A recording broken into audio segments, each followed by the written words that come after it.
The man was in a coma for 3 days and 3 nights. When he woke up, the familiar hospital bed was no longer in front of him, but a dilapidated earthen Kong house from 1961.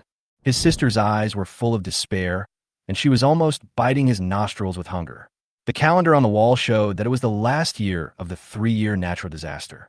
The man should have been an 82-year-old old man, but at his deathbed, he was reborn 64 years ago. What is even more shocking is that a huge arsenal suddenly appeared in the man's mind, containing not only guns and tanks, but even helicopters.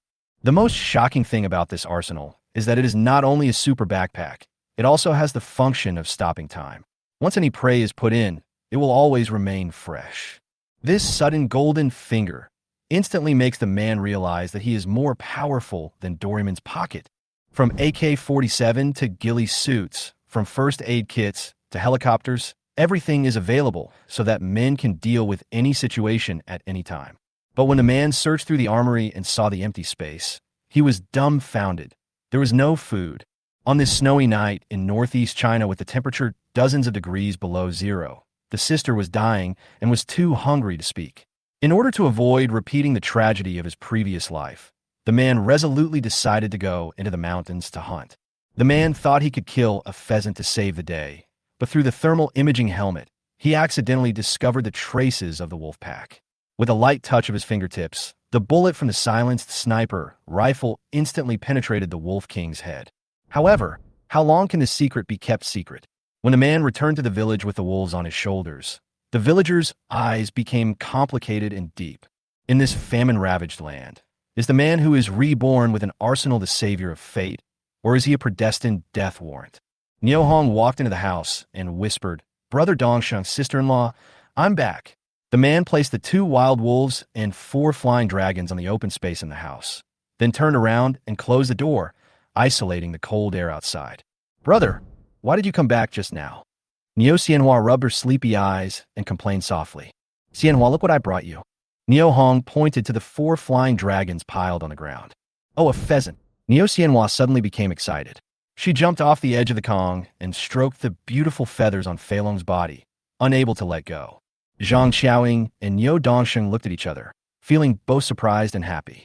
They were surprised that among the prey that Niu Hong had killed was a wild wolf, which meant potential danger to life.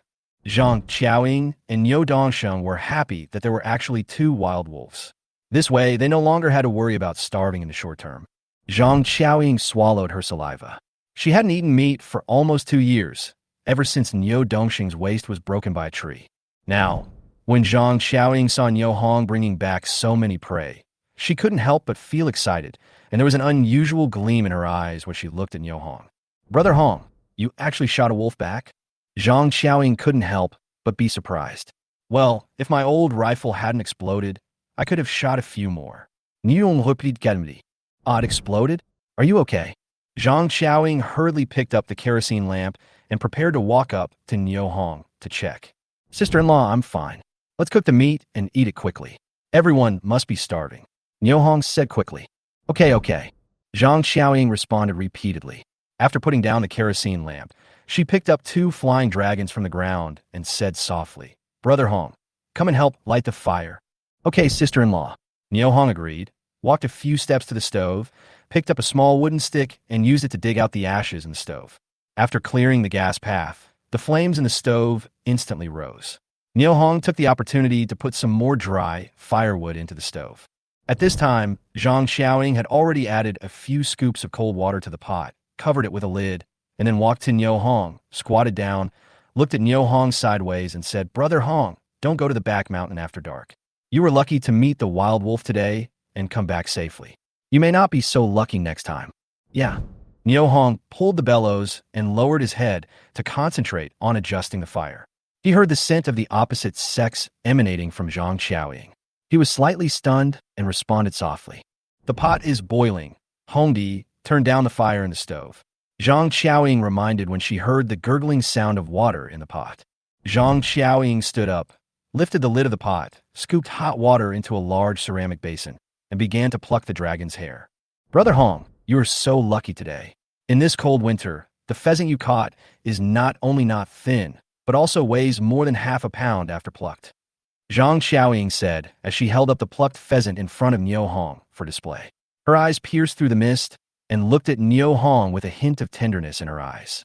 Niu Hong raised his head and met Zhang Xiaoying's gaze and was shocked. As a reborn person, how could Niu Hong not understand the tenderness in Zhang Xiaoying's eyes? It was the most direct invitation from a mature woman to a man.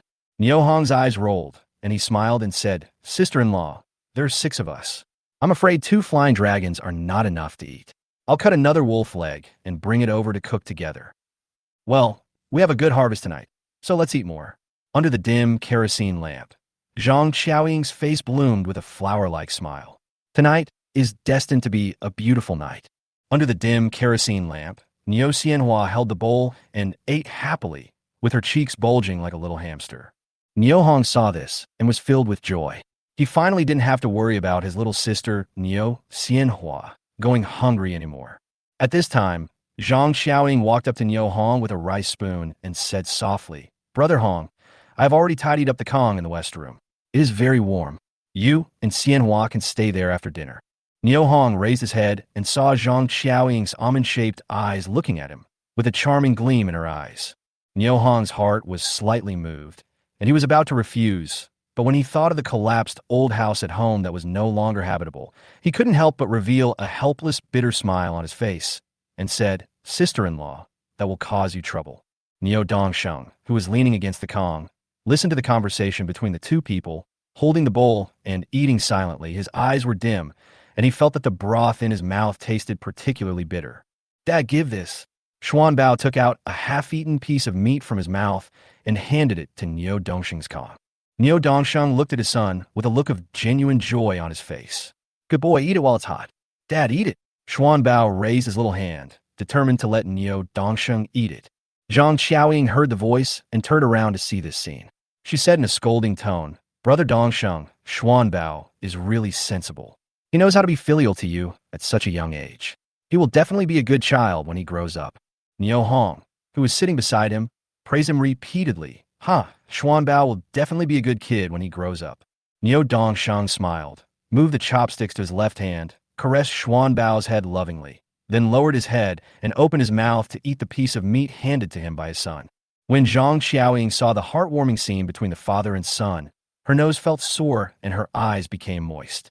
She quickly turned around, put the rice spoon in her hand into the pot, and lowered her head to wipe away her tears. After hurriedly finishing his meal, Niu Hong took Niu Xianhua to the west room to rest. Niu Hong wanted to recover his strength as soon as possible. As the saying goes, a broken home is worth a fortune, and a golden or silver nest is not as good as your own doghouse. Although the house collapsed, it was still the home of Niu Hong and Niu Xianhua. The old furniture, clothes, bedding, pots, pans, and other daily necessities buried under the rubble will all need to be sorted out by Niu Hong tomorrow. If Niu Hong remembered correctly, the beautiful figure that had haunted Niu Hong's dreams would definitely appear tomorrow. Niu Hong was looking forward to seeing her again. As the night deepened, Niu Hong felt something crawling into his bed in his sleep, and a furry head appeared on his chest.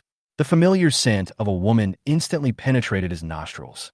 Niu Hong was startled and quickly understood the situation. Niu Hong asked, "Sister Dongsheng?" Zhang Xiaoying replied, "Hush, Brother Hong. I'll accompany you tonight." "Don't," Niu Hong said, pressing down Zhang Xiaoying's little hand that wanted to continue. Today, Zhang Xiaoying and Niu Dongsheng used half a bird egg to save their sister's life and provided a warm place for themselves and their sister at night. The couple provided Niu Hong with 2 huge helps in one day. How could Niu Hong take advantage of the situation and destroy this kind and warm family? "What's wrong, Hongdi? Do you think I'm too old?" Zhang Xiaoying felt rejected and quickly stopped what she was doing. She curled up in a quilt and said in a low voice with resentment, "Zhang Xiaoying is a woman, a very young woman. Since her husband Niu Dongsheng was paralyzed in bed, Zhang Xiaoying has long forgotten herself. Today, Niu Dongsheng asked Zhang Xiaoying to take the initiative and try to keep Niu Hong's heart. Only then did Zhang Xiaoying open the door of her heart that had been closed for a long time. For her own sake, and also to prove her sincerity in inviting Niu Hong with practical actions, Zhang Xiaoying put aside her reserve and shyness as a woman and took this step bravely. But Zhang Xiaoying did not get the expected response. She was surprised and a little resentful. Niu Hong patted Zhang Xiaoying's back gently and found that she was naked. He immediately understood what Zhang Xiaoying was thinking.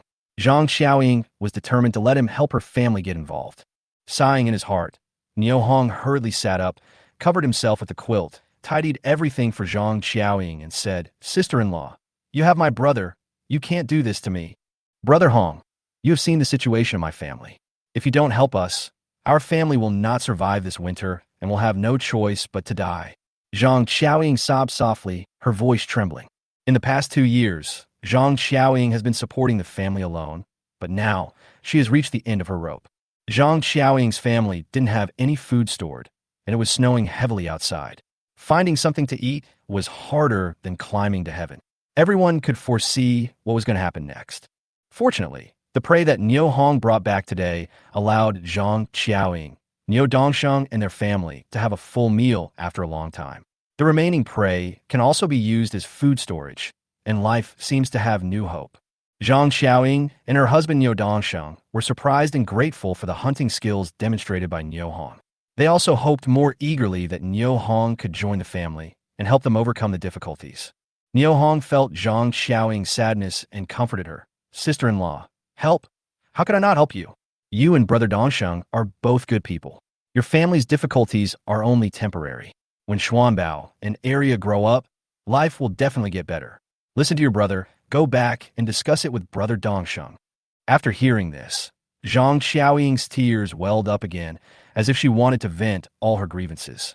Niu Hong sat quietly aside, thinking deeply. Niu Hong is only 18 years old this year, which is the best time of his life. He still has a long way to go in the future. The moment Niu Hong was reborn happened to be when his former lover was still unmarried, so he still had a chance to win her heart again. How could he degenerate into a helper for others? Niu Hong sighed his heart and said hurriedly, "Sister-in-law, let Xuanbao and Area recognize me as their godfather. I will treat them as my own children. Do you think it's okay?" Zhang Xiaoying was stunned and suddenly understood Niu Hong's intention. Niu Hong wanted to get closer to her family through the child, while taking care of his and her husband's face. Is this a solution that an 18-year-old boy could come up with? Niu Hong said, "Sister-in-law, look at what I said, okay? Do you and Brother Dongsheng agree?" Zhang Xiaoying was stunned for a moment and forgot to cry.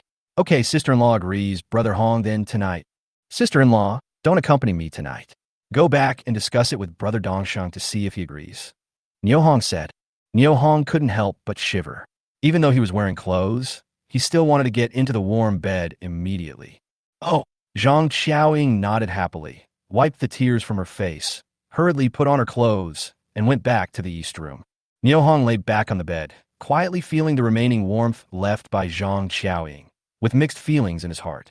The next morning, Niu Hong got up in a hurry, and without cleaning the snow in the yard, he hurried home. The streets were silent and covered with thick snow.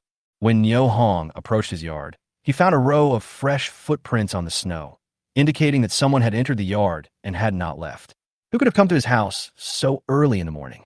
Chapter 5, Blackmail. Could it be that the neighbors came to rescue after seeing the house collapse? This thought flashed through Niu Hong's mind, and he was suddenly moved inexplicably. For the first time since his parents passed away, Niu Hong felt that he and his younger sister had not been abandoned by Najayadan, and there were actually kind people willing to help and rescue them. With a grateful heart, Niu Hong couldn't help but quicken his pace and walk towards the courtyard. When he walked into the compound, he was slightly startled by the scene in front of him. A man was bending over and digging hard on the ruins, looking like he was looking for something.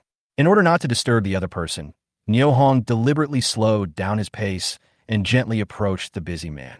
Suddenly, the person who was digging felt some movement behind him. He turned around abruptly, his eyes widened, and he almost fell into the snow. Niu Hong, are you a human or a ghost?" the man screamed, seemingly not realizing that he was facing a real person. "It's you?" Niu Hong recognized the figure in front of him and was stunned for a moment. The person in front of him was indeed the most inconspicuous second-rate guy in the village, Niu Chun. He was 29 years old this year. Everyone knew that Niu Chun was good at stealing, eating, drinking, whoring, and gambling. Especially after liberation, he had been committing many evil deeds. In the past, Niu Chun had disliked Niu Hong many times and even bullied Niu Hong blatantly, which made Niu Hong's heart full of anger. After Nio Hong saw the other person clearly, the gratitude in his heart disappeared instantly, and only anger remained. What are you doing in my house? Please leave. Nio Hong's tone became very stiff and impolite. Nio Hong, I'm here to save you. Why are you so rude? Nio Chun was a little embarrassed, but quickly regained his composure. Don't you think I'm here to help? You are not welcome in my home. Please leave. Nio Hong's tone did not soften at all. Nio Hong turned sideways and pointed to the gate, making it clear that Nio Chun should leave. Nio Chun was not moved at all. Instead, he smiled and stretched out his hand. You want me to go? Okay, give me the rescue fee. 20 yuan will be enough. As he said this, he waited for a response with an impatient look on his face. Get lost. If you keep talking nonsense, I'll beat you up. Nio Hong's tone became more severe, with a flash of anger in his eyes. Don't believe me? Come and beat me up if you can. Nio Chun challenged, showing Nio Hong a contemptuous smile. Looking at Nio Chun's attitude, Nio Hong sneered, suddenly grabbed a handful of snow from the ground and smashed it into Nio Chun's face.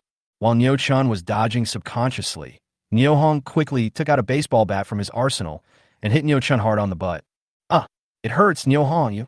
Nio Chun screamed in pain and jumped up, holding his butt. Nio Hong quickly took back the baseball bat in his hand, replaced it with a wooden stick, and hit him hard again. Ah! Nio Chun jumped in pain and ran to the gate, shouting, Murder! Nio Hong killed someone. Nio Hong stood at the gate, watching Nio Chun yelling in the street, watching coldly, unmoved. In the silence of the early morning, Nio Chun's screams echoed in the air and spread far away. Soon, villagers came out of their homes one after another and gathered around, including Nio Chun's parents, Nio Lianqing and Hu Lijing. When Nio Lianqing saw his son being beaten, he was immediately furious and could not help but yell, Nio Hong, I will fight you. As he said this, Nio Lianqing rushed towards Nio Hong without paying attention to the slippery snow under his feet. Nio Hong quickly dodged when he saw this, and Nio Lianqing couldn't control his body and hit the fence post with a thump. Nio Lianqing felt a buzzing in his head and stars in his eyes. Before Nio Lianqing could recover, a young woman's voice rang out from the crowd. You old man, do you still have any shame? You've bullied people right to their doorstep. Hearing the voice, Nio Hong was delighted and thought to himself, why is she here so early in the morning? Who are you? Nio Lianqing stared at the young woman walking out of the crowd with wide eyes, and his heart was shocked. The girl in front of Nio Lianqing had fair skin, a pink face, big eyes, and a height of over 1.7 meters, which made her stand out in the crowd. She was wearing a large red and green flowered jacket, a flowered scarf around her neck, and 2 long braids draped over her chest. She stood there quietly, looking like a beauty that had walked out a New Year picture. Who I am is none of your business. Manhwa replied impatiently. Lanhua, good shoes won't step on stinky dog shit. Ignore him and come here quickly. When Nio Hong saw Manhwa appear, he was both happy and a little worried, fearing that Manhwa would be bullied by Nio Lianqing and Hu Lijing. Brother Hong, these 2 people are so abominable. The militia should arrest them. Manhwa walked up to Nio Hong and said indignantly. Nio Hong responded in a low voice. Why are you here? Your mother will scold you again if she finds out. Nio Hong looked at Manhwa, a trace of concern in his eyes. Memories flooded into my mind like a tide. Manhwa was my second aunt's neighbor. When they were young, Manhwa and Nio Hong often played together. Before liberation, Manhwa's parents ran a fur business in the county town, so Manhwa had to live with her grandparents in the village. Manhwa and Nio Hong grew up together, and their friendship lasted until adulthood. I have a small matter to discuss with you. Manhwa said with a hint of shyness on her face and a tender light in her eyes. When Nio Hong heard Manhwa's words, his heart moved. Just as he was about to respond, he suddenly heard a heart-wrenching cry. I saw Nio Lianqing lying on the snow, and Hu Lijing was lying on Nio Lianqing's body, crying bitterly. Hu Lijing has been the apple of her family's eyes since she was young. She has an arrogant and domineering personality and often relies on the influence of her mother's family. Now that Hu Lijing saw that both her husband and son had suffered, she was not willing to let Nio Hong go. She immediately rushed towards Nio Hong, ready to get back at him. Seeing this, Nio Chun hurried to his parents, holding his buttocks and complaining, Mom, look, Nio Hong, that bastard bullied me and Dad. My buttocks are swollen from his beatings. Now it hurts. After hearing this, Hu Lijing was so angry that she almost lost control and walked straight towards Nio Hong. Chapter 6. Do you still have some shame? Niu Hong, if you don't give me an explanation, this matter today will not be over. Hu Lijing walked up to Niu Hong angrily, glaring at him with her hands on her waist. Niu Hong looked at Hu Lijing, a woman who was less than 1.6 meters tall, but could make a sound as loud as a three-story building. He couldn't help but chuckle and asked, "What do you want to say?" Seeing this, Hu Lijing's eyes widened and her voice became louder and louder. "You beat up my husband and my son today. You beat us up. You must pay 100 yuan in compensation. Otherwise, I will go to the commune to sue you and have you arrested." The members who were watching the scene were talking in low voices, with knowing expressions on their faces. They knew that Hu Lijing's family made a living by extortion. No matter where Hu Lijing's family goes, no matter what happens, they always think about making some money. Niu Hong is in trouble today, and if he doesn't give money, this matter may not be resolved. Just when the members were all worried about Niu Hong said calmly, "Oh no, go to the commune to report me and have me arrested." Niu Hong Dao, do you know what your son did so early in the morning? Your son came to my house to blackmail me and asked for 20 yuan. Niu Hong continued, now you are asking me for 100 yuan and threatening to arrest me. Do you still have any shame? I'm telling you, I don't have any money, so get out of here. Hu Lijing said, okay, Niu Hong, you don't want to pay me, right? If you don't, I will fight you now. If I die, someone will seek revenge on you. Hu Lijing relied on the power of her mother's family and threatened Niu Hong proudly.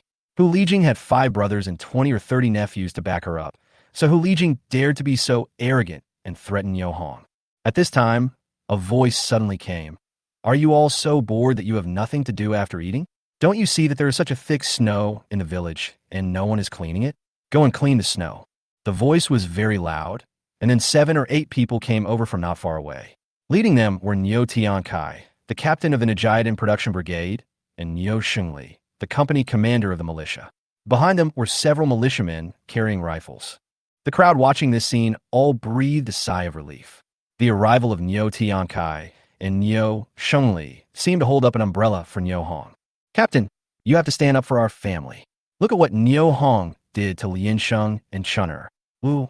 When Hu Lijing saw Niu Tiankai and Niu Shengli, she hurriedly walked up to them and started to complain. Niu Tiankai just glanced at her coldly and said lightly, okay, stop crying and go back quickly to clear the snow. Otherwise, not only will you not get any work points today, but your family will also be deducted 10 work points. These words made Hu Lijing's face change instantly.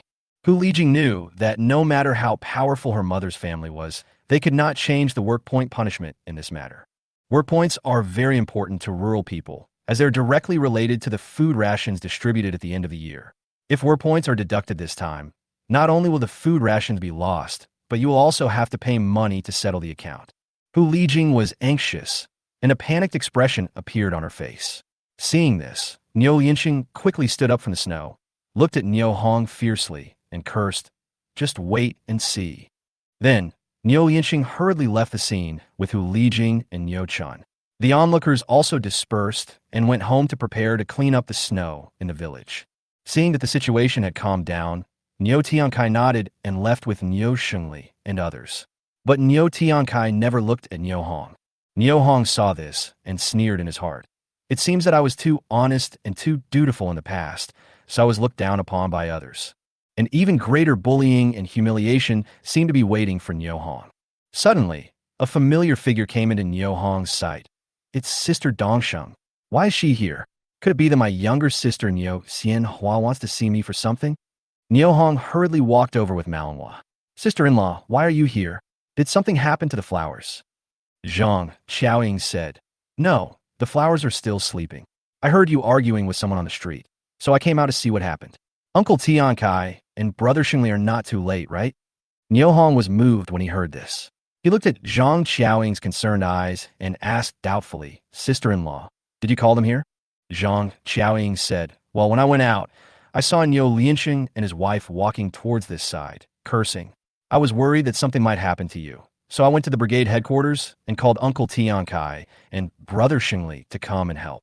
When Zhang Qiaoying was talking, she noticed that there was a girl standing next to Niu Hong, who was silent and never left him. She couldn't help but wonder and asked, Brother Hong, who is this girl? Sister-in-law, this is Sister Manhwa, my aunt's next-door neighbor. Sister Lanhua, this is Sister Dongsheng. Just call her sister-in-law. Niu Hong hurriedly introduced Zhang, Qiaoying, and Manhwa.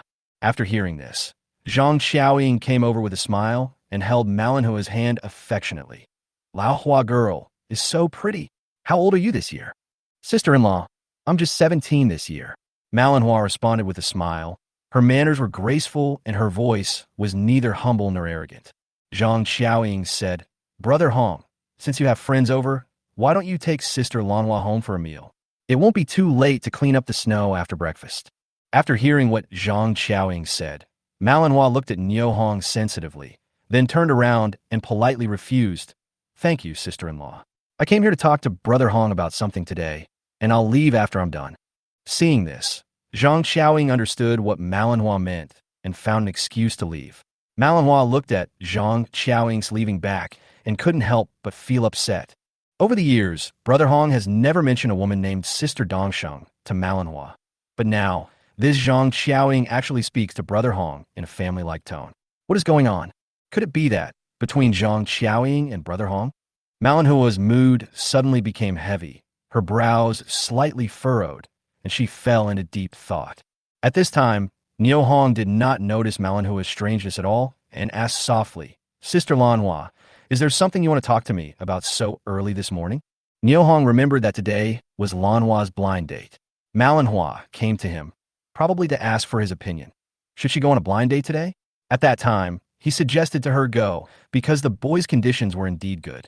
After that, Niu Hong never saw Manhwa again. Many years later, Niu Hong realized how wrong his original suggestion was. Today, if Sister Lanhua talks to him about this issue again, how should Niu Hong answer? Chapter 7, What's the Story? Seeing Niu Hong's nonchalant look, Manhwa couldn't help but wonder if she was overthinking or if she was just having an illusion. Manhwa's thoughts became a mess for a moment, and her mood inevitably felt gloomy. Manhwa subconsciously lifted her hair in front of her forehead, trying to put aside those unrealistic thoughts in her mind. Manhwa then blinked and said, Brother Hong, Granny Wang from Beixiang told me about a marriage proposal. The boy was a soldier, and after he was discharged from the army, he became a militia company commander in their village. His father is the secretary of Xiangyang Commune, and his mother is the director of the grain station. Granny Wang plans to have both parties meet and talk. I have no experience in blind dates. Brother Hong, what do you think? Should I go to meet him or not? Niu Hong gave his advice without hesitation. Don't go, listen to me. After hearing this, Manhwa couldn't help but breathe a sigh of relief, but her brows were still slightly furrowed, and a trace of helplessness appeared on her face. I'm afraid I can't not go. My mother is very optimistic about this marriage and has been persuading me to just agree. We haven't even met each other. Why should you agree? Niu Hong asked back, with a hint of firmness in his tone. After hearing this, Manhwa's face showed a trace of melancholy. She looked at the mountains and forests in the distance and said softly, Oh, I understand, Brother Hong. But my mother said that a girl is like a blooming flower with a short blooming period. You can't wait until the flower withers to look for a man to pick the flower. That would make you unmarried. Brother Hong, you don't want me to be unmarried forever, do you? Speaking of this, Manhwa smiled slightly, but there was a hint of unspeakable bitterness in her eyes. No, definitely not. With me here, you will definitely be able to get married and marry into a good family. Niu Hong's tone was firm and confident, as if he was holding up the sky for Manhwa. After hearing this, Manhwa's eyes flashed with surprise. After thinking for a moment, she finally laughed softly. Brother Hong, are you going to be a matchmaker for others?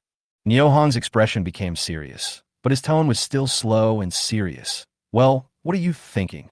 What I mean is that if you really can't get married, you can marry me. I don't mind your age. I don't mind you. Before she finished speaking, Manhwa tilted her head, looked seriously into Niu Hong's eyes, and interrupted. Brother Hong, are you really willing to marry me?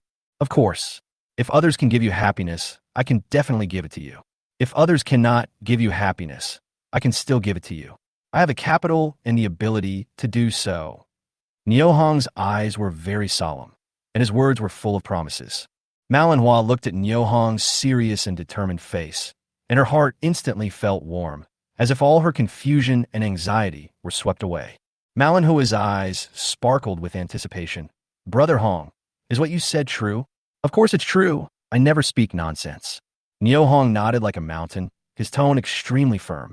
Well, then I know what to do. I will cancel this marriage when I go home. But, Brother Hong, when will you find a matchmaker to come to my house to propose marriage? Malinois looked at Niu Hong, eagerly and expectantly. Niu Hong looked at Malinhua's anxious expression, and his heart was filled with warmth. Niu Hong smiled slightly and whispered something in her ear.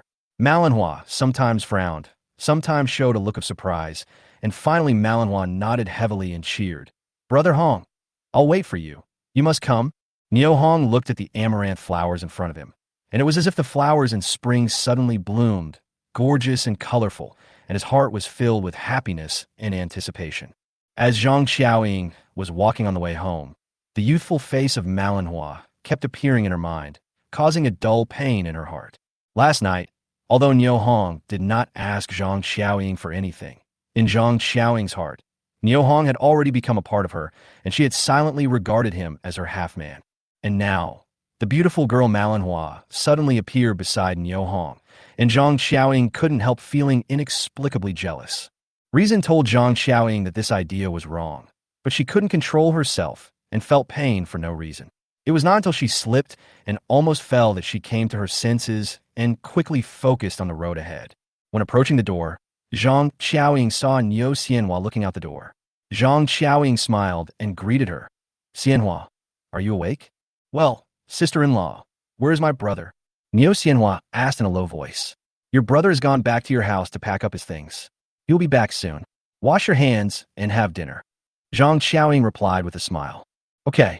Niu Xianhua agreed like a little adult, then went to find a basin, filled it with water, and started washing her hands and face. After seeing Malinhua off, Niu Hong no longer had the mood to continue cleaning up the ruins of his home. He decided to start preparing to marry Malinhua's sister. While no one was paying attention, Niu Hong collected the usable items in the ruins into his own arsenal. Just as they were about to go back to Zhang Xiaoying's house for breakfast, Niu Tiansai's voice suddenly rang out from the loudspeaker in the village. Puff, fellow members, please pay attention. An important notice is now being issued. Each family should send one worker to the brigade warehouse to get tools to clear the snow in the village. If you don't come, each family will have 10 work points deducted. Comrades, please pay attention. As soon as the notice was issued, the villagers understood that the task was urgent and they had to act immediately. Niu Hong was no exception. Soon, the villagers arrived at the brigade warehouse one after another. Niu Xiangdong looked at the long queue and said, Captain, almost everyone has arrived. Let's start now. Let's get started. Niu Tiankai responded calmly. Then, Niu Tiankai began to assign tasks. Niu Erden, take a shovel and be responsible for clearing the snow from the doorstep of Niu Erga's house to the doorstep of Lao Kuei's house. As the tasks were assigned one by one, it was finally Niu Hong's turn. Niu Hong, take a wooden shovel and clear the snow from the big locust tree at the east end of the village to the mountain temple and create a passage of about 2 meters. Niu Tiankai shouted slowly and loudly. Niu Hong couldn't help but exclaimed. The tools given to others were iron shovels, but he only had a wooden shovel. What made Niu Hong even more angry was that the distance assigned to him was 1,000 meters long, and he was required to clear a 2-meter-wide passage within 1 day, which was undoubtedly a difficult task for Niu Hong. Just when Niu Hong was filled with resentment, a familiar voice came from behind him. The one in front. Do you want to take the task? If not, get out of the way quickly and don't delay others' work. It will be dark soon. Without looking back, Niu Hong knew who that person was. Of course, it was Niu Lianxing. Niu Hong looked at Niu Tiankai and instantly understood why Niu Tiankai was making things difficult for him. Niu Tiankai obviously wanted to please Niu Lianxing and used this opportunity to curry favor with Niu Lianxing's brother-in-law Hu Jianxi, who was an accountant in the commune. Niu Hong's mind was clear, but he didn't argue anymore. He took the shovel and turned to leave. At this moment, Zhang Xiaoying's voice came. Wait a minute, Hong brother. Eat your meal before going to work. Zhang Xiaoying came over and handed the bowl of steaming hot pheasant meat to Niu Hong and reminded him, Brother Hong, it's too cold outside. Eat it while it's hot. Wow, where does the meat smell come from? The members who were queuing couldn't help but whisper. Look, the meat smell is over there. Some people pointed in the direction of Niu Hong and Zhang Xiaoying. All of a sudden, more and more members noticed Niu Hong's movements. Everyone looked towards where Niu Hong was. The aroma of the bowl of pheasant soup quickly spread, like a heavy hammer hitting the taste buds of every member. This makes people wonder. Niu Hong doesn't hunt. Niu Dongsheng is paralyzed in bed, and Zhang Qiaoying is a woman. So how can Niu Hong have meat to eat? Niu Hong and Zhang Qiaoying are not related. So why did Zhang Qiaoying specially send food to Niu Hong? What story is hidden in this? Chapter 8. Shock. Qiaoying's Niu Tiankai shouted loudly, his tone full of accusation. Niu Tiankai knew Niu Dongsheng's family situation very well. Now seeing Zhang Qiaoying giving a bowl of meat to Niu Hong for no reason, Niu Tiankai was very dissatisfied. Zhang Qiaoying understood Niu Tiankai's thoughts, so she walked over quickly and explained in a low voice, Uncle Tiankai, this pheasant and wild wolf meat was given to me by brother Niu Hong. I cooked it, so it's only right for me to give him a bowl of rice. Zhang Qiaoying's voice was not loud, but it was clearly heard by everyone present. Zhang Qiaoying felt unhappy seeing Niu Hong being bullied, so she took the opportunity of delivering food to tell him about Niu Hong's glorious deeds in an attempt to restore some dignity for Niu Hong. There are many people who hunt in Jiadan, but no one has ever seen anyone catch a flying dragon and kill 2 wild wolves in the snow and ice. Wild wolf meat. Niu Tiankai looked at Zhang Qiaoying in disbelief, obviously not believing that Niu Hong could kill a wild wolf alone on a cold night. Uncle Genius, there's not only wild wolf meat, but also flying dragon meat. Zhang Qiaoying added the ingredients without hesitation, hoping to further highlight Niu Hong's heroic image in this way. Niu Tiankai was so shocked that he didn't react at all. He looked at Niu Hong as if Niu Hong had become an alien. Compared to Niu Tiankai's shock, other members were also wondering in their hearts as they watched Niu Hong eating with relish. After all, starting with Niu Hong's father Niu Duong, Niu Hong's family are all honest and timid people, and no one has ever seen them hunting. For a moment, the members began to discuss. Niu Hong, when did he learn to hunt? Niu Hong, did you really kill this flying dragon and wild wolf by yourself?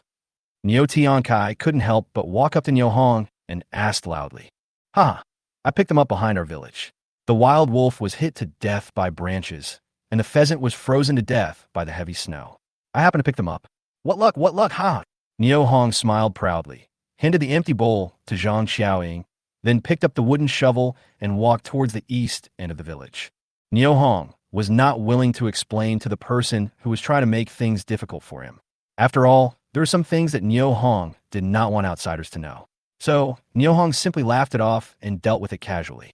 In fact, Niu Hong went to work in a hurry because he had more important things to do and didn't want to waste time clearing the snow. Watching Niu Hong's back as he left, Niu Tiankai said coldly, so he picked them up. I was wondering, how could someone who has never been to the mountains kill pheasants and wolves in the snow? Niu Shun said, Captain is right. I can't kill 2 wild wolves in such a heavy snow, let alone find the cave where the flying dragon is hiding. Zhang Qiaoying was about to defend Niu Hong, but in the end she didn't say a word. She picked up the basket and prepared to go home.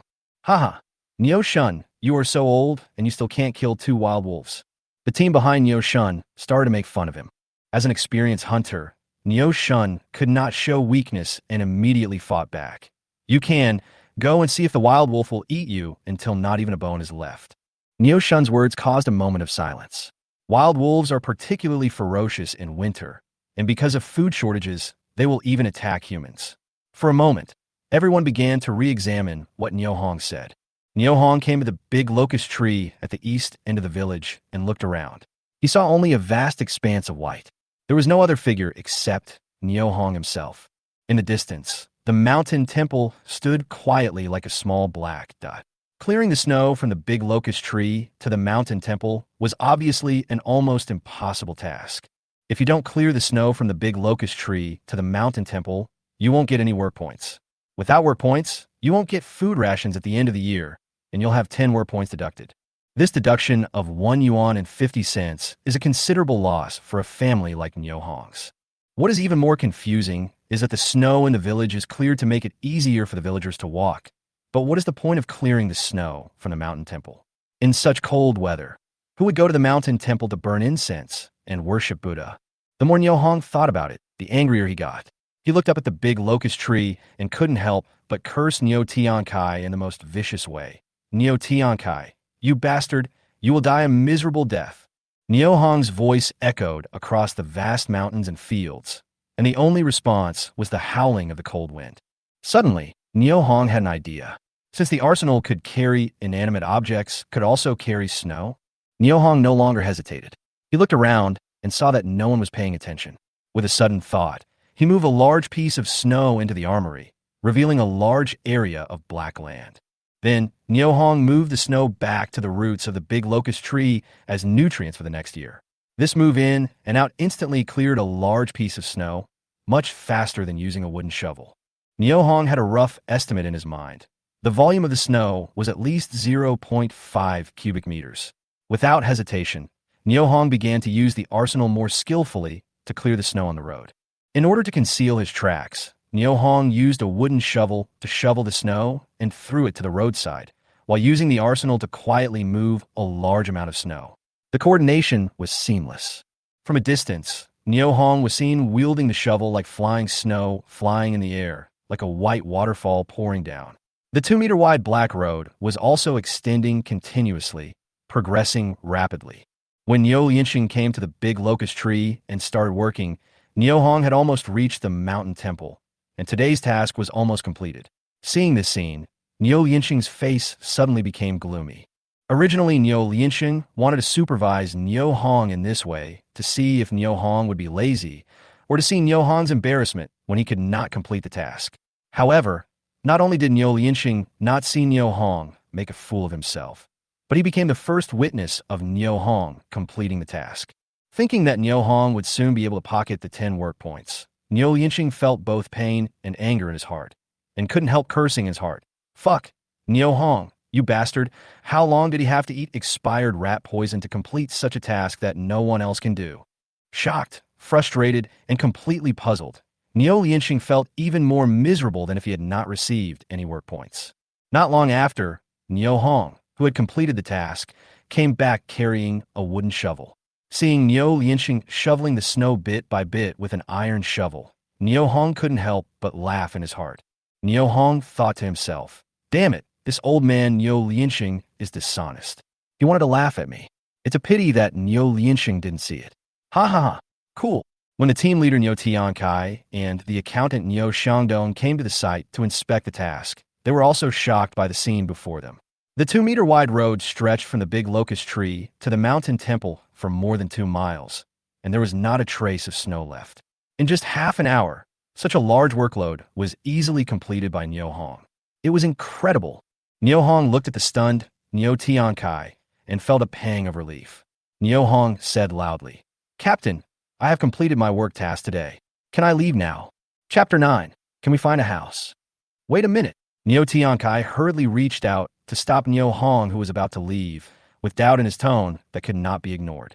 Neo Hong looked at the accountant Neo Xiangdong with a confused look on his face, then turned to the team leader Neo Tiankai, not understanding why he suddenly called him.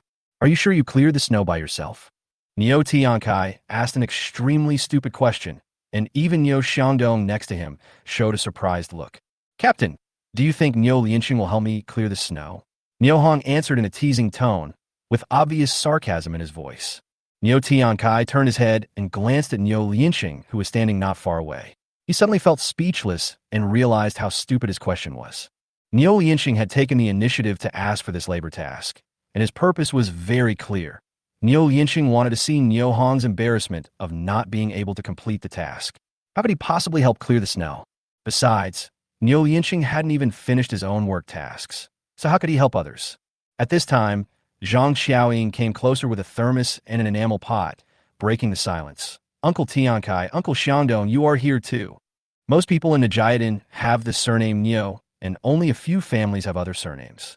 Zhang Xiaoying, as Neo Dongxing's wife, is also a relative of Neo Tiankai. Zhang Xiaoying looked at Neo Tiankai and Neo Xiangdong, knowing that they would ask her why she came. Zhang Xiaoying explained softly, Kaiwi Yingzi, I am bringing some hot water to the child's godfather.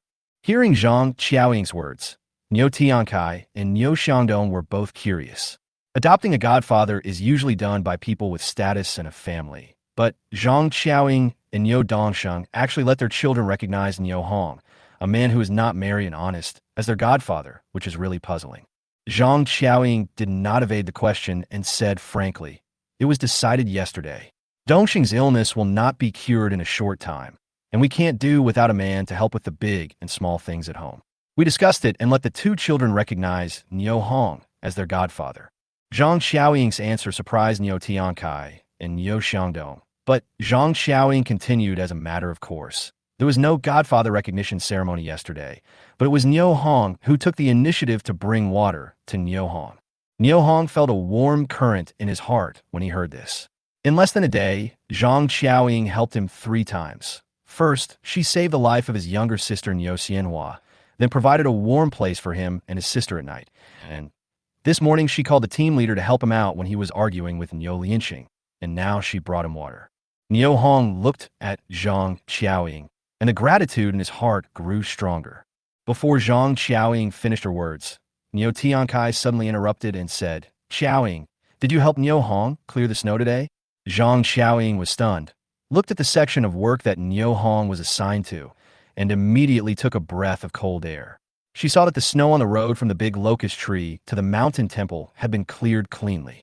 Zhang Xiaoying instantly understood why Niu Tiankai asked this, because such a large amount of labor could not be completed by one person in a short period of time, but Niu Hong completed it all in a very short time. Zhang Xiaoying turned to look at Niu Hong with a shocked expression on her face and couldn't help asking, "Brother Hong, did you really clean this by yourself?" "What else?" Niu Hong responded with a smile, then turned to look at Niu Tiankai and Niu Xiangdong and asked, "Captain, Accountant Niu, I have completed my work task today. Can I go home and rest now?" Niu Xiangdong turned to Niu Tiankai and signaled him to make a decision. "Brother Tiankai, what do you think about this matter?" Niu Tiankai replied calmly, "It's very simple. After completing the labor task, you can go home. Otherwise, why are you still waiting for the team leader Niu Hong to prepare meals?" Hearing this, Niu Hong pondered for a moment, and when he was about to turn around and leave, he suddenly said, "Captain, Accountant Niu, while you two leaders are here, I have something I would like to ask the team to help me solve." Niu Tiankai felt a surge of disdain in his heart. Usually, Niu Tiankai always looked down on the honest Niu Hong. When he heard Niu Hong asking for help, he felt even more disdainful and simply responded with silence. Niu Xiangdong seemed very enthusiastic and smiled at Niu Hong. "Niu Hong, is there anything you need the team to help you solve?" After Niu Hong knew the attitudes of Niu Tiankai and Niu Xiangdong, he had already made a judgment in his heart. After thinking about it, he still told the matter. "Accountant Niu, Captain, you all saw it this morning. My house collapsed under the heavy snow. Niu Hong Dao, I want to ask if I can find a house to live in at the brigade headquarters. It's just me and my sister, even if it's a very small house. I promise that I will build a house as soon as spring comes, and we will move out after the house is built, and we will never cause any trouble to our brigade." Zhang Xiaoying's heart tightened when she heard this, and she looked at Niu Hong anxiously. Although Zhang Xiaoying knew that her family didn't have a good living space, she didn't want Niu Hong to move to the brigade headquarters. But in this public occasion, Zhang Xiaoying was too embarrassed to invite Niu Hong to live in her home. After hearing this, Niu Tiankai glanced at Niu Hong sideways, his eyes full of contempt and disdain, and without saying anything more, he turned and left. Niu Xiangdong spread his hands, with a helpless look on his face, and followed Niu Tiansai's footsteps and left the scene. Niu Tiankai and Niu Xiangdong have to go to other places today to check on other people's work situation, so they obviously won't stay here for long. Niu Lianqing, who was standing not far away, watched this scene with a happy mood in his heart. Seeing Niu Hong being defeated by Niu Tiankai, Niu Lianqing felt extremely happy and couldn't help but smile. His eyes narrowed into crescents, and the wrinkles on his face deepened a bit. Niu Hong looked at Niu Tiankai and Niu Xiangdong, who were gradually walking away, and couldn't help but sigh in his heart. It's really so poor that no one cares about them when they stand on the street. Chapter 10. The Test of Adolescence. "Brother Hong, stop looking. The team leader and Accountant Niu have gone far away." Hearing Zhang Xiaoying's voice, Niu Hong turned his head and saw that her face was full of concern. He looked down and saw that the thermos and enamel pot in her hands had been frozen red.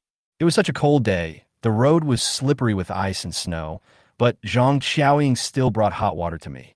I couldn't help but feel touched. "Brother Hong." When Zhang Xiaoying saw Niu Hong staring at her, she suddenly felt shy and her face flushed.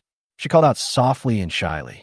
Niu Hong immediately realized his mistake and quickly replied, "Sister-in-law, it's so cold and the road is hard to walk on. Why did you think of bringing me water? Oh, I heard everything Uncle Tian Kai did when he assigned you the work. He was deliberately making things difficult for you. It's such a long work section, and I don't know how long you'll finish. I was worried that you'd be too tired from working, so I came over to bring you something to drink. Zhang Xiaoying spoke in a low voice, her words gentle, as if she was afraid of being heard. Oomph.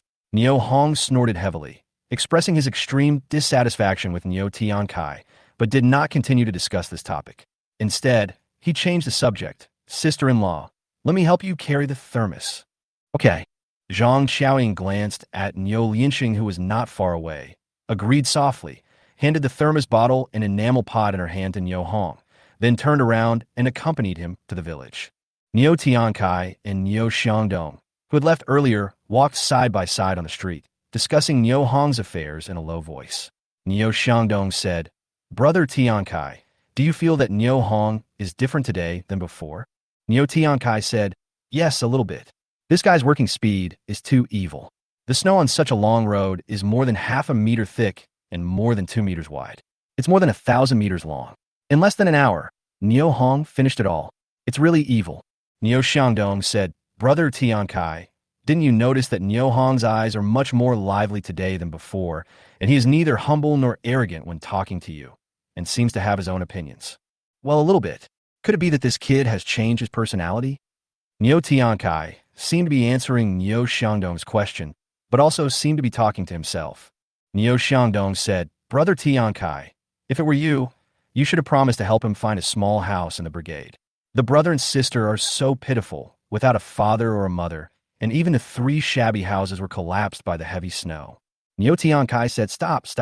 How can the brigade have any extra empty houses for them to live in? We can't lend them a house. If we encounter such a situation again in the future, do you think we should lend it or not? If we lend it, what will the brigade become? A refugee camp? A shelter? Niu Tiankai responded in annoyance, his tone full of dissatisfaction, and continued. Now the people are living here. How can we hold meetings and work in the brigade headquarters in the future? Don't mention this matter again. Hey, okay, brother genius, I'll remember that. Niu Xiangdong shrank his neck and laughed secretly in his heart. He felt that he was really meddling in other people's affairs. There was no need to worry about other people's affairs. After all, the leader had already given a clear attitude. In fact, Niu Hong and Niu Xianhua could just go find his uncle, right? After all, Niu Datsai can't just watch his nephews and nieces freeze to death on the street. Niu Tiankai said calmly. Niu Xiangdong listened and didn't respond, but he sneered in his heart. If Niu Datsai had asked about his brother, Niu Diwang's family wouldn't have died, and only Niu Hong and his sister would be left. Niu Duong didn't even care about his own brother. So how could he care about a pair of nephews and nieces who hadn't even started a family? After returning home, Zhang Xiaoying took Niu Hong's hand and led him into the west room, which was a room where firewood and sundries were stored. Brother Hong, come and sit here. Zhang Xiaoying patted the dry grass beside her and motioned Niu Hong to sit down. Niu Hong hesitated for a moment, then sat down. The firewood was soft to sit on, and although dry, it was surprisingly warm and comfortable. Zhang Xiaoying lowered her head and folded the straw stick in her hand, looking out the window, and did not say a word for a long time. Seeing this, Niu Hong did not know how to start, and the 2 people in the room fell into silence. The atmosphere was a little strange and awkward. After a while, Zhang Xiaoying and Niu Hong spoke almost at the same time. Sister-in-law, Brother Hong. Zhang Xiaoying and Niu Hong smiled at each other, and then stopped. After a moment of silence, Zhang Xiaoying took the lead in breaking the deadlock. Brother Hong, is the Kong of my sister-in-law's house not warm enough? Do you want to move to the brigade headquarters? Niu Hong was stunned for a moment, and quickly explained, Sister-in-law, don't think too much. I don't mean anything else. I just feel sorry for bothering you and Brother Dongsheng all the time. Zhang Xiaoying did not respond, but lowered her head and sobbed softly. Her shoulders shook as she cried, and she looked very sad. Niu Hong was at a loss when he saw this, not knowing what to do, as he had no idea that it was his words that made Mrs. Dongsheng so sad. After crying for a while, Zhang Xiaoying finally calmed down. She looked at Niu Hong with tearful eyes and said with a sob, Brother Hong, if sister-in-law gave her body to you, will you not leave this family and not ignore me and your brother Dongsheng? Niu Hong was shocked when he heard this. He realized that Zhang Xiaoying had misunderstood his meaning and quickly explained, Sister-in-law, I just moved out with my sister. I'm still the godfather of Xuanbao and area. How can I not care about you? As soon as Niu Hong finished speaking, Zhang Xiaoying's tears began to flow uncontrollably again. Sister-in-law, don't cry first. I won't move out. I will stay in your house forever, okay? Niu Hong quickly took back what he had said before, feeling a little anxious. After hearing this, Zhang Xiaoying choked up and said, Brother Hong, if you move out and go hunting in the mountains or work in the team, who will take care of Xianhua? Xianhua is a little girl. Do you want to leave her alone at home? Xianhua will grow into a big girl soon. Will you feel at ease leaving her alone at home? Can you teach Xianhua how to do womanly things? Can you communicate with Xianhua? These words startled Niu Hong. He suddenly realized that as his sister grew older, she really needed a mature woman to take care of her, especially when it came to puberty. Moreover, Manhwa is only 17 years old, still 1 year away from the legal age for marriage. During this period, living in Dongxing's house may be a good choice. After some contemplation, Niu Hong responded softly, Sister-in-law, you are right. From now on, my brother and I will live in your house and won't go anywhere else. However, if we don't do well enough, you and brother Dongxing must bear with us. Niu Hong's heart is full of expectations and determination. He hopes that through his own efforts, he can change the fate of himself and his sister. Zhang Xiaoying said, Brother Hong, I feel a little cold. Can you hug me now? Niu Hong was stunned when he heard this. At this time, Dongxing's wife's words and actions seemed to have been constantly hinting at Niu Hong, wanting to get close to Niu Hong. Niu Hong, who was in adolescence, also began to face such temptation, whether to be a helper, which is a difficult problem that tests one's character. Niu Hong was in a fierce struggle between himself and himself. Whether to agree to Dongxing's request became a very delicate choice. Chapter 11. My heart is in trouble. Alas, life is not easy. If Brother Dongxing had not asked Sister Dongxing to take out the half-bird egg at the critical moment, perhaps my younger sister Xianhua would have passed away long ago. If it weren't for Brother Dongxing's family taking us in, my younger sister and I would have been homeless on the streets and would have died of hunger and cold. Their family has been very kind to me and my younger sister. Although Dongxing's wife wanted to take the relationship further, she also got Dongxing's brother's consent. However, one should abide by one's duties as a human being and never overstep the line, even by giving someone a hug. Thinking of this, Niu Hong said softly, Sister-in-law, do you have a hunting rifle at home? Lend it to me. I'll go into the mountains and hunt some game while the light is good during the day. When Zhang Xiaoying heard that Niu Hong was going into the mountains to look for food, she sensibly stopped asking for a hug and tidied up her messy hair on her forehead. Yes, it's what your brother Dongxing used before. There are also 4 bullets. I'll bring them all to you. But, Niu Hong was stunned. Sister-in-law, but what? Zhang Xiaoying hesitated for a moment and said, Brother Hong, it's almost noon. Let's eat first before going into the mountains. Niu Hong instantly understood Zhang Xiaoying's concerns. In those years of food shortage, hunger became an indelible background color. Eating 1 meal a day is the norm. Eating 2 meals a day is a luxury, and eating 3 meals a day is a waste and is against human nature. Zhang Xiaoying's family had already eaten this morning, so it would be a bit wasteful to cook at noon. Sister-in-law, you can cook at noon as usual. Xuanbao, area, and Xianhua are all growing up, so we can't let them go hungry. Brother Dongxing also needs food to nourish his body. I won't eat at home. There's plenty of food in the mountains, and I won't starve. In addition, I want to hunt a wild boar today, so I may not be back too early. Please tell Xianhua to wait for me at home patiently, and don't worry or be anxious. Wild boar. You want to go hunt wild boar? Zhang Xiaoying exclaimed, Wild boars are good things, but hunting them is no less dangerous than hunting wolves. Because wild boars often appear in groups. If you provoke them without paying attention, you will be attacked and retaliated by the male wild boars. Yes, I want to hunt some wild boars. I can take the leftovers to the black market and exchange them for food, cloth, cotton, etc. Listening to Niu Hong's plan, Zhang Xiaoying's eyes lit up with hope. She felt that her life, which was about to fall into endless darkness, had returned to the sunshine and had new hope. He quickly reminded, Brother Hong, I heard that hunting wild boars is very dangerous. You must be careful. If you encounter difficulties, hurry back and don't be stubborn. Don't worry, sister-in-law. I won't be stupid enough to stand there and wait for a wild boar to come and gnaw at me. After hearing Niu Hong's assurance, Zhang Xiaoying's nervous expression finally relaxed. She quickly walked back to the house, got the shotgun, and handed it to Niu Hong. Malinois left Najiaden and walked slowly towards Majiazwang along the familiar road.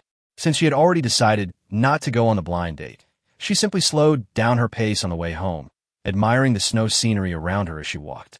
When Malinois thought about Brother Hong's promise to marry her, her heart started beating like a deer, feeling sweet, flustered, and nervous. Dad's attitude is easier to figure out. Mother's attitude towards Brother Hong is not very good. Every time she knows that I am dating Nyo Hong, she wants to slap herself twice. But the more she was like this, the more she wanted to date Brother Nyo Hong. It was really strange. What should I explain to my mother when I get home today? Can Brother Hong really win the consent and approval of his parents by following his method? What should I do if my parents don't agree or approve? Also, Brother Hong's 3 houses were collapsed by the heavy snow. Where will I live after I get married? A series of problems completely confused the heart of Malinois, a 17-year-old girl who was not very worldly wise. Just as Nyo Hong was walking towards the back mountain with his hunting rifle, his story was quietly spreading among the villagers who were clearing snow on the streets of Najiaden. Hey, Nyo Shan, did you know that Nyo Hong can hunt? Hey, I heard about it this morning when I was picking up tools at the warehouse. You don't know how long it took Nyo Hong to complete today's labor task, right? Well, I don't know how long it took, but I know that Nyo Tiankai deliberately made things difficult for him today and arranged for him to walk the section of road from the big locust tree at the east end of the village to the mountain temple. That section of road, is at least more than 2 miles, right? That's right, it's more than 2 miles, but Nyo Hong did a good job and finished the work in less than an hour. Someone saw Nyo Tiansai's face when he went to inspect the products. It was ashen. Ha ha ha. Fuck, that's awesome. It is said that Nyo Yinxing saw with his own eyes that Nyo Hong cleared a road that was more than 2 meters wide and more than 1,000 meters long. Damn it, Nyo Tiankai is such an awesome guy, but this time his face was beaten to pieces by Nyo Hong. Hush, keep your voice down, or I'll make things difficult for you. Conversations like this can be seen everywhere on the streets of Najiaden. The most oppressed person was Nyo Yinxing. From time to time, people came to him to verify whether Nyo Hong's speed in clearing the snow was real. This made him feel very embarrassed, and in the end he always answered, I don't know. If anyone asks me again, I will curse their ancestors for 18 generations. Some villagers saw Nyo Hong walking towards the mountain behind the village with a shotgun in his hand, and they instantly remembered the bowl of fragrant meat soup in the morning. I felt itchy for a moment. He hurriedly completed his work task, returned home to get his hunting rifle, and headed towards the mountains behind. There are plenty of wild animals and delicious food in the mountains. Since Nyo Hong, an honest man, can hunt prey, then they can do it too. Among those who went into the mountains was Nyo Shun, the most famous hunter in Najiaden. The afternoon sun shines on the snowy field, flashing a dazzling light. A breeze blew through the treetops, and the snow on the branches fell down and landed on Nyo Hong's collar, making him shiver uncontrollably. It's cold, so damn cold. It's time to hunt more prey and sell some money to buy warm clothes, and also to give new clothes to little sister Nyo Xianhua, Xuanbao, and Area. While feeling the coldness of the mountains and planning his future life, Nyo Hong unknowingly walked towards the depths of the mountains. Some villagers following him were shocked to see him going deeper and deeper. The big mountain behind Najiaden is called Maor Mountain, named after the rock on the top of the mountain that looks like a hat. Although the name of Maor Mountain is full of life, there are countless ferocious beasts such as wolves, insects, tigers, leopards, bears, and blind men hidden deep in the mountain. Ordinary people who enter the depths of Maor Mountain will be dead. Hunters usually only hang around the outskirts of Maor Mountain when hunting, and almost no one is stupid enough to dare to go deep into the mountains. Even Nyo Shun, who had the most experience in hunting, had never set foot into the depths of Maor Mountain. Compared to the mouth-watering prey in the mountains, human life is more worth cherishing. Some timid villagers decided not to follow Nyo Hong's footsteps and just stayed on the outskirts of the mountains to try their luck. Nyo Hong breathed a sigh of relief when he realized that there was no tail behind him. After walking a few thousand meters and confirming that there was indeed no one following him, he quickly changed into snow camouflage combat uniform and combat boots. After Nyo Hong put on the snow ghillie suit, he blended perfectly into the surrounding environment. Wild boar this time, he must catch it. Chapter 12. Once-in-a-lifetime opportunity. After changing his clothes, Nyo Hong bowed respectfully to Maor Mountain in front of him. He was muttering to himself, I bow and pray to the sacred mountain to bless me to have a safe journey into the mountain. Bow twice. I pray to the sacred mountain to reward me with a wild boar so that my sister and I can have enough to eat. Bow 3 times. Pray to the sacred mountain to bless my younger sister and me with good health and freedom from illness and disaster. The ceremony is over. Niu Hong began to prepare weapons. As soon as he thought about it, a sniper rifle and a pistol appeared in front of him.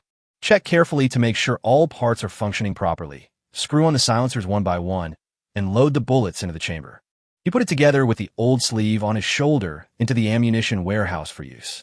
At the same time, a military crossbow appeared in his hand, loaded with 5 crossbow arrows, with an effective and accurate range of 200 meters and amazing lethality.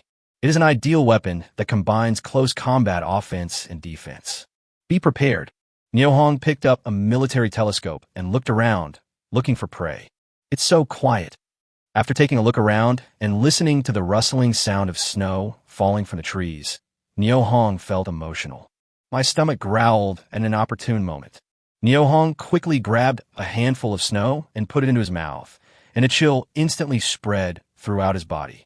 I slowly swallowed the snow water, and the hunger in my stomach was slightly relieved. Alas, after being reborn, this body is still too thin.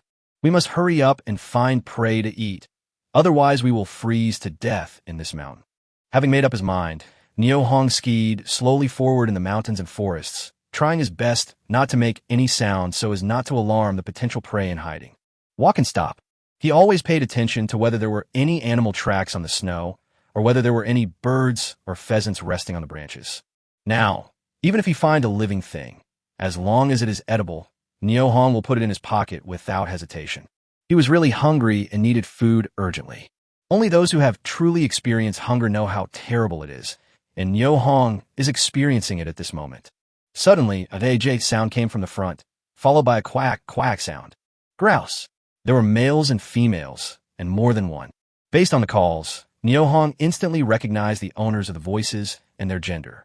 Realizing that prey had appeared and that he would have lunch soon, Niu Hong's heart couldn't help but beat violently. I quietly raised the telescope and looked towards the source of the sound. I saw a group of black-billed grouse with black beaks and colorful feathers. There were about 17 or 18 of them, big and small. A group of people are searching for fallen plant seeds on the snow. Niu Hong no longer hesitated. He raised the crossbow in his hand, took aim, and pulled the trigger. Swish whoosh. The 2 largest grouse in the flock flapped their wings a few times, then fell to the snow and lay motionless. Seeing that the situation was not good, the other companions flapped their wings and fled in all directions, and in the blink of an eye they escaped from the scene of the accident. Niu Hong raised the telescope again to observe the resting places of the remaining grouse and found that they were still within the effective range of the military crossbow. After hesitating for a moment, he selected 2 larger grouse and shot 2 arrows at them. In 5 minutes, 4 grouse were caught. Although he was extremely hungry, Niu Hong immediately gutted the prey, drained its blood, and removed its intestines as a preparatory measure. Then they found a sunny and sheltered rock and used a military shovel to clear a large space on the snow. He found a few stones to build a simple stove and also found some dry branches. Soon, a bonfire burned among the snow-capped mountains and forests. Fire brings warmth and light to the surroundings. Niu Hong took off his gloves and warmed his almost frozen hands over the flames. After his body became a little warmer, Niu Hong took out a military pressure cooker from the armory, filled it with snow, and placed it on the stove. Not long after, a stream of white steam gushed out from the exhaust hole, making a hissing sound. The water is boiled. Niu Hong hurriedly moved the pressure cooker away from the campfire, released the pressure, and opened the lid. He gently put a grouse in, then quickly closed the lid of the pressure cooker and shook it gently to allow the hot water inside to soak the grouse's body as much as possible. 5 minutes later, the lid of the pressure cooker was open again, and white steam rose instantly. Niu Hong used a wooden stick to quickly plucking the feathers on the grouse. Soon, a naked grouse appeared perfectly in front of him. Niu Hong was overjoyed when he saw his masterpiece. Gurgle, gurgle. My stomach growled again. There is no time to lose. Clean the pressure cooker with accumulated snow. Cut the grouse into small pieces and put them inside, sprinkle with appropriate amount of salt, and start to boil it over high heat with snow water. Looking at the flames under the stove, Nio Hong seemed to see delicious food. When the white air flowed out from the pressure relief valve of the pressure cooker again, Nio Hong knew that it was time for his lunch. Looked up at the sky. At this moment, the sun is setting and the west is painted pink and purple by the sunset. It means that the time has come for wild boars to come out to forage for food. He had to hurry to eat and not miss the best time to hunt wild boars. Thinking of this, Nio Hong quickly opened the lid of the pressure cooker, moved out the bowl and chopsticks he found in the ruins of his own home from the armory, filled them with broth, and began to feast on it. As 2 bowls of broth went down my stomach, Nio Hong felt much warmer. His fatigue gradually disappeared, and his strength returned. It felt really good to regain strength.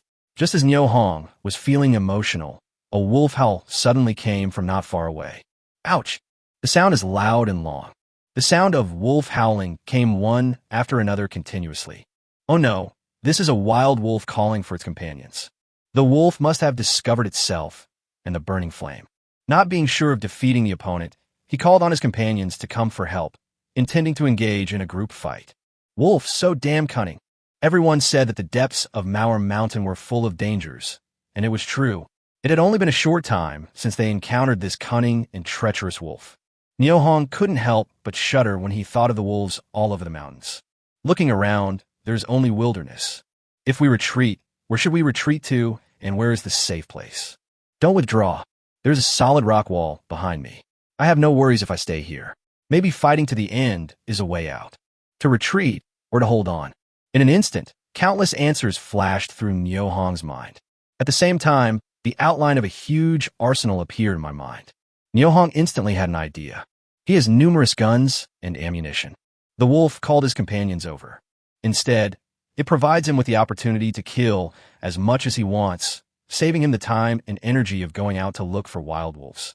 Its own arsenal can store large quantities of wolf skins and wolf meat. Time stands still inside, so there is no need to worry about the wolf meat rotting or spoiling. Once the wolf skin and wolf meat are sold, you can make a lot of money. What's more, wolf meat tastes good, and it tastes no worse than dog meat. Even if it cannot be sold, it is good to keep it as food. Such a good opportunity is rare and should not be missed. Yes, that's what I did. The brave will die of overeating, and the timid will die of starvation. Fortune and wealth are achieved through risk. Let's see tonight whether the wolf's attack is faster or my gun is faster. Having made up his mind, Nio Hong's uneasy heart slowly calmed down. He slowly drank and ate the broth and meat in the bowl, and put the pressure cooker and bowls and chopsticks on the ground into the arms warehouse. At the same time, he moved out the sniper rifle and pistol that had been prepared long ago and placed them on the snow in front of him. In order to deal with extreme situations, Nio Hong opened the lid of a box of grenades stored in the arms warehouse and placed it in a conspicuous position on the shelf. This is an emergency. It's about saving lives, and there is no room for error. Finally, Nio Hong put on a military night vision helmet. Everything is ready. Everything is ready, just waiting for the wild wolf to come to our door. No, just wait for the money to be delivered to your door. Chapter 13, Deep Love. It wasn't long before the wolf's howl was responded to by its companions. The howling of wolves echoed in all directions, one after another, and sounded extremely loud and terrifying in the silent mountains. The snow on the treetops was shaken to the ground by the loud sound, forming clouds of snow mist that blocked Nio Hong's vision. Nio Hong secretly said in his heart that this was not good. The most dangerous thing on the battlefield is not being able to see the enemy clearly, especially in foggy days, because you don't know when and where the enemy will launch a fatal attack on you. Nio Hong quickly put on a helmet with thermal imaging function, and the vision in front of him became extremely clear in an instant. 100 meters ahead, there was a rock. A wild wolf was standing on it, raising its head and howling towards the sky. Suddenly, it seemed to realize that someone was peeping at it secretly, and it immediately closed its mouth, turned its head to look at the rock wall, where Nio Hong was, jumped up, and hid behind the rock. The wolf howled again. Damn, that's so cunning. Nio Hong laughed and cursed in his heart. There was a time when he wanted to pick up a rifle and shoot the culprit to death. But now, in his eyes, the culprit is nothing more than a thick stack of banknotes. Listening to the howling of wolves in the mountains getting closer to him, Nio Hong showed a happy smile on his face. Come on, come on, come on. Nio Hong stroked the sniper rifle in his hand and muttered to himself, while his eyes kept looking around. The sky gradually darkened, and the howling of wolves in the mountains and forests gradually subsided, but the number of wild wolves in front of him increased. A rough estimate showed that there were at least 30 wild wolves gathered 200 meters ahead. They were either standing or walking back and forth nearby, waiting for the signal to launch a general attack. The sky gradually darkened. There were 2 or 3 wild wolves with their heads down, as if they were constantly searching for something on the snow. They walked and stopped, but their general direction of movement was towards the rock wall where Niu Hong was. Is this about to begin? Niu Hong understood that the 3 wild wolves approaching him were testing his vigilance and secretly observing his strength. Once they discover your weakness, they will pounce without hesitation and launch an extremely swift and fatal attack. In order not to alert the enemy, Niu Hong decided to stay put. If you're going to play, you got to play big. If you want to make money, you must make a lot of money. He was determined not to do such a foolish thing as to kill the 3 in front of him and scare away the remaining 30 or so, as that would result in a small loss and a big loss. Niu Hong stood there quietly with a sniper rifle in his hand, waiting for the most favorable opportunity for him. The contest is taking place silently, and it depends on who will have the last laugh and become the ultimate winner. Seeing their 3 pioneer wolf companions approaching without encountering any danger, the other wild wolves lowered their vigilance greatly and began to take action. Some wild wolves ran quickly to the 2 wings in groups of 3 or 2, occupying advantageous positions and completely blocking Niu Hong's escape route. More wild wolves chose to break through the middle, determined to capture Niu Hong, the delicious prey, in one fell swoop. The attack finally began in full swing. Niu Hong also moved, or to be exact, his gun was moving. Puff, puff. Every slight sound will surely take the life of a wild wolf. Niu Hong is very confident in his marksmanship. His many years of military career have enabled him to develop excellent military qualities, and his experience in military factory management after retirement has given him a calm temperament. Even if you are reborn, your body will be very young, but your memory and qualities will remain. The wolves attacked very quickly, although the thick snow had a certain impact on their speed. But, compared with the delicious food of Niu Hong, these effects are so small that they can be ignored. They rushed towards Niu Hong one after another, making low wow sounds from their mouths. Puff, puff. The sniper rifle in Niu Hong's hand was equally ruthless. The bullet fired from the gun barrel was like a lover that had not been seen for many years, and it rushed towards the head of the running wolf with great enthusiasm. They fell on the snow together in each other's arms, loving each other to death. Every time Niu Hong fired a shot, he aimed at the wolf at the end of the team, so that his companions who were running forward did not notice anything unusual behind them. At this moment, they only had Niu Hong in their eyes, and their eyes were full of love for him. How could they share good food with other wolves? As for the companions who came here with me, go to hell. Faced with the 5 wild wolves that were about to rush towards him, and the only 5 remaining wild wolves, Niu Hong decided not to keep them. With a quick thought, he took out the loaded pistol from the armory, aimed at the largest wolf running in front, and pulled the trigger without hesitation. Puff! Thump! The wolf fell down immediately. Seeing that the situation was not good, the other 4 wolves stopped in a hurry, turned around, and tried to escape. If you're here, stay. Niu Hong muttered something and then pulled the trigger of the pistol. Puff, puff, puff, puff. After 4 gunshots, the last 4 remaining wolves fell to the ground in an instant. The bloody smell permeated the air and lingered for a long time. By this time, it was completely dark. Niu Hong put on thermal imaging glasses and carefully observed the surroundings. After confirming that there were no more hidden wolves, he walked out of the rock wall and put all the wolf carcasses scattered on the ground into the arms warehouse. The temperature in the armory is constant and time stands still, which will not affect the bleeding and evisceration of the wild wolves later. Thinking of his younger sister waiting for him at home, Niu Hong simply cleaned up the scene and got up to leave. Although no wild boar was hunted this time, 38 wild wolves and 4 grouse were captured, which was considered a good harvest. Compared with summer wolf skin, winter wolf skin is of better quality, the wolf hair is denser and thicker, and its warmth retention is beyond doubt. Of course the price is better too. If a wolf skin in summer costs 8 yuan a piece, then a wolf skin in winter can be sold for 16 yuan. Excluding market price fluctuations, 40 winter wolf skins can be exchanged for nearly 700 yuan on the black market. When Niu Hong thought about the huge sum of money that was about to come into his hands, he could not hide his excitement and hummed the moving song that he had adapted himself. come on, come on, come on, gathered in the beautiful snow, gathered in the bustling black market. Hearts meet, money comes together, gathered together in this beautiful golden age. Just as Nyo Hong was skiing towards Nijiadan on a snowboard, there was a fierce quarrel at Malinhua's home in Majiazwa. Lu Ailyin looked at her daughter, slapped her thighs with both hands, lifted her feet off the ground, jumped up to waist height, and asked sternly, Malinhua, Malinhua, tell me, what do you think? Such a good family, such a good boy, but you didn't go on the blind date, you ran out the whole day, and now you just come back to me. What do you want to pull my old face? LV Ailyin said, patting her cheeks lightly. Malinhua limped towards her room and responded as she walked. I've told you 800 times I was on my way to my second aunt's house, and I sprained my ankle, so I came back late. Why don't you believe me? Lanhua, please tell Mom quickly. Did you go to Nijiadan again? Lu Ailyin quickly put away her bad temper, put on a hypocritical expression of concern, took Malinhua's hand, and asked very caringly, why did I go to Nijiadan? It was snowing so heavily. Is there anything to eat or drink there? I really went to my second aunt's house. My feet are still swollen, and you didn't even ask me a question. Let me tell you, I'm still young, not old enough to get married, and I don't want to go on blind dates for now. If something like this happens again, don't come looking for me. Go find someone else if you want. Malinhua looked into her mother Lu Ailyn's eyes and said, Hey yo, why did I think of giving birth to a money loser like you? What sin did I commit in my previous life? When talking about sad things, Lu Ailyin couldn't help but burst into tears. Father. Chapter 14, An Unexpected Surprise. Father. Seeing that her mother Lu Ailyn's words were getting more and more outrageous and the noise was getting more and more serious, Malinhua hurriedly asked her father Ma Dong for help. Ma Dong, who was standing aside, was always a punching bag at home.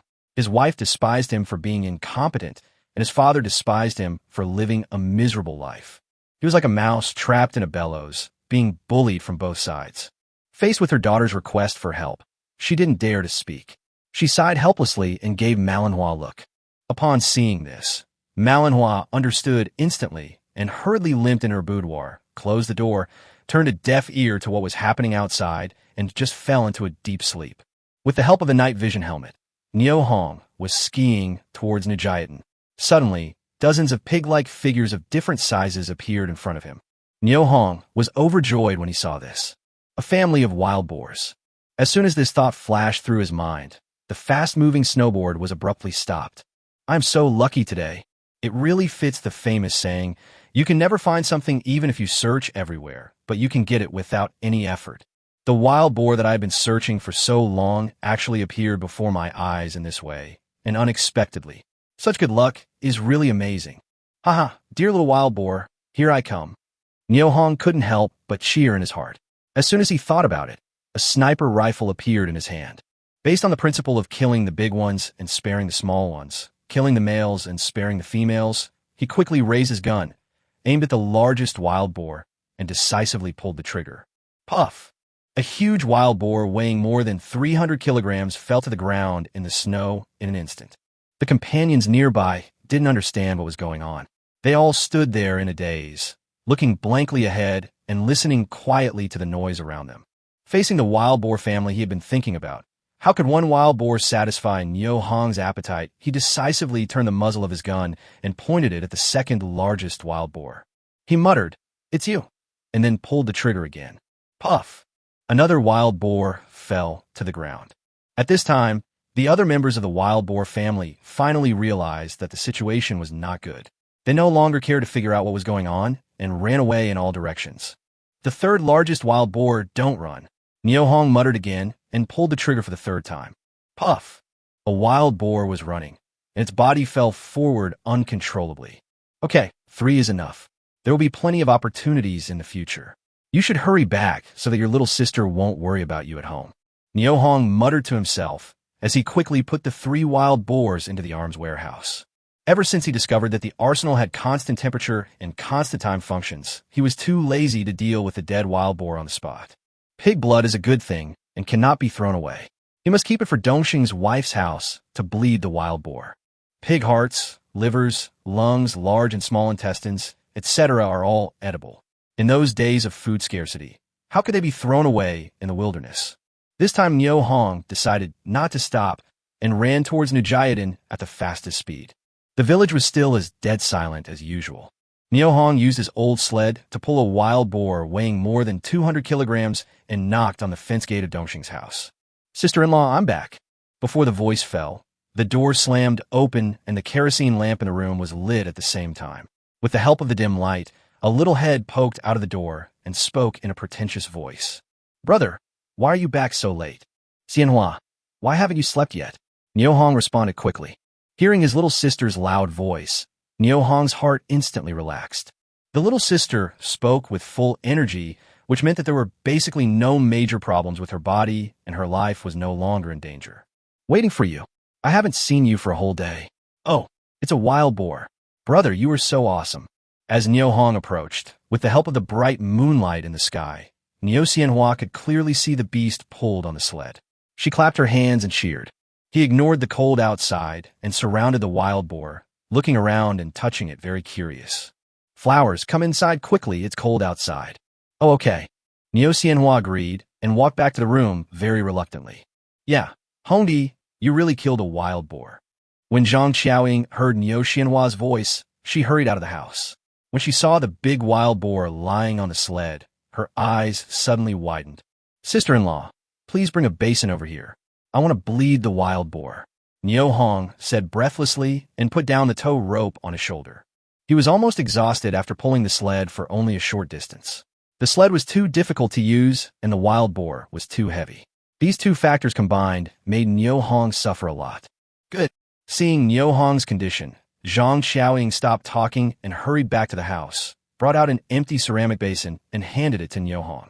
As the hot pig blood flowed into the basin, Zhang Xiaoying's eyes lit up instantly, and her eyes looking towards Neo Hong were rippling with spring-like feelings.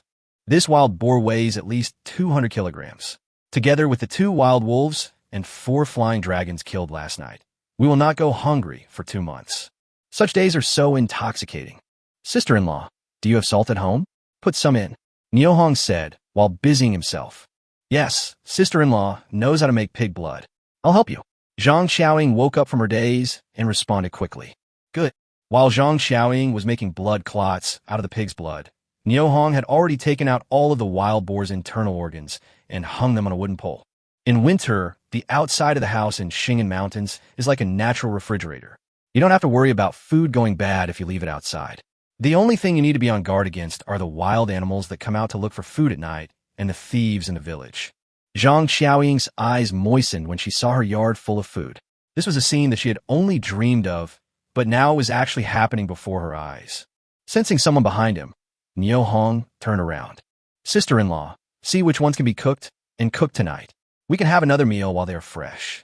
The two worked until late at night to arrange the wild boar. At this moment, Neo Xianhua was sleeping soundly, Xuanbao and Arya were sleeping soundly, and Neo Dongsheng was snoring even more due to his physical condition. Under the dim kerosene lamp, Zhang Xiaoying looked at Neo Hong, who was sweating profusely, and spoke softly.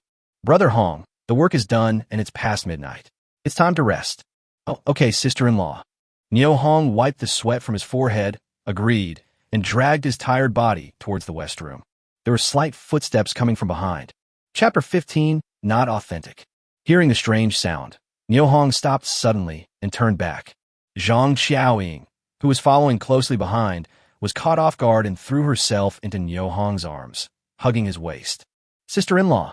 Neo Hong whispered a reminder in Zhang Xiaoying's ear in a very low voice. "This is the main room, and any slight movement would wake others up." Zhang Xiaoying's action was undoubtedly too bold and abrupt. "Brother Hong, you stopped and said nothing, and I almost fell down." Zhang Xiaoying straightened her back and gently hit Neo Hong on the chest, uttering a coquettish tone of reproach. Neo Hong heard this and thought, "Well, you were clearly taken advantage of, but it turned out that you were the one who did the wrong thing. Where can you go to seek justice in such a big world?" Neo Hong took a deep breath, trying to calm himself down and sort out his thoughts. He immediately realized that Zhang Xiaoying's behavior just now was a little strange. What on earth did she want to do by following him in the middle of the night? Thinking of this, I said, "Sister-in-law, follow me. Is there anything wrong?" "Of course there is. What else do you think?" Zhang Xiaoying looked at Neo Hong's eyes teasingly, with a hint of mockery in her eyes that indicated her scheme had succeeded. What's the matter?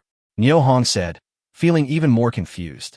Brother Hong, I beat some ula grass during the day to pad your shoes to keep your feet warmer. Shouldn't I follow you to the West Room to get your shoes?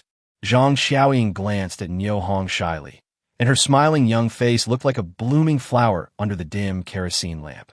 Nio Hong saw this, and his heart was moved. Despite his rebirth, his body was still that of an 18-year-old with innate primitive desires. Let's go. Zhang Xiaoying looked at Nio Hong's expression and smiled meaningfully. As someone who has been through this, how could she not know what Nio Hong was thinking at the moment? Why?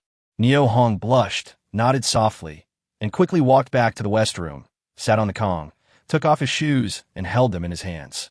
Sister-in-law, these shoes are a little. Before the word stinky could be uttered, Zhang Xiaoying snatched the shoes away and turned away. Sister Dongsheng really treats me like a family member. Nio Hong sighed in his heart and laid down on the warm pit with his clothes on. As soon as his head touched the pillow, he fell into a deep sleep. The next day's breakfast was the same as last night, still pork soup. Everyone enjoyed the meal very much. After dinner, Nio Hong put down his bowl and said to Nio Dongsheng and Zhang Xiaoying, Brother, sister-in-law, I want to discuss something with you. Brother Hong, you go ahead. Zhang Xiaoying responded readily. I plan to take this wild boar to the supply and marketing cooperative to sell it for some food and cloth coupons, and also buy some bullets and other daily necessities. When Nio Dongsheng and Zhang Xiaoying heard that Nio Hong was going to sell the wild boar he had just killed, they found it difficult to let go for a moment. That's pork, delicious pork. If we take it away and sell it, how will we eat it in the future? The room fell into an awkward silence, and the atmosphere seemed a little solemn. Brother, don't sell the wild boar. If you sell it, we will have no meat to eat. Nio Xianhua snuggled into Nio Hong's arms and was the first to stand up and express her opposition. Nio Dongsheng and Zhang Xiaoying felt relieved when they heard this. They looked at Nio Xianhua with gratitude, thanking her for speaking her mind. Nio Hong smiled slightly, stroked Nio Xianhua's head with his hand, and asked softly, Do you want to eat steamed bread? No, steamed bread is not tasty. I just want to eat meat. Pork is delicious. Nio Xianhua crawled out from Nio Hong's arms and sat on his lap again, answering in a loud voice. Nio Hong glanced at Zhang Xiaoying and found that she was looking at him nervously, so he quickly lowered his head to look at his younger sister. Flowers, I want to ask you, do you want to wear new clothes and a red headband? Nio Xianhua was about to refuse when she heard this, but she was startled, then nodded heavily and responded. I think the Guizhi in the village all wear red hair bands, which look so beautiful when tied in their hair. I want a red hairband too. Zhang Xiaoying listened to the conversation between the brother and sister. The expression on her face changed several times, and then she spoke. Brother Hong, sell the pigs. We still have wolf meat and flying dragons at home. We won't starve. You can also sell the wolf skins while you're at it. Yes, let's not eat this wild boar for now. It's better to sell it. Nio Dongsheng also echoed softly. Nio Hong hesitated for a moment, his face serious. Sister-in-law, Brother Dongsheng, to be honest with you too, I found a wild boar den last night. I will go kill another one tonight. This way, we will have both food and pork to eat in the future. Really? Zhang Xiaoying's face showed a look of surprise. Certainly. After getting a positive response from Nio Hong, Zhang Xiaoying thought for a moment and said, Brother Hong, wait at home for a while. I'll go borrow a carriage from Uncle Xiangdong. Sister-in-law, there's no need to borrow the team's carriage. I can pull the sledge myself. Nio Hong hurriedly stopped Zhang Xiaoying, who was about to get up. The road outside the village was covered with snow. Putting the wild boar on a sled allowed one person to pull it easily without much effort. What's more, he also had the arsenal to assist him, so taking a carriage to the commune would have been a burden. Are you sure you could do it on your own? Zhang Xiaoying asked again worriedly. Of course I can. Wasn't it me who pulled the wild boar back from the back mountain last night? Nio Hong said as he stood up and walked out the door, and Zhang Xiaoying quickly followed him. The two worked together to lift the wild boar, which had been frozen hard outside, onto the sled. At this moment, the sun is shining, and today is another sunny day. After breakfast, Nujayadin regained some vitality. The villagers on the street saw Nio Hong pulling a sled alone with a huge wild boar on it. They became curious and gathered around to watch. Wow, what a big wild boar. Nio Hong, did you kill this yourself? Someone in the crowd raised a question. Yes, I did it last night. Nio Hong responded calmly. Nio Hong, awesome. As he said that, the man gave Nio Hong a thumbs up. Haha, it's just SOSO. Niu Hong responded modestly. Niu Hong, you killed such a big wild boar. You can't eat it all by yourself. You should at least share some with every household in the village, right? Someone in the crowd shouted this, which instantly aroused the interest of everyone in the audience. This is a real wild boar, and its size is big enough to give every family in the village 2 pounds of meat. 2 pounds of meat is not a small amount. Some ordinary people can't even eat any meat in a whole year. Just like the Niu Lianxing family in the past. When everyone present heard this, they all focused their eyes on Niu Hong, drooling. Niu Hong couldn't help but frown when he saw this. He clearly remembered. His father, mother, 3 brothers and sisters all died of hunger, and no one in the village came to help them at that time.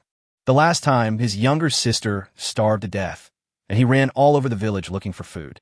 Except for the food he borrowed from Dongxing's wife. No one else would lend him even a grain of food. Their little sister starved to death, but they're still alive and well. Doesn't this just speak for itself? If you have food, just don't lend it to yourself. Now he's encouraging me to share the wild boar with everyone in the village. He is really taking advantage of my honesty and treating me like a fool. Niu Hong pondered for a moment and spoke loudly. Uncles, brothers, and younger brothers. I'm sorry, I don't want to eat this wild boar myself. I want to sell it to the supply and marketing cooperative. Please make way for me. I have to hurry. Niu Hong, do you have any conscience at all? Didn't you see that the people in the village have no food to eat? Yet you want to sell the wild boar you hunted. Isn't it too unkind of you to do this? You don't respect the men of Nijiatan, young and old. Chapter 16, A Sweet Dream. Niu Hong turned to look at the person who was speaking. It was Niu Shun, the famous hunter in the village. He suddenly felt furious. Uncle Niu Shun, you can't say that. Our house collapsed, and we don't have any food. I sold the wild boar to get money to build a house and buy food. Is there a problem? I can't risk my life and my younger sister's life just for you guys to have some meat. Niu Shun opened his mouth, speechless. The people standing aside deeply agreed with Niu Hong's words. 2 orphan children have a hard time surviving, and they finally catch some prey, but they are forcing others to share it with everyone in the village. Isn't this bullying the small and the weak? The eyes of the people around him looked at Niu Shun differently, filled with contempt. Niu Hong had no idea what everyone was thinking, so he looked at Niu Shun and continued speaking. Uncle Niu Shun, you are a famous hunter in the village. You are older than me and older than me. You see, people in the village have a hard time. Why don't you hunt a few more wild boars or other prey to share with the whole village? Snort. Niu Shun snorted in dissatisfaction, turned around, and was about to leave. Someone nearby who had long disliked him couldn't help but shout. Niu Shun, didn't you go to the back mountain yesterday? Where's the wild boar you hunted?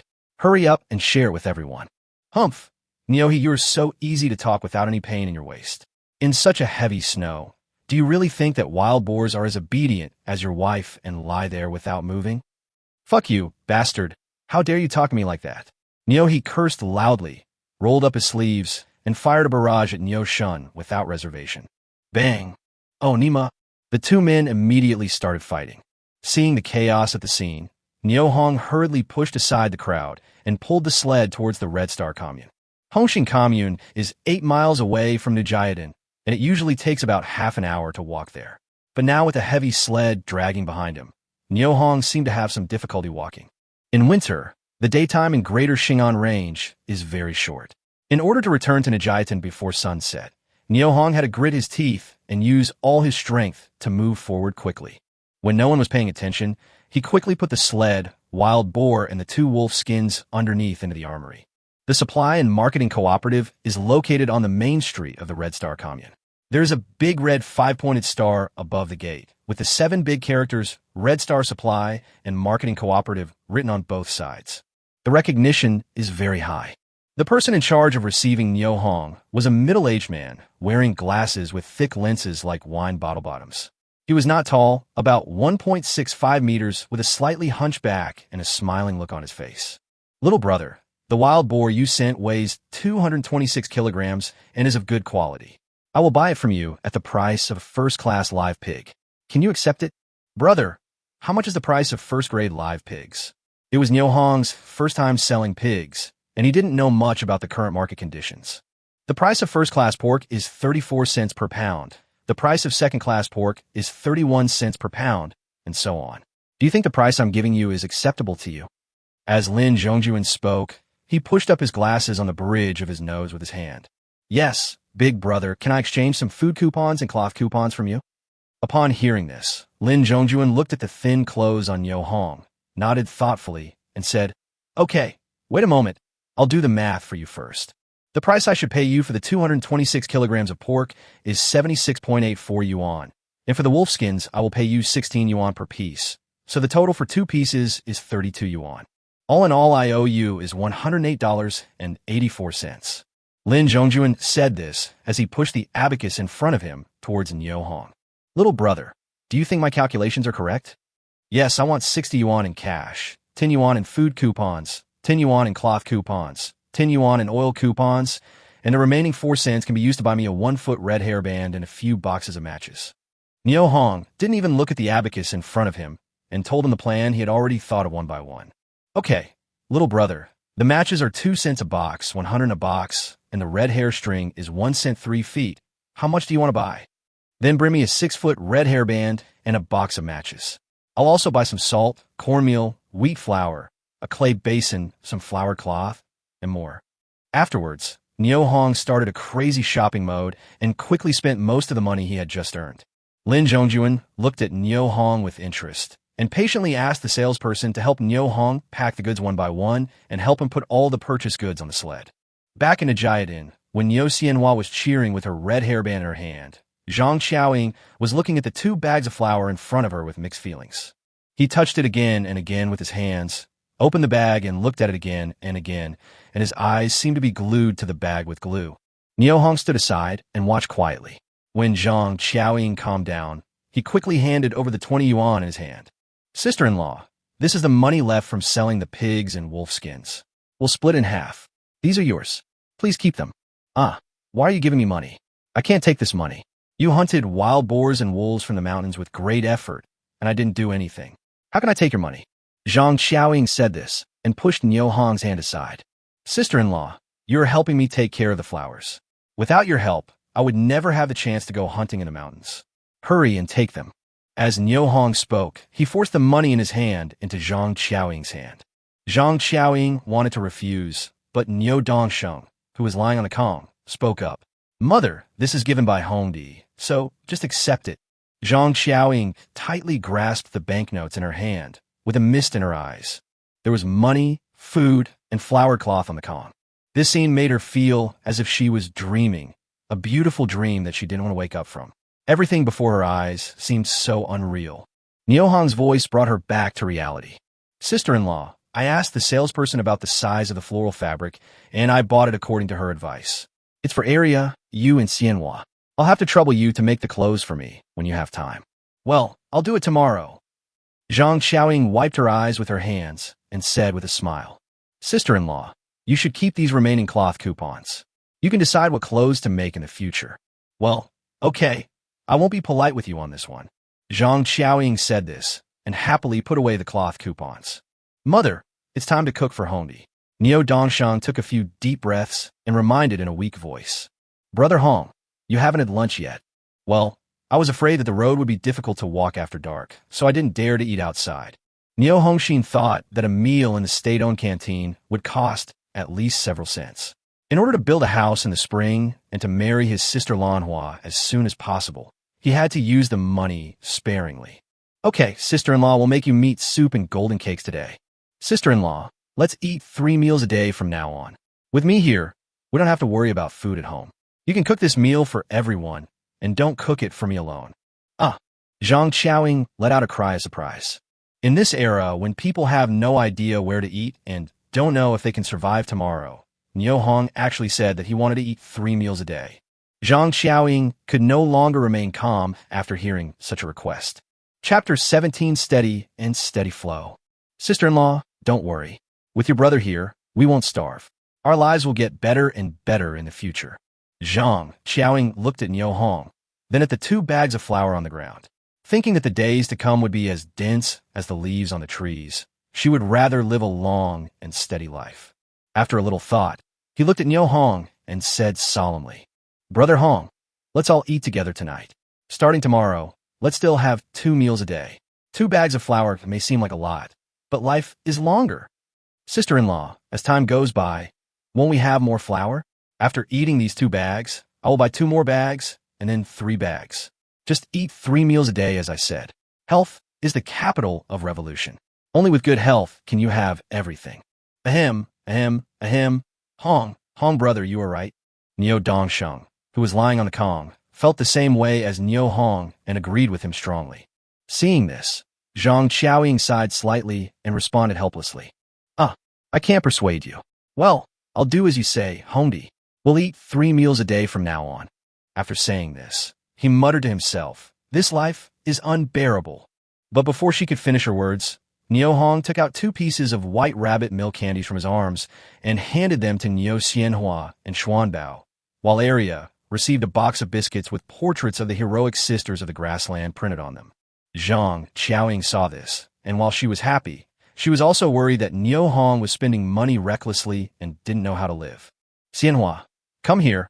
I'll help you tie your hair up, so you don't look like a little crazy. You are the little lunatic. My sister-in-law has combed my hair for me. It looks good. Neo Xianhua pouted and snorted, but still obediently handed the red hairband in her hand to Neo Hong. Xianhua, do you want to go to school? Neo Hong asked softly while combing his hair. Yes, Guizhi said that the teachers in the school are very pretty and speak very nicely. I also want to go to school. Neo Xianhua spoke very seriously, as if she was talking about something of great significance. Neo Hong felt a sinking feeling in his heart when he heard this. His family was too poor in the past. Even though the school waived tuition and miscellaneous fees, he could not afford the 50 cents for textbooks. He clearly remembered that every time his younger sister saw other children going to school in groups in front of the house, she would stand there for a long time. No matter how her family called her, she was unwilling to go home.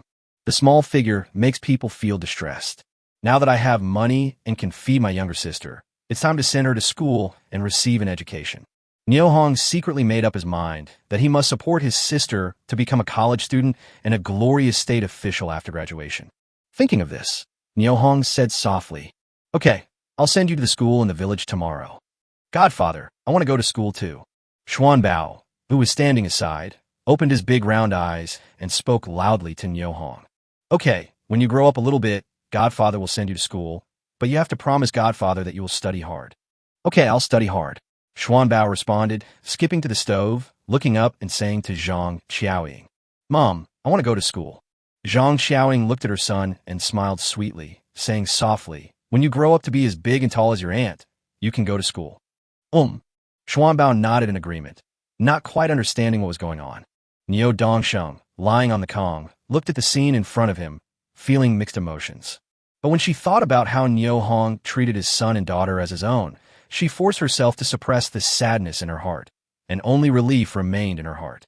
At the same time, he was secretly glad that he had given Neo Xianhua half a bird egg when she was extremely hungry. Otherwise, how could he have received such a generous reward? After dinner, Neo Hong walked out of the house with his hunting rifle as usual and hid in an unnoticed corner in the back mountain. This corner is hidden enough and the space is spacious enough. Neo Hong thought for a moment and moved the wild wolves and wild boars that had been killed last night out of the armory one by one. He bled them one by one and removed their internal organs. Anyway, he had bought enough ceramic basins and salt for today. The edible pig offal was placed in a ceramic basin and left there, while the inedible ones were discarded. The only thing he kept was the largest wild boar. He wanted to take it back to Dongxing's house as tonight's prey. For hours later, 38 wild wolves and a wild boar were dealt with cleanly by Neo Hong. Looking at the 38 wolf skins and a wild boar in the armory, Neo Hong began to think about how to sell them quickly. After exchanging the money, he could go to Lanhua's family to propose marriage. As for his future mother-in-law, Lu Ailian, who dislikes him very much, Neo Hong has already thought of a countermeasure.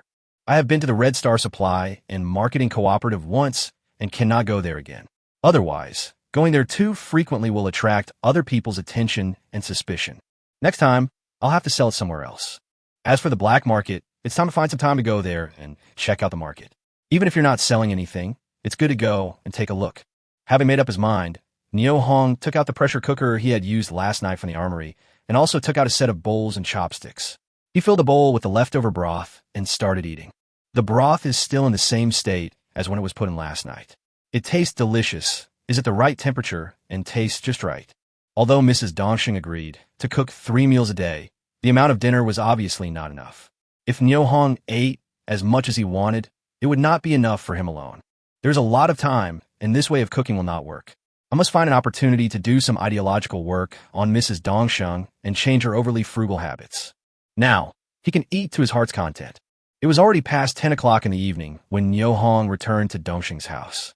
Zhang Xiaoying was overjoyed when she saw that the wild boar they had brought back was even bigger than the one they had last night. When he learned that this one would not be sold again, he looked at Niu Hong with eyes full of infinite love, and he wished he could eat him in one bite. She secretly made up her mind that she must capture brother Niu Hong tonight and make him truly half her man. Only in this way will there be more and more wild boar meat to eat, and a steady supply of rice, flour, grain, oil, and of course money. Everyone says, money and property are the catalyst for women's love, and at this moment, this is fully reflected in Zhang Xiaoying. Zhang Xiaoying came close to Niu Hong and lowered her voice and said, "Brother Hong, you are amazing. Sister-in-law, I am so happy today. I will give you an extra meal tonight." Niu Hong smiled and did not respond. After Zhang Xiaoying finished speaking, she went into the house, took out a ceramic basin and salt, and began to cooperate with Niu Hong in killing the pig, bleeding it, and removing the internal organs. Niu Xianhua and Xuanbao ignored the cold outside and circled around the wild boar, playing games. Children's happiness is simple and pure. Looking at his little sister Niu Xianhua playing happily beside him, Niu Hong couldn't help but secretly sigh at the gift of time, which allowed him to regain this family affection after his rebirth. Chapter 18, a series of questions. After 2 days of nourishment from the broth, the complexion of several people in the room had noticeably improved. Niu Dongsheng no longer panted as heavily when speaking, and sometimes he could even speak a complete sentence in one breath. Facing the bowl of rice handed to him by Zhang Xiaoying, he said repeatedly, "Mother, I really can't drink anymore. Give it to Hongdi." As a disabled person, he lay on a kong and hardly moved. He had a small appetite, and after dinner he could not eat any more food. Seeing this, Zhang Xiaoying stopped trying to persuade him and turned to walk towards Niu Hong. "Hongdi, come drink it." "Sister-in-law, I've already drunk 2 bowls. I can't drink anymore. Boys need to eat more to have strength. Come, drink it." Zhang Xiaoying stuffed the bowl and chopsticks into Niu Hong's hands without saying anything. With no other options, Niu Hong had to bite the bullet and drink the bowl of broth, even eating up all the pork offal in the bowl. After drinking this bowl of meat soup, Niu Hong threw out of his mind the idea of doing ideological work on Dongsheng's wife. With her enthusiasm for cooking, does she still need to do her own work? That's an international joke. "Brother Hong, come here. I'll serve you another bowl." "Sister-in-law, I can't drink anymore. I really can't drink anymore." Niu Hong said this, quickly put his bowl into the basin, and started washing it. Seeing this, Zhang Xiaoying hurried over, snatched it away, and said, "Brother Hong, you've been tired all day. How can I let you wash the dishes? Go back to your room and rest." "Sister-in-law, I'm not tired." "Not tired? You're just being polite. How can you not be tired after pulling a wild boar weighing hundreds of pounds for such a long distance? Go and have a rest on the kong," Zhang Xiaoying said, and considerately pulled Niu Hong's arm and pushed him to the west room. "Brother Dongsheng, I won't chat with you tonight." As Niu Hong spoke, he was quickly pushed onto the kong by Zhang Xiaoying without waiting for Niu Dongsheng to respond. "Take a good rest. I'll come back later to replace your shoes with ula grass." Zhang Xiaoying climbed onto Niu Hong's shoulders and whispered in his ear in a sweet voice. Before leaving, she did not forget to grab Niu Hong's body. "What's going on? Such a strong hand, it's too much. Why do I feel that Mrs. Dongsheng is becoming more and more presumptuous towards me, has less and less sense of boundaries between men and women, and is treating me less and less as an outsider?" Niu Hong rubbed the part that was hurt by Dongsheng's scratching. It took him a long time to recover, but he was still puzzled. Feeling his stomach bloated, Niu Hong didn't dare lie down on the kong to rest, otherwise the broth would flow out of his mouth. Leaning on the kong and looking out the dark window, I couldn't help but think of the year 2025 when I used to live in.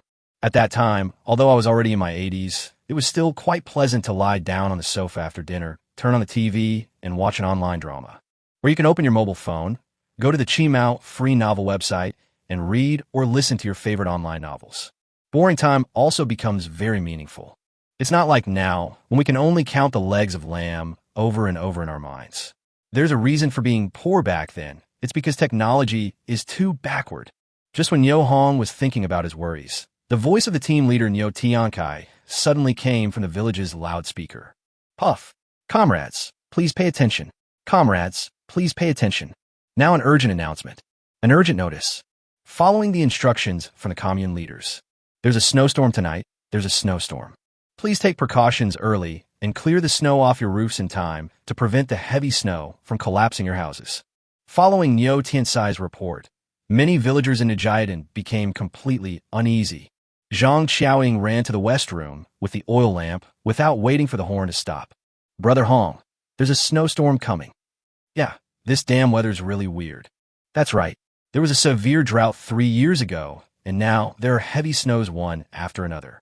If God wants to cheat us, shouldn't he cheat people from other places? Why does he only punish people from one place? As Zhang Qiaoying spoke, she placed the kerosene lamp on the head of Nyo Hong's Kong. Nyo Hong was slightly stunned when he saw this, and said softly, Sister-in-law, go and rest with Brother Dongsheng. I'm here. I'll go out and clean the roof in the second half of the night to make sure the house doesn't collapse due to heavy snow. How can I let you work alone? I'll accompany you. While talking, Zhang Qiaoying turned off the kerosene lamp, took off her shoes, and got on Nyo Hong's Kong. Sister-in-law, you. Before Nyo Hong could finish his words, he felt 2 arms hugging him tightly in the darkness, and at the same time, a hot and pretty face pressed against his. Brother Hong, it's easy to feel sleepy if you stay up late alone, but you won't feel sleepy if you chat with someone else. As Zhang Qiaoying was talking, one of her little hands began to become restless. When Nyo Hong saw this, his hair stood on end, and he shuddered. He quickly held down Zhang Qiaoying's little hand. Sister Dongsheng, Brother Dongsheng hasn't slept yet, you. Before Nyo Hong finished speaking, the arm that was tightly hugging him slowly loosened, and the little hand that he had been gently pressing on was also pulled away at the same time. Brother Hong, do you think anyone will die in our village because of this heavy snow? Zhang Qiaoying said calmly in the darkness. Ah! Nyo Hong exclaimed, thinking, how can we talk about this topic in the middle of the night? It's creepy. For a moment, he didn't know how to answer. Brother Hong, when will this hateful famine end? When Nyo Hong heard this, he breathed a sigh of relief and thought to himself that this topic was quite normal and not that scary. After a little thought, he responded, Sister-in-law, as long as there are wild animals in the mountains, we won't starve, and the famine won't affect us. Just relax. But alas, Zhang Qiaoying sighed and thought to herself that Hongdi was still too young to understand the hidden meaning of her words. The famine in heaven will eventually get better, but when will my own famine end? It's heartbreaking to think about the hard days. Sister-in-law, it's windy outside, listen. As soon as Nyo Hong finished speaking, he heard a gust of wind blowing outside the window, sweeping the ice particles and hitting the window frame, making crackling sounds. The mountain breeze in the distance blew through the treetops, whimpering and complaining. Yes, it's windy. Hongdi, I feel a little cold. Can you hug me? Although Zhang Qiaoying's voice was very soft, Nyo Hong was sure that if Nyo Dongsheng, who lived in the east room, was not asleep, he would be able to hear it. I thought to myself, Mrs. Dongsheng is really getting bolder and bolder now. Little did he know that he had become a prey in Dongsheng's wife's eyes, and she had already made up her mind to catch him tonight. Hongdi, I'm cold. As soon as Zhang Qiaoying finished speaking, she took the initiative to snuggle into Nyo Hong's arms. Sister-in-law, Brother Dongsheng hasn't fallen asleep yet. Are you sure he doesn't have any ideas? Hush, he agreed to this. As Zhang Qiaoying spoke, she leaned quietly in Nyo Hong's arms, enjoying the rare warmth, but she did not continue to mess around. Hey, sister-in-law, didn't I already promise you that I would be the godfather of the 2 children and would always help you? Why are you still not confident about me? Nyo Hong understood what Mrs. Dongsheng was doing. Ultimately, she still hoped that he could be a helper to their family. Brother Hong, when you get married and have a wife, if you still help us selflessly like this, will your wife have any objections when she knows about it? Will she agree? If she disagrees, what should our family do? How to live? Have you thought about this problem for your sister-in-law? Zhang Qiaoying's series of questions made Nyo Hong fall into deep thought. Chapter 19, It's Great to be Young. Sister-in-law, don't worry. Even if Sister Lanhua gets married in the future, she will not be so cruel as to ignore you when she sees the current situation of your family, not to mention that I am the godfather of the 2 children. Nyo Hong patted Zhang Qiaoying's arm gently and comforted her with kind words. In his heart, Zhang Xiaoying's family was his sister's savior. When their family was in trouble, how could he and his sister Lanhua stand by and do nothing? But some things can only be understood but not expressed in words, and I couldn't explain them to Zhang Xiaoying clearly. Alas, Brother Hong, if it weren't for your help, I don't know how I would have gotten through these past 2 days. If you weren't here, facing such bad weather today, all our family could do is stay at home and wait to starve to death. There would be no other way. Sister-in-law, I should thank you very much. Zhang Xiaoying sighed softly, and as she spoke, she took Niu Hong's hand and pressed it against her chest. Seeing this, Niu Hong quickly pulled his hand back. There are some things you can do and some things you can't do. Once you do those things you can't do, there's no going back. He didn't want to do anything against his own will, nor did he want to do anything to let down Sister Lanhua, and he didn't want to take advantage of Dongxing's family when they were in trouble. Sister-in-law, I still say the same thing. Your family's difficulties are temporary, and our country's difficulties are also temporary. When Xuanbao and area grow up and the country situation improves, your family's life will definitely get better. Upon hearing this, Zhang Xiaoying did not respond for a long time and just sat in silence in the dark. Niu Hong also fell silent upon seeing this. The wind outside the window blew even more violently, causing the door to creak. The cold wind blew into the room through the gaps, bringing a biting chill. Niu Hong picked up the quilt on the Kong to cover the two of them, listening to the sound of wind and snow falling outside the house. After a long time, Zhang Xiaoying spoke first, breaking the silence in the room. Brother Hong, have you proposed to Sister Lanhua? No, the betrothal money is not ready yet. Her mother is very opposed to me, Niu Hong said, gently holding Zhang Xiaoying's slender waist. Did he come to you the day before yesterday to urge you to go to her house to propose marriage? Upon hearing this, Niu Hong trembled slightly and did not respond. Zhang Xiaoying keenly noticed the changes in Niu Hong's body and said lightly, Brother Hong, it's better to propose marriage sooner rather than later. You know the saying, a girl from one family is sought after by hundreds of families. If you act too late, the good girl will be snatched away by other families. Yes, Niu Hong sighed in his heart, but a penny can make a hero fall, not to mention that his house has collapsed now and he doesn't have much money. How can he marry Lanhua? Disaster. Would you like me to ask my sister-in-law to go to their house and ask for marriage? No. When the snow stops, I will go to her house in person and have a good talk with her mother. Are you sure you can do it without a matchmaker? Zhang Xiaoying said worriedly. Look for it, but now is not the time. Oh. In a dark night, the two fell silent again. Niu Hong was listening to the sound of the wind outside, keeping an eye on the snow outside, and before he knew it, he heard a steady breathing coming from his arms. Without looking, Niu Hong knew that Mrs. Dongsheng had fallen asleep leaning in his arms. I couldn't help but let out a bitter smile in my heart, and secretly sighed that it's still good to be young. No matter how big the problem is, it can't stop me from getting a good sleep. All the troubles will disappear when you wake up. It's great to be young. Niu Hong felt sleepy, and his eyelids felt as if they had become as heavy as 1,000 pounds. He could not help but lower his head and fell into a deep sleep. The cold wind was howling outside the window, but the big Kong in the room was still warm.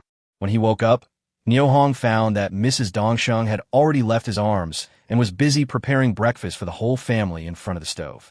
The aroma of tortillas mixed with broth filled the room. Brother Hong, why don't you sleep a little longer? Seeing Niu Hong walking out of the west room, Zhang Xiaoying's face was filled with a bright smile.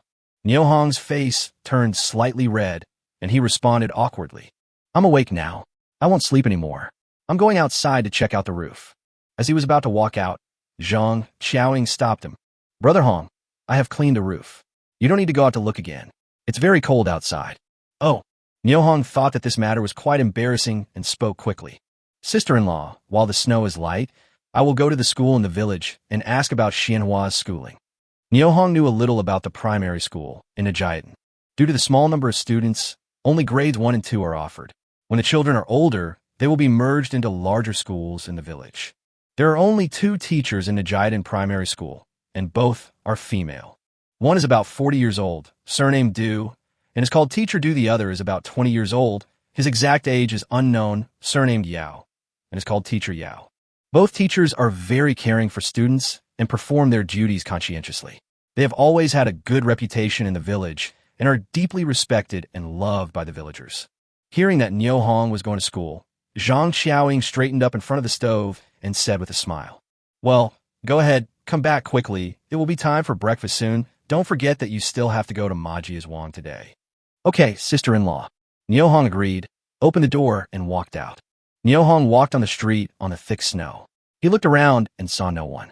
He thought for a moment, and a processed black-billed grouse appeared in his hand. It was heavy, about 7 or 8 kilograms. What Niu Hong did not expect was that even though the team leader, Niu Tiankai, issued an emergency notice through the loudspeaker, it still did not stop the children's enthusiasm for going to school. At this time, there were already groups of parents standing at the school gate, sending their children to school. There were both men and women, both elderly and young parents with children. Seeing Niu Hong coming over and the grouse in his hand, some people who knew him couldn't help but greet him. "Niu Hong, where did you get such a big grouse?" Niu Hong looked at the person who was speaking. It turned out to be Niu Sanjin, a villager he knew. He quickly answered with a smile. "It's Uncle Sanjin. I didn't kill this grouse. I was just lucky and picked it up from the back mountain. Are you here to send your grandson Shirtu to school?" Niu Sanjin heard this and laughed. Then he tapped Niu Hong with his hand. "You kid, you're still kidding me. Don't think I don't know that you went to the deep mountains of Manhwa Mountain the other day. You're really capable of coming back safely from there." "Ah, I was lost, and then I picked up a few pheasants. I really didn't know that it was the deep mountains of Manhwa Mountain. If I had known, I would never have dared to go in." As Niu Hong spoke, he looked at the black-billed grouse in his hand with a frightened look. "Brother Niu Hong, did you really pick up this pheasant?" Villager Niu Eru came close to Niu Hong and asked softly, staring at the grouse's 2 thighs and unable to help swallowing his saliva. "Of course it's true. Everyone knows that I can't hunt." Niu Hong looked at Niu Eru and talked nonsense seriously. "I'll go to the back mountain to try my luck tomorrow." Niu Eru smiled naively and said to himself after hearing this. The other parents who were about to leave after sending their children gathered around when they heard the news. When they saw the huge grouse in Niu Hong's hand, they all showed envious expressions on their faces. In these days, when people have to eat only coarse food or even have no food to eat, who can remain calm when faced with the temptation of a huge grouse? There was envy, confusion, and even a few jealous glances in the eyes looking at Niu Hong. Niu Hong didn't care about other people's eyes. He looked at Niu Sanjin and said, "Uncle Sanjin, do you know that the school in our village is still recruiting students?" Chapter 20. You misunderstood. After hearing this, Niu Sanjin looked at the grouse in Niu Hong's hand, and an understanding expression instantly appeared on his face. Niu Hong was going to give a gift to Teacher Du and Teacher Yao, so he quickly replied, "We're hiring anytime. Teacher Du just came into the office. Go over and ask her." "Okay, thank you, Uncle Sanjin." Niu Hong thanked him and walked into the school carrying the grouse. The campus is not big. It was transformed from the houses and courtyards of the former landlord Niu Laokai. After entering the gate and walking around the screen wall, there is a row of tiled houses. On the left are the teachers' offices and bedrooms, and on the right are the classrooms where the children usually have classes. Noticing someone walking into the campus, the older Du Huairu took the initiative to walk out of the office to greet them. "Comrade, who are you looking for?" Niu Hong looked at the middle-aged woman in front of him. She had short hair, a medium build, and was wearing a blue top that had been washed to a pale color. I secretly guessed in my heart, she should be the teacher Du that everyone is talking about, she said quickly, taking 2 steps forward. "You must be Teacher Du, right? My name is Niu Hong, and I'm from Nijiatan. My sister is Niu Xianhua, and she's just 8 years old. I want to ask if our school is still recruiting students." Du Huairu did not respond to Niu Hong's question immediately, but looked him up and down. Niu Hong was less than 1.8 meters tall and thin. His clothes were worn and had several patches on them. However, he was very energetic and spoke with full energy. His smiling face made him look very sunny. Looking at the big grouse in his hand, Du Huairu's heart was shocked, and she secretly praised the young man for his politeness. He quickly responded, "Yes, as long as they are of school age, our school will accept them at any time. When you plan to send your sister over?" "Teacher Du, how much tuition do I need to pay to study at school?" Niu Hong asked anxiously. "There is no tuition fee, only 50 cents for books." Du Huairu said nothing more after that. She knew very well that many families were reluctant to pay even the 50 cents textbook fee for their children. "I see. Teacher Du, here's 50 cents. I'll go through the formalities first. I came in a hurry, so only brought a grouse for Teacher Du to replenish his body. After Niu Hong finished speaking, he handed over the grouse and 50 cents with both hands. Well, I can accept the money for the books, but I can't accept the grouse. My superiors have made a request that I absolutely cannot accept any gifts from my fellow villagers. Du Huairu said this and waved her hands to refuse. Seeing this, Niu Hong rolled his eyes and said, Teacher Du, you misunderstood. This is not a gift. It is a grouse I picked up on the way here. It was snowing heavily, and I couldn't find the owner for a while, so I thought of sending it to school so that you can make it for the children to replenish their bodies. Niu Hong spoke with great confidence and sincerity, leaving no room for doubt. Du Huairu looked at Niu Hong, who was talking nonsense seriously, with a smile on her face. She felt that this young man was not annoying at all, but rather very cute. Unconsciously, the impression Niu Hong left on her was raised to a higher level. Teacher Du, please be kind and accept it for the children. This will also save me from having to look for the owner in such a cold weather. After Niu Hong finished speaking, he stuffed the grouse into Du Huairu's slender little hand without further ado. Du Huairu felt her arms tighten suddenly, and she almost staggered because of the grouse. Before she could react, she saw Niu Hong had already walked to the gate like flying. Goodbye, Teacher Du. Before the voice fell, the person had disappeared. Oh, this young man is so likable. Du Huairu looked outside the gate and gave a heartfelt admiration. Sister Du, who do you think is likable? Teacher Yao heard the voice and walked out of the office. Suddenly, she saw Du Huairu holding a grouse in her hand and exclaimed, Hey, pheasant, Sister Du, do we have meat to eat today? Yes. Du Huairu looked at teacher Yao Ji, who was 2 years younger than her child, with a face full of doting. It was because of the arrival of teacher Yao that her teaching career in Nijiden was no longer as lonely and isolated as before. When Niu Hong returned to Dongxing's house, he found that everyone was waiting for him to eat. He felt warm in his heart and said quickly, Oh, I'm starving, sister-in-law. Hurry up and have dinner. After dinner, I still have to send flowers to school. Hey, Hongdi, is the school inviting registration? Yes, Teacher Du said that any child of school age can enroll at any time, but the 50-cent textbook fee cannot be waived. Brother, can I go to school like Guinyo Xianhua asked happily, hugging Niu Hong's neck. Of course, I've already paid for your textbooks. Let's go after dinner, okay? Niu Hong gently patted the back of his sister's hand and spoke softly. Good. Niu Xianhua agreed happily and loosened her arms that were around Niu Hong. Well, Hongdi, come and eat. Zhang Xiaoying handed 2 cornmeal pancakes and a bowl of meat soup to Niu Hong. Sister-in-law, the family meal should be served to Brother Dongsheng first. How can I, as his brother, eat first? Niu Hong said this, picked up the bowl, and quickly walked to Niu Dongsheng. Brother Dongsheng, you eat first. Feeling Niu Hong's respect for him, Niu Dongsheng felt as refreshed as if he had eaten a popsicle in the dog days of summer, from the inside out. But when he saw the bowl of rice and 2 pancakes that Niu Hong brought to him, Niu Dongsheng smiled bitterly and said, Brother Hong, how can I eat so much food? Half a pancake and half a bowl of broth is enough. This is what your sister-in-law has served you. Eat it quickly. After you finish the meal, you still have to send flowers to school. Niu Hong pondered for a moment and said solemnly, Well, sister-in-law, let's leave it at that for now. Don't serve me rice first next time. Zhang Xiaoying sighed softly. Okay, next time I'll serve your brother first, and then you. No, give it to my sister-in-law first. Niu Hong is very clear about his position. He and his sister are just living under someone else's roof and are 2 permanent guests. As a guest, how can you not respect the host? Zhang Xiaoying did not continue discussing this topic, but looked at Niu Hong and spoke calmly. Brother Hong, sister-in-law wants to discuss something with you. Sister-in-law, what are you talking about? Niu Hong quickly swallowed the food in his mouth and looked at Zhang Xiaoying, who was sitting beside the stove. Brother Hong, Uncle Niu at the east end of the village is in the same situation as your brother Dongsheng. Both were hit by a tree and had their backs broken.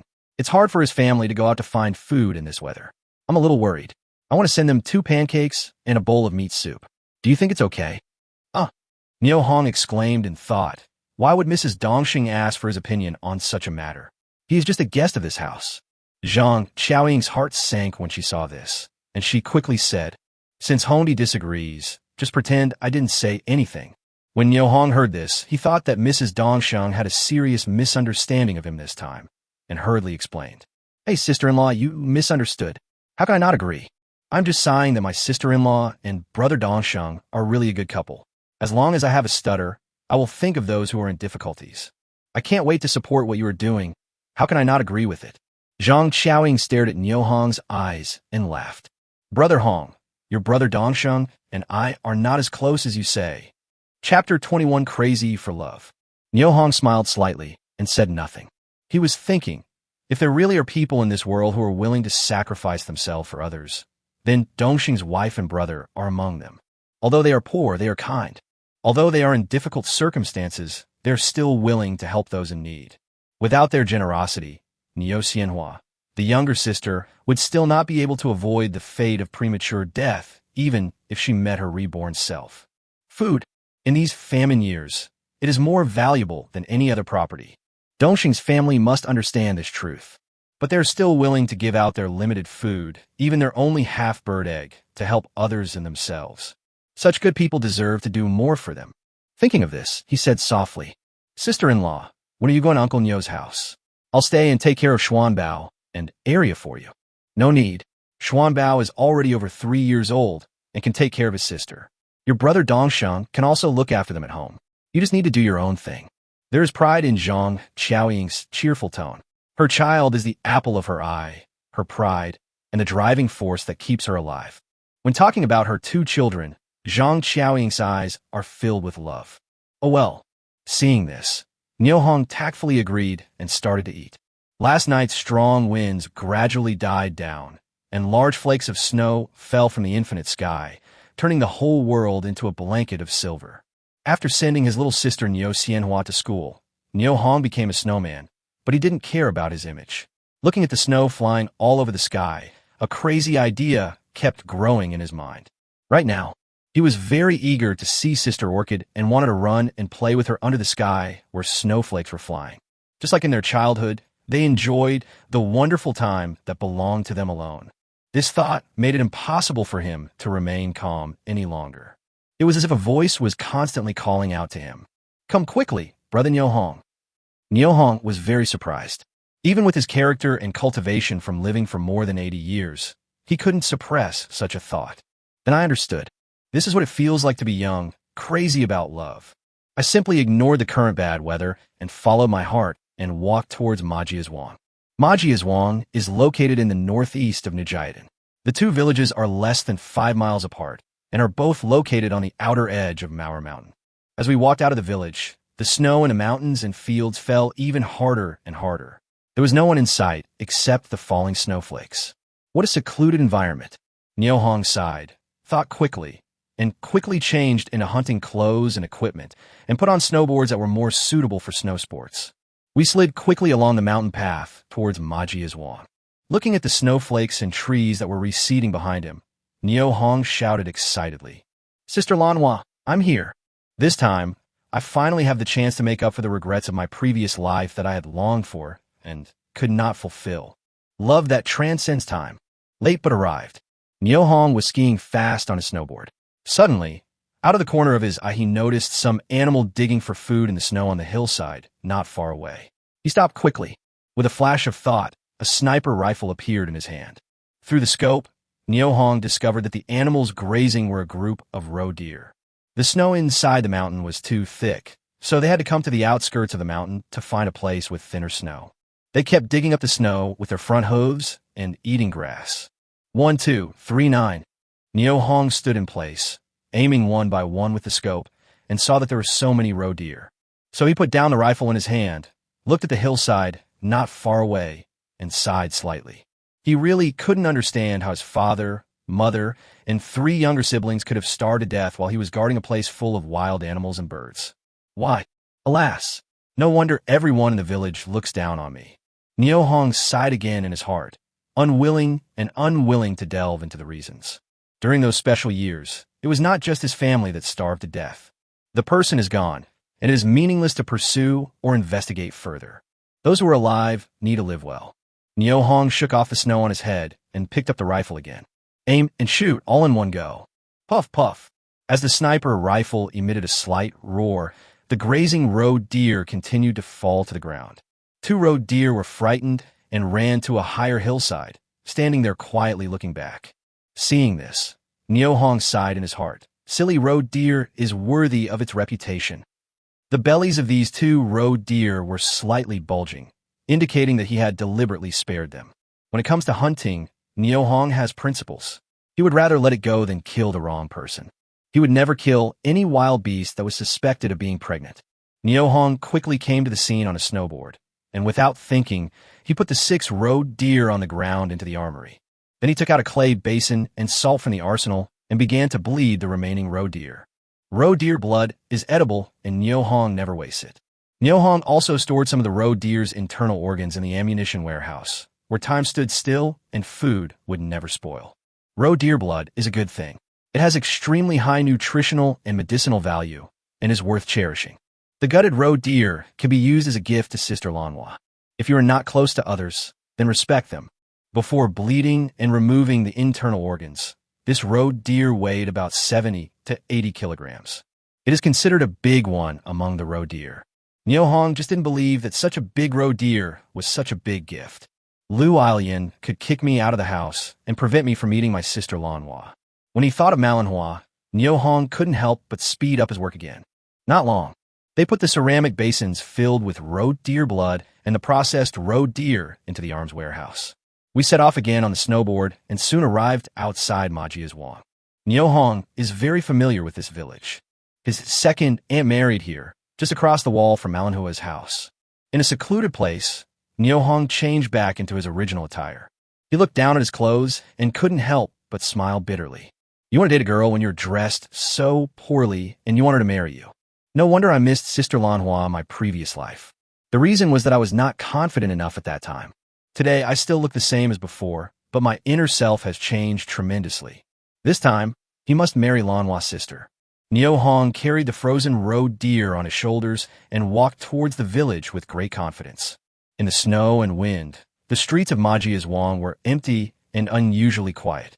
However, just as they were about to approach Malanhua's yard, bursts of fierce quarreling drowned out the whistling of the wind and reached Niu Hong's ears. Chapter 22, Make an Offer.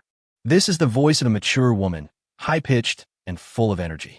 Niu Hong immediately recognized the owner of the voice. It was Malanhua's mother, Lu Ailian. From the sound of her voice, it was not difficult to tell that she was on the verge of going berserk. Ma Dong, you bastard. Can you be like a man and do something serious? You just stay there all day. Are you a bastard or a tortoise? You make me worry every day. Do you have eyes to breathe? Don't you see what's happened to your home now? Niu Hong stood outside the gate, listening to the noise inside, and groaned inwardly. It's such an unfortunate coincidence that I came here today. In this situation, how can I have the nerve to knock on Sister Lanhua's door? At this moment, through the gap in the fence, Niu Hong saw the door suddenly open and a figure quickly walked towards the gate. Although the road was slippery due to the snow, it did not affect the man's determination to leave. It's Ma Dong, Malanhua's father. Niu Hong looked at the familiar face and recognized the person instantly. At this moment, Ma Dong's face was ashen and full of anger. He stared blankly ahead and didn't notice that there was someone outside the door. When he angrily pushed open the door of his house, he suddenly saw Niu Hong standing beside him. He was so scared that his body trembled violently, his feet slipped, and he fell to the ground with a thump. This scene happened to be seen by Malanhua, who was chasing out of the door, and she shouted, Dad, what's wrong with you? Woo woo. Following the sound, Malanhua ran over crying. Uncle, are you okay? Niu Hong quickly put down the roe deer on his shoulder and went forward to support him. Who are you? Ma Dong looked at Niu Hong, who was covered in snow and had icicles on his eyebrows and eyelashes. He did not recognize him for a moment and said politely, Thank you, young man. At this time, Malanhua just walked up, holding Ma Dong's other arm, and also looking at Niu Hong, who was covered with frost. Uncle, my name is Niu Hong. Do you still know me? Niu Hong looked at Ma Dong and introduced himself quickly. Brother Hong, is that you? Why don't you come into the house and warm up now that you're here? Without waiting for Ma Dong to speak, Malanhua on the other side excitedly let go of his arm and ran to Niu Hong. Seeing this, Ma Dong muttered to himself, Alas, it's true that girls can't be kept when they grow up. If you keep them, they will become enemies. Today, this little cotton-padded jacket is completely unable to keep me warm. Niu Hong glanced at Ma Dong, then at Malanhua in front of him, and said with a smile, I just happened to pass by and happened to meet Uncle Ma coming out. Malanhua looked at Niu Hong, who was covered in thick snow, and instantly understood his situation. She squinted her eyes slyly and smiled. Come on, let's go inside and warm up. Dad, there are guests at home, so don't go out. As he said that, he took Ma Dong's arm and walked towards the yard. Seeing this, Nio Hong bent down, picked up the roe deer on the ground, and followed him in. Mom, there are guests at home.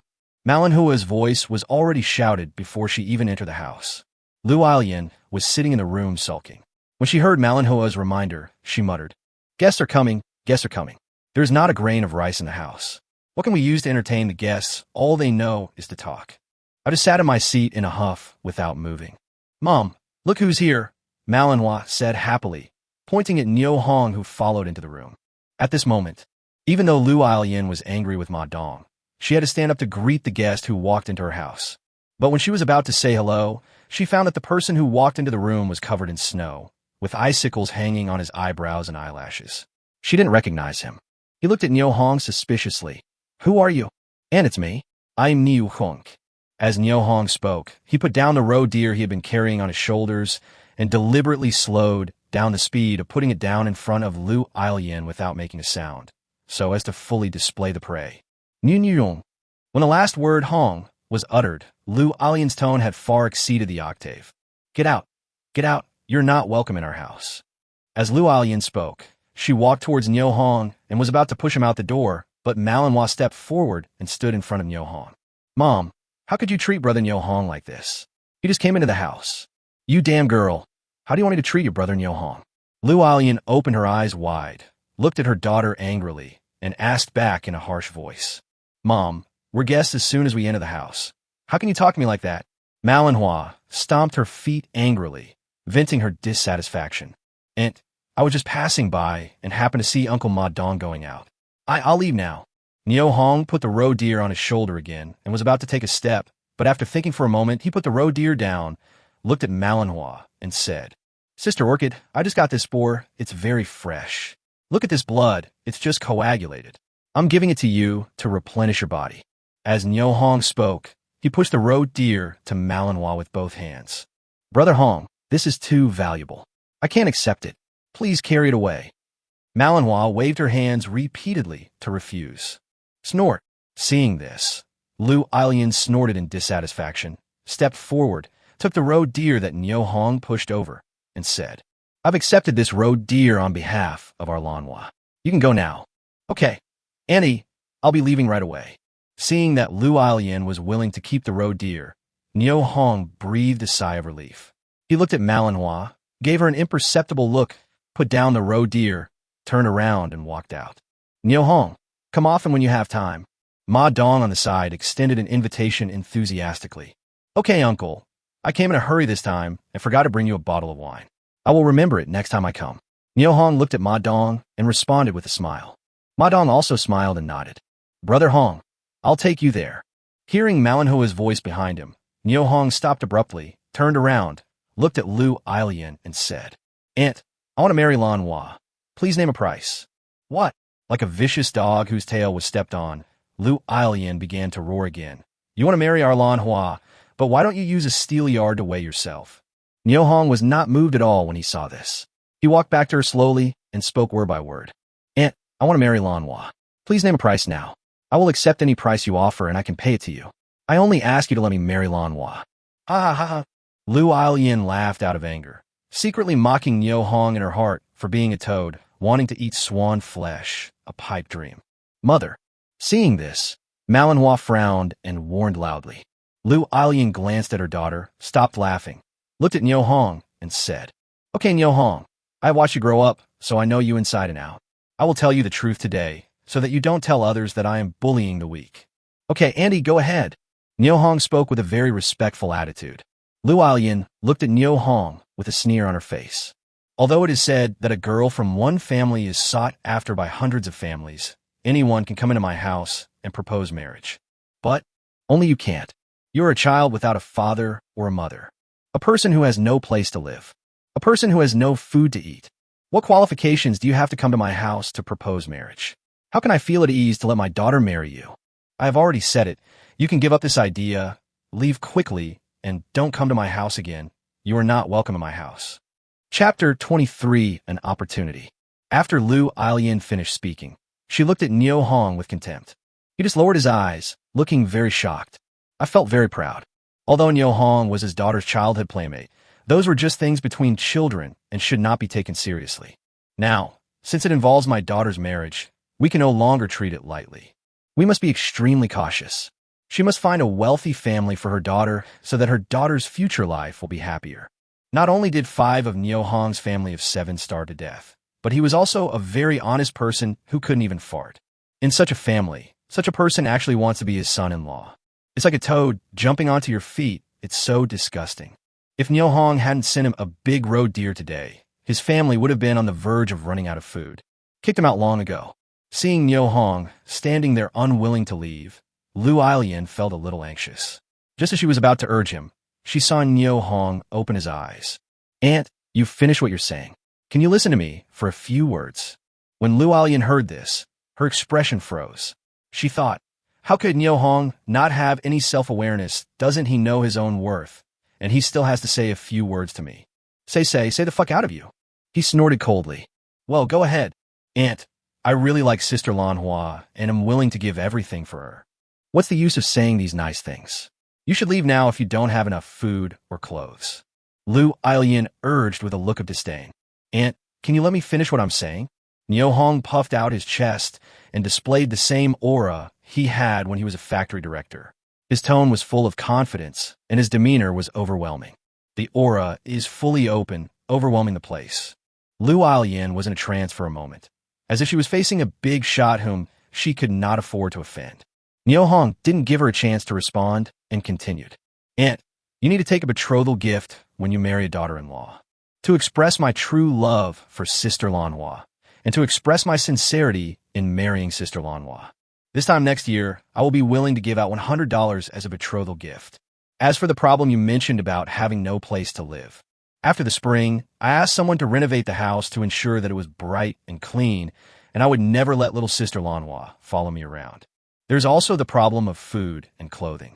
You can see that I can hunt, and I will never let little Sister Lanhua starve, nor will I let her get cold. To show my sincerity, here is a piece of cloth. Please accept it. As Nyo Hong spoke, he put his hands into his arms, and his mind turned. A piece of cloth that he had already bought at the supply and marketing cooperative was moved from the arms warehouse into his hands. I had originally intended to secretly give this piece of cloth to Manhwa, but now it seems that I really have to prove my strength. Nyo Hong's words completely confused Lu Ailian. The normal betrothal gift is only 20 or 30 yuan. If it is more, 70 or 80 yuan is a great deal. A betrothal gift of 100 yuan is an outrageous price.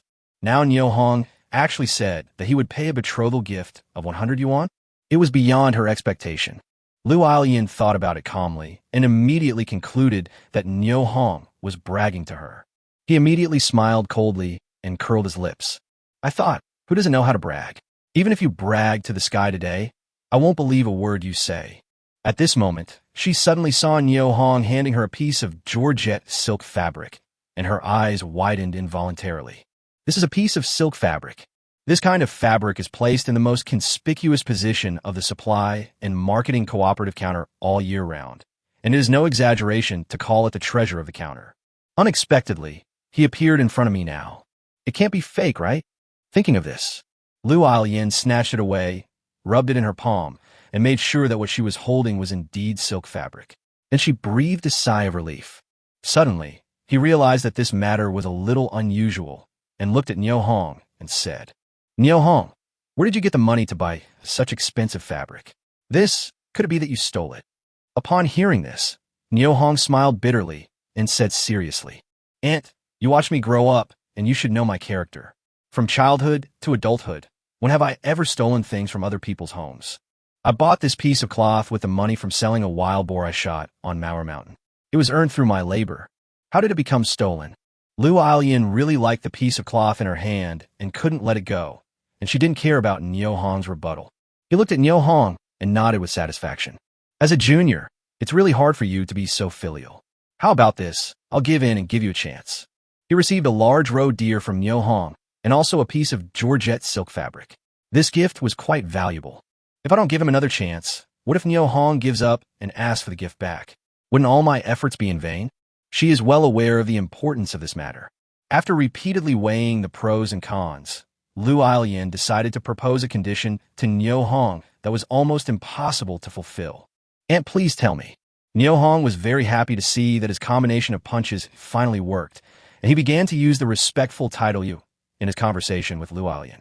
Lu Ailian looked at Niu Hong with a smile, tilted her head to the left, pretended to be very approachable, and said, "By this time next year, you have to give me a betrothal gift of 300 yuan, and I also want to see the bright and clean house you mentioned. Then I will agree to your marriage with Lanhua. Otherwise, don't even think about coming to my house to propose marriage again in this life. Do you understand?" Niu Hong really understood what was said, but he was also shocked by the conditions proposed by Lu Ailian. "It's not $10, nor $50, nor $100. It's $300. $300 is really enough to build another bright house. This opportunity is incredible. I took the initiative to offer a betrothal gift of 100 yuan to show my sincerity, but the other party asked for a betrothal gift of 300 yuan. Do you really think that the $300 came from the wind? What is Lu Ailian thinking? Is she planning to sell her daughter? Mother!" Manhwa on the side shouted loudly, feeling ashamed of her mother's unreasonable request, and was very worried that if brother Niu Hong really couldn't do it, wouldn't she have to marry someone else? How is that possible? Niu Hong glanced at Manhwa, whose face was filled with anxiety, and felt warm in his heart. He smiled at her and turned to look at Lu Ailian. "Aunt, I accept your offer. I will come to pay the betrothal gift on this date next year. Please give me a year with Uncle Ma." "No problem. Uncle promises you." Before he finished speaking, Lu Ailian's angry roar was heard in the room. "Ma Dong, go back to your room and stop embarrassing yourself here." Ma Dong, who had been smiling, instantly turned extremely ugly when he heard this voice. Niu Hong couldn't help but secretly complain when he saw this. After so many years, Uncle Ma's fear of his wife hasn't improved at all. Right now, an old voice came from the West Room. "Can you please stop quarreling in front of the guests? Aren't you afraid of making a fool of yourself by the guests?" Chapter 24, Is It Possible? As the voice rang out, an octogenarian walked out of the West Room with a cane. Niu Hong saw that it was Ma Lanhua's grandfather, Ma Qianli, and hurried forward to greet him. "Hello, Grandpa Ma. Who are you?" Ma Qianli looked at Niu Hong with a pair of cloudy eyes, his face full of confusion.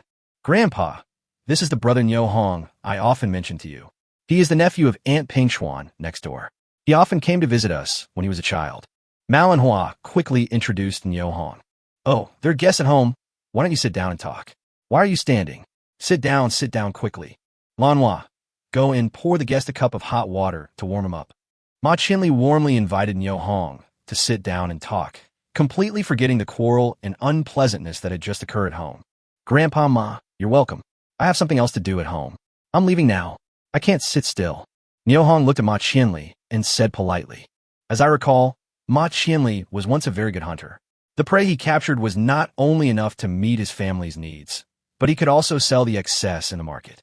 It is because of the old man's favor that Manhwa has never had to worry about food and clothing since she was a child, and has been pampered like a little princess. Calculated, Mr. Ma Qianli should be over 70 years old this year. After not seeing him for a few months, the old man's body had aged visibly. Not only was his reaction slow, he also seemed a little confused, and he could no longer leave his crutches. The warrior is old." Niu Hong was filled with sorrow.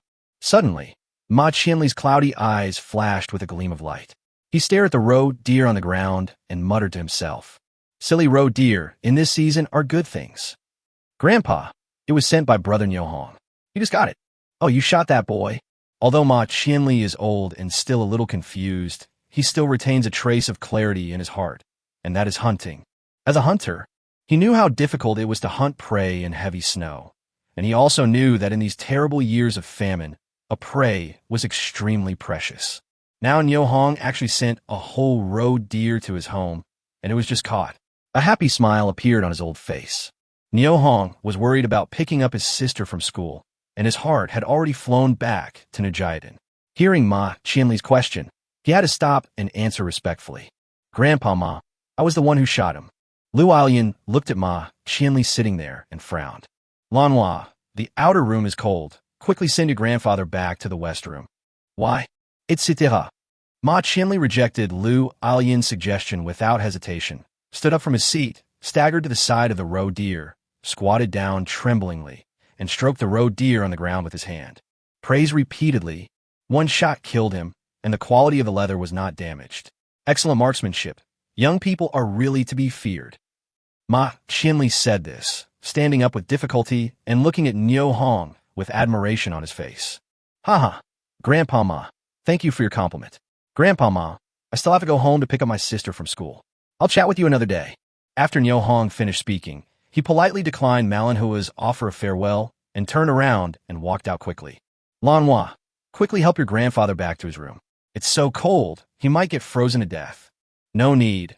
Old man Ma Qianli waved his hand, stopped Manhua's support, sat back in his original position, looked at Lu Ailian and said, Hey Ailian, my father is old and no longer useful to me. As for Ma Dong, he can't do anything except running a business. But in this world, people are not allowed to do business. What can he do? This family depends on you alone, Dad, you know it. On weekdays, if you have any grievances, just vent them to your father. He won't bother with you. Dad only asks you not to lose your temper with your family in front of outsiders, or else it will get out and make people laugh at you.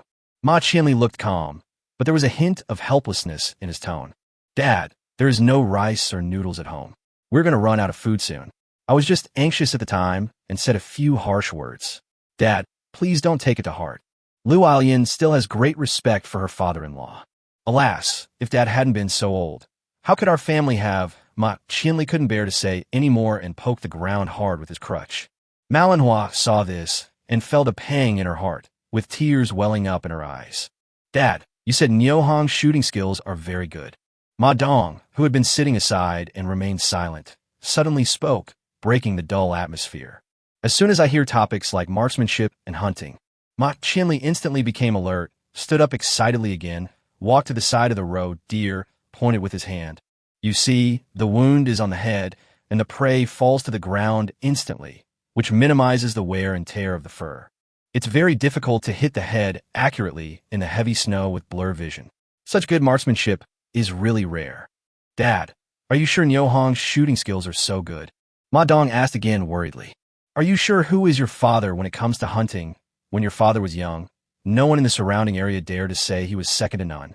How could your father's vision be wrong? Dad, do you think Niu Hong bought this prey from other hunters? Lu Ailian, who was standing aside, said softly that she had deep doubts about whether Niu Hong could hunt and catch prey. Bought it. Ma Qianli twirled his beard and shook his head. Where can he buy such fresh prey moreover? Does he have the money to buy such a big roe deer? Dad, from what I heard, Niu Hong doesn't know how to hunt. If he knew how to hunt, how could 5 of his 7 people starve to death? You say he has no money, but he sent Lanhua a piece of silk fabric. As Lu Ailian spoke, she handed the georgette silk fabric in her hand to Ma Qianli. Dad, look. Ma Qianli's big hand that was twisting his beard suddenly stopped, and he spoke after a long time. Don't doubt it. This young man killed this prey. Otherwise, how could he have the money to buy silk fabrics? A hunter, would he be short of money? When Lu Ailian heard this, she thought for a moment and lowered her voice and said, Dad, do you think Niu Hong is a thief? He used the stolen money to hire a hunter to kill a roe deer and pretend that he killed it himself, and then used the stolen money to buy silk fabrics. Mom, how can you say that about brother Niu Hong? Lu Ailian was interrupted by Manhwa before she could finish her words. Hey, you're siding with outsiders now. What you think your mother's words are harsh, but what your mother said is the truth. A child without a father or a mother, who can't even do anything, suddenly learns to hunt, and his shooting skills are so good. Is it possible? Who would believe it if I told them this? Mom, you can't say that brother Niu Hong is a thief. I told you, so what? Lu Ailian pinched her waist with both hands and immediately showed signs of wanting to throw a tantrum and start a quarrel. Stop talking. Can't such a big roe deer shut you up? Ma Qianli slammed the ground hard with his crutch and let out a helpless and hoarse roar. Nujiatan is close to the outskirts of Mauer Mountain, and golden eagles appear from time to time. It is dangerous for children to go out alone, especially on snowy days when prey is scarce. The risk is even greater. Therefore, the adults in the family are responsible for picking up and dropping off the children when they go to and from school. As soon as Niu Hong returned to Nujiatan, he went straight to the primary school. At this moment, he was anxious, worried that his younger sister Niu Xianhua would return to Dongxing's house alone. After walking through the gate and around the screen wall, I saw a little head waiting behind the half-open door of the classroom. Seeing her brother, Niu Xianhua quickly opened the door and ran towards Niu Hong. Brother, why did you come just now? Oh, sorry, I went to the commune and came back a little late. I won't be late again next time. Niu Hong said this and picked up Niu Xianhua. You must be Niu Xianhua's parent. As a pleasant young female voice sounded, a young and beautiful woman walked out of the classroom behind Niu Xianhua. When their eyes met, Niu Hong was stunned for a moment. Chapter 25, brother. Why are you running so fast? The girl was not tall, about 1.68 meters, and very thin, so thin that a gust of wind could almost blow her down. A pair of big watery eyes were embedded in the hungry face, and they were looking at him with a smile. Niu Hong secretly sighed. It's all because of hunger. If such a young girl is not short of food and water, she will definitely be a great beauty. It's a pity that hunger obscured her unparalleled beauty. Yao Ji saw Niu Hong staring at her without answering, so she smiled and spoke softly. You are Niu Xianhua's brother, right? Oh, yes, I am Xianhua's brother. And you are teacher Yao. Niu Hong woke up from his trance. Yes, I am teacher Yao. Xianhua was very well behaved and sensible in school today. She even took the initiative to help other children. Teacher Yao's doting gaze lingered on Niu Xianhua for a moment. Then he turned to look at Niu Hong, a look of gratitude on his face, and said, Brother Niu, thank you for sending us the pheasant. No, come to think of it, I should thank Teacher Du. If it weren't for her, I don't know how long I would have to wait in the snow for the victim. Niu Hong said this in a serious tone. Yao Ji watched quietly, a hint of surprise in her eyes, and then she smiled. Brother Niu, do you know how to hunt? Well, I guess I know a little bit. Teacher, my brother is a great hunter. He can kill 2 wild wolves and 4 flying dragons in one night. The flying dragon soup is so delicious. Niu Xianhua was dissatisfied with her brother's modesty and loudly told about his glorious deeds. Seeing Niu Hong's reluctant look and hearing Niu Xianhua's introduction, Yao Ji showed a hint of surprise on her face while trying to hold back a smile. After a little thought, he said, Brother Niu, can you sell us some of the prey you hunt in the mountains in the future? We will buy it at a high price. Niu Hong understood what Teacher Yao meant. She wanted to make a private deal with him. Now is the era of planned economy. In addition to money, you also need tickets to buy any goods. You need cloth coupons to buy cloth, grain coupons to buy grain, oil coupons to buy oil, meat coupons to buy meat, and so on. You can never buy what you need if you only have money, but no tickets. Everything is under the control of the plan. Everything is under the control of the bills. This is the characteristic of today's society, planning. However, the system is dead, but people are alive.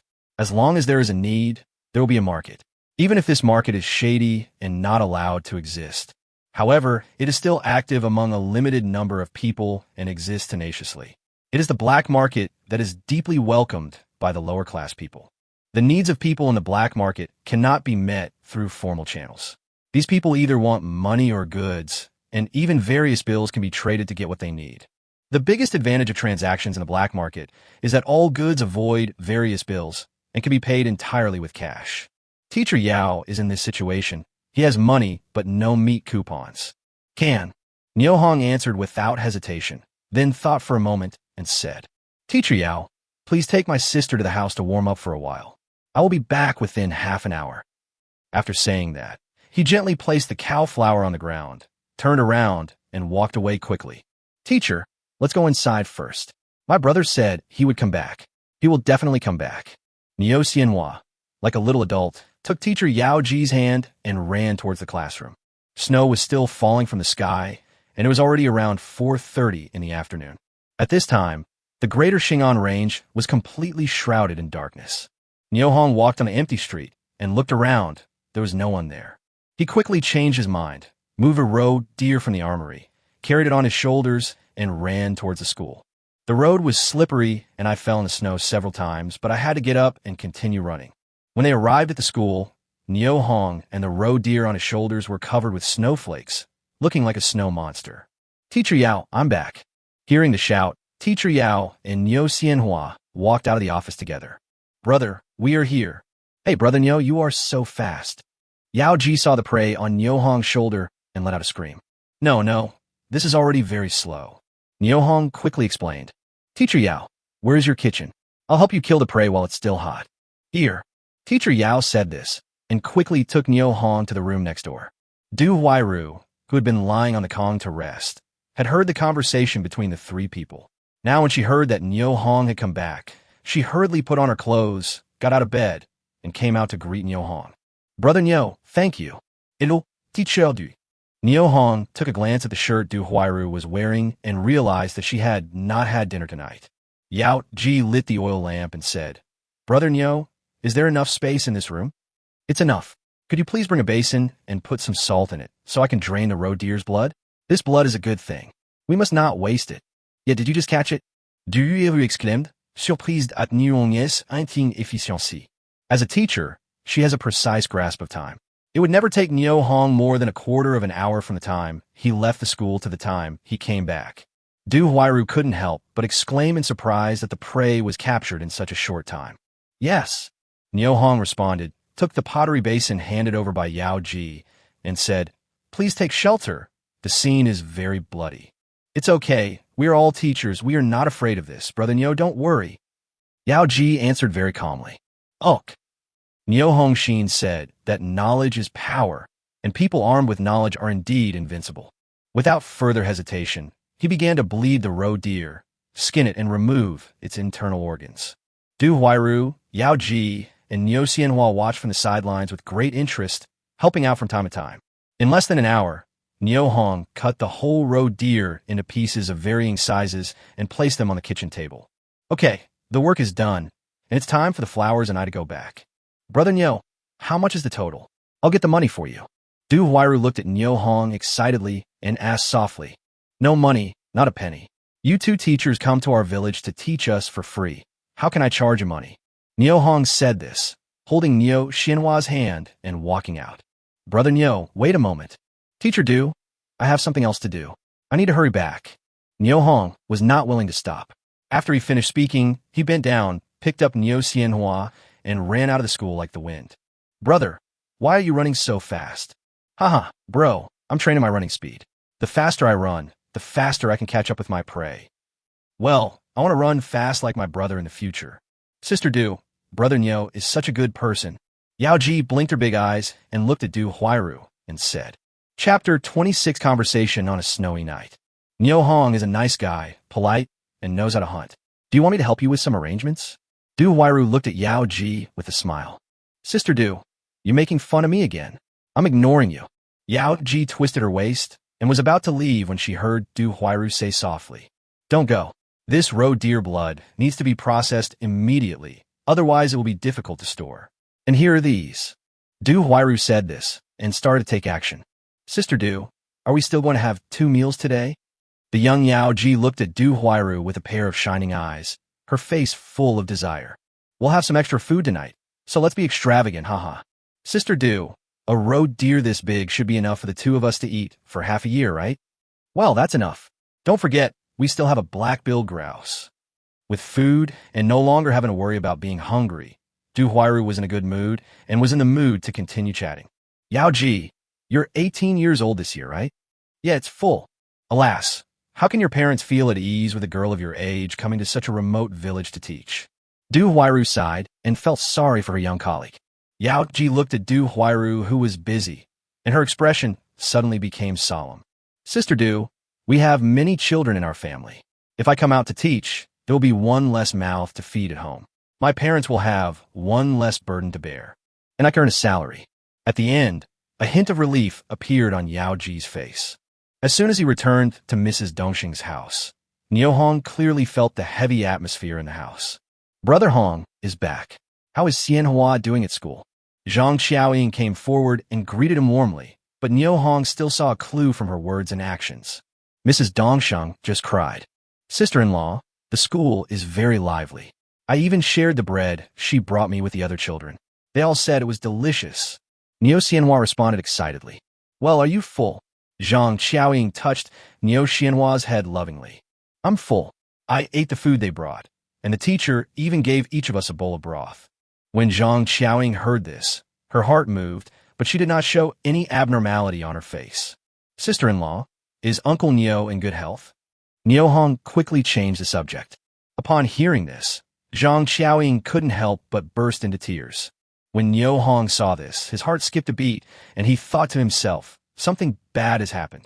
Sure enough, Zhang Xiaoying wiped her tears and said, Uncle Niu is gone. He left last night. Oh, Niu Hong responded calmly, without any ripples in his heart. It was something he had expected. Sister-in-law, isn't Uncle Niu not too old? In rural areas, high generation does not necessarily mean a high age. This is the case with Uncle Niu, who is only 39 years old this year. It has nothing to do with age. He died of starvation, plus the injuries on his body. Oh, it's better for him to die. He will suffer less. Zhang Xiaoying said helplessly. Brother Hong, Xianhua, you two haven't eaten yet, right? It's just right that you two are back. I just prepared the meal. Let's eat together. After Zhang Xiaoying finished speaking, she washed her hands and started preparing dinner from the pot. Wow, it's a steamed bun. Niu Xianhua looked at the dinner served and cheered. Niu Hong looked at the round buns and also showed joy on his face. Because Mrs. Dongsheng served white bread. In this starving winter, being able to eat delicious buns made of white flour is an indescribable joy. Zhang Xiaoying explained the origin of steamed buns while preparing dinner. I took 2 pancakes and a bowl of meat soup. Enyo gave me some wild vegetables in return.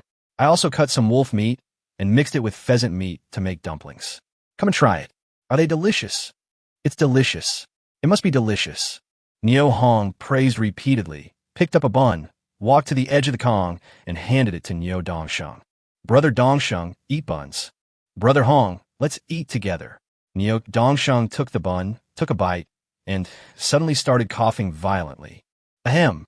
Upon seeing this, Niu Hong hurriedly helped him massage his back to relieve the discomfort.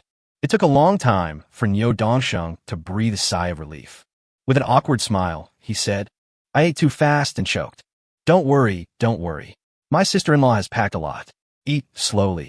Niu Hong hurriedly comforted her. Hongbi, you eat too.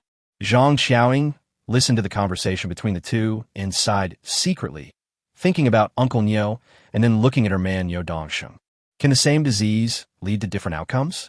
Zhang Xiaoying didn't dare to think about it, nor could she tell anyone else. The worry and anxiety weighing on her heart made her feel very uncomfortable. Tonight, Niu Hong didn't hold back and ate 10 fist-sized buns. Niu Xianhua finished one and insisted on eating half of it. In the end, she was so full that she couldn't eat anymore, so she reluctantly put down the white bread in her hand. Xuanbao, an area, also imitated Niu Xianhua and ate the food crazily with big mouthfuls, babbling great, great. On a cold winter night, snowflakes were falling outside and the weather was freezing cold. Inside the warm house, everyone was feasting on the food, and everyone was enjoying it very much.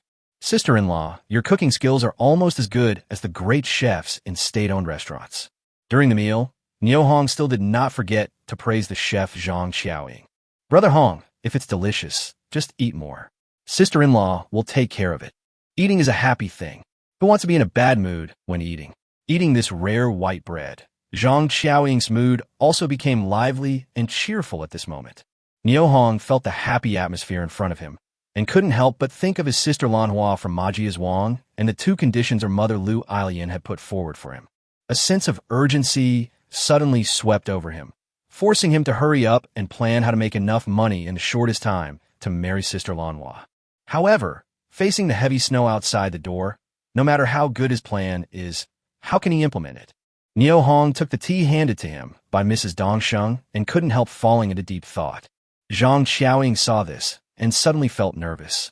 She thought to herself, it seems that Hongdi is worried about something.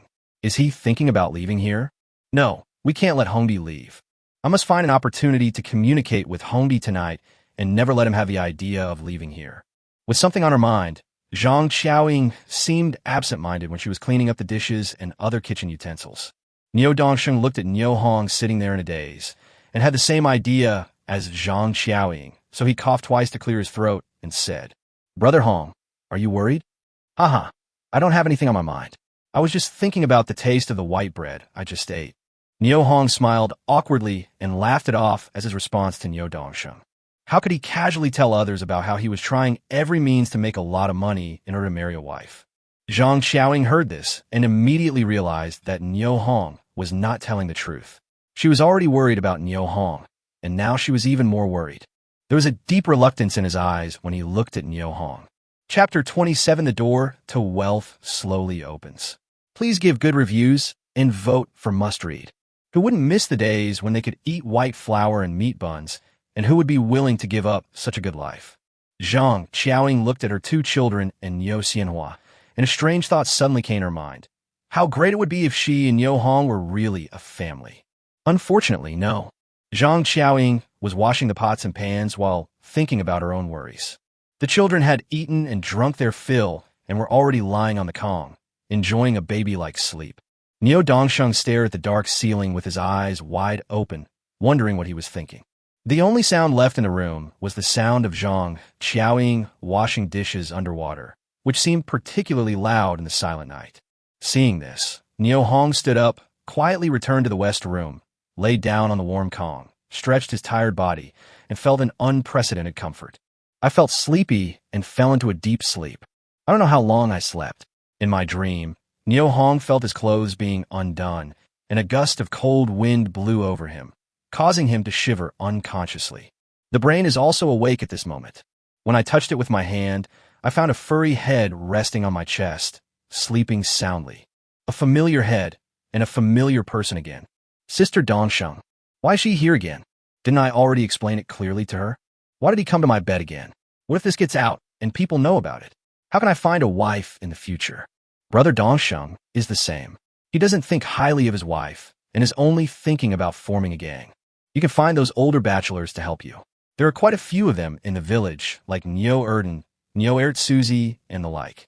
They will definitely be very happy to do so. Why choose yourself? Don't you know that an 18-year-old young man will still have to get married in the future? What's more, it's not like I can't get a wife. So why should I be your helper? Cut. If the house hadn't collapsed, I would never have lived here. Oh, it seems that I have to repair the house as soon as possible. I will repair it in the spring and move out when it is repaired. Niu Hong was secretly complaining when he suddenly realized that something was wrong. In my dream, it seemed that my clothes were undone, and now my clothes were really undone.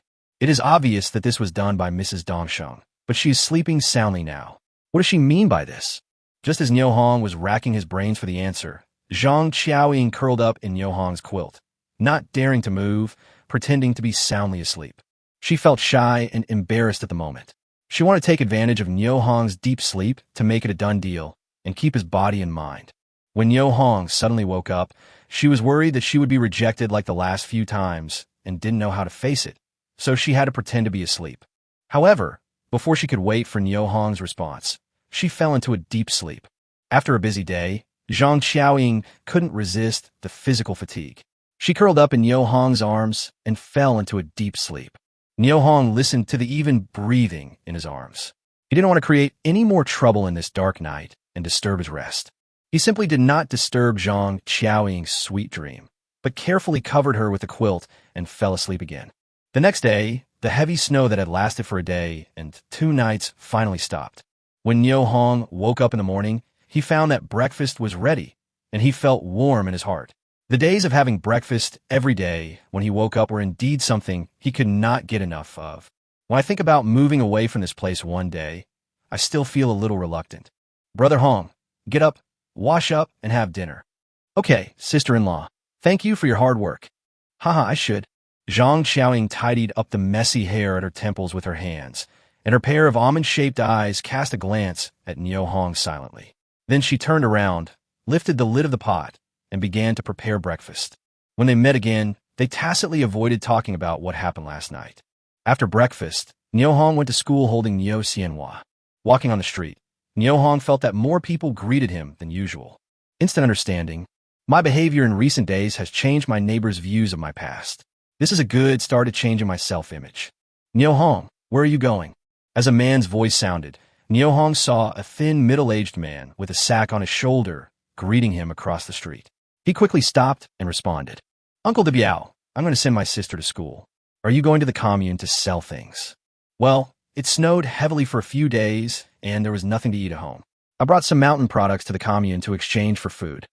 Niu De Biao enthusiastically took off the sack on his shoulder, opened the bag, and showed it to Niu Hong carefully. TSK, wild black fungus. This is definitely a wild mountain delicacy. Uncle De Biao, each of the black fungus you picked is so big. It must be able to sell for a good price, right? Nyo Hong, good eyesight. These are indeed top-quality, wild black fungus. If the supply and marketing cooperative buys them, I would be very lucky if they can sell for 4.5 yuan per pound. When Nyo Hong heard this, he felt that there was something else behind Uncle de Biao's words, so he quickly asked, Uncle de Biao, besides the supply and marketing cooperative, where else can we buy black fungus? Upon hearing this, Nyo de Biao looked around to make sure that no one could hear him before answering Nyo Hong's question. Then he whispered in Nyo Hong's ear, Nyo Hong, I'll be honest with you. I'm going to sell it on the black market. The price there will be higher. Who knows, I might be able to sell it for 5 yuan a pound. Oh, Uncle de Biao, if you're going to the black market today, can you take me with you to broaden your horizons? Yes, please send the flowers to school. I'll wait for you here. The black market is a very informal market. Although no tickets are required to buy things, any items can be traded privately. However, there are bullying and bullying in the black market. In the black market, fists are the truth, and those with more numbers could do whatever they want. Therefore, people who go to the black market to trade are extremely careful. They speak carefully, walk carefully, negotiate prices carefully, and are even more careful about their money and personal safety. Despite this, many people still flock to the black market. The reason is simple. To buy things on the black market, you don't need tickets like food coupons, just money. When Nyo de Biao heard that Nyo Hong was willing to accompany him to the black market, he was very happy.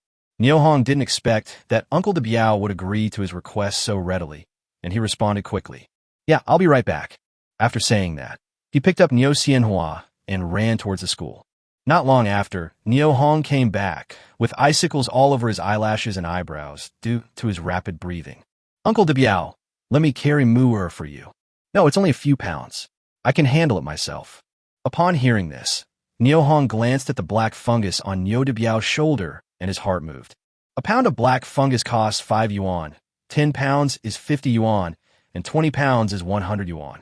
It seems that Uncle de Biao's bag of dried black fungus would not exceed 20 kilograms, which means that he could get about 100 yuan in exchange for it in one trip to the black market. $100 is not a small amount. If he remembered correctly, there was such black fungus on the tree trunks in the forest of Manhwa Mountain, and there were a lot of them. They were all naturally dried on the tree trunks, and the quality was better than the one picked by Uncle de Biao.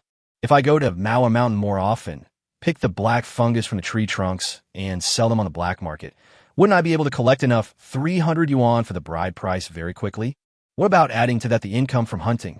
Nyo Hong seemed to see a door to wealth slowly opening towards him. Chapter 28, Entering the Black Market. Nyo Hong, Uncle heard that you moved to Dongxing's house and became the godfather of his 2 children. When Nyo Hong heard this, he turned to look at Nyo de Biao in surprise and thought, such a strong snowstorm couldn't stop the spread of the news.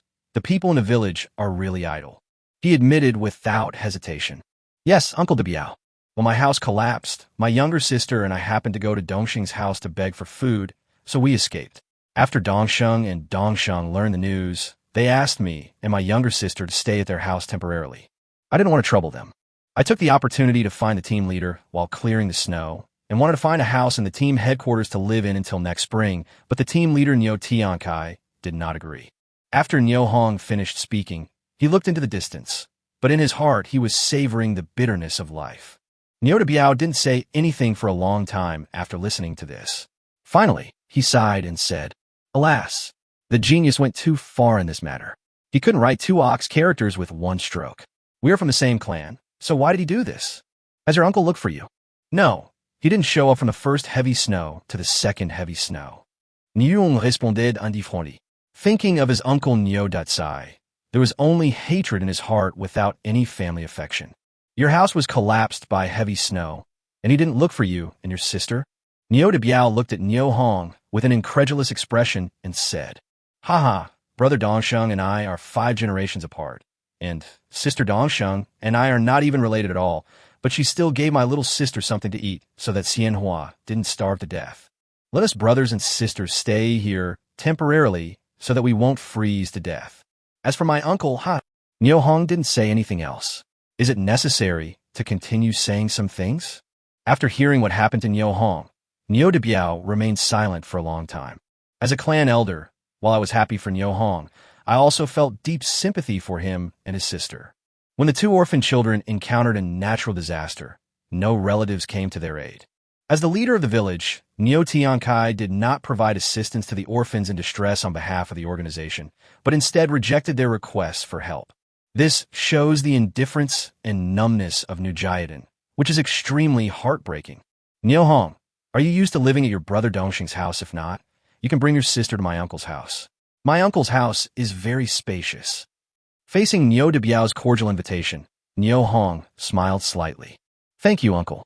My little sister is growing up. Girls have a lot of things to deal with. There are some things I can't solve or help with. Fortunately, Sister Dongsheng is taking care of her. Neo Hong paused and continued. Brother Dongsheng and Sister Dongsheng are both good people, but unfortunately Brother Dongsheng's health is poor, so I agreed to be the godfather of Xuanbao, an area. Well, Dongsheng is also a good boy with a kind heart. What a pity. You're the godfather of these two children, so you also want to help their family, right? Uncle Debiao, to be honest, when I took my younger sister to Dongxing's house to beg for food, they only had half a bird egg left, but they gave us flowers without hesitation. Their family has been very kind to me and the flowers. After hearing what Neo Hong said, Neo Debiao was so shocked that he didn't speak for a long time. The two men didn't speak again on the second half of the journey to the commune. Neo Debiao didn't speak until they arrived at a small woods near the edge of the commune. Neo Hong, if you go further in, you will reach the black market. Remember, watch more, listen more, and talk less. Okay, Uncle Debiao. Soon, the two walked into the woods. After experiencing 2 heavy snowfalls, the woods, as a black market, were cleaned very cleanly, even cleaner than the streets in the commune. At this moment, there were already quite a few people in the woods. The seller placed the goods he brought in front of him and stood there waiting for buyers. Those who want to buy items on the black market walk back and forth in the market, looking for their purchasing targets. On the surface, the entire black market looks like a regular rural market. Neo Debiao took Neo Hong to find a vacant space, put down the sack, and opened it, revealing the black fungus inside.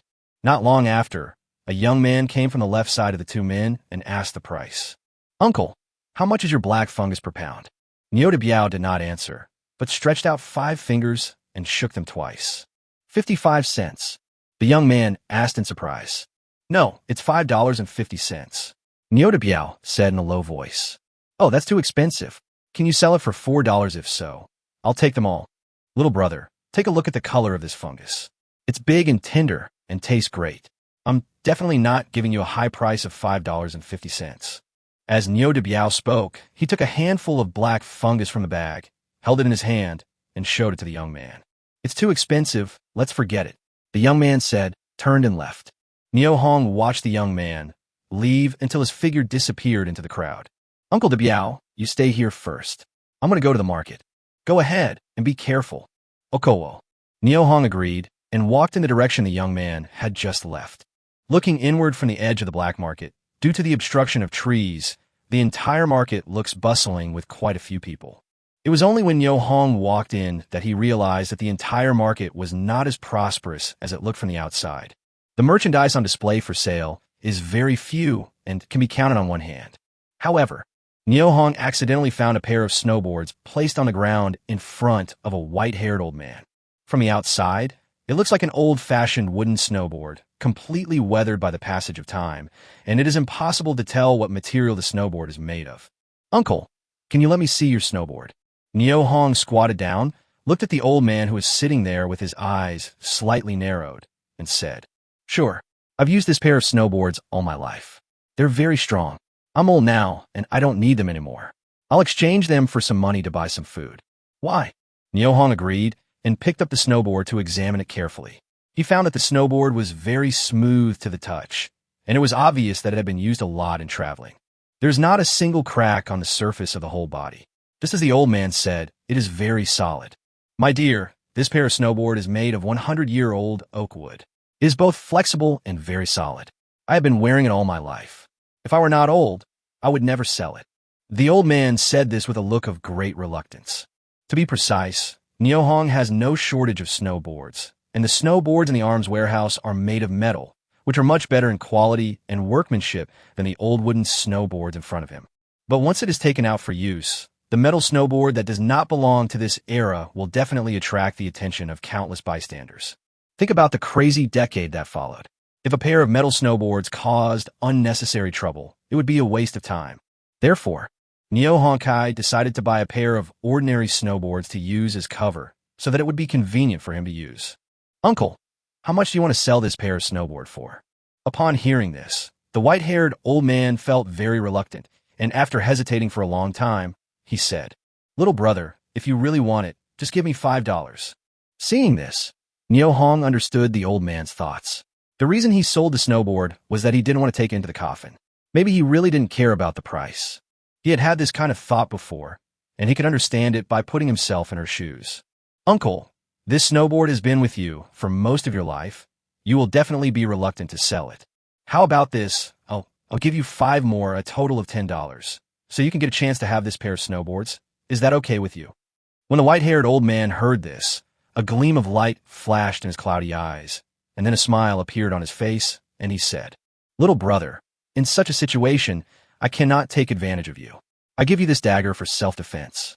As the old man spoke, he pulled out a dagger from his waist and handed it over. Neo Hong took it with both hands. It felt heavy in his hand. He quickly pulled the dagger out of the starched animal skin scabbard and took a look at it. He was shocked. Chapter 29, Where Are You From? There was an inscription of 3 words, Hei Donking, under the blade. If Neo Hong remembered correctly, Hei Donqing was the bandit leader entrenched in the Hunan area. His bandit force was wiped out after the founding of the People's Republic of China. Could this dagger be the weapon once used by the bandit leader? In the case of, well, Hunan is more than 300 miles away from the Red Star Commune. So how did this dagger end up here? According to rumors, Hei Donking was in his prime when he was wiped out. Even if 11 or 12 years had passed, he would not have aged to this extent. Obviously, the white-haired old man in front of him is not Hei Donking himself. And what is his relationship with Hei Donking? A series of questions kept emerging in Neo Hong's mind. The white-haired old man saw it, smiled slightly, and said, "My dear brother, you are a connoisseur. It is not easy to make a hide scabbard.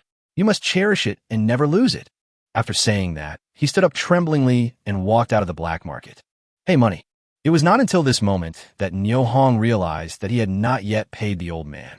He hurriedly picked up his snowboard and chased after him, forcing 10 yuan into the old man's hand. The old man was slightly stunned when he saw this, then shook his head and sighed. "I am old and forgetful too easily. Little brother, you are a good person, and you will definitely be rewarded." After saying that, he turned around and continued walking forward, his figure gradually disappearing at the end of the woods. What a strange old man. Neo Hong muttered something, put the dagger in his arms, changed his mind, moved it into the arms warehouse, then picked up the snowboard and walked quickly towards where Niu de Biao was. Passing through the crowd and woods, Neo Hong saw from afar that Niu de Biao was still standing there, holding an empty cloth bag in his hand, as if waiting for someone. He took 2 quick steps forward, came closer, and spoke softly. "Uncle de Biao, all the fungus has been sold." "Well, they're all sold." Niu de Biao lowered his voice and answered quietly, but an uncontrollable smile appeared on his face. "Did you buy this?" Niu de Biao pointed at the snowboard in Neo Hong's hand and asked softly. "Yes, it will be much more convenient to go out on snowy days in the future." Neo Hong responded with a smile. "Uncle de Biao, where are we going next?" "Let's go and take a look at the market to see if there is any food for sale. You don't need food coupons to buy and sell food here." Niu de Biao said this mysteriously and led Neo Hong in another direction. Neo Hong discovered that Niu de Biao was very familiar with this market. He seemed to know what was sold where and came to an area selling grain with ease. The vendors here are lined up with cloth bags of varying sizes placed in front of them. Neo Hong took a quick look around and saw that the bags were filled with rice, wheat flour, corn flour, etc. I asked several stores and found out that excluding the factor of food coupons, the prices were much higher than those sold by the supply and marketing cooperatives. After all, in these years of food shortage, who among those who can sell food is not in urgent need of money at home? Everyone wants to exchange the food in their hands for money that their families urgently need on the black market, and the more the better. Even so, Niu de Biao still generously bought 40 kilograms of corn flour and 20 kilograms of wheat flour. He tied the 2 flour bags into a sack and put it on his shoulders with a happy smile on his face. Seeing the scene, Neo Hong understood that Uncle de Biao's black fungus had sold for a good price today and had a good harvest. It also proved that the wild black fungus produced in the mountains was very popular in the market. So I made up my mind to go to the mountain to pick wood ear mushrooms tomorrow. Nio Hong, do you have anything else to buy? Nio de Biao asked softly. No more, Uncle de Biao. Since there isn't any, let's go home while it's still daylight. Nio de Biao was talking to Nio Hong with his head tilted when he felt someone bump lightly on his shoulder and his body staggered suddenly. He quickly held the flour bag on his shoulder with his hand and tried to stand firmly. Looking back, he saw the thin man who bumped into him walking forward hurriedly as if nothing had happened. Uncle de Biao, are you okay? Nio Hong said with a frown. It's okay, let's go. Nio de Biao didn't care about the collision just now. He straightened the cloth bag on his shoulder and was about to leave. Uncle de Biao, please check to see if you have lost anything on you. Nio Hong had to remind him more specifically. What? Nio de Biao muttered to himself, touched his arms in confusion, and the expression on his face froze instantly. Fuck his 8 generations of ancestors. That man just now was a thief. He took away all the money I had left to buy food. As Nio de Biao spoke, an extremely angry expression appeared on his face. Let's go find him, Nio Hong said, and took the lead to chase in the direction where the thin man had just left. There aren't too many people in the black market, and the black market itself is not big. Nio Hong didn't have to spend much effort before he found the person he was looking for under a tall cedar tree. The thin man who succeeded was now chatting animatedly with several of his companions and did not notice Nio Hong and Nio de Biao following them. Seeing that the other side had 4 or 5 companions, Nio de Biao hesitated. He was about to grab Nio Hong to persuade him to think twice, but he pulled nothing. Nio Hong didn't pay any attention to what Nio de Biao was doing beside him. Instead, he walked straight behind the thin man and patted him gently on the shoulder. Brother, did you take someone else's things by mistake? The incident happened suddenly, and the thin man and his companions were unable to react for a while. What is that? The thin man just muttered. Nio Hong gently pushed the dagger in his left hand forward, and the sharp tip of the knife instantly penetrated the cotton coat and stabbed into the opponent's skin. Ah! A sharp pain came from the waist. The thin man's face twisted, and he let out a scream of pain. Did you remember? Nio Hong had a smile on his face, as if he was chatting with his good friend. I remember now. Big brothers are all our own people. Our own people. As he spoke, he reached into his bosom and pulled out 4 or 5 cloth bags. Brother, please do as you please. Uncle de Biao, come and take a look. That one is yours. Nio Hong shouted loudly. Why? Nio de Biao, who was standing not far away, agreed, walked quickly forward, and took the small whitish blue cloth package without hesitation. Good brother, please keep your eyes open and behave properly in the future. Nio Hong patted the other's shoulder and retracted the dagger. Oh sure, next time for sure. The thin man wiped the sweat from his forehead with his hand. A smile uglier than crying appeared on his face, and he nodded repeatedly at Nio Hong in agreement. Seeing that Nio Hong and his companions had been separated, several of the thin man's accomplices stood up at the same time, with daggers in their hands. One of the tall, bearded men stepped forward and stretched out his hand to block the way of Nio Hong and Nio de Biao. In the big hand, like a palm leaf fan, there was a machete in hand. You 2 grandsons, where are you from? How dare you come here and act so arrogantly? Chapter 30, Building a House. What do you think? Nio Hong looked into the other person's eyes with disdain on his face. At some point, an old loaded rifle appeared in his hand, with the muzzle pointing straight at the bearded man's brow. With his finger on the trigger, just the slightest movement, a bullet would shoot through the opponent's head without hesitation. The sudden appearance of the shotgun caught the bearded man by surprise and instantly broke the balance of force at the scene. Seeing that the situation was not good, the bearded man quickly begged for mercy. Hey sir, let's talk it over. Please don't shake your hands. The bearded, burly man put on a smile that was uglier than crying and tried to use his hand to push away the gun pointed at him. Don't move, or I'll shoot you. Throw the knives in your hands to the ground. Nio Hong gave the order in a cold tone. Okay, I'll throw it, and you guys throw the stuff. Before the bearded man finished his words, there was a bang on the ground. Uncle de Biao, put away all their stuff. Okay. Nio de Biao quickly squatted down and picked up all the daggers and machetes. I picked it up. Upon hearing this, Nio Hong immediately put down his old tricks, looked at the other party, and said, Do you still want to do it? Oh, no. I don't want to. I definitely don't want to. This bearded man had just been through the gates of hell, so how could he dare to speak tough words? He shook his head like a rattle. Besides, Nio Hong is still holding the old sleeve in his hand. This stuff is the truth. Who dares to refute? Today, I'm going to give you a heads up. We'll keep to ourselves from each other. I won't affect your wealth, and you don't affect my life. Big Brother is teaching you that we brothers will never affect your life in the future. I promise you. Upon hearing this, Neo Hong sneered and thought, if it's guaranteed to be useful, what's the point of having a hunting rifle? Brother, this is my harvest today. Please accept it. Upon seeing this, the thin man quickly took out the money he had stolen today from his pocket and handed it to Neo Hong with both hands. No, I really can't accept this. If it's not mine, I don't want a penny. If it's mine, I won't take a penny less. I won't return the knife to you. Uncle De Biao, let's go. After Neo Hong finished speaking, without waiting for the thin man and the group of people to react, he turned around and left with Neo De Biao. Looking at the figures of Neo Hong and the other man walking away, the thin man named Zhao Lang said to his companions, "Thank you, brothers. Let's go to Hongshang Hotel tonight. I'll treat everyone to a few drinks to calm their nerves. Little prodigal, is the money you earned today enough to go to Hongsheng and have fun? Just for the help you brothers gave me just now? I will make you all happy even if I have to sell my arm." On the way home, Neo De Biao asked with a puzzled look on his face, "Neo Hong, we didn't see you bring a shotgun when we came here. How come you suddenly have one?" "Oh, you mean a hunting rifle? I bought it together with the snowboard." "Look," Neo Hong thought to himself, "I knew you would ask this question," and then he hid the shotgun behind the snowboard, pushed it in front of Neo De Biao, and demonstrated it. When Neo De Biao saw this, he shouted in his heart, "What a blessing!" Fortunately, Neo Hong bought a hunting rifle today. Otherwise, not only would he not be able to get the stolen money back, but he would also not be able to take away the 2 bags of flour he bought. "Neo Hong, you are really smart. Otherwise, I would have lost a lot today. I want to thank you very much. How about this? You can take this bag of white flour back and eat it."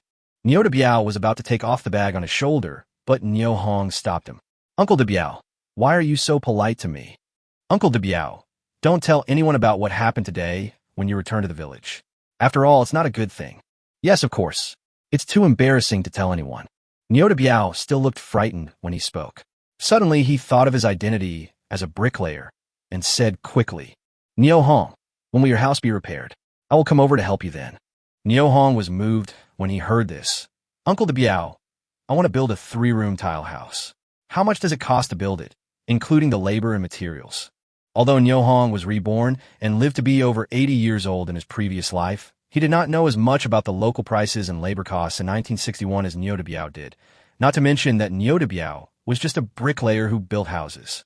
Neo De Biao pondered for a moment and said, "Bricks and tiles are the biggest expense in building a house. The price of a red brick is 1.5 cents. 3 rooms need 10,000 bricks, which costs 150 yuan. There are 1,200 red flat tiles, each costing about 8 cents, which is about 80 yuan. There are also rafters, lime, labor costs, entertainment costs, etc. Altogether will not exceed 800 yuan.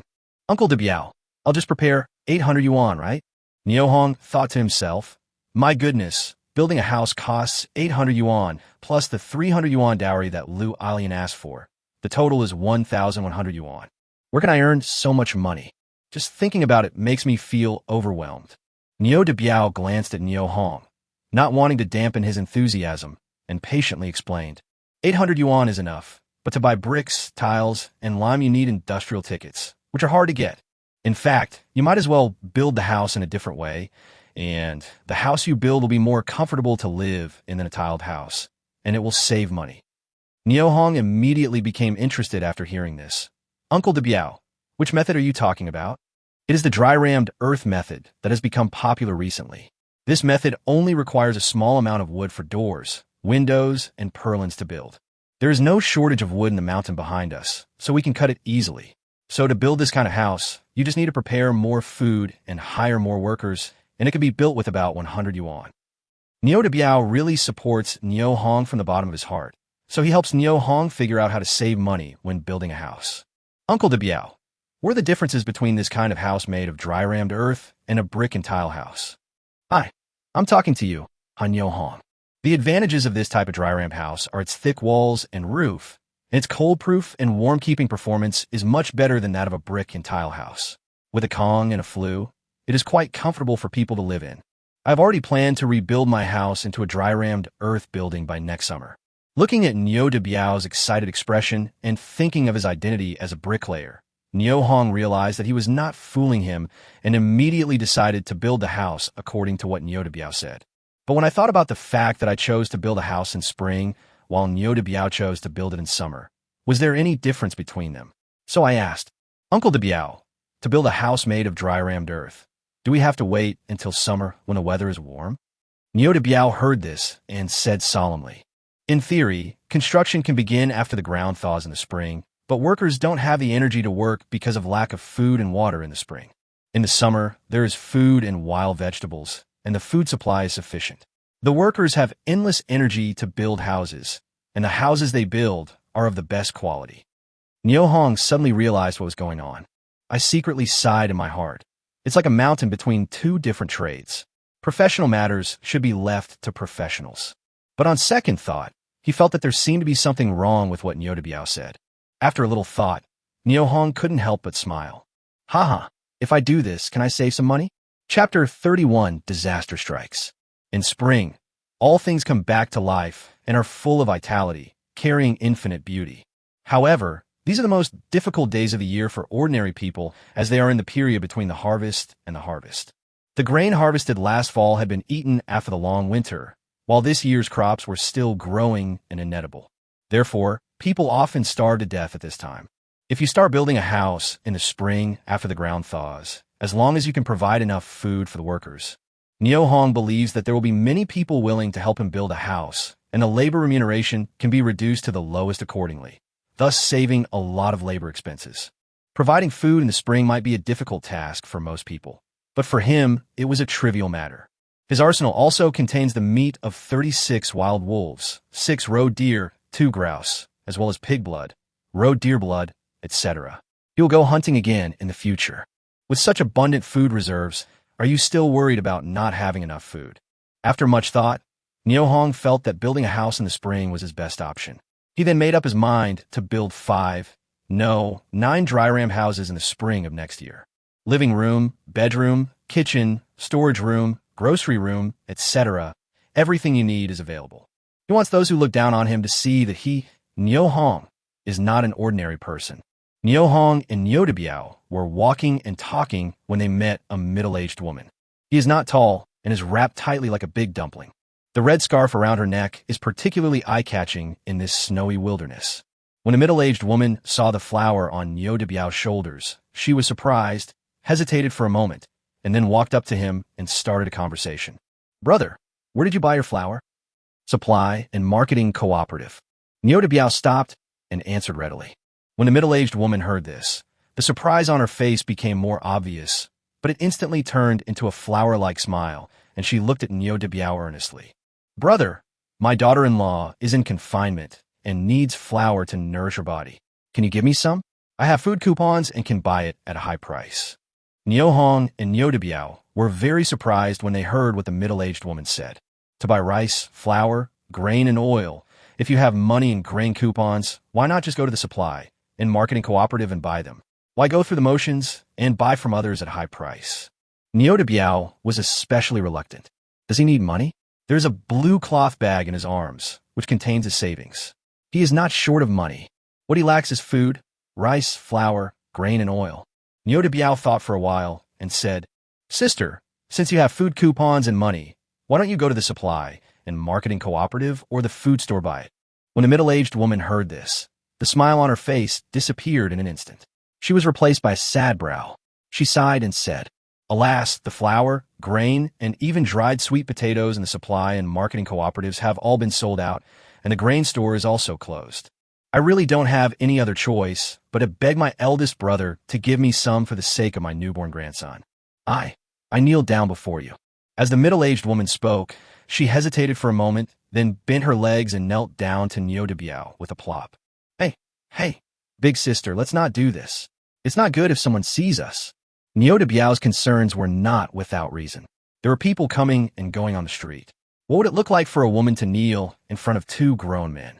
If someone with ulterior motives saw this and reported it to the government, he and Nio Hong would have no way to explain themselves, and neither of them would be able to go home tonight.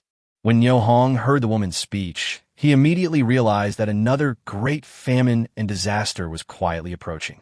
2 consecutive heavy snowfalls completely blocked the roads, which already had limited transportation capacity, and supplies from outside could not be brought in.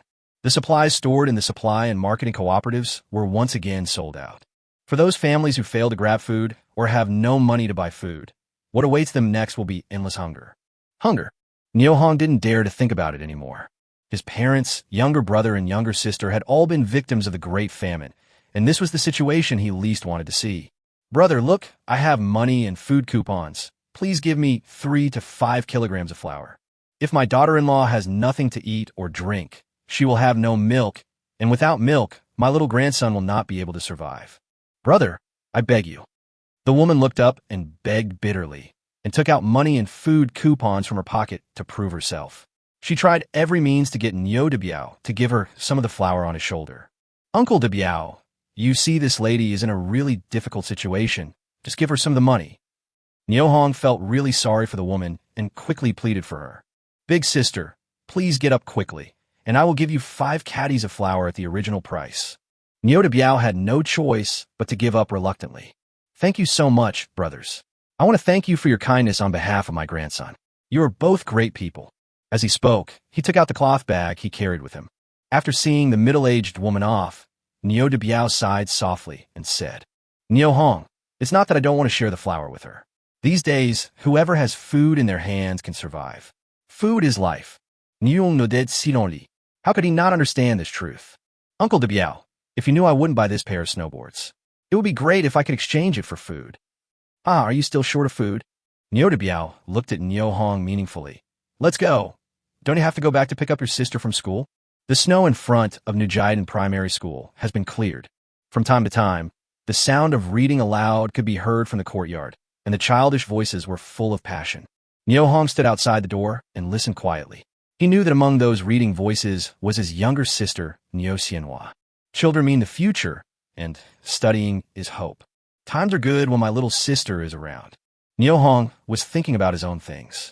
He didn't know how long it had passed before he heard the sound of a wooden stick hitting a shell casing in the courtyard. Bang, bang, bang, bang, bang, bang. Get out of class is over and school is over. Nyohong's eyes looked towards the screen wall inside the door, hoping that his younger sister would come out from there. Nyohong, come and pick up the flowers after school. Nyohong looked back and saw that it was Nyo Shulin's wife Li Xiangsao who was greeting him, so he quickly responded. Yes, Sister Shulin, are you here to pick up the child too? Nyohong, I heard that you moved into Nyo Dongxing's house. Is that true? Li Xiangsao said softly and mysteriously with a mischievous smile on her face. Nyohong saw this, smiled slightly, and said, Sister Shulin, your house is quite spacious. Please lend it to me for a few days. Flowers and I won't live here for nothing. 2 roe deer and 4 grouse can stay with you for a month. How about that? Li Xiangsao, who was about to gossip, immediately widened her eyes when she heard this. The expression on his face changed several times. Then he quickly walked to Nyohong, put his hand on Nyohong's shoulder, and said, Okay, don't just say 1 month. 2 months is fine, sister-in-law. I will warm your bed tonight. You warm the bed for Nyohong. Where is your Shu Ling going to sleep? How could Lu Xiaoji, who was also picking up her child nearby, miss such a rare opportunity to joke? Li Xiangsao ignored the jeers from the side and stared at Nyohong with her beautiful big eyes, waiting for his response. Chapter 32. What do you know? The attraction of 2 roe deer and 4 grouse is too great. Li Xiangsao wished that Nyohong would go home with her immediately and fulfill his promise. Lu Xiaoji looked at Li Xiangsao with a serious face and suddenly realized that Li Xiangsao was not just talking, but was really inviting Nyohong. For a moment, his eyes widened in surprise. Nyohong tilted his head and looked into Li Xiangsao's eyes, smiled, and said, Sister Shulin, stop teasing me. School is about to end. If the kids see me, they'll be scared. As soon as Nyohong finished speaking, Li Xiangsao's whole body pressed towards him, as if she wanted to stick to him. I was afraid that the kids would see me, so I agreed to go home with my sister-in-law. The Kong in her house is very warm. Looking at the fierce woman in front of him, Nyohong felt that his brain was not enough.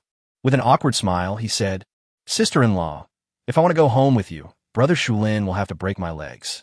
No, I can't go back with you. Aren't you afraid of getting your legs broken if you live in Nyo Dongxing's house? Li Xiangsao was willing to give up when she saw that Nyohong rejected her. Nyohong thought What does this have to do with anything? Xiang-san, Niuhong doesn't want to go back with you. Do you want to force him to drink water? As soon as Lu Qiaoji finished her words, she heard Li Xiangcao spit at her and scolded her sharply. Shut up, what do you know? Lu Qiaoji was startled and thought, what medicine did Li Xiangcao take wrong today? She was so aggressive. How could she know that Li Xiangcao didn't take the wrong medicine today, but was simply suffering from a huge stimulus? In the afternoon, Li Xiangcao went to visit Zhang Xiaoying's home and happened to see Zhang Xiaoying making dumplings at home, and they were white flour dumplings with 3 fresh fillings. That's white wheat flour. It is said that wheat noodles are extremely smooth when eaten, do not make your throat irritated at all, and are very delicious. This is not the end. Zhang Xiaoying actually said that her 3 fresh filling was a mixture of flying dragon meat, wild boar meat, and wolf meat. That fragrance will remain unforgettable for her forever. And all these white flour, wolf meat, wild boar meat, and flying dragon meat were all given by Niuhong. Now Niuhong proposed to exchange roe deer and grouse for the opportunity to stay at her house. No matter whether Niuhong was joking with her or serious, Li Xiangcao didn't want to miss this opportunity and tried her best to invite Niuhong to stay at her house, and she was determined to pry Niuhong away from Zhang Xiaoying's house. At this moment, teachers Yao Ji and Du Huiru came out with the children from the school. Elder brother, when Niu Xianhua saw Niuhong, she didn't bother to say goodbye to her teacher. She ran over excitedly and held Niuhong's big hand. Seeing this, Li Xiangcao had to leave Niuhong's shoulder. She stomped her feet in hatred, extremely reluctant to leave. Seeing this, Lu Qiaoying pursed her lips slightly and was delighted. Brother, you're not late today. Well, let's go back. Let's go home. Niu Xianhua held Niuhong's hand and ran forward happily. When Niuhong heard the word, go home, and saw Niu Xianhua's cheerful figure, his heart ached. Home is a heavy word for Niuhong. Now he and his sister Niu Xianhua are 2 people who have no home to return to. Living under someone else's roof always makes him feel ashamed in front of others. Niuhong secretly made up his mind that he must build his own house by the next spring no matter what. The closer we are to the winter solstice, the earlier and faster it gets dark. As soon as Niuhong and Niu Xianhua returned to Dongxing's house, it was so dark that they couldn't see their hands in front of them. Yeah, there are dumplings to eat. When Niu Xianhua saw the dinner that Zhang Xiaoying brought out, she jumped for joy. Sister-in-law, thank you for your hard work. Brother Hong, are you going to the commune? Zhang Xiaoying looked at the snowboard that Niuhong brought back and said in surprise. Yeah, I went to the black market with Uncle DeBiao and bought it. Brother Hong, I also went to the supply and marketing cooperative and exchanged all the food coupons at home for food. However, there were so many people going to the supply and marketing cooperative to buy food today, and everyone was like crazy. How's the black market? The black market is pretty normal, but I think the black fungus Uncle DeBiao brought is selling well. I plan to go into the mountains tomorrow and pick some. When Zhang Qiaoying heard this, a strange look appeared on her face. Brother Hong, all the black fungus on the North Mountain has been picked. It's too late for you to go now. Niuhong smiled slightly and said, I plan to go deeper into Mauer Mountain. I think no one has picked the black fungus there yet. You are crazy. There are so many wild beasts in there, and no one has ever walked out alive. You can't go. Zhang Xiaoying said without allowing any room for refusal. Ahem, Brother Hong, your sister-in-law is right. The depths of Mauer Mountain are not a place for us humans to set foot in. You must not go there. Brother, sister-in-law is right. You must not go to dangerous places. Niu Xianhua looked at Niuhong like a little adult and spoke solemnly. Well, I'll listen to my sister and not go. In fact, the places I go are not dangerous because I am the most dangerous one. Niuhong gently stroked Niu Xianhua's little head and responded softly. Fisk, you're still the most dangerous. Why don't I believe it? Zhang Qiaoying looked at Niuhong and curled her lips, muttering something, and the sound she made was just loud enough for Niuhong to hear. Sister-in-law, where are Xuanbao and Arya? Niuhong lowered his head in embarrassment, pretending that he heard nothing. Then he looked around and did not see the 2 children. After dinner, he went to Yerkong and fell asleep, saying that he wanted to sleep with his godfather. Zhang Qiaoying said helplessly and brought a plate of dumplings to Niuhong. Hongbi, eat it while it's hot. Why? Niuhong agreed verbally, but was wondering in his heart whether Dongxing's wife would stay on her Kong again tonight under the pretext of babysitting the child. I am a grown man, but I eat either wolf meat or wild boar meat every day and sleep with a woman at night. If this continues, I will definitely have nosebleeds. Neo Hong was thinking about his own things while eating, and he didn't even know what the dumplings with 3 fresh fillings tasted like. Brother Hong, is it delicious? With the help of dim light, Zhang Xiaoying did needlework while chatting with Neo Hong. On the Kong not far away, Neo Dongsheng was already snoring evenly. Sister-in-law, the dumplings you make are so delicious. I feel like 1 plate is not enough.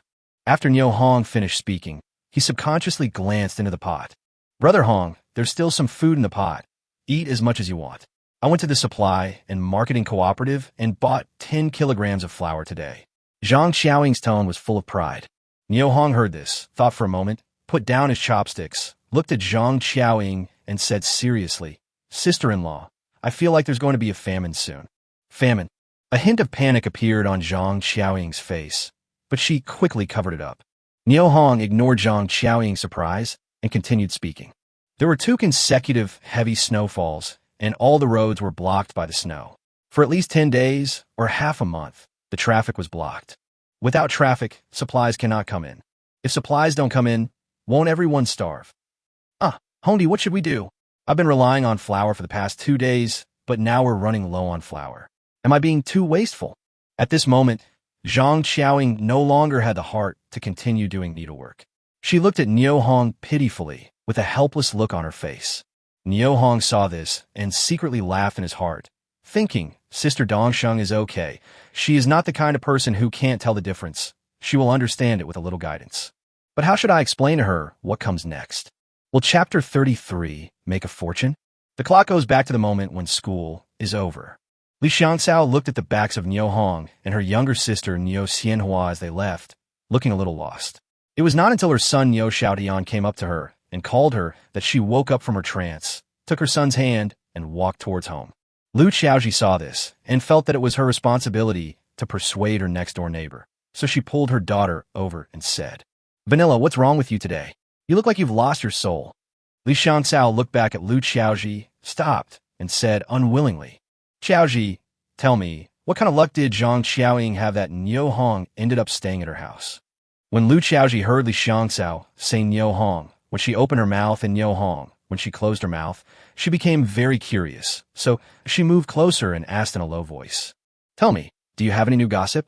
Li Xiangxiao turned her head to glance at Lu Xiaoji, pondered for a moment, and whispered in her ear what she had seen at Zhang Xiaoying's house, elaborating on it.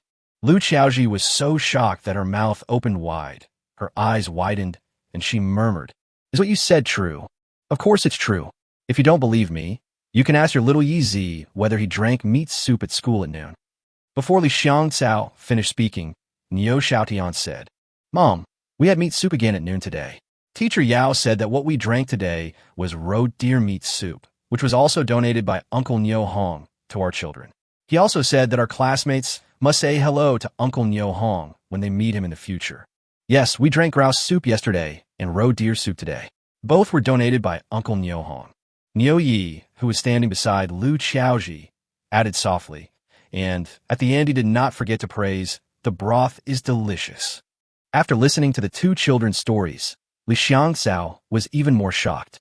She really didn't expect that Neo Hong would give a roe deer to the school. She hurriedly said, Xiaoji, listen to this. The food we drink at school is grouse and roe deer soup. Don't forget that the 3 fresh filling made by Zhang Xiaoying at home contains flying dragon, wild boar, and wild wolf meat.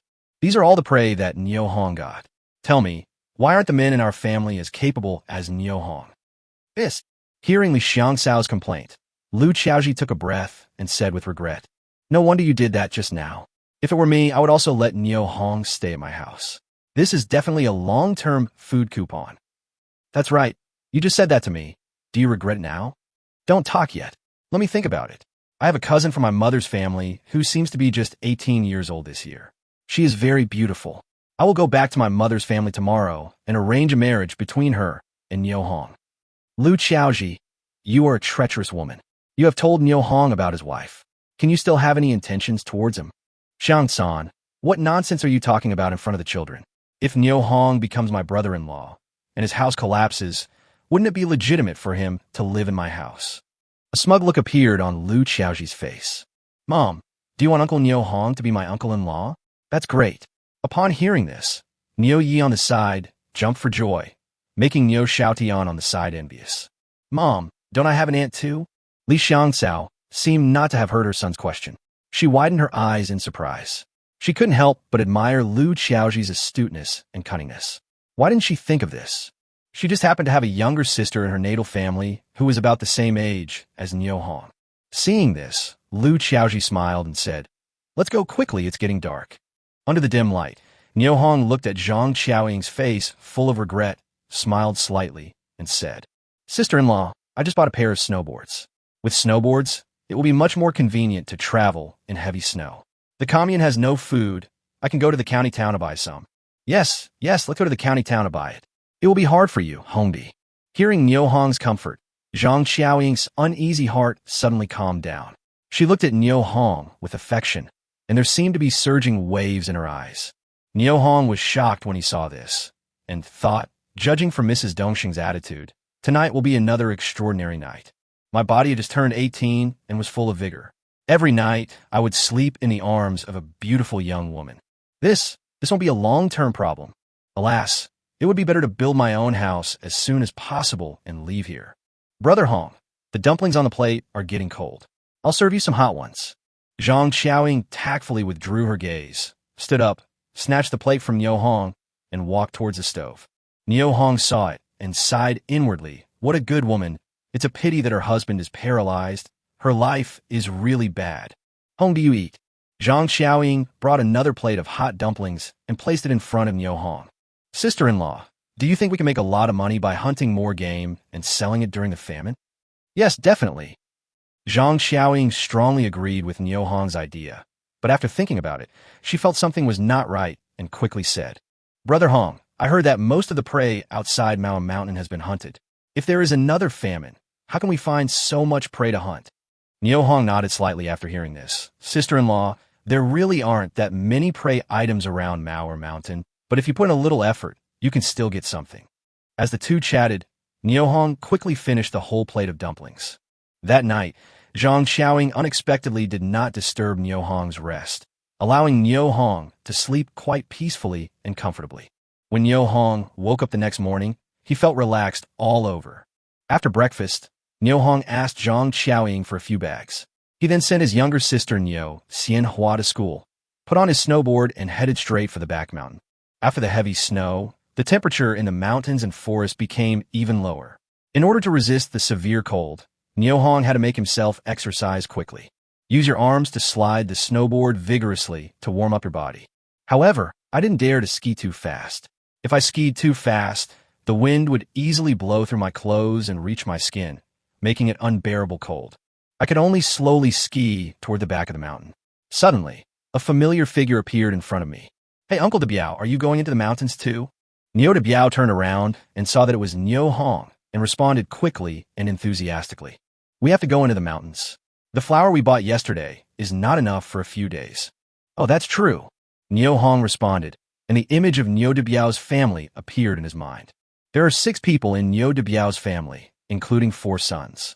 The eldest son Niu, who is 14 years old this year. The second son Niu Long is 13 years old. The third son Niu Bao is 11 years old, and the youngest son Niu Dun is 9 years old this year. The 4 children are just old enough to eat, and as the head of the family, Niu de Biao has a heavy burden on his shoulders. Niu de Biao turned to look at Niu Hong and smiled, saying, "Niu Hong, your aunt went to school to pick up Niu Dun yesterday, and heard that the Shulin family wanted you to stay at her house." When Niu Hong heard this, he thought, good news never goes out, but bad news travels 1,000 miles. What did Uncle de Biao mean by mentioning this to him? And how should he answer him? Chapter 34, I'm rich. When Niu de Biao saw that Niu Hong did not respond for a long time, he immediately realized that what his wife said to him was true. After thinking for a while, he said, "Niu Hong, you are still young. Don't let these young wives fool you. You must have your own opinions on some things." When Niu Hong heard this, he realized that Niu de Biao was concerned about him, and he immediately smiled and nodded in agreement. "I understand, Uncle de Biao." "Niu Hong, are you using your new snowboard?" "Yeah. The snowboard is moving fast. No need to wait for me. Go ahead." "Okay, Uncle de Biao, I'll go first." Niu Hong thought to himself, Uncle de Biao doesn't want others to know where he is going. Coincidentally, he also has a secret that he doesn't want outsiders to know. Then he slid on the snowboard and soon disappeared in the vast forest and snow. Niohong had two purposes for going into the mountains this time. One was to pick dried wood ear mushrooms, and the other was to hunt. It was really cold inside the mountain. In order to change into the equipment in the arsenal as soon as possible, Niohong tried his best to slide towards the depths of Manhwa Mountain. The deeper you go into the mountains, the sparser the population becomes. Finally, in a secluded corner, Niohong quietly changed his clothes. The snow ghillie suit he put on made him completely blend into the vast snowfield. Deep in Manhwa Mountain, there is silence. Apart from the sound of wind blowing through the treetops and snow falling, there is almost no other sound. It seems like another world here. However, the danger here also forced Niohong to be extremely alert and be vigilant about everything around him at all times. All weapons, including sniper rifles with silencers, pistols, crossbows, daggers, etc., were placed by Niohong in the most conspicuous position in the armory. Ensure it is available at any time. After completing the preparations, Niohong found a safe place and began to use a telescope to observe the surroundings. He checked the trunks and roots of the trees and the cracks in the rocks one by one. It didn't matter that Niohong was surprised and delighted after seeing this. The dried black fungus on the surrounding tree trunks is piled up in layers. Although they are of different sizes, they are numerous. It is true that wealth and honor are sought in danger. Niohong couldn't help but feel emotional. The resources in the uninhabited places are really eye-catching, and there are so many of them that they cannot be more. What is that? Niohong pointed the telescope at a rock and took a closer look. He exclaimed in his heart, "Holy crap, Hericium arenaceus, and a bunch of fresh ones at that. I'm rich. I'm really rich." Hericium arenaceus has both medicinal value and can be eaten. Its economic value is far higher than that of black fungus. It can be sold at a good price, whether it is taken to the black market or sold in a supply and marketing cooperative. While Niohong was excited, he discovered that the temperature here was significantly higher than elsewhere, so he touched the surrounding rocks with his hand. Warm. I guess this place has geothermal resources. Niohong didn't dare to be negligent. He used tools to quickly put the black fungus he saw into the armory. He also put the group of Hericium arenaceus he had just discovered into his pocket without any hesitation. Faced with abundant mushroom resources, Niohong has put hunting behind him. Along the way, Niohong not only harvested a large amount of black fungus, but also harvested a lot of Hericium arenaceus and winter mushrooms. According to rough estimates, Niohong harvested hundreds of kilograms of black fungus alone. Based on the price of 5 yuan per kilogram, his income was more than 1,000 yuan. With the addition of fresh Hericium arenaceus and dried winter mushrooms, Niohong had a fruitful trip. Niohong suppressed the ecstasy in his heart, looked up at the sky, and found that it was still early, so he took the telescope and continued to search for the target. Suddenly, a tall black shadow jumped into his sight, and Niohong was startled because he saw a black bear walking there, as if looking for something. During the cold winter, black bears almost all hibernate in caves. In the cold winter afternoon, I could see a black bear moving around in the woods. It was such a surprise that his mother opened the door by accident, and he came home by accident. In order to confirm that he was not mistaken, Niohong changed his mind, moved his sniper rifle from the armory, and used the scope on it to observe carefully again. Finally, I confirmed that what I saw was a bear, a living bear.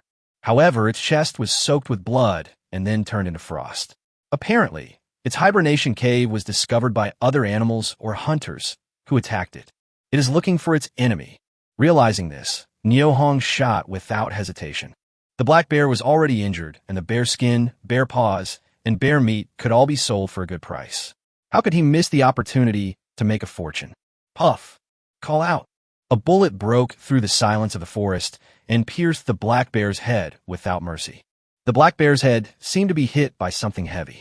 Its huge body fell to the ground with a bang and then remained motionless. At this moment, Niohong slid on the snowboard and moved forward quickly. He wanted to put the black bear into the armory before other hunters or wild beasts discovered that it was dead. Things turned out just as Niohong had expected. Less than 5 minutes after he took away the black bear's body and left the scene, 2 hunters appeared at the scene at the same time. Niohong was quietly observing from a distance through a telescope. He was waiting here, intending to deal a fatal blow to the beast that hurt the black bear, but unexpectedly, 2 hunters came instead. Moreover, He didn't recognize these two hunters. He had never seen them before. When going into the mountains to hunt, they usually work together in pairs to look after each other. There are almost no people like Niu Hong who go into the depths of the mountains alone. Although people like Niu De Biao, Niu Shun, and others also acted alone, they only moved around the outskirts of the mountain and did not dare to step into the depths of Mauer Mountain. The two hunters carefully examined the bloodstains and prints at the scene and looked in the direction where Niu Hong evacuated. After that, they discussed in low voices and started to slide in the direction of Niu Hong's retreat. They were also wearing snowboards. We can't let them find us. Niu Hong thought about it and raised the sniper rifle in his hand several times, wanting to kill the two men. But his conscience repeatedly warned him that he must not kill them and must let them go. Niu Hong slid on the snowboard and quickly retreated into the depths of Mauer Mountain. Because the snowboard under his feet was made of modern technology, combined with Niu Hong's skiing skills, he quickly left the two hunters behind. Half an hour later, Niu Hong stopped and took a deep breath. Suddenly, he saw a purple figure flash by not far away, jumping and running forward quickly. Sable. It is well known throughout the world that northeast China has three treasures: ginseng, sable fir, and ula grass. Although the sable was listed as a protected species decades later, it was still a wild animal that could be hunted at will in 1961. It is for this reason that Niu Hong had been coveting the sable in the mountains for a long time, but he didn't expect it to appear before his eyes. He immediately raised his gun, aimed, and fired without hesitation. Puff! Call out! With a plop. The little sable, which was full of life just now, fell to the ground in an instant, motionless. The mink fur is mine. The mink fur in northeast China has three main characteristics. The wind makes the fur warmer, the snow falls on the fur, and the fur does not get wet when it rains. It is known as soft gold abroad. Niu Hongxiang suppressed his excitement and lifted the sable by the neck to observe it carefully. This sable was nearly 50 centimeters long and nearly 60 centimeters long if the tail was counted. Brown in color. Mink fur is soft and firm to the touch, with rich fur and lustrous color. It is truly a rare treasure. It is very easy to cash in on sable fur, so Niu Hong decided to put it in the arms warehouse first and wait for the right opportunity to sell it. At this moment, the sky is getting darker and darker, and the night of the greater Xing'an range will soon fall. It's time to go home. Niu Hong muttered to himself, took out a compass to determine the direction below, and started sliding towards Nujiatin on his snowboard. What he didn't know was that the two hunters were following the tracks of his snowboard and quietly chasing after him. Chapter 35, Please Save Me. In order to hunt this black bear, brothers Lu Xing and Lu Neng have stepped into the depths of Mauer Mountain for the second time. When the black bear was first spotted, we suspended the hunt and let it go because we had no means of transportation and were not fully prepared. This time the two were well prepared and entered Mauer Mountain for the second time. However, they did not expect that the black bear would wake up from hibernation and looked at them with wide eyes and confusion as they walked step by step into their cave. In a panic, the two men fired hastily, injuring the black bear and successfully angering it. The furious black bear had incredible destructive power. Lu Neng, who ran a little slower, had his cotton coat torn and one of his arms was nearly caught by the black bear.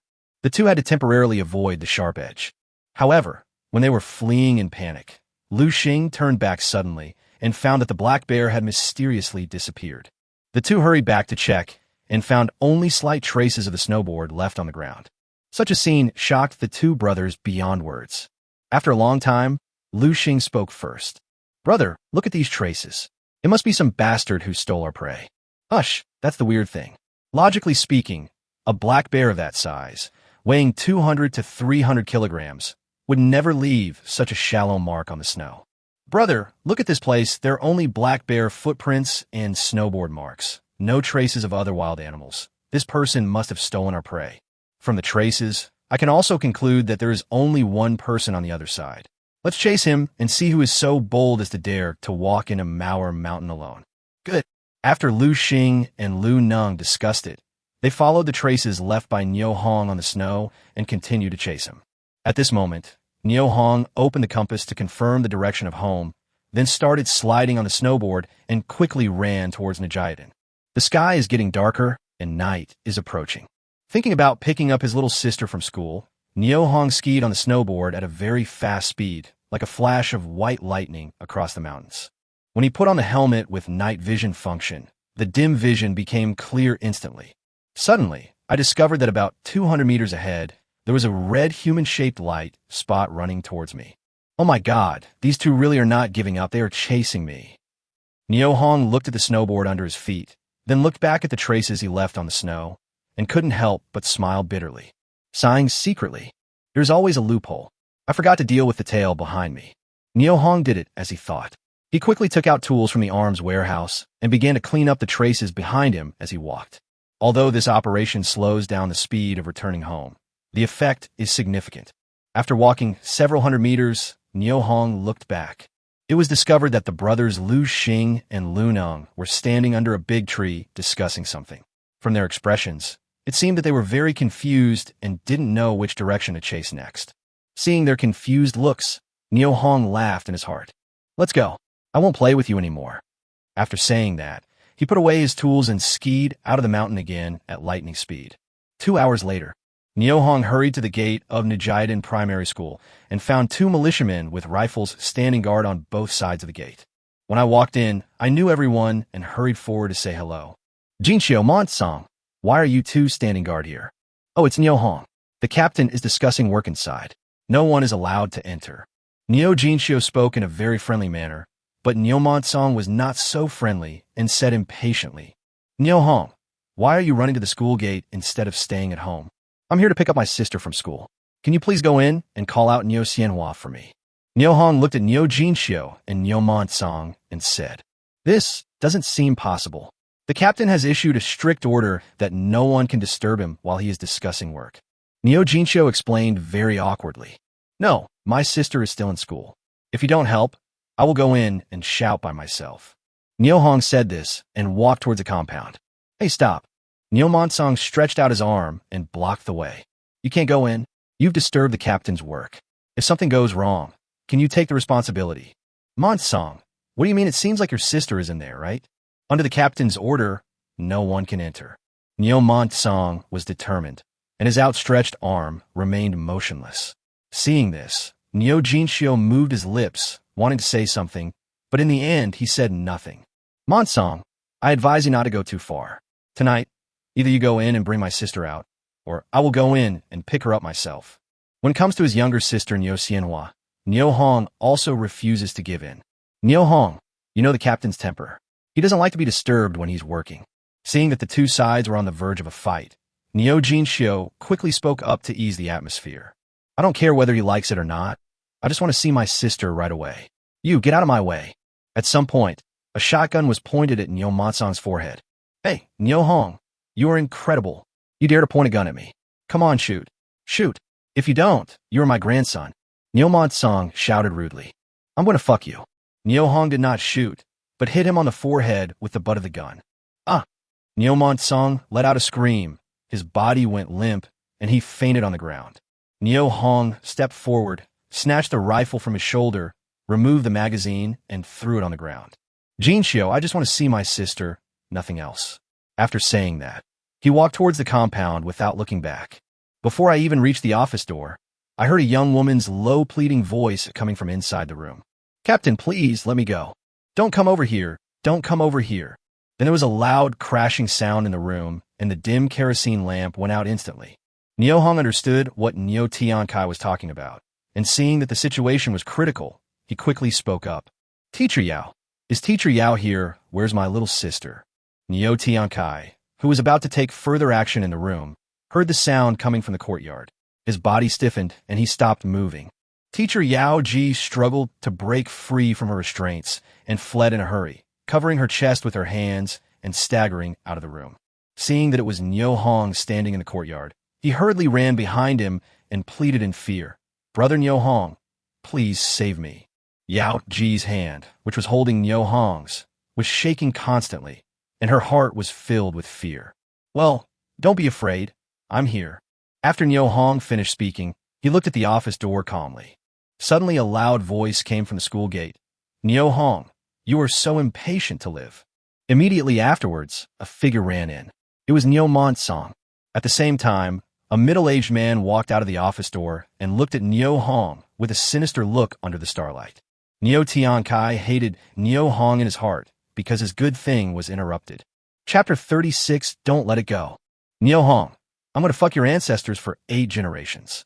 Neo Song covered his bleeding head and shouted angrily. Damn Neo Song. You even insult your own ancestors. Are you still a human being? Neo Hong scolded Neo Song, who was running over. Counting 8 generations back, Neo Hong and Neo Song have the same ancestor. So when Neo Song scolds Neo Hong, it is the same as scolding himself. Neo Hong, give me back my gun. It was only then that Neo Tian Kai noticed that what Neo Hong was holding in his hand was not a fire stick, but a rifle. I couldn't help but be shocked. I'll give it back to you. You're just wishful thinking. How can I give you the spoils I captured? In fact, what Neo Hong was holding in his hand was his own old sleeve, and of course he would not return it to Neo Song. Are you going to pay it back or not? Give it back to you, even if you kneel down in front of me. I won't give it back to you. Get out.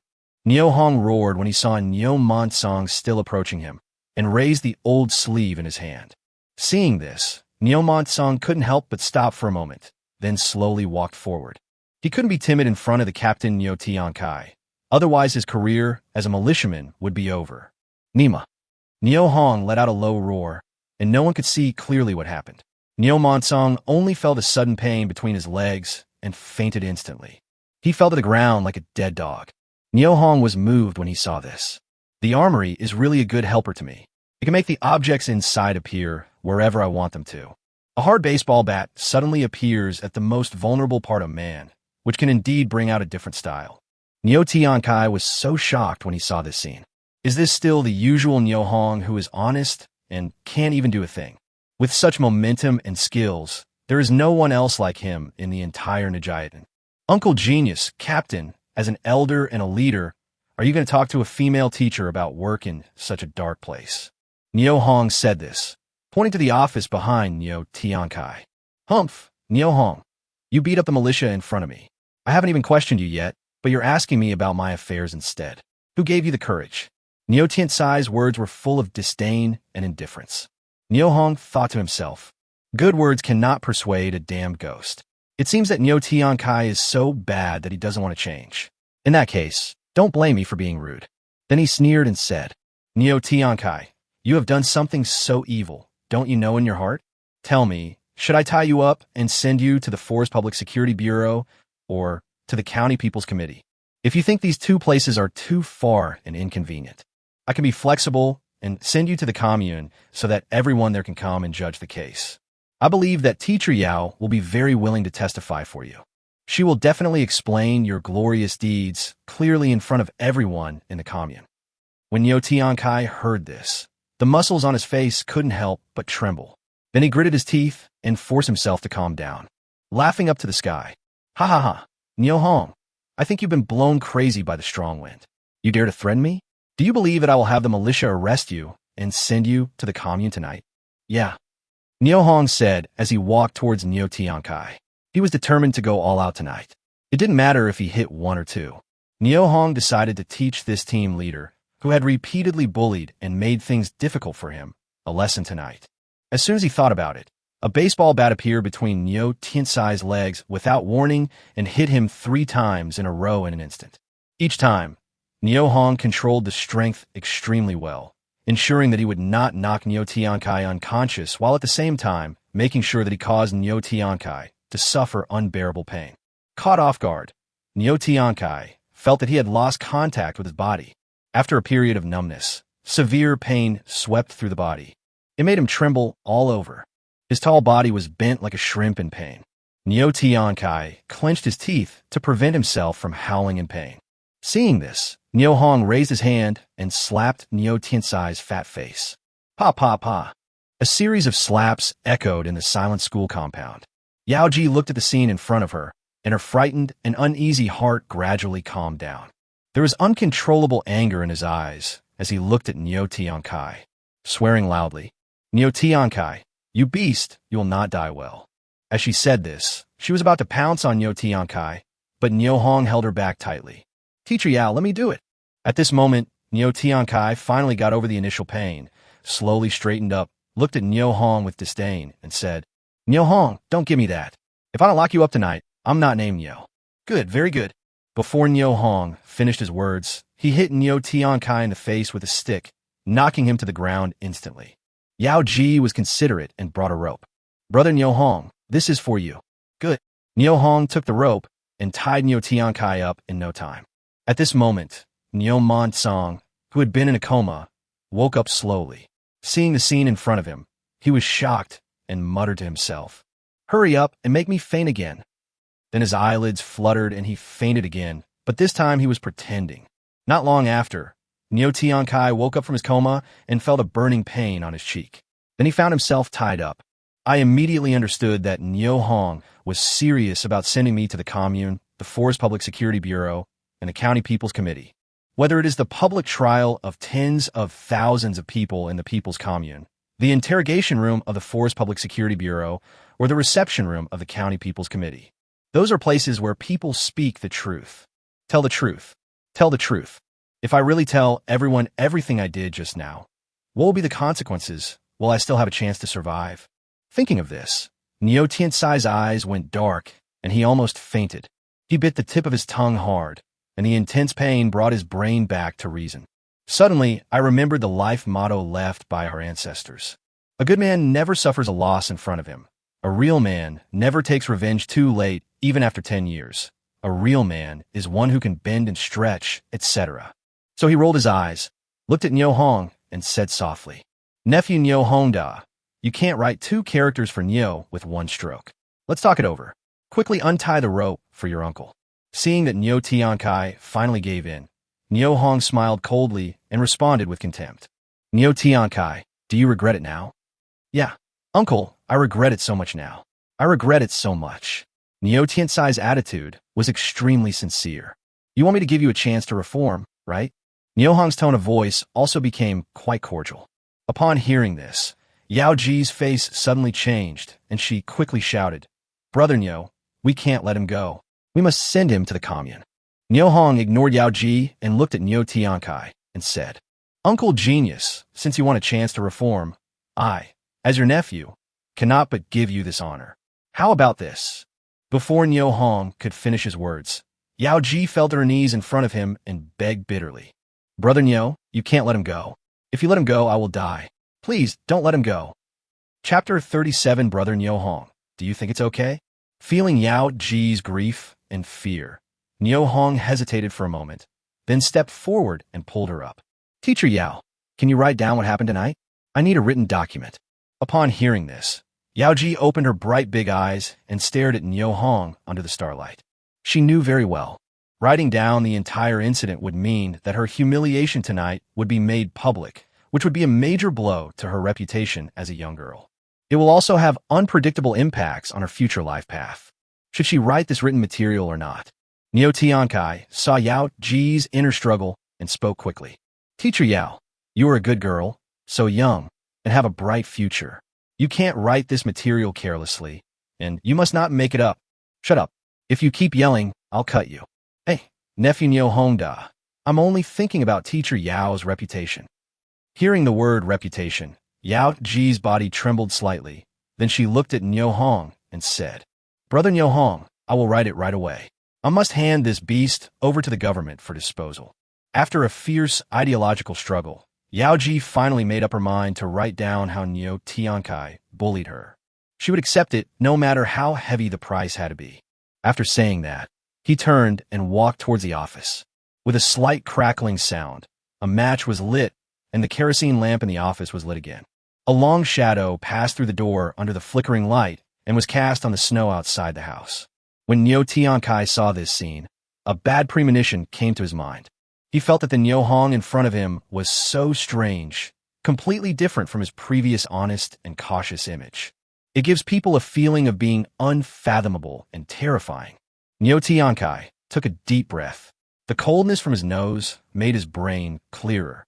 He realized that he must not sit and wait for death, but must take the initiative to attack.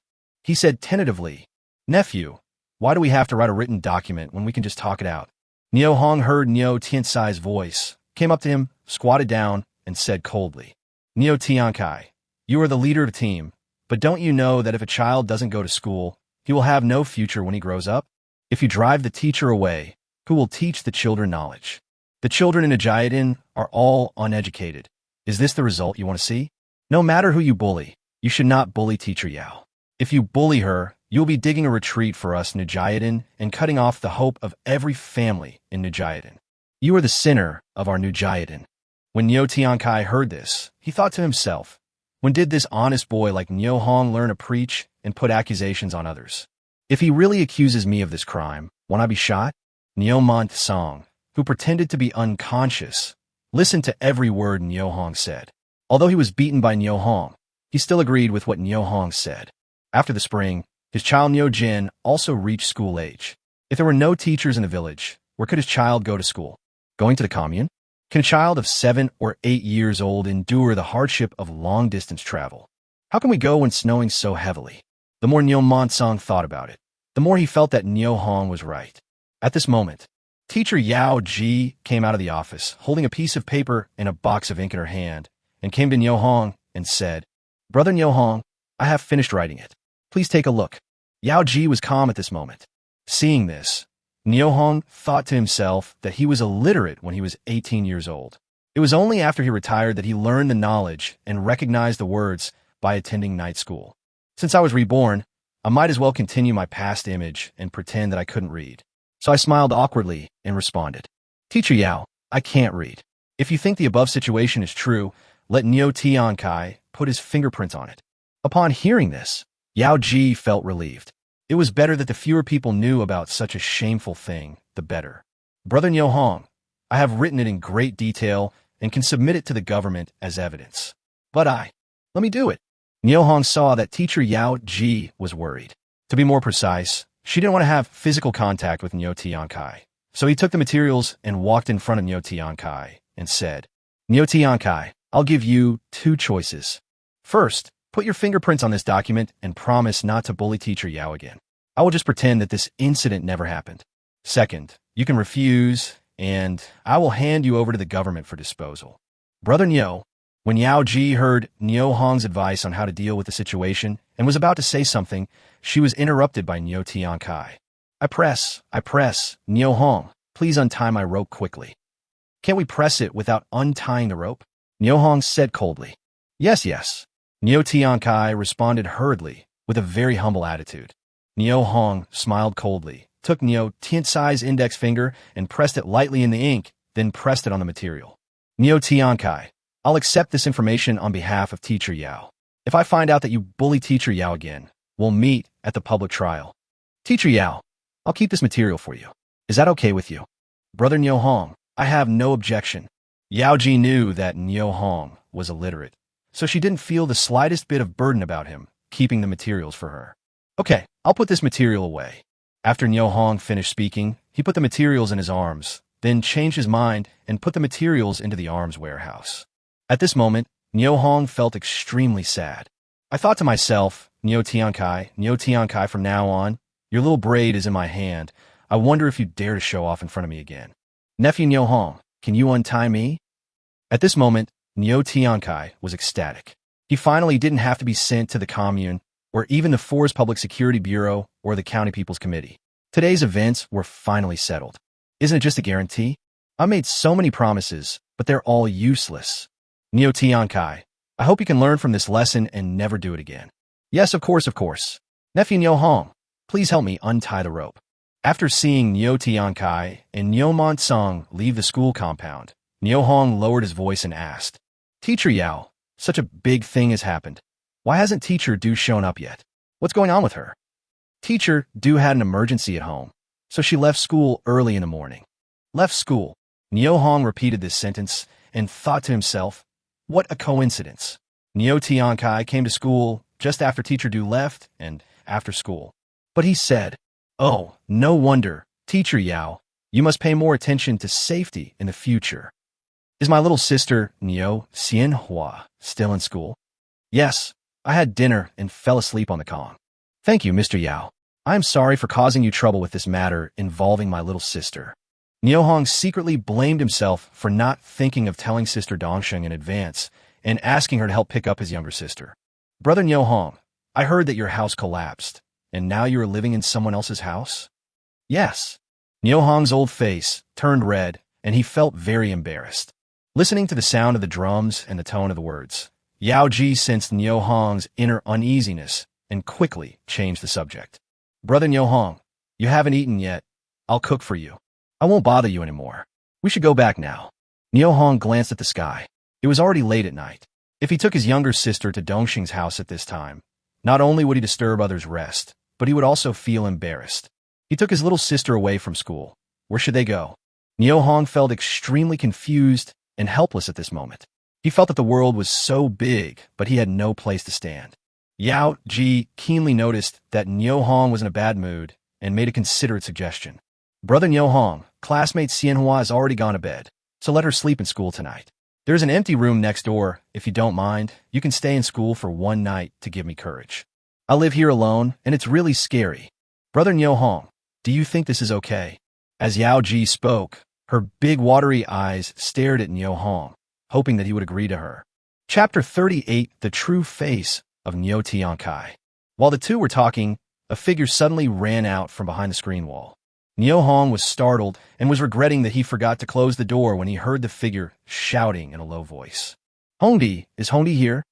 Hearing Zhang Xiaoying's voice, Niu Hong's confusion, helplessness, and other negative thoughts were swept away, and he quickly responded. Sister-in-law, I'm here. Why are you here at this time? I saw you and Xianhua hadn't returned home, so I came to the school to check on you. But I didn't expect there was a sentry standing guard at the school gate. I was so scared that I didn't dare to come in. As Zhang Xiaoying spoke, she rubbed her hands and blew a few breaths of hot air. Brother Niu Hong, sister-in-law, let's go inside and talk. It's too cold outside. Yao Ji saw that Zhang Xiaoying's body was trembling slightly and knew that she must have been outdoors for quite some time. Good. To Niu Hong's surprise, Zhang Xiaoying readily accepted Yao Ji's invitation and took the lead to walk towards the office. The temperature in the office is pleasant, and one doesn't feel cold at all. Under the dim kerosene lamp, Yao Ji's torn shirt was clearly visible. Fortunately, people wear more clothes in winter, and the skin underneath is not exposed, which saves the face of the young girl Yao Ji. Sister, did that bastard Niu Tiankai attack you? Zhang Xiaoying looked at Yao Ji's shirt and asked Yao Ji directly without paying any attention to Niu Hong, who was present. Yes, thanks to Brother Niu Hong's timely arrival, I was able to save myself and prevent the beast from succeeding. Niu Tiankai is not a human being at all. He is a beast worse than pigs and dogs. Zhang Xiaoying cursed angrily, and it was obvious that she knew Niu Tiankai's character very well. Brother Hong, let me tell you, there are many women in our village who have suffered from his cruelty, including Teacher Du here. Faced with such explosive news, Yao Ji and Niu Hong were both stunned. Sister-in-law, how do you know so clearly? Seeing Zhang Xiaoying coming to pick him and his younger sister up, Niu Hong's mood instantly improved. He also felt like joking and started gossiping without realizing it. Go, what are you looking at? You don't think my sister-in-law is having an affair with him, do you? Zhang Xiaoying looked at Niu Hong's exaggerated expression and said sarcastically, Hey, oh God, how could I have such an idea? Sister-in-law, Brother Niu Hong, drink some water. Yao Ji came to her senses and hurriedly took the thermos and teacup to pour water for Niu Hong and Zhang Xiaoying. Niu Hong took it and drank several big gulps. He was really thirsty. One of my sister-in-law's good friends had an affair with him, so she knew him very well. Oh, as Niu Hong spoke, an exaggerated expression of sudden enlightenment appeared on his face. Go, stop being naughty, let's talk business. Zhang Xiaoying glared at Niu Hong coquettishly, then looked at Yao Ji and said, This genius Niu is extremely lustful. Teacher Yao, you should be more careful in the future. Don't let him control you like Teacher Du did. No, with big brother Niu Hong here, this genius Niu won't dare to do anything to me again. Feeling the relaxed conversation between Zhang Xiaoying and Niu Hong, Yao Ji also became lively. Seeing that Yao Ji's emotions had stabilized, Zhang Xiaoying suggested, Brother Hong, Teacher Yao has been busy all day. Let her rest early. Where are the flowers? We should go home. There is still food in the pot for you too.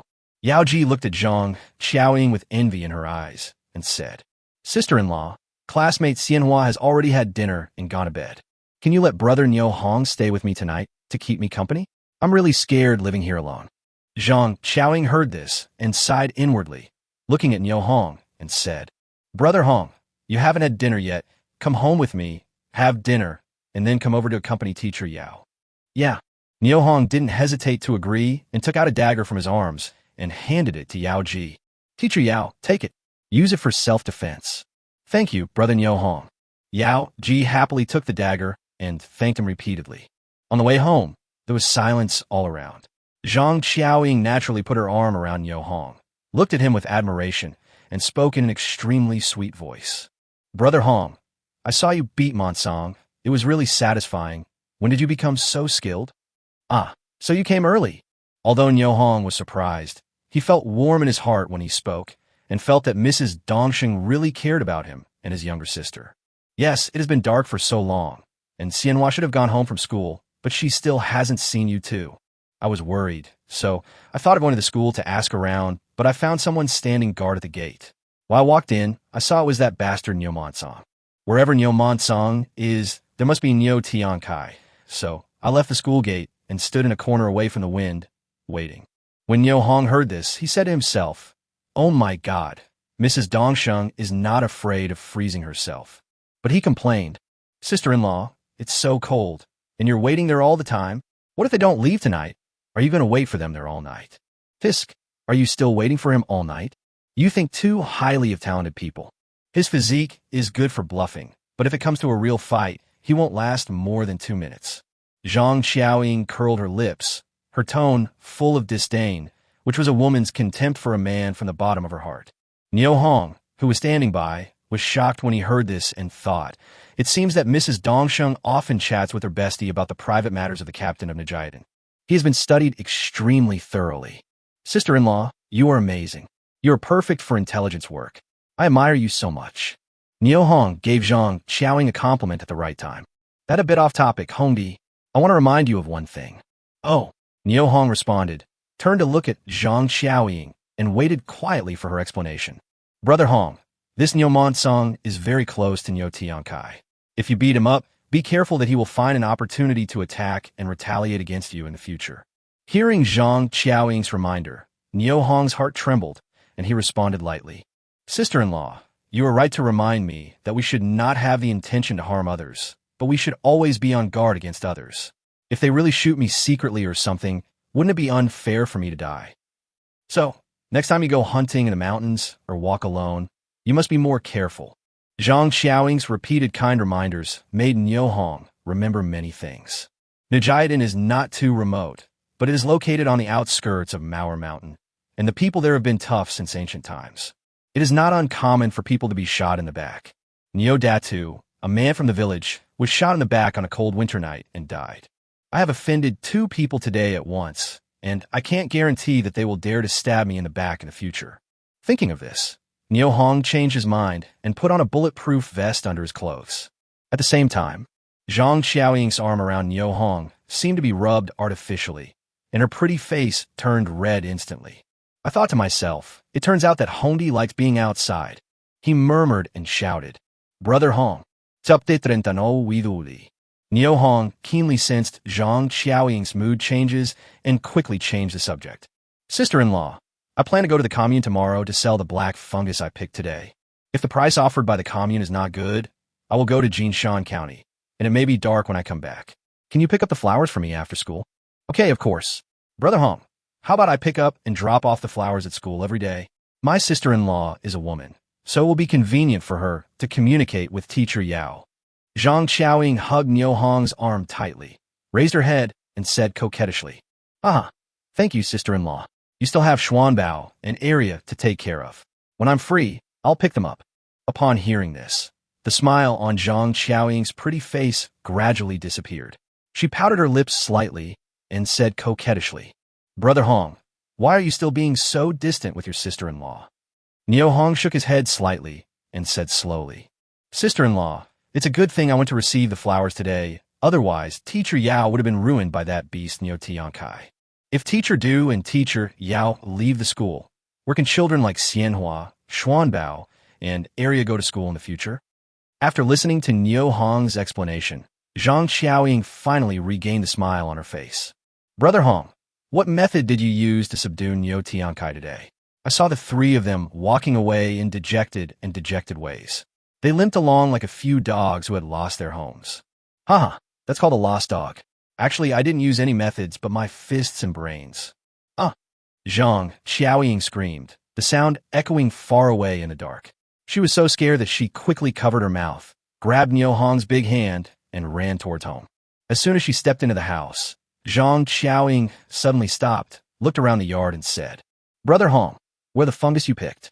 Why didn't you bring it back? I temporarily put it in a cave in the back mountain. I'll go get it tomorrow morning."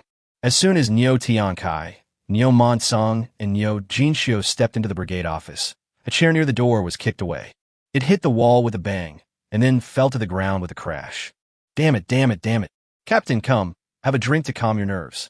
As Niu Jinxiu spoke, he picked up the bottle of garden wine on the table and was about to pour wine for Niu Tiankai. Put it down. Who the hell told you to pour the wine? Niu Tiankai looked at Niu Jinxiu with disgust and roared angrily. Captain, anger is harmful to your health. You should calm down. Do you want to go to Widow Li's house to cool off? Niu Monsong took out his pipe with a flattering look on his face, put tobacco leaves in it, lit a pot for Niu Tiankai, and handed it to him. Niu Tiankai took a deep puff, then slowly exhaled a big smoke ring, took a breath, then looked at Niu Jinxiu and said, Jinxiu, I treat you well on weekdays. Monsong and I had an accident in the courtyard. Why are you standing outside the gate, pretending to be deaf? And dumb, why can't you come to the courtyard to see us? Captain, calm down first. It's not that I don't want to go, but didn't you say that no one can enter the compound to disturb your conversation with Teacher Yao? Niu Jinxiu stood aside and explained awkwardly. Did I say that? Niu Tiankai scratched his forehead and thought hard. Captain, you really said that. Niu Monsong quickly made additional explanations. Fuck you. I told you. You enter the compound without permission. Look at how Jinxiu follows the rules and obeys orders. I'm going to kick you to death, you bastard. After Niu Tiankai finished speaking, he stood up and kicked Niu Monsong, who was lighting a cigarette nearby. However, his kick was too big, and he hurt the wound between his legs before he kicked him. He grimaced in pain, quickly retracted his foot, and bent down. Hiss, it hurts so much. Niu Hong is really cruel. Captain, why don't you go to Widow Li and let her cool you down, and then the pain will go away. Niu Monsong handed the pipe filled with tobacco leaves to Niu Tiankai and said lightly, Go. Captain, you smoke first. It won't be too late to go after you finish smoking. Niu Monsong was very happy to see that his suggestion was adopted. Go to hell with you. Can't you see where I'm injured? Captain, isn't your face injured? Niu Monsong looked at the swollen left cheek of Niu Tiankai and asked with a puzzled look on his face. Monsong, did Niu Hong beat you up? Niu Jinxiu said this and quickly gave Niu Monsong a wink. When Niu Monsong saw this, he understood what was going on and immediately tightened his legs and shivered all over. He came close to Niu Tiankai and said, Captain, do you think we should gather the team, capture Niu Hong, and beat him up to vent your anger? The scabbed wound on Niu Monsong's head was still aching, and the area between his legs was severely swollen. When he returned home tonight, he was not sure whether his wife would let him get on the bed. At this moment, he hated Niu Hong in his heart and tried his best to instigate Niu Tiankai to retaliate against Niu Hong. Unexpectedly, Niu Tiankai, who was so arrogant just now, became like a deflated ball and lost his temper as soon as he heard the name Niu Hong. After being stunned for a long while, he finally spoke. Niu Hong is getting more and more outrageous. We can catch him and beat him up, but we can't let him know it was us who did it. Captain, what do you think we should do? Niu Monsong, who was very disappointed with Niu Tiansai's performance, suddenly became excited when he saw this and asked in a low voice. Niu Tiankai looked outside the gate. A sharp light flashed in his eyes. A fierce expression appeared on his face, and he said, There are many ways. Come with me to Widow Li's house to have a drink. When my wounds are healed, I will kill this bastard. Okay, Captain. The next day, at dawn, Niu Hong left school and set foot on the road to Jinshan County. He had heard from Niu Debiao that the black market near the county was larger and more people went there. However, Jinshan County is more than 30 miles away from Nijiadan, and there is Xianyang Commune in between, so it is not easy to go there on foot. The reason why Niu Hong chose to go far away, it was because he had too much goods to sell this time. Not counting dozens of fresh Hericium arenaceus and dozens of kilograms of winter mushrooms, he had more than 200 kilograms of black fungus to sell. Also contact buyers of black bear and sable skins. If possible, he would also like to investigate to see if anyone was purchasing wolf skins in large quantities. How could these goods be stored in the small Red Star commune? There was no one there who could eat so much. There was another more important reason. He didn't want people who knew him, especially those in Najayadan, to know his background. With the help of the snowboard, the journey of more than 30 miles did not seem so tiring. After more than an hour of hard galloping, Nyohong gradually approached Jinshan County. Chapter 40: A Trip to the Gates of Hell. As the county town ahead was getting closer, Nyohong slowly stopped riding his snowboard. He reached his hands to his waist and tightened the rope that tied his pants to suppress the growing hunger. Nyohong looked around and found a small forest on the left side of the road, sheltered from the wind and facing the sun. It was a good place to make a fire and cook. So he slid over on his snowboard without hesitation. There were a lot of dry branches in the woods, and Nyohong collected a large number of them without much effort. Then they cleared an area of snow in the woods and lit a bonfire. 3 grouse lay in the munitions warehouse, still as fresh as they had been when they died. Nyohong picked out a smaller one, cut off its neck, and put the chicken blood into a ceramic basin that he had prepared in advance. Skewer them with sticks and start roasting them over the campfire. The blazing bonfire dispelled the coldness of the surroundings, and the grouse's feathers fell off one after another under the licking of the fire, revealing the delicate skin underneath. Nyohong took out salt from the arms warehouse and began to season the grouse. Not long after, a roasted chicken that was crispy on the outside and tender on the inside, golden in color and exuding an enticing aroma, appeared in front of Nyohong. Not bad, not bad. Do it yourself, and you will have enough food and clothing. Nyohong sighed, loosened the rope around his waist a little, unscrewed a chicken leg, took a bite, and tasted it carefully. I was filled with admiration in my heart. Hey, you know what? The roasted grouse is so fragrant, tender, and delicious. Gurgle. After taking a mouthful of the steaming, tender, and tasty grouse meat, Nyohong felt even hungrier, and his stomach was protesting strongly again. Never mind, let's eat. Nyohong muttered something, no longer caring about his image, and began to eat heartily. Soon, half of the grouse was eaten by him. The taste of eating is so refreshing. Nyohong sighed as he twisted off a chicken wing. Just as he put the chicken wing into his mouth, he saw a young boy running towards him from not far ahead.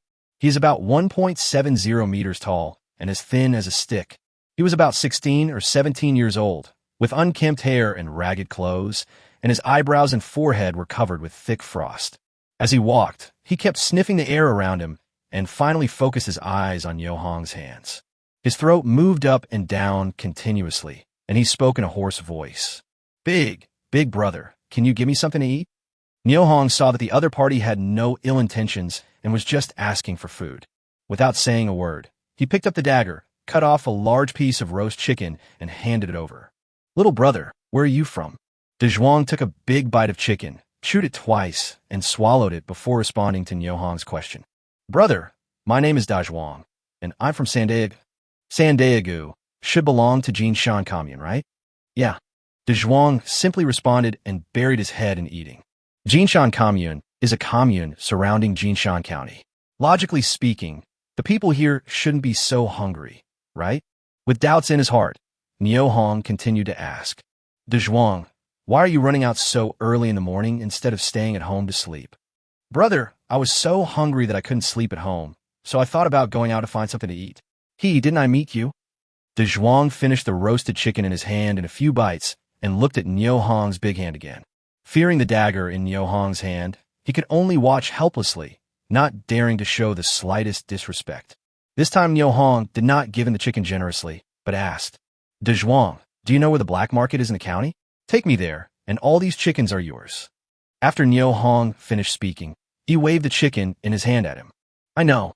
Come on, I'll take you there. After Dezhuang finished speaking, he stood up and walked towards the road first. Someone leads the way. Nyohong saved a lot of trouble and effort and quickly found the location of the largest black market in Jinshan County, a birch forest 3 miles north of the city. At this moment, the black market was crowded and very lively. Thank you, little brother. All the chicken is yours. Thank you, brother. Dezhuang said thank you, happily took the chicken and put it directly into his arms, then left the scene in a flash. Nyohong sighed in his heart when he saw this.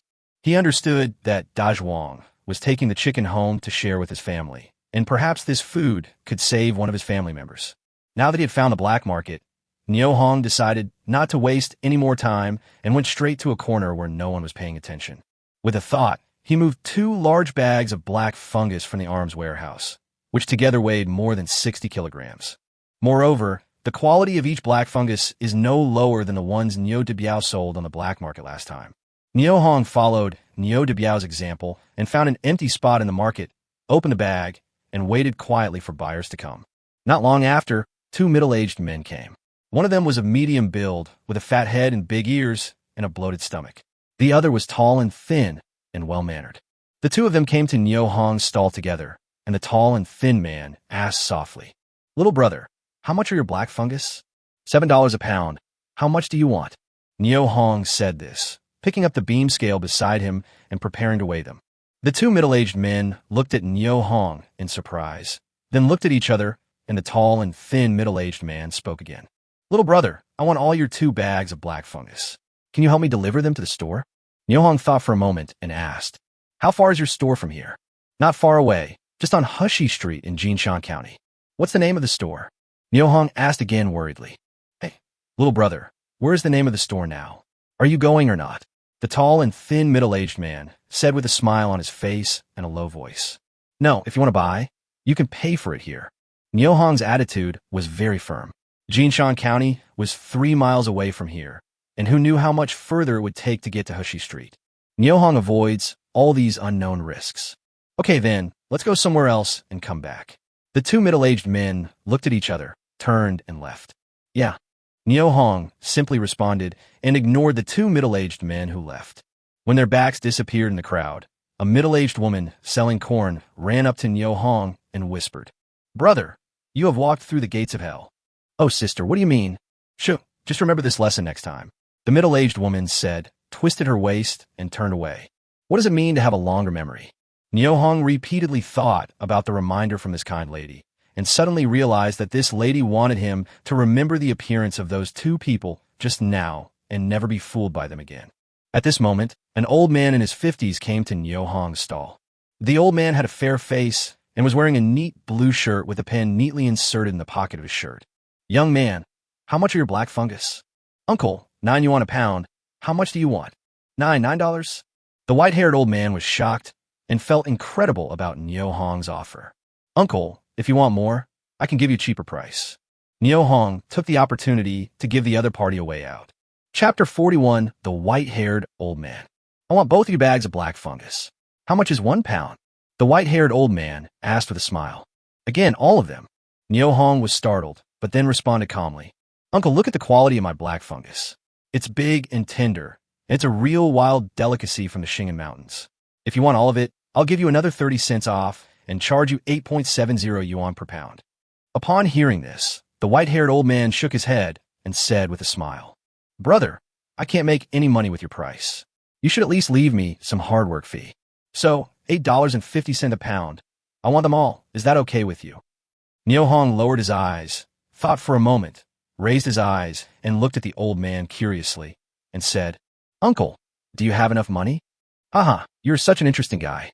How could I come to buy your goods if I don't have enough money? Don't worry." After the old man finished speaking, he waved behind him, and 3 young men came over from not far away, each wearing a military green shirt. Although they are thin, they're all very energetic. "Uncle Xiao." One of them came over and greeted the white-haired old man. "Weizi, help this little brother weigh his weight." "Okay, Uncle Xiao." Weizi agreed, came to Nyo Hong, handed the big scale in his hand forward, and said, "Little brother, please check the scale." Nyo Hong took it, held it in his hand, looked at the fixed star carefully, then looked at the weight, weighed it in his hand, and found nothing unusual. And he returned the scale. "The scale is fine." Weizi took the large scale and directed the other 2 companions to start pouring the black fungus in Nyo Hong's bag into their own bags. By the way, check whether the goods at the bottom of Nyo Hong's bag are the same as those at the top. After finishing the 2 bags, Weizi looked at Nyo Hong with satisfaction, then turned to the white-haired old man and said, "Uncle Xiao, the goods are the same. Well, let's start weighing." It didn't take long for the weighing results to come out. The 2 bags of black fungus weigh a total of 67 pounds. Excluding the weight of the sacks, which weighed 1.5 pounds, The net weight of the black fungus is 65 pounds and 5 ounces. According to the price just agreed upon, the white-haired old man paid Niu Hong 556 yuan. As for the change of a few cents, Niu Hong generously refused to take it. The white-haired old man looked at Niu Hong and said with a smile, "Little brother, I'll leave you my address. If you need mountain products in the future, you can come to me directly. I will give you a fair price." "Uncle, I can't read," Niu Hong said embarrassedly. After what happened just now, Niu Hong would rather come to the black market than go to someone else's home to trade privately, which is too dangerous. "Okay, I hope that when you have mountain products again, you must give priority to cooperating with me," Xiao Jinting. Xiao Jinting said this and stretched out his right hand towards Niu Hong. Upon seeing this, Niu Hong quickly stretched out his hands and shook hands with the old man, saying, "Sure, sure." Just as the two separated, Niu Hong said softly, "Uncle, do you buy fresh hericium, arenaceous, and frozen mushrooms? What are their prices?" Upon hearing this, the white-haired old man immediately stopped what he was about to do, turned back to look at Niu Hong, and said with a smile, "Brother, I buy both. If you have any, you can bring them over to me to see their quality and then decide the price." "What? Brother, you still have some?" "Yes, I still have more than 100 kilograms of black fungus. I don't have many frozen mushrooms, about 40 to 50 kilograms. I have to pick fresh hericium arenaceous, but it's not a difficult task." Niu Hong lowered his voice and said, "Oh." Xiao Jinting was deeply surprised when he heard Niu Hong's introduction. As a trader who deals in wild delicacies in northeast China all year round, if he can find a large source of goods, it would be like discovering a huge gold mine out of thin air. If you can find a long-term and stable source of goods, it would be like owning a magnificent mountain of gold. Therefore, the ecstasy that the information revealed by Niu Hong brought to Xiao Jinting was beyond words. Even the three young men, including Wei Zai who were standing nearby, were looking at Niu Hong with great interest. Xiao Jinting suppressed the excitement in his heart and spoke slowly. "Little brother, where are your goods? I can buy them at a high price today." Niu Hong looked up at the sky and found that it was still early for noon. He thought for a moment and said, "Uncle, I'll go back and prepare it first, and then I'll bring it to you after noon. Is that okay with you?" "Sure, of course. Let's make a deal. See you at the same place this afternoon." "Okay, uncle. See you this afternoon." Watching the backs of Xiao Jinting and the other three leaving, Niu Hong clenched his fists excitedly and growled in his heart, "Yeah." In an age when pork is only 65 cents per pound, 556 yuan is definitely a huge sum of money. What's more, there are more than 100 pounds of black fungus to sell in the afternoon, which can make even more money. It's exciting just to think about it. The middle-aged woman who was selling corn just now looked at Niu Hong with envy in her eyes. Niu Hong noticed that someone was looking at him. He turned around and met the eyes of the middle-aged woman. Niu Hong nodded slightly at her. Then he walked over and said, "How much do you sell your corn for, sister?" 9 cents a pound. As the middle-aged woman spoke, she grabbed a handful of corn and looked at Niu Hong. "Brother, you see my corn is not moldy or spoiled. I didn't use water to wipe it. It's very dry." "Yes, sell them all to me," Niu Hong responded with a smile. He saw that the kind-hearted middle-aged woman had been standing there for a long time, but no one came to ask the price, so he knew that corn alone was not very popular on the black market. If it is ground into flour, there will be many people asking for the price. After all, grinding corn into flour is not only time-consuming, but also expensive, and many people don't want to go through this trouble. Niu Hong bought them all for her because she reminded him and helped him. The more grain there is, the better. Even corn that has not been ground into flour is good.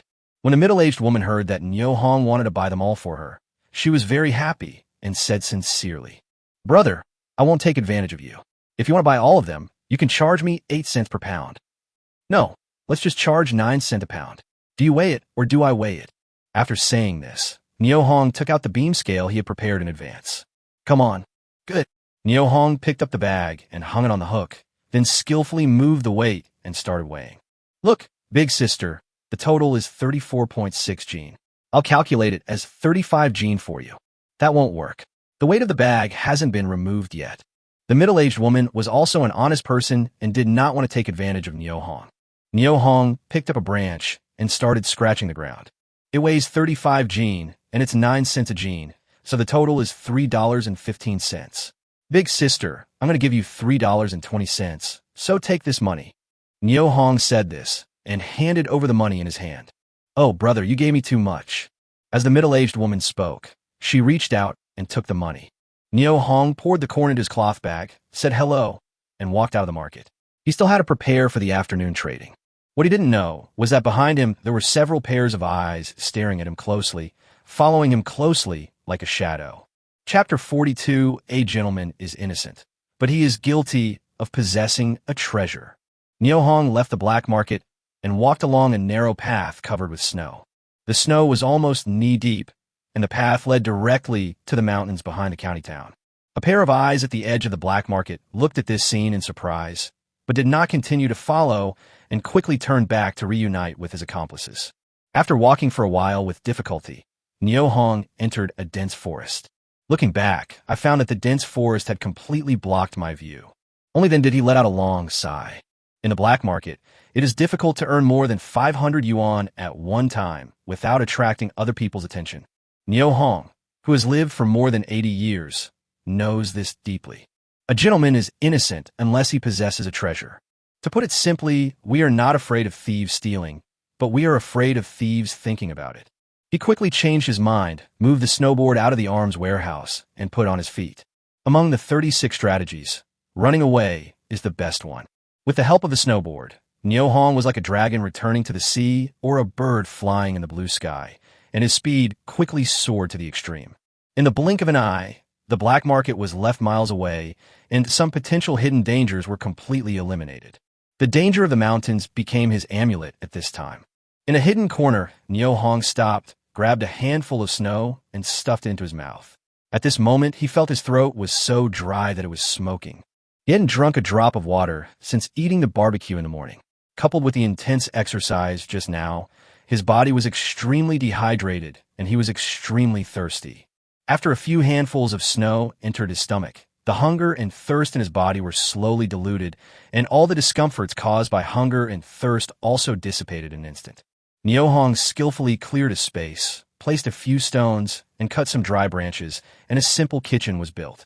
There was snow, there were pressure cookers, and there were fresh grouse kept in munitions depots. All that's missing is a bonfire. Matches were a rare commodity in that era and needed money to buy. Most people were reluctant to spend money and still use flints, also for the sake of saving. This time, Neo Hong did not use matches, but instead moved out a military windproof lighter from the arms warehouse. With a snap, blue flames burst out instantly, burning the dry branches and leaves, instantly igniting a bonfire. Feeling the pleasure of modern technology in your hands, Neo Hong was filled with emotion. God was kind to me and allowed me to be reborn again. He also brought the arsenal I built back to the difficult times along with me. Such an opportunity is rare. Such good conditions are even more rare. You should not complain about the difficult times. You should cherish this opportunity, live well, and live a wonderful life that you did not live in your previous life. Just as Neo Hong was lost in thought, the white airflow from the pressure cooker made a hissing sound, bringing him back to reality. I took out a military quartz watch and took a quick look.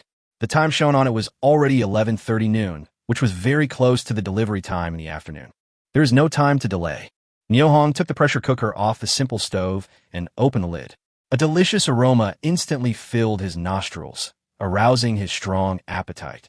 Put the dishes and chopsticks on the table. The spoon moves.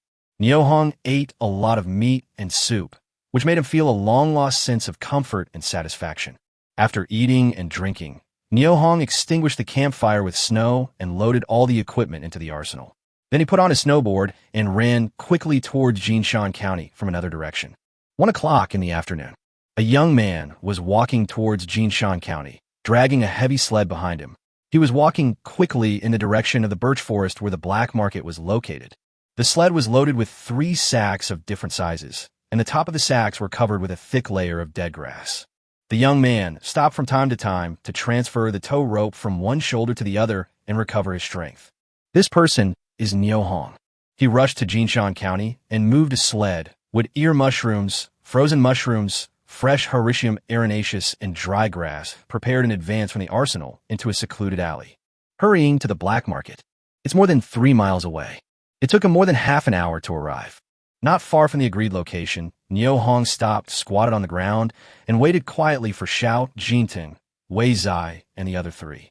Looking around, He found that there were obviously fewer people at the black market in the afternoon than in the morning, and there were empty seats everywhere in the market.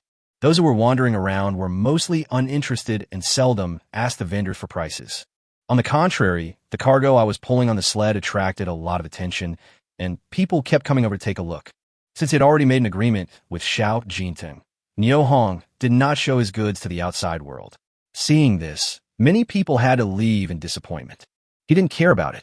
At this moment, a familiar voice came from behind Niu Hong. "Little brother, what mountain products have you brought?" Niu Hong looked back and saw that the person who was talking to him was the thin, middle-aged man who was the first to ask him for the price in the morning. Standing next to him was his fat and big-eared companion. My heart couldn't help but be alarmed. I looked at the two of them and replied calmly, "So you two big brothers, I just brought some fungus, frozen mushrooms, and so on. Little brother, do you know the rules here?" The tall and thin middle-aged man raised his chin high, looked at Niu Hong with contempt, and said. When Niu Hong heard this, he thought to himself that something was wrong, narrowed his eyes slightly, and slowly shook his head. "Peng, come and introduce yourself to the little brother." The tall and thin man nodded at his companion beside him. However, without waiting for the fat man to speak, Niu Hong spoke first. "My dear brothers, I am waiting for someone. Excuse me. Please move aside and don't disturb my business." Niu Hong thought to himself, "What the hell are these rules? I'm just selling some black fungus, and I pay and receive the goods. Do I really need you to set the rules? If you carve flowers on shit, can you also carve out fragrance?" As soon as Niu Hong finished speaking, the tall and thin middle-aged man's face darkened, and he spoke in a sarcastic tone. "Little brother, we are kind-hearted. How can you talk to us in such an attitude? Yes, how can you not appreciate the courtesy? You have offended me today. I am very unhappy now." The tall and thin middle-aged man pointed at Niu Hong with one finger and at the tip of his nose with the other, looking like he was going to accuse someone. As soon as this person finished speaking, the crowd that was watching instantly scattered and hid far away. There were 4 men left at the scene, staring at Niu Hong with unfriendly looks. Niu Hong's eyes were almost narrowed into slits. At this moment, how could he not understand that he was being targeted and the 2 people in front of him were the culprits? The tall and thin man saw Niu Hong standing there blankly without saying a word, and thought that he had been frightened by his own aura. Then he waved towards the air. The 4 men who remained at the scene slowly walked towards Niu Hong. Chapter 43, Let's Wait and See. Facing 4 men approaching him from different directions, Niu Hong felt an unprecedented sense of oppression. Should I fight to the death or give in and admit defeat? Niu Hong narrowed his eyes slightly and stood there thinking quickly about countermeasures. The tall and thin middle-aged man is named Lu Si, and he's a bully in the black market of Jinshan County. Almost everyone who frequently bought and sold goods on the black market knew him, and they all kept their distance from him. This was the first time Niu Hong came here, and he was alone. He suffered a great loss as he was unfamiliar with the place and inadvertently offended this devil. Seeing Niu Hong's frightened look, Lu Si showed a smug smile on his face.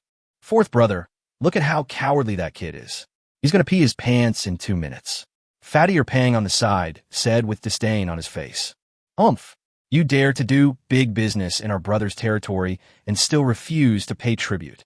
There's no such good thing in the world. Fourth brother is right. Let's use this kid to establish our authority today and let him know the rules." However, at this moment, the situation on the field suddenly changed. Lu Si saw a subordinate named Ma Shan, who was being held at gunpoint by Niu Hong. He was so scared that he dared not move. "Back off, everyone back off. If anyone doesn't back off, I'll shoot him dead," Niu Hong said viciously. After thinking hard for a long time, Niu Hong finally decided to fight back. A few small thugs want to bully others by relying on their numbers, but don't they even look at who they are bullying today? He had a huge ammunition warehouse with him. Even if there were 40 people, let alone 4, he would still be able to kill them all. I must give a try today, otherwise they will ride on my neck and pee and shit on me again in the future. Ma Shan and others stopped at the same time when they saw the old loaded chamber in Niu Hong's hand. They never expected it. This childish young man in front of me would carry a gun with him, and he could draw the gun so quickly that it was impossible to see clearly. I couldn't help but mutter to myself, "I'm so damn unlucky that I met such a young man today. This idiot looks like he really dares to shoot. If he gets excited and shoots me, I'll lose my life." The conjectures of Ma Shan and others have some basis. After all, which child from an honest family would carry a gun with him? It is obvious that Niu Hong is not an honest kid, but a man who dares to take risks. Thinking of this, Ma Shan and the others all showed horrified expressions on their faces, and they all looked at Lu Si with pleading eyes. They're also afraid of death, and don't want to lose their lives here because of a trivial matter. At this moment, Lu Si frowned and looked extremely ugly. He was silently evaluating in his mind whether Niu Hong dared to shoot. Bang! A gunshot instantly broke the silence at the scene. Ma Shan and others who were surrounding Niu Hong couldn't help but tremble violently, and one of them even peed his pants out of fright. The strong, fishy smell made the air at the scene stink. At the same time, Lu Si, who was not far away, felt as if his left toe was hit hard by something, and he looked down. A deep crater came into view. Before he could react, he heard a roar. "Get out of here! If you don't get out of here, I'm going to kill you now." Following the roar, Niu Hong fiercely kicked Ma Shan in the waist. Thump! Ouch, it hurts so much, my waist, ouch, my waist. Ma Shan lay on the ground, wailing loudly, and was unable to stand up for a long time. Today's Niu Hong is not the half-dead Niu Hong from a few days ago. In recent days, he either ate meat or went in the mountains to hunt every day, either dragging a sled or carrying roe deer and wild boars. The body gets adequate nutrition and comprehensive exercise at the same time and is full of muscle strength all over the body. He kicked out in anger with astonishing force. Ma Shan was injured this time, and he will have to lie in bed for at least 10 days or half a month. Seeing this, Lu Si knew that if they continued the confrontation, they would suffer even greater losses. So he gritted his teeth and spoke loudly. "Boy, you are so cruel. Let's wait and see." Before he finished speaking, he turned and walked out of the black market. Seeing that the situation was not good, the others set up their horses and left the market in shame. Niu Hong slowly put down the hunting rifle in his hand, let out a long breath, and thought to himself, "The arrogant ones are afraid of the stupid ones. The stupid ones are afraid of the desperate ones. What a bunch of cowards who bully the weak and fear the strong." The people standing in the distance and watching looked at Niu Hong, who was standing with a gun, with admiration in their eyes. At the same time, I was secretly worried for Niu Hong. Those who have been bullied know that Lu Si and his gang are extremely cruel and will stop at nothing to commit crimes. This time, they retreated openly, but who can guarantee that they won't target Niu Hong again in the future? Niu Hong put away the old sleeve and looked at the sky. The time agreed with Xiao Jinting had passed. It would probably be dark in another half an hour. I looked around, but didn't see the person I was waiting for. Niu Hong couldn't help feeling anxious and wondered to himself, was he being stood up? He then made up his mind to wait for another 10 minutes. If he didn't see Xiao Jinting again, he would retreat. It takes more than an hour to get from Jinshan County to Nujiadan at the fastest speed. There are less than 20 days left until the winter solstice, and the days are getting shorter and shorter. Even if we rush back to Nujiadan as fast as we can, it will be completely dark by then. While waiting, Niu Hong stood in place and stamped his feet to keep out the cold. After what happened just now, most people on the black market left and went home early, and only a few people stayed. One of the old men with a hunchback stopped and spoke in a low voice when he passed by Niu Hong. "Young man, why are you still here? The gang you offended is very bad. Go home before it gets dark." "Thank you, sir. I'll leave now." Niu Hong said this, turned around, and began to pack up the goods on the sled, preparing to leave. Just when Niu Hong confirmed that Xiao Jinting would not come again, a familiar figure appeared in the birch forest. Before the person arrived, the sound came from afar. "Little brother, are you okay?" Niu Hong turned around and found that the person talking to him was Xiao Jinting, followed by 6 young men, each holding a stick in his hand. "Uncle is here. I brought you the goods." As Niu Hong spoke, he gently patted the cargo on the sled with his hand. "I'm sorry, little brother. I came here once just now and saw you and someone else were having a conflict. I hurried back to call for help. Am I not too late?" Xiao Jinting said with an apologetic look on his face. Niu Hong felt warmed when he heard this, realizing that he had misunderstood the other party, and quickly responded, "It's okay. They're just bullies who only fear the strong. If you use force against them, they will leave in disgrace." "Oh." Xiao Jinting took 2 steps back, looked at Niu Hong with interest, raised his thumb, and said, "Little brother, I'm determined to be your friend." Niu Hong smiled and looked at the other party and responded, "Thank you for your kindness, uncle. Please check the goods." Chapter 44. Pay a deposit in advance? Anyone who takes these polite words in the underworld seriously will lose. Niu Hong knew very well that the two parties were just doing business and had just met twice. As for making friends, that is something for the future. For now, I should sell the goods first and hold the money in my hand so that I can feel more at ease. As Niu Hong spoke, he pulled aside the dry grass on top to reveal the fresh Hericium erinaceus underneath. Uncle, there are 32 strains of Hericium erinaceus in total. Please check their quality. Okay, Wei Zi, take a look and give the little brother a price. Okay, Uncle Xiao. Wei Zi agreed, walked quickly to the front of the sled, picked up a Hericium erinaceus, placed it in the palm of his hand, and looked at it carefully. It didn't matter what he saw. A look of surprise appeared on Wei Zi's face. It was the first time he had seen such fresh Hericium erinaceus. The entire strain did not look wilted or listless at all. Wei Zi gently brushed his hand over each Hericium erinaceus. Without exception, they were all equally fresh, as if they were still growing in the same place. Wei Zi, who has seen countless Hericium erinaceus, was really amazed by the quality of the mountain products provided by Niu Hong this time. What fresh Hericium erinaceus, Uncle Xiao? Come and take a look. Oh. Xiao Jinting hesitated for a moment, then quickly walked to Wei Zi's side. When his eyes fell on the Hericium erinaceus, he couldn't help but widen his eyes. He swallowed hard and looked at Niu Hong with an expression of disbelief. Little brother, these Hericium erinaceus are freshly picked by you. Yes, I picked it at noon and covered it with dry grass to keep it fresh. Niu Hong responded calmly, without any emotion in his tone. In his eyes, these are just a few ordinary Hericium erinaceus, no different from the black fungus he sold in the morning. The only difference was that these Hericium erinaceus were the ones he had just moved from the arms warehouse to onto the dead grass. Xiao Jinting suppressed his inner excitement and said, Wei Zi, weigh the frozen mushrooms and black fungus. We will buy your mountain products at the highest price in the future. Little brother, what's your name? Niu Hong.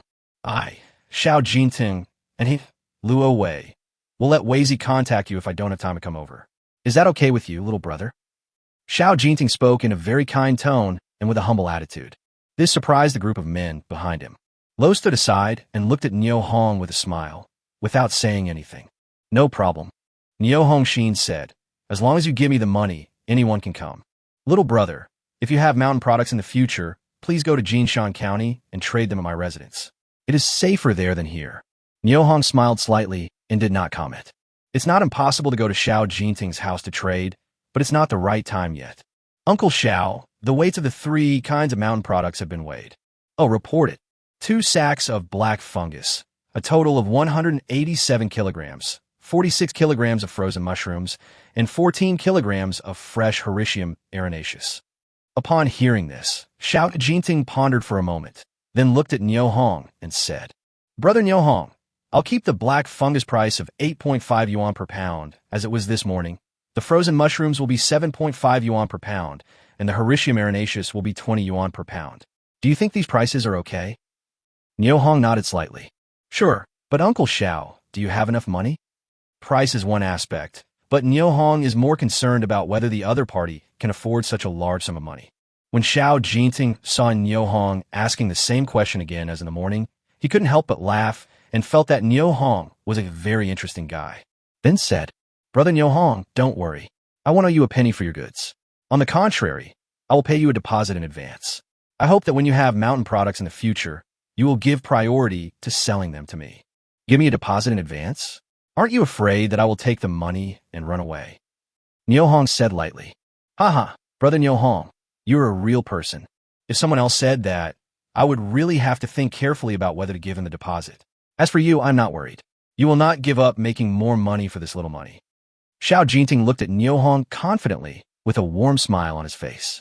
Okay, I agree with your cooperation method, but you should pay me for the mountain products first. If it's any later, it will be dark. At this time, the sky gradually darkened, and except for a very few people who were still waiting for customers in the birch forest, it was difficult to see more people. Okay, Wei Zi, pay the payment to Brother Niu Hong. Okay, Uncle Xiao. Wei Zi agreed, took a branch, and began to do calculations on the mud. It didn't take long for Lo to calculate the total payment for the 3 kinds of mountain products. Brother Niu Hong, take a look at this number. Is it correct? Luo Wei said, pointing to a row of numbers on the ground. Niu Hong looked at the 2,214.5 on the ground, and his heart trembled. That was 2,214 yuan and 50 cents. Together with the 556 yuan he earned from selling black fungus in the morning, he earned nearly 3,000 yuan today. In an era when a box of matches cost 2 cents and a pound of flour cost 16 cents, 3,000 yuan was definitely a huge sum of money. I didn't expect to make money so suddenly. Niu Hong discovered that even in such a poor and backward era, making money did not seem to be a difficult thing. So he responded, "Right." Luo Wei looked at Xiao Jinting. "Uncle Xiao, if you have no objection, I will settle the payment with Brother Niu Hong right away. Weizi, add another 200 yuan advance payment on top of this payment." "Okay, Uncle Xiao." In the end, Niu Hong received 2,214 yuan in payment for the goods and a 200 yuan deposit for the next batch of mountain products. On the way home, Niu Hong's thoughts were flying, and he could hardly hide his excitement and joy. Although I had a conflict with others in the black market today and offended a supposedly powerful opponent, I have to say that I finally earned my first pot of gold after my rebirth. With the money, my younger sister and I will be able to live a better life in the future, and we will have the financial resources to give my younger sister a better education. He also has his godson Xuanbao and God's daughter Arya, and he cannot slack off on their education either. Now that I have money, I feel more confident about marrying Lanhua. It's hard to be a man without money, but it's true to be a man with money. At this moment, Niu Hong felt that his masculinity was rapidly expanding, but he was still short of a house. It would be perfect if he had one. Now he is not afraid of building a house at all, because he has plenty of money. What's more, it wouldn't cost much to build a house with dry-rammed earth, as Uncle De Biao suggested. Only 300 yuan at most would be enough. This time he must build 9 houses to let the people of Nijiadan see his abilities. It also lets his uncle's family know that Niu Hong can live in a bright and comfortable house with his own abilities, instead of relying on those shameful tricks. It's just about the house. There's no rush. It is so cold in the winter in the greater Xing'an range that it is impossible to build houses. We can only wait until the temperature warms up and the ground thaws in the spring of next year. On the way home, Niu Hong thought about many things and also thought about many people. What he didn't know was that there was a pair of eyes in the darkness staring at him closely, like a wolf waiting for its prey to come to it. Chapter 45. Danger on the way home. Ahead, after turning at T-Junction, Niu Hong will embark on the road back to Nijiadan. At this time, for no reason, he felt a creepy feeling in his heart, and he couldn't help but tremble slightly all over.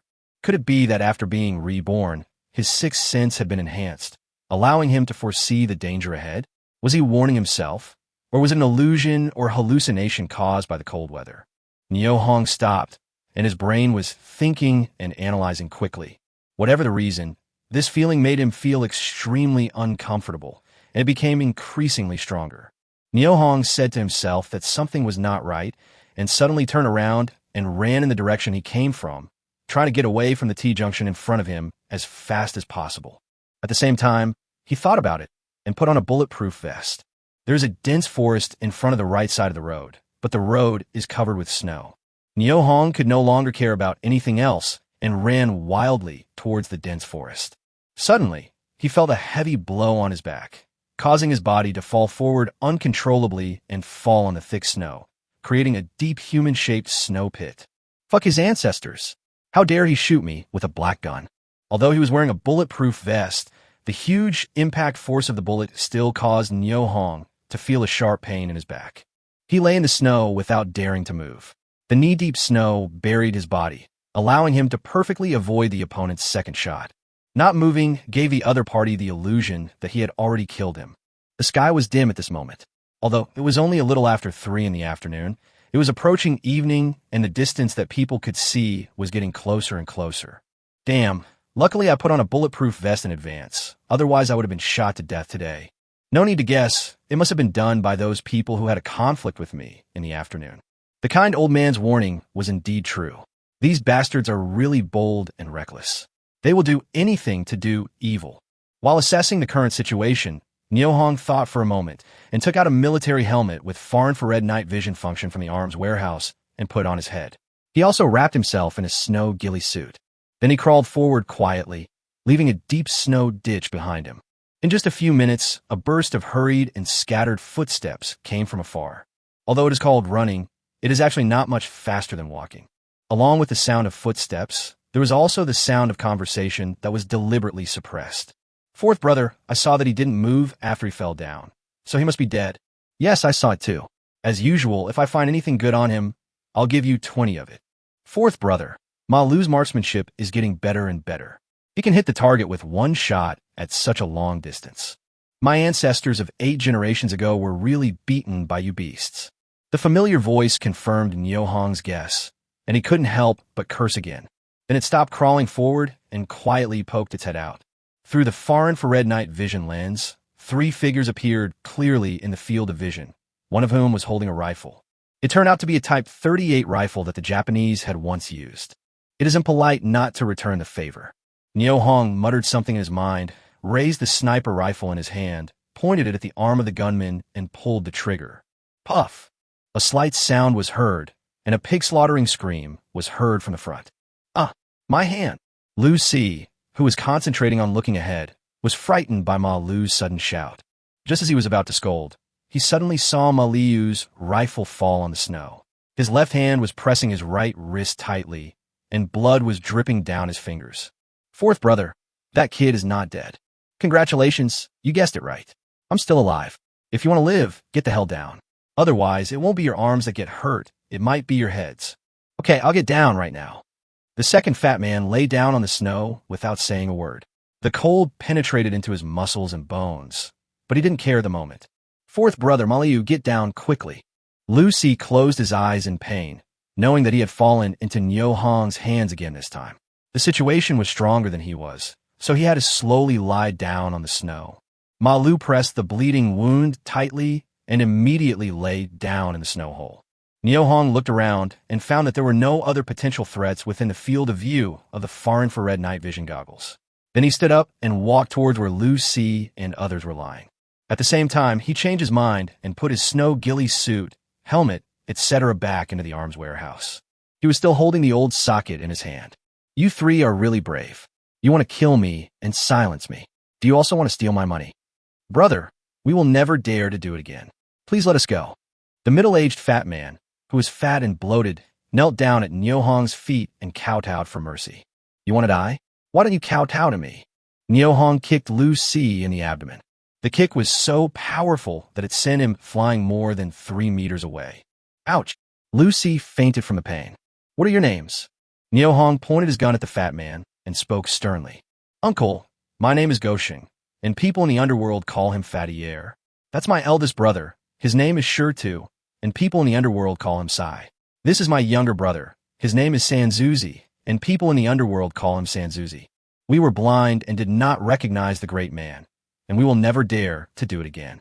The fat guy was talking nonsense. Not a single word of truth came out of his mouth. Niu Hong didn't care about it at all. He had plenty of ways to deal with these little hooligans. He cursed angrily. Nima, do you still want to have a future? Hey, I really don't want to. Please let us 3 brothers go. Oh, you wanted to kill me, but now you want me to let you go. The beads on your abacus are clacking loudly.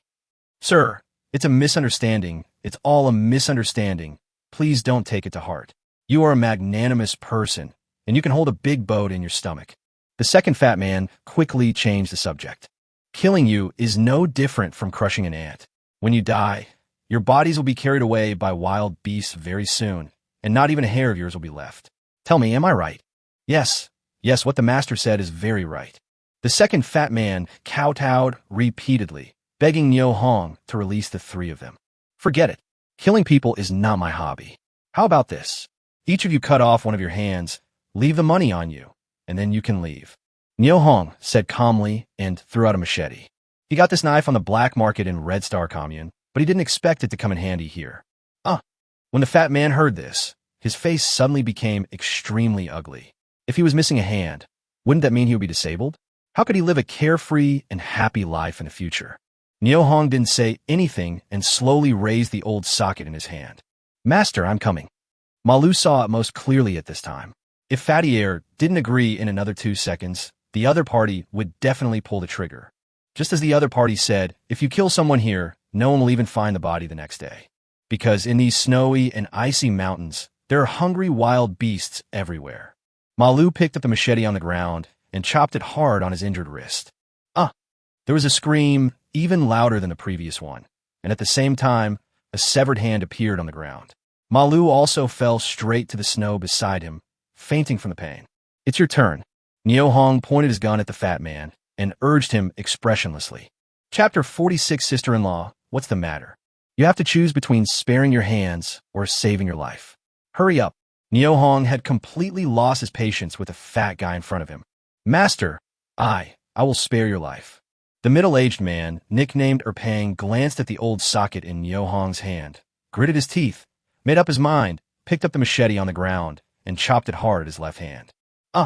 The fat and big-eared middle-aged man screamed, and beads of sweat the size of beans instantly appeared on his forehead, condensed into ice beads, and fell to the ground.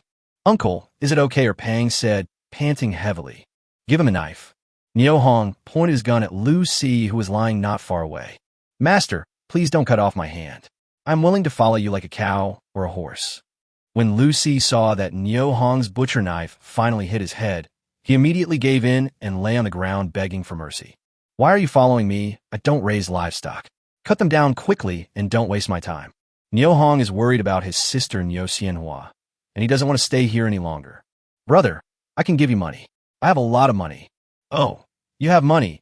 How much are you willing to pay for your hand? Less money won't do. When money was mentioned, Niu Hong instantly became interested and felt that some things could be negotiated. 20,000. Lu Si said hurriedly. He felt that this chip was enough to impress Niu Hong. 20,000 yuan was definitely a huge sum of money in 1961, but Niu Hong was not tempted at all. He stared at Lu Si coldly without saying a word. If Lu Si said a few thousand yuan, Niu Hong might still believe it, but now he said he was willing to pay 20,000 yuan to buy one of his hands. Niu Hong couldn't help but doubt Lu Si's motives. The 3,000 yuan stored in the arms warehouse were all in 10 yuan notes and stacked in a small pile. If it is 20,000 yuan, calculated based on the largest denomination of 10 yuan, it would be a huge pile of money. How could this person have so much cash on him? What's more, I've already asked them to hand over the money they carried with them after their hand were cut off. In other words, the money they carry now belongs to them. Buy their hands with your own money. Uncle, $20,000 is already a lot of money. Please let me go. Seeing that Niu Hong remained silent, Lu Si thought that the other party had seen through his trick and hurried to remedy the situation. He really didn't have 20,000 yuan, and he had squandered all the money he got from extortion. Money comes easily and goes easily. How could he have a savings of 20,000 yuan? The purpose of saying this is nothing more than to lure Niu Hong to his lair. There are many of his men there who can kill Niu Hong in his lair. Niu Hong looked at Lu Si in front of him, smiled coldly, and said, If you don't shoot me, I will consider leaving your hands to you. Since you shot me, sparing your lives is already the greatest tolerance I can show. Should I spare your hands and let you continue to shoot me? Cut it quickly. After you are done, hand over the money you have on you, and you can leave. At this time, Ma Lu had just woken up from a coma. He dimly heard Niu Hong asking him to hand over the money he had on him. His heart suddenly contracted, and he fell into a coma again. For him, losing money is 100 times more painful than losing his life. When the fat man heard what Niu Hong said, the muscles on his face twitched. Tonight, they were completely doomed. After listening to Niu Hong's explanation, Lu Si knew that there was no room for maneuver in this matter, so he had to pick up the machete and cut off his left hand. Niu Hong looked with satisfaction at the three people whose faces were distorted by severe pain. Said in a cold voice, Hand over all the money you have. Fuck, is this all the money you have and you? You said 20,000 yuan. Who are you kidding? I'll fucking kill all three of you. Lu Si, Fattier, and Ma Lu squatted on the ground with their heads hung, not saying a word. Niu Hong glanced at the three people, then looked at the 137 yuan and 32 cents in his hand, and his heart was filled with joy. Then he spoke in a sinister voice. Remember, if I see you again, you won't get my other hand anymore. Go away. Why? Lu Si, Fattier, and Ma Lu agreed and supported each other as they walked towards Jinshan County.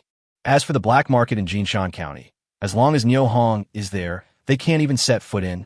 Without the black market income source on which they depend for survival, they're like a tiger without teeth, completely losing their prestige. It can be said that he has completely fallen into Niu Hong's hands. Watching Lu Si and his three companions walking further and further away, Niu Hong put away the Type 38 rifle on the ground, slid on his snowboard, and quickly ran towards Najiadan. Run all the way.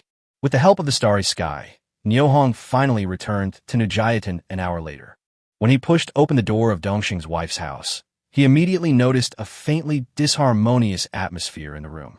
Under the dim oil lamp, Mrs. Dongxing lowered her eyelids and silently did needlework. Li Xiangxiao and Lu Qiaoji sat on the other side, chatting idly and yawning from time to time, obviously very sleepy.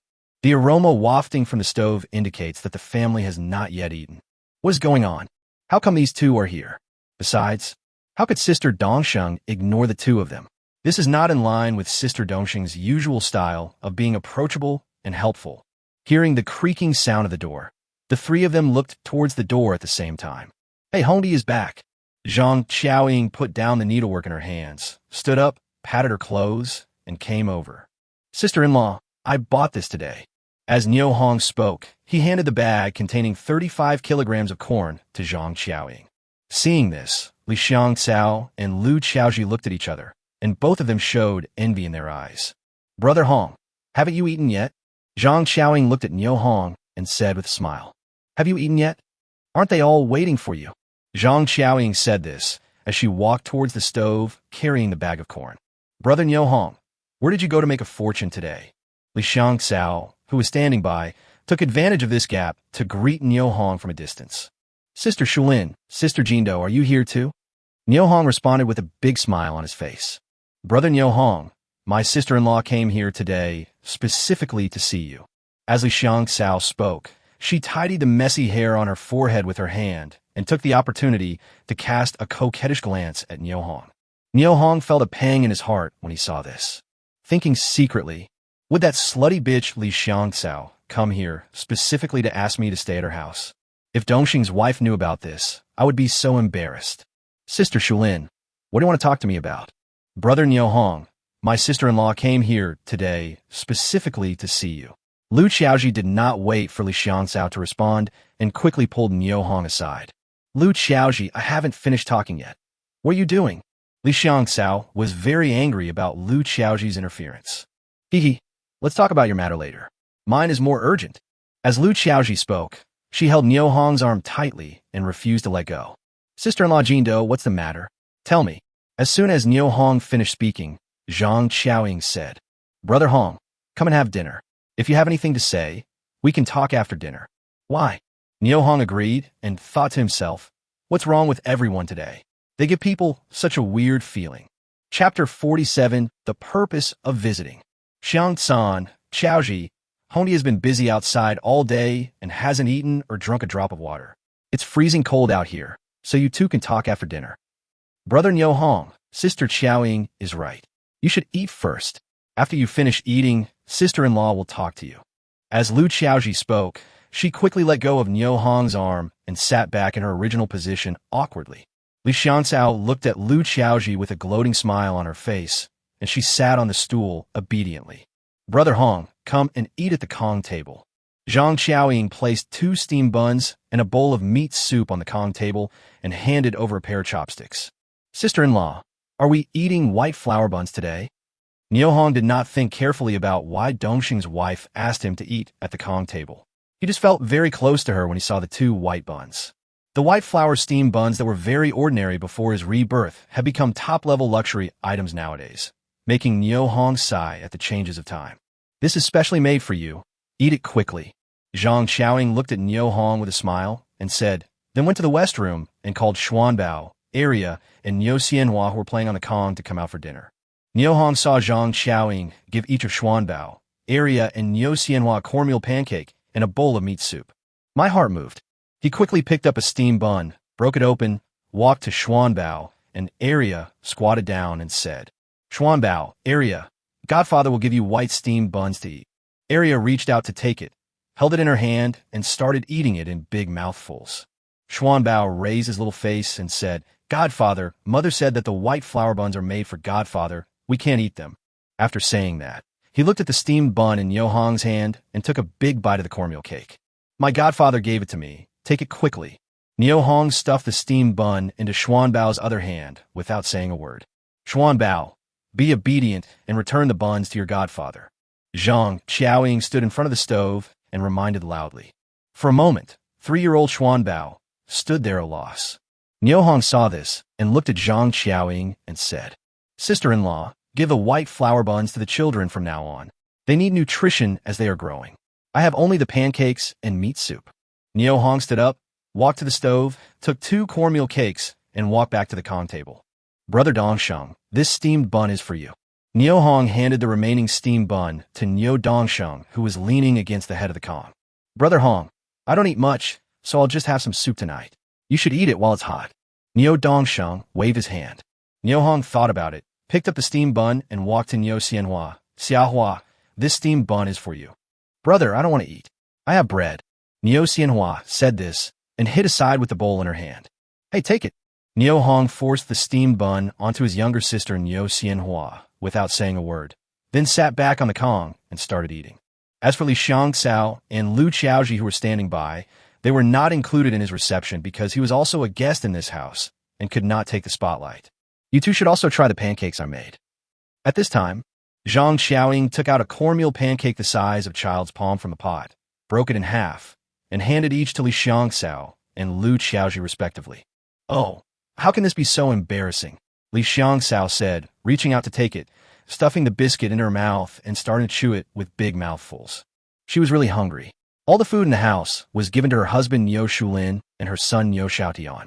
She drank a bowl of porridge and ate half a vegetable dumpling in the morning and had not eaten anything since then. Xiaoying has really skillful hands. Look at this pancake. One side is golden brown and the other side is soft and sticky. Her craftsmanship is really good. Lu Qiaoji took the half cake in her hand, looked at it over and over twice, and gave heartfelt praise. "Haha, that's not as good as your sister Qiaoji's cooking skills. Look at the clothes you are wearing. They're so well tailored. Fat where it should be fat, slim where it should be slim, better looking than the ready-made clothes sold in the city." Niu Hong didn't care about the two people's compliments to each other. He kept thinking in his mind while Li Xiangxiao and Lu Qiaoji were looking for him. What he was most worried about was that the two of them would ask him to stay at their house in front of Mrs. Dongsheng, which would be very embarrassing. Niu Hong ate the meal absent-mindedly. Niu Dongsheng looked at Niu Hong's condition from a close distance and spoke softly. "Brother Hong, how is the situation outside today?" Niu Hong swallowed the food in his mouth, thought for a moment, and responded, "Things aren't good out there." As for what was wrong, Niu Hong did not give further explanation because he himself was not quite sure. Niu Dongsheng responded, gently placed the soup bowl on the Kong table, and closed his eyes slightly. Although his family has had enough food and drink recently, Niu Dongsheng still feels that his health is deteriorating, and he feels as if he doesn't have much time left. After finishing the meal, Niu Hong looked at Li Xiangxiao and Lu Qiaoji and said, "Sisters-in-law, what do you want to talk to me about?" As soon as he finished speaking, Lu Qiaoji spoke first. "Brother Niu Hong, you're 18 years old this year, right?"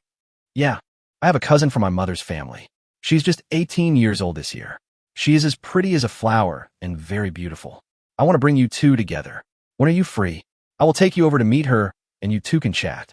When Niu Hong heard that it turned out to be a matchmaker for him, he breathed a sigh of relief and unconsciously glanced at Zhang Qiaoying, who was standing by the stove. Her face was as gloomy as water, and she seemed lost in thought. He quickly withdrew his gaze and looked at Lu Qiaoji, thought for a moment, and said, "Sister-in-law, I'm still young and don't want to date so early. Besides, I don't even have a home now. If I find a wife, where will I let her live?" When Lu Qiaoji heard this, her eyes immediately curved in a crescent, and she spoke softly. "Haha, Brother Niu Hong is really thoughtful, and you can tell at first glance that he's a good man who cares about his family. Besides, we are not getting married now, so having a house or not will not affect our relationship. If it's suitable, we will continue to be together. If it's not suitable, we will break up. Brother Niu Hong, listen to my sister-in-law and find a time to meet. I guarantee you will like it." After Lu Qiaoji finished speaking, she looked into Niu Hong's eyes, hoping to get an affirmative answer. "Hey, Brother Niu Hong, I also have a cousin who just celebrated her 18th birthday yesterday. She is not only pretty, but also has a great figure, tall and slender. The key is that he has a good personality and temper, which makes him very popular. When I have time, I will arrange a meeting for you." Li Xiangxiao didn't wait for Niu Hong to speak and hurriedly took advantage of the opportunity to push her cousin out. At the same time, she glanced at Lu Qiaoji with a smug look, and a sense of pleasure of revenge surged in her heart. Zhang Xiaoying looked at Li Xiangxiao and Lu Qiaoji, who were chattering nonstop around Yo Hong, and she felt so angry that her teeth were itching. Even Yo Lianxing, who was lying on the Kong, opened his mouth several times and was just about to say the words to chase the people away. At this moment, Niu Tiansai's voice came from the loudspeaker at the entrance of the village. Puff, comrades, please pay attention. We are now reporting an urgent notice. Chapter 48, guess who he is? Puff, fellow members, please pay attention. We are now reporting an emergency notice. Following instructions from higher-level leaders, in order to cope with this severe snowstorm, each village and town must actively carry out self-rescue production work and strictly prohibit incidents of people starving to death from happening again. In order to respond to the call from superiors, the Najayat and Militia Company decided to go hunting in the mountains early tomorrow morning. All members and comrades, no one is allowed to go out without permission tomorrow. Everyone must cooperate with the Militia Company to collect and transport the prey. If someone is found absent, in addition to having 10 war points deducted, his family will not be allowed to participate in the distribution of the prey. Everyone must strictly abide by discipline. Comrades, please take note. Oh, that's good. The village is going to go hunting in the mountains. We will all have meat to eat soon, Li Xiangxiao said excitedly, with a faint blush appearing on her sallow face. But when she looked at Zhang Xiaoying, she found that she was not moved at all, and there was no trace of emotion on her face. While being surprised, I thought about the fact that Zhang Xiaoying's family had no shortage of meat and food, and a hint of jealousy suddenly welled up in my heart, and my mood suddenly became bad. At this time, Lu Qiaoji's voice sounded. Vanilla, why are you so excited? With so many people going up the mountain to hunt together, the noise alone will scare away the wild animals. It would be a miracle if we can catch any prey. These words were like a bucket of cold water pouring down on Li Xiangxiao. She was already in a bad mood, and now she felt even worse. She immediately refuted. Lu Qiaoji, what you said is a bit too much.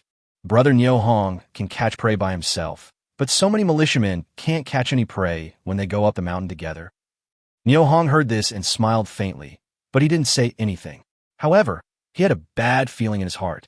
If too many people go hunting in the mountains, and it is not well organized, some people will be mistaken for wild animals and hunted. If anyone has an enemy, there is a high probability that he will take this opportunity to attack him, and he will not have to take any responsibility afterwards. Such things have happened before and will not stop in the future. Thinking about how he had just beaten Niu Tiankai and Niu Monsong, Niu Hong immediately sounded the alarm in his heart and reminded himself, I must be careful when I go up the mountain tomorrow and never become the innocent ghost. Those people can compare with Brother Niu Hong, right, Brother Niu Hong? Lu Qiaoji sneered at Li Xiangxiao's rebuttal, but at the end she did not forget to flatter Niu Hong. Niu Hong waved his hands quickly when he saw this. Sister-in-law Jindo, you think too highly of me. Well, I have to go in the mountains tomorrow, so I won't chat with you two sisters-in-law. I'm almost dying of sleep. As Niu Hong spoke, he yawned, stretched, and turned to walk towards the west room. Seeing this, Zhang Xiaoying was overjoyed. Brother Niu Hong really gave her face and did exactly what she wanted. Lu Qiaoji looked at Niu Hong's back and suddenly felt a sense of strangeness in her heart. Is this guy still the honest Niu Hong from before? When did he become so cunning? Could it be that he has already been trained by Zhang Xiaoying? With doubts in her mind, Lu Qiaoji looked at Zhang Xiaoying, who was busy at the stove with a complicated look and was deep in thought. When Li Xiangxiao saw Niu Hong leaving, she felt bored. She said hello to Zhang Xiaoying and got up to leave. Lu Qiaoji saw that she and Zhang Xiaoying were the only ones left in the room. She thought for a moment, then stood up, walked to the stove, and whispered in Zhang Xiaoying's ear. Xiaoying, did you and Niu Hong have that thing? When Zhang Xiaoying heard this, she immediately understood. Her face turned red, and she gently patted Lu Qiaoji's chest and said, Did I feed the half of the pancake into the dog's mouth? Humph, Sister Xiaoying, I just don't believe that you won't quench your thirst and live a more comfortable life with such a good opportunity. Lu Qiaoji ignored Zhang Xiaoying's teasing and continued to tease her. Seeing that Lu Qiaoji was not giving in, Zhang Xiaoying put down the work in her hands, straightened her chest, and spoke in a very solemn manner. Hongbi and I are innocent. Hongbi is a good man. Please stop making up stories about him. Oh, really? Lu Qiaoji smiled cunningly and touched Zhang Xiaoying's chest, causing Zhang Xiaoying to quickly cover her mouth with her hands. A small hand covered with water reached out between Lu Xiaoji's legs without hesitation. Two young women were playing with each other under the dim oil lamp. The joy of playing made them forget their worries in reality, as if they had returned to their carefree girlhood. The next day, Niu Hong got up early and helped Zhang Qiaoying prepare breakfast. Hongbi, when she came back from picking up the flowers last night, she told me that many children had gone to school again. Oh, Niu Hong was surprised by the news. I thought to myself, are all the people in the village willing to pay the 50 cents for the books? Zhang Qiaoying looked at Niu Hong with a puzzled look on her face and asked without losing any time. Brother Hong, guess what the reason is? What's the reason? Niu Hong responded with a confused look on his face. Because the school provides a bowl of meat soup at noon, and it also ensures that you are full. Oh, Niu Hong suddenly realized. So Teacher Du and Teacher Yao are really two good teachers, two good people. Zhang Qiaoying nodded in agreement, then looked at Niu Hong and said meaningfully, Brother Hong, there's another good man. Can you guess who he is? There's another one? Aren't there only two teachers in the school? How come there's a third nice guy? And there's the person who provides roe deer meat to the school. Zhang Qiaoying said, lowered her head, and smiled.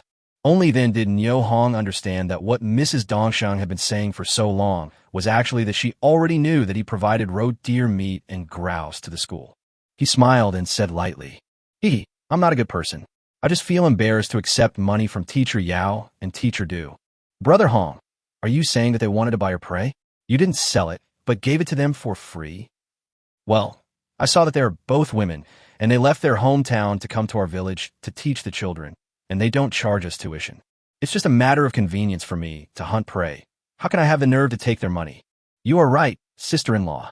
Brother Hong, you did the right thing, sister-in-law. I support you. That's why Teacher Du and Teacher Yao provide the children with meat soup every day at noon. Look, the flowers have become fat after eating it.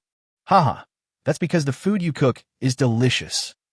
Go, stop flattering me and give my sister-in-law something practical. Sister-in-law, what benefits do you want? Niu Hong asked with a puzzled look on his face. Don't you know what my sister-in-law wants? Zhang Qiaoying glanced at Niu Hong, then pouted, expressing her strong dissatisfaction. Niu Hong understood immediately, and quickly lowered his head and put another branch into the stove. Don't burn it, Hongbi. The pot is ready. Quickly remove the firewood. Why? After breakfast, Niu Hong sent Niu Xianhua to school and then walked towards the warehouse yard of Majiadan. As soon as I entered the gate, I saw many people squatting at the wall, waiting for the team to distribute today's labor tasks. Niu Hong, come and sit here.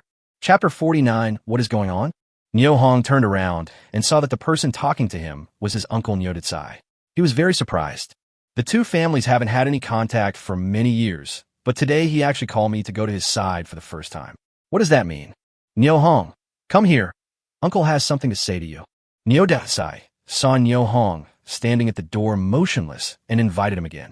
The members squatting at the foot of the wall all knew that Niu Detsai had ignored Niu Hong and his sister, but today he suddenly invited his nephew to sit next to him and said he had something to tell him. This scene couldn't help but arouse the curiosity of all the members. They all looked at the two of them, looking forward to further developments. Niu Hong hesitated for a moment, walked straight to Niu Detsai, and said coldly, What do you want from me? Have you become more capable? You even dare to fight the captain, and you even hit him hard? Niu Detsai's tone instantly changed to one of accusation, completely losing his previous amiability, and he changed his attitude faster than turning the pages of a book. All the members present were accustomed to Niu Detsai's behavior, but were shocked by his words. All eyes were focused on Niu Hong. Niu Hong is a well-known honest child in Majiadan, including his father Niu Duong. The whole family is honest and does not like to compete with others. Now Niu Detsai actually said that Niu Hong beat the team leader Niu Tiankai and the militiaman Niu Monsong. 1 versus 2. Who would believe that? When did Niu Hong become capable of hitting people? It's impossible. Everyone agreed that Niu Detsai was looking for reasons to embarrass the honest Niu Hong, and he might have some bad intentions that no one knew about. When Niu Hong heard this, his eyelids drooped, the corners of his mouth turned down, and he sneered. Who I beat up is none of your business. You are just meddling in other people's business. I'm your uncle. People have complained to me. If you keep making trouble like this and get thrown into jail, don't say I didn't warn you. Niu Hong's face darkened. He suddenly opened his eyes and stared at Niu Detsai and said, "When my father died, I clearly remember that he had no brothers to attend his funeral and no nephews or nieces to see him off. Now you suddenly come out and tell me that you are my uncle. May I ask you, where do you get the idea of seniority and kinship from?" Hey, Nyohong has made great progress. What he said makes sense. Well, that's good. You should criticize me. Let's see how this old fellow Nyoditsai responds. He didn't care about his brother's family, but now he has the nerve to say that he is their uncle. How can he be so shameless? For a moment, the members present were whispering and talking to each other. Although the voices were very small, some words still reached Nyoditsai's ears, and his old face suddenly turned blood red. He became angry and embarrassed in an instant, stood up suddenly, glared at Nyohong, and said, "You." Before he could finish his words, he fell to the ground and lost consciousness. "Quick, quick, pinch the ruined philtrum." Seeing this, the nearby members rushed over to help. Nyohong glanced at him indifferently, then turned and walked aside. "Nyohong, you little bastard, what did you do to my father?" Nyo Mantang, who was squatting on the other side, roared loudly at Nyohong. "Are you blind? Can't you see I'm standing there motionless? I don't give a shit about your father's life or death." Nyohong turned around and looked at his cousin and confronted him with a cold face. "Nyohong, you want to die, don't you?" Nyoditsai's second son Nyo Yutong also stood up and walked towards Nyohong with his arms and sleeves rolled up. "I'm going to beat you to death, you little bastard." Nyo Mantang howled and rushed towards Nyohong. 2 against 1, the atmosphere in the yard suddenly became tense. Just when the members were worried about Nyohong's safety, the voice of the brigade accountant Nyo Xiangdong suddenly came from the gate of the warehouse compound. "Are you guys trying to rebel? Are you bored and have nothing to do?" Upon hearing this, Nyo Mantang glanced at Nyo Xiangdong, who was walking quickly, and hurriedly came close to his father to check the situation. Nyo Yutong still stood there, looking at Nyohong angrily without saying a word. At this time, with the help of the members, Nyoditsai slowly exhaled, his eyes moved, and he woke up. Dad, how do you feel?" "Woo, woo, woo." Hearing Nyo Mantang's voice, Nyoditsai responded vaguely and struggled to stand up. The members standing by suddenly discovered that half of his body was out of control, and then saw that his mouth and eyes were crooked. With only one good eye left, he looked at Nyo Mantang pitifully while making stammering sounds. Damn it, Ditsai's soul must have been taken away by the king of hell. How did he become like this? Someone exclaimed. Dad, are you okay, Dad?" Nyo Mantang squeezed into the crowd and held Nyoditsai's back, trying to help him stand up, but found it was futile. He looked at Nyo Yutong in panic. "Brother, what happened to our father?" Nyo Yutong looked at his father and said bluntly. Nyohong was mad at him. "Your father is having a stroke. Send him to the county hospital immediately. If you delay, there will be big trouble." At this time, Nyo Xiangdong walked over, took a look, and said lightly, "What should I do?" Nyo Mantang looked at his second brother and muttered to himself. This incident was caused by Nyohong. Go find him. After Nyo Yutong finished speaking, he turned around and looked over the crowd of onlookers, looking for Nyohong. "Why don't you two brats send your dad to the hospital right away? Why are you still thinking about fighting here?" "Uncle Xiangdong, you see our family is in a special situation. How many work points are there today? If you don't participate in the hunt, your work points will still be deducted, and the prey won't be distributed to your family." The team leader repeatedly emphasized on the radio last night that every member must abide by discipline. If everyone is like your family and doesn't participate in the hunt, where will the prey come from? Will it fall from the sky? Therefore, those who do not participate in the hunt cannot share in the prey. Nyo Xiangdong looked at the two brothers in front of him and explained coldly. After hearing this, Nyo Mantang and Nyo Yutong were very angry. They glared at Nyohong and secretly blamed his father for meddling in their affairs. "Now, not only will I not get any meat, my work points will also be deducted, and I also have to spend money on medical treatment. Those who cheat here will lose a lot of money." At this time, a large number of members rushed into the compound, and seeing this scene, they urged, "What are you two still dawdling about here? Why don't you send your father to the hospital right away?" Nyo Yutong and Nyo Mantang looked at each other and had to carry Nyoditsai on their backs and walk out of the warehouse compound. I happened to meet Nyo Tiankai at the gate. "Yutong Mantang, what's wrong with your father?"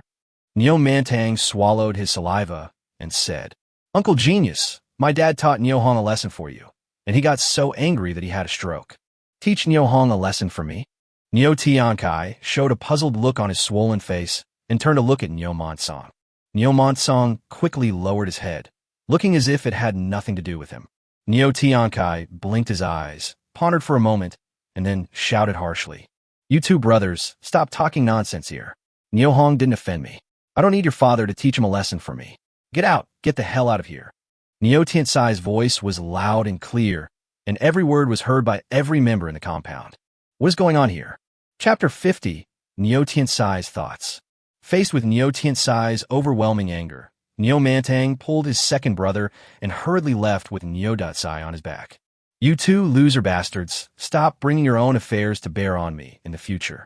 Neo Tiankai still felt unsatisfied and roared loudly at the backs of the two Neo Mantang brothers who were leaving quickly. Seeing that they were far away from the warehouse compound, Neo Mantang whispered to Neo Yutong, Brother, why do I feel that the captain is a little afraid of Neo Hong today? Not just a little bit, but very scared. Didn't you notice that his voice trembled when he mentioned Neo Hong? He is a captain. How could he be afraid of Neo Hong? Neo Manang was puzzled. Captain, calm down. Those two blind bastards have gone far away. Militia Company Commander Neo Shengli tried to persuade them kindly. He knew everything about Neo Tiankai and Neo Monsong. At this moment, he understood Neo Tiansai's feelings very well. It was quite uncomfortable to have someone hold his pigtail in someone's hand. What kind of people are they? Why does he involve me in the family conflict between him and Neo Duong? Am I the kind of person who doesn't care about his relatives? Neo Tiankai said indignantly. Captain, you are a magnanimous person. It is not worth getting angry with such a person. The superiors are still waiting for our team committee to report the results. I remembered the task assigned by my superiors. Every villager must be given 2 kilograms of meat, and incidents of starvation to death must be strictly prohibited. The militia company commander Neo Shengli fell into an indescribable state of anxiety. Only when Neo Tiankai heard the words superior leaders did he calm down, turned around with hatred, and walked towards the warehouse compound with a gloomy face.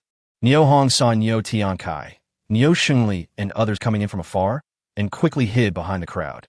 He now just wanted to make a big deal out of a small matter and downplay the quarrel that had just happened.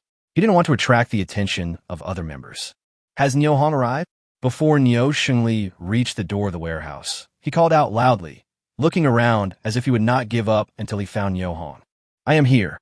Neo Hong, who was standing at the back of the crowd, saw that the members next to him were all looking at him. He knew he couldn't avoid it, so he gritted his teeth, raised his hand, and responded loudly. Neo Hong, come here, come to the front. Neo Shengli looked very businesslike. Neo Hongshin said, Neo Mantang, Neo Yutong, and the others are gone. What's the matter? As a militia company commander, why are you still holding on to this matter? So he pushed through the crowd and slowly walked towards the warehouse door. When Neo Tiankai saw Neo Hong, he hurried over to him with a smile on his face, even to the point of trying to please him. The voice was soft and said, Nephew Neo Hongda, I have scolded Neo Datsai for using my name to embarrass you. I knew nothing about this matter, and it has nothing to do with me. His attitude was completely different from the bad one he showed when facing the brothers Neo Mantang and Neo Yutong just now. Neo Tiansai's attitude, which was arrogant at first but respectful later, shocked all the members present. No matter how you look at Neo Tiankai, he looks like a grandson. Everyone knows that this is not the way Neo Hong looks when he sees him normally. Neo Hong was also stunned by Neo Tiansai's attitude. After rolling his eyes, he came to his senses and quickly cooperated with him. Captain, Neo Montong's family framed me and pushed the blame on me for the sudden illness of his father, Neo Datsai, saying that I was the cause. All the members were watching here, and I didn't even touch him. It is not right to wrongly accuse a good person for no reason like this. Neo Tiankai listened with a serious face, nodded from time to time, but he was very happy in his heart and said it with a solemn vow. Nephew Neo Hongda, I understand your feelings. Don't worry, I will definitely stand on your side in this matter. Then he changed the subject and looked at Neo Hong with a smile and said, Nephew Neo Hong, I've already discussed with Shengli, Xiangdong, and the others. This time a militia company is going into the mountains to hunt, and I want you to lead the team. Don't refuse. Neo Hong was very surprised when he heard it. At the same time, the alarm bells in his heart rang loudly, and the alert level was instantly raised to the highest level. Looking at the genius Neo in front of him, he muttered to himself. Don't be fooled by the smile on his face. He might have hated himself in his heart for a long time. He wanted to take this opportunity of going into the mountains to hunt and shoot himself in the back to avenge the beating he got last time. Otherwise, would he let himself be the leader? Thinking of this, Neo Hong smiled slightly. Captain, you think too highly of me. I'm not a militiaman, and I don't know how to hunt. It's not right for you to let me lead the team. I really can't do this. The members who were squatting at the foot of the wall and standing in the yard heard the conversation between the two and felt that Neo Hong's words made sense. Many people felt that Neo Tiansai's hunting arrangement was too hasty, too frivolous, and lacked careful consideration. So they began to talk to each other in low voices. Neo Tiankai did not try to stop him when he saw this, but sneered in his heart and looked at Neo Hong and said solemnly, Nephew Neo Hong, I heard from Neo Shun and several other hunters that you are the only one in Nijiadan who has walked into the primeval forest of Mauer Mountain alone and walked out unscathed in the past few decades. Neo Tiankai said this while giving Neo Hong a thumbs up. Seeing this, Neo Hong thought to himself, no matter how nice your words are or how much you flatter me, I will not accept the task of being the team leader today, and I cannot admit that I have ever walked into the primeval forest of Mauer Mountain. With a smile, he explained, Captain, do you believe what Uncle Neo Shun and the others told you? They are lying to you. It's common knowledge that I can't hunt. I only dare to wander around the outer edge of Mauer Mountain, and if I'm lucky, I might pick up some frozen wild animals. The only one who actually entered Mauer Mountain and returned safely was Uncle Neo Shun. I saw it all with my own eyes.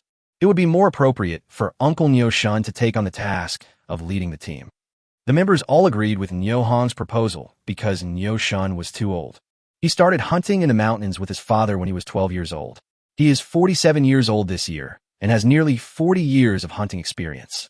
If he leads the team to go hunting in the mountains, they will surely live up to everyone's expectations and catch more prey. In this way, all the members of Nijiadan will have a share of the meat. If Neo Hong, who doesn't know how to hunt, were asked to be the team leader, it would probably be difficult for him to hunt enough prey. Seeing that Neo Hong refused again and again, Neo Tiankai refused to give up and continued to persuade him. Nephew Neo Hongda, I believe in your ability.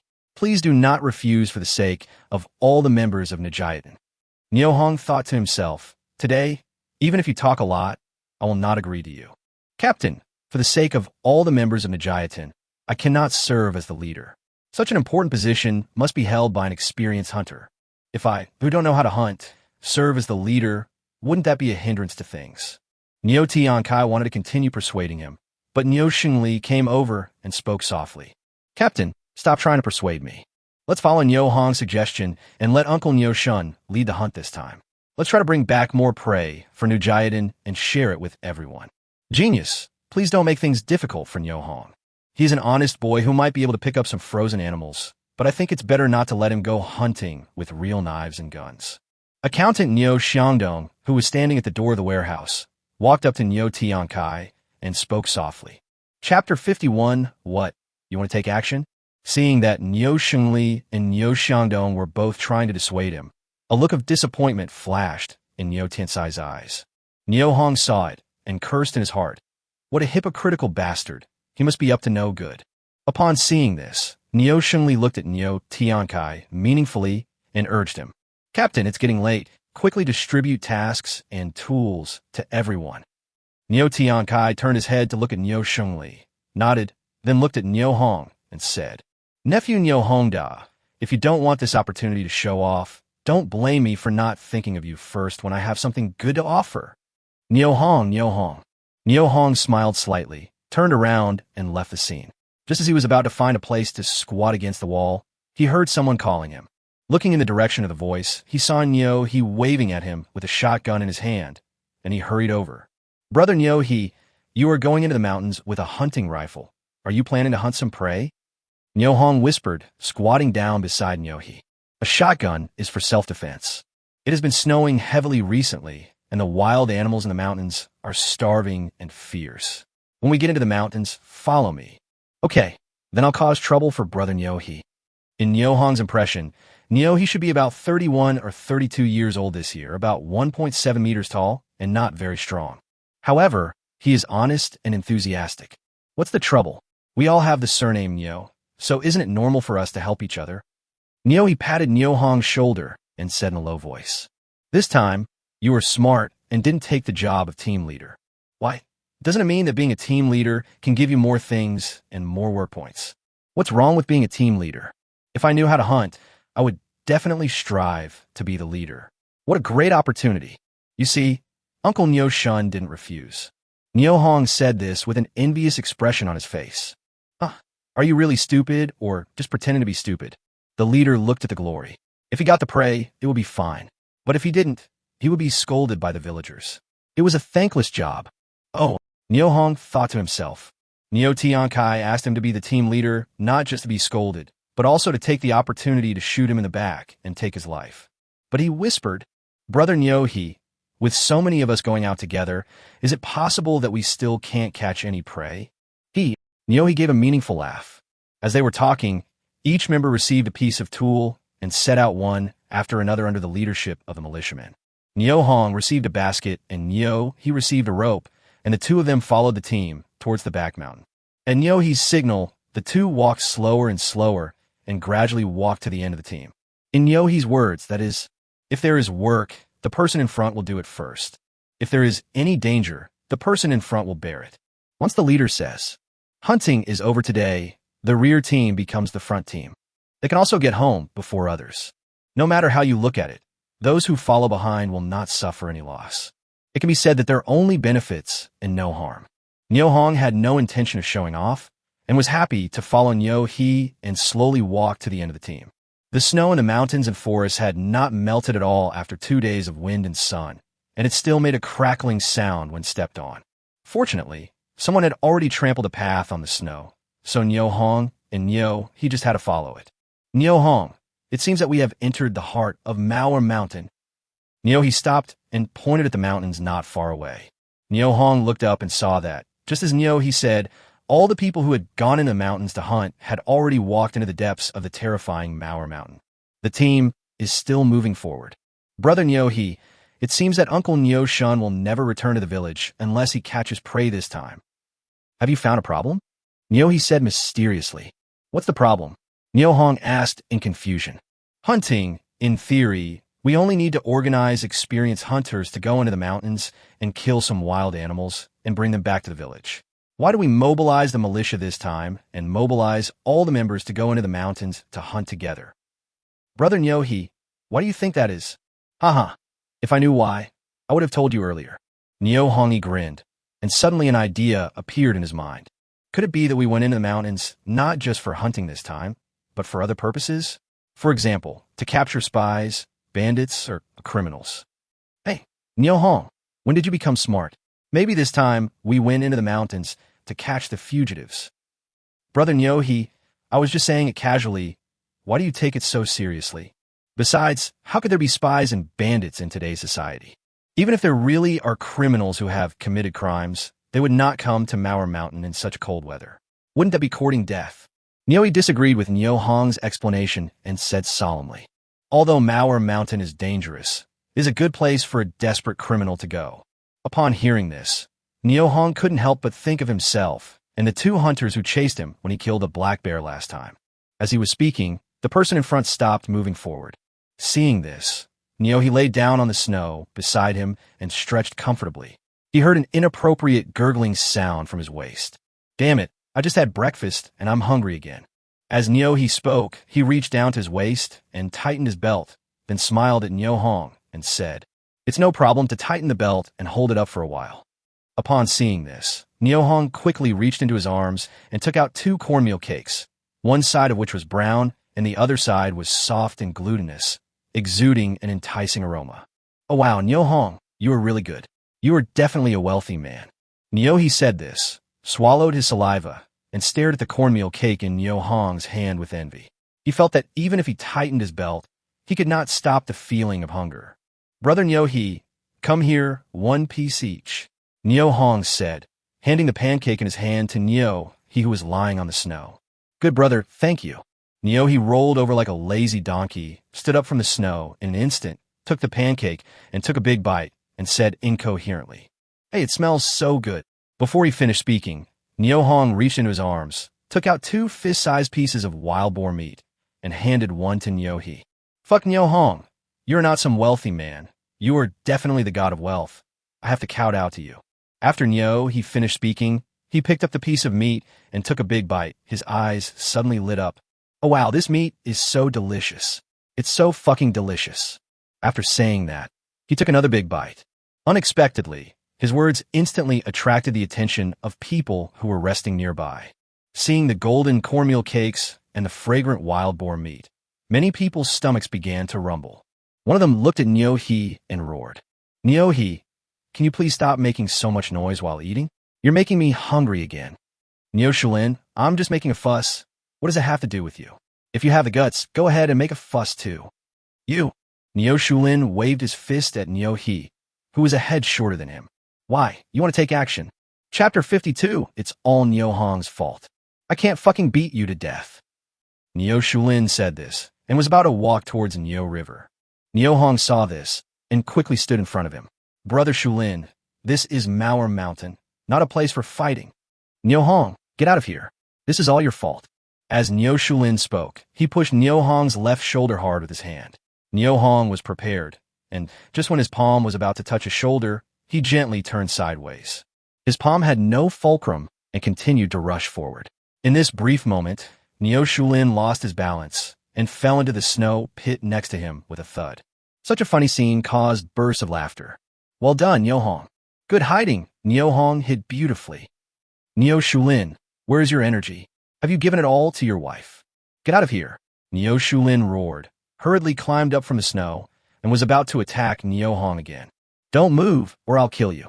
As he spoke, a cold shotgun was pointed at Nyo-shulin's forehead. No matter how fierce or reckless Nyo-shulin was, he knew in his heart that if the other party moved his finger even slightly, his life would be over. I was so scared that I stood there and dared not move. Brother Nyo-hee, let's talk it over, don't use your gun. As Nyo-hong spoke, he raised his hand and pushed Nyo-hee's gun aside. At the same time, he looked at Nyo-shulin and said coldly, Nyo-shulin, Nyo-hee and I just had a meal and exchanged a few words. Do you really have to scold and hit me? Just eat it, why show off? Nyo-shulin muttered defiantly. When did I show off? This piece of meat smells really good. What's the matter? Can you still control my mouth and stop me from talking? You. Nyo-shulin stiffened his neck and wanted to argue, but when he saw the hunting rifle in Nyo-hee's hand, his momentum unconsciously wilted. Brother Nyo-hee, let's not argue with him. Let's go to the back and rest. As Nyo-hong spoke, he pulled Nyo-hee's arm and walked back more than 5 meters, then sat down on a rock. Nyo-shulin stood there stupidly for a while, then sat down on the ground dejectedly, burying his head deeply between his knees. This idiot is really, he wants to control other people's mouths and stop them from speaking, and he also says that it's you who caused the trouble. What kind of bullshit is this? It's really weird. Brother Nyo-hee, please stop talking. After Nyo-hong finished speaking, he thought of Li Xiangcao, who had introduced him to a wife at Dongxing's house last night. She had good intentions towards him. Nyo-shulin is her man, and for Li Xiangcao's sake, she can't be too upset. After pondering for a moment, he walked straight back to Nyo-shulin, squatted down, took out a cornmeal cake and a slightly smaller piece of meat from his arms, and handed them over. Brother Shulin, I didn't bring much food. You can take this and eat it. After Nyo-hong finished speaking, he took Nyo-shulin's hand and stuffed the pancake and meat into it. Nyo-shulin looked at the food in his hand in astonishment, then quickly raised his head to look at Nyo-hong, his face instantly becoming embarrassed. Brother Nyo-hong, it's okay. Sister Xiangcao said last night that she would introduce a wife to me. Just eat with peace of mind. After Nyo-hong said this, he stood up and walked back to Nyo-hee. Hey, thanks, brother. Nyo-shulin shouted from a distance, then stopped being polite and picked up the bread and meat and started eating them in big mouthfuls.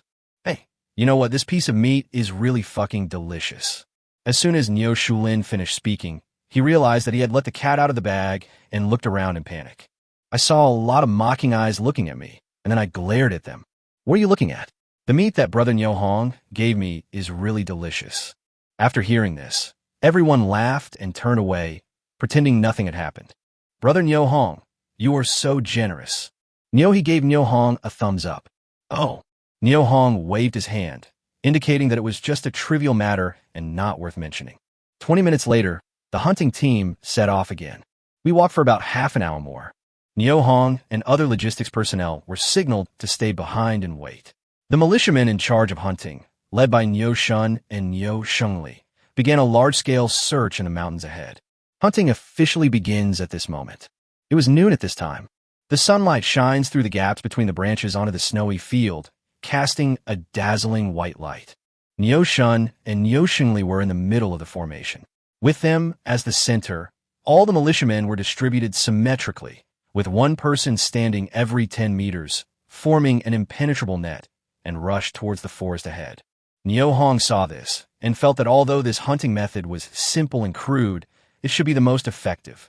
There is strength in numbers. So he prayed silently in his heart, hoping that the militiamen in Nijiadan could hunt more prey, so that more meat could be distributed to each family. Just as many logistics personnel were looking ahead, eagerly waiting to see the results of the Battle of Niu Shun and others, Niu Hong turned around and carefully observed the terrain behind him, trying to find any clues that might be unfavorable to him.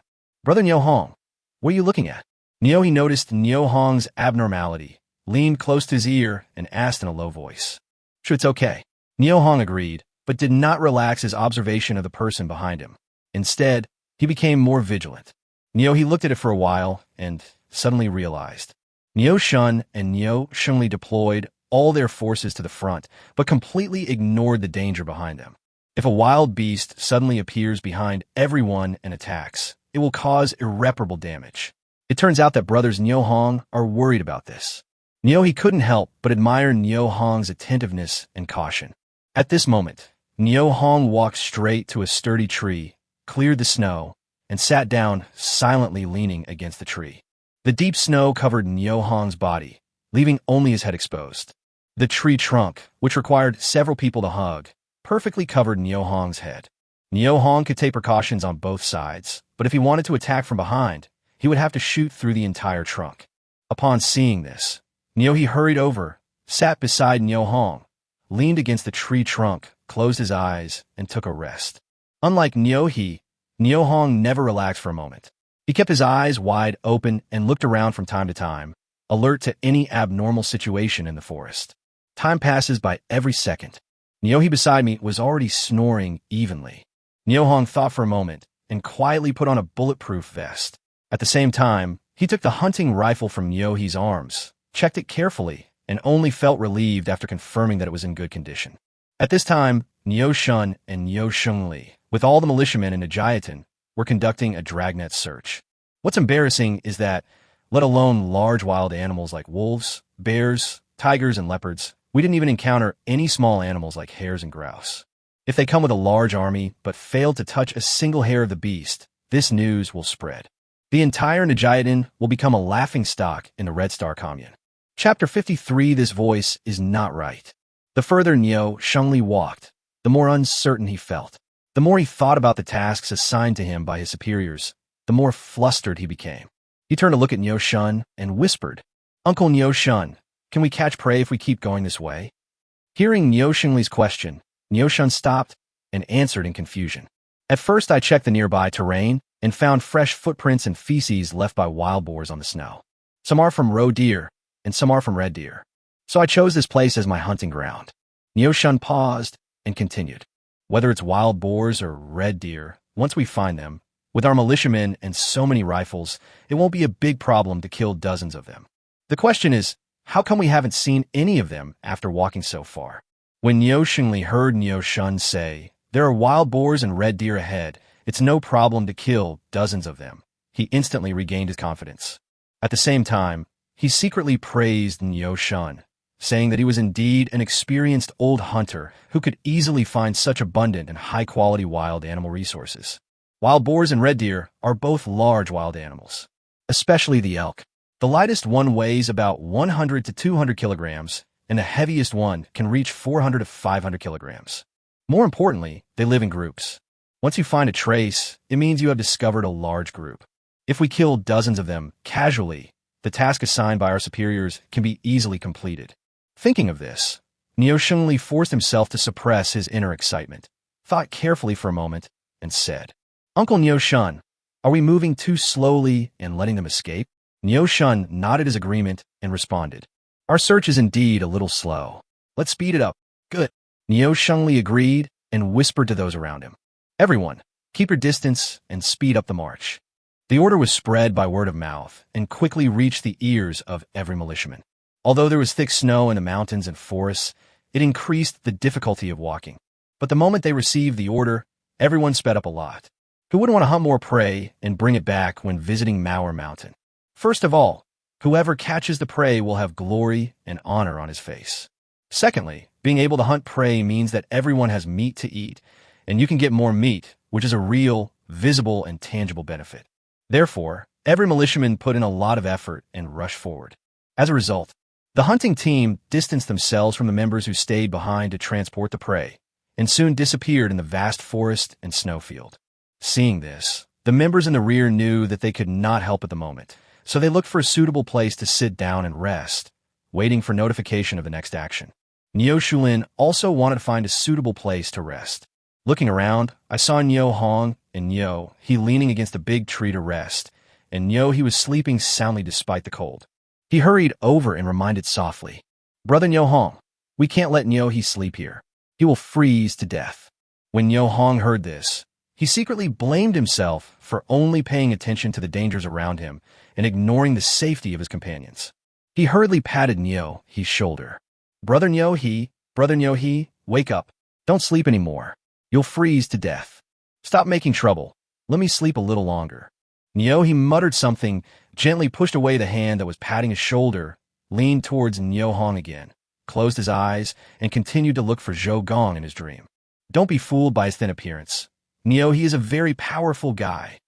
Nyo Shulin exclaimed in admiration, squatted down, and sat down next to Nyo Hong. Brother Nyo Hong, I want to say sorry for what happened today. Hey, it's not a big deal, don't worry about it. Nyo Hong smiled slightly and didn't care at all. Time passed slowly. Nyo Hong leaned against a big tree, looking around from time to time, trying to find potential dangers in the forest. Other members, including Nyo He, Nyo Shulin, and others, were quietly waiting for news from the militia ahead. Suddenly, there was intensive gunfire coming from the front. The originally quiet crowd suddenly became excited. Hey, listen to that sound. It must be that they have caught prey. That's not right. Why does this sound seem to be a little far away from us? It doesn't matter how far away it is, as long as we can kill the prey, we all get a share of the meat. I'm really looking forward to it. I hope the militia can catch more prey. Just as everyone was looking in the direction of the gunshot, a pack of more than 20 wolves quietly surrounded them from behind. Leading the group was a gray-backed blue wolf with a tuft of white hair on its head. Its limbs were thick, and each of its legs was as thick as an adult man's forearm.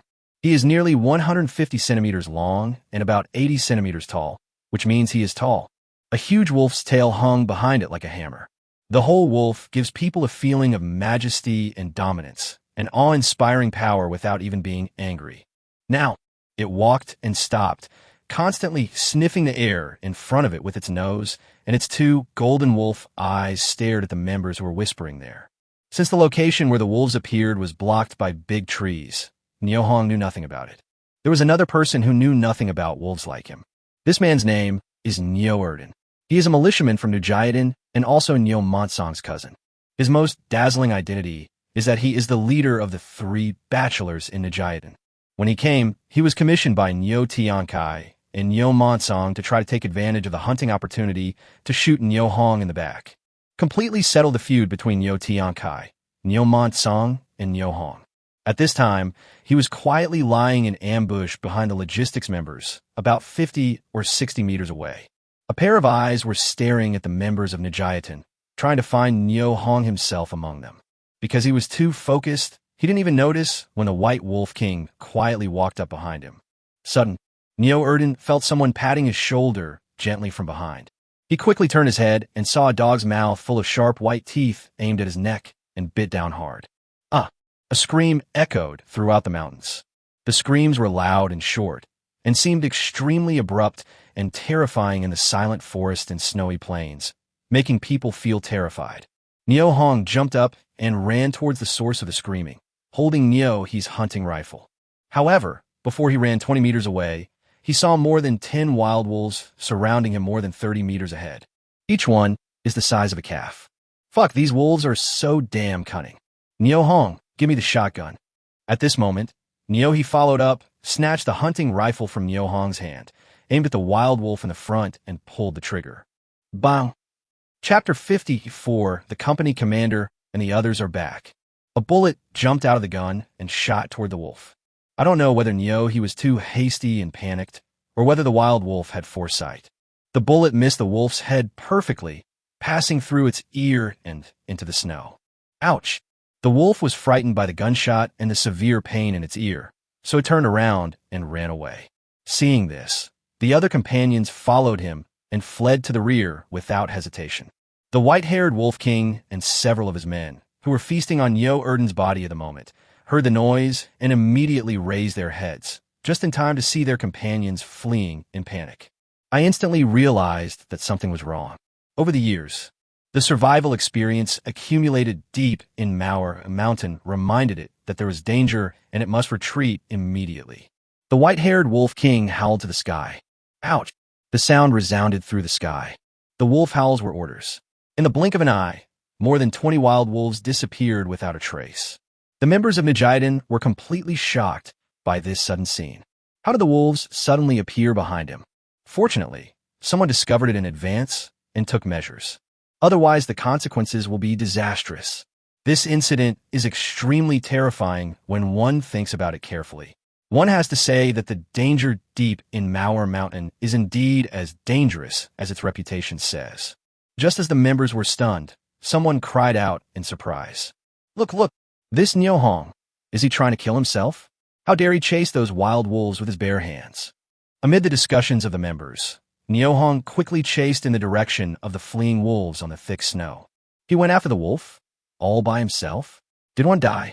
He muttered to himself and stood there stupidly without moving, obviously frightened. Seeing this, Shulin bent down, picked up a stone, and shouted, Brother Hong, I'm here to help you. Before he finished speaking, he ran towards Hong quickly. When everyone was in doubt, Hong stopped beside a rock and stayed there motionless. What's going on? Why aren't you chasing her? Brother Hong. Shulin came closer and shouted. Look! Hong stopped Shulin from speaking any further in time and pointed his hand forward. Shulin looked in the direction Hong pointed and was shocked. I saw a dead body lying on the snow. Its chest and abdomen were torn, its limbs were missing, and its clothes were torn into pieces and scattered everywhere. The snow was streaked with bright red blood. Only the head was basically intact and had not been eaten by the wolves. After seeing this, Shulin couldn't help but widen his eyes. Isn't this Erden? Yes, it's him, the old bachelor. Hong responded with disdain. Brother Hong, look at the muzzle of this old bachelor's gun. Shulin pointed at the rifle resting on the rock. The muzzle of the gun was pointing at the place where the members were resting. Humph! Everyone else is hunting in the front, and this bastard is hiding in the back with a gun pointing at our backs. What is he trying to do? Sneaky. He must be up to no good. Who knows who he wants to shoot at? Brother Shulin, look here.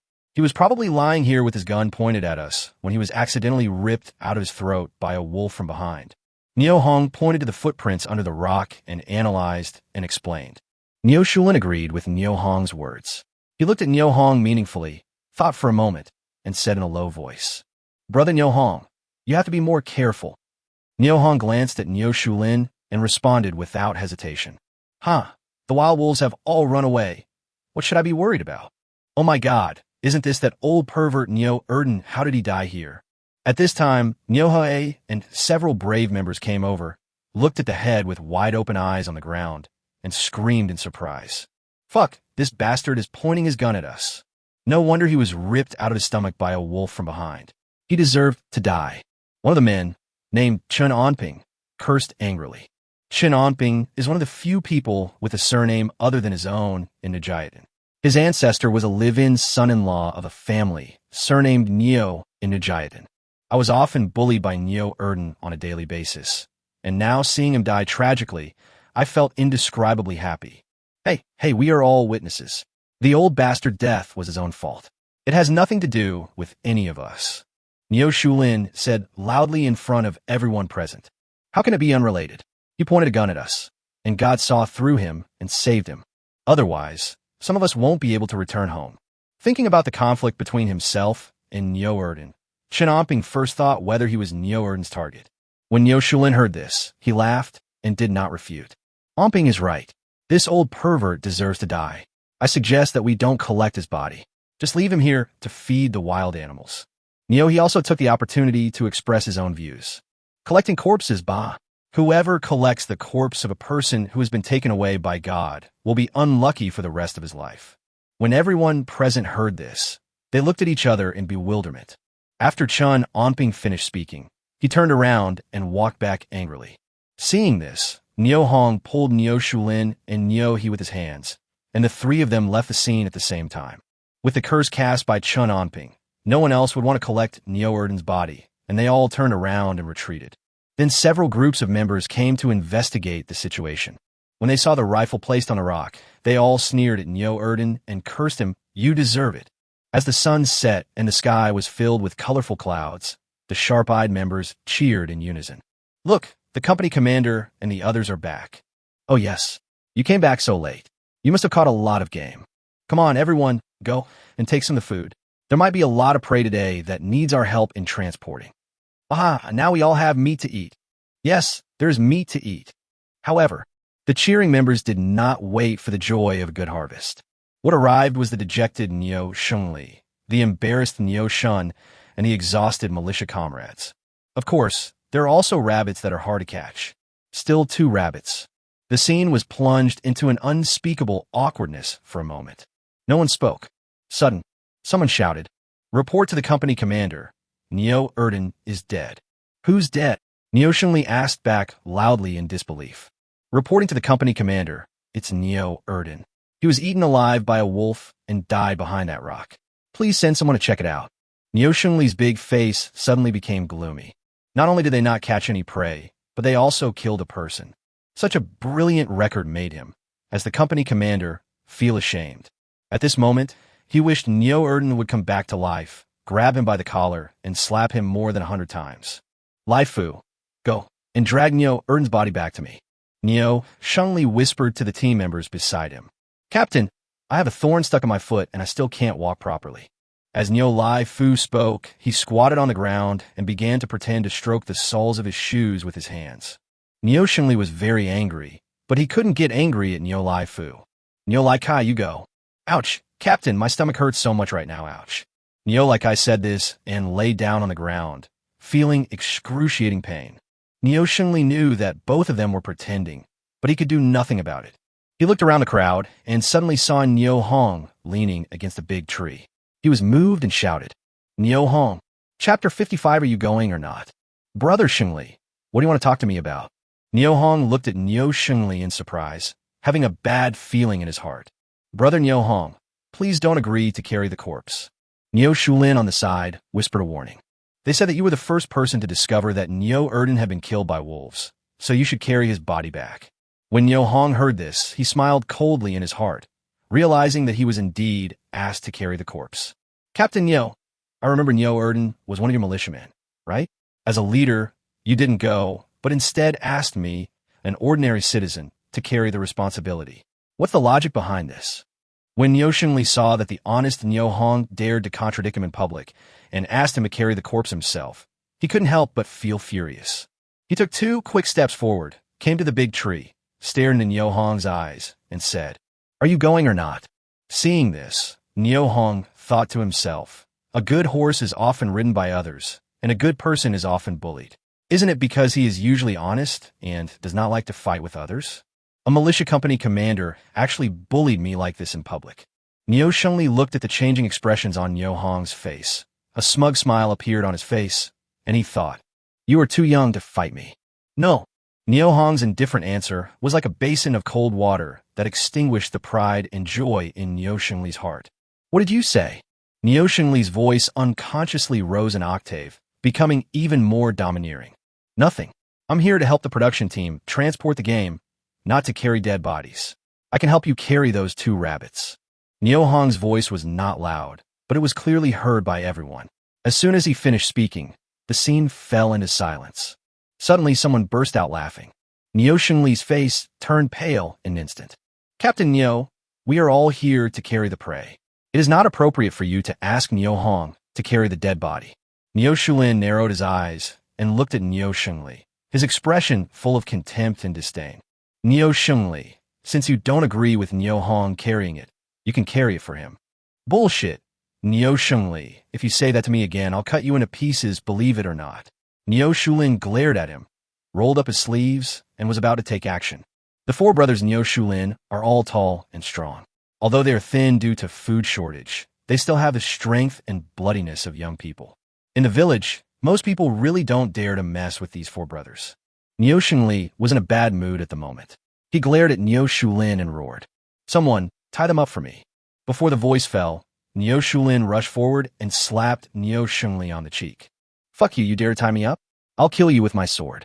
As he spoke, 3 slaps fell on Niu Shengli's face and head like raindrops.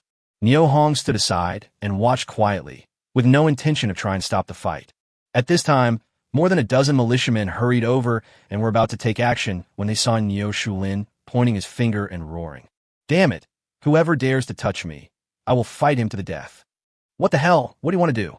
Niu Shulin's elder brother Niu Shujin cursed angrily, walked out of the crowd, and also pointed at the militiamen who were ready to make a move.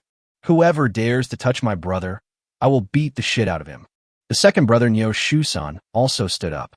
The fourth brother Niu Datsao stood aside, silent, but holding a stone in his hands. He turned it back and forth between his hands. Niu Shengli covered his cheeks with his hands, glared at Niu Shulin, and suddenly snatched the rifle from the militiaman beside him.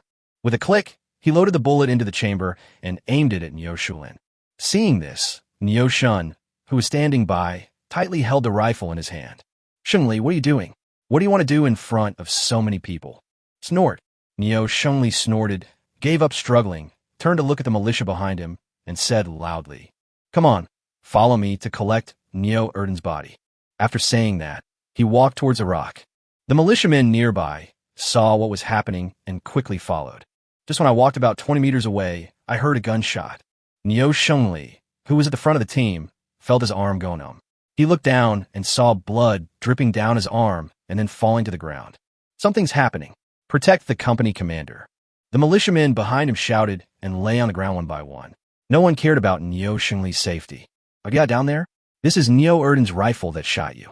When Niu Shulin saw this scene, he reminded loudly and deliberately raised the tone a few decibels. However, the sour feeling in his heart was like taking a cold shower in the middle of summer, making him feel comfortable from head to toe. Niu Erden's rifle? A brave militiaman, Niu Bin, muttered to himself that something was not right. I quickly got up from the ground, plucked up my courage, and ran to the rock. From a distance, I saw a squirrel jumping quickly from the rock and crawling quickly toward the pine tree nearby. When I got closer to the rock, I saw a rifle lying quietly on it, and there were still traces of the bullet fired on the rock at the muzzle. The butt of the gun was caught by a protruding rock and did not fall to the ground. "Captain, it was really Niu Erden's gun that shot him."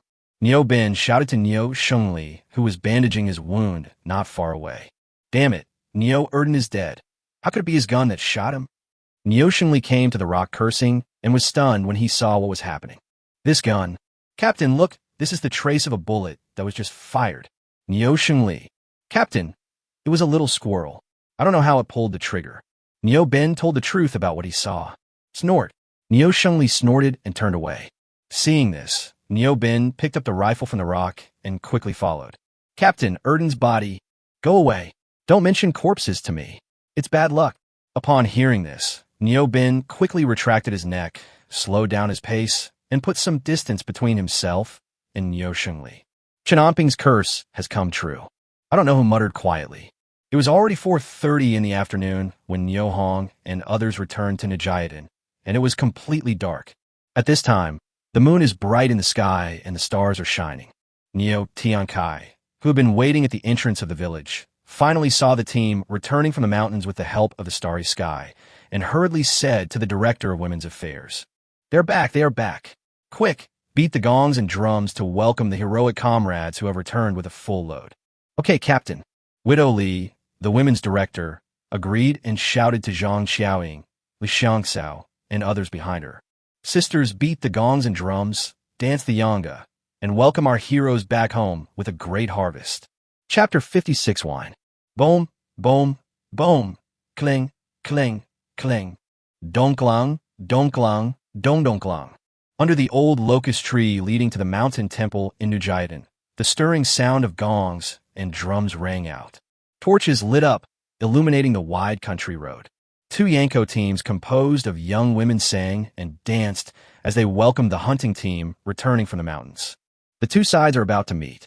Nyo Tiankai stepped out of the crowd and walked quickly towards Nyo Shengli and others, shouting loudly at the same time. Shengli, Nyo Shun, welcome back with a great harvest.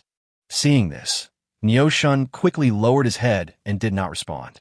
Nyo Shengli had no choice but to bite the bullet and come in front of Nyo Tiankai and spoke softly. Captain, why did you organize a welcoming ceremony? You deserve it. You are the great contributors and saviors of our new Jiadan. Nyo Tiankai said loudly, and Nyo Shenli's face flushed when he heard it. Victory, tell me what you gained today. Nyo Tiankai asked as he leaned back to look, hoping to see the expected prey, such as wild boar, roe deer, red deer, etc. Captain, this is what happened. Nyo Shengli used his intact arm to pull Nyo Tiankai aside and whispered to him about today's hunting in detail. When Nyo Tiankai heard that the harvest for the day was only 2 rabbits, his emotions suddenly exploded. He waved his hand behind him and shouted loudly, Stop, stop, stop right there. In a moment, the sound of gongs and drums stopped, the Yanko dance stopped, and there was silence all around. Seeing that Nyo Tiankai was about to get angry at him, Nyo Shengli quickly leaned over to his ear and whispered, Captain, Nyo Erden is dead. What? What did you say? Nyo Tiankai exclaimed. The anger in his heart reached its peak at the same moment, and his emotions were completely out of control. All the men in the village went out to hunt down 2 rabbits, and 1 man died. How shameful. It's so fucking embarrassing. Once such news spreads in the Red Star Commune, how will he go to the commune for meetings? How will he face the commune leaders? And how will he face his colleagues in other villages? More importantly, Nyo Erden was very clear about the mission he was responsible for, and now that people were dead, it meant that the mission had failed. That was a brilliant idea that took a lot of brain cells to come up with, but he didn't expect that the person responsible for implementing the plan would die. How could he not be angry? Oh, Captain, you caught my wound. Nyo Shengli quickly pushed away Nyo Tiansai's big hand that was grabbing his arm, and beads of sweat the size of beans dripped from his forehead. What's going on? Nyo Erden was robbed by a wolf, and his gun hit my arm. Nyo Shengli responded softly, enduring the pain. Nyo Erden was robbed by a wolf, and his gun shot your arm. Why are your words so incoherent? Nyo Shengli looked at Nyo Tiankai with resentment, thinking if you hadn't instructed Nyo Erden to shoot Nyo Hong, would he have been robbed by the wolf? Could my arm have been injured? Tell me what's going on. Nyo Tiankai saw that Nyo Shengli remained silent, so he quickly suppressed his anger and asked softly, Captain, this is what he is like. Nyo Shengli told Nyo Tiankai everything he saw and heard about what happened after Nyo Erden went into the mountains. Alas, this idiot deserves to die. How are your injuries? Do you want the militia to take you to the commune clinic for treatment and bandage? After understanding what had happened, Nyo Tiansai's emotions calmed down a little. Under the dim kerosene lamp, Zhang Qiaoying brought a basin of hot water and placed it in front of Nyo Hong. Brother Hong, come and soak your feet. It will make your sleep more comfortable. Thank you, sister-in-law. Nyo Hong took off his cotton boots and slowly put his feet into the basin of water. A warm current quickly spread through his feet and spread throughout his body. A feeling of being slightly tipsy and comfortable instantly spread, making Nyo Hong feel drowsy. Brother Hong, how come you only managed to catch 2 rabbits this time? Don't you usually catch wild boars, roe deer, etc. when you go into the mountains? Zhang Xiaoying chatted with Nyo Hong while cooking. Hey, with so many people going into the mountains together, the timid beasts would have been scared away long ago. The brave beasts would also hide in the dark and not come out. It would be a wonder if they could catch any prey. This time, Nyo Erden was ripped out of his stomach by a group of wild wolves hiding in the dark and died a miserable death. Nyo Erden is dead. It's a good thing he died. He should have died a long time ago. This time, God finally opened his eyes. Sister-in-law, I saw the pack of wild wolves. They were the biggest I have ever seen. Their wolf king must be even bigger. If I get a chance, I will peel off its skin and use it as a mattress. As Nyo Hong spoke, a glimmer of hope appeared in his eyes. But when this bright light fell into Zhang Qiaoying's eyes, her heart trembled, and she hurriedly persuaded Nyo Hong. Don't do that. Since these wolves were able to take out Nyo Erden, it means they are very powerful. You must not take risks. If something happens to you, what will happen to the flowers? Don't worry, sister-in-law. I won't take any risks. Why did Brother Dongshin go to bed so early tonight? Nio Hong felt very strange when listening to the even snoring coming from not far away. Oh, my back hurt last night, and I didn't sleep well the whole night, so I went to bed early tonight. Oh, Nio Hong agreed and didn't continue the topic. Brother, this is a bottle of wine that teacher Yao asked me to bring back for you. Do you like it? Nio Xianhua said this as she stuffed a glass of garden wine in her hand to Nio Hong. I like it. How can I not like it? Nio Hong said this and rubbed Nio Xianhua's little head lovingly. Brother Hong, this is what teacher Yao bought for you. After school, she insisted that I bring it back to you, saying it was a thank you for what happened last time. Nio Hong stroked the bottle of garden wine with both hands, feeling the unique texture of the glass bottle, recalling the fragrance and mellowness of the garden wine he had drunk before, and felt deeply moved. More than 80 years have passed in the blink of an eye. I didn't expect that after being reborn, I could still touch the bottle of garden wine and taste its aroma again. How wonderful life is. Seeing that Nio Hong had been silent for a long time, Zhang Qiaoying rolled her eyes and said, Brother Hong, is this wine delicious? Nio Hong nodded silently, his eyes still fixed on the bottle of wine in his hand. Brother Hong, let sister-in-law have a taste tonight. Sure, I'm worried that no one will drink with me. When Nio Hong heard about drinking, his spirits instantly perked up. Zhang Qiaoying smiled, shook her braids lightly, and quickly threw another piece of wood into the stove. Not long. The steaming hot meal was served on the Kong table in the West Room. As soon as the bottle was opened, the unique aroma of garden wine instantly filled the entire room. Chapter 57 Dishonest Nyung. Brother Hong, sister-in-law, toast to you. As Zhang Qiaoying spoke, she picked up the enamel pot and looked at Nio Hong, her beautiful big eyes sparkling with youthful light. Sister-in-law, I should toast you with this bowl of wine. Thank you for helping us and giving us a place to stay when the flowers and I were in the most difficult time. After Nio Hong finished speaking, he raised the wine bowl very solemnly, waved his hand towards Zhang Qiaoying, and drank the wine in the bowl. Seeing this, Zhang Qiaoying pursed her lips gently and quickly moved the enamel pot away from her mouth. Yeah, it's so spicy. As he spoke, he gently fanned the air around his mouth with his hand. Haha. This is what happens when you just start drinking. Eat some food to calm down. Nio Hong quickly handed a pair of chopsticks to Zhang Qiaoying. No need, Zhang Qiaoying said, and once again picked up the enamel pot and forced herself to drink a small sip. Ahem, wow, it's really spicy. Nio Hong couldn't help but smile knowingly when he saw Zhang Qiaoying's stubborn yet cute face. Sister-in-law, you will feel better after eating some food. Don't be impatient when drinking. You have to drink slowly to taste the aroma of the wine. Yeah. Zhang Qiaoying agreed and put a piece of wolf meat into her mouth and chewed it. Just as Nio Hong said, the spiciness was no longer unbearable. After taking a bite of food, Zhang Qiaoying felt that her mouth was hers again. She thought for a while and said, Brother Hong, I went to pick up flowers from school today and discovered something new. When Nio Hong heard that it was a school matter and should not be taken lightly, he quickly put down the wine bowl in his hand. Sister-in-law, what's new? There are many more children in the school, some of whom are even over 12 or 13 years old. Oh, this is a good thing. It means that parents in our village have begun to pay attention to their children's education. After hearing Nio Hong's answer, Zhang Qiaoying smiled coldly and said meaningfully, Brother Hong, you are so silly. You think too highly of them. This is not about valuing the children's education, but clearly about valuing the broth provided by the school at noon.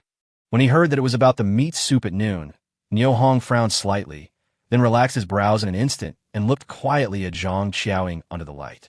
After a few days of nourishing meals, Mrs. Dongxing's face, which had been thin and unrecognizable, gradually became rounder, and her face also had the blush that a young woman should have. The whole person is not completely transformed, but it also exudes the unique charm of a young woman. When I first met teacher Yao Ji, I felt that she was thinner than Mrs. Dongsheng and teacher Du, and they needed more nutrition. However, the two insisted on making broth with the roe deer meat they gave them and distributing it to the children going to school. What is a good person? They are both good people. Brother Hong. Zhang Qiaoying looked at Nio Hong staring at her face. Her face turned slightly red, and a sense of indescribable shyness arose in her heart. Hearing Dongxing's wife's voice, Nio Hong instantly came back to his senses from his deep thoughts. Oh, sister-in-law, I was thinking that teacher Du and teacher Yao prepare broth for the children every noon, and the roe deer they gave them probably won't last long. I'll give them another one tomorrow, no, too. A hint of surprise flashed across Zhang Xiaoying's face, but she calmed down in an instant. Brother Hong, you did the right thing. Sister-in-law supports you. Sister-in-law, you're also a good person and a very good person. I respect you. One of them was holding an enamel pot, and the other was holding a bowl. They gently touched each other's hands in the air, and a knowing smile appeared on each other's faces. Brother Hong, did you have a conflict with Niu Mantang and Niu Yutong today? What's the matter? They came to your house at noon today and asked if you lived here. What do you say? I said yes, and in the end they left without saying a word. I think they will come to you again tomorrow, so you have to be careful that they may cause you trouble. As Zhang Xiaoying spoke, a hint of worry appeared on her face. Okay, sister-in-law, I will pay more attention to my words and actions in the future. Yeah, you should eat more too. Don't just drink. Sister-in-law, how long can the noodles at home last? If it's not enough, I'll go to the supply and marketing cooperative to buy some more tomorrow.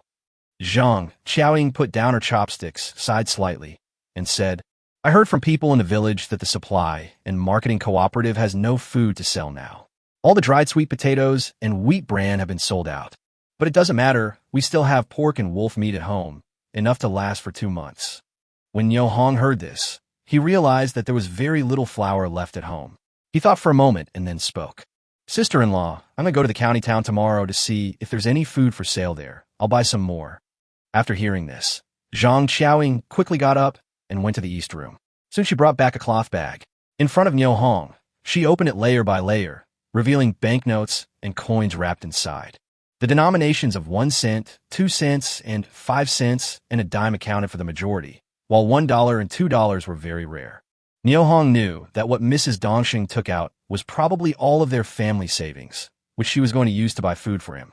Sure enough, Zhang Xiaoying said, Brother Hong, use this money to buy food and get through this famine first. I don't need your money. I still have money.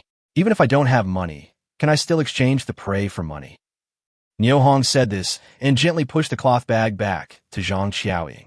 Zhang Xiaoying did not insist and immediately rewrapped the cloth bag and put it in her arms. Brother Hong, we've only been talking. Let's have a drink. Come, drink. After finishing a bottle of garden wine, Niu Hong was a little drunk. Zhang Xiaoying's cheeks turned red, her eyes were blurred, and her tongue became bigger when she spoke. Finally, she threw herself into Niu Hong's arms and hugged him to do something shameful. Niu Hong was so frightened that he sobered up instantly. After persuading Zhang Xiaoying for a long time, he finally coaxed her to sleep. Alas, drinking alcohol can cause trouble.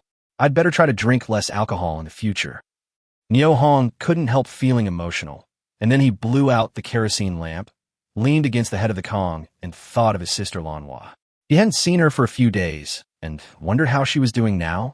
The next day, just as day broke, a man's voice was heard outside the yard. Niu Hong, get out here, you bastard. Niu Hong, you are a stray dog. What's the point of hiding in someone else's house? Brother Hong, they're the brothers Niu Mantang and Niu Yutong. Zhang Xiaoying suddenly woke up from her sleep and instantly recognized the owner of the voice. I'll go out and take a look, Niu Hong said. He got off the Kong and was about to go out. Brother Hong, you stay here, I'll go out and deal with them. Zhang Xiaoying grabbed Niu Hong's arm and refused to let him go out.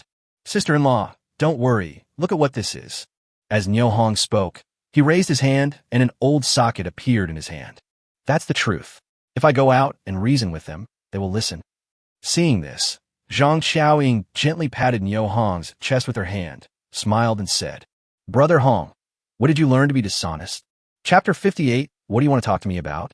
When I walked out of the room, I saw the 2 brothers Niu Mantang and Niu Yutong standing outside the fence, cursing loudly. The content of their curses was unbearable to the ears and extremely unpleasant to the ears. Niu Hong sneered in his heart, raised the shotgun in his hand, and pulled the trigger at Niu Mantang's head. There was a loud bang of a gunshot. Niu Mantang immediately felt his head suddenly become cold, his eyelids fluttered, and his body fell limply to the ground. At the same time, a dogskin cotton hat rolled several times on the ground and fell into a snow pit. Mantang, are you okay? Niu Yutong no longer had time to continue cursing and quickly bent down to pick up his brother and check his injuries. Brother, I'm not dead, am I? As Neo Yutong continued to explore, Neo Mantang slowly woke up. He's not dead, his hat just fell off. Neo Yutong let go of Neo Mantang and picked up the cotton hat that had fallen to the ground for him. He saw a hole in it that had been shot through by a gun. This hat is useless. It won't keep me warm even if I wear it again. Neo Hong, you bastard, if you have the guts, come here and shoot. If you don't dare to shoot, you are my grandson.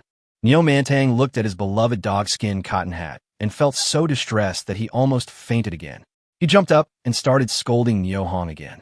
At this moment, a voice was heard behind me. What are you two doing here? If you have the guts, go into the yard and beat up Neo Hong. If you don't, get out of here now.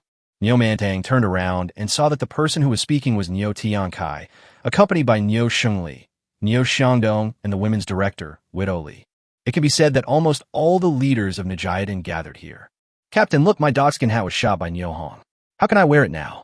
Neo Mantang said, handing the dogskin hat in his hand to Neo Tian Kai. What's so good about a tattered hat? Get out of here. Neo Mantang. Neo Yutong saw his brother being humiliated and argued with Neo Tian Kai in dissatisfaction. Captain, why do you favor Neo Hong? My father was so angry with him that he had a stroke. Shouldn't he compensate us? Neo Tian Kai stopped, turned around, and looked at Neo Yutong, then suddenly raised his hand and slapped him in the face. Pa! Pa! Neo Tian Kai slapped him again with his backhand. Blood instantly flowed out from the corner of Neo Yutong's mouth. Neo Hong was totally confused as he looked at the scene in front of him. He thought to himself, what is Neo Tian Kai doing today? The brothers Neo Yutong and Neo Manang were also equally confused. Captain, why did you slap my brother without asking any questions? What's wrong with beating your brother, you two immoral bastards? The glorious image of our Nijiadan, a place of friendship, unity, and harmonious neighborhood, has been completely destroyed by you two scums. Beat you? This punishment is considered light. If you don't get out of here, I will arrest both of you and send you to the Commune's Armed Forces Department. Your crime is destroying the great unity of socialism. Neo Tian's brows were raised and his eyes were wide open with anger. When Neo Yutong and Neo Mantang heard this, their faces turned pale instantly, with a hint of blue-gray in the white. They stood there stupidly, at a loss as to what to do. Neo Tian Kai glanced at the two frightened brothers, snorted, and walked towards the yard. Hey, nephew Neo Hong da, when did you become a sharpshooter? Neo Tian Kai looked at Neo Hong with a flattering expression and a smile on his face. Seeing this, Neo Hong's heart skipped a beat, and he said to himself, oh no, I accidentally revealed my strength.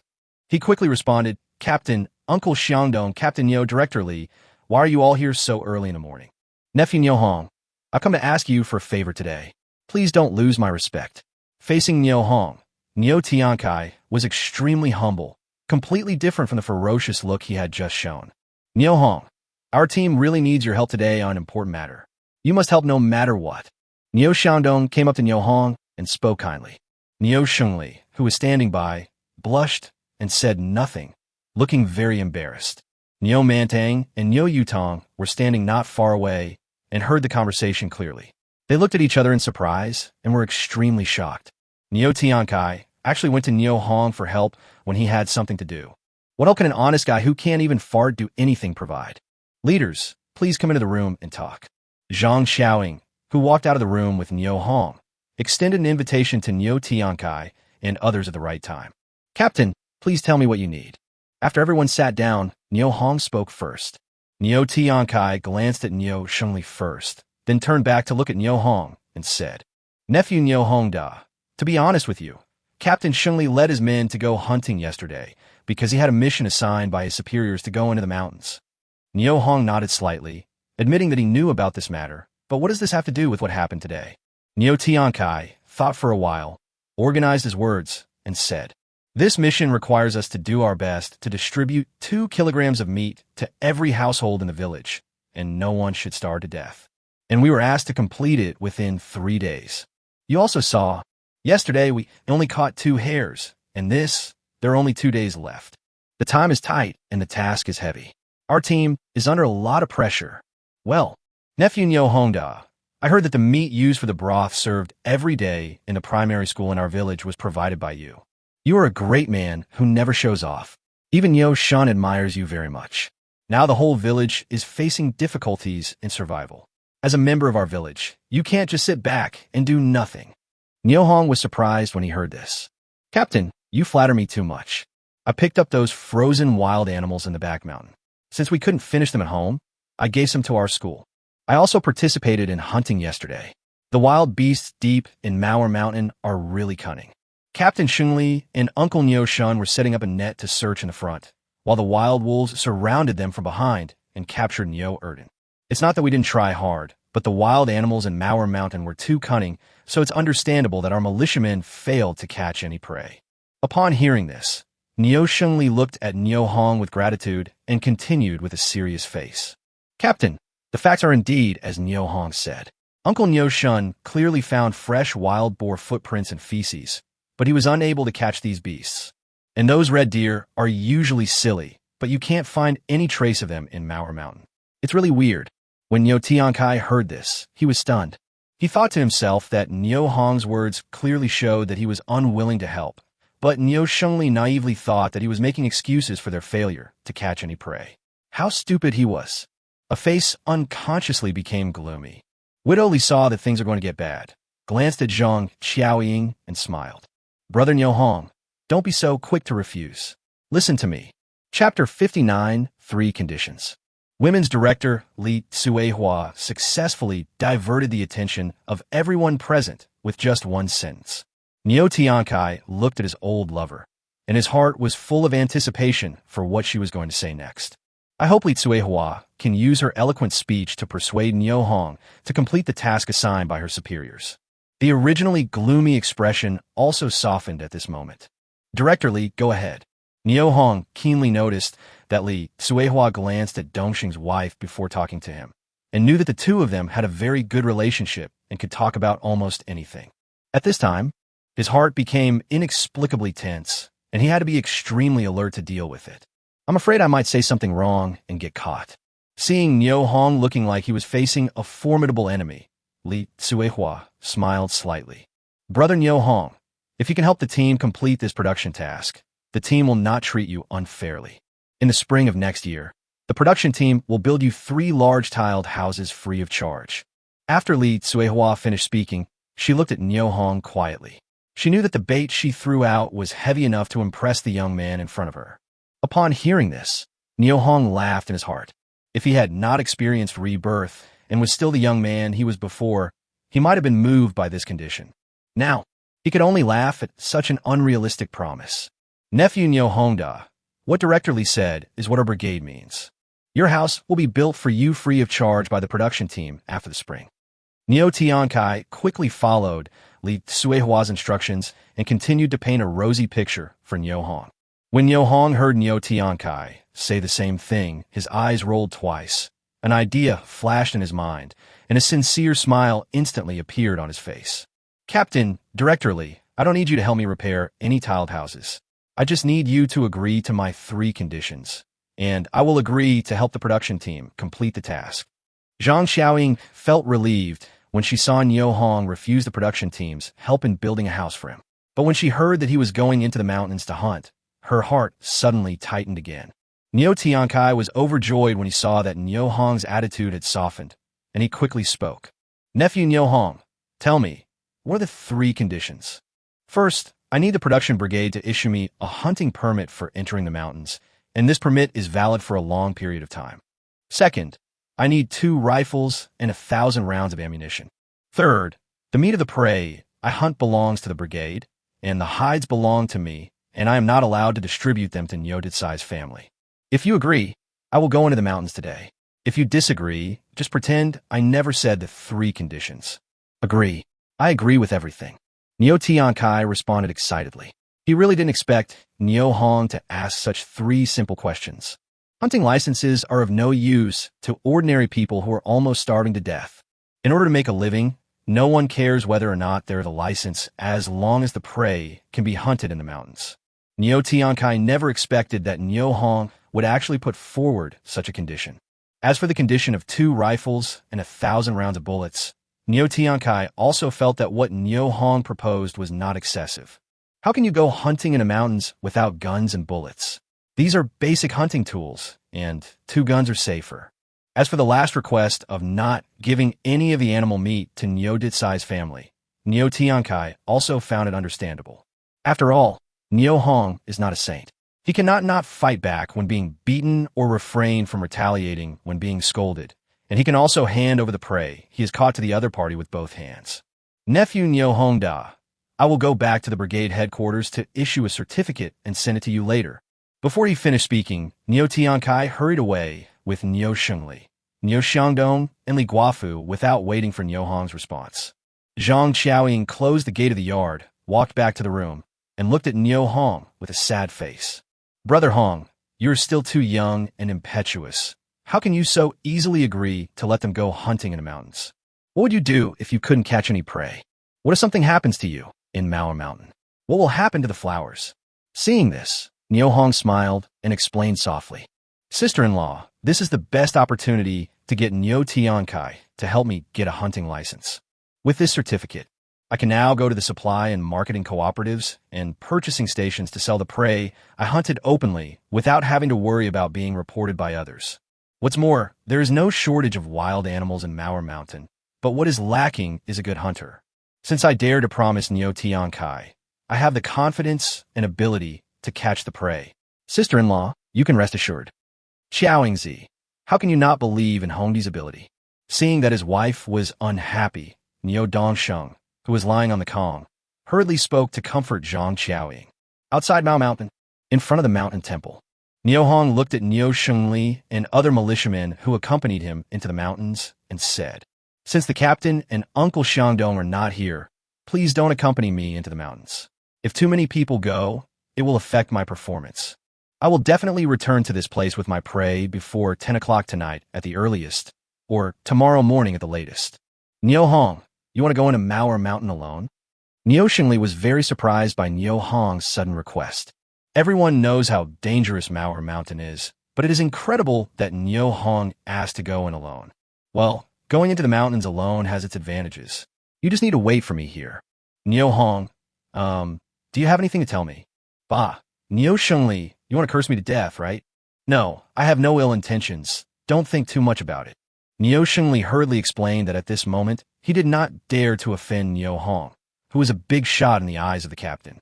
Nyo Hong glanced at Nyo Shengli and ignored his words. While it was still early, he put on his snowboard, carried 2 rifles, and slid quickly into the depths of the forest. The morning breeze blew across the vast forest and snowy plains, and a black figure quickly disappeared from the eyes of Nyo Shengli and others. Hey, does anyone know when Nyo Hong learned how to ski? Not only can he ski, does anyone know when he learned to shoot a gun? It was quiet in the mountain temple. Many of these militiamen were Nyo Hong's childhood playmates. They looked at each other in confusion, unable to understand his recent astonishing changes. At this time, Nyo Hong came to an extremely secluded corner of the mountain. My thoughts changed. Snow camouflage uniforms, ghillie suits, combat boots, anti-snow blindness glasses, etc. were all moved out from the arms warehouse and armed himself with them all. Let him completely blend into the surrounding snowfield. Then he took out his tactical watch and checked the time. The hour and minute hands were already pointing to 9:45. He raised his telescope and looked around carefully. After confirming that there were no large prey nearby, he chose a remote route into the mountains to ski and slid quickly into the depths of Manhwa Mountain. Chapter 60 Its Scent. The deeper you slide into Manhwa Mountain, the deeper and lonelier the mountain appears. A large fallen tree in front caught Nyo Hong's attention. Black fungus. The snow on a section of tree trunk was blown away by the mountain wind, and a large patch of black fungus grew on the exposed part, which glowed with a unique charm under the sunlight. This is good stuff. After Nyo Hong took a careful look, he was overjoyed and took a deposit of 200 yuan from Xiao Jinting. He was worrying about when to deliver the goods to him. Goods? It's coming. Once black fungus grows in one place on a dead tree, it will basically grow all over the trunk. The big tree lying on the ground in front of me is at least 30 or 40 meters long and as thick as it takes several people to hug it. The number of black fungus growing on it must be quite large. Figure this out.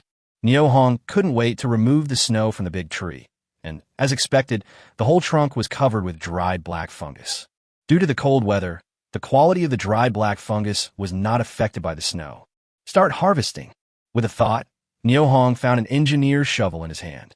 With the help of the ammunition depot, all the black fungus that had been shoveled off was collected. Manhwa Mountain is really a treasure mountain. Nio Hong sighed as he harvested the fruits quickly. Half an hour later, almost all the black fungus on the tree was stored in the arsenal. A rough estimate is that it weighs at least 370 to 380 kilograms, if not 400 kilograms. Looking at the tree trunk with a small amount of black fungus still left on it, Nio Hong nodded with satisfaction and also remembered the location. Come again next year. Suddenly, a creaking sound came from not far away. Nio Hong was startled, and as soon as he thought about it, a pistol with a silencer appeared in his hand, and he turned around suddenly. I saw 3 roe deer slowly walking towards me 30 meters away, looking at the big tree that had fallen to the ground as they walked. Obviously, they were attracted by the fresh scent of black fungus. Just as they saw Nio Hong, slightly dazed, the gun in Nio Hong's hand went off. Puff, puff, puff. As Nio Hong pulled the trigger, the 3 roe deer fell in a pool of blood almost at the same time. At the moment they lost their lives, they were put into the arms warehouse by Nio Hong. Time stood still in the arms warehouse, and the 3 roe deer were forever frozen in the last moment of their lives. Looking at the bloodstains on the ground, Nio Hong seemed to be thinking about something. He did not stop and continued to slide towards the depths of Manhwa Mountain. The mountain breeze blew through the treetops, making the sound of pine waves. As the sun gradually moved westward, Nio Hong found that his good luck had run out. In addition to harvesting more than 100 kilograms of black fungus and frozen mushrooms, he only hunted 2 snow hares and 3 grouse along the way. Including the 3 roe deer caught previously, the prey caught so far is still far from the requirements of the production team. With less than 2 hours until dark, it was time to make some changes. Nio Hong stopped, looked around, and carefully examined the hillside below his feet. He discovered that the snow here had become very thin due to the mountain wind, and even rocks were exposed in some places. When you step on it, you feel like you're down to earth. This place is nice. With a sudden thought, he took out the roe deer blood, pig blood, and some internal organs stored in ceramic basins in the ammunition warehouse, and placed them on 3 rocks not far from each other as bait. Because the arsenal has the characteristic of time standing still. The blood and internal organs are still fresh and emit a strong bloody smell. After placing the bait, Nio Hong leaned against a huge rock, squatting quietly on the ground with a rifle in his hand. Half an hour later, there was finally movement in the forest ahead. Nio Hong quietly raised his eyes and thought, why is it this? I saw a marten nearly 1 meter long moving its limbs and swaggering towards the bait, sniffing the ground with its nose as it walked. He acted as if no one was around and was mighty and domineering. The marten is a nocturnal animal. Its arrival during the day only means that its nest is nearby, and it was attracted by the scent of the bait. Looking at the crescent-shaped white hair on its chest and its lazy little steps, Nio Hong likes this mink bear very much. Think about the future. In 1989, the sable was listed as a first-class protected animal in the country. Nio Hong decided to let the marten go and let it eat the bait. Put on your snowboard and leave this hunting spot. 15 minutes later, Nio Hong appeared on a ridge. Looking down from above, he peered through the gaps between the trees, carefully searching for traces of animal tracks left on the snow. Where there are animal trails, there will be animal herds. Only by discovering larger animal herds can we better complete the tasks assigned by the production team. There are more than 300 households in Nujayatan. Assuming each household has 4 people, there are more than 1,200 people in the entire village. According to the instructions from the superiors, each person was given 2 kilograms of meat, and the task of the entire production team was to produce 2,400 kilograms of meat. The weight of a wild boar is approximately 90 to 200 kilograms, although it is possible that the weight can reach 300 kilograms. Therefore, Nio Hong had to kill at least 6 wild boars to complete this mission into the mountains. Thinking of this, Nio Hong slid on his snowboard and carefully looked for traces of wild boars and other wild animals on the snow. Hard work pays off. Nio Hong discovered the trails where wild boars moved on the slope leading from the ridge to the valley bottom. After carefully examining the traces, it can be roughly determined that a wild boar must have passed through this animal trail within 24 hours. Looking at the direction of the footprints, it leads to the bottom of the valley.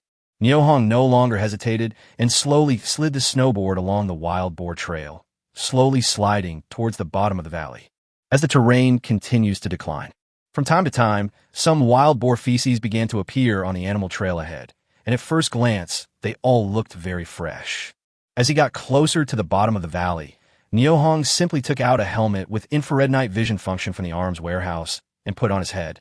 With the help of the infrared detector, all objects that emit heat are displayed in front of Nyohong. Wild boar, I finally found it.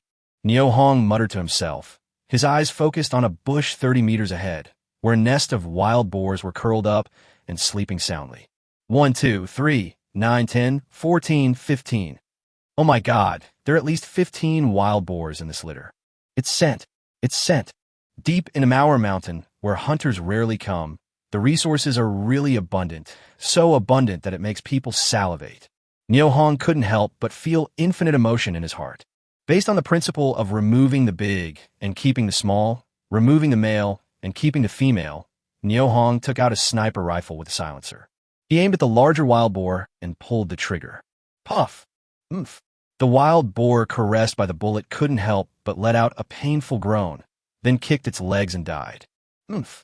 The other frightened wild boars woke up from their sleep and stood up to investigate the situation. Take this opportunity. Nyohong could see the sizes of all the wild boars clearly. Chapter 61 Intention. This time, Nyohong did not hesitate. He aimed at the larger wild boar and quickly pulled the trigger. Puff! The bullet hit the wild boar's head accurately. Hum! The wild boar let out a scream and died instantly. Some wild boars didn't even make a sound and just lay straight on the ground. Hee! Chirp! Seeing their companions fall to the ground one after another, the wild boars instantly became angry, made rapid grunting sounds, and quickly fled in all directions. 4, 7, 8, 9. When Nyohong counted to 9, he put down the sniper rifle in his hand and sighed. Alas, we went too far this time. I hope this herd of wild boars can survive this winter and grow stronger next year. Looking around and seeing no dangerous wild animals approaching, Nyohong quickly approached the bushes with a sniper rifle in one hand. Looking at the results of the battle in front of him, he couldn't help but exclaim, "Oh wow, this wild boar is so big. It weighs at least 300 kilograms.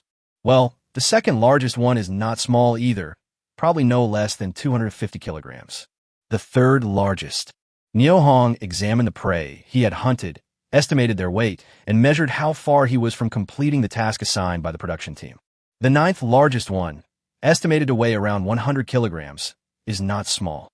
The mission was exceeded. Go home. With a quick thought, all the wild boars were put into the armory. Nyohong carefully identified the direction and started his journey home on a snowboard. The setting sun in the western sky was blood red.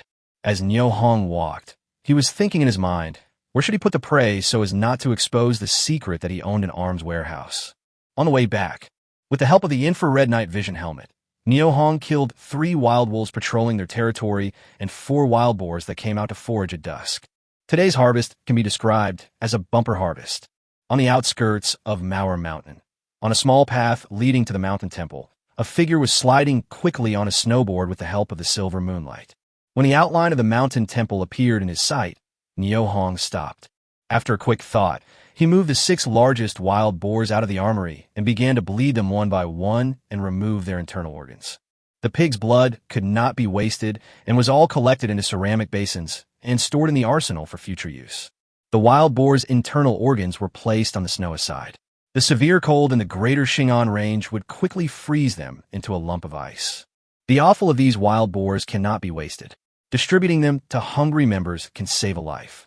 After working for nearly 2 hours, Nyohong finally cleaned up all 6 wild boars. Looking around, the mountains and fields were unusually quiet, so quiet that one could hear one's own heartbeat. After a busy day, Nyohong was already hungry and was eager to go home.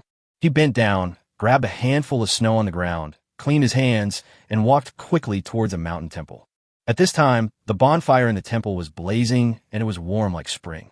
The militiamen leaned against the wall, listening to obscene jokes that they had heard hundreds of times, letting new fantasies fly, and bursting into laughter. The time of doing nothing is relaxing and pleasant. "Everyone, I'm back."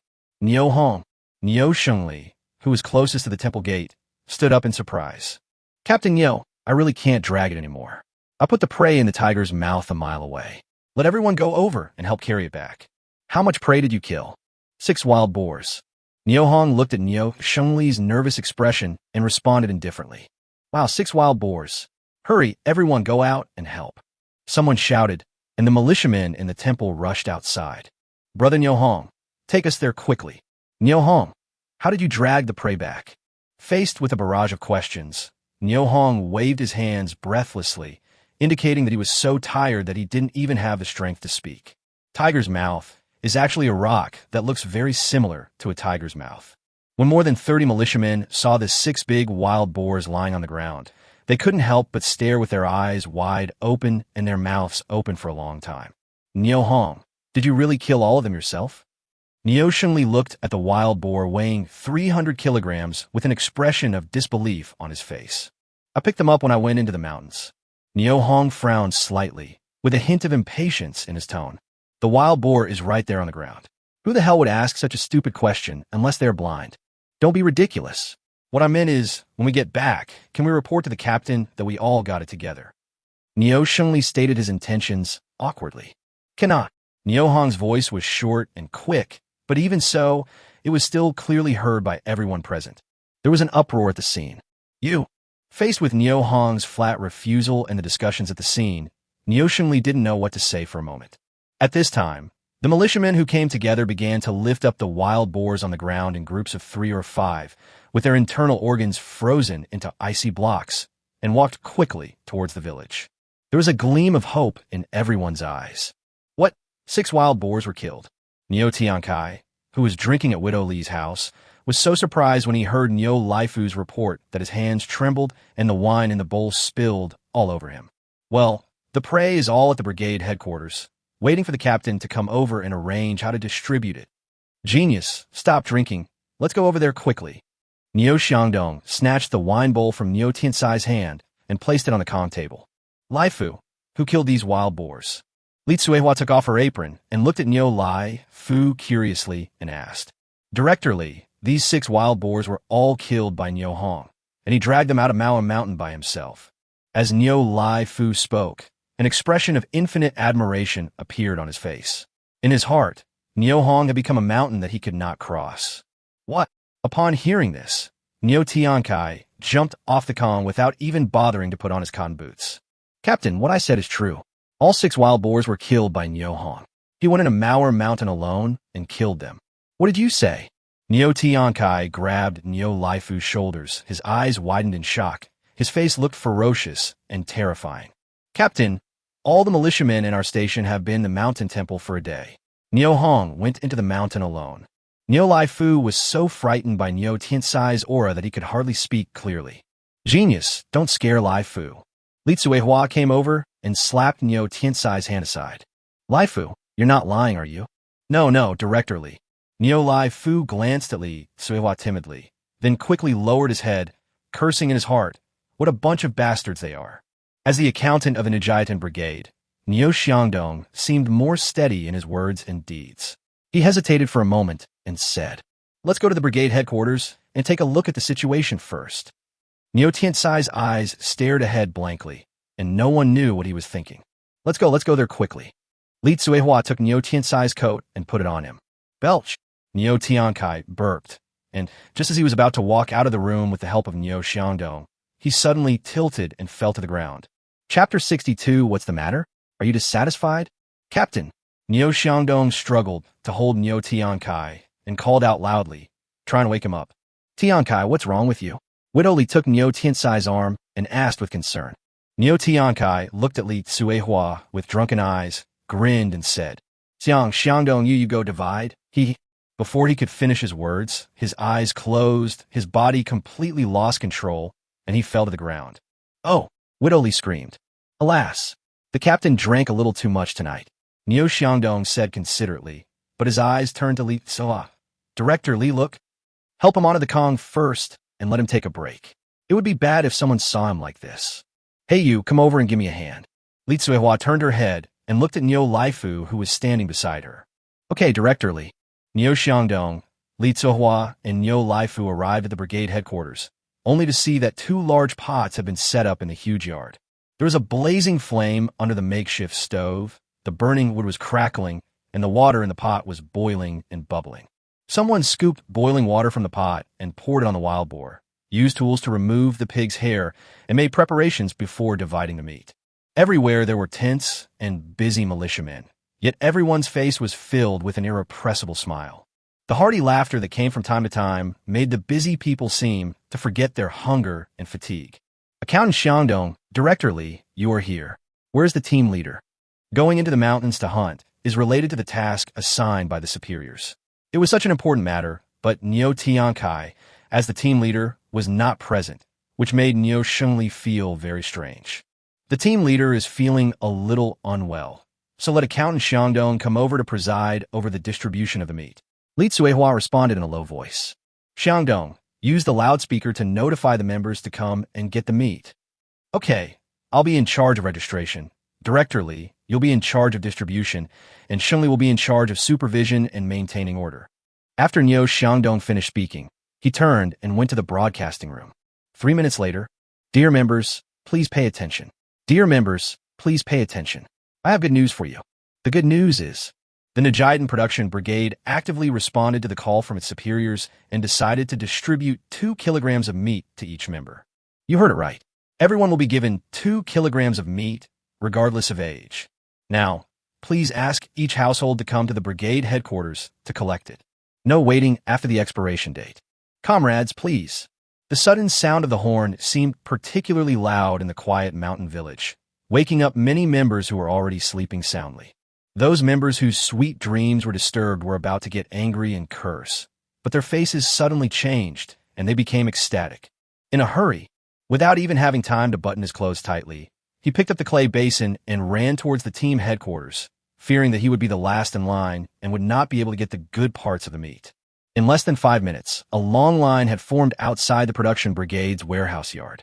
Li Cuihua looked at the surging crowd and was surprised for a moment, but she soon figured out the reason.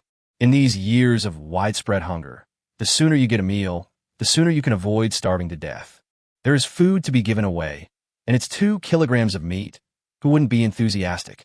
Xiangdong, almost everyone is here. Let's start. Li Cuihua glanced at the members present and whispered in Niu Xiangdong's ear to remind him. Okay, let's get started. After Niu Xiangdong finished speaking, he started to write down the information in the notebook. Uncle, how much should my family of 8 receive? Niu Dezhu is 15 years old this year. He is the eldest son of member Niu Yuho. At this moment, he looked at Niu Xiangdong and asked respectfully, 28 is 16. Your family should receive 16 pounds of meat. Go and claim it. Niu Xiangdong looked at Niu Dezhu, who came to get the meat, and answered with a smile. Many children in the village have never been to school. Not only can they not write their own names completely, they cannot even do some simple calculations with numbers. Whenever encountering such a situation, Niu Xiangdong always answers the questions very patiently. Niu Yuho's family has received 16 kilograms of pork. Dezhu, come here and put your fingerprints on it. While registering, Niu Xiangdong directed those who had received the coupons to put their fingerprints down as archival evidence. These recorded data are to be reported to superiors as evidence and cannot be neglected. Seeing Niu Dezhu leaving the scene carrying a 16-pound piece of wild boar meat, the members who were queuing all looked envious. Niu Mantang, who was waiting in line, stared at the wild boar meat on the door panel and kept swallowing his saliva. When it was his turn, he hurried to Niu Xiangdong's table and said excitedly, Uncle, there are 5 of us in our family, so we should get 10 kilograms of meat. So it's you, kid. Now I'm telling you that your family can't take it. Niu Xiangdong's light words were like a bucket of cold water poured on Niu Mantang's head in the coldest days of winter, leaving the 22-year-old guy stunned on the spot. No, Uncle Xiangdong, what do you mean? Why can't our family receive it? Seeing that the 10 kilograms of pork he had just got was gone, Niu Mantang was filled with anger. Why are you so angry at me? This wild boar was killed by Niu Hong, and he said he won't give it to your family. What can I do? Come on, make way for the next person. After Niu Xiangdong finished speaking, his eyes bypassed Niu Mantang's body and looked at Niu Debiao behind him. Brother Xiangdong, there are 6 people in my family, so I should have 12 kilograms of pork. Yes, don't forget to come and put your fingerprints on it after you get it, Niu Xiangdong said, and then he picked up the pen and wrote on the notebook. Niu Debiao's family has received 12 kilograms of pork. Brother Xiangdong, were all these wild boars killed by Niu Hong? Niu Debiao glanced at Niu Mantang, who was standing beside him, and asked in a low voice. Neo Xiangdong pointed at the 6 big wild boars behind him and spoke loudly. These are what Neo Hong brought back from our mountain today. The elders and villagers of Najiaden owe Neo Hong a huge favor. After hearing this, Neo Mantang showed a look of disdain on his face. After thinking for a while, he walked to Neo Xiangdong and said, Uncle Xiangdong, the announcement on the loudspeaker is that the Najiaden Production Brigade responded to the call of the superiors and distributed 2 pounds of meat to each member. Am I not a member of Najiaden, or is my family not a member of Najiaden? Why don't you give us pork? Why are you so angry with me, kid? Let me tell you one more thing. These wild boars were killed by Neo Hong and given to all members for free. They have already said that they will not give any share to your family. What? You don't accept it? Uncle Xiangdong, where is the team leader? Where is the team leader? I want the team leader to judge. My family is also a member of Najiaden. Why can't we enjoy the care and love of our superiors? Chapter 63, A Pig's Head. The office area where Neo Xiangdong was located was originally the focus of attention of all members, and the dispute at this moment was seen by all members. Neo Hong, who was resting in the back, heard the voice, came closer, and said coldly, Except for your family, all members of Najiaden can claim the prey I hunted. If you want to enjoy the care of your superiors, you could go to Hongshan Commune or Jinshan County. No one will stop you. Neo Hong, you little bastard, you have no right to speak here. Get out of here. Neo Mantang, who was already full of anger, could no longer suppress it and yelled at Neo Hong. Captain Neo, there are people causing trouble here. Why don't you maintain order at the scene? Neo Hong ignored Neo Mantang's shouting and spoke coldly to Neo Shengli, who was standing beside him. Snort. Neo Shengli said to himself, Since you were unwilling to share the credit with others, you should deal with your own troubles yourself. He snorted coldly and turned away without even paying attention to Neo Hong. Seeing this, Neo Mantang became even more arrogant. He looked at Neo Hong with a sneer on his face, his eyes full of provocation. Neo Xiangdong and Li Tsuhua looked at Neo Shengli in astonishment, feeling that his behavior today was somewhat incomprehensible. Uncle Xiangdong, if you share the pork with me today, I won't say anything. If you don't, I will go to the commune and sue you and let the commune leaders judge for me. When Neo Xiangdong heard that Neo Mantang was going to the commune to report him, he felt a little timid and turned to look at Neo Hong. Nephew, do you think this matter can be compromised? No, I won't share my pork with them, even if I feed it to dogs. You move aside and I'll take care of it. As Neo Hong spoke, he gently pulled Neo Xiangdong away with his hands and sat down on the chair behind the desk. Neo Xiangdong was also optimistic about the change. He turned around and left the scene and went to the stove to warm himself by the fire. Come on, next one. Neo Hong didn't even look at Neo Mantang and directly called the people behind him to come and get the meat. Wait, Neo Hong, you are not a cadre of the production team. What qualifications do you have to distribute pork here? Neo Mantang stretched out his arm and blocked the desk, preventing everyone behind him from coming forward to register. When the members of the commune who were blocked saw this scene, they were so angry that they blew their beards and glared, and cursed Neo Mantang's ancestors countless times in their hearts. Upon hearing this, Neo Hong stood up suddenly, looked directly into Neo Mantang's eyes, and said in a cold tone, Fuck you, open your dog eyes and take a look. I've fucking harvested all this pork so I can divide it up however I want, and it's none of your business. What? You don't agree if you don't agree. Go and get some on Mauer Mountain yourself. Get out of the way. I won't let you do that today. What can you do to me? Neo Manang is not afraid of Neo Hong at all. Get lost. A voice suddenly sounded, and before the words were finished, Neo Mantang bent his legs and knelt in front of Neo Hong with a plop. Neo Hong looked down at Neo Mantang with contempt, and his eyes clearly said, Even if you kneel down and kowtow to me, I will not give you an ounce of pork. Neo Mantang was extremely depressed at this time. He thought to himself, which wicked person kicked him in the knee? Who was it? It was that bastard who kicked my leg. Neo Mantang cursed and struggled to stand up, turning his head to look behind him. A good dog doesn't block the road. If you don't want to get pork, don't delay others. Who are you calling a dog? Neo Mantang looked at the member behind him and immediately retorted. Neo Mantang, what do you want to do? If you want to cause trouble, go away. That's right. It's so cold and dark. If you want to freeze here, no one can stop you, but don't affect others. Neo Mantang, have some shame. That was the prey that Neo Hong hunted himself, and he won't share it with you. So, you're still trying to force it? The members who were waiting in line to get the meat started to criticize Neo Mantang, and spit was flying everywhere.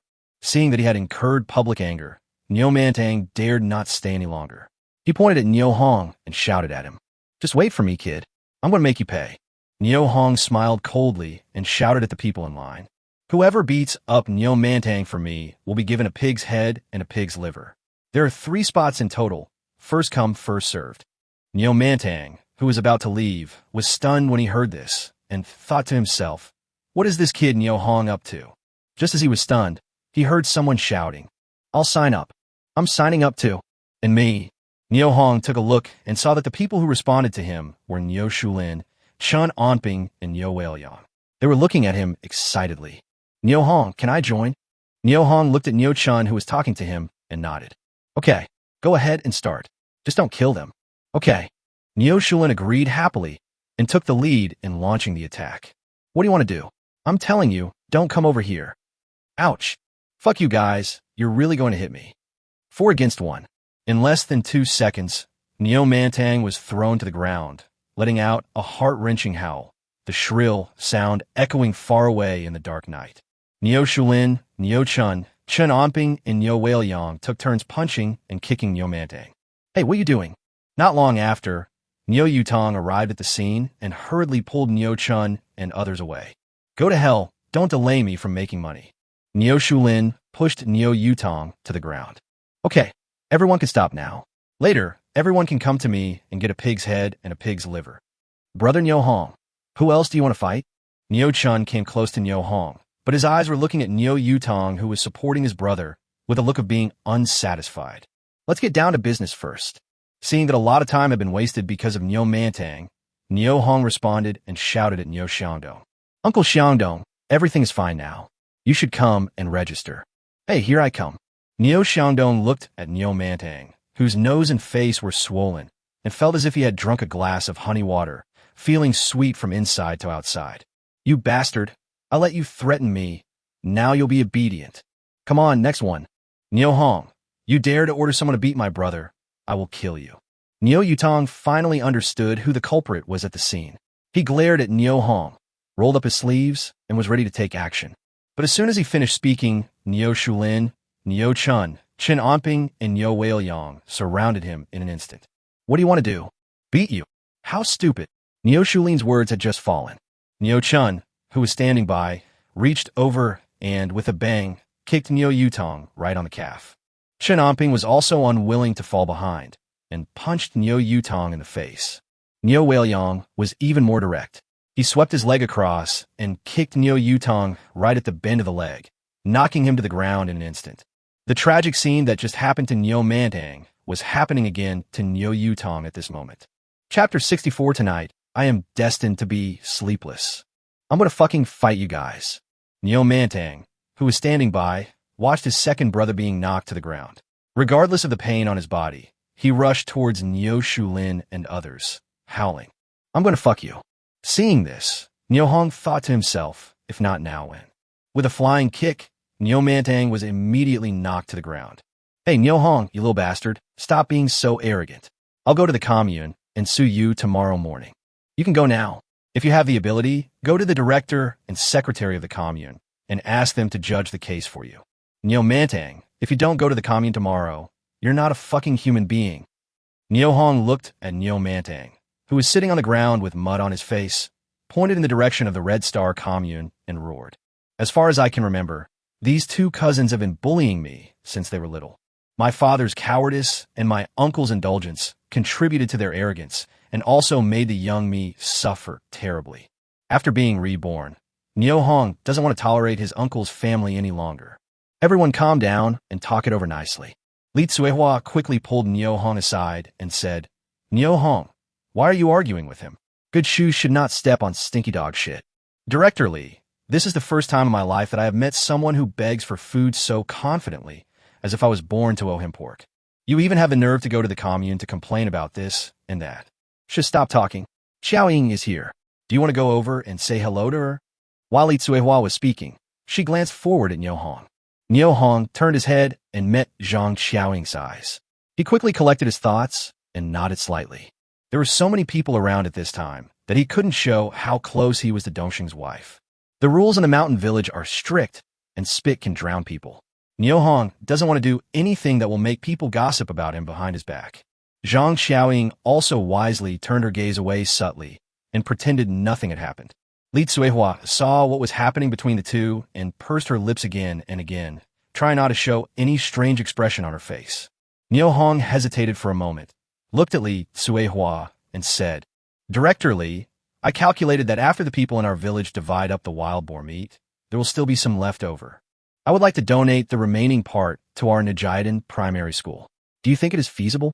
"Oh, sure. Of course I can. I support you." "Niu Hong, I didn't expect you to be such a caring young man. You are so young, and yet you care about the children in the village. This is a good thing. I must report this to the commune leader, Secretary Chu. We must dig deeper into this good role model and promote him more." Li Tsuehua looked at Niu Hong with admiration and responded, "Director Li, my dear sister, I'm not as good as you say. Please do not report this to your superiors. Please, please do not."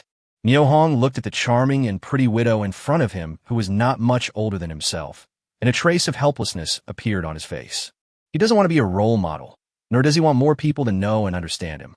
He just wants to live quietly and develop silently. As for why, perhaps he, who has been reborn once, knows best. Li Tsuehua looked at Niu Hong's young and handsome face and couldn't help but be moved. Secretly made up my mind, we must speak well of Niu Hong in front of Secretary Chu, strive to establish Niu Hong as a model example, enhance the glorious image of Nijiatan, and achieve results. Let Secretary Chu know that he can not only do a good job in women's work, but also do a good job in propaganda and education. The brothers Niu Mantang and Niu Yutong did not get the wild boar meat they had been expecting, and they limped out of the warehouse compound with wounds all over their bodies.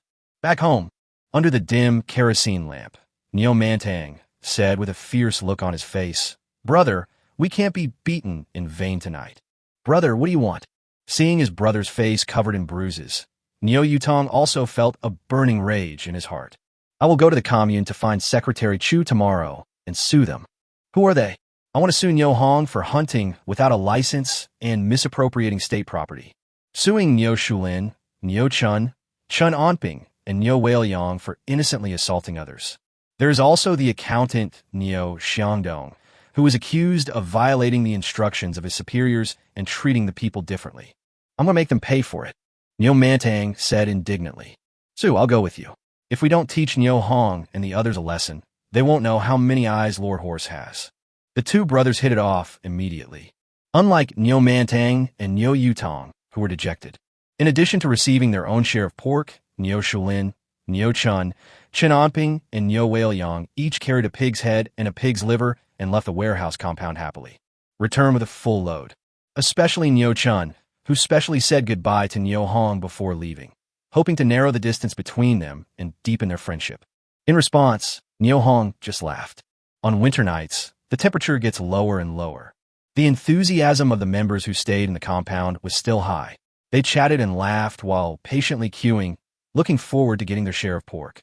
Niu Shengli asked the militia to light several bonfires in the yard, and the warm flames dispelled the chill of the winter night. The atmosphere of the entire warehouse compound is as happy and peaceful as a festival.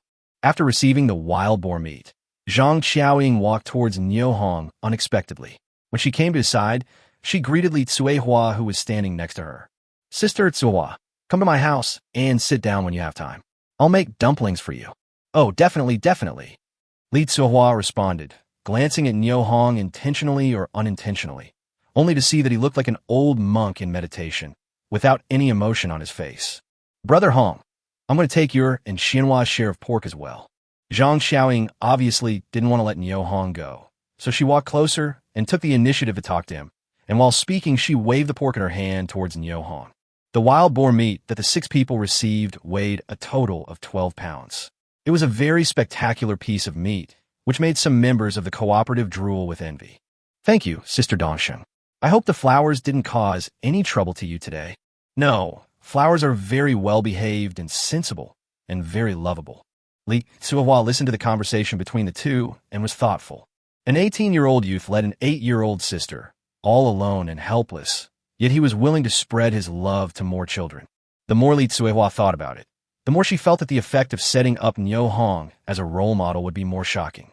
Brother Hong, smell it. It smells so good. While chatting, Zhang Xiaoying suddenly changed the subject and pointed her finger at the night sky. The aroma of cooking meat filled the air, long-lasting and strong.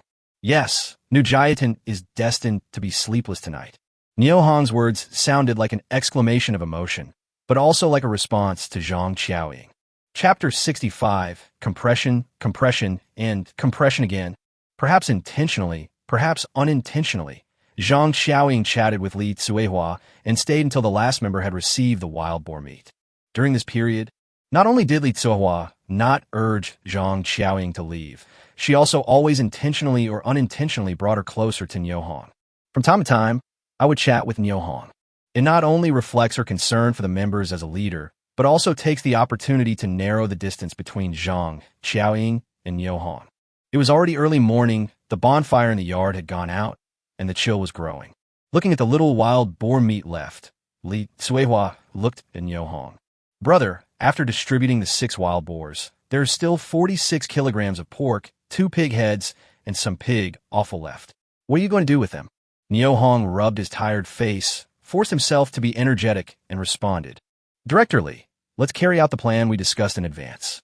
The pork will be given to Nujiatan Primary School, and you and Uncle Xiangdong can divide the pig heads and offal. Li Cuihua let out a cry of surprise. Nyo Hong did not discuss with her before dividing the pig heads and offal. After being surprised, Li Cuihua smiled and agreed happily.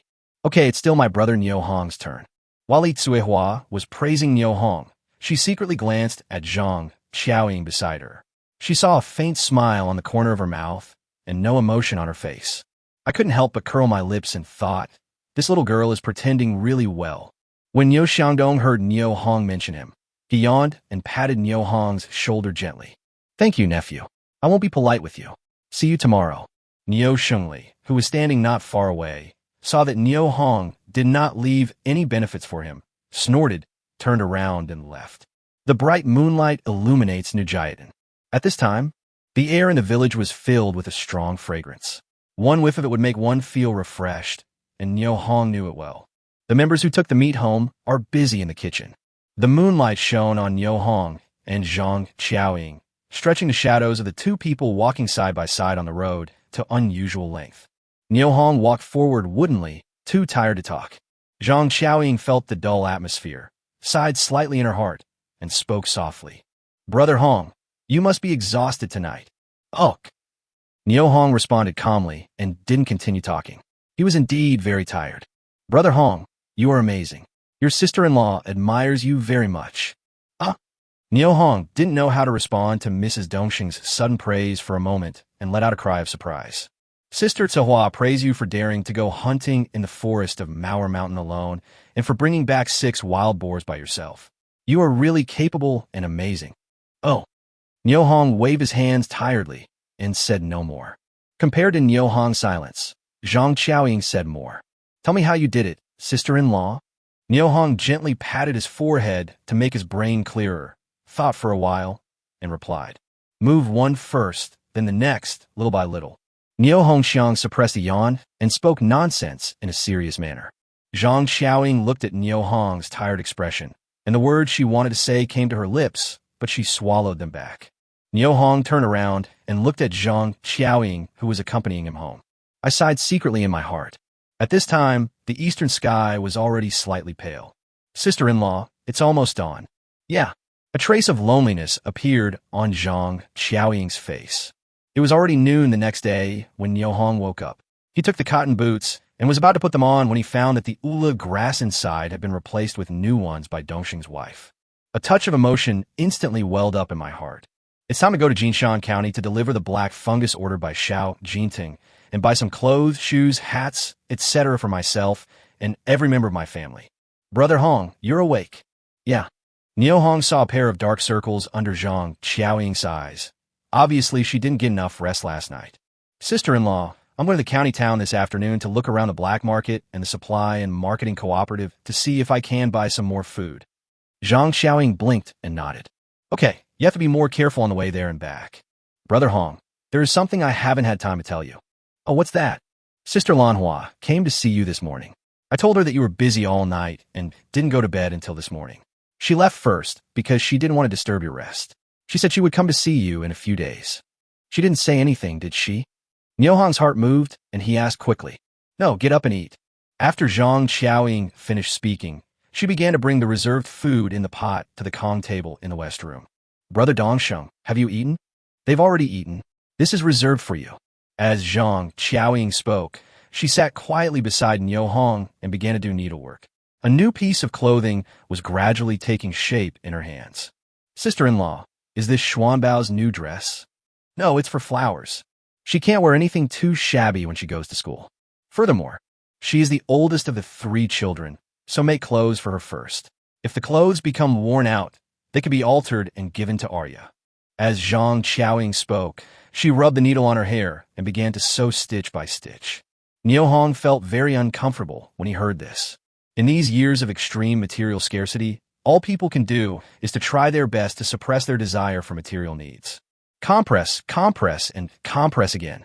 Eat quickly, don't we have to go to the county town in the afternoon?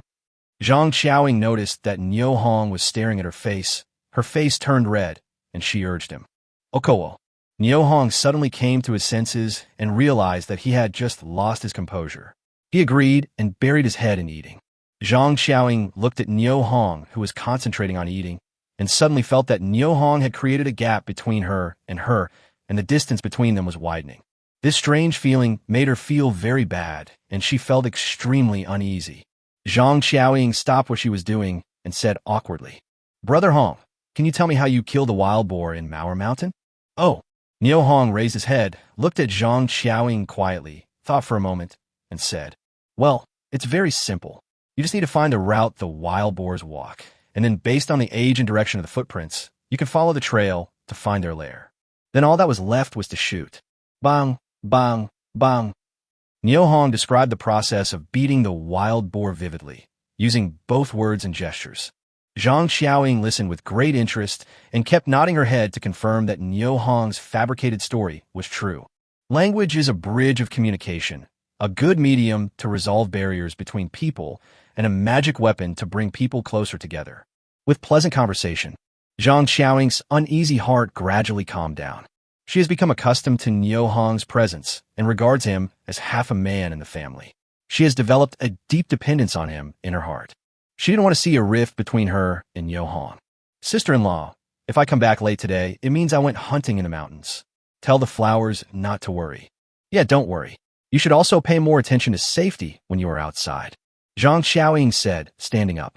Brother Hong, I'll get you another bowl of rice. Sister-in-law, I'm full. Nyohong said this, raised his hand to hold down the bowl, and looked at Zhang Xiaoying. Sister-in-law, how big are your feet? Upon hearing this, Zhang Xiaoying let out a cry of surprise, and a blush instantly appeared on her face. Chapter 66, just a word. Zhang Xiaoying heard that Nyohong was interested in her feet. She felt a little shy instinctively. A blush instantly appeared on her fair face, and she didn't say anything for a long time. Upon seeing this, Nyohong realized that he had been misunderstood and hurried to explain. Sister-in-law, I'm going to the supply and marketing cooperative to see if there are any shoes for sale this time when I go to the city. I want to buy a pair of leather and cotton boots for everyone in the family. Zhang Xiaoying screamed. I felt ashamed for the misunderstanding I had with Nyohong, but I was also moved by his love and care for this family, and there was even a little excitement in my heart. Everyone knows that the rubber cotton boots sold by the supply and marketing cooperatives are light, warm, and feel great when you walk on ground. She had a dream since she was a child, that one day she would be able to wear a pair of leather cotton boots and run and play on the snow. However, leather and cotton boots are expensive, and not everyone can afford them, even city dwellers, not to mention that Zhang Xiaoying is a rural person. The fewer points her parents earned a year were not enough to buy her a pair of leather cotton boots. The same was true after she got married and had a man and children. Now that I heard that Nyohong was going to buy a pair of leather-padded boots for each member of the family, I felt especially happy that I could also get a pair of leather-padded boots that I had been longing for a long time. Zhang Xiaoying looked at Nyohong with excitement in her eyes.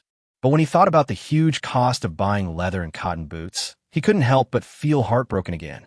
His eyes dimmed in an instant, and he spoke softly. Brother Hong, my sister-in-law, can make a big brocade. Why spend all that money on it? Besides, where do you get so much money? Sister-in-law, how big are your feet? Niu Hong ignored Zhang Qiaoying's strange change and looked down at her feet. He was eager to know what size shoes Dongxing's wife could wear. Seeing this, Zhang Qiaoying blushed, blinked, bit her lips lightly, and gently threw her braid behind her back. She put down the needlework in her hands, took off her slippers, and then took off the cloth socks she had sewn. A white and delicate little foot appeared in front of Niu Hong. Brother Hong, look. As Zhang Qiaoying spoke, she deliberately stretched her foot towards Niu Hong, her eyes revealing a hint of unique feminine charm. Niu Hong did not notice the change in Zhang Qiaoying's expression. He concentrated on picking up her ankle and carefully measuring the size of her foot along the sole with his thumb and middle finger. One bunch, just one bunch. Niu Hong said this and gently put his foot down. Brother Hong, there's also this one. Zhang Qiaoying playfully raised her other foot and placed it in front of Niu Hong. Ah, sister-in-law, just measure 1 foot when buying shoes. How can that be possible? When we women make shoes, we have to measure the size of both feet. Come, measure this one again. Niu Hong was stunned when he heard this and thought, what Mrs. Dongsheng said is right. In modern society, when buying shoes, don't you have to try on both shoes first? Without thinking anymore, he quickly picked up the other ankle. Well, one bunch, still one bunch. I was wondering, how come a person's feet are different sizes? Oh, really? Come and compare them. As Zhang Qiaoying spoke, she placed the foot that had just been put down on Niu Hong's wrist and bent a few of her toes playfully. Niu Hong immediately realized that he had been tricked by Zhang Qiaoying and was being teased by her. He laughed and quickly placed his feet gently on the edge of the Kong. Sister-in-law, I'm going to the county town. Can you help me pick up the flowers after school? Okay, go quickly and be careful on the way. There was a hint of joy and hope in Zhang Qiaoying's tone. The midday sun shines on the snowfield, casting a dazzling light. The snow on the road showed no signs of melting, and the cold seemed to have frozen the entire world. Niu Hong skied quickly towards Jinshan County. The hall of the county supply and marketing cooperative was deserted. A few sales clerks were leaning behind the counter, yawning boredly and chatting idly. Sister Hong, when can the food we need be delivered? The person who spoke was Wang Dandan, who had just joined the company. She was 18 years old and 1.68 meters tall. She was a little plump, and whenever she stood behind the counter, there was very little space left. Tao Hong, deputy director of the county supply and marketing cooperative, is known as Sister Hong. He glanced at the important colleague in front of him, then looked at the deserted hall and responded with a gloomy frown. Dandan, who can say for sure about this matter? Has the canteen of our county people's committee been affected? Tao Hong knew that Wang Dandan's father was named Wang Yaozu. His ancestor was a royal chef in the palace and passed down his exquisite cooking skills. As a result, Wang Yaozu was hired by the county people's committee and worked as a canteen manager and chef. My father told me that they were also greatly affected. Some of his specialties could not be made for the leaders due to lack of raw materials. Ah, this damn snowy day. If it had come 2 years earlier, it would have been much better, so there wouldn't have been a severe drought and so many people would have starved to death. Of course. Sister Hong, look, someone is coming. When Wang Dandan saw Niu Hong walking quickly in from the gate, her eyes lit up. In this era, when everyone has a pale face and is skinny, it is rare to see a ruddy-complexioned, energetic young man about 1.75 meters tall. What do you need, young man? Niu Hong's arrival seemed to add infinite fun to this lonely supply and marketing cooperative, instantly attracting the attention of all the salesmen. Tao Hong greeted him enthusiastically. Big sister, does our supply and marketing cooperative have any grain for sale? No, not even a dried sweet potato. Niu Hong frowned slightly when he heard this and was very disappointed. He thought, it seems that I can only try my luck in the black market. Do you need anything else? Tao Hong asked considerately. Do you have any leather boots for sale? Do you have a ticket for cotton boots? Wang Dandan quickly started a conversation. Sister, why do I need a ticket to buy shoes?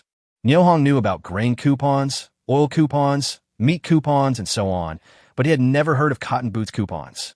He felt that what the fat girl said to him was too unreliable, so he quickly asked Tao Hong in front of him for confirmation. Dandan is right. You need a shoe ticket to buy shoes now. Young man, do you have a ticket? Tao Hong looked at Niu Hong's expression and asked cautiously, fearing that Niu Hong would leave and the entire supply and marketing hall would no longer be fun. I really don't have this. Big sister, where can I buy this kind of shoe ticket? I can pay for it or exchange it for something. In these hungry years, the purchasing power of money under certain circumstances is not as real as bartering. Change. What do you want to exchange for? Wang Dandan was obviously more interested in exchanging items. Young man, if you want the shoe tickets, ask her. You can ask her for other tickets, too. Tao Hong pointed at Wang Dandan and pointed out a bright road to Niu Hong. Upon hearing this, Niu Hong had to look at Wang Dandan at the counter again. It was not a big deal, but Niu Hong felt that the other party was unusual. In those days when famine was rampant, it was simply a miracle that a girl could eat so much that she had a double chin. Look at that waistline. It's as thick as 3 Dongsheng wives' waists. Even though she was extremely fat, her baby face showed that she was still a childish girl. Niu Hong looked at Wang Dandan and said solemnly, "Little sister, I want to buy 5 pairs of leather and cotton boots. Do you have any?" "Oh, little sister?" The other party actually called her a cute little sister. This one sentence brought surprise to Wang Dandan's face, and she felt quite fond of Niu Hong, as if she had met a soulmate. Tao Hong also secretly praised Niu Hong for his ability to speak. She then turned around and went to the counter to sort the goods, leaving the opportunity for conversation to the two young men. Chapter 67. Niu Tiansai's Tightening Curse. What are you going to exchange for? Something ordinary won't do. When it comes to exchanging things, Wang Dandan's childish face reveals a rare sophistication, shrewdness, and maturity. Upon hearing this, Niu Hong gritted his teeth and said firmly, as if he had made a great decision, "I'll give you 5 tickets for leather and cotton boots for a fresh bear's gall. Do you want to trade?" The cold starts from the feet. Whenever he thought of his little sister, Niu Xianhua's frozen and swollen little feet, he felt an inexplicable pain in his heart. There are also Xuanbao and Area. The 2 children's feet are not much better. Today, no matter what, he would bring back 5 pairs of leather and cotton boots for his family. "You want to exchange it for fresh bear gall?" Wang Dandan looked at Niu Hong in surprise. Although she was young, she knew very well that fresh bear gall was known as soft gold and was very valuable. Yet the other party actually exchanged gold for shoe tickets. It's just like using a cannon to kill a mosquito. It's too extravagant. And this deal is so unfair. It's simply incomprehensible. Tao Hong and other salesmen who were counting goods nearby, upon hearing the news, all looked at Niu Hong and felt the same disbelief. How much does this young man want to buy leather and cotton boots? "Well, how about it? Can we change it?" Niu Hong answered confidently that he was 100% sure that the girl in front of him would agree. Wang Dandan looked at Niu Hong quietly, his serious expression. He didn't seem to be having a seizure. After thinking for a moment, she said, "I won't take advantage of you. Since you have fresh bear gall, you must have bear paws. I will use 2 bear paws to exchange for 5 leather and cotton boots tickets, plus 50 kilograms of food coupons. Do you think it's okay? Are you sure you can exchange it for bear paws?" Niu Hong was overjoyed when he heard that the other party lowered the transaction chips. Well, 2 bear paws are enough. Wang Dandan had her own plan for exchanging bear paws for shoe tickets. All right. Niu Hong agreed, turned his head and looked at the empty grain and oil area, and whispered, "Forget about the grain coupons. Can you exchange them for cloth coupons, cotton coupons, or something else?"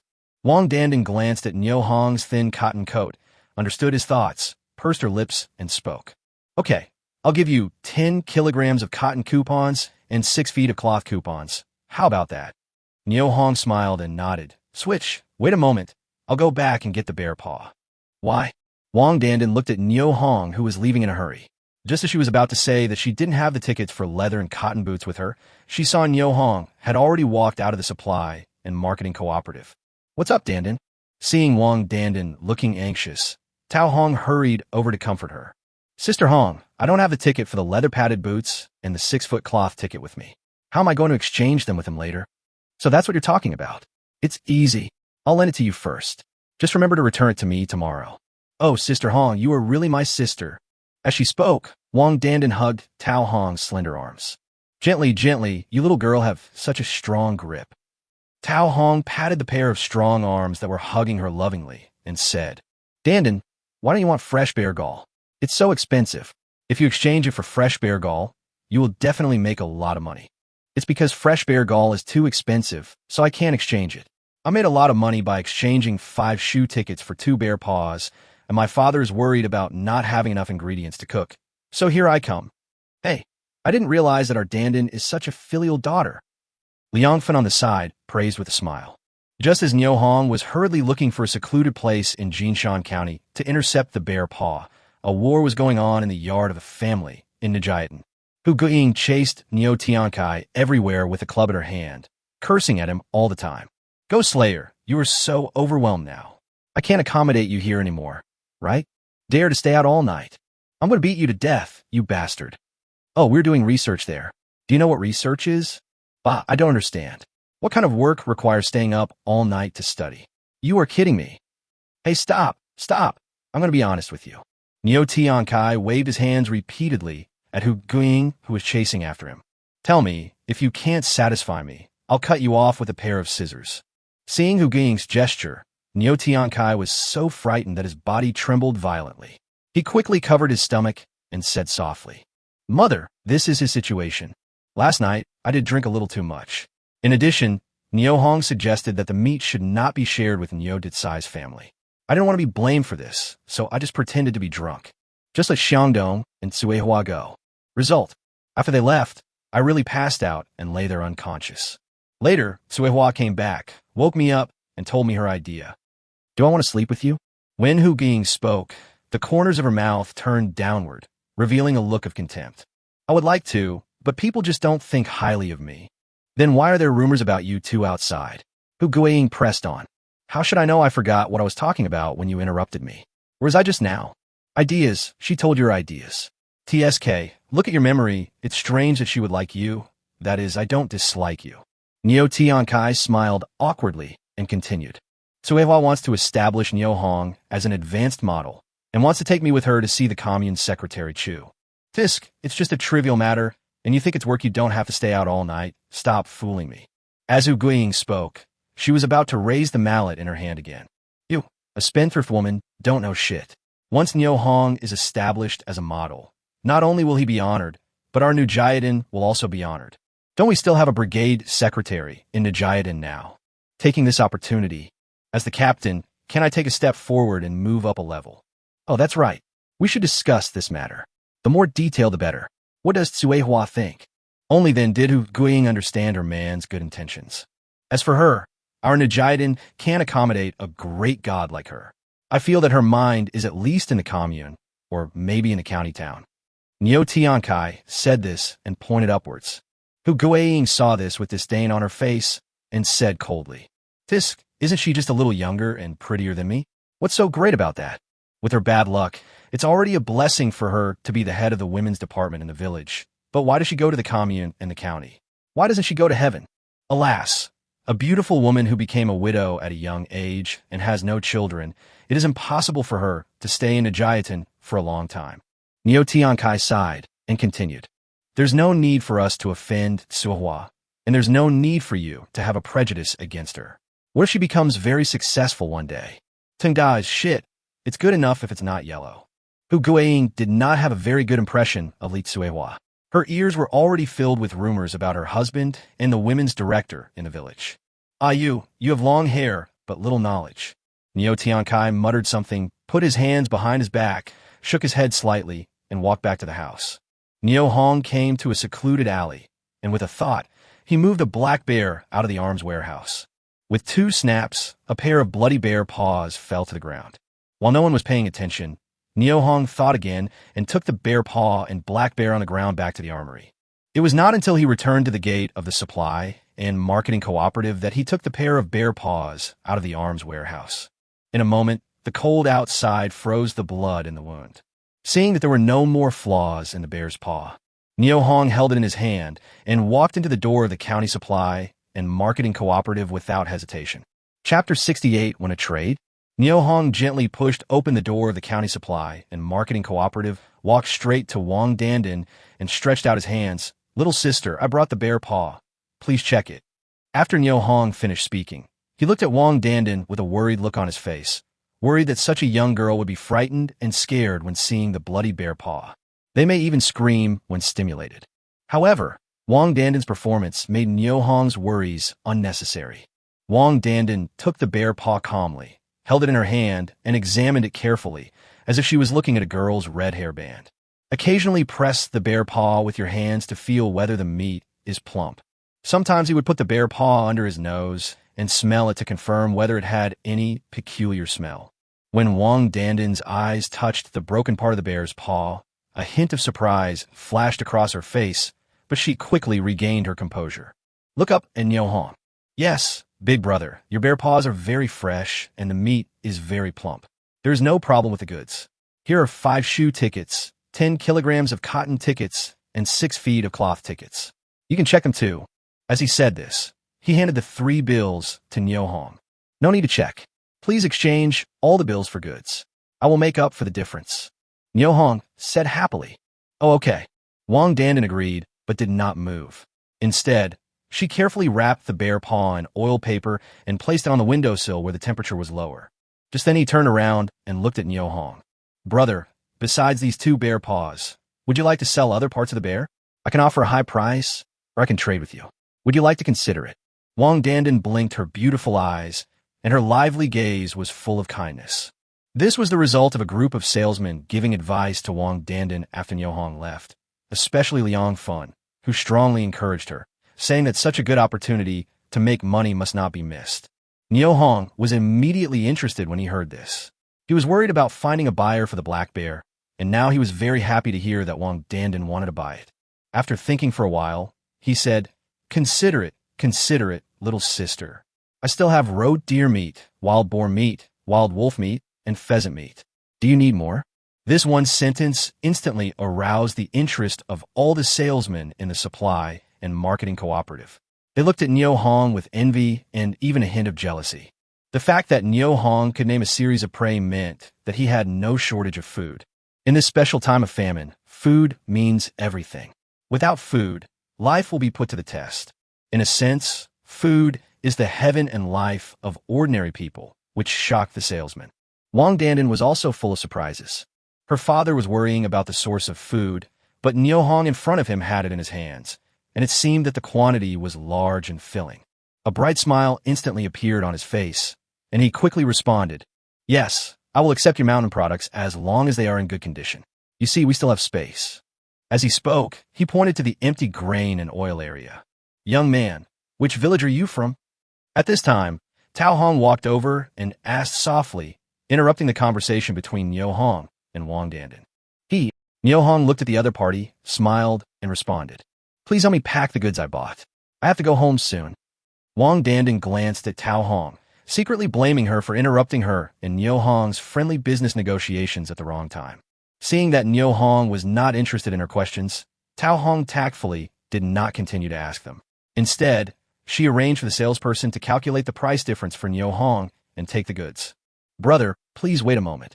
Seeing Niu Hong about to walk out of the supply and marketing cooperative carrying things, Wang Danden couldn't help feeling anxious and hurriedly chased after him. Little sister, do you have anything else to do? Niu Hong had a good impression of Wang Danden. When he heard her calling him, he quickly stopped and looked at Wang Danden, who was running towards him. Brother, my name is Wang Danden. My father is familiar with the logistics of the County People's Committee. If you have any prey, remember to come to me. I can definitely help you sell it for a good price. Wang Danden finished what she wanted to say in one breath and looked at Niu Hong expectantly, hoping that he would agree to cooperate with her. When Niu Hong heard that the other party wanted to cooperate with him, he responded very straightforwardly. That's all. No problem. I'll bring you more prey next time I come to the county. Do you have anything else to do, little sister? Niu Hong was worried about going to the black market to buy grain and didn't want to stay in the supply and marketing cooperative any longer. Brother, you were able to kill a black bear in this snowy day, which shows that you are a very good hunter. I admire you very much. If you haven't found a buyer for your black bear yet, can you sell it to me? Niu Hong chuckled and felt that the little girl in front of him was very interesting. She clearly wanted to buy his black bear, but she also praised him in advance. What a lovely little girl. Responded, sure, but not today.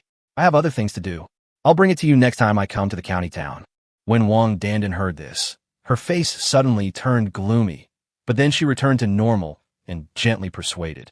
Brother, I checked the 2 bear paws you gave me. They are indeed very fresh. You didn't lie to me. But if you send the black bear to me in 2 days, will it still be fresh? Oh, you are right. Niu Hong only thought about the ammunition warehouse he had, where time stood still but he did not consider the feelings of outsiders. After Wang Danden's reminder, he felt that disposing of the black bear's body as soon as possible should be the top priority. Little sister, do you have money? The price of a whole black bear is not cheap. Niu Hong thought about it again and again, made up his mind, and asked Wang Danden the most critical question. Regardless of the girl's cuteness or sincerity, if you want to buy a black bear, you need money. Money is the key. Just like buying your own leather and cotton boots, you can never buy them even if you have money, but no shoe coupons. Similarly, it is impossible to buy your own black bear without money.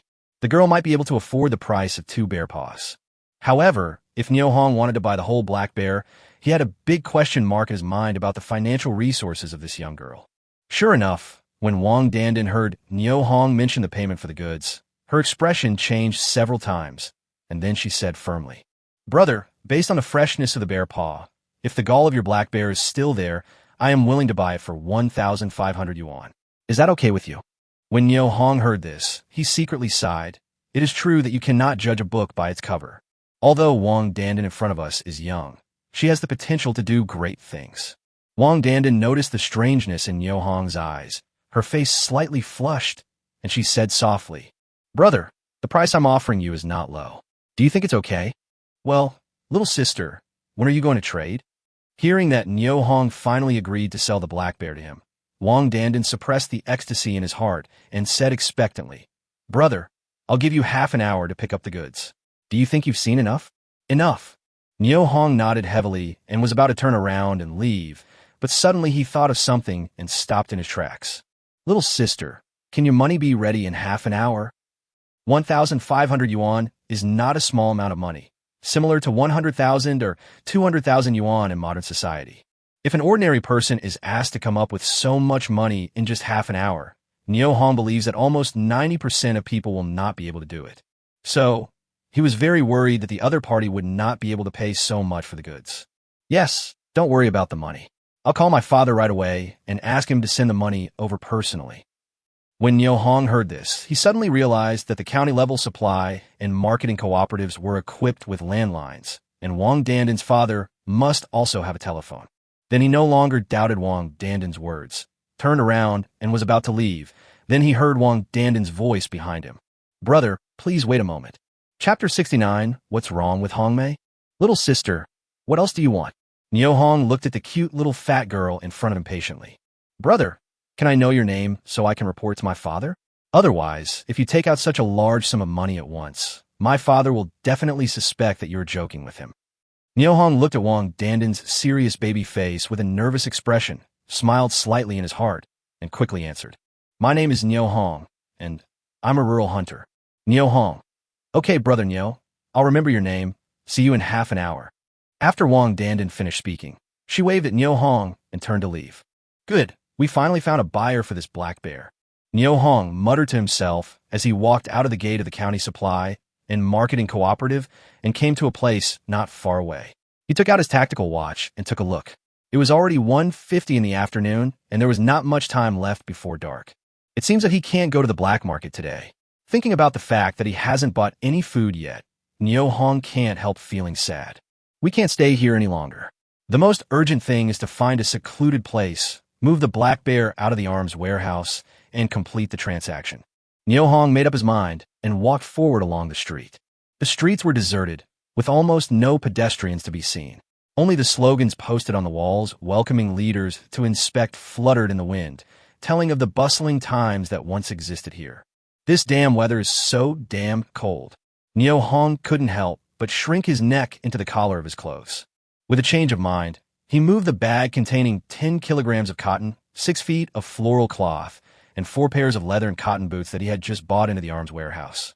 Without the burden on my back, my steps became lighter in an instant. Ahead, the chimney of a state-owned barber shop is emitting hot steam, indicating that it is open for business. I thought I still had half an hour. Niu Hong's heart moved. He took off his cotton hat, touched his hair, and couldn't help revealing a bitter smile on his face. His hair is messy, almost like a savage. It seems that his life before his rebirth was really not very good. Niu Hong took 2 quick steps and came to the door of the barbershop. He pushed the heavy wooden door open and walked in. In the barbershop, middle-aged Lady Chiu Ju was sitting on a chair, sewing the soles of shoes carefully. Young Ma Hongmei is cleaning with a broom, preparing to get off work. The two were very surprised to see Niu Hong coming in. They didn't expect that someone would come to get a haircut in such cold weather. What rare guest.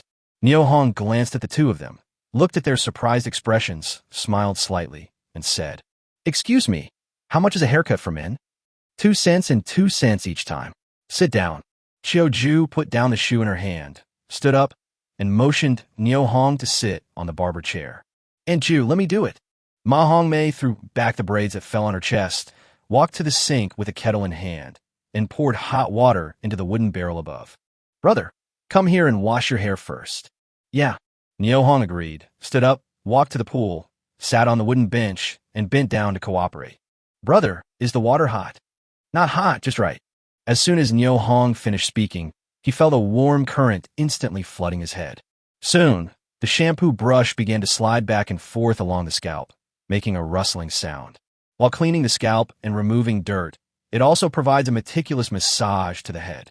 As the scalp relaxes and blood flow speeds up, a comfortable and refreshing feeling from the head instantly spreads throughout the body. So comfortable. Niu Hong felt so comfortable that he wanted to shout out loud.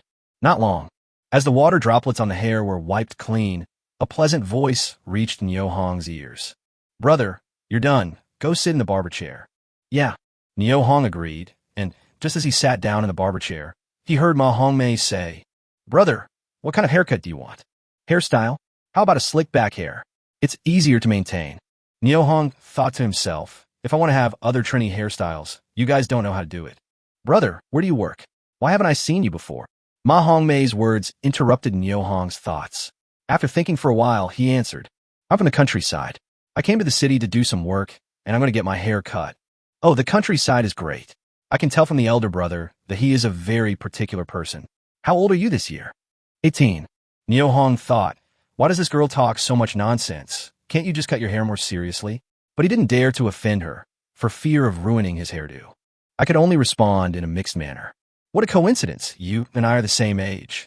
Hearing what Ma Hongmei said, Qiu Ju stopped what she was doing, looked over, then looked away after a moment, sighing inwardly. The girl is grown up now and has her own little thoughts. But how could Ma Hongmei, who is so arrogant, be interested in a boy from the countryside? "Oh, what a coincidence." Niu Hongxin said, "Could you please stop talking about useless things and hurry up and finish cutting my hair? I have important things to do later." "Which village is your family from?" "Big brother." Ma Hongmei chatted with Niu Hong while she was busy with her work. "From New Jiatan." Niu Hong had no interest in chatting at all. "Oh, what a coincidence. My hometown is Majiazwang. I remember that our two villages are not far from each other." "From Majiazwang. Do you know Manhwa?" "Manhwa? I don't know her. I grew up in the county town and rarely go back to my hometown. I'm not very familiar with the people in the village." "What's your name, brother?" "Big sister. When will you finish cutting my hair? It's getting dark soon, and I have to hurry home."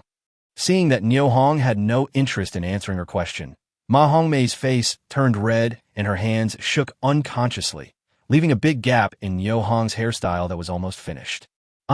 What's the matter, Hongmei?" Hearing Ma Hongmei scream, Qiu Jushin said, "Oh no," quickly dropped the shoe in her hand, and stood up. "Master, look here. It's over. This hairstyle must have been ruined."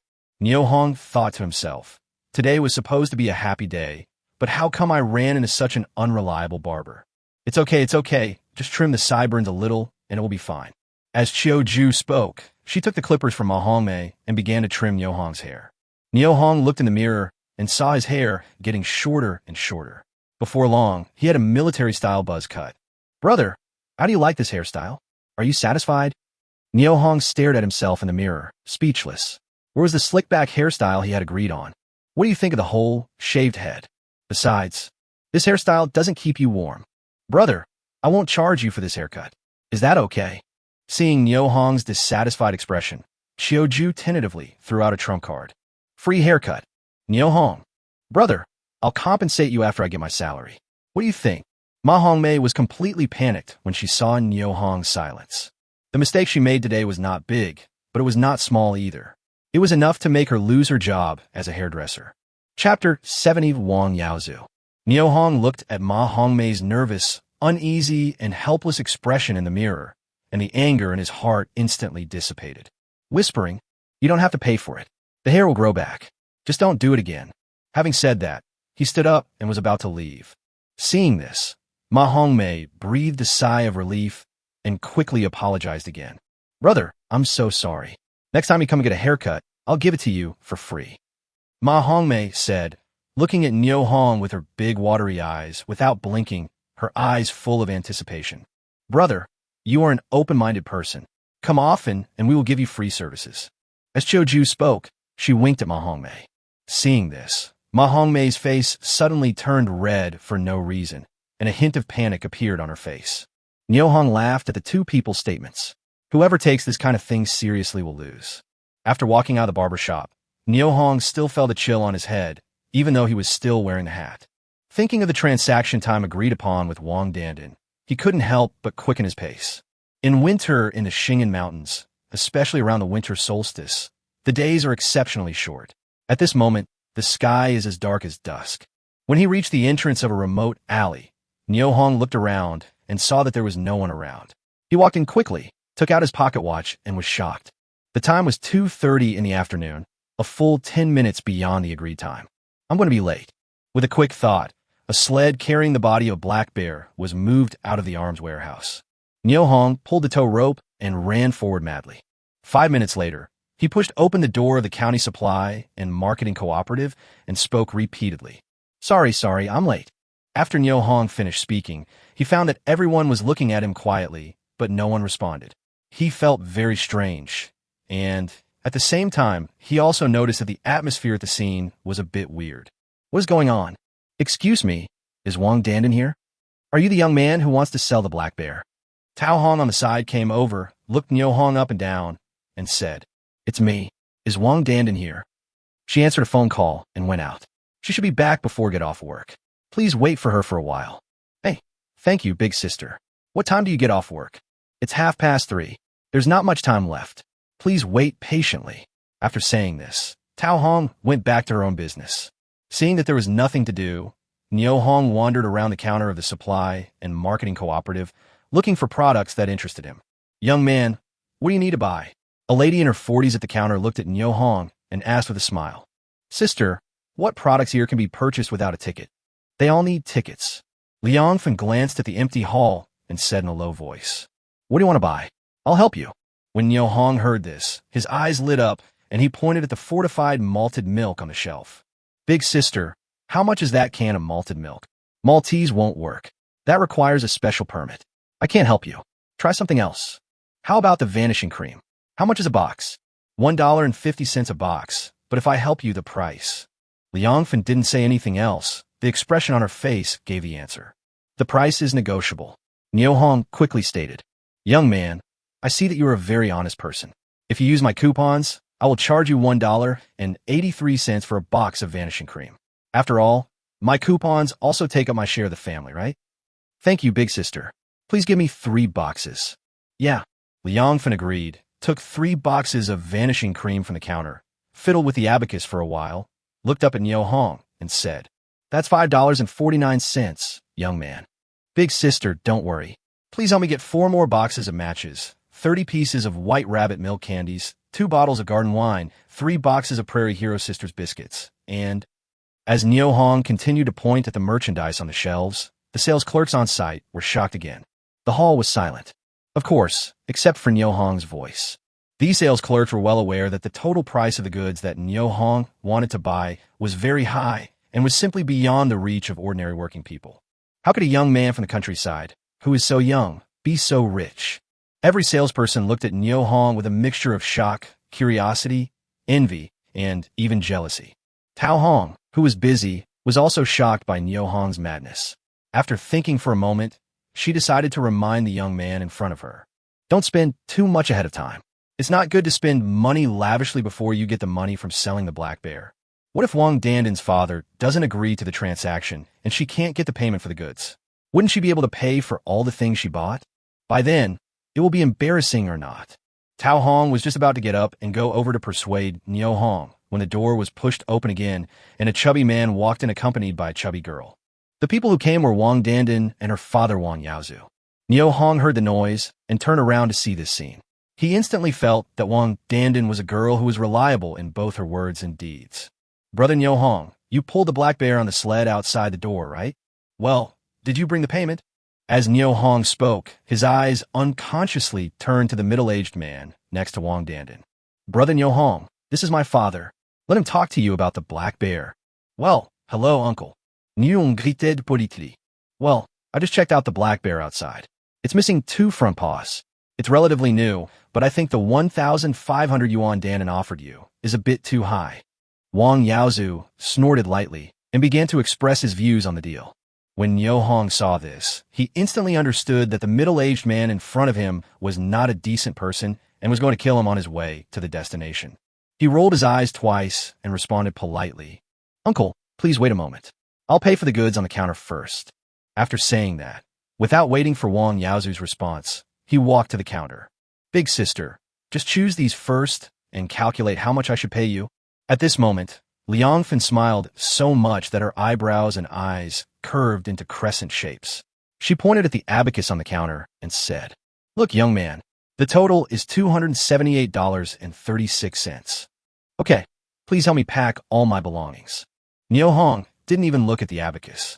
As he spoke, he took out 3 thick stacks of banknotes from his arms, placed them on the counter, and began to count the money slowly. Wang Yaozu sat in a chair nearby and watched quietly, with an expression of impatience gradually appearing on his face. Chapter 71, The Key Question. He is the canteen manager of the Jinshan County People's Committee. He has a lot of responsibilities, and it is impossible for him to waste too much time here. But Nio Hong was counting money and paying slowly at the counter. Wang Yaozu's breathing became heavier, and a fierce struggle was going on in his heart. Go, or continue waiting. The second hand of the clock hanging on the wall ticked slowly and steadily, and every jump of the second hand was like a heavy hammer hitting Wang Yaozu's heart. This time, I want to give Nio Hong a warning and lower his price, but I didn't expect that my heavy punch seemed to hit cotton, which made me feel deeply powerless. Now, it is neither right to leave nor to stay. The situation was extremely embarrassing. At this moment at the counter, Liang Fin took the money handed to her by Nio Hong and was overjoyed. Today, she made a small fortune through Nio Hong, which was enough to equal her 2-month salary. The more she looked at the young man in front of her, the more she liked him. Little brother, if you need anything in the future, remember to come find me.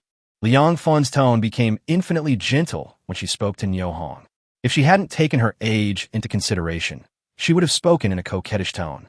Yeah, definitely. Nio Hong responded with a smile and began to pick up the bags on the counter one by one. Brother Nio Hong, my father is still waiting for you there. Wang Dandan on the side whispered a reminder. Oh, sorry, I bought a lot today. I kept you waiting for a long time. Nio Hong said, turning around and looking at Wang Yaozu. Uncle, if you think the price of this black bear is too high, I will take it away right away. After saying that, he glanced at Wang Yaozu, who looked astonished, and without waiting for his response, he walked towards the gate of the county supply and marketing cooperative. Hey, wait. Uncle, do you have anything else to do? Nio Hong stopped and turned around. Young man, can you lower the price of your black bear a little bit? Wang Yaozu suppressed the anger in his heart, looked at Nio Hong, and said, No, on the contrary, I think the price of this black bear is too cheap. I won't sell it for less than 2,000 yuan.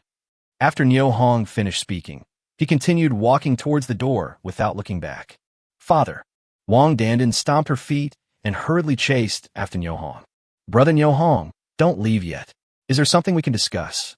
Nio Hong, who had just walked to the door, had to stop again when he heard the voice, turned around and said, Little sister, look, it's already completely dark outside, and I have to hurry. 2,000 yuan, if you're okay, you can stay. If not, I'll take you back right away. Brother Nio Hong, didn't we agree on 1,500 yuan at the beginning? Why did you change your mind again? Yes, I changed my mind. After Nio Hong finished speaking, he looked at Wang Dandan quietly for a while, then turned and left. Although the deal was made through negotiation, Nio Hong didn't like this kind of negotiation style of going back on one's word, and could even say he hated it. He didn't have the patience to continue negotiating with such a person. Brother Nio Hong, please give us a little more discount. Wang Dandan wanted to reach out and pull Nio Hong's arm several times, but she abruptly killed the idea in her mind. Little sister, You can see that it's very difficult for me to catch prey because of the heavy snow outside. Moreover, black bears are hard to come by in winter. Scarcity makes things valuable, and 2,000 yuan is really not a high price. After Niu Hong finished speaking, he glanced at the chubby girl in front of him and sighed in his heart. She could obviously have taken advantage of herself for the 2 bear paws before, but she instead raised the price for herself and offered to give herself food coupons or something. Because of her kindness, I'm willing to sell the black bear to her at a low price as a way of repaying her kindness. But her father actually complained that the price was too high and wanted to lower it further. In that case, it's better not to sell this black bear. Seeing that his daughter was unable to negotiate the price, Wang Yaozu quickly stepped forward and said, "Young man, let me explain the situation to you. I am the canteen manager and chef of the Jinshan County People's Committee, and I am also responsible for the procurement of ingredients. If you can sell me this black bear for 1,300 yuan, I can give you more orders in the future. How about that?" After Wang Yaozu finished speaking, he stared at Niu Hong without blinking. "Not very good. I still say the same thing. Okay, you pay and stay. No, I will take it away immediately. Let's keep the bridges and the roads, and let's not delay each other. Young man, are you really not going to consider it anymore?" "Haha, uncle, it's getting dark and I have to hurry on my way. Sorry." After Niu Hong finished speaking, he opened the door and was about to walk out, but Wang Dandan grabbed his arm from behind. "Brother Niu Hong, don't pay attention to my father. I want to make a deal with you. If you say 2,000, then it's 2,000. I accept this price. Is that okay? Do you have money?" At the critical moment, Niu Hong asked another key question. Wang Dandan turned her head to look at her father and stretched out her hand. "Dad, take the money." "You girl, why are you so ignorant?" Wang Yaozu said, and hurriedly held the leather bag under his armpit tighter. "Take the money." Wang Dandan refused to give in and pressed forward step by step. Seeing this, Wang Yaozu reluctantly took out 2 bundles of 10 yuan bills from his briefcase and handed them to his daughter. At this time, the entire hall of the supply and marketing cooperative was so silent that you could hear a pin drop. "Brother Niu Hong, look, I have money, so we can trade." As Wang Dandan spoke, she shook the 2 bundles of banknotes in her hand in front of Niu Hong. Looking at the serious expression on that baby face, Niu Hong sighed inwardly. The girl is a good businesswoman and a kind person. Forget it. I'll take the initiative to back down a bit. Then he spoke. "Little sister, since we are still trading with you, let's trade at the price we agreed upon in the beginning." "Ah," Wang Dandan exclaimed, and then said, "Really? Brother Niu Hong? Of course it's true. Just because you call me brother, I can't give you more money." When Wang Dandan heard this, that serious baby face instantly showed an excited smile, and she turned to look at Wang Yaozu. "Dad, I told you that Brother Niu Hong is very reliable." Wang Yaozu blushed, smiled awkwardly, and said, "You're the only one who talks too much, but your elder brother Niu Hong is in a hurry to go home." "Hee, Brother Niu Hong, this is 1,000, you count it first." As Wang Dandan spoke, she handed a bundle of banknotes in her hand to Niu Hong. Niu Hong quickly put down the items in his hand, took the banknotes, and began to count them carefully one by one.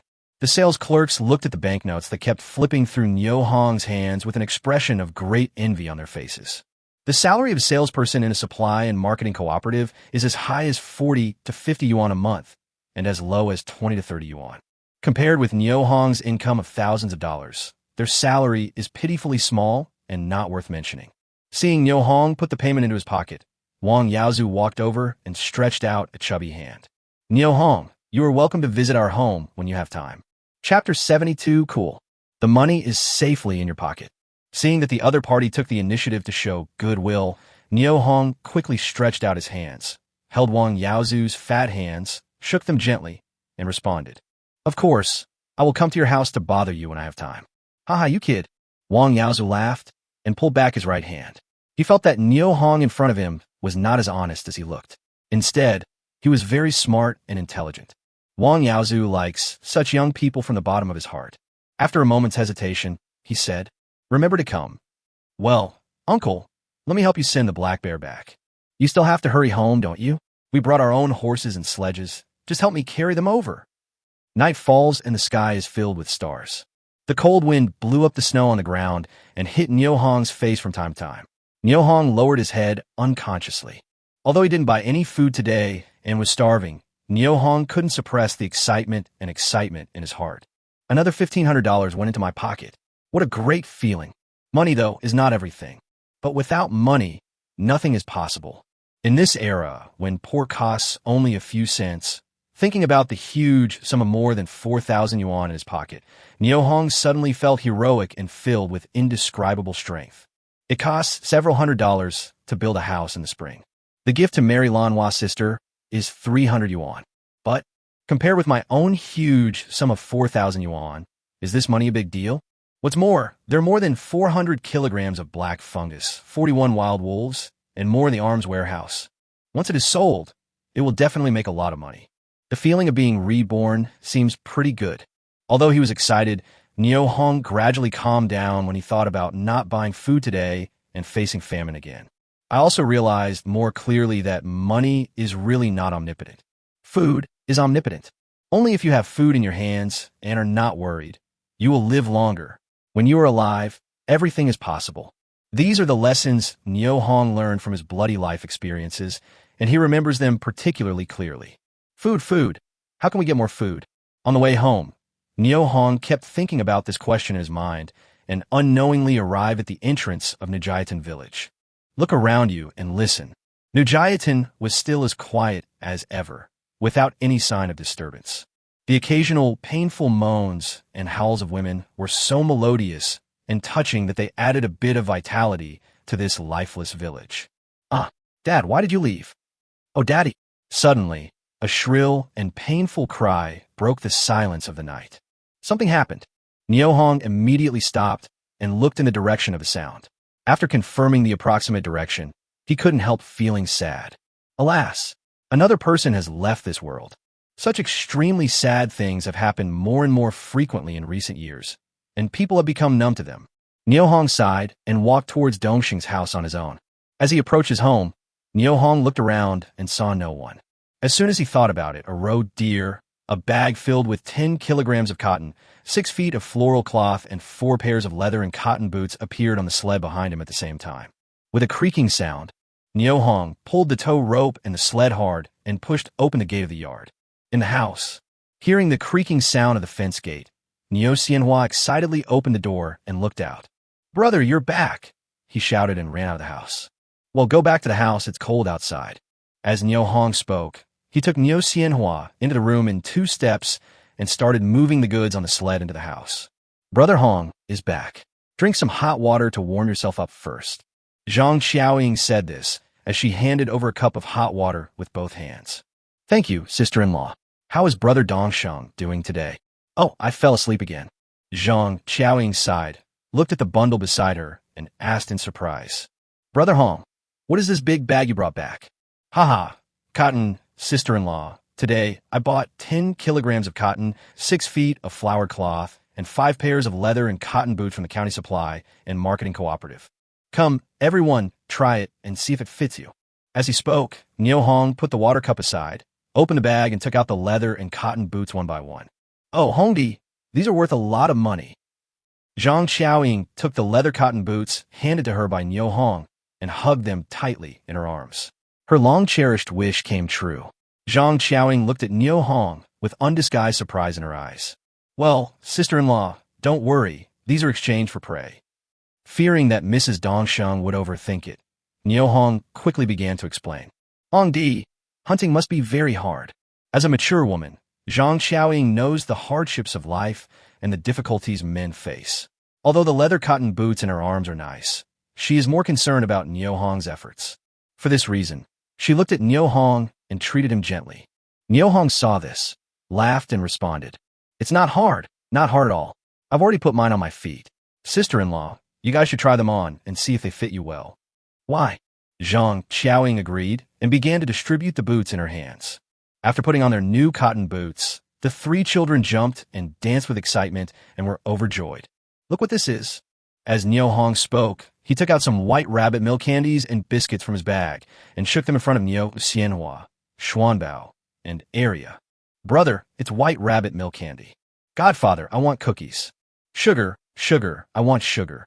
Arya pointed at Niu Hong's left hand, jumping excitedly and shouting. Zhang Xiaoying looked at this scene with tears in her eyes. "Sister-in-law, I bought this for you." "Hey, Why don't you try on your shoes? Niu Hong said this as he handed a box of vanishing cream to Zhang Qiaoying. Ah, vanishing cream. Zhang Qiaoying put down the cotton boots in her hand, took the box, and took a look at it. She immediately exclaimed and quickly put the box under her nose and sniffed it gently. It smells so good, thank you, Hongdi.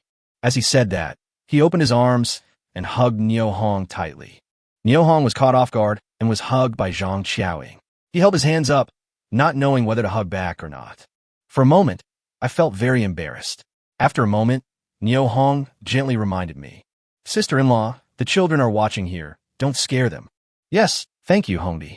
Zhang Qiaoying blushed and quickly let go of Niu Hong in her arms. She also happily opened the lid of the vanishing cream box. Sister-in-law, these are 3 boxes of matches. These are 2 bottles of wine, and this is... As Niu Hong continued to take out goods, Zhang Qiaoying no longer cared about the vanishing cream in her hand, and her eyes were fixed on the goods on the ground, standing there stupidly. After a while, Zhang Qiaoying looked at Niu Hong and asked slowly, Brother Hong, is it difficult to buy food outside? Chapter 73 Important Things. Facing Dongxing's question, Niu Hong thought for a moment and replied, The county supply and marketing cooperative is indeed out of grain to sell. I didn't have time to go to the black market today, so I don't know much about the situation there. Well, it seems that food is not easy to buy. There was deep helplessness in Zhang Qiaoying's tone. The slightly desolate expression shows that he is still frightened after experiencing hunger in the past. Niu Hong saw this and felt a little sad, so he quickly spoke to comfort her. Sister-in-law, don't worry. I'm still here. If there's really no food to buy in the county, I'll go to the provincial capital. I'm sure there will be food to sell there. Hearing the word provincial capital, Zhang Qiaoying seemed to have thought of something and said to Niu Hong with a worried look on her face, Brother Hong, Sister Tawha came to our house today and said that she met the brothers Niu Mantang and Niu Yutong in the Red Star commune compound. When asked what they were doing in the commune, the 2 idiots stammered and couldn't give a clear answer. Later, Secretary Chu asked Sister Tawha about your situation, and from his words, he seemed to be very dissatisfied with you. According to Sister Tawha's analysis, it must be these 2 bastards who reported you to Secretary Chu. Otherwise, how could Secretary Chu, who doesn't even know you, know about you? Swimme, were they suing me for isn't it just because I didn't give them some wild boar meat humph? Let them sue me if they want. It's not as simple as you think. In addition to you, Secretary Chu also asked Sister Tsohua about the situations of Niu Shulin, Niu Chun, Niu Weiliang, and Shen Anping. After hearing this, Niu Hong was slightly stunned. Aren't these for the ones who beat up the Niu Mantang brothers last night? This shows that what happened last night has reached Secretary Chu's ears. After thinking about it, he said, Sister-in-law, I understand now. These 2 bastards really went to file a complaint. Brother Hong, how about you go out and hide for 2 days and come back after the storm has passed? Sister-in-law, I haven't committed any crime. Why am I running away? Forget it. Let's not talk about these troubles. Try on the boots and see if they fit you well. Zhang Qiaoying blushed when she heard this and responded, Brother Hong, you haven't eaten yet. Come and eat first. After Zhang Qiaoying finished speaking, she carefully placed the cotton boots in her arms on the bag and turned to walk towards the stove. Not long. A bowl of hot broth and 2 cornmeal cakes were brought to the Kong table in the West Room. Looking at the dinner that Mrs. Dongsheng specially reserved for him, Niu Hong was very touched and said softly, Sister-in-law, did you hear the crying in the village just now? Well, let's eat first. Zhang Qiaoying urged Niu Hong as if she was used to it. Sister-in-law, there's something I don't understand. Didn't everyone get wild boar meat last night? How could someone starve to death? Alas, every family has its own problems. Once you bring the meat home, whether you are willing to eat it or not, or whether you are willing to give it to the elderly or children, is another matter. Zhang Qiaoying's words instantly awakened Niu Hong. In times of hunger, some people would rather let food go bad than eat it. There are also some unfilial people who only care about their own happiness and don't care about the life and death of their family members. The wild boar meat distributed last night may not necessarily be eaten by everyone. It is not difficult to understand why people starve to death. I just don't know what the leaders of the production team would think if they knew about this. Zhang Qiaoying looked at Niu Hong, who was lost in thought, and patted his arm gently. Brother Hong, eat quickly. The broth won't taste good if it gets cold. Yeah. Niu Hong agreed, broke off a small piece of cornmeal, put it into his mouth, and began to eat slowly. At this moment, squeak, There was a slight sound coming from the fence gate of the yard. Sister-in-law, someone is coming. Well, you eat yours, I'll go take a look. After Zhang Xiaoying finished speaking, she turned and walked towards the door. The door opened and a cloud of white mist blew in. When the mist dissipated, the face of a young woman was revealed. Sister Tsuehua, why are you here again? When she saw the person's face clearly, Zhang Xiaoying let out a cry of surprise. What's the matter? I came at the wrong time. Are you not welcome to come? Li Tsuehua looked at Zhang Xiaoying with a reproachful look and said, Sister Tsuehua, are you here to look for Niu Hong? Come in quickly. Zhang Xiaoying said, and quickly pulled Li Tsuehua into the room. Is Niu Hong back?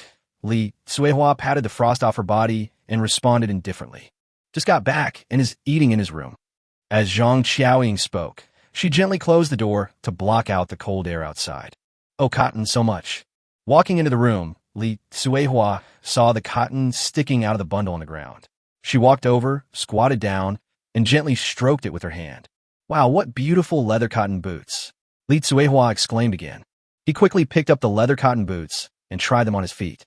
He felt that the size of the feet was almost the same as his own, and looked at Zhang Xiaoying meaningfully.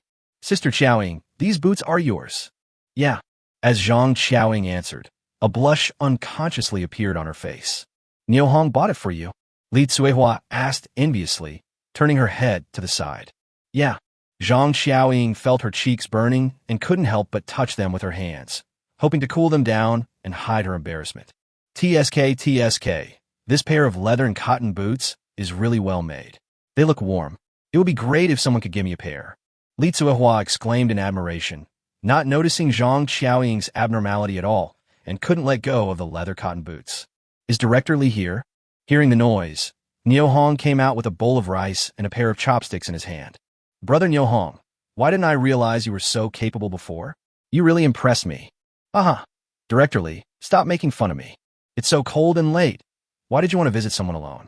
Aren't you afraid of encountering wolves or other wild animals at night? Hearing Niu Hong's reminder, Li Tsuehua suddenly felt scared and her face changed color. Just remembered, Nujayatan is located on the outskirts of Manhwa Mountain. Wild animals often appear there at night. It is quite dangerous to walk alone in the village at night. Sister Tsuehua, please stay here tonight. I'm worried about you going home alone. When Zhang Xiaoying saw this scene, she walked forward and held Li Tsuehua's hands. Is it suitable to stay here? Li Tsuehua murmured, Sister Xiaoying, I want to stay here, but where should I stay? Live in the West Room. Hongdi's Kong is big enough for 5 people to sleep there without any crowding. Zhang Xiaoying said this with a half-smile on her face as she looked at Li Tsuehua. A widow, sleep on the same Kong with Niu Hong. Xiaoyingzi, are you crazy? A hint of anger appeared on Li Tsuehua's face. Zhang Xiaoying saw this and realized that her joke had gone too far, so she quickly explained and made amends. Sister Tsuehua, what I mean is to put the table in the middle. Niu Hong will sleep on one side, and I will sleep with you on the other side. It's better than you walking home at night and taking risks. Director Li, Sister Dongsheng is right. Don't you understand me? I'm just an honest kid. You honestly? Forget it. Let's talk about business first. I came here tonight to tell you something important. Chapter 74, 2 Requests. Hearing that there was something important to discuss with him, Niu Hong's expression immediately became serious, and he extended a warm invitation to Li Tsuehua. Director Li, please sit on the Kong in the West Room and talk. It's warm there. Ugh. Li Tsuehua agreed and took the lead to walk towards the West Room. Zhang Xiaoying followed her tactfully, and Niu Hong walked at the end. The kerosene lamp flickered and was about to go out because of the approach of people. The 3 of them sat down on the Kong. Niu Hong looked at Li Tsuehua's pretty face and said, Director Li, you came here so late. Is it because Niu Mantang and Niu Yutong went to the commune to report me during the day? Li Tsuehua blinked and said seriously, No, it's something else. Oh, one other thing? Niu Hong was very surprised and wondered in his heart. What could the other thing be? Li Tsuehua seemed to have thought of something, frowned slightly, and looked towards the corner of the room. After a while, her brows slowly relaxed, and she spoke. Brother Niu Hong, today Captain Tiankai and I went to the commune and reported to Secretary Chu about your enthusiastic support for Nujayatan Primary School, your voluntary hunting in the mountains, and your good deeds in distributing the prey to every member free of charge. I want the commune to report your deeds to the county and strive for a model honorary title for you. Unexpectedly, Niu Mantang and Niu Yutong went to the commune to sue you. They said that you occupied collective resources, abused public resources for personal gain, and organized people of bad morals in the village to beat up the two brothers. They also say that you have extremely poor personal character and are morally corrupt. I request the commune to deal with you, Niu Shulin, Niu Chun, Niu Weiyang, and Chun Anping, and give them brothers justice. Having said this, Li Tsuehua paused for a moment and continued preaching. After the patient explanation by Captain Genius and I, Secretary Chu changed his opinion of you. However, he raised objections to the question of winning the title of model honor for you. Hearing this, Niu Hong understood the general situation and said quickly, Director Li, thank you, and the captain. I'm really not interested in this kind of thing called exemplary honors. As for going up the mountain to hunt, the village promised me that in exchange for 2 rifles and 1,000 rounds of ammunition. I'm not as noble as you say. There's no help for Nujiden primary school at all. Because my younger sister goes to school there, I just don't want her and other children to have a bad lunch and hinder their growth. Brother Niu Hong, please don't interrupt me. Wait until I finish what I'm saying before you speak. Okay. Li Tsuehua sounded a little annoyed at being suddenly interrupted. Niu Hong smiled awkwardly and gestured to Li Tsuehua to continue. Secretary, Chu has not given up on you. After all, being able to produce a role model in the village he is responsible for brings glory to his face, and his work has achieved results. So, he made 2 requests of you. Upon hearing this, Niu Hong smiled slightly, but said nothing more. Instead, he gestured to Li Tsuehua to continue. First, I want you to apologize to the brothers Niu Mantang and Niu Yutong and win their forgiveness. The second point was to represent the commune to go to the county to search and rescue the missing families of forestry workers and participate in hunting the murderous Siberian tiger. Director Li, please stop for a moment and listen to me. This time, Niu Hong did not let Li Tsuehua continue speaking, but interrupted her. It's impossible to apologize. Even if I die, I will never apologize to them. And, hey Niu Hong, can you wait for me to finish speaking? Li Tsuehua glared at Niu Hong in reproach, interrupting his complaints. Director Li, you can say whatever you want, but I will have to apologize to those 2 bastards only if the sun rises from the west. Sister Tsuehua, this request is too much to ask. Zhang Xiaoying also echoed. So listen to what I have to say. Li Tsuehua frowned slightly, looking disgusted. Zhang Xiaoying and Niu Hong stopped talking immediately after seeing this. According to Secretary Chu's opinion, as long as Niu Hong agrees to represent the commune and go to the county to participate in the search and rescue of the missing family members of the forestry workers, he will have made a contribution. Niu Hong's exemplary honor can be convincing. Niu Hong did not take Li Tsuehua's suggestion of searching and rescuing missing persons seriously, but instead became very interested in the hunting of Siberian tigers that she mentioned. Say softly, Director Li, what on earth is going on with that Siberian tiger you mentioned? That's what it is. Recently, a Siberian tiger appeared near several forest farms in Jinshan County. 4 or 5 forest farm workers have been killed by it, causing great harm. So, the county leaders were determined to eliminate this scourge while searching and rescuing the families of the missing forestry workers. To this end, experienced hunters were recruited from various communes and brigades to form a special operations team to go into the mountains to search for missing persons and hunt Siberian tigers. When Niu Hong heard that it was a tiger that had killed people, he instantly became nervous, and the strong interest he had just aroused disappeared without a trace. He looked at Li Tsuehua and refused without hesitation. No, this Siberian tiger is too dangerous. Li Tsuehua didn't care about Niu Hong's rejection. She smiled slightly, revealing a row of white teeth, and said, Brother Niu Hong, it's a little too late for you to refuse. I'm here just to inform you that the captain and I have already signed you up. What, you guys? Niu Hong secretly blamed Li Tsuehua and Niu Tiankai for being too self-righteous. How could they make decisions for him without even informing him? This is a matter of life and death, and people could die if you're not careful. I am very dissatisfied with what Li Tsuehua and Niu Tiankai did. Sister Tsuehua, it's too dangerous to go into the mountains to hunt tigers. Why don't you discuss it with Niu Hong and decide whether to sign up or not? Seeing Niu Hong's reluctant look, Zhang Xiaoying also stood up for Li Tsuehua. Whoever kills the tiger gets it, and there's also a 50 yuan bonus and a bicycle ticket. If you really don't want to participate, I'll go find Secretary Chu tomorrow and cancel your registration. Li Tsuehua looked at the two of them and said seriously, "No, not yet." Upon hearing this, Niu Hong quickly spoke up to stop Li Tsuehua, although the bicycle ticket and 50 yuan were nothing to him. However, whoever kills the Siberian tiger will own it, and the temptation is too great. Tiger skin can be collected and appreciated, tiger bones can be used as medicine, and tiger meat, tiger blood, tiger whip, tiger gall, tiger whiskers, etc. can all be used as medicine. It can be said that the whole body of the tiger is a treasure. If you sell it, you can make a lot of money. Director Li, are you sure whoever kills the tiger will own it? Of course I'm sure. Here is a document from the County People's Committee. I copied it for you. It has Secretary Chu's signature on it. Take a look, Li Tsuehua said with a smile. He took out a folded piece of white paper from his pocket, spread it out under the oil lamp, and then pushed it in front of Niu Hong. With the help of the dim light, Niu Hong could see the words clearly. The tiger would belong to whichever hunter killed it, and the additional reward would not be reduced at all. It is indeed exactly the same as what Li Tsuehua said. Niu Hong just took a look, raised his head, and said, "Director Li, you know I can't read. What's written on it? It's okay. Take it first. I can find someone who knows how to read it to you later." "Oh, I'm so sleepy." Li Tsuehua said this, yawned for a long time, and then looked at Zhang Qiaoying. "Sister Qiaoying, please make some arrangements for me. I'm sleepy." Chapter 75, The Troubles of Two Women. Zhang Qiaoying glanced at Li Tsuehua, smiled, and said, "Sister Tsuehua, please hold on for a while. Let Hongbi finish his meal first." "Ah, okay." Li Tsuehua covered her mouth with her hands and yawned. Zhang Qiaoying turned to look at Niu Hong and asked with concern, "Brother Hong, are you really going to fight the tiger?" Niu Hong stopped using his chopsticks, thought for a moment, and responded, "Sister-in-law, a tiger is just a beast. Unlike a wild wolf, it always appears alone, so it is relatively easier to fight it." After hearing this, Li Tsuehua couldn't help but secretly admire Niu Hong's courage and spirit.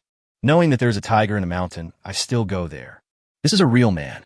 Zhang Qiaoying, who was standing by, felt that Niu Hong was too young and acted too hastily. He had not thought through the huge risks hidden behind the anti-corruption campaign. I felt I needed to remind him. Whispering, "Brother Hong, don't be stupid. The tiger is the king of the forest, and it's not easy to kill it. I advise you to give up the idea of killing a tiger as soon as possible." Under the dim light, Niu Hong looked at Dongxing's concerned expression and felt warm in his heart. "Sister-in-law, a tiger is full of treasures and worth a lot of money. What's more, the government will give rewards for killing tigers. It's such a good opportunity, why not go?" Seeing that Niu Hong was so stubborn and refused to listen, Zhang Qiaoying felt a little annoyed and patiently advised him softly, "Brother Hong, no matter how valuable your life is, it is not as valuable as your own life. Listen to me and don't go." Listening to the conversation between the two, Li Tsuehua felt that Zhang Qiaoying talked too much tonight. "Brother, I'm sleepy." Niu Xianhua, who was tired of playing nearby, ran over, took off her leather cotton boots, climbed onto the earthen Kong, and snuggled in Niu Hong's arms, her eyelids twitching constantly. "If you're tired, go to sleep." Niu Hong said this and turned around to help make the bed. Niu Xianhua didn't take off her clothes. She lay down with her clothes on, her head resting on the pillow. In less than a minute, she fell into a sound sleep. Li Tsuehua looked at the scene in front of her, feeling sad, and recalled her past. 5 years ago, through an introduction, she met the veteran Niu Tianliang. Just 3 days after their marriage, Niu Tianliang died, heroically, while trying to rescue a child who fell into the water. He didn't leave her with a son or a daughter. Whenever Li Tsuehua saw other children running and playing in the sunshine, her heart and eyes were filled with envy. "Sister Tsuehua, are you okay?" With the help of the dim oil lamp, Niu Hong saw that Li Tsuehua's eyes were filled with crystal tears and asked quickly, "Oh, I'm fine." Li Tsuehua brushed away the messy hair on her forehead with her hand and quietly wiped away the tears from the corners of her eyes. Late at night, on one side of the Kong table, Niu Hong was snoring evenly and sleeping soundly. On the other side, Zhang Qiaoying and Li Tsuehua, as a pair of good friends, were lying side by side on the Kong and whispering to each other. "Qiaoying, is your man's health getting better recently? I don't feel like there's been any change. Lately, he's been sleeping longer and longer, eating less and less, and lying in bed all the time without moving. I'm really worried that he won't make it through the winter." Zhang Xiaoying's tone was full of sorrow and sadness. "Don't you have Niu Hong to help you at home? With plenty of food and drink, your health should have improved. How come you can't survive this winter?" Alas, who knows? It's really worrying. Zhang Xiaoying responded, then changed the subject and said, Sister Tsuehua, do you want to be a widow forever? Li Tsuehua was silent for a moment and responded, Xiaoyingzi, isn't it good for me this way? I can feed the whole family with one person's food. What's wrong with finding another man? I'll have a bunch of kids and then watch them starve to death one by one. The heavy topic made both of them silent. Feeling the dull atmosphere, Zhang Xiaoying thought that Li Tsuehua had finally come to her home and they shouldn't talk about such heavy topics. After thinking for a while, he leaned close to Li Tsuehua's ear and whispered in an audible voice, Tell me the truth. How did Niu Tiankai treat you? Shoo. Li Tsuehua hushed and listened carefully to Niu Hong's movements on the other side of the Kong table. She found that he was snoring evenly and sleeping soundly, so she whispered with relief. The silver wax spear tip is finished before the cricket pupa can even be hit twice. Ah, he's so useless. Of course not. Don't talk about me, talk about you. Why haven't you taken him down yet? As Li Tsuehua spoke, she poked Zhang Xiaoying's arm with her hand and pointed at Niu Hong, who was standing beside her. Well, hearing Zhang Xiaoying sigh, Li Tsuehua exclaimed, Damn it, Xiaoyingzi, you two live under the same roof every day, and don't tell me you haven't gotten him yet. Li Tsuehua cursed in a low voice, feeling very surprised. Brother Hong, he has someone in his heart. It's impossible for us. Zhang Xiaoying said helplessly. How is that impossible? If a girl chases a boy, it's easy. Once she takes off her clothes. Li Tsuehua turned over, hugged Zhang Xiaoying, and whispered her experience in her ear. The next day, when Niu Hong woke up, he found Li Tsuehua still sleeping beside him, her clothes half undressed, revealing her beauty. He quickly looked away and called Niu Xianhua. Brother, let me sleep a little longer. Niu Xianhua muttered to herself and stayed in bed, refusing to get up. If you sleep any longer, you'll be late for school. Don't you want to be a good student? Niu Hong deliberately emphasized the word don't want to. No, I don't want to be late. Niu Xianhua said as she jumped up from the Kong, blinked her eyes, and looked at Niu Hong. Brother, teacher Yao has been asking me about you lately, asking me what you were busy with. Niu Hong's heart moved. He took Niu Xianhua's hand and said, Next time teacher Yao asks, tell her that I went hunting in the mountains recently. You can also ask teacher Yao what kind of game she wants to eat, and I can bring some back from the mountains for her. Yes, brother, teacher Yao is very nice to me. Niu Xianhua agreed sensibly and put on her leather cotton boots. Just as they were about to leave the room, they heard Li Tsuehua's voice from the side. Niu Hong, don't forget to report to Secretary Chu at the commune today. Niu Hong turned his head in surprise and saw Li Tsuehua, who had been sleeping soundly just now, sitting up from the Kong, her open clothes swaying and a touch of snow-white spring light pouring out intentionally or unintentionally. He quickly turned his face away and said apologetically, Sister Tsuehua, I'm sorry. I disturbed you with my words. It's okay. Don't forget to report to the commune today. Okowo. Niu Hong agreed and looked out the window. At this moment, a gust of cold wind was whistling and hitting the window frame, making crackling sounds. The registration process is to go to the commune first, and then someone will take you to the county for assembly. As Li Tsuehua spoke, she buttoned up the loose buttons under her armpits. Her long hair fell down, blocking the line of sight between her and Niu Hong. Outside the room, there was thick fog and visibility was less than 10 meters. Nothing could be seen beyond 10 meters. Foggy weather is a good time for some wild animals to go out to look for food, but for people living on the edge of the mountains, it adds huge risks. Niu Hong held Niu Xianhua's little hand and walked carefully in the fog. At the same time, a pistol with a silencer suddenly appeared in his hand, and he was always alert to the danger lurking in the fog. Chapter 76, Yao Ji's Little Thoughts. Du Huairu also remained highly vigilant like Niu Hong.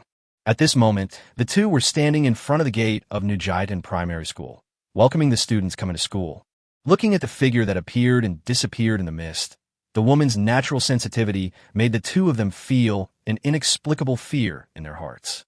Du Huairu held the rolling pin tightly in her hand, her eyes scanning the surroundings from time to time, always paying attention to the movements around her. Yao Ji held a dagger tightly in her hands behind her back. Hello, teacher. As a childish voice was heard in the fog, two figures came forward, one tall and one short, one big and one small. Hey, Brother Niu, flowers. Seeing the person coming out of the mist, Yao Ji greeted her warmly, walked forward happily, and gently took Niu Xianhua's hand. The tension and fear in her heart were thrown away at this moment. Thank you for your hard work, Teacher Yao. Niu Hong looked at Yao Ji with a smile. At the same time, his mind changed, and he put the pistol with a silencer back into the armory. After not seeing her for a few days, Yao Ji, who had once been so thin, had a much rounder face, revealing her original beauty, and her sallow complexion had become fair and smooth. She exudes the youthful vitality that a young girl should have. At this moment, he was looking at himself with a smile. Brother Niu, how come you have time to bring flowers to school today? Yao Ji spoke in a very gentle tone with an admiring look on her face. Haha, I'm going to the commune later. It's just on my way. Du Huairu was older after all, so she took advantage of the gap between Niu Hong and Yao Ji's conversation to quickly walk up to Niu Hong and express her gratitude to him. Brother Niu, thank you for sending me the wild boar meat. Thank you so much. Teacher Du, you are too polite.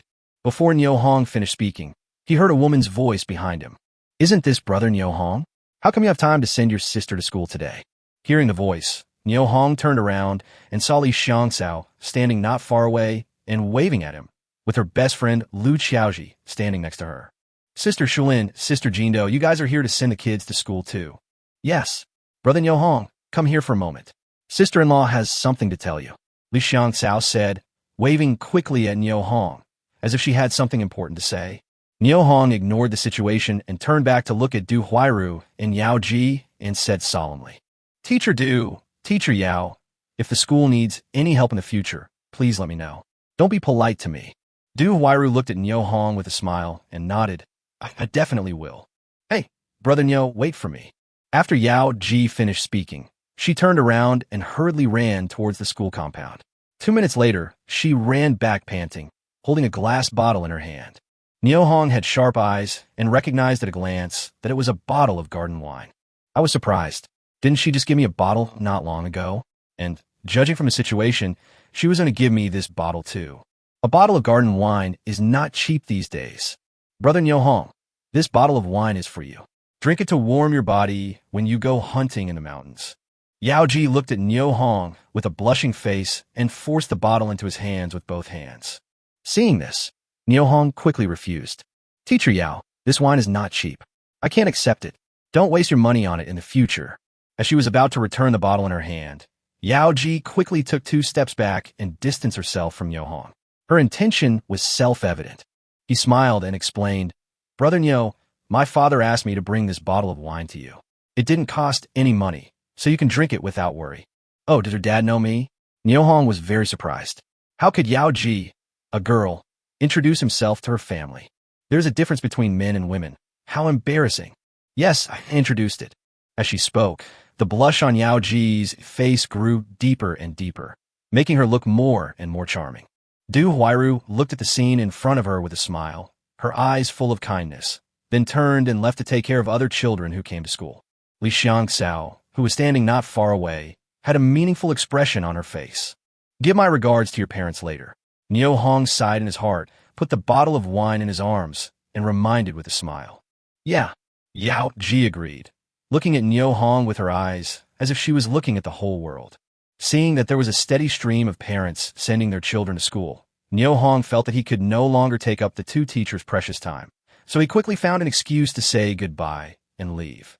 Seeing this, Li Xiangxiao hurried forward and said mysteriously, Brother Niu Hong, if you have time, please accompany my sister-in-law back to her parents' home.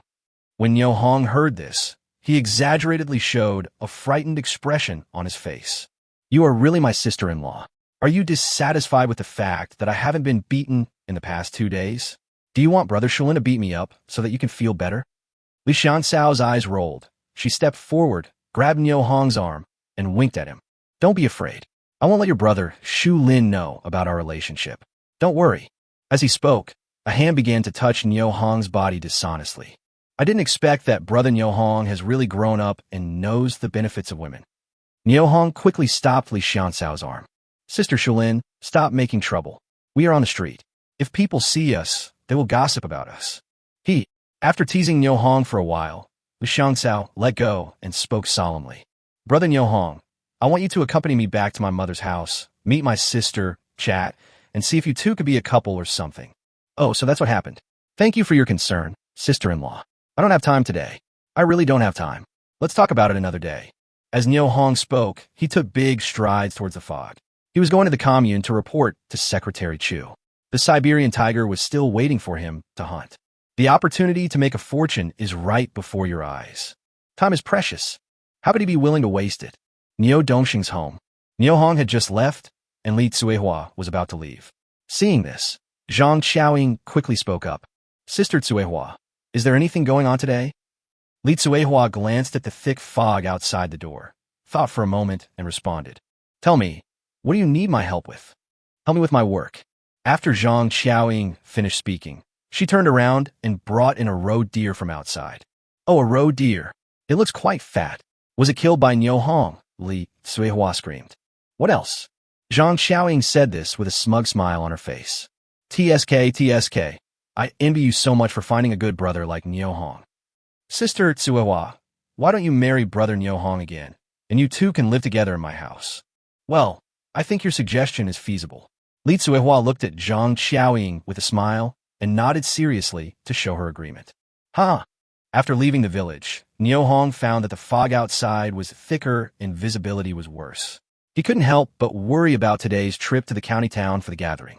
Chapter 77, The Road to Fortune. Outside the village, Niu Hong stopped to watch. The thick fog blocked his view. The sky and the earth were the same color. The surrounding areas were vast, and it was impossible to tell east from west, south from north. It's like being in a chaotic cage. Niu Hong suddenly remembered the purpose of this trip. In addition to hunting Siberian tigers, he also had to find the families of forestry workers who went into the mountains to pick mushrooms. In such weather, let alone achieving these two goals, even whether we can successfully reach the assembly point in Jinshan County, is a big problem. Forget it. I'd better go and report to Secretary Chu first. Having made up his mind, Niu Hong no longer hesitated. With a thought, he took out a helmet with thermal imaging night vision function from the arms warehouse and put it on his head. Any person or beast that emits heat will be exposed by this thermal imaging night vision device. In heavy fog, ensuring clear vision and detecting potential dangers in advance are of utmost importance. Niu Hong also took out snow special combat uniforms and snow ghillie suits from the arsenal and put them on. For the sake of safety, Niu Hong was not stingy with himself and wore all the equipment that was useful to him. Feeling the warmth and sense of security brought by modern technology, Niu Hong is filled with pride and confidence. On this trip, we must capture the Siberian tiger. It's time to go. Carefully identify the direction of the Red Star Commune. Slide the snowboard and slide forward quickly along the path in your memory. With the help of modern technology, the obstacles caused by slippery roads and dense fog have become vulnerable. More than 5 miles. It took Niu Hong only 5 or 6 minutes to reach the gate of the Red Star Commune. Niu Hong looked around and saw no one. He changed his mind and put on his normal clothes again. The commune compound was shrouded in thick fog and was completely quiet. Following Li Tsuehua's introduction, Niu Hong walked straight toward a room with a plaque that read Secretary's Office. Bang, bang, bang. Niu Hong knocked on the door 3 times politely. Come in. A deep baritone voice came from the room. Pushing the door open, Niu Hong felt a wave of heat blowing towards him. He saw a young man sitting at a desk by the window, looking at him. Is it Secretary Chu? Niu Hong said, and closed the door gently with his backhand. Who are you? Hello, Secretary Chu. My name is Niu Hong. I am from Mijiaten. Director Li Tsuehua notified me to come and report to you. Niu Hong looked at Secretary Chu in front of him and felt that the other person was about 30 years old, with a square face, thick eyebrows, and his speech and behavior were steady and mature. It's Niu Hong. Oh, it's so foggy. I thought you guys wouldn't come. Come on, sit down. Chu Junbo did not stand up from his seat. Instead, he pointed to the row of chairs against the wall, indicating that Niu Hong should sit there. Would you like some water? Thank you. I just had a meal. I'm not thirsty. Niu Hong's words instantly aroused Chu Junbo's interest, and a smile appeared on his face. What did you have for breakfast? 3 cornmeal cakes and 2 bowls of pork and vermicelli soup. Oh, the living conditions are pretty good. Chu Junbo gave an insincere compliment. I thought to myself that such living conditions were far better than those of the commune cadres. I wondered if Niu Hong was just bragging. It's just so-so. Niu Hong responded indifferently, then changed the subject and said, Secretary Chu, how many of us are going to Jinshan County to gather today? When Chu Junbo heard Niu Hong change the subject, he looked at him meaningfully and became more certain of his guess. Then he answered indifferently. There are 5 of us in total. The other 4 haven't arrived yet. Please sit on the chairs and wait for them. Yeah. Niu Hong agreed and said nothing more. The room fell silent again, except for the occasional sound of turning pages. While taking a rest, Niu Hong looked around the secretary's office in front of him. 2 words popped into my mind. Simple. Niu Hong feels that the word simple is the most appropriate to describe it. There was a desk, a chair, and a filing cabinet against the wall. Apart from that, the only thing left was the row of chairs where he sat. The most common thing in the room is books. Half of the desk was occupied by books and documents, and there was another area where a hand-cranked telephone, of very old and primitive type, was placed. The filing cabinets are lined with books. Secretary Chu was turning the pages of the book intently, looking at the contents inside, and occasionally writing something down with a pen. Niu Hong knew that he was learning. Time passes quietly. About an hour later, the fog outside the window showed no sign of thinning. The other 4 people had not appeared yet, and Niu Hong couldn't help feeling anxious. Sitting here bored is like being in prison. Niu Hong stood up and looked at Chu Junbo. Secretary Chu, when will the other 4 people arrive? When do we set out to gather in Jinshan County? Chu Junbo put down the pen in his hand, gently closed the book, glanced at the fog outside the window, and a trace of worry appeared on his face. Can they still come? Niu Hong asked again. I'm not sure. With such heavy fog, even if all the personnel are present, we won't be able to send you to Jinshan County by carriage. A hint of apology appeared on Chu Junbo's face. When Niu Hong saw this, he thought to himself that it seemed like he had made a wasted trip today. Right at this moment. Ding-ling-ling, ding-ling-ling. The phone on the table suddenly rang. The sound was rapid and loud. Chu Junbo quickly picked up the receiver and answered the call. Hey, it's me, yes. It's just that it's foggy here, and there's only one of us here right now. Okay, I'll send someone over to gather them right away. We will complete the task. Please rest assured, leader. After Chu Junbo finished speaking, he waited for the other party to hang up the phone before he put down the receiver. He looked at Niu Hong slowly and said, Niu Hong, we can't wait for others any longer. The leader just called and asked us to gather in Jinshan County immediately and go into the mountains to search for the families of the missing forestry workers. Yeah, Niu Hong agreed and was about to walk out. Wait a moment, I'll arrange a carriage for you. Chu Junbo said this as he picked up a document on the table, stood up from his seat, and limped towards the door. It turns out that my legs and feet are not good. Niu Hong muttered to himself, no longer minding Chu Junbo's previous rudeness of just sitting there and not getting up to greet him. Secretary Chu, there's no need to arrange a carriage. It will be faster for me to go there on skis. Oh, really? Chu Junbo looked at Niu Hong in surprise. Of course it's true. As a hunter, we all have our own unique ways of traveling. Niu Hong was talking nonsense in a serious tone. Comrade Niu Hong, thank you for your hard work.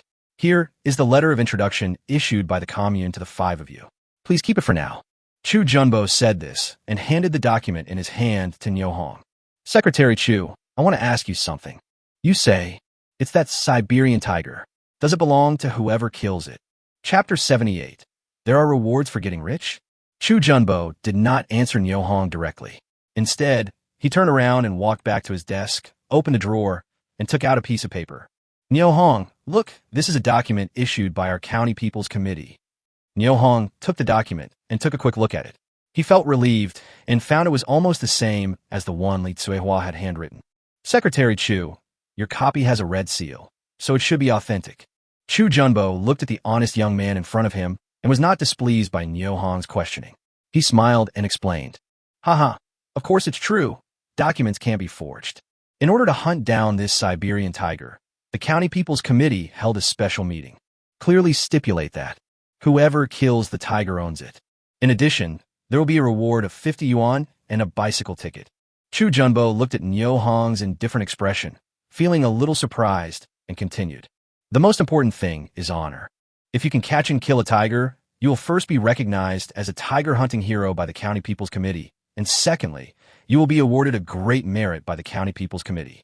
You understand what I mean, right? Niu Hong certainly understood. He is now a homeless poor boy in Nujayatan with no food to eat. Compared with rewards such as bicycle tickets and commendations, What he cares about is who owns the tiger, because he was absolutely sure that he could kill the tiger. In this way, you can make a fortune after selling it. With money, everything is possible. He quickly responded, "Yeah, I understand. Remember, the meeting place is at the compound of the County People's Committee.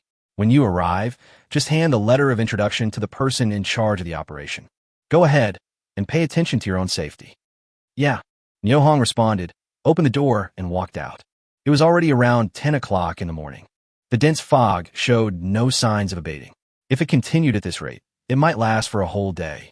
However, this obstacle is no problem for Nyo Hong, who has modern technology. After walking out of the commune gate and changing his equipment in a secluded place, Nyo Hong quickly skied towards Jinshan County. New Jiatan, the home of Nyo Tiankai. Nyo Mont Song, who came in a hurry, shouted excitedly, "Captain, Captain," before he even entered the room. "I'm here. What's the good news? Why are you making so much noise?" Hu Guiying stopped the needlework in her hands and said dissatisfiedly as she looked at Nyo Mont Song, who pushed the door open. "And is at home. Where's the team leader?" Nyo Mont Song smiled awkwardly and lowered his voice to greet Hu Guiying. "He's lying on the Kong in the East Room. Go find him." "Why?" Nyo Mont Song agreed and walked quickly into the East Room, only to see Nyo Tiankai looking up from under the quilt at him. "Captain, someone saw Nyo Hong heading towards the commune. Should we ambush him on the way to the county town?" Nyo Mont Song whispered mysteriously in Nyo Tiansai's ear to report and asked for instructions. "You're crazy. It's easy to leave clues if you do on the road. You'd better give up this idea." "Captain, what should we do?" "Don't worry. As long as he participates in this hunt for Siberian tigers, he will never come back alive." "Humph. He dares to slap me." Nyo Tiankai. "He's like an old man hanging himself. He thinks his life is too long." While talking, Nyo Tiankai seemed to have returned to the night when he met Nyo Hong at Nijiadan Primary School. That was the darkest moment of greatest setback and humiliation in his life. He regarded it as a great humiliation. He will not rest in peace until he has avenged this. "Captain, have you made arrangements?" "I'll arrange a SHD for you." He went to the mountains to fight a tiger and was eaten by the tiger. "Isn't that normal? It has nothing to do with me." Nyo Mont Song rolled his eyes and instantly understood the key to Nyo Tiansai's words. The captain must have made some arrangements in advance. Just like he asked Nyo Erden to do in the mountains last time, he must have made similar arrangements this time. However, I don't want more people to know. It's better for me not to know, so that I won't be implicated if his affairs are exposed. After thinking for a while, he put on a smile and spoke in a low voice. "Captain, if there's nothing else, I'll go back first." "Yeah," Nyo Tiankai agreed, then curled up in the quilt and continued to sleep. After more than an hour's long gliding, Nyo Hong finally arrived at the edge of Jinshan County. Compared to the wilderness, the fog in the county area is much thinner, and the outlines of buildings not far away can be vaguely seen. In a secluded place, Nyo Hong changed back into his original clothes and slowly ran towards the compound of the County People's Committee on a wooden snowboard. Ahead of the road, the chimney in front of the state-owned barbershop was still emitting black smoke. Seeing this, Nyo Hong remembered the girl with long braids inside and the promise she made to him. He immediately made up his mind to come back next time for a haircut. It's a free haircut. You'd miss it if you don't come. Further ahead is the County Supply and Marketing Cooperative. I don't know if there is any grain for sale there today. Nyo Hong really wanted to stop and try his luck in the end, but he gave up the idea and just slid past on his snowboard. The compound of the County People's Committee is located 50 meters east of the crossroads of Jinshan County, facing the County Supply and Marketing Cooperative. Nyo Hong was about to step in when he was stopped by a sentry nearby. "Little comrade, who are you looking for?" Nyo Hong was startled and quickly took out the letter of introduction and handed it over. "Comrade, I am a hunter reporting for duty from the Red Star Commune." The sentry took the letter of introduction, turned around, and ran into the courtyard. Not long after, he ran back and returned the letter of introduction to Nyo Hong. "Go in, it's the third room on the left side of the door." "Yeah." Nyo Hong carefully took the letter of introduction and walked into the compound. Following the instructions, we soon arrived at the third room on the left side of the gate. The door was ajar. With a gentle push, the door opened, and Nyo Hong saw more than a dozen people sitting on the benches inside. Judging from their attire, they must be hunters like him who went into the mountains to hunt tigers. "Little comrade, come here and register." Behind the desk facing the door, a middle-aged woman with short hair waved at Nyo Hong. "Hello, my name is Nyo Hong, and I'm from the Red Star Commune." Niu Hong said this and walked quickly towards the desk. Letter of introduction. Jin Zishan stretched out her hand and motioned Niu Hong to hand her the letter of introduction. Yes, I have a letter of introduction. Here it is. Niu Hong said this and quickly handed over the letter of introduction in his hand. Jin Zishan took it, opened it, and was very surprised. Niu Hong, why are you the only one here? Where are the other 4 people? They haven't arrived yet. It's too foggy, so I came early.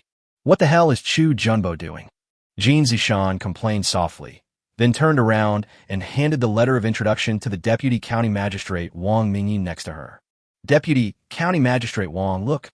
Chapter 79, A Serious Situation. Please vote for the must-read and give good reviews. Red Star Commune is the farthest from the county town. It's rare to be able to send people here in this weather. Junbo has his own difficulties. Wang Mingyi spoke slowly, took the letter of introduction and looked at it carefully, then continued. Since the people from the Red Star Commune have arrived, notify the kitchen to start eating. After eating, we will seize the opportunity to start the operation. Okay, Deputy County Magistrate Wang. Jin Zishan agreed and hurried out of the room. Niu Hong, who was standing nearby, felt the urgency and unusualness of this mission from Wang Mingyi's words and expression. Realized that there might be extremely important people among these missing persons. Niu Hong, come and put your fingerprint on your name. Okowo. Niu Hong agreed, and at Wang Mingyi's suggestion, he pressed his handprint heavily on his name. This marked that from this moment on, he officially joined the operation of hunting Siberian tigers and searching for missing family members. Wang Mingyi looked at the young man in front of him with a ruddy complexion, steady breath, and peaceful expression, and he felt an inexplicable sense of security in his heart. It seemed as if there was no problem in the world that could stump him. This feeling made him feel very strange. After thinking about it, he said, Niu Hong, can you tell me why you want to participate in this operation? What? Niu Hong muttered something, thought for a moment, and spoke softly. Deputy County Magistrate Wang, doesn't the document say that whoever kills the tiger will own it?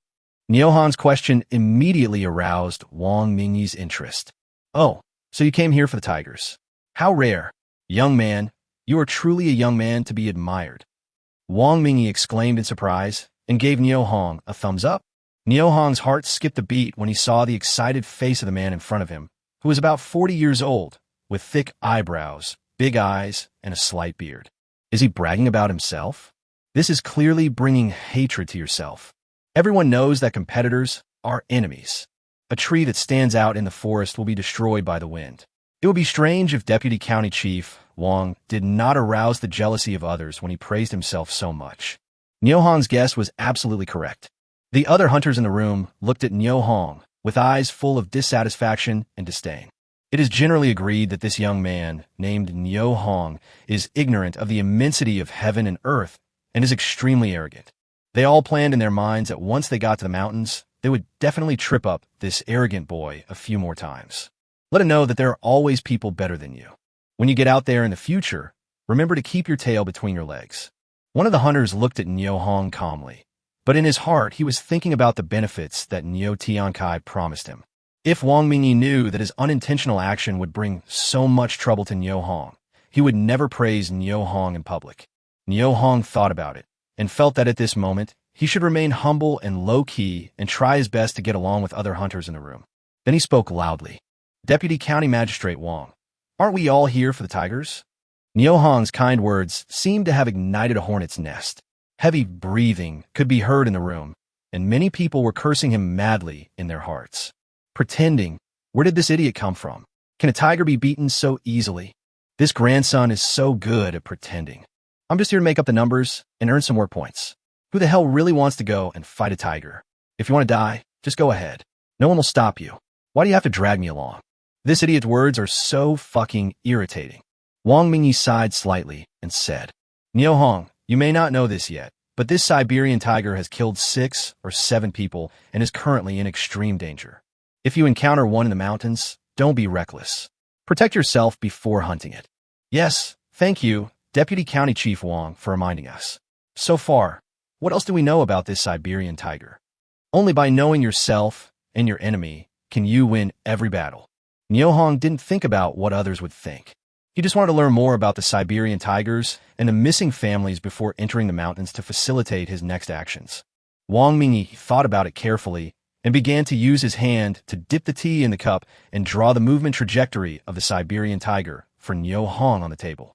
According to reliable information, on November 23rd, this Siberian tiger appeared in Dongfeng Forest Farm and killed a person.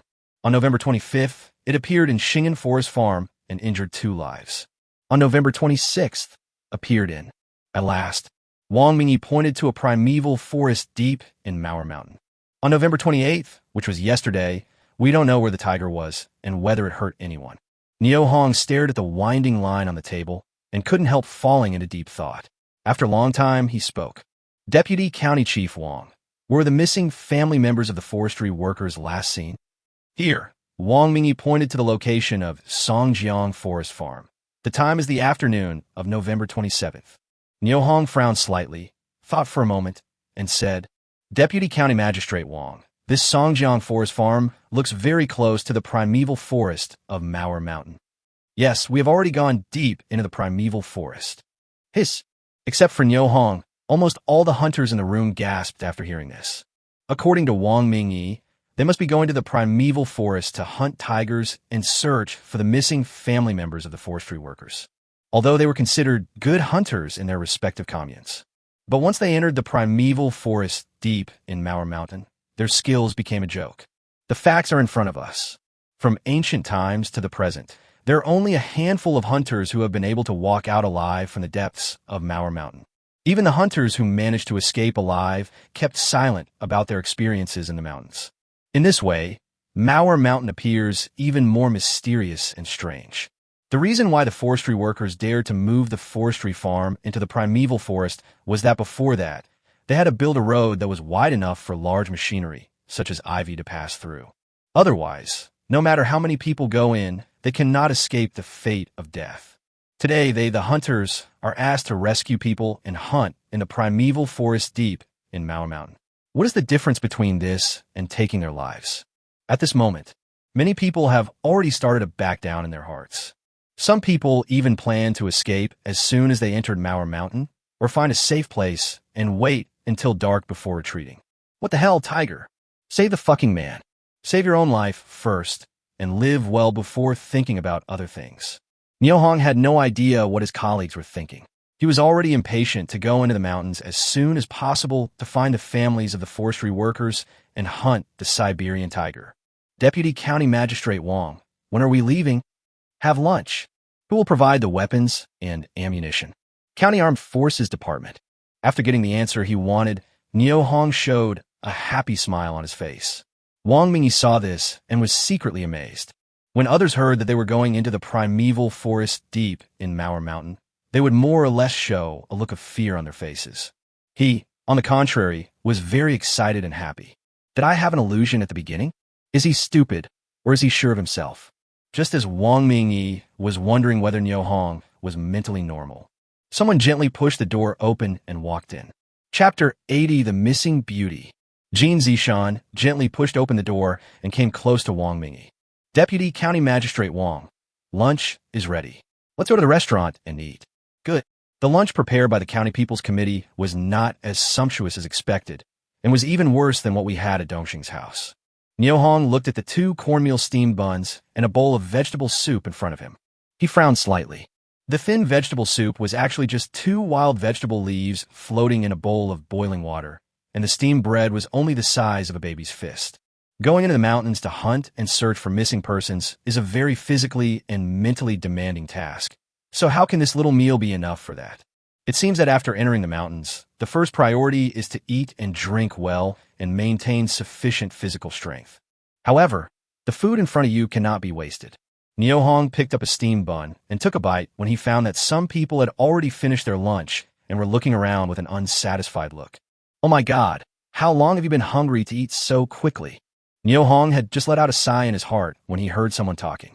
After dinner, you can go to the gate to collect weapons and ammunition. One sentence instantly dispelled the hope in those people's hearts. It seems that these are the only foods available for lunch. Someone was mumbling something in a language that only a god could understand and was walking slowly out. Upon seeing this, Niu Hong stuffed the remaining steamed bread into his mouth, chewed it a few times, and washed it down with vegetable soup. Lunch was ready immediately. He stood up and was about to walk out. My stomach made an inopportune rumbling sound. Neo Hongchong smiled awkwardly at Wang Mingyi, who was looking at him at the side, and said, "Goodbye, Deputy County Magistrate Wang. Let's go together. I'll see you off." Wang Mingyi put down the bowl of soup in his hand, stood up, and walked out with Neo Hong. "Deputy County Magistrate Wang, is this what you eat in the government cafeteria every day?" Seeing that Wang Mingyi did not have the airs of a deputy county magistrate at all, Neo Hong's conversation became casual. "No." After Wang Mingyi finished speaking, he sighed slightly, patted Neo Hong on the shoulder, and said, "Let's go. After collecting the weapons and ammunition, we should go into the mountains. Please be careful on the road." Okowo. Seeing that Wang Mingyi was unwilling to talk more, Neo Hong did not continue to dwell on this topic. Just from Deputy County Chief Wang's facial expression and tone, he already knew the answer. It was already noon, but the fog showed no signs of dissipating. When they reached a deserted place, Wang Mingyi suddenly stopped, took out a photo from his pocket, and handed it to Neo Hong. "Neo Hong, this is the wife of Chief Engineer Li from our Forestry Bureau. She is also on the list of missing persons. I hope that after you go into the mountains, you will find her, no matter if she is dead or alive. This is to give Chief Engineer Li an explanation." Neo Hong looked down at the person in the photo. It was a young and beautiful lady with curly hair. She was smiling and staring at him with a pair of expressive eyes. I immediately realized that this photo must have been left by the owner of the photo to his lover as a souvenir when he was young. Neo Hong put away the photos, looked up at Wang Mingyi, and asked in confusion, "Deputy County Magistrate Wang, with so many people involved in the operation, why did you give the photos to me?" Wang Mingyi smiled slightly. "Regarding your situation, Jumbo has already reported to me over the phone, saying that you are a very experienced hunter. A man once killed 6 wild boars and brought them all out of Mauer Mountain. This achievement is not easy. The identities of the missing persons this time are very special. I hope you can find them and bring them all back." Neo Hong fell silent after hearing this. I thought to myself, these family members are all living women. They cannot be put into the arsenal. How can they be compared with dead wild boars? Besides, this time I went into the mountains for the Siberian tiger, which means a lot of money. As the deputy county magistrate, Wang Mingyi now focuses his work on finding the missing persons and bringing them out of the mountains. For me, this is simply putting the cart before the horse and is hard to accept. Wang Mingyi saw Neo Hong frowning slightly and quickly spoke up. "Don't worry, Neo Hong. As long as you can find them and bring them out of Mauer Mountain, I'll take credit for you and approve you as a model example of the Red Star Commune and promote and publicize your deeds throughout the county. Such an honor is incredible." Neo Hong looked at Wang Mingyi's anxious expression and knew that if he didn't agree, the other party would definitely not be willing to give in, so he nodded. "Okay, I'll try my best, but I can't guarantee that I can find them. You can see the horrible weather now." Chief Engineer Li was sent by his superiors to Jinshan County to investigate the sustainable development of the forest farm. If his wife had an accident in Jinshan County, then the research on the economic development of Jinshan County will come to nothing. In addition, the impression of the entire leadership team of Jinshan County by the superiors will be greatly reduced, and future assessments and promotions will be suspended for a long time. To this end, County Party Secretary Hu Jinliang and County Mayor Qin Zerong expressed their unanimous opinion at the meeting that they must find Chief Engineer Li's wife no matter what the cost. If he's alive, I want to see him. If he's dead, I want to see his body. Give Chief Engineer Li a satisfactory explanation. This arduous task was given to Wang Mingyi, the deputy county magistrate. However, facing the terrifying and strange primeval forest of Mauer Mountain, it is difficult to find suitable people to go in and search. Wang Mingyi was at a loss when his college classmate Chu Junbo suggested an idea to ask hunters from all over the county to go into the mountains to search for the person. He also specifically recommended Neo Hong and introduced his glorious deeds. Now hearing that Neo Hong agreed to go into the mountains to look for someone, Wang Mingyi felt relieved and a faint smile appeared on his face. "Okay, I feel relieved after hearing what you said. They have been missing for more than 48 hours. We can't delay any longer. Let's go." The two came to the door of the guardroom. Those who received weapons and ammunition stood aside and conducted routine inspections of the weapons and ammunition in their hands. Because he was accompanied by Deputy County Chief Wang, Neo Hong received a rifle and 200 rounds of ammunition without even giving his name. "Comrade, can you get an extra base amount of bullets?" Seeing that there was free ammunition to be had, How could Niu Hong miss such a good opportunity? He asked for as much as he could. When going hunting in the mountains, the more bullets the better. There were 3 people in charge of distributing weapons. One of them was a middle-aged man wearing a shirt with 4 pockets.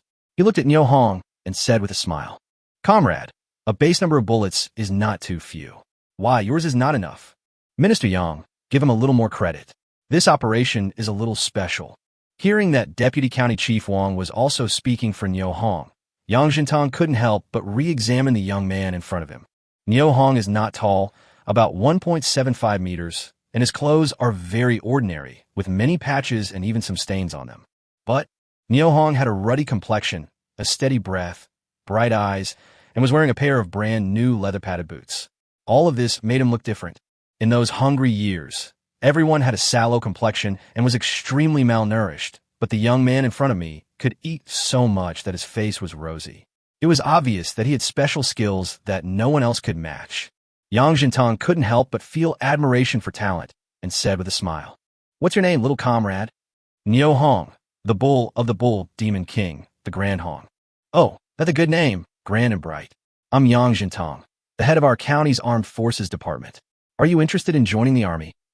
Niu Hong looked at the other person's smiling face and shook his head. "Minister Yang, I have an 8-year-old sister home who is unattended. I cannot join the army. Where are your parents? Can't you just let them take care of your sister?" "My little sister and I are the only ones left at home." "Oh." Yang Jintang looked at Niu Hong in surprise, then turned around and asked someone to bring 2 more base numbers of bullets. Looking at the 600 rounds of bullets in his hand, Niu Hong looked at Yang Jintang in surprise and thanked him repeatedly. Thank you, Minister Yang. You're welcome. This time we're going into the mountains. We'll be in a group of 3. Who do you want to be in a group with?" Yang Jintang looked at Niu Hong with concern and asked. Chapter 81, The Rhythm of Seeking Death. "Minister Yang, I plan to form a group by myself." Niu Hong's voice was not loud, but it attracted the attention of everyone present. "What's going on? This kid wants to go into the mountains to hunt alone. He's really courting death." "Humph, everyone knows that hunting in the mountains requires at least 2 people in a group so that they can look after each other. He actually wants to be alone. Is he stupid?" "I'm not stupid. I'm just too arrogant. I'm so arrogant that I don't even know who I am." "Umph. Don't let me meet him in the mountains, or I'll make him suffer. It seems that God wants to take you away, so don't blame me for being ruthless." Everyone who was checking the guns and ammunition had their own thoughts, especially the hunters from the same commune, who began to whisper and talk among themselves. Among them, there was one person who was the happiest, as if the promise made by Niu Tiankai was within his reach. This person was Mu Jinshui, a hunter from Xiangyang commune. Similarly, Yang Jintang looked at Niu Hong and was so shocked that he couldn't close his mouth for a long time. "Niu Hong, are you sure you're in the same group?" Wang Mingyi, who was standing by, patted Niu Hong on the shoulder gently and confirmed with him again. "Yeah, I'm sure I'm alone." Looking at Niu Hong's confident eyes, Wang Mingyi suddenly remembered what Chu Junbo had said to him on the phone. Niu Hong killed 6 wild boars in Mauer Mountain alone, and another person pulled them out of Mauer Mountain. "Minister Yang, let's assign a separate group to Niu Hong. Also, don't restrict his route into the mountains." Yang Jintang looked at Wang Mingyi and asked in disbelief, "Deputy County Magistrate Wang, are you sure this is appropriate?" "If it's appropriate, then follow Niu Hong's advice. I trust him." Although Wang Mingyi was not sure whether Niu Hong could really find and bring back all the missing persons, he believed that his college classmate Chu Junbo would not deceive him. "Oh, all right." Yang Jintang agreed reluctantly, turned around and called one of his men, Li Chun, and whispered something in his ear. After hearing this, Li Chun nodded repeatedly and finally looked at Niu Hong and said, "Brother Niu Hong, please come with me." Niu Hong didn't understand what was going on and looked at Wang Mingyi, who was standing beside him. "Don't worry, it's okay," Wang Mingyi said to Niu Hong with a smile. "Okowo." Niu Hong agreed, and under the gaze of everyone, he left the scene with Li Chun and soon disappeared into the fog. More than 10 minutes later, Li Chun stopped in front of a warehouse door. "Brother Niu Hong, wait for me at the door." "Okowo." Niu Hong understood that the other party brought him here because he must have something to give him, but the warehouse was a restricted area and no one was allowed in. Not long after, Li Chun came out with a big package. "Brother Niu Hong, come with me. I'll take you to the dormitory to change clothes." "Thank you very much. If you want to thank someone, you should thank Minister Yang." He specially approved these for you, but we have to hurry. Okowo. While answering, Niohong looked at the Type 56 semi-automatic rifle in Li Chun's hand and the triangular bayonet on it. Noticing Niohong's gaza, Li Shun lauga. Brother Niohong, this gun is also for you.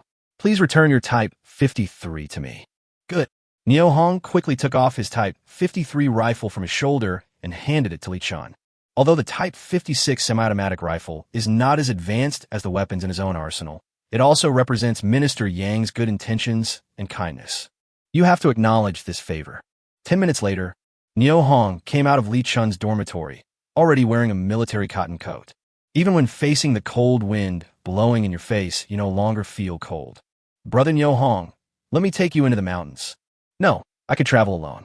It's more flexible and convenient. Although they had not spent much time together, Niohong still had a good impression of Li Chun, who was only a few years older than him. At a crossroads, the two waved goodbye. Afterwards, Niohong put on his snowboard, exerted force with his arms, and soon disappeared into the thick fog. Leaving Jinshan County, we headed north and headed straight to Songjiang Forest Farm.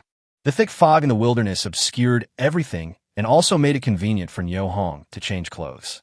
With the help of modern technology, Niohong was even more powerful and rushed forward along the path opened up by the forestry workers.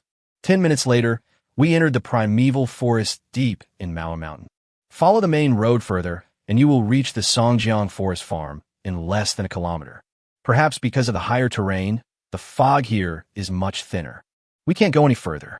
We should build a bonfire and cook some food to fill our stomachs while there is still cover of thick fog. Sharpening the knife does not delay the chopping of wood. A full stomach makes it easier to work. Niohong made up his mind and looked around. He found a huge rock more than 10 meters in front of his left side. There were sparse trees nearby. It was an ideal place to make a fire and cook. Without further ado, with a thought, Niohong moved out a pressure cooker and 3 ceramic basins from the arms warehouse, as well as a grouse and a little salt. There is no shortage of wood or stones in the forest. Soon, under the simple stove built with a few stones, a blazing bonfire dispelled the fog around it and also heated the pressure cooker on the stove. The accumulated snow melts into snow water in the pressure cooker and is then heated to boiling. While the water was boiling, Niohong bled the grouse and removed its internal organs. After several practices of cooking outdoors, he was now very adept at handling grouse. While the snow water was boiling, Niohong threw the grouse into the ceramic basin and poured in boiling water. With a constant stirring of the wooden stick, the grouse's feathers fell off one after another, revealing its white, fresh, and fragrant flesh. The remaining hot water in the pressure cooker was not wasted. Niohong poured it into another ceramic basin, and with a thought, it was moved into the ammunition warehouse. In this way, he will have hot water to drink anytime and anywhere. Niohong filled the pressure cooker with snow again, and of course the clean grouse and a little salt. More than 10 minutes later, in the pressure cooker that was hissing again and constantly spewing out hot air, a grouse gradually grew from green to extremely mature. The heat turned into fragrance that permeated around Niohong and lasted for a long time. Just hold on for another 2 minutes, and it should be ready to eat. No, 1 minute. Based on the intensity of the airflow and the sound emitted by the pressure cooker, Niohong was constantly adjusting his predictions. When I thought about eating, my stomach started to growl. After the high intensity and fast journey, just now, the 2 steamed buns eaten at noon had already been digested. At this moment, Niohong was starving. Just as he was about to put out the campfire and open the pressure cooker to enjoy a feast, Niohong discovered through the thermal imaging night vision device on his helmet that a large group of people were coming from his direction. Upon closer inspection, they were the same group of hunters that I had seen at the registration office. Why them? Niohong suddenly realized that he had made a mistake. The place he chose to cook was too close to the road. The noise and aroma of the pressure cooker would definitely expose him. Chapter 82, what's going on? Seeing that the other party was less than 200 meters away from him, Niohong's mind changed. He moved 2 pottery basins, one large and one small, out of the munitions warehouse. He then opened the pressure cooker, poured the broth and half a grouse into a large ceramic basin, and continued to cook it calmly on the campfire. He put away pressure cookers, helmets, and other items one by one into the arms warehouse to eliminate all traces of incoordination. Walking over not far away were Mu Jin Shui and other hunters. According to Wang Mingyi's instructions, they also chose Songjiang Forest Farm as their route into the mountains to facilitate and quickly find the missing families of the forest farm workers. Suddenly, someone shouted, "Smell it, it smells so good. I smell it. It's the smell of grouse broth." There were many experienced hunters among the crowd who instantly identified the source of the scent. "Let's go over and take a look. Maybe we can sit down and share a piece of meat." According to the unwritten rules in the mountains, any hunter who goes into the mountains to hunt can sit down and share a portion of food if he meets a fellow hunter who is eating. Therefore, no one in the crowd stood up to oppose this proposal. Instead, they all followed the direction of the fragrance and quickened their pace. When I got closer, I was immediately stunned by the scene before me.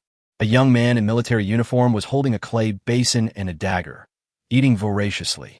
Isn't this the guy who asked to be in a group? Although Nyo Hong changed his clothes, he was still recognized at a glance. "You guys are also going into the mountains to hunt tigers?" Nyo Hong raised his eyes to look at the rifles in everyone's hands and asked calmly, "Hey kid, do you have any food? Take it out and share it with everyone."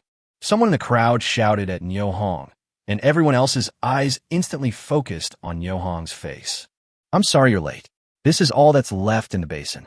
As Nyo Hong spoke, he cut off a large piece of grouse with a dagger and put it into his mouth, and at the end he did not forget to drink a sip of the soup.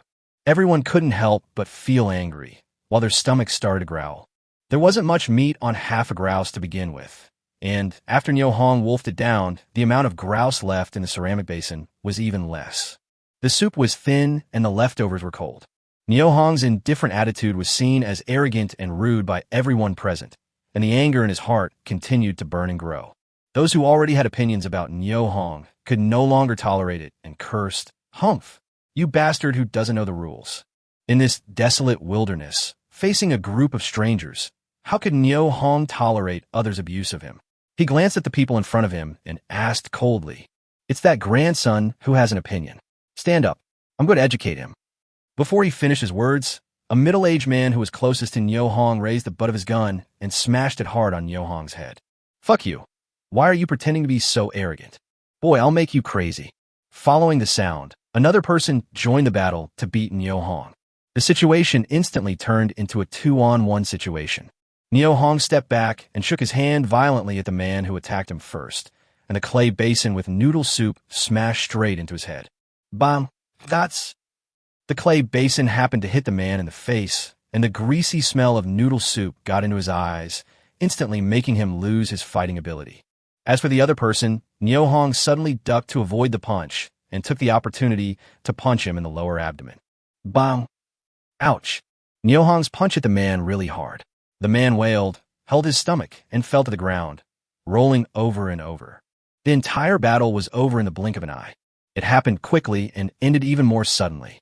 It was just the fighting power displayed by Nyo Hong that completely shocked the hearts of everyone present, and their originally arrogant and domineering demeanor instantly wilted. No one dared to act rashly anymore. That grandson just now had a problem with me. Stand up. Nyo Hong put his hands on his waist and looked at everyone present with a burning gaze. No one answered. Who is it? You idiot. You dare to do something but not take responsibility for it. What kind of man are you? There was a clatter and the sound of a gun bolt being pulled. Just as the words, "Fire your guns," flashed through Nyo Hong's mind, he saw someone in the crowd opposite him pointing a Type 53 rifle at him. "I'm just scolding you, so what? What can you do to me?" The person who spoke was none other than Mu Jinchue. At this moment, he pointed the gun at Nyo Hong's chest with a smug look on his face. "Fuck you. Try shooting me if you dare." Nyo Hong pointed at his chest and looked at Mu Jinchue, his face showing no fear at all. He walked towards him step by step. The crowd automatically parted on both sides and took the initiative to make way for Nyo Hong. "Stop, or I'll really shoot you if you don't stop."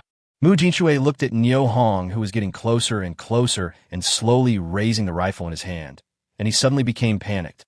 "Kneel down," Nyo Hong said coldly, his finger already on the trigger of the Type 56 semi-automatic rifle. Stop right there, you fucking bastard." Mu Jinchue was increasingly unable to withstand the oppressive feeling brought to him by Nyo Hong. While roaring, he pulled the trigger with his finger. Bang! All the hunters present were trembling, and 3 words flashed through their minds. Something big has happened. After the bullet shot out of the gun, Mu Jinchue's nervous heart relaxed in an instant. As if he saw Nyo Tiankai handing the 100 yuan promised to him into his hands, Mu Jinchue's face was filled with a joyful smile. However, the scene before them completely stunned everyone present. Niu Hong's body shook violently, but he did not fall down, and no blood flowed out. What is going on? What the hell? The bullet couldn't kill him. Just as Mu Jinchue opened his eyes wide in horror, Niu Hong's gun but had already hit his head hard. Bang! Bang twice. Bang! 3 times. At the critical moment, Niu Hong still chose not to pull the trigger. He could not kill someone calmly in public, even if the man shot him first. Mu Jinchue's head was hit hard and blood gushed out instantly. The blood flowing down his cheeks blurred his vision again. Looking at Niu Hong with an angry face, Mu Jinchue's fear reached its peak. It made him forget the pain and numbed his heart. He kept repeating, "Ghost, ghost, ghost is coming." When Niu Hong was about to strike for the 4th time, Mu Jinchue could no longer bear the fear in his heart. He threw away the rifle in his hand, shouted and ran towards the distant fog. He soon disappeared without a trace, and only his voice was transmitted from afar in the mist. Crazy, Mu Jinchue is completely crazy. This was the final evaluation of Mu Jinchue by everyone present, and it was also the last bit of his legacy left in the world. It's your turn now. Niu Hong pointed his gun at the 2 people who had attacked him before. At this moment, the 2 men also looked confused. What is going on? Obviously, our side has the absolute advantage, but now the winner is the other side. How embarrassing is this? Chapter 83, The Strange Songjiang Forest Farm. Zhang Shan and Li Si, who were squatting on the ground in a daze, suddenly came to their senses when they saw Niu Hong pointing a gun at them. Zhang Shan knelt directly in front of Niu Hong, trembling all over. "Master, I'm sorry for offending you just now. I kowtow to you to apologize." "I kowtow to you too." Li Si said this and also knelt down. At this moment, the 2 men were even more cowardly than grandsons. They completely lost the bravery and vigor they had when they were about to beat Niu Hong. They looked at Niu Hong with fear as if they had seen a demon. The other hunters who came with them witnessed the scene and were so frightened that they dared not breathe.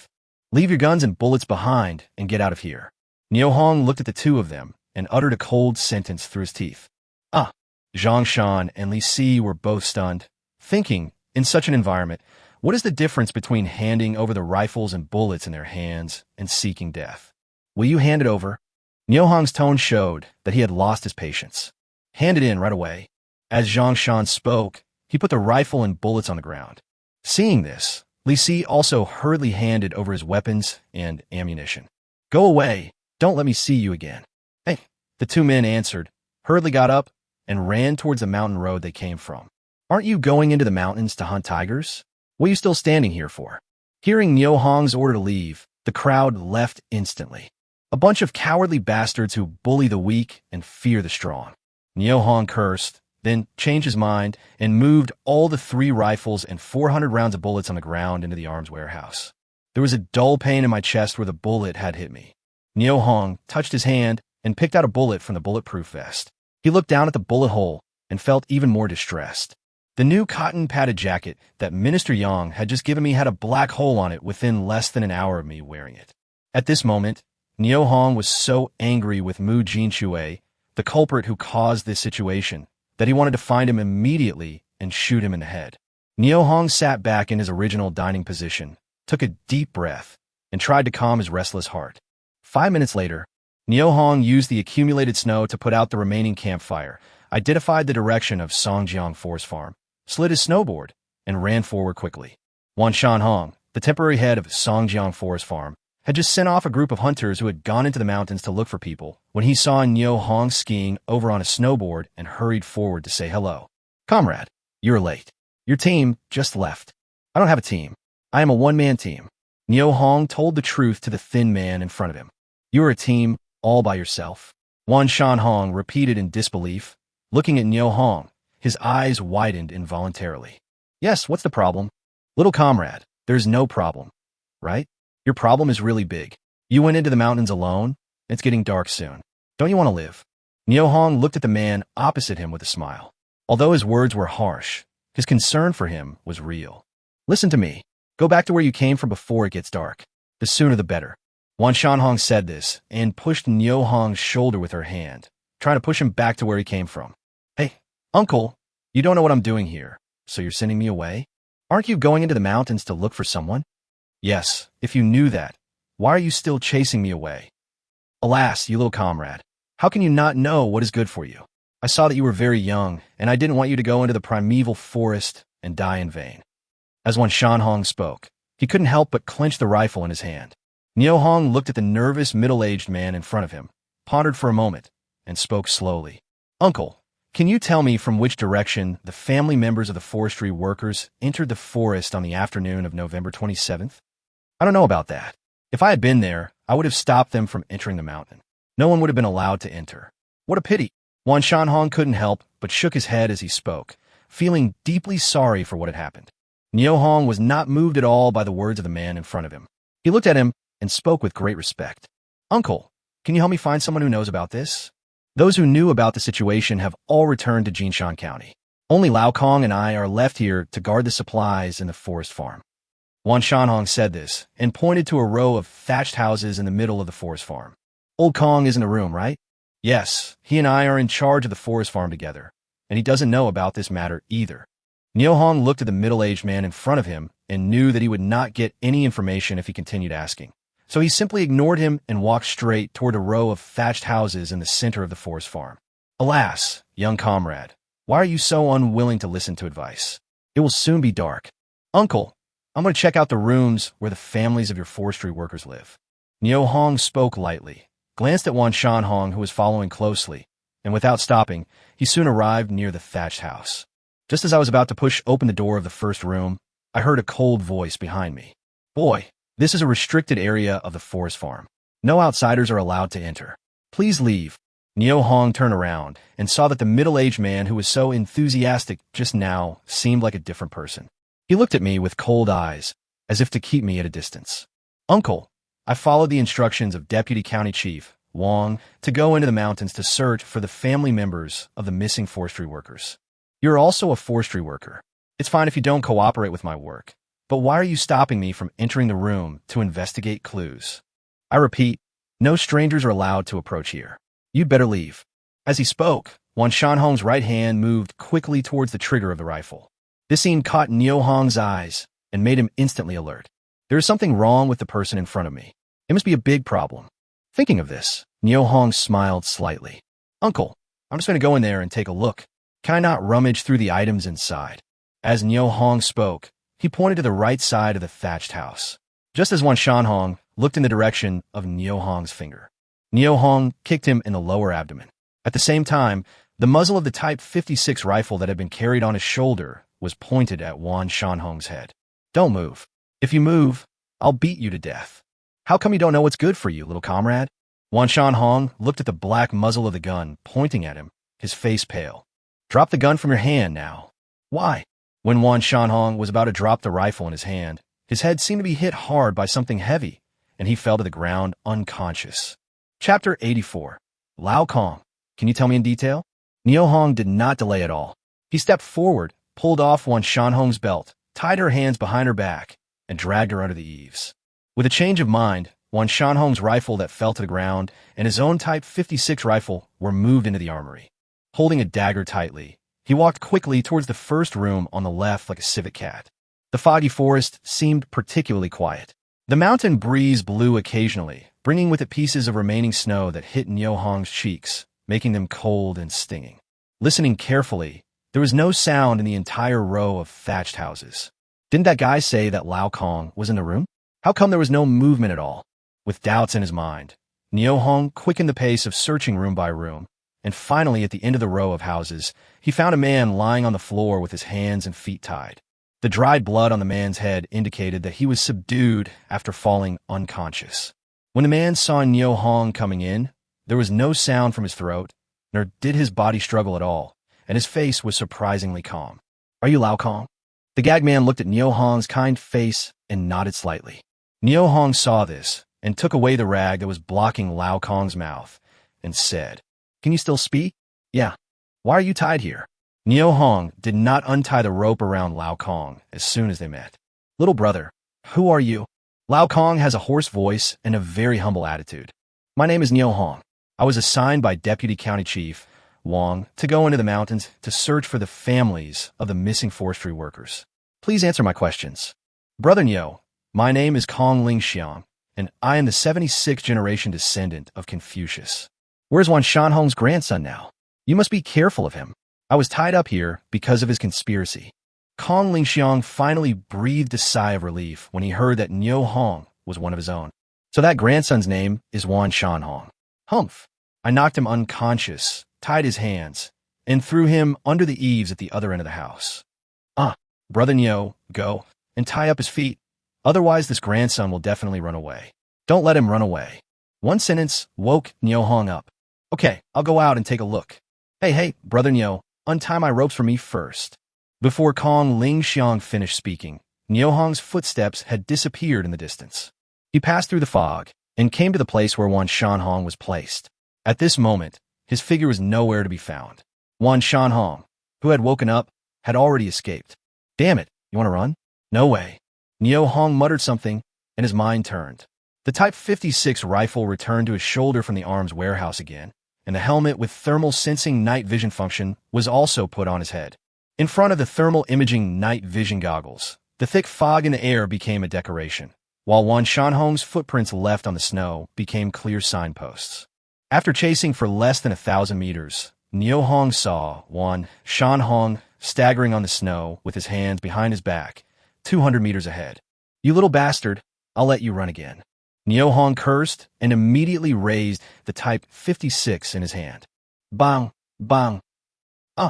After 2 gunshots, Wan Shanhong let out a scream, was shot in both legs, and fell headfirst onto the snow. Nyo Hong changed his mind, put the helmet into the arms warehouse, picked up the rifle, and walked over quickly. Looking at Nyo Hong emerging from the fog, Wan Shanhong's face showed a look of horror. She stared at Nyo Hong blankly, at a loss for a moment. He really couldn't figure out. In such a thick fog, how did this young man in front of me manage to hit his own legs accurately? Hey, your 2 little legs are running pretty fast. Keep running. Nyo Hong squatted down and looked at Wan Shanhong, who was lying on the ground with a look of pain on his face, with a playful expression. Who are you? Wan Shanhong looked at Nyo Hong as if he was looking at a devil from hell, especially the smile on Nyo Hong's face, which was full of evil in his eyes. My name is Nyo Hong. I was instructed by Deputy County Chief Wang to go into the mountains to search for the missing family members of the forestry workers. Do you understand what I am saying? Tell me, who are you? I am Wan Shanhong, a forestry worker. I am going to the County People's Committee to sue you for intentional injury. Wan Shanhong shouted unconvinced. I found Lao Kong. He is still alive and well. I believe he will tell me something. Wan Shanhong, come on, follow me back. As Nyo Hong spoke, he grabbed Wan Shanhong by the collar and walked towards the row of thatch houses in Songjiang Forest Farm as if he was dragging a dead dog. Not long after, Nyo Hong threw Wan Shanhong back to his original place again. Behave yourself. You won't be so lucky next time you run away. Wan Shanhong opened her big eyes and stared at Nyo Hong in a daze, trying hard to think about the meaning of his words. Nyo Hong returned to the room where Kong Ling Xiang was imprisoned and found that old Kong had already lay on the bed through his own efforts. Okay, Lao Kong, your hands and feet are tied up, but that doesn't stop you from lying on the bed. Hey, happy things make people feel good. Brother Nyo wore those 2 gunshots just now. Kong Ling Xiang ignored Nyo Hong's teasing and looked at him with concern. Wan Shanhong tried to escape, so I just randomly fired 2 shots. As Nyo Hong spoke, he took out a dagger and began to cut the ropes that tied up Lao Kong. Old Kong, what happened to the missing family members of the forestry workers? Do you know the situation? Oh, those women, what can I say about them? They knew clearly that the primitive forest of Maor Mountain was full of dangers, but they still insisted on going in to take risks. Now it's bad enough that I've been lured into the mountains by that idiot Wan Shanhong and can't get out. When Nyo Hong heard this, he immediately became interested and realized that he had grasped an important clue in finding the missing person, and said softly, Old Kong, can you tell me in detail? It's actually very simple. Several family members of forestry workers came from the county to the vicinity of the camp to pick hazel mushrooms. When they heard Wan Shanhong, the idiot, say that there were more and bigger hazel mushrooms in the mountains, they insisted that he take them to the deep mountains and old forest to pick them. As a result, no one came out. As soon as I saw the situation was not good, I quickly reported it to my superiors. But I didn't expect that early this morning That bastard Wan Shanhong came back alone and attacked me from behind when I was not prepared. As for the rest, I don't know. Hazel mushroom is known as the medicinal herb in the mushroom world and the delicacy in the medicinal herb world. It is one of the main ingredients for the famous northeastern dish, chicken stewed with mushrooms. Wild hazel mushrooms are known as the fourth treasure of northeast China, after ginseng, deer antlers, and sable fir. Its nutritional value and economic value are extremely high. No wonder Chief Engineer Li's wife couldn't resist the temptation and came to the mountains to pick it up. Since Wan Shanhong is the last person who knows their whereabouts, we can find out through his mouth. Finding Mrs. Li and the families of other employees as soon as possible would also be an explanation to Deputy County Mayor Wang and Minister Yang. Thinking of this, Niu Hong looked at Lao Kong and said, "Thank you for the information. Let's go and meet that bastard Wan Shanhong. Yeah, when we meet, I'm going to teach him a lesson. We're colleagues, but I didn't expect you would want to kill me." Kong Lingxiang moved his numb limbs while swearing angrily. Upon hearing this, Niu Hong was speechless. No matter who you are, if you meet a colleague and friend like Wan Shanhong, you can only admit that you have bad luck. Chapter 85 Whereabouts of Missing Persons. When Niu Hong and Kong Lingxiang came to Wan Shanhong was almost unconscious due to blood loss and cold. "Hey, wake up and tell me the whereabouts of the missing persons. I will save your life. Otherwise, you will freeze to death in this ice and snow." Wan Shanhong glanced weakly at Niu Hong, who was talking to him, and said nothing. "Wan Shanhong, stop pretending. I have no grudge against you in the past or in the present. Why the hell are you trying to hurt me?" Kong Lingxiang walked up to Wan Shanhong angrily and slapped her twice with his hands. Pa! After being slapped twice, Wan Shanhong became much more conscious. She glared and spat at Kong Lingxiang. "Nima, I'm going to kill you." Seeing Wan Shanhong actually spit on him, Kong Lingxiang could not help but get furious. In a rage, Kong Lingxiang raised his hand to beat Wan Shanhong again, but Niu Hong spoke up to stop him. "Don't hit him anymore, Lao Kong. If you continue, you will really kill him. This bastard is not a human being. I will kill him sooner or later. Old Kong, please make a fire in the yard so we can warm up." "Well, I'll go get some wood." Kong Lingxiang agreed and turned to leave. Seeing this, Niu Hong changed his mind and moved a morphine injection and a syringe out from the arms warehouse. He calmly tore open the packaging of the syringe and sucked out the liquid in the ampoule with skillful techniques, completing the task in one go. Wan Shanhong saw it. Although she didn't recognize the plastic syringe in Niu Hong's hand, she knew from its appearance that it was used for injections. As for what the medicine was that he absorbed, he had no idea. Realizing that Niu Hong was going to give her an injection, and she didn't know what medicine he was going to inject her with, Wan Shanhong's heart was instantly overcome by an inexplicably strong fear. She looked at Niu Hong and said in a trembling voice, "W, what are you going to do to me?" Niu Hong tore open Wan Shanhong's cotton jacket without saying a word and stabbed him in the belly. "Ah!" Wan Shanhong let out a scream. "You coward! It's just a simple injection. What the hell are you talking about?" Niu Hong cursed harshly.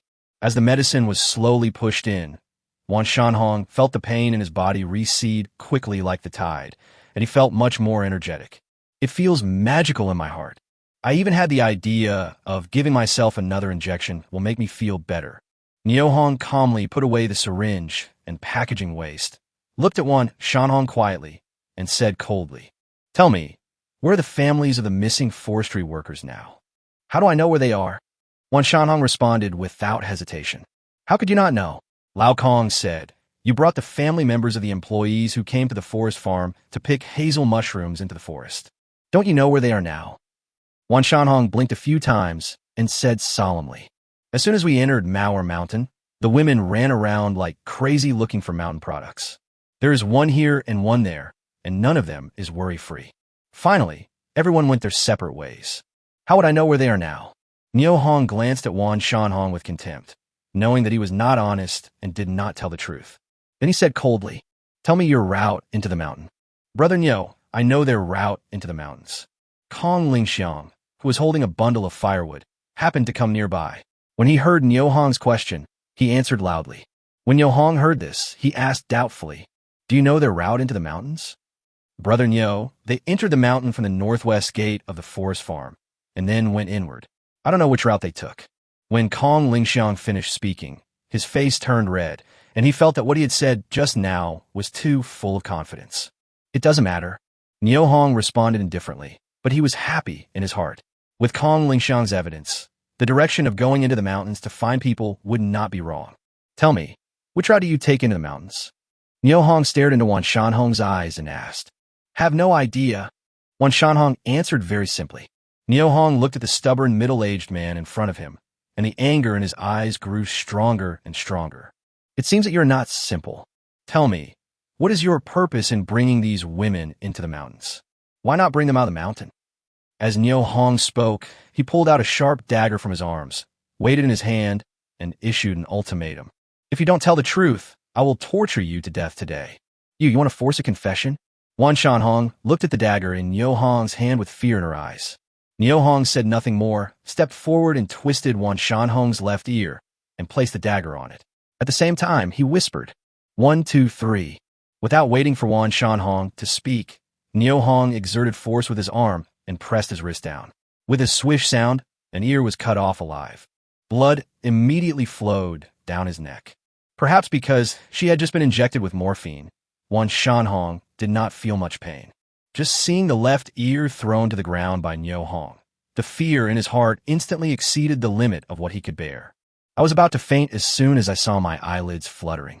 At this time, his right ear was twisted by Niu Hong again, which woke him up from his dizziness. 1, 2. I'll tell you. Before Niu Hong could shout 3, Wan Shanhong let out a howl like a pig being slaughtered. If you dare to lie to me, I will skin you alive with my own sword. Tell me. Ever since he learned the direction in which the missing forestry family members went into the mountains, Niu Hong became extremely anxious and gradually lost his patience. He was unwilling to waste any more words talking to Wan Shanhong and had violent thoughts in his mind. We entered the mountain from the northwest gate of the forest farm and then walked along. I took them into the mountains because they begged me to do so. How could I have any bad intentions? As Wan Shanhong continued to talk, Niu Hong had a general idea of the last location of the missing forestry workers' families. Calculating the time these family members have been missing, it has been more than 48 hours.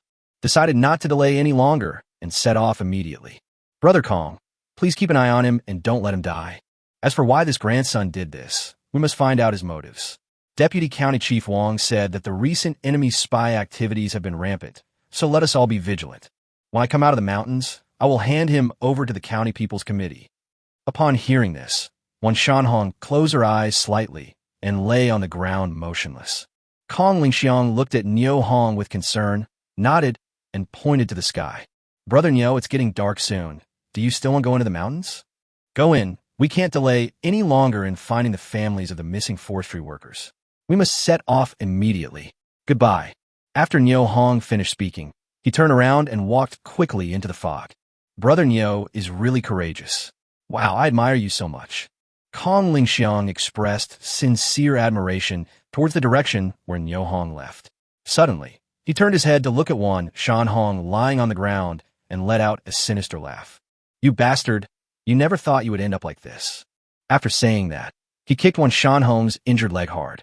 Crack! The already injured leg could not withstand Kong Lingxiang's heavy blow and broke at the wound. Oh! Wan Shanhong let out a scream. His eyelids fluttered, and he fainted instantly. Niu Hong went out of the northwest gate of Songjiang Forest Farm and followed the footprints left on the snow. The so-called road is just a small river formed by mountain torrents in summer. In winter, the path is covered with heavy snow and becomes a small path into the mountains. Only, the further we go, the thicker the fog becomes. The sky in the forest gets dark earlier than at the foot of the mountain, and the thick fog makes it even more difficult for Niu Hong to move forward. We have to speed up. Why think of this? Niu Hong quickly changed his mind and put on the thermal imaging night vision helmet on his head. The vision also became extremely clear. I slid the snowboard hard and quickly chased forward in the direction of the footprints. Just when Niu Hong had slid less than 2 kilometers away, a scream suddenly came from the front. Chapter 86, The Woman's Scream. It's a woman's scream. Niu Hong's heart suddenly skipped a beat. The woman's screams in the vast mountains must have come from the family of the missing forestry worker. Following the direction of the sound, Niu Hong used his arms to speed up his skis, while at the same time pricked up his ears to listen to the movements around him. Unfortunately, after that scream, there was no more movement in the forest. Having lost the target he was looking for all of a sudden, Niu Hong had to slow down his gliding speed and always pay attention to searching for the marks left ahead, hoping to find human footprints or wild animal hoof prints. Although the heavy snow caused obstacles and inconveniences to walking, it also left clear signposts for those who came later, pointing out the direction to move forward. Hard work pays off. Niu Hong saw a large area of messy marks more than 10 meters ahead, leading straight to the depths of the woods next to it. When he got closer and took a look at the footprints, there were obviously some women's footprints, but next to these footprints he saw some messy wolf footprints. Niu Hong suddenly had a bad feeling in his heart. He quickly took the rifle off his shoulder, held it in his hand, and walked quickly forward in the direction of the footprints. As expected, about 70 or 80 meters ahead, 3 wild wolves were circling around a big tree, looking up from time to time. Niu Hong followed the wolf's line of sight and found a woman riding on a branch 4 or 5 meters high, hugging the tree tightly and trembling all over. Seeing that the woman was temporarily safe, Niu Hong's nervous heart immediately relaxed. To be on the safe side, Niu Hong replaced his rifle with the most advanced high-precision sniper rifle and installed a silencer. Puff, puff, puff. After 3 gunshots, the 3 wolves fell to the ground instantly, deader than dead. Zhang Jihe was on the tree, hugging the tree and looking up at the sky, crying silently. He secretly regretted that he should not have ignored the advice and insisted on coming to the mountains to pick hazel mushrooms. As a result, not only did he not pick up the hazel mushroom, but he also lost his life here. When Zhang Jihe thought of the 3 wild wolves that refused to leave the tree, and then thought of the sisters who had just died tragically, she felt that her life was also entering a countdown. I was wondering if I should say some goodbye words to my family. Think of this. She suddenly realized that the wolf under the tree had not made any sound for a long time. She was surprised and wiped her tears hurriedly and looked down. There was no trace of the wolf under the tree. There was only a man in military uniform, carrying a rifle, looking up at him. The light in the forest was dim, and Zhang Jihe couldn't see the other person's face clearly, so he quickly asked, Uncle, are you here to save me?" The woman's voice was pleasant to the ears, with a hint of joy in it. "My name is Niu Hong. Excuse me, are you a family member of a forestry worker who went into the mountains to pick hazel mushrooms?" Hearing Niu Hong's question, Zhang Jihe became more certain that the man in front of him was the one who came to find him, and he couldn't help but feel surprised and happy. "Yes, Uncle. How many people are here?" "Dozens, maybe. Where are the rest of you?" As Niu Hong spoke, he observed the young woman who was climbing down. From her movements, he could tell that she was very agile and should be fine. Not long after, Zhang Jihe's feet landed steadily on the ground. When she saw Niu Hong standing in front of her, she was secretly surprised. This is not an uncle. He is clearly a handsome young man. Although Niu Hong's height is not outstanding, he gives people a very energetic feeling. Especially when he stands there with a spear on his shoulder, he looks heroic and handsome. What a pity he's a soldier. Zhang Jihe muttered to himself, feeling very regretful. "Hey, what's your name?" Seeing that the other party was staring at him without saying anything, Niu Hong thought that Zhang Jihe was frightened by the wild wolf and had not yet recovered. So he took the initiative to speak and broke the silence at the scene. "My name is Zhang Jihe." The woman's voice was pleasant and extremely gentle. With the help of the faint light in the forest, Niu Hong saw Zhang Jihe's curly hair. He was suddenly delighted and asked cautiously, "Zhang Jihe, do you know Chief Engineer Li?" "Yes, he is my husband." Zhang Jihe responded softly and looked at Niu Hong in surprise, thinking that the question he asked was very strange. After confirming that the woman in front of him was the person that Deputy County Chief Wang had instructed them to find, Niu Hong breathed a sigh of relief and was overjoyed. It's just that Zhang Jihe's image is not quite what she expected. She looks almost exactly like the picture in the photo, with slightly curly hair, which means the photo was not taken too long ago. Since Zhang Jihe herself is so young, how old is her husband? Chief Engineer Li? Niu Hong temporarily suppressed the doubts in his heart and asked again, "Zhang Jihe, do you know where the others are?" As soon as he finished speaking, Zhang Jihe, who had originally had a calm expression, suddenly covered his face with his hands, his body trembled slightly, and soon sobbing sounds were heard.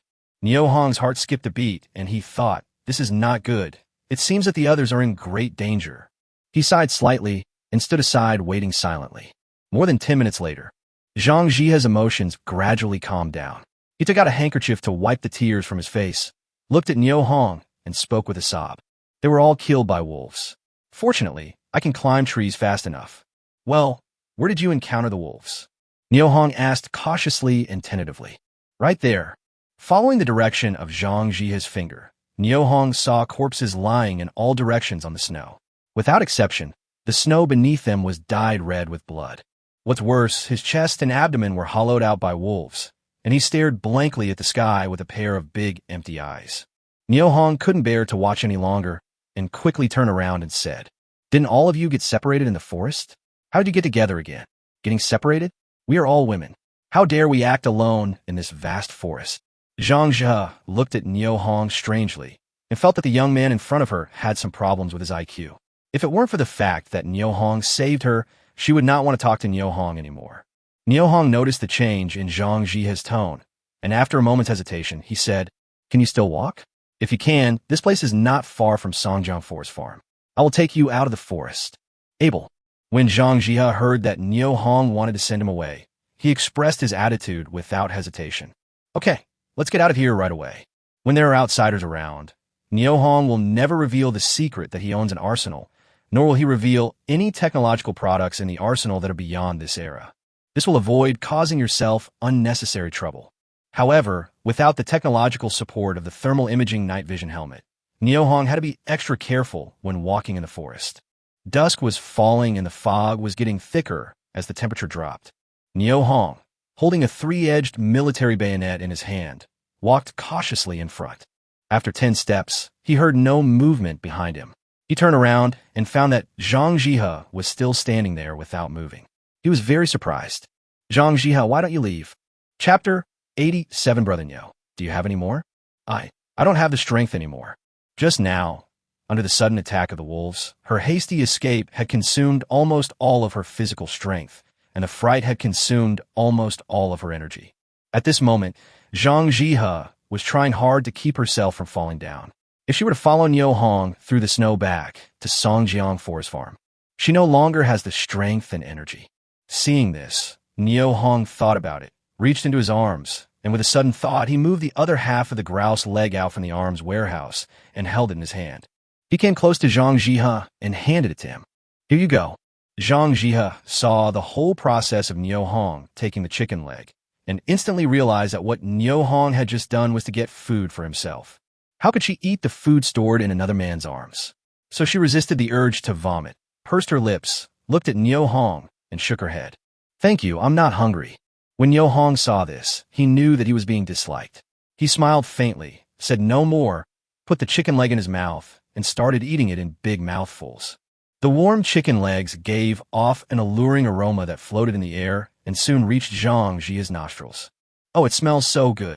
Niu Hong ignored the praise. He wanted to eat the chicken leg while it was still warm. Otherwise, if the chicken leg was frozen like a stone, he would have no way to eat it.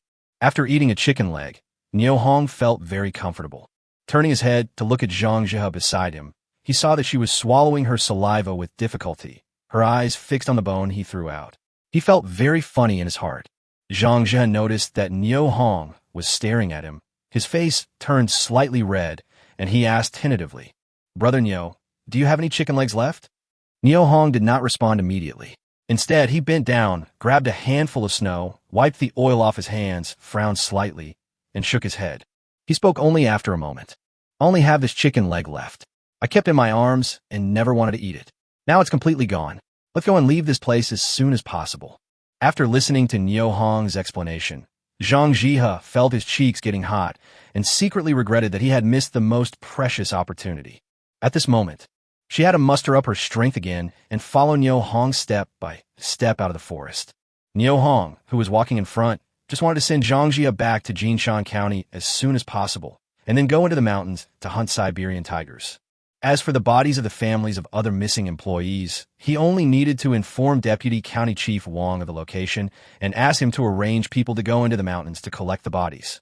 I guess no one would be willing to go into the primeval forest of Mauer Mountain to collect the bodies. Imagining the joy of making a fortune after hunting a Siberian tiger, Niu Hong couldn't help but think of the purpose of Zhang Jihe and others going into the mountains, hazel mushrooms. When Niu Hong thought of hazel mushrooms, he couldn't help but think of the characteristics of hazel mushrooms. The best quality hazel mushrooms are those that have not yet opened or are about to open and have the best taste. They're the best mushrooms to be used in chicken stewed with mushrooms. The reason why hazel mushrooms are used is because hazel mushrooms are not only rich in nutrients, but also contain trace elements such as calcium, phosphorus, iron, protein, keratin, vitamin C, and other nutrients. And edible hazel mushrooms. It can also prevent a variety of potential diseases, such as dry skin, respiratory, and digestive tract infections. It is rich in the anti-cancer ingredient paclitaxel, which can also help treat gynecological diseases such as ovarian cancer and breast cancer. In addition, long-term consumption of hazel mushrooms can also enhance physical fitness and resistance, prevent cardiovascular and cerebrovascular diseases, etc. It is well-deserved to be called the fourth treasure of Northeast China. But as a Northeasterner, when I first used the pressure cooker to cook, why didn't I think of putting some ingredients like hazel mushrooms and black fungus in it? Although I don't have it on hand, I do have it in the primeval forest of Mauer Mountain. You can go into Mauer Mountain and pick them up yourself. Niu Hong patted his head lightly and immediately made up his mind that in addition to hunting, picking black fungus, hazel mushrooms, and other wild mountain delicacies would also be included in his work when he went into the mountains. The more good food, the better. When he cooks in the future, he will also pay attention to the flavor combination and nutritional balance. Niu Hong thought as he walked. Suddenly, I felt no movement behind me.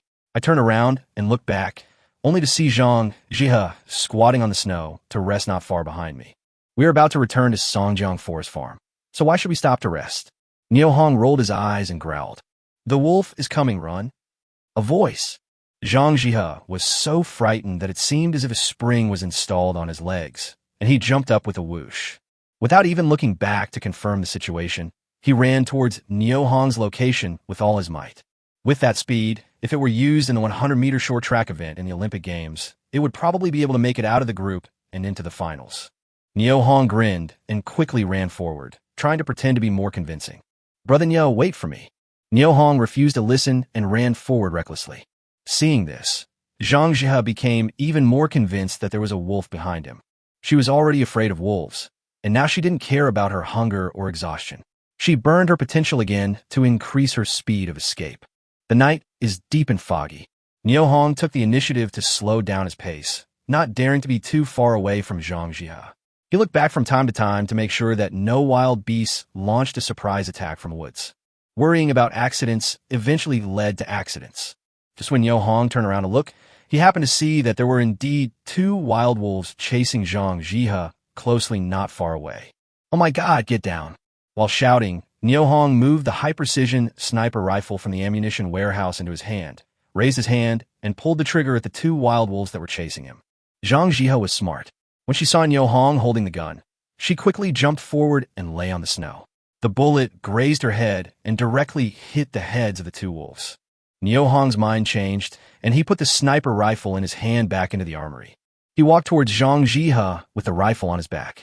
After this shock and intense running, Zhang Jihe could no longer stand up.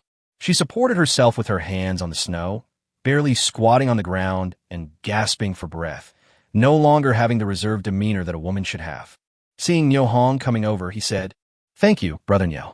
Well, it's just a trivial matter, not worth mentioning." Niu Hong waved his hand generously. "Brother Niu, my legs won't work. What should I do? I can only rest for a while now. What a pity. If we walk another 100 meters, we will reach the small gate of Songjiang Forest Farm." As Niu Hong spoke, he took advantage of Zhang Jihe's inattention and put the 2 wolf corpses into the arms warehouse. In just 2 hours, Niu Hong caught 5 more wild wolves and was very happy. "But I don't want to stay here." Zhang Jihe spoke with a trembling voice, shook his head in pain, and almost burst into tears. "Then, let me help you up." As Niu Hong spoke, he put the rifle on his shoulder and reached out to hold Zhang Jihe's arm, but he didn't expect that she would easily dodge it. Niu Hong's face turned red instantly. He withdrew his hands awkwardly and straightened up quickly. "Hey, let's take a break first." As he spoke, he raised the rifle from his shoulder back in his hand and looked around, always on guard against any sudden attack by wild beasts. Zhang Jihe sat on the snow with a depressed look on his face, beating his legs with his hands constantly, trying to regain their strength. At this moment, a scream was clearly heard. Upon hearing this, Zhang Jia's face changed drastically and he lunged forward, trying to grab Niu Hong's collar. Niu, brother Niu. Chapter 88 starts again. Seeing Zhang Jia rushing towards him, Niu Hong slightly moved his body and dodged. Thump! Zhang Jia laid down on the snow without any suspense. He looked very embarrassed. You! Shoo! Niu Hong pointed his finger towards the northeast of Songjiang Forest Farm, and coincidentally a gunshot was heard there, followed by the sound of popping beans. Bang! Bang! Bang! Zhang Jia also forgot the pain and embarrassment in his body and climbed up from the snow. There were two more screams, and, strangely, the gunfire stopped at the same time. Brother Niu, let's go. Zhang Jia's face was pale, without a trace of blood. However, her proposal was flatly rejected by Niu Hong. We can't go back to the forest now. Wild animals are hunting us. The forest is not safe. To the northeast of Songjiang Forest Farm, there is a wide route for logging. The hunters who went into the mountains with Niu Hong to look for people took this route. This was the route that one Shan Hong specifically pointed out to them. On this route, the hunters not only failed to find any trace of the missing families of the forestry workers, but they themselves became the main target of the wild animals. At this time, there is hunting going on this road. The difference is that the offense and defense are switched.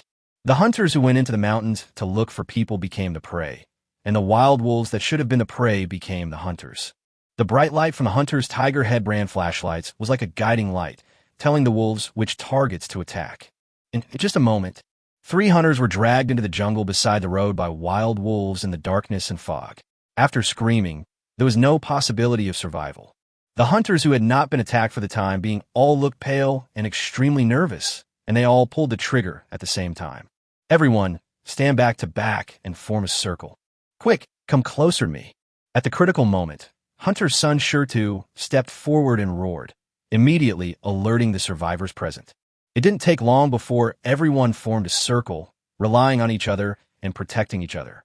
They used the flashlights in their hands to illuminate the jungle around them and kept their guns pointed outward, always on guard against sudden attacks by wild wolves.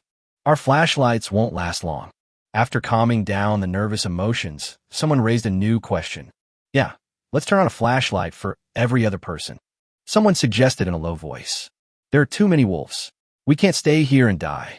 Yes, I agree with Lao Lu's suggestion. Let's keep in formation and return to the forest farm. Those idiots in the county. Is this foggy weather the right time to go into the mountains to look for people? The hunters huddled together, turned on their flashlights, and slowly headed towards Songjiang Forest Farm, not far from them.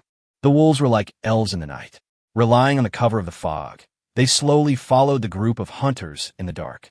They hate humans for destroying the homes where they have lived for generations, and they're also salivating over the delicious prey in front of them.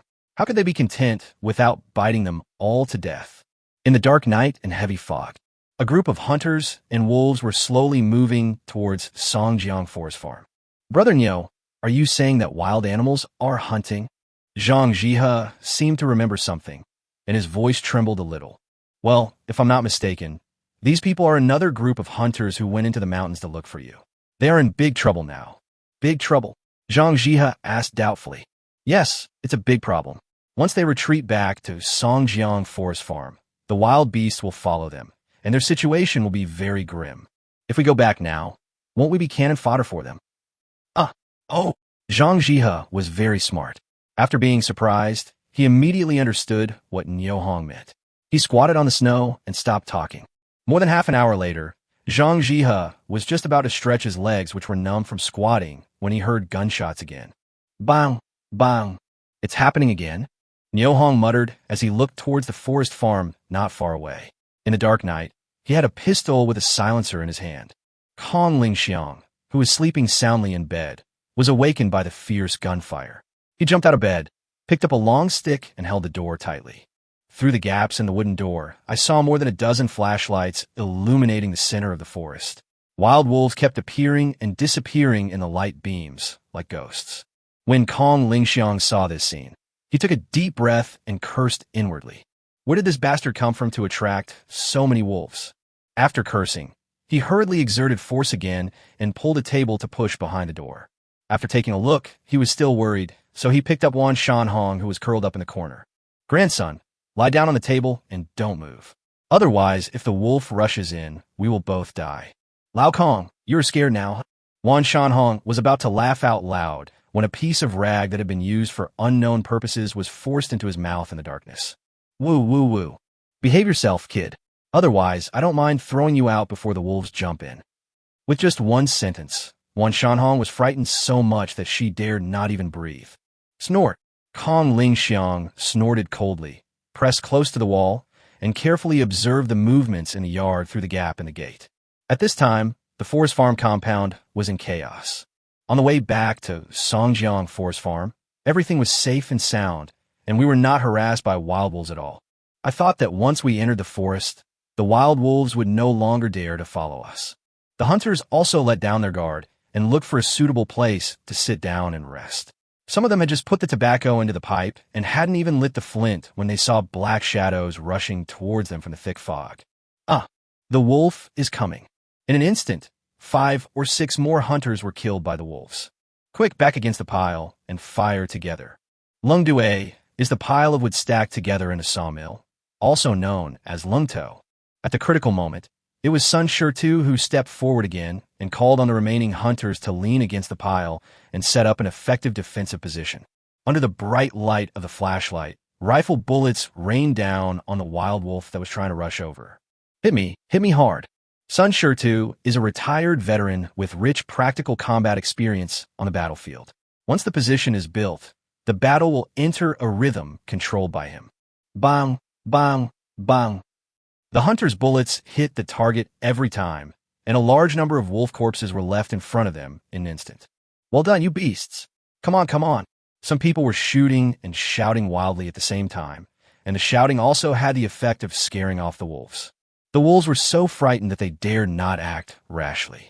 More than 10 minutes later, the remaining wolves saw that the situation was not good, turned around, and ran into the dark fog, never to be seen again. In the room, Kong Lingxiang breathed a sigh of relief when he heard the gunfire outside finally stop. In the southwest direction of Songjiang Forest Farm, Zhang Zhiru, who was squatting on the snow waiting, heard the gunfire stop and was overjoyed. Brother Nyo, listen, the gunfire has stopped. Listen, what's that sound? Niu Hong quickly came to Zhang Jihe's side and reminded him in a low voice. Hearing the familiar rustling sound, Zhang Jihe was so frightened that he tried to save Niu Hong's legs. Chapter 89. The more money, the better. Niu Hong didn't wait for Zhang Jihe to hug his legs. He bent down, picked up her delicate body, and ran towards the woods beside him. There's a towering tree there that requires several people to surround it. It was the escape route he had long considered. Quick, climb up. Niu Hong supported Zhang Jihe's, but from below, and pushed him to the first branch, urging him. Zhang Jihe no longer had time to be shy. He used all 4 limbs to climb upwards until he was more than 4 meters above the ground. Then he stopped, looked down, and his heart trembled. Where was Brother Nyo? Why doesn't Brother Nyo climb up? At this moment, she wanted to cry, but had no tears. Could it be that she was abandoned again? Just as I was about to call out, I suddenly remembered the familiar, yet terrifying rustling sound and quickly closed my mouth. My body began to tremble again unconsciously. Under the tree, Niu Hong leaned against the tree, facing the direction where the rustling sound came from. After a quick thought, he put on the helmet with thermal imaging and night vision function. The field of vision became extremely clear in an instant. Come on, come closer. Faced with a pack of wild wolves fleeing in panic, Niu Hong calmly raised a Type 56 rifle in his hand. Bang, bang, bang. Every shot hit the target, and his technique was as skillful as before. 1, 2, 3. Niu Hong was counting silently in his mind. These wild wolves were money that came right to his door. How could he turn them away? The retreating wolves were stunned when they saw this, and stopped in a hurry, thinking to themselves, how could there be an ambush here? Since this road is blocked, I'll run somewhere else. With the wolf taking the lead, the other companions followed suit and fled towards the jungle on both sides of the road. What a cunning wolf! Niu Hong muttered something and ran forward quickly. Wherever he passed, he collected the dead bodies of wild wolves on the ground and put them into the armory one by one. Brother Nyo, Zhang Jihe shouted from the big tree, his timid voice full of fear and attachment. From the moment Niu Hong fired the gun, her body stopped shaking and her uneasy heart calmed down again. However, This happy time did not last long. I heard the gunshots under the tree getting farther and farther away from me, and I suddenly felt something was wrong. Realizing that the elder brother Nyo Hong, who was protecting him under the tree, was moving away, I couldn't help but call out loudly, "Wait until I come back." Nyo Hong shouted loudly and ran quickly to Songjiang Forest Farm. There must be a large number of dead wolf carcasses there. How could such wealth be abandoned? He wanted to take advantage of the cover of night and heavy fog to store them one by one in his arsenal. The more money, the better. Just as Nyo Hong had expected, the Songjiang Forest Farm was now littered with large numbers of wild wolf carcasses, with no one to take care of them. The hunters, led by Sun Shurtu, had been ambushed by wild wolves in the darkness and thick fog. They were already frightened birds and dared not step out of their defensive positions. They could only shine flashlights around in the dark. Faced with Nyo Hong coming silently, he didn't notice it at all. In the dark night and thick fog, Nyo Hong moved around the Songjiang Forest Farm as if he was in an empty space, and he collected all the dead wolves on the ground without leaving a single one. Looking at the 6 bodies lying on the ground, Nyo Hong couldn't help but shake his head and sigh. Without staying for too long, he carefully patrolled the forest farm and confirmed that no wild wolf was missed. Then he turned around and went out of the northeast gate of Songjiang Forest Farm and continued searching along the route that Sun Shurtu took into the mountain. Along the way, he collected all the wild wolf carcasses he encountered. When Nyo Hong thought about the 68 wild wolf carcasses stored in the arms warehouse tonight, which would bring him a huge income, his mood instantly improved, and he quickly ran towards the big tree where Zhang Jihe was. From a distance, he saw Zhang Jihe sitting on a tree branch, staring blankly, unaware of his approach. "Come under the tree." Nyo Hong's mind turned. He put the helmet into the arsenal and called softly, "Zhang Jihe, come down." Hearing Nyo Hong's familiar voice, Zhang Jihe woke up from his trance and asked softly, "Brother Nyo, is it safe down there?" "It's safe, come down quickly," Nyo Hong said, turning on a flashlight he carried with him to illuminate the passage for Zhang Jihe. "Brother Nyo, my arms are weak." After climbing to a height of about 2 meters from the ground, Zhang Jihe said timidly, "Can you pick me up?" "Hurry up." Seeing that Nyo Hong was reluctant to agree, Zhang Jihe became so anxious that he almost cried. She really didn't have the strength to climb down anymore, and she couldn't see the situation below clearly in the dark, so she didn't dare to jump down rashly. "It's still this high. You can come down by yourself if you hold on a little longer," Nyo Hong said, gesturing the height with his hand. He didn't care whether Zhang Jihe could see it or not. Ever since he realized that he was disliked by the other party, Nyo Hong was unwilling to have any physical contact with Zhang Jihe from the bottom of his heart, and tried his best to persuade the other party to be self-reliant. "Brother Nyo, I really can't hold on any longer. Before Zhang Jihe could finish his words, his body fell gently like a fallen leaf. Upon seeing this, Nyo Hong quickly threw away the flashlight, stretched out his hands, and used all his strength to hug Zhang Jihe tightly in his arms. Feeling that Nyo Hong was hugging him tightly, Zhang Jihe let out a scream with mixed feelings. Nyo Hong cursed inwardly. "Why are you yelling? Are you afraid that the wild animals won't hear you and won't be able to find you?" There's something wrong with his brain. But he spoke very politely. "Come down, you're safe." As he said this, he bent down and gently placed Zhang Jihe on the snow, but Zhang Jihe hugged his neck tightly and refused to let go. Nyo Hongshin said, "What are you going to do? Although I am a man, I am also a man with a bottom line." Realizing that Nyo Hong was in a bad mood, Zhang Jihe hurried to explain. "Brother Nyo, I'm cold. I'm so cold." As he spoke, he pressed his body tightly against Nyo Hong, trying to get warmth from him. "Songjiang Forest Farm is not far ahead. I'll carry you there." Nyo Hong's tone was full of disgust. Carrying on his back was the biggest concession he could make. "No, I want you to hold me. You carry me on your back. I am scared." Zhang Jihe didn't know where he got the courage from, but he just stayed in Nyo Hong's arms and refused to leave. "No, if I hold you in my arms and encounter a wild beast, my hands won't even have a chance to fight back, and both you and I will die." "Oh, okay then. You carry me on your back, and I'll hold the flashlight for you." Zhang Jihe felt that what Nyo Hong said made sense, so he didn't argue too much and just lay on Nyo Hong's back obediently, letting him carry him step by step towards Songjiang Forest Farm.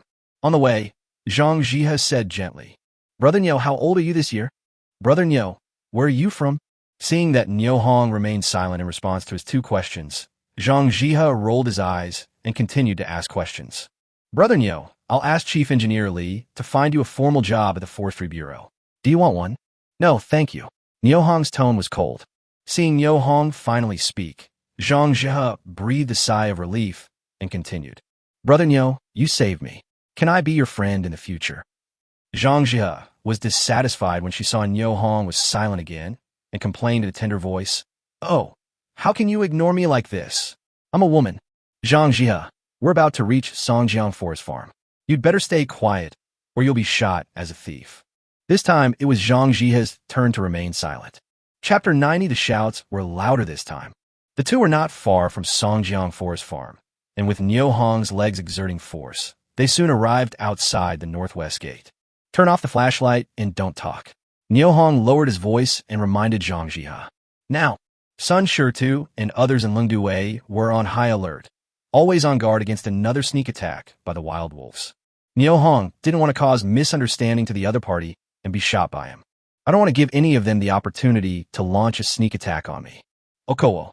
Zhang Jia leaned over to Nyo Hong's ear and answered in a very low voice, while turning off the flashlight. After making preparations, Nyo Hong skied towards the forest farm without hesitation. Following the route that had been explored in advance, Nyo Hong stayed as far away as possible from the pile where Sun Shirtu and others were, and slid along the outer edge of the forest farm towards the road leading to Jinshan County. Listen, is there any movement over there? Before the voice fell, a beam of flashlight shone towards Nyo Hong's location. With the help of the thick fog, Nyo Hong exerted force with his arms, and the skis flashed and quickly took Nyo Hong and Zhang Jia into the black fog. Shoot, shoot, there are still wolves out there. Fire a bullshit gun. You can't even see the wolf's hair clearly. Save some bullets. Old Lu is right. It's still a long time before dawn. We need to use bullets sparingly. While Sun Shirtu and others were heatedly discussing whether to open fire, Nyo Hong had already slipped out of the Songjiang Forest Farm compound and stepped onto the road leading to Jinshan County. Turn on the flashlight. Okay, Brother Nyo. Zhang Jia breathed a sigh of relief when he heard Nyo Hong speaking to him in a normal voice. When they passed by the forest farm just now, she heard clearly the conversation between Sun Shirtu and others. She was also sweating in her heart. If you say you're not nervous, you're lying. As the flashlight was turned on, Nyo Hong's vision instantly became much clearer. Hold on tight. Nyo Hong reminded without wasting time. Good. Zhang Jia responded by wrapping his legs tightly around Nyo Hong's waist and hugging his neck tightly with his arms. His body clung tightly to Nyo Hong's body like a sloth. She was very curious. Where would Nyo Hong take her tonight?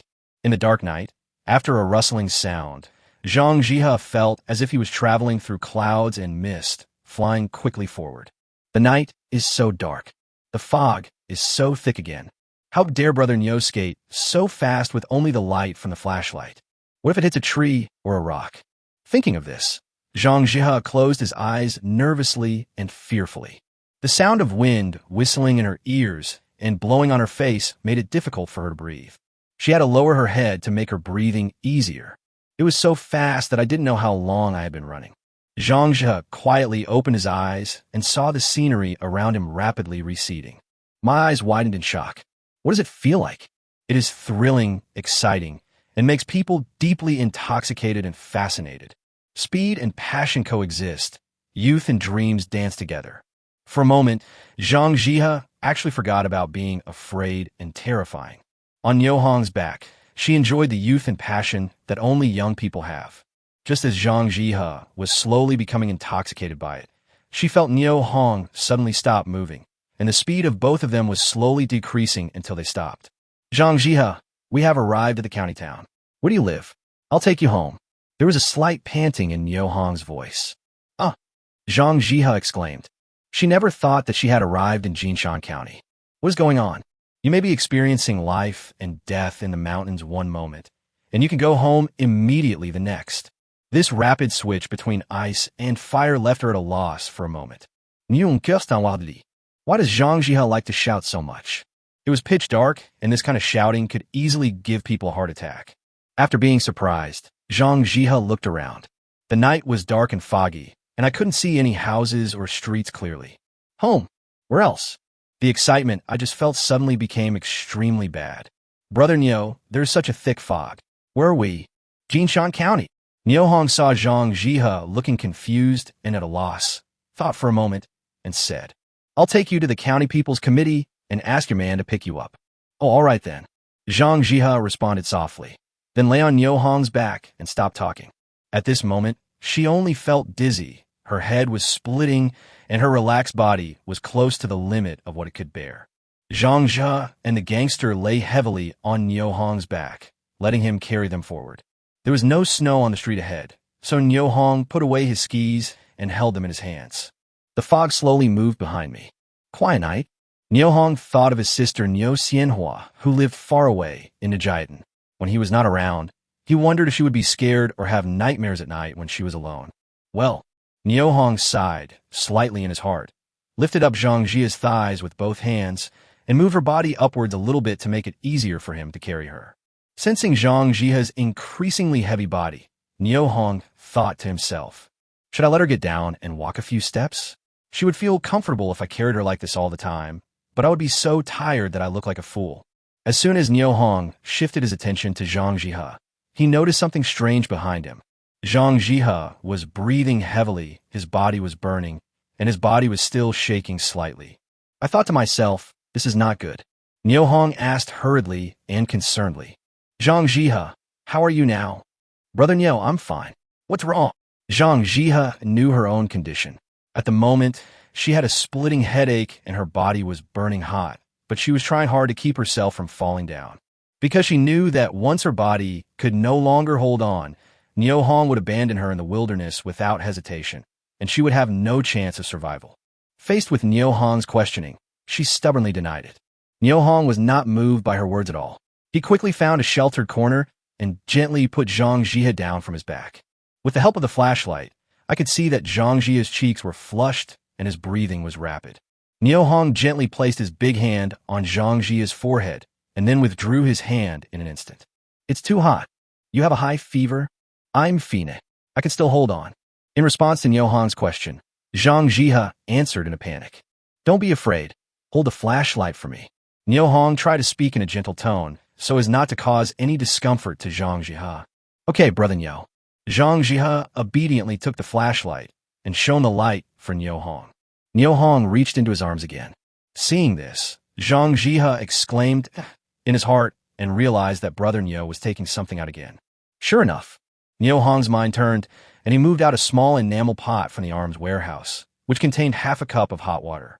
In order to deceive Zhang Jihe, Niu Hong pretended to grab a handful of snow from the snow pile nearby and put it in the enamel jar. The antipyretic and anti-inflammatory tablets that were moved out at the same time were delivered to Zhang Jihe. Drink it. Ah! Zhang Jihe screamed again, but this time it was louder. Chapter 91, Where's Brother Niu? Last time, she missed the chicken leg because she refused to accept food taken from another man's arms. This time, Zhang Jihe did not hesitate at all. The little mouth pecked directly at Niu Hong's big hand and held several pills in its mouth. At this moment, an enamel pot was handed to her. Drink some water. Uh-huh. Zhang Jihe agreed, took the enamel jar, and drank it without thinking. The pills and the warm water instantly rushed into his stomach. Water is the source of life. On a cold winter night, facing half a cup of warm water, Zhang Jihe no longer tried to figure out whether it was the snow that Niu Hong had taken from the snow. He no longer cared about whether the water in the jar was hygienic or not, and drank all the water in one breath. After drinking half a glass of warm water, Zhang Jihe felt better. Thank you, brother Niu. As he spoke, Zhang Jihe wiped the corner of his mouth with his hand and handed the jar back to Niu Hong. Let's hurry to the county party committee compound. Okowo. Zhang Jihe agreed and looked at Niu Hong in front of him with complicated eyes. In her memory, she only spent a few hours with brother Niu, but he left a deep impression on her. He is self-respecting, shrewd in dealing with others, brave in doing things, and full of inexhaustible energy. Brother Niu doesn't seem to come from a remote village, and he doesn't have the stupidity and ignorance of the countryside. He is a hunter, but he is smarter than ordinary hunters. Feel. Brother Niu is a very mysterious person. Niu Hong put away his belongings, came to Zhang Jihe, and squatted down. Come, I'll carry you. Yes, thank you, brother Niu. As Zhang Jihe spoke, he forced himself to stand up and lay on Niu Hong's back. Brother Niu, After I recover from my illness, I will definitely bring my husband to visit you at your home. My home? Nio Hong was stunned for a moment, then smiled. You're welcome. Just don't go to Maui Mountain again in the future. The mountain is too dangerous. Anyone who goes in will have a life-threatening situation. Zhang Jiehe was very happy to see that Nio Hong did not ignore him this time. After taking a short breath, he said, all of this was caused by that bastard named Wan Shanhong. He told us that he knew there was a hot spring in the mountains, and there were a lot of hazel mushrooms growing nearby. So you just followed him into the mountains. Well, we thought that since we were not far from Songjiang Forest Farm, we would be able to return soon, and we had someone to lead the way for us. Who knew that bastard had no good intentions at all? From Zhang Jiehe's intermittent narration, Nio Hong had a general understanding of the disappearance of the families of forestry workers. As for how to investigate and deal with the matter in the future, it is no longer his concern. Nio Hong said, softly out of concern for the patient. I heard from Deputy County Chief Wang that there have been traces of enemy agents in many places recently, and we should pay more attention to our own safety, especially people of status and position like you and Chief Engineer Li. You should pay more attention. Well, Chief Engineer Li and I have only been in Jinshan County for 5 days. We don't know many people here. Logically, no one should have noticed us. Zhang Jiehe said doubtfully. Nio Hong smiled and explained. There's an old saying in our village, which goes, don't be afraid of thieves stealing, but be afraid of thieves thinking about it. Once a thief thinks about you, he will bite you hard sooner or later, causing you to suffer some losses. Brother Nio, your words are very philosophical. Look, we've arrived at the county party committee compound. This time, Nio Hong found that Zhang Jiehe behind him did not respond to him. The breathing sound coming from behind indicated that she had fallen into a deep sleep under the effect of the drug. Nio Hong did not wake up Zhang Jiehe. He quietly carried her on his back and walked quickly towards the gate with the angry lantern hanging on it. In the mist in the night, a sentry standing guard with a gun noticed Nio Hong approaching and shouted loudly, This is the county party committee compound. Who are you looking for? My name is Nio Hong. I'm a hunter who went into the mountains to look for the family members of missing forestry workers. I found them and carried them back. As Nio Hong approached, the young guard saw clearly what he was wearing and quickly put his feet together and raised his hand to salute. Comrade, please follow me. After saying that, he took Nio Hong and walked toward the county party committee compound. There was an oil lamp still on in the third room on the left side of the gate. Deputy County Chief Wang Mingyi was sitting at his desk reading a document. When he heard a knock on the door, he responded calmly. Come in. The door opened and guard Wu Xiaosong entered the room first. Report to Deputy County Magistrate Wang. The hunters who went into the mountains to search have returned. Oh, a few people are back. Where are they? Wang Mingyi said, standing up suddenly. Deputy County Magistrate Wang, I'm back. Nio Hong said as he walked into the room, carrying Zhang Jiehe on his back. Nio Hong, it's you. Wang Mingyi's face showed an expression of surprise and joy. He looked behind Nio Hong again and again, but didn't see anyone else. Gradually, he understood the situation, and his mood suddenly became heavy. Deputy County Magistrate Wang, I have found Chief Engineer Li's wife. The other family members. I know, it's good to be back, it's good to be back. Wang Mingyi was well aware of the dangers of Maui Mountain. When he saw Zhang Jiehe lying motionless on Nio Hong's back, he knew that the outcome would never be perfect. He looked at the guard, standing at the door with a serious expression, and ordered, Xiao Wu, go, and notify the other leaders to come over. Okay, Deputy County Magistrate Wang. Wu Xiaosong agreed and ran out quickly. Nio Hong, hurry up and put her on the bench and let her lie down. Okowo. Wang Mingyi gently closed the door, poured some hot water from the thermos, and handed it to Nio Hong. Good brother, you have done a great deed by bringing Chief Engineer Li's wife back home. Nio Hong glanced at Zhang Jiehe, who was sleeping soundly on the chair, shook his head slightly, and sighed. There was a bad guy in Songjiang Forest Farm named Wan Shanhong. The families of the forest farm workers were instigated by him to go to Maorshan. Wan Shanhong, it's him. Wang Mingyi seemed to know Wan Shanhong, and it brought back his memories. Deputy County Chief Wang, I broke both legs of this man, and he is being held in Songjiang Forest Farm, under the watch of Kong Lingxiang. Nio Hong briefly told Wang Mingyi what happened today. 15 minutes later, County Party Secretary Hu Jinliang, County Mayor Qin Zerong, County Armed Forces Department Chief Yang Jintong, and Zhang Jie's husband Li Xiqing all came to the scene and listened to Wang Mingyi's retelling. Everyone was silent. Just at this moment, Zhang Jiehe, who was sleeping, let out a scream and sat up suddenly. He saw that the room was full of people and lowered his head in embarrassment. Jiha, you're awake. Li Siqing gently took Zhang Jia's hand, put it in his own hand, and squeezed it tenderly, saying, You don't have a fever anymore. Just now, Brother Niu Hong told me not to wake you up and let you sleep a little longer. How do you feel now? Yeah, I feel exhausted. It's okay if you don't have the strength. Deputy County Chief Wang has arranged for someone to cook for you. You will have the strength after eating. Don't worry, you will get better. Where's Brother Niu? Zhang Jia looked at Li Siqing's face and asked anxiously, Does Chapter 92 have anything to do with you? Look, Brother Niu Hong is sleeping on the other bench. Li Siqing said this, pointing with his finger. Seeing that Niu Hong was safe and sound, Zhang Jia felt relieved and started talking quietly to the people around him. He also made necessary supplements to Niu Hong's previous narration.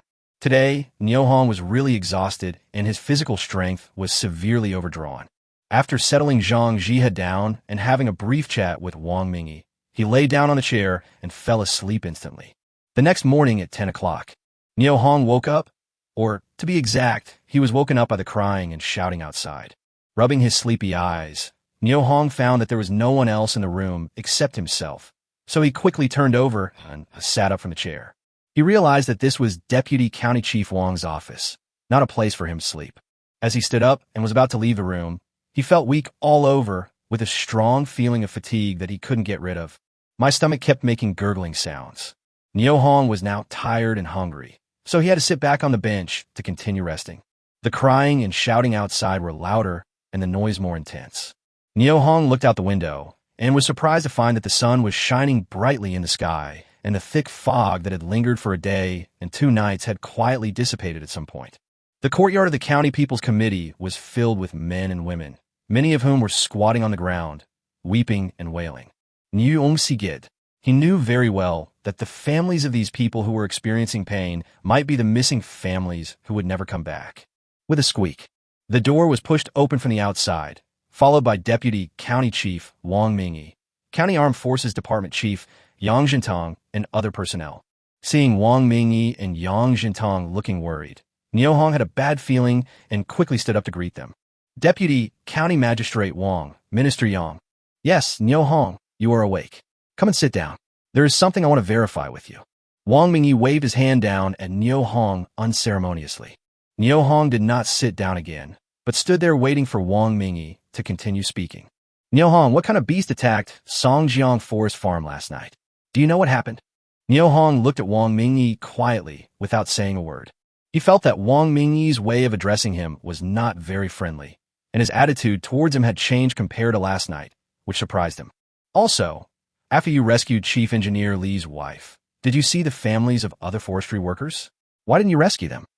After Wang Mingyi finished speaking, he sat in his seat and looked at Niu Hong quietly, waiting for his answer. Niu Hong saw this, thought for a moment, and said, Last night, I encountered a wild wolf. You can also go to Zhang Jia to verify this. I was not at the scene at the time, so I can't say anything. As for whether I have seen the families of other missing forestry workers, I have indeed seen them. As for why we did not rescue them, it is because they are all dead, bitten to death by wild beasts. How can we save them? Their bodies are right there. You can send someone to investigate and collect evidence. After hearing this, Wang Mingyi couldn't help but frown.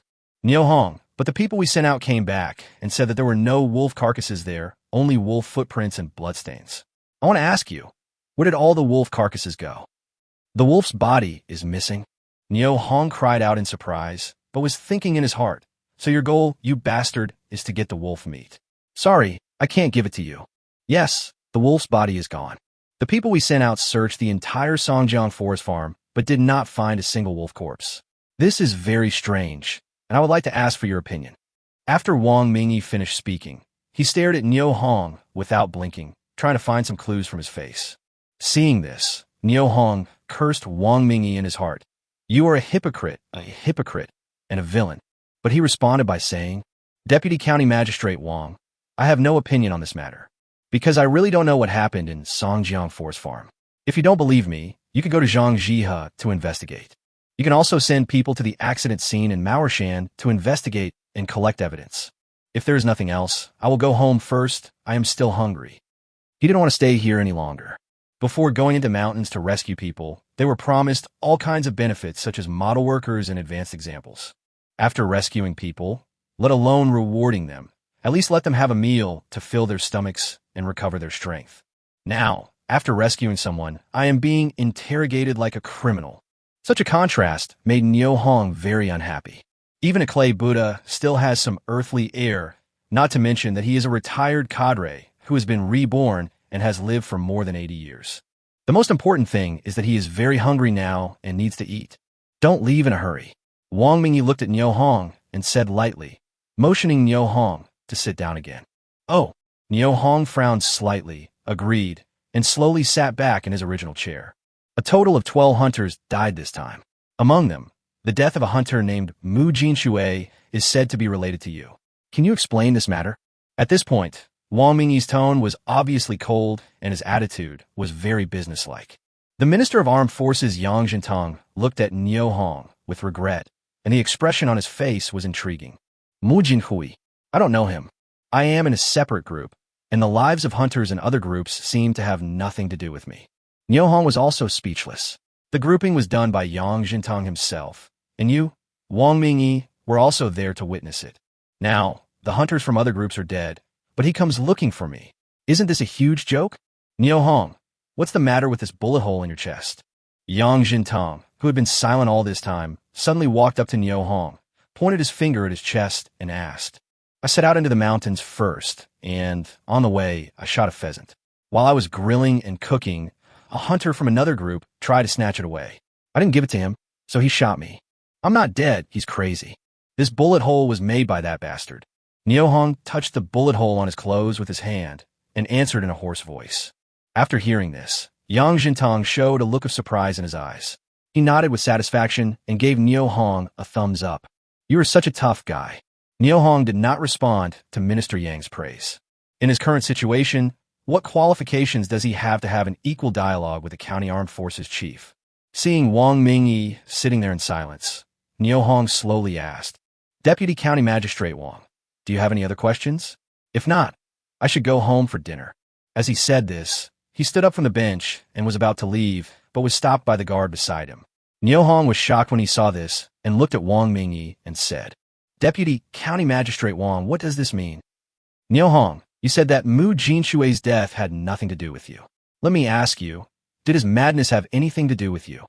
As Wang Mingyi spoke, he stood up from his seat and looked at Nyo Hong with burning eyes, full of intimidating aura. Chapter 93. The screams sounded again. Deputy County Magistrate Wang, he shot me in the chest, but I didn't die. He just scared himself crazy. What does that have to do with me? Nyo Hong looked at Wang Mingyi and retorted rudely. Nonsense, you must have done something to him. Otherwise, why would he go crazy? Nyo Hong was very surprised when he saw Wang Mingyi's angry expression. He felt that he should have some kind of close relationship with the dead Mu Jinshui. But what if you are related? I'm not afraid. He took a step forward and pointed at Mao Mountain, saying calmly, Deputy County Magistrate Wang, I remind you that you have to understand clearly that it was he who shot me, not me who shot him. He is crazy. He deserves to die. It's none of my business. I have helped you find Chief Engineer Li's wife. The task you assigned to me has been completed. I'm going home for dinner. Goodbye. The guard who had just reached out to stop Nyo Hong was slightly stunned when he heard this, then looked at Nyo Hong with an expression of sympathy and admiration in his eyes. Seeing Nyo Hong coming again, he turned to look at Wang Mingyi but did not raise his hand to stop him. Wait a moment. Wang Mingyi's face turned pale and he said coldly.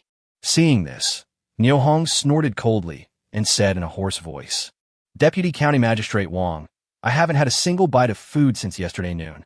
Don't you think you're going too far? You? Facing the aggressive Nyo Hong, Wang Mingyi was speechless for a moment. Nyo Hong, wait a moment. Seeing this, Yang Jintang, the County Armed Forces Minister, spoke up. Oh, Minister Yang, you too. Yang Jintang waved his hand. Don't get me wrong, I don't mean anything else. I just think it's too hasty and not worth it for you to leave like this. There is still a Siberian tiger that is endangering the people of Jinshan County and has not been killed. Don't you want this credit? Nyo Hong looked at Yang Jintang's gentle face with a gloomy expression. After pondering for a while, he raised his head and looked at Yang Jintang and said, Minister Yang, man is made of iron and food is made of steel. I am so hungry that I feel dizzy and dizzy. How can I have the energy to fight a tiger? You should find someone else. Goodbye. After Niu Hong finished speaking, he gently placed the Type 56 rifle in his hand on the bench next to him and walked out. Brother Niu Hong just walked out of the room and saw Zhang Jihe standing in the corridor and greeting him. Zhang Jihe, has your fever subsided? It's much better now. Here are 2 extra steam buns. Take them and eat them. Zhang Jihe said this and handed over the bag of straw paper in his hand. Niu Hong looked at Zhang Jihe's sincere eyes and felt warm at his heart. Thank you, Zhang Jihe. I can solve the problem of eating by myself. Tell me where you live. At noon, I'll bring you some delicious food. As Niu Hong spoke, he reached out to pat Zhang Jihe on the shoulder, but sensing that she was a woman, he pulled his hand back halfway. Let's go.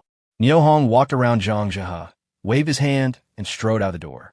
Brother Niu, I live in room 201, the county guest house. Zhang Jihe's clear voice came from behind.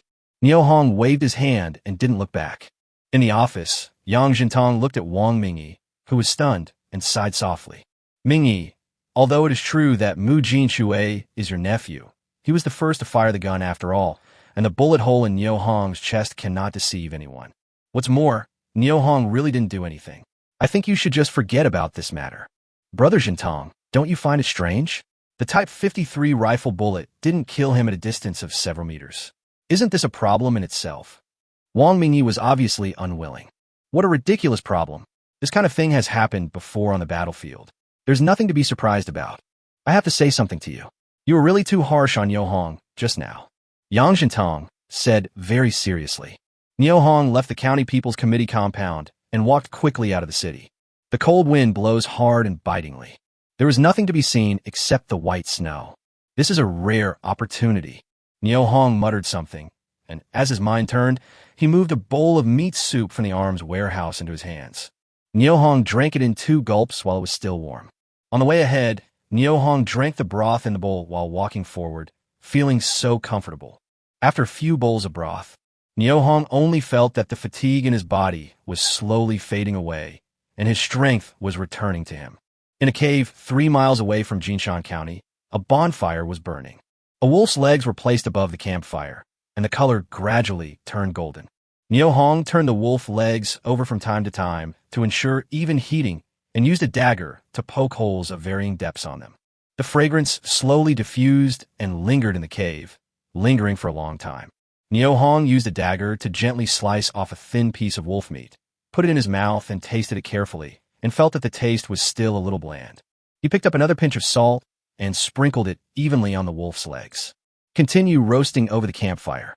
3 minutes later, Niu Hong tasted the wolf meat again and found it to be just the right amount of salty and crispy on the outside and tender on the inside. Only then did he start eating with relish. The crackling of the bonfire reminded Niu Hong of the promise he had just made to Zhang Jihe. He secretly wondered what to send her for lunch. Wolf meat? Grouse? Or a snow rabbit? After careful consideration, Niu Hong decided to reluctantly give up the only 2 remaining grouse and give away one of them. Grouse meat is tender and nutritious, making it very suitable for people with weak bodies. Having made up his mind, Niu Hong quickened his eating pace. A wolf leg was roasted on the campfire and went into Niu Hong's stomach. After eating and drinking, Niu Hong moved a grouse out of the arms warehouse. Thanks to the time standing still in the arsenal, the grouse still remains in the same state as when it died, and its meat is still fresh. Niu Hong picked up a dagger and began to bleed the grouse, removing the intestines and stomach, while keeping the other internal organs intact. In these days when food is extremely scarce, anything edible must not be wasted. Use a pressure cooker or ceramic basin to boil water to remove the hair. Niu Hong completed it in one go. Looking at the naked, snow-white, and pink grouse in his hand, Niu Hong was overjoyed. Return a favor. This grouse is worth the 2 steam buns that Zhang Jihe brought him. I hope she can recover soon after eating this grouse. After a change of mind, Niu Hong put the grouse into the arms warehouse, then extinguished the campfire in the cave and walked quickly towards the county town. In room 201 of Jinshan County Guest House, Li Xiqing handed a few pills to Zhang Jihe. Jihe, this is the special antipyretic medicine ABC. Take it quickly. Xiqing, touch my forehead. I don't have a fever anymore. I'd better not eat. Zhang Jihe gently pushed aside the pills handed to him by Li Xiqing, picked up the enamel jar, and slowly drank the brown sugar water in it. Well, If you don't want to eat it, then don't eat it. I'm just wondering what special medicine Brother Nyo Hong gave you that is so magical that it can completely reduce your fever in one go. Li Siqing looked at his wife who was sitting there, with a look of confusion and bewilderment on his face. Bang, bang, bang. There was a rhythmic knock on the door. It's the waiter who's here to deliver the food. Li Siqing said this, glanced at Zhang Jihe, turned around, and opened the door.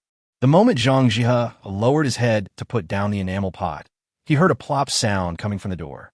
He turned around, and his face suddenly changed. Let out a scream of, Chapter 94 Why? I'll beat you to death, you bastard. I'll beat you to death. Why is it that your old woman can come back alive, but mine has to die in the mountains? Why? Tian Dege, what are you going to do? Li Siqing, who was lying on the ground, asked angrily as he faced the big foot that was kicking him violently. However, he was 52 years old and 1.65 meters tall. How could he withstand the crazy attack of Tian Dege, who was more than 1.8 meters tall? He was completely unable to fight back. Zhang Jihe watched his man being beaten violently and let out shrill screams. Now, Nyo Hong was carrying a plucked grouse and walking slowly on the stairs leading to the second floor when he heard a familiar call. I thought to myself, this is not good. He took 2 steps at a time and ran to the second floor corridor. After figuring out the direction, he quickly ran towards room 201. Stop! Nyo Hong roared, picked up the grouse that had already frozen hard, and smashed it hard on Tian Dege's head. Bang! Filang! Even though Tian Dege had a thick cotton hat on his head, he was hit so hard by Nyo Hong that his head became dizzy and his body went limp, and he fell to the ground involuntarily. Brother Nyo. Zhang Jihe was surprised and delighted to see Nyo Hong appearing like a god from heaven. He jumped up from his chair and threw himself into Nyo Hong's arms. Seeing this, Nyo Hong hurriedly supported the excited Zhang Jihe with his hands and pulled up Li Siqing, who had fallen to the ground. What's going on? Nyo Hong asked with a puzzled look on his face. Before Zhang Jihe and Li Siqing could respond, they saw Tian Dege get up from the ground and pounce on Nyo Hong. You idiot, I'm going to fight you today. As Tian Dege said this, he swung his fist and hit Nyo Hong hard. Don't move. If you move, I'll kill you. At the critical moment, a loaded old rifle suddenly appeared in Nyo Hong's hand, and the muzzle was pointing at the head of Tian Dege, who was rushing towards him. Can you calm down? Yes, brother. Please don't shake your hands. Tian Dege answered with a trembling voice. Kneel down. Nyo Hong shouted at him, and Tian Dege was so scared that he immediately fell to his knees. Brother, let's talk it over, okay? At this moment, the security personnel of the guest house ran over and saw Nyo Hong holding the old sleeve and pointing at Tian Dege. They immediately realized the seriousness of the situation. A murder occurred in the guest house, which is a serious matter. All their security personnel will definitely be punished. The leading guard stepped forward and spoke softly to Nyo Hong. Comrade, don't be impulsive. Let's talk it over. Put your gun down now. Okowo. When Nyo Hong saw the guard from the guest house coming to the scene, he breathed a sigh of relief, agreed, and moved the muzzle of the old gun away from Tian Dege's head. However, as soon as he moved his gun away, 3 well-trained guards rushed forward, snatched the old barrel from his hand, and pinned him to the ground together. What are you going to do? Seeing that something was not right, Li Siqing loudly questioned the guards who were taking action. The guards had no time to pay attention to him. 3 of them worked together to pin Nyo Hong to the ground, unable to move. A security guard helped Tian Dege, who was kneeling on the ground, up and asked with concern, Comrade, you are not hurt? Are you blind? Didn't you see the blood on my face? As Tian Dege said this, he pushed the guard away, ran towards Nyo Hong, and kicked him hard in the head. Crisis time. Hey! He used all 4 limbs to exert force at the same time and changed the direction of his body abruptly. Tian Dege didn't have time to retract his kick and kicked the security guard accurately in the waist. The guard was shaking with pain and quickly released his hands that were holding Nyo Hong. He covered his waist tightly and glared at Tian Dege. Where are you kicking, you idiot? With one less person suppressing him, Nyo Hong took the opportunity to leap up and launched a frantic attack on the 2 guards who were trying to subdue him. He swung the plucked grouse in his hand like a hammer and hit the 2 guards on the head. Bang! Bang! Bang! Well done! Good fight! Well done, Brother Nyo. Zhang Jihe kept clapping and cheering on the side. The scene was in complete chaos. Report to the secretary. There is a fight going on in the county guest house. The location is, okay, it seems to be in Chief Engineer Lee's room. Xiao Huang, is your information accurate? County Party Secretary Hu Jinliang asked slowly. Report to the secretary. The news is accurate. When Hu Jinliang learned the correct answer, he was suddenly shocked. They had just rescued Chief Engineer Lee's wife, and now another fight broke out, even in Chief Engineer Lee's room. Isn't this discrediting the entire Jinshan County? Once Chief Engineer Lee reports the public security situation in Jinshan County to his superiors, Hu Jinliang's position as the county party secretary will be over. Realizing the seriousness of the matter, Hu Jinliang dared not delay. He called the county magistrate Qin Zirong, Armed Forces Minister Yang Jintang, and others, and hurried over. The County People's Committee compound and the guest house were next-door neighbors, and there was a moon gate connecting them. As soon as they walked downstairs to the guest house, the sound from the second floor was clearly heard by Hu Jinliang, Qin Zirong, Yang Jintang, and others. Bang, bang. Ah, good, well done, good job, Brother Nyo. The three of them were very familiar with the cheering voice. Wasn't that coming from Chief Engineer Lee's wife? Hu Jinliang's face darkened instantly. Minister Yang. Understood, Secretary Hu. Yang Jintang agreed, waved his hand, and several guards ran upstairs quickly. Now, the fight in the room was going on fiercely, and the two guards tried to subdue Niu Hong again. Niu Hong was holding a plucked grouse in his hand and was resisting violently. The frozen grouse was like a heavy hammer hitting a person. The pain was unbearable. Due to the limitations of their duties, although the two guards were always at a disadvantage, they fought to the death and would not give up until they completely captured Niu Hong. On the other hand, Tian Dego stood aside and watched the excitement as if nothing had happened. The guard holding Niu Hong's old sleeve stood there at a loss. Seeing that Niu Hong was crushing his opponent, Li Xiqing did not try to stop him. Instead, Zhang Jihe was cheering excitedly from his side. Yang Jintang walked to the door, looked into the house, and was shocked. Niu Hong was fighting two guards at the same time and was not at a disadvantage at all. He beat the two guards so badly that they had almost no chance to fight back.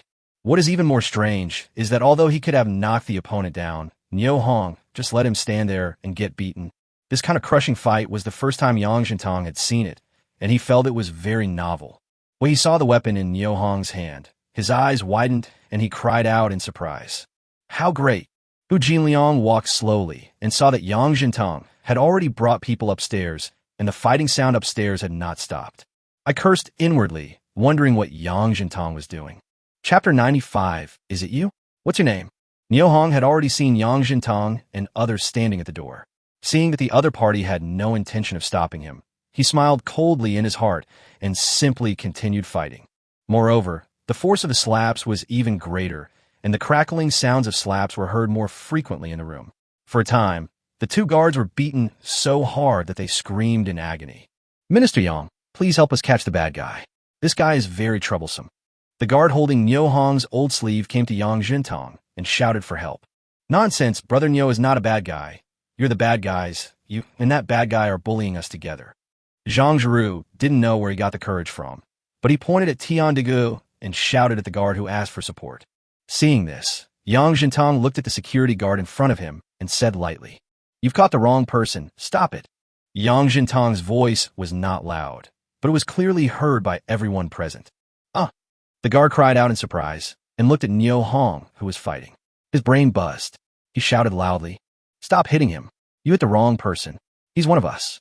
You hit the wrong person." Upon hearing this, Niu Hong immediately stopped his attack, quickly took a step back, and distanced himself from the two guards. When the two guards heard the sound, they stopped their actions at the same time, standing there bent over, breathing heavily. However, the images of the two people are hard to describe. His lips were swollen like two skinned sausages.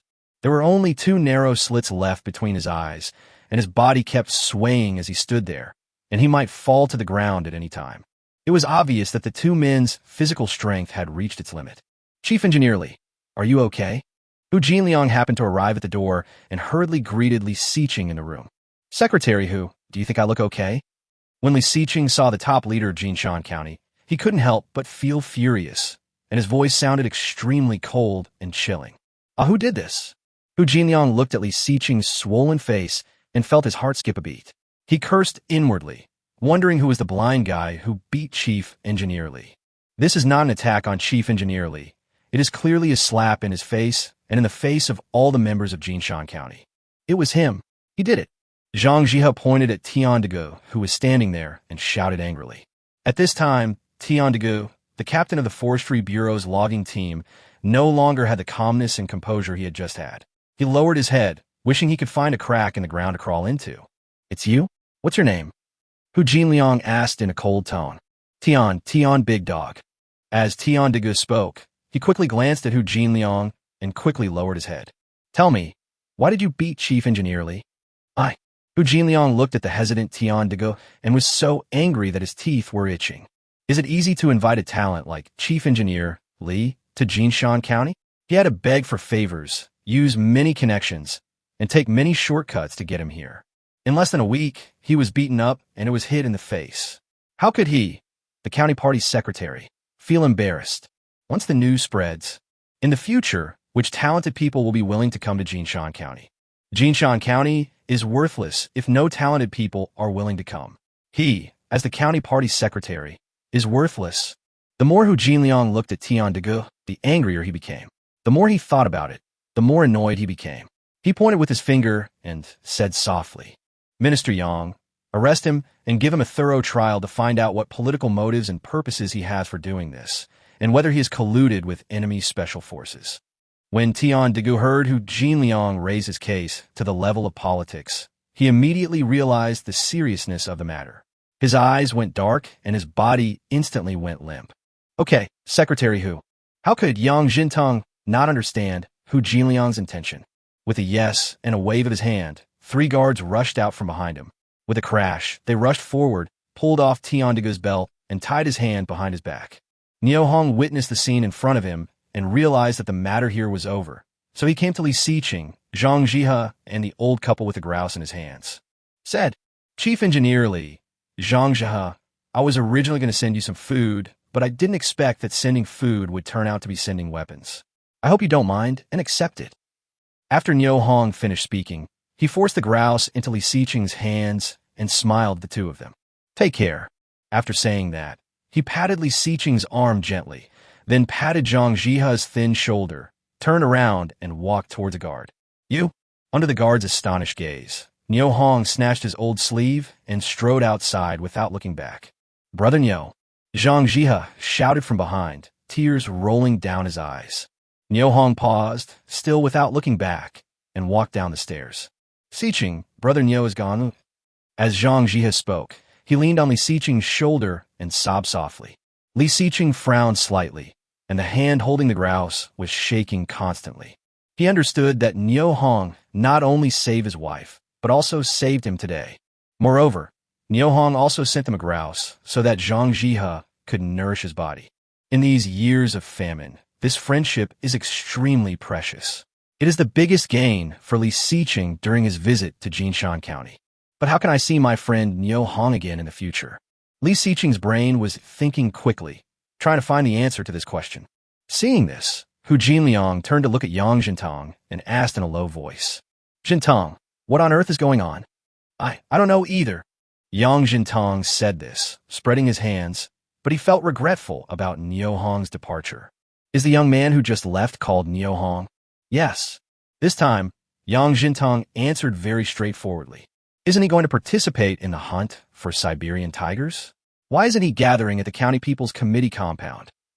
How could the extremely smart Hu Jinliang not notice the strangeness in Niu Hong's treatment of Yang Jintang? He understood that there must be a big problem. Alas, Secretary Hu, he is in this situation. In room 201, the guest house. In front of Li Siqing, Zhang Jihe, Qin Guangrong, and other security personnel, Yang Jintang told them in detail the conflict between Wang Mingyi and Niu Hong. Son of a bitch. After hearing this, Zhang Jihe let out a loud and angry curse.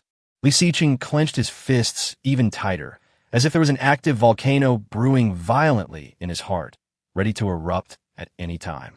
After hearing this, Hu Jinliang moved his lips a few times, and his breathing gradually became heavier. After thinking for a long time, he looked at the county magistrate Qin Guangrong and spoke loudly. Guangrong, Go tell Wang Mingyi that if he fails to invite Niu Hong back, I will ask the higher-ups to transfer him out of Jinshan County. Chapter 96. Are you still worried about the price? As Hu Jinliang's work partner, Qin Guangrong understands Hu Jinliang's mood at the moment and knows the weight of the burden on his shoulders. It is his and Hu Jinliang's common goal to ensure long-term stability in Jinshan County and ensure that all members can live and work in peace and prosperity. For this purpose, the two specially invited forestry expert Li Xiqing to provide advice for the future development of Jinshan County. Niu Hong made great contributions in rescuing the families of the missing forest farm workers and the wife of Chief Engineer Li. What's more, he also helped to capture Wan Shanhong, the culprit of the accident. Deserves awards and honors. Even if the County People's Committee does not give Niu Hong a reward, it is not right to abandon him after he has done his job or to destroy his bridges after crossing them. Now, after listening to the story of Yang Jintong, the County Armed Forces Minister, Qin Guangrong also realized that Wang Mingyi's actions were unbecoming of a county-level leader and even suspected of dereliction of duty. He looked at Hu Jinliang and said, "Comrade Jinliang, I will go and arrange it myself." After Qin Guangrong finished speaking, he greeted Li Xiqing and turned around to walk downstairs with his men. Niu Hong walked out of the gate of Jinshan County Guest House. It was already past noon. Basking in the long-lost sunshine, he felt warm and comfortable, and his depressed mood suddenly improved a lot. In the sunlight, in front of him, the big red words, Jinshan County Supply and Marketing Cooperative, clearly caught Niu Hong's eyes. Niu Hong's heart moved, and he walked over confidently. When I pushed open the heavy wooden door, a sweet scent of candy hit me in the face, along with a pleasant voice. "Hey, Brother Niu, you're here." Wang Dandan at the counter was the first to see Niu Hong. She waved from afar and greeted him enthusiastically. "Dandan is here. I just happened to be passing by and stopped by to take a look." Niu Hong looked at Wang Dandan and smiled. Then he looked towards the grain and oil area. To his disappointment, it was still empty, without a single grain, not even some wheat bran. Looking back at the supply and marketing cooperative hall, there were no other customers except me. "It's so deserted." Niu Hong couldn't help but sigh in his heart. "Brother Niu, the roads have been blocked these days, so no new goods have been shipped. Have you caught any prey recently? If so, you can sell it to our supply and marketing cooperative." Noticing Niu Hong's gaze, Wang Dandan carefully explained and proposed a solution. "Are you going to take the wild boars? If you do, I will go into the mountains and kill 2 of them right away." Niu Hong looked at Wang Dandan with a smile, but he was thinking in his heart if he could sell the 2 wild boars in the warehouse and take this opportunity to make more money and exchange it for some cloth coupons, oil coupons, etc. Wouldn't that be a good thing? "Yes, I can give it to you at the price of first-class live pigs." Tao Hong, deputy director of the supply and marketing cooperative not far away, spoke up. "Hey, Sister Hong, Brother Niu's goods haven't been delivered yet, and you're giving him such a good purchase price? You're really biased, huh?" Wang Dandan, who was standing by, was very surprised by Tao Hong's attitude and protested coquettishly. "Director Tao, what is the current price of first-class live pigs?" Tao Hong was slightly stunned when she heard this. Then she pursed her lips and said lightly, "Niu Hong, what's wrong?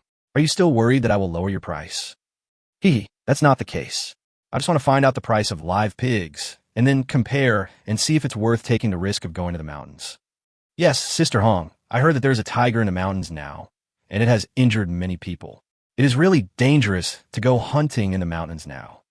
Wang Dandan looked at Tao Hong and said seriously.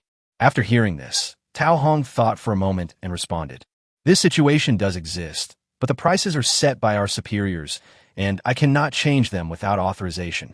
How about this? I will still charge you 34 cents for the wild boar you sent me, the price of a first-class live pig. From now on, I will give you a 20% discount on all the items you buy from our supply and marketing cooperative. Do you think this is okay?" When the sales assistants, including Liang Fun, heard that Niu Hong would be given a discount, they all showed excitement in their eyes, as if they saw a big fish about to be caught. "Okay, I'll come over in an hour to deliver the wild boar to you. Please prepare the money in advance." As soon as Niu Hong finished speaking, the hall of the supply and marketing cooperative fell silent. The wild boar was delivered an hour later. This hunting speed is too exaggerated. The wild animals in the mountains are yours, so you can kill them just by saying so. After a moment of silence, Wang Dandan was the first to break the silence and asked in confusion, "Brother Niu, are you sure you'll come and deliver the wild boar to us in an hour?" "Of course I'm sure. Let's go." Niu Hong said, then turned around and walked towards the door in a cool manner. TSK, TSK. This young man is so energetic and handsome. Liang Fen looked at Niu Hong's departing back and uttered a heartfelt sigh of admiration. Why? You want to find a son-in-law for your Chaozhen? A colleague nearby took the opportunity to tease Liang Fen. But Liang Fen didn't mind at all. Instead, she responded solemnly. I do want to, but it's a pity. He is a country boy. He doesn't have a formal job, and he can't eat commercial grain. How could such a man be worthy of my Chaozhen? When Sun Ging heard this, she disagreed with Liang Fen's point of view and immediately refuted it. Sister Liang, what's wrong with not eating commercial grain? Aren't rural people pretty good too? I think this young man is pretty good. He earns more money than all of us combined, and he has enough food and drink. If you don't like him, I'll introduce him to someone else. Hee, Guiying, if you like him, you can take him in as your son-in-law. Let your man find him a job in the flour mill first, and then he can be hired as a permanent employee in a few years. Wang Dandan, who was standing by, looked at a few mature ladies talking about Niu Hong. Her face blushed slightly, and she put the water cup in her hand heavily on the counter. There was a loud bang. The entire hall of the supply and marketing cooperative fell silent in an instant. At this moment, Niu Hong was skiing on a snowboard, heading north towards the back mountains of Jinshan County. 3 miles away in the birch forest, there's the largest black market in Jinshan County. Niu Hong had come here once alone, and today he wanted to take advantage of the 1 hour of free time to try his luck there again. Perhaps because of the nice weather, there were a constant stream of people on the road, but they were all in a hurry. Not long after, Niu Hong stopped at the entrance of the black market. After a quick look, he found that there were fewer people in the market than pedestrians on the road. I felt disappointed and thought that I would gain little from my trip this time, and it would most likely be a wasted trip. Now that you are here, make the best of it. It's good to go to the market and take a look. At least you can understand the latest market conditions. Niu Hong made up his mind, put away his skis, and walked into the market. Come on, take a look and see if our Kong table is solid. A middle-aged man selling furniture stood on the Kong table in his home and shouted loudly. Brother, how much is your Kong table for? Niu Hong pointed at the red Kong table and asked softly, Little brother, if you really want to buy it, I don't want your 200 yuan, nor do I want your 150 yuan. Just give me 120 yuan. The middle-aged man, with a dark complexion, answered sincerely. It's too expensive. Niu Hong's heart trembled. Brother, this is made of the finest red pine wood and painted 3 times. You can use it for hundreds of years without it breaking. 120 yuan is really cheap. The middle-aged man with a dark face said this and slapped the table with his hand, making a dull sound. It seems that the quality of the Kong table is definitely extraordinary. 30 bucks. If you sell it, I'll take it. If you don't sell it, you can keep it. Niu Hong pointed at the table on the Kong, as if he had made a great decision. At this moment, a voice came from afar. Niu Hong, Niu Hong. Hearing someone calling him, Niu Hong turned around and couldn't help but feel overjoyed. Chapter 97. See you there. Uncle Xiao. Niu Hong looked at Xiao Jinteng, Luo Wei, and others who were walking quickly and waved to them. Niu Hong, do you want to buy a Kong table? Haha, just asking about the price. Niu Hong paused and said, Uncle Xiao, I have prepared the black fungus you ordered. I will go back to the county town and come back soon. Can you wait for me here for a while? Upon hearing this, Xiao Jinteng's eyes lit up. He turned his head to look at Lo, quickly exchanged glances with him, and then pointed to the thick larch tree not far away. Said, Yes, go ahead. We'll be waiting for you under that large tree. See you there. Okay, Uncle Xiao. As Niu Hong was speaking, he turned around and was about to leave. The middle-aged man with a dark face quickly grabbed Niu Hong's arm. Little brother, please stay. This Kong table is 30 yuan for you to take. Brother, I'll come over later. I have an urgent matter that I need to deal with at home. Niu Hong said, pointing at Xiao Jinteng, Luo Wei, and others standing next to him. The dark-faced man finally met a customer, so he was reluctant to let Niu Hong leave and quickly said, Little brother, can we negotiate the price? Niu Hong rolled his eyes and said, Brother, I don't really need this Kong table. I'm really not in a hurry to buy it. Let's talk about it next time. Seeing that the cooked duck was about to fly away, the black-faced man quickly let go of Niu Hong, bent down, and picked up 2 small stools. Brother, let's do this. 30 yuan for a Kong table, and I'll give you 2 small stools. That should be fine, right? If you buy a small stool separately, it will cost several dollars. Niu Hong frowned slightly, sighed, and said awkwardly, A table with two small stools doesn't match at all. The dark-faced, middle-aged man thought for a moment, then turned around and picked up two small stools and placed them in front of Nyo Hong. Little brother, for small stools, this should be enough. Okowo. Nyo Hong agreed and reluctantly took out 3 10-yuan bills from his pocket and handed them to the middle-aged man. Brother, keep the money. After saying that, he carried the Kong table on his shoulder, picked up 4 stools, said hello to Xiao Jinting, and quickly walked out of the black market. As soon as he left the black market, Nyo Hong quickened his pace and came to a deserted place. With a thought, he moved the Kong table and 4 small stools into the arms warehouse. When Nyo Hong thought about going hunting in the mountains and being able to sit at the table and eat comfortably, his mood melted instantly like ice and snow under the scorching sun. In the lobby of Jinshan County Supply and Marketing Cooperative, Tao Hong stared at the wall clock and spoke softly. Dandan, look, 5 minutes have passed. Can your brother Nyo still come? He's not going to come, is he? Wang Dandan's face turned red, and she said coquettishly, Sister Hong, look at what you said. When did Nyo Hong become my big brother Nyo? Isn't he your Nyo brother? Besides, if big brother Nyo says he will come, he will definitely come. Before Wang Dandan finished her words, the door of the supply and marketing cooperative was pushed open from the outside and a man's head poked in. I'm back. Should we bring the 2 wild boars in or leave them outside? Nyo Hong spoke breathlessly, wiping his forehead with his hand, but there was actually not a trace of sweat there. Pull it in. Tao Hong smiled and ran over to help Nyo Hong open the door to make room. Okay. Nyo Hong agreed and pulled the 2 wild boars in with the sled. It really was just a fight. Look, the blood here hasn't even dried yet. As Wang Dandan spoke, she pointed at the bullet holes on the wild boar. Liang Fun and Tao Hong gathered around and looked in the direction of Wang Dandan's finger, with extremely shocked expressions on their faces. At the same time, he couldn't help swallowing a few mouthfuls of saliva. In these special times, even if you have money, you may not be able to buy pork. Food without meat tastes bland, while meat is a beautiful dream for people like Liang Fun and Tao Hong, who pay particular attention to their living standards. Director Tao, please weigh the wild boar quickly. Nyo Hong was concerned about Xiao Jinting and others, and couldn't help but urge them. Okay, I'll arrange it for you right away. Tao Hong replied happily after carefully checking the condition of the 2 wild boars. Not long after, the weight of the 2 wild boars was reported, a total of 516 pounds.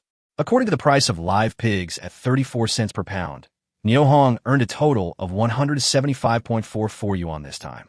This is also a huge income. Little brother, if you need to buy something this time, I have some extra tickets to help you. Seeing Nyo Hong counting the money in his hand, Liang Fun, Sun Ging, and others hurried over, their voices full of tenderness. Nyo Hong smiled and responded politely. I have friends waiting for me outside. I'll exchange tickets with you sisters next time. I'll leave first.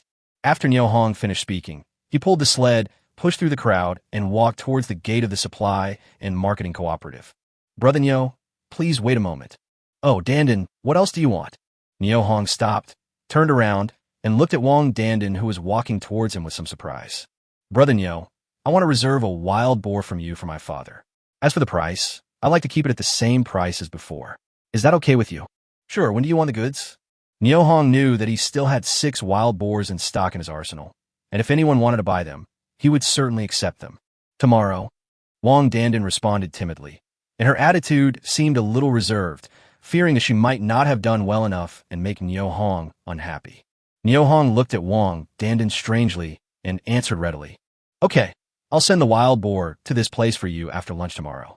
Okay, thank you, Brother Nyo. Walking out the door of the supply and marketing cooperative, Nyo Hong saw that the sun in the sky was getting dimmer. Counting the days, there were less than 5 days left until the winter solstice, but the days were getting shorter and shorter. Thinking of Xiao Jinting still waiting for him in the black market, Nyo Hong couldn't help feeling anxious. He quickly quickened his pace and ran towards the north of Jinshan County. At this moment, it was difficult to see pedestrians on the road. Nyo Hong came to the edge of dense forest and dived in without hesitation. When he came out again, he was pulling a sled behind him, with 2 packages, one large and one small on it. At this time, only Xiao Jinting, Luo Wei, and others were left sitting under the large tree in the huge black market. They're still waiting for Nyo Hong to arrive. Uncle Xiao, since Nyo Hong's goods are stored in Jinshan County, why don't we trade with him in Jinshan County? As the sun was about to set, Lo's tone of voice was filled with undisguised impatience. Xiao Jinting smiled slightly and said, Wei Zai, you have been with me for more than 3 years, right? Yes, Uncle Xiao, 3 years and 6 months. Lo tried to calm himself and answered respectfully. When have you ever seen me panic? Looking at Xiao Jinting's smiling face, Luo Wei suddenly came to his senses and spoke quickly. Uncle Xiao, I understand. I won't make the same mistake again next time.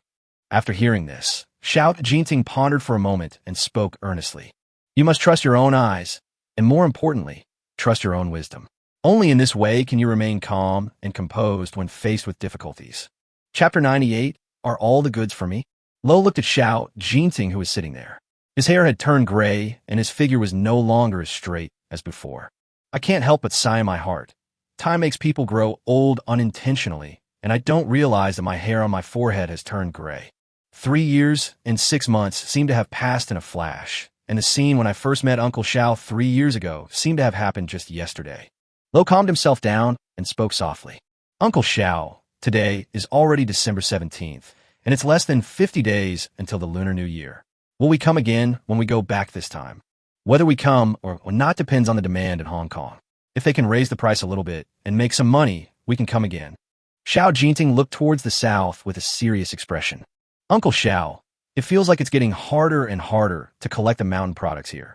We've been here for almost a month, and the little bit of loose goods we've collected can't even fill up half a carload.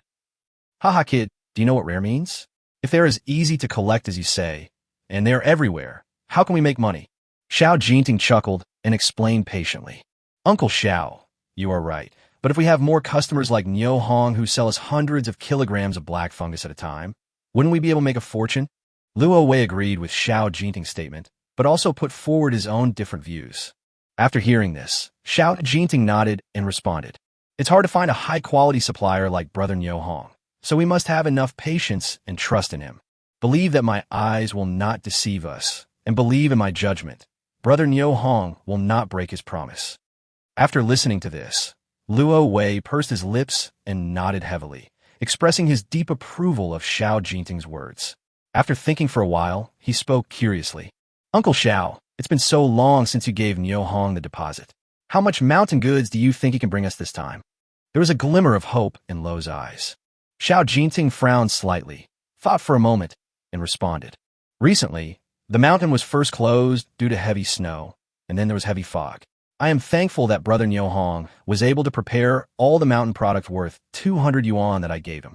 After hearing this, Lo thought of the empty half-carriage and the distant date of return, and the light in his eyes gradually dimmed. At this moment, Xiao Baogui, who was watching not far away, hurried over and said, Here I come, here I come. Is Niu Hong here? Luo Wei looked at Xiao Baogui's face, which turned red with excitement, and asked back.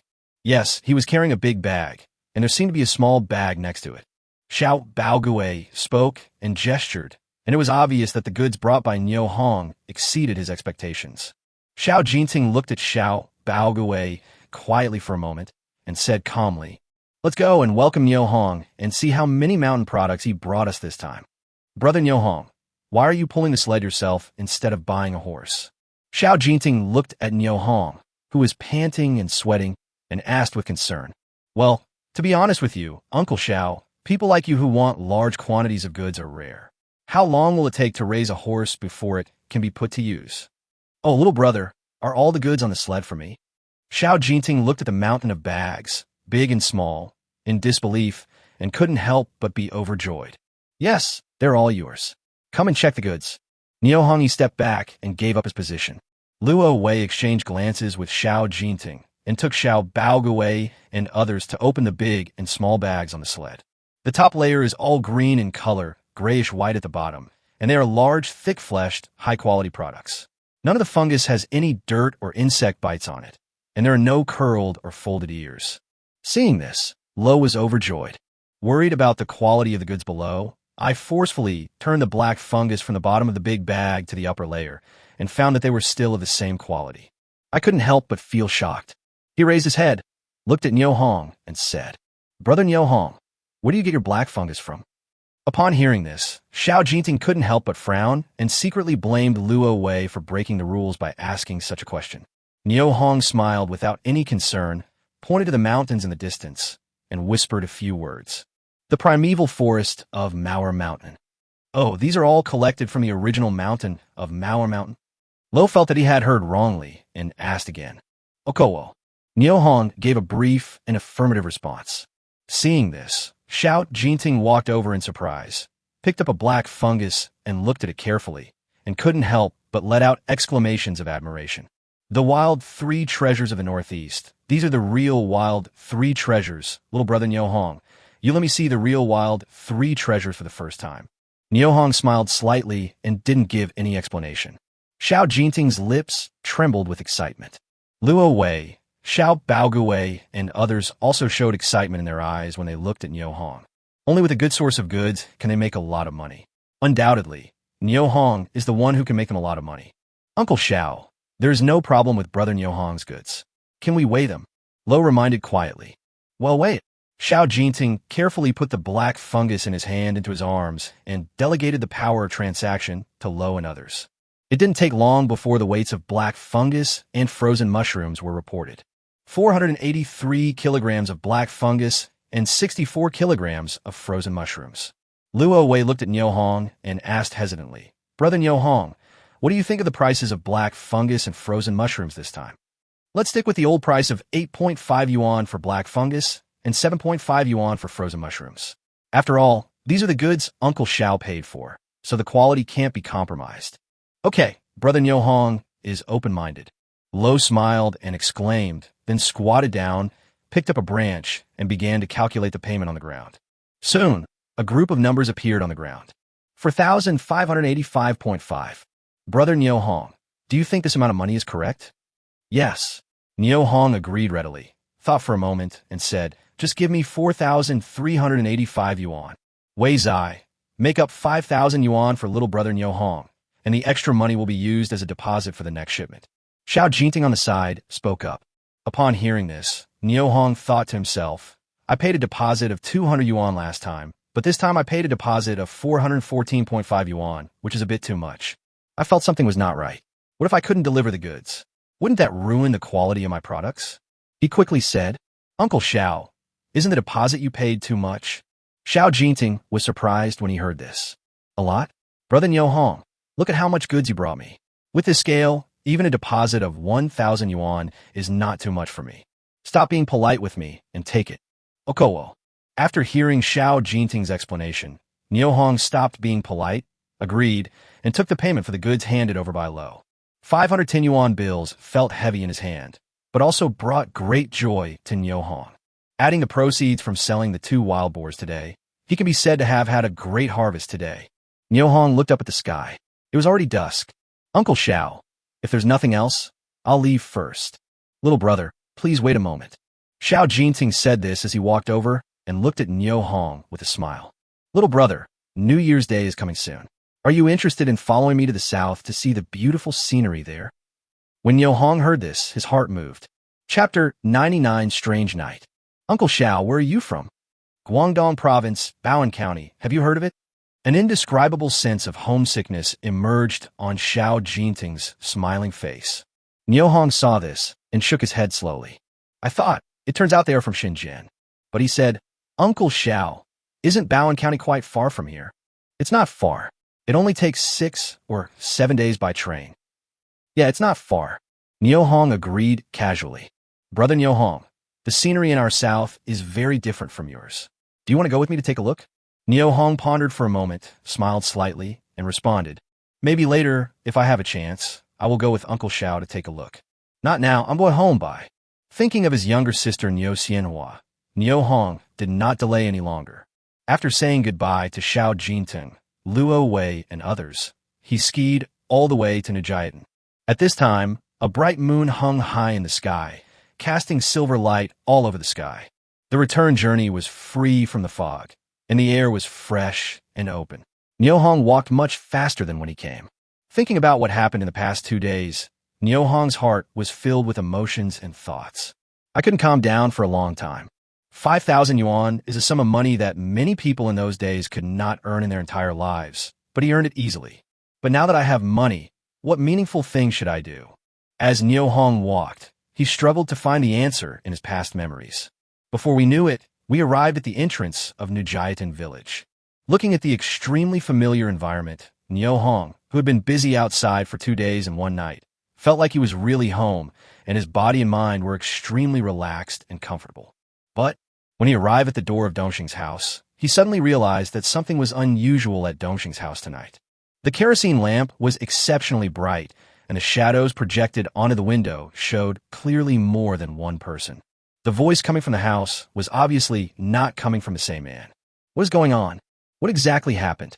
With doubts in his mind, Niu Hong gently pushed open the door of Dongxing's house. When he saw the faces of the people in the room clearly, he felt inexplicably shocked. You guys, why are you here? Sitting in the room were Deputy County Chief Wang Mingyi, County Armed Forces Minister Yang Jintong, Commune Secretary Chu Junbo, Production Team Leader Niu Tiankai, and Women's Federation Chairperson Li Sohua. Almost all the important people from Jinshan County and Hongxing Commune were present. When Zhang Qiaoying saw Niu Hong coming back, she hurried over and explained the reason in a low voice. Brother Hong, they're all here to look for you. They have been waiting for you at home all afternoon. Yeah, I understand. Niu Hong responded, looked at Wang Mingyi and others, and said coldly, Go away, you are not welcome here. Niu Hong, what are you doing? Do you know where the people here?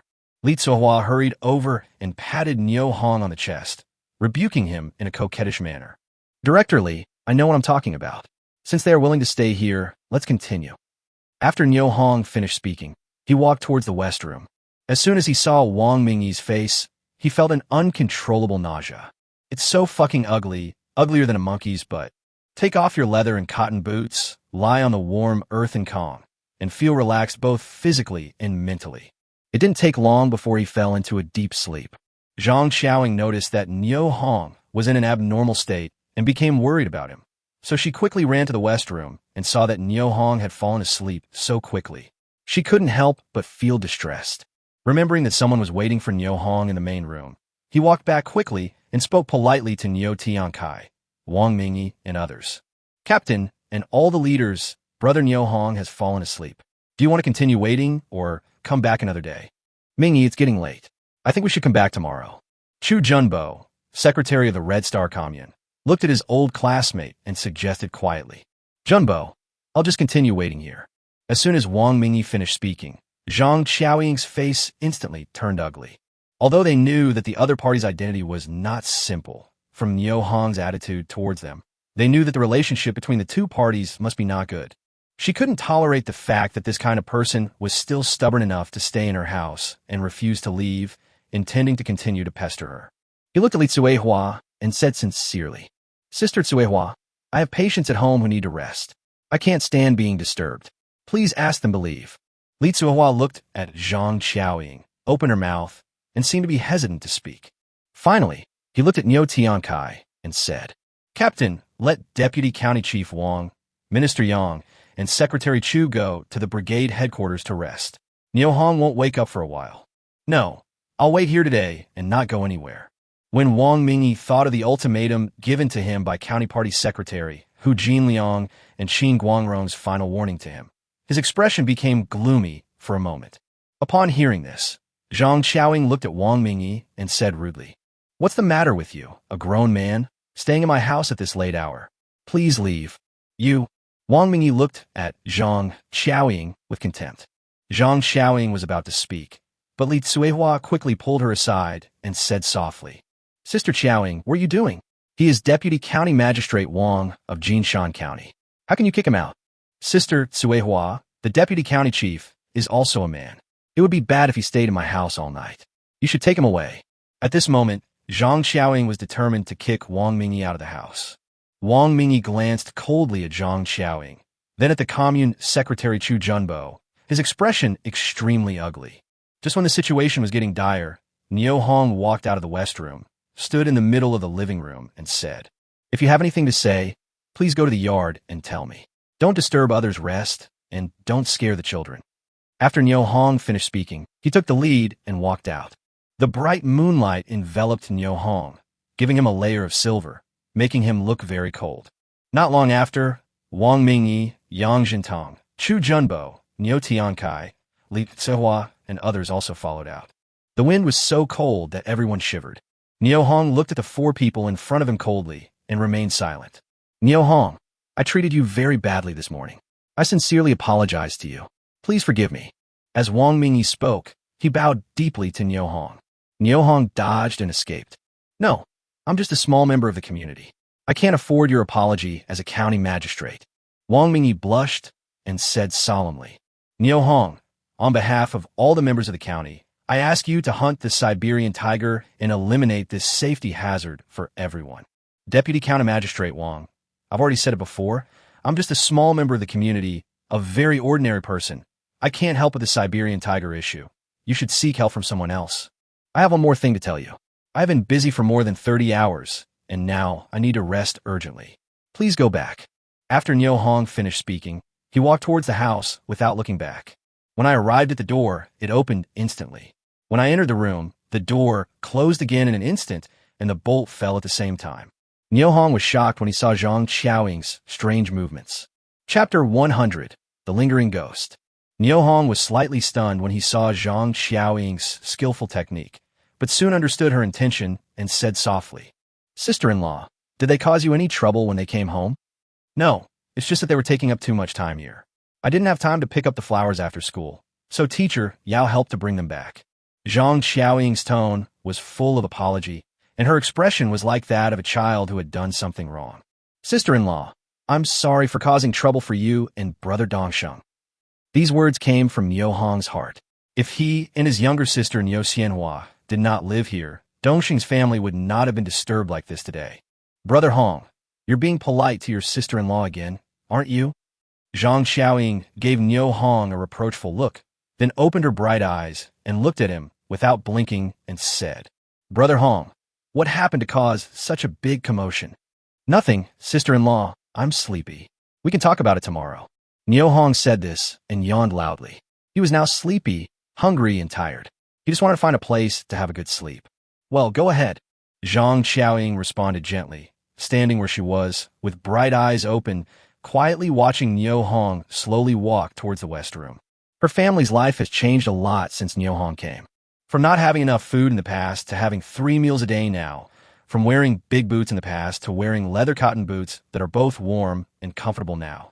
There were also new clothes for the children and white rabbit milk candies for them to eat. All these changes were brought about by Niu Hong. Now seeing that he was so tired that he could hardly walk, Zhang Xiaoying couldn't help but feel distressed and hurriedly walked forward.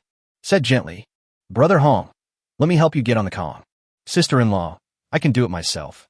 Feeling the care from Zhang Xiaoying, Niu Hong felt an indescribable emotion in his heart. In the yard of Niu Dongsheng's house, watching Niu Hong's quickly disappearing back and the door slamming shut, Wang Mingyi and the others instantly realized that they had been rejected in a big way and were listed as unwelcome people by the owner of the house. Mingyi, let's go. It's quite cold outside. Chu Junbo saw that his old classmate and superior was in a bad mood and reminded him carefully. Wang Mingyi's face was ashen, his breathing was rapid, and his mind was experiencing turmoil. He thought that as a deputy county magistrate, he came to Nijayatan with sincerity and made a sincere apology. Niu Hong would definitely stop while he was ahead and agree to go into the mountains to hunt Siberian tigers. However, he did not expect the other party to give him any face at all, and now he's been turned away. What's the difference between being rejected like this and being kicked out? It's such a shame and humiliation. Wang Mingyi turned a deaf ear to the reminder from his old classmates. All he wanted was revenge, revenge, and more revenge. He swore that he would use all means to prevent Niu Hong from suffering, and his last name was written backwards. Deputy County Magistrate Wang, that's it for today. We can come back tomorrow morning. Yang Jintang, who was standing by, saw Wang Mingyi's dazed look and felt sorry for him, so he tried to persuade him. As a witness to the entire incident between Wang Mingyi and Niu Hong, Yang Jintang understood the origin of the right and wrong and grudges between the two. As a bystander, he strongly disagreed with Wang Mingyi's approach and admired Niu Hong's courage. He felt that Niu Hong had a natural heroic spirit that was unique to a soldier. However, from a war perspective, he also hopes that outstanding hunters like Niu Hong will step forward to hunt and kill the Siberian tiger and eliminate the threat it poses to members across the county. This time he accompanied Wang Mingyi to Nijayatan. On the one hand, he was entrusted by the county party secretary Hu Jinliang to protect Wang Mingyi's personal safety. On the other hand, there were also factors of supervision and witnessing involved. Wang Mingyi also knew this very well, and at this moment, he heard Yang Jintang speaking. Quickly responded softly, "Okay, let's leave here today and come back tomorrow." Li Tsuehua and Niu Tiankai exchanged glances and breathed a sigh of relief. You can't afford to offend either of these two leaders on sight. Now that I heard that they were willing to leave, the stone that was pressing on my heart suddenly fell to the ground. The next day, Niu Hong got up early and went to the yard alone to light a bonfire. I looked around and saw that no one was paying attention to me. With a sudden thought, he moved the two wild wolves out of the armory and began to bleed the wolves and remove impurities from their internal organs beside the campfire. The bonfire is blazing. Soon the wild wolf on the rack was roasted until it was oozing with oil. Niu Hong saw this and took the opportunity to sprinkle salt evenly on it. Soon, the aroma of barbecue wafted into the house.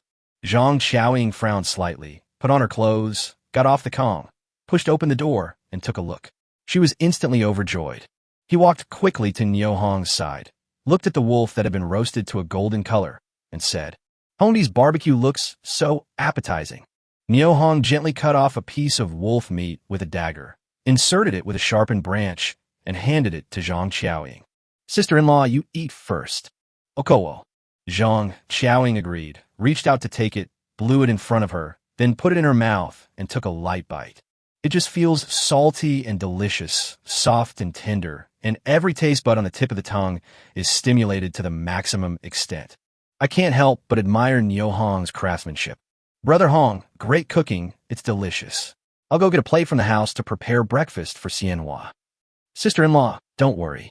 We have just started roasting this wolf, so the flavor is not yet fully developed. Wait a little longer, and it will taste even better." "Yeah." Zhang Xiaoying agreed and looked at Niu Hong with surprise with her beautiful eyes, but her heart was filled with a faint sadness. After thinking for a while, he said, "Brother Hong, Okowo, have you visited Sister Lanhua recently?" While Zhang Xiaoying was speaking, she looked at Niu Hong nervously, waiting for his answer. "No."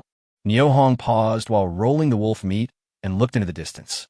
"I've been too busy recently, and the weather has been bad, so I haven't been to Majiazhuang." Zhang Xiaoying breathed a sigh of relief, with an imperceptible degree of relief. Just as she was about to speak, she saw a few people coming to the gate made of fence. Upon closer inspection, they were Wang Mingyi, Yang Jintang, Chu Junbo, Niu Tiankai, and Li Tsuehua. My heart skipped a beat, and I whispered to Niu Hong, "Brother Hong, look, they're here again." Niu Hong raised his head and glanced at me, then cursed angrily. "This idiot is really haunting me.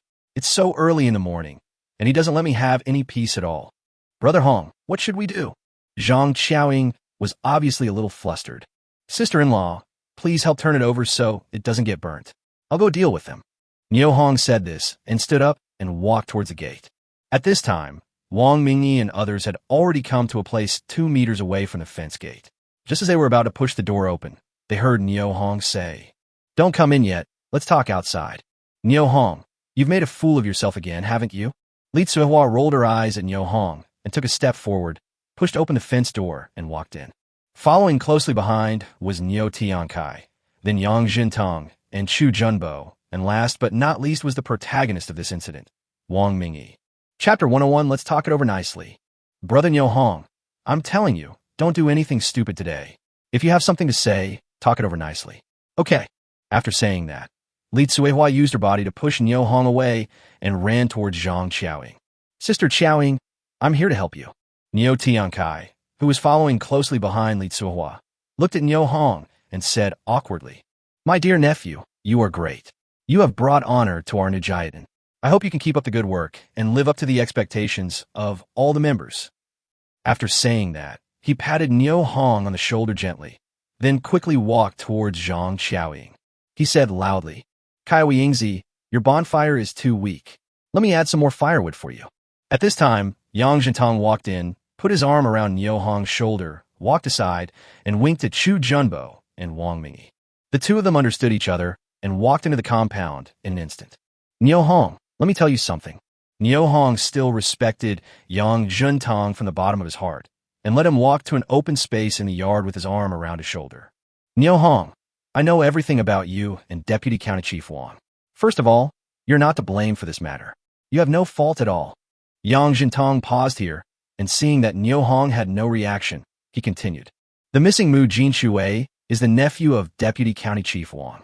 In a desperate situation, he did something irrational to you. It was his fault, and he has been criticized by Secretary Hu. He himself has realized his mistake and has come all the way from the county to apologize to you. For your sake, can you forgive him? Niu Hong lowered his eyes, pondered for a moment, looked at Yang Jintong, and said, Minister Yang, you are the elder brother, and I respect you very much. I'm just an ordinary citizen. How can I afford an apology from Deputy County Magistrate Wang? Besides, Deputy County Chief Wang is very busy with official duties, so it doesn't matter whether he apologizes to me or not. Let's just let bygones be bygones. I just hope you won't disturb my life again. Upon hearing this, Yang Jintong smiled awkwardly and had to bite the bullet and say, Niu Hong, we are here this time because we have a small matter that we would like you to help solve. The tiger in the mountains? Niu Hong asked without hesitation. Yes, according to reliable information, there should be more than one tiger. Therefore, our superiors attach great importance to this and hope that we can mobilize the masses, unite all forces that can be united, and win this people's war to hunt tigers. Try to eliminate this scourge before New Year's Day. Time is short and the task is heavy. You have to share more of the burden with me, your brother.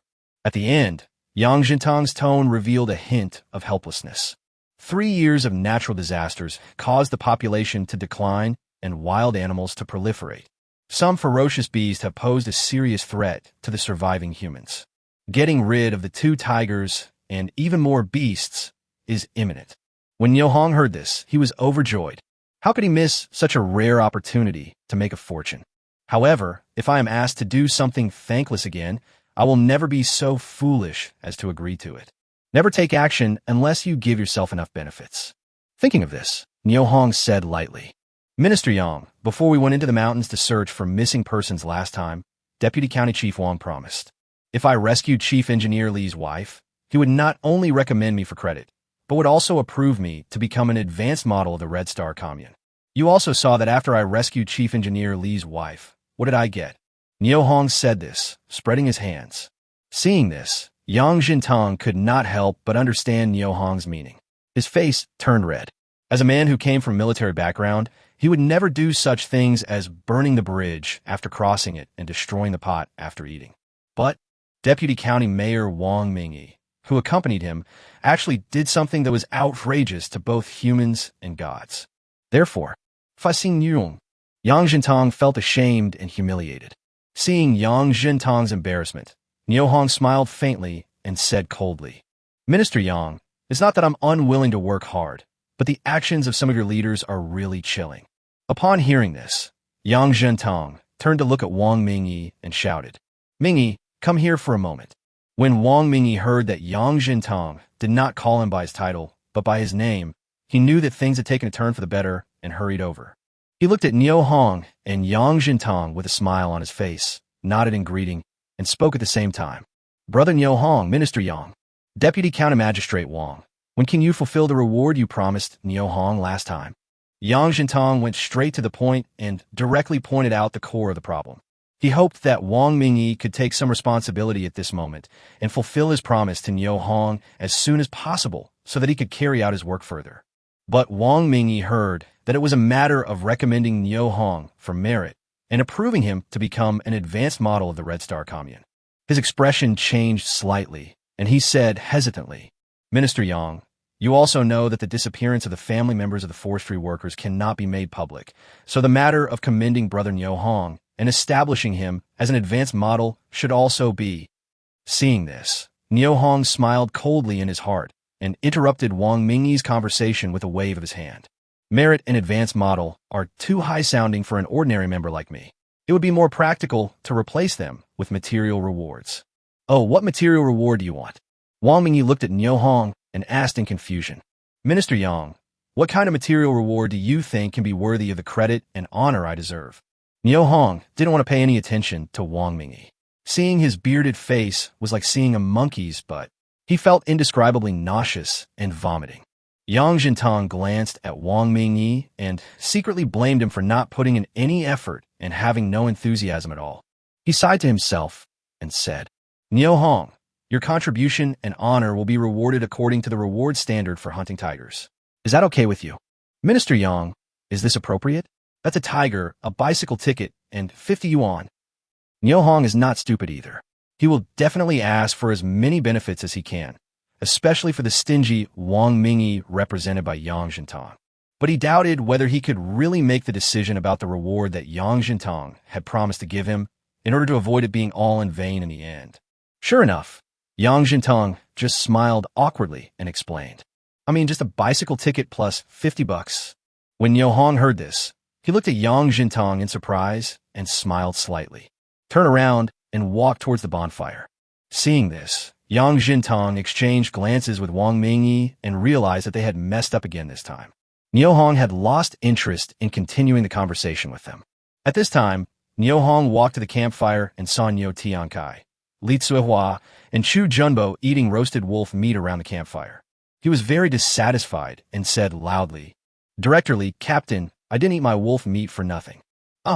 Niu Tiankai exclaimed, quickly swallowed the piece of wolf meat in his mouth, and looked at Niu Hong in surprise. Li Tsuihua looked at Niu Hong with an indifferent expression and said, What's the matter, brother Niu Hong? What do you mean by this? I'll eat a bite of your wolf meat, so what? Do you want to charge me for it? Well, what else? Niu Hong smiled cunningly and passed the ball back to Li Tsuihua. You?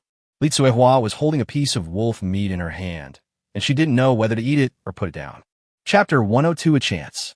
Eat quickly. Hongdi is just kidding you. Zhang Xiaoying pulled Li Tsuihua's arm and gave her a comforting look. Upon hearing this, Li Tsuihua's expression finally softened, and she rolled her eyes at Niu Hong. Humph. If you continue to be disrespectful to me, I'll show you how I'll deal with you in the future. After saying that, he continued to eat with peace of mind. Seeing this, Niu Tiankai hurriedly added a few pieces of wood to the campfire. The early morning sun shines over Najiaden, but there are only a few houses in the village with smoke rising from their chimneys. The whole village seemed particularly deserted. Wang Mingyi and Yang Jintang stood there and discussed for a while, then stood together by the campfire. Niu Hong, since you disagree with the reward plan I proposed, Deputy County Chief Wang, and I would like to hear your opinion. Yes, if you have any opinions or requests, please raise them. We can discuss them together. Wang Mingyi was very humble at this moment. Niu Hong, who was roasting wolf meat, heard this, thought for a moment, and turned to look at Yang Jintang. Minister Yang, Deputy County Magistrate Wang, let's put it this way. I will use my merits and honors to exchange for an opportunity to treat patients and cure my brother Dongxing's illness. In Niu Hong's memory, Niu Dongxing did not survive the spring of the following year because he had never received formal treatment for his illness and had been delayed again and again. It eventually led to tragedy. Now that there is such a good opportunity in front of him, Niu Hong wants to give it a try and send Niu Dongxing to the best hospital in Jinshan County to get the best treatment. Since he could be reborn, I hope that kind brother Dongxing's life can also bring new miracles. By doing this, he was repaying Niu Dongxing's family for helping him and his younger sister when they were in the most difficult times. Niu Hong's words shocked everyone present. Zhang Xiaoying looked at Niu Hong with mixed feelings in her heart, including gratitude, thankfulness, and a little regret and uneasiness. Li Tsuihua opened her eyes wide and stared at Niu Hong without blinking. She had already forgotten the wolf meat at her mouth, and no one knew what was going on in her mind. After all, Niu Tiankai was slightly surprised that he was leaning towards his own nephew. Then, he agreed with both hands in his heart. He looked at Wang Mingyi unconsciously, hoping that he would agree to Niu Hong's proposal immediately. Healed. Wang Mingyi said this with a grin, feeling very embarrassed. When it comes to serious and chronic illnesses, no hospital or doctor can guarantee a complete cure. Obviously, Niu Hong's request has exceeded Wang Mingyi's expectations. Niu Hong stared at the wolf meat being roasted and responded without raising his head. Yes, cure it. Who doesn't treat illnesses with the goal of curing them? As he spoke, he cut a large piece of roasted wolf meat with a knife, divided it into two halves, forked it with a clean branch, and gave them to Yang Jintang and Wang Mingyi. Looking at the golden wolf meat in his hand and smelling the tempting aroma, Yang Jintang thought for a while before speaking. Niu Hong's request is reasonable and fair. I think there is no problem with it. What do you think, Deputy County Magistrate Wang? Mingyi, the medical technology level of our county people's hospital is not worse than that of the provincial capital. We can use the public medical care channel, and there will be no problem with the cost. Wang Mingyi glanced at Chu Junbo, who was speaking, and realized that he was thinking about him. So he nodded and said, "Okay, Niu Hong, I agree to your request. I will arrange hospitalization for your family today. When will you come back to the county with us?" Wang Mingyi never forgot the purpose of his trip. As long as Niu Hong agreed to go back to Jinshan County with him, his mission would be accomplished. As for what happens next, it has nothing to do with Wang Mingyi. "Brother Hong," Zhang Xiaoying called out to Niu Hong, but hesitated to speak, her eyes revealing unspeakable worry. "Sister-in-law, it's okay, don't worry." Niu Hong comforted Zhang Xiaoying and turned to look at Wang Mingyi. "I have other things to do this morning. After lunch, I will go to the county town to report to you. However, there is something I want to ask Deputy County Magistrate Wang." "Niu Hong, you say?" Wang Mingyi stopped chewing, looked at Niu Hong, and waited for his questions. "Deputy County Magistrate Wang, there are so many militiamen and hunters in the county. They have guns too. Can't they also go into the mountains to hunt tigers? Why did you choose me? Can you explain why?" After hearing this, Wang Mingyi smiled awkwardly. "I thought to myself, if it weren't for the pressure from County Party Secretary Hu Jinliang, do you think I would come to you? You wish. Who do you think you are?" But he said solemnly, "I remember when we first met, I told you that it was Secretary Chu who recommended you to me. Say you are a very experienced hunter. A man once killed 6 wild boars and brought them all out of Mauer Mountain. For this reason alone, you are worthy of our trust." Upon hearing this, Niu Hong showed a bitter smile on his face. It seemed that the fact that he entered Mauer Mountain and killed 6 wild boars had become his identity label and a symbol that he could not get rid of. It has also become the standard for county leaders to select and employ people. If this continues, it will eventually become a burden to yourself. We had to find a way to get rid of this label. After thinking about it, he responded, "The county leaders think too highly of me, Niu Hong. This puts a lot of pressure on me. If I fail to kill the tiger, wouldn't I be betraying the trust of the leaders? Niu Hong, our superiors require us to kill these wild animals that endanger people's lives and property before New Year's Day. Our pressure is greater than yours. Therefore, we can only ask you to complete the task assigned by our superiors as soon as possible and remove the pressure on our shoulders." As Yang Jintong spoke, he pointed at himself and Wang Mingyi, then pointed in the direction of Jinshan County from a distance, with a look of deep helplessness on his face. After eating and drinking, Wang Mingyi, Yang Jintong, Chu Junbo, and others left Nijiadan one after another. Before leaving, they took Niu Dongxing away in a car. Zhang Xiaoying looked at the car going away and burst into tears. "Sister-in-law, Brother Dongsheng is going to the county hospital for treatment. He will come back after a while when he is better. Don't be sad. Xiaoying, Brother Niu Hong is right. It's such a good thing to be able to go to the county hospital for treatment. Why are you crying?" "Well, I won't cry." Zhang Xiaoying agreed, tears still falling from her eyes. Seeing that it was almost time to go to school, Niu Hong asked Li Cuihua to take good care of Zhang Xiaoying. He took Niu Xinhua's little hand, carried the processed wild wolf meat on his shoulders, and walked towards Nijiadan Primary School. At this moment, there were more and more parents sending their children to school on the streets of Nijiadan, and people kept greeting Niu Hong. "Niu Hong, have you found prey again so early in the morning?" "Well, Uncle Lao Jin, are you sending your 3rd grandson to school today?" "Niu Hong, all the people in our village should thank you. You distributed wild boar meat to every household. You're a good boy. If you need any help in the future, just ask. Don't hesitate to ask." "Okay, unso Lao Gen." Although he knew that the other party was being polite to him, Niu Hong still responded sincerely. As they were talking, Niu Hong took Niu Xinhua's hand and came to the school gate. "Hey, Brother Niu, you're here to bring flowers to school." An elegant voice came softly, and a joyful smile appeared on Niu Hong's face. Chapter 103, Is This True? "Hello, Teacher Du. Hello, Teacher Yao. This is a wild wolf I picked up last night. It looks like it just froze to death. I packed it up early in the morning and brought it here to give the children a snack at noon. Please don't be disgusted, teachers." As Niu Hong spoke, he gently placed the wolf meat on his shoulder in front of the 2 teachers. "How can I dislike it? Brother Niu Hong, please wait here for a moment. I'll go in and get you the money." Du Huiru said happily and was about to walk towards the campus when Nyo Hong called her from behind. Hey, Mr. Du, I picked up this wolf. How can I charge you for it? I have something else to do, so I'll leave first. Yao Ji looked at Nyo Hong, covering her mouth with her hands and smiling foolishly. After leaving Najayadan, Nyo Hong went straight to Majia's Wang. Today, more than 3 days have passed since Sister Lanhua came to see me. Nyo Hong was eager to know whether there was something going on when Sister Lanhua came to see him that day. Najayadan was originally about 5 miles away from Majia's Wang. Because of his impatience, Nyo Hong arrived near Malanhua's home in less than a quarter of an hour. Woof, woof, woof. 2 short and 1 long. This was the secret code he and Malanhua had agreed upon over the years. 5 minutes later, not seeing Malanhua coming out, Nyo Hong became anxious and started barking like a dog again. Not long. The door of the courtyard creaked open and a man walked out. Nyo Hong took a closer look and exclaimed in his heart, "Oh my God, why is it Lu Ailian?" Seeing the person he least wanted to see come out, Nyo Hong quickly pushed hard and ran behind a house and hid himself. Lu Ailian pushed open the door of her house, looked around, and didn't see anyone, so she couldn't help but frown.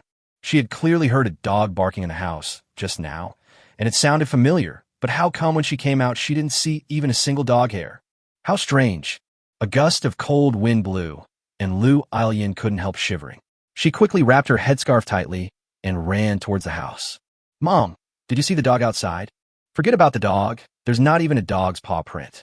It's really strange. In this day and age, when people can't even get enough to eat, who would keep a dog? It's really stupid." As Lu Ailian spoke, she couldn't help shaking her head, bending down, picking up the needle and thread, and starting to mend her clothes. "Mom, I'm bored at home. I'm going to go talk to Hong Ling." "Well, go ahead. Be a bit observant. Come back in time for dinner." "I know, Mother." Malanhua agreed happily, put on her coat, gently opened the door, and ran out. Behind her, a pair of eyes were staring at her through the crack in the door, and only when they saw her go out and turn left did they look away. "Lanhua's mother, what are you trying to do sneaking around there? Are you spying on Lanhua?" "Ma Dong, you know nothing, just stay away." Upon hearing this, Ma Dong quickly shrank his neck and sat there not daring to breathe. Malanhua walked out of the gate less than 100 meters away and saw a familiar figure waving at her. She looked around and found no one paying attention to her. He ran over quickly. "Brother Hong, why are you here? A few days ago, did you go to Najayadan to see me? What happened?" "Actually, there's nothing to do. I'm just bored at home and wanted to talk to you." "Oh, you scared me. I thought your mother arranged for you to go on a blind date again." Nyo Hong said this as he took out the cold cream that he had prepared long ago from his arms and handed it over. "Take a look, do you like it?" "Yes, it is vanishing cream." Malanhua took it and put it under her nose and sniffed it gently. "Wow, it smells so good. Thank you, Brother Hong." Nyo smiled. He knew very well that in this era, vanishing cream was already considered a very good cosmetic. "Brother Hong, is this bought specially for me?" Malanhua's face was filled with a happy smile as she spoke. "Of course. Not only did I buy it especially for you, but I also came all the way here to deliver it to you." Hearing Nyo Hong's confession, Malanhua lowered her head, pinched her braids with her hands, and was silent for a long time. Then she raised her head, looked at Nyo Hong firmly, and said, "Brother Hong, someone said that you went to Nyo Dongxing's house to get help. Is this true?" Nyo Hong was shocked and thought to himself, only he, Nyo Dongxing and Dongxing's wife knew about this. How did it reach the ears of Lanhua? After thinking for a moment, he responded, "This is what happened. Ah, it turns out to be true." Malanhua didn't wait for Nyo Hong to finish his words. Tears suddenly flowed out, her lips trembled, and the grief in her heart was difficult to describe to others. "Sister Lanhua, please listen to my explanation." I won't listen, don't come to me again." As Malanhua said this, she threw the vanishing cream in her hand to the ground, turned around, and ran away. "Hey, Sister Orchid, please listen to me." Nyo Hong hurriedly chased forward and grabbed Malanhua's arm tightly. Suddenly, he heard a roar not far away. "Nyo Hong, let go of your claws. Don't be afraid, Lanhua. Mom is here." When Nyo Hong heard this, he was shocked. He looked up and saw Lu Ailian running towards him angrily with a branch in her hand. "Let me go." Malanhua looked at Nyo Hong as if an angry lioness was looking at her enemy. "Sister Lanhua, it's not true. It's not what you think. Kid, what do you want to do in broad daylight? Let go now." As he was speaking, a branch hit Nyo Hong hard on the back. Auntie Lanhua, please listen to my explanation. Boy, I told you to let go. Did you hear me? Bang. The second blow was much harder than the first, and Nyo Hong knew it was time to let go. Mom, stop fighting, let's go. Having regained her freedom, Malinois grabbed hold of the branch that LV Alien was about to swing and pulled it desperately towards home. Don't pull me. I'm going to beat this bastard to death. Lu Alien looked at Nyo Hong as if she saw her enemy for 8 lifetimes, and her eyes turned blood red. Sister Lanhua, that's not true. It's really not true. Please listen to me. You have to believe me. I really didn't do that. You will understand later. Nyo Hong shouted at Malinois, which was getting farther and farther away. At this moment, more and more people began to watch on the street. Seeing this, Nyo Hong turned around and walked quickly towards the county town. He just couldn't figure out. Only brother Dongsheng, sister-in-law Dongsheng, and himself knew about the conspiracy. Who was so mean as to spread this news? I didn't even agree to it. So how can it be considered as collusion? Why couldn't Sister Lanhua wait for me to finish speaking and explain myself clearly? Along the way, Nyo Hong spent his days in a daze, like a walking corpse. Sudden, Nyo Hong felt his feet go soft, and his body fell uncontrollably. Chapter 104. Wait a minute. Bah, this is a trap set by that bastard. Nyo Hong cursed, and, at the same time, his mental state returned to normal from his trance. The pit was about 3 meters deep, 5 meters away from the road, and buried under snow. On the surface, it looked no different from ordinary flat ground. Fortunately, the pit was filled with snow, so Nyo Hong, who fell into the deep pit, was not hit, but he was really scared. How to get out? Nyo Hong looked around while thinking about how to escape from the predicament. Use the ammunition depot to collect the snow here, clear the area, find the edge of the pit, and climb out directly? The plan seems feasible, but that's so meaningless. With such a deep pit and such thick snow, it would be a waste not to have some fun. Thinking of the fun of playing in the snow, Nyo Hong's extremely depressed heart instantly became happy. He quickly squatted down, used both hands to pat the snow in front of him firmly, and created a step upwards. Next comes the second step. The third step. Time passes. Focusing on the joy of playing in the snow, Nyo Hong forgot the troubles he encountered in Majiazwang. Just when he had hit the 8th step, he heard a slight and rapid panting sound coming from above the edge of the pit. He was suddenly startled and looked up, only to see 2 wild wolves standing on the edge of the pit not far away. The 4 eyes were looking at him in the pit with greedy looks. Fuck, why are there wolves here? Nyo Hong was so shocked that he almost cursed out loud. He thought to himself that it was a good thing that the steps had not been built yet, and the pit was deep enough to scare the wild wolf from jumping in. Otherwise, these 2 wild wolves would tear me to pieces. As soon as he thought about it, a pistol with a silencer appeared in Nyo Hong's hand. Without saying anything, he raised his hand and shot him twice. The distance was close enough, the pistol was powerful enough, and Nyo Hong's shooting skills were so great that he never missed a shot. Puff, puff! After 2 gunshots, the 2 wolves fell to the snow in an instant. Soon, a noisy sound of running was heard around the snow pit, and the sound gradually moved away and finally disappeared in the distance. Fuck, there are wolves here more than 2. The dangers of Mauer Mountain are indeed everywhere, and anywhere may become a place where wild animals can appear. Realizing the danger just now, Nyo Hong instantly broke out in a cold sweat. It was important to keep the wolf meat fresh, so without further ado, Nyo Hong changed his mind and put the 2 wild wolves into the arms warehouse. I remembered that I had to deliver a wild boar to Wang Dandan in the afternoon. Then, without any hesitation, he continued to pat the snow with his arms, creating more steps as quickly as possible. A quarter of an hour later, the road out of the deep pit was successfully opened. The moment Nyo Hong stepped out of the deep pit, he felt the vastness of the sky and the freedom and how comfortable and pleasant it was. However, this good feeling only lasted for a moment. He discovered that he had taken a wrong path. Under my feet is an extremely remote and desolate road leading to Wangjiang County. The current location is more than 20 miles northeast of Jinshan County. How wrong? He actually didn't realize it at all. He was really bewitched by the devil.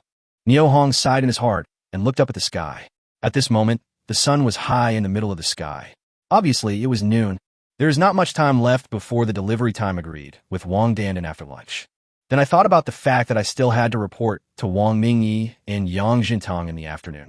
Nyo Hong quickly put on his skis, exerted force with both arms, and ran quickly towards Jinshan County.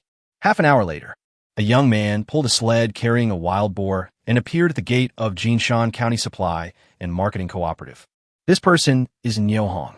Walking into the gate of the county supply and marketing cooperative, Nyo Hong saw quite a few customers queuing up in the grain and oil area to buy wild boar meat. Hey, Brother Nyo, you're here. Dandin, am I not late? It's not too late. My dad said he would come over, but he hasn't arrived yet. There are seats here. Brother Nyo, please sit here first. I'll go get you a glass of water. Thanks. Nyo Hong had been running all the way and was indeed tired and hungry. When he heard that Wang Dandin wanted to pour him some water, he did not refuse. Not long after, Wang Dandin came over with her chubby steps. Brother Nyo, drink some water. As he spoke, he handed a white enamel jar to Nyo Hong. Thanks.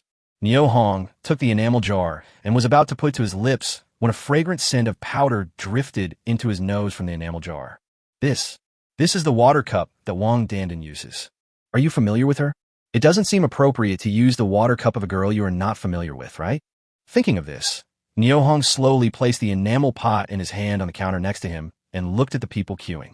Sun Ging, who was standing not far away, secretly watched this scene and felt a little relieved in her heart. She admired Nyo Hong's behavior very much.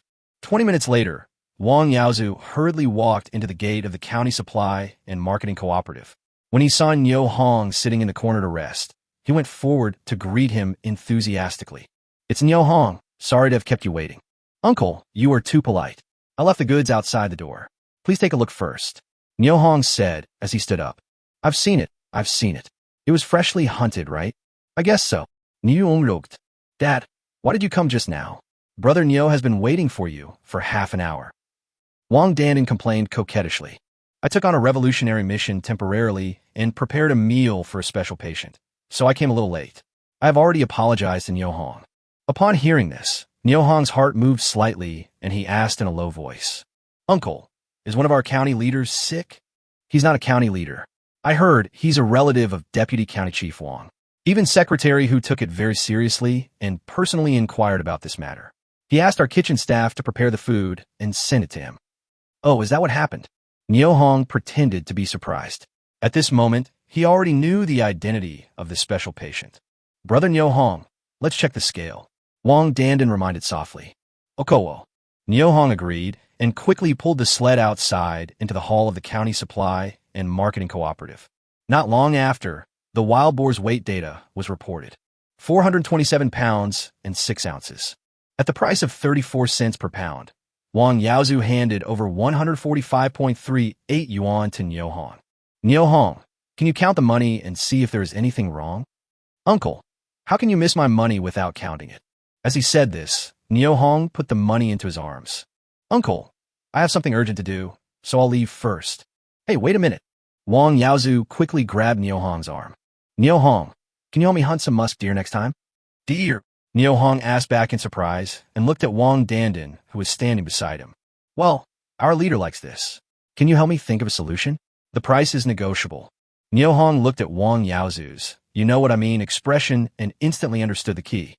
He nodded heavily and said, Well, Uncle, it's not easy to hunt musk deer in this season. Chapter 105, Being a Man, is difficult. What Nyo Hong said makes sense.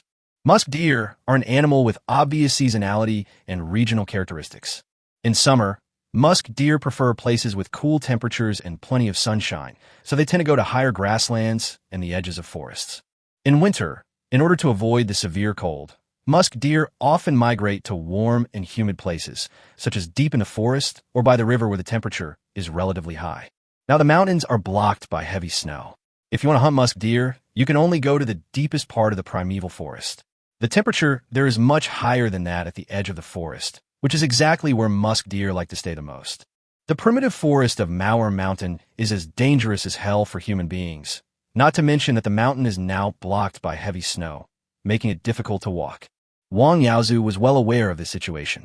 However, the county magistrate Qin Guangrong had privately approached him many times, asking him to find some musk deer meat for him to nourish his body.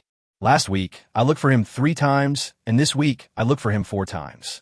Wang Yaozu also understood the unspeakable difficulties of county magistrate Qin Guangrong, who married a 21-year-old female college student at the age of over 50. If you don't maintain your revolutionary capital, How can your family be harmonious? And how can your revolutionary work be carried out smoothly? Men are difficult. It's even harder to be a man in his 50s. This is especially difficult for a man who married a young wife of 21 years old. For Wang Yaozu, as a kitchen service staff, the leader's demands are the highest work instructions, and he must complete them without any compromise and meticulously. However, it is extremely difficult to hunt musk deer in this cold winter. Completing the task assigned by the county magistrate became a huge rock weighing on Wang Yaozu's heart, making him feel extremely uncomfortable every day. Now that Niu Hong has appeared, Wang Yaozu feels that his chance has come. Looking at Niu Hong was like seeing a savior. Niu Hong, I heard that you went into Mauer Mountain alone and rescued Chief Engineer Li's wife by yourself. With this ability alone, isn't it easy to kill a few musk deer? When Niu Hong heard this, he thought, it's all over. This is really one problem after another. The matter of the 6 wild boars has not yet been resolved, and the matter of rescuing Zhang Jihe has become a hot topic again. It seems unlikely that I can stay in Jiadan and live quietly for the rest of my life. Dad, why are you calling Brother Niu your brother? As soon as Wang Yaozu finished speaking, he was strongly protested by his daughter. Hee. Wang Yaozu smiled awkwardly and said angrily, Niu Hong, you must help me with this. But if you really have difficulties, just pretend I didn't say anything. Don't worry, uncle. How many do you plan to take? Although Niu Hong had an arsenal of ammunition and modern technological equipment, he did not take the dangerous Mauer Mountain seriously at all. What's more, Wang Yaozu said the price is negotiable. How can we let go of such a good opportunity to make money? Two is enough.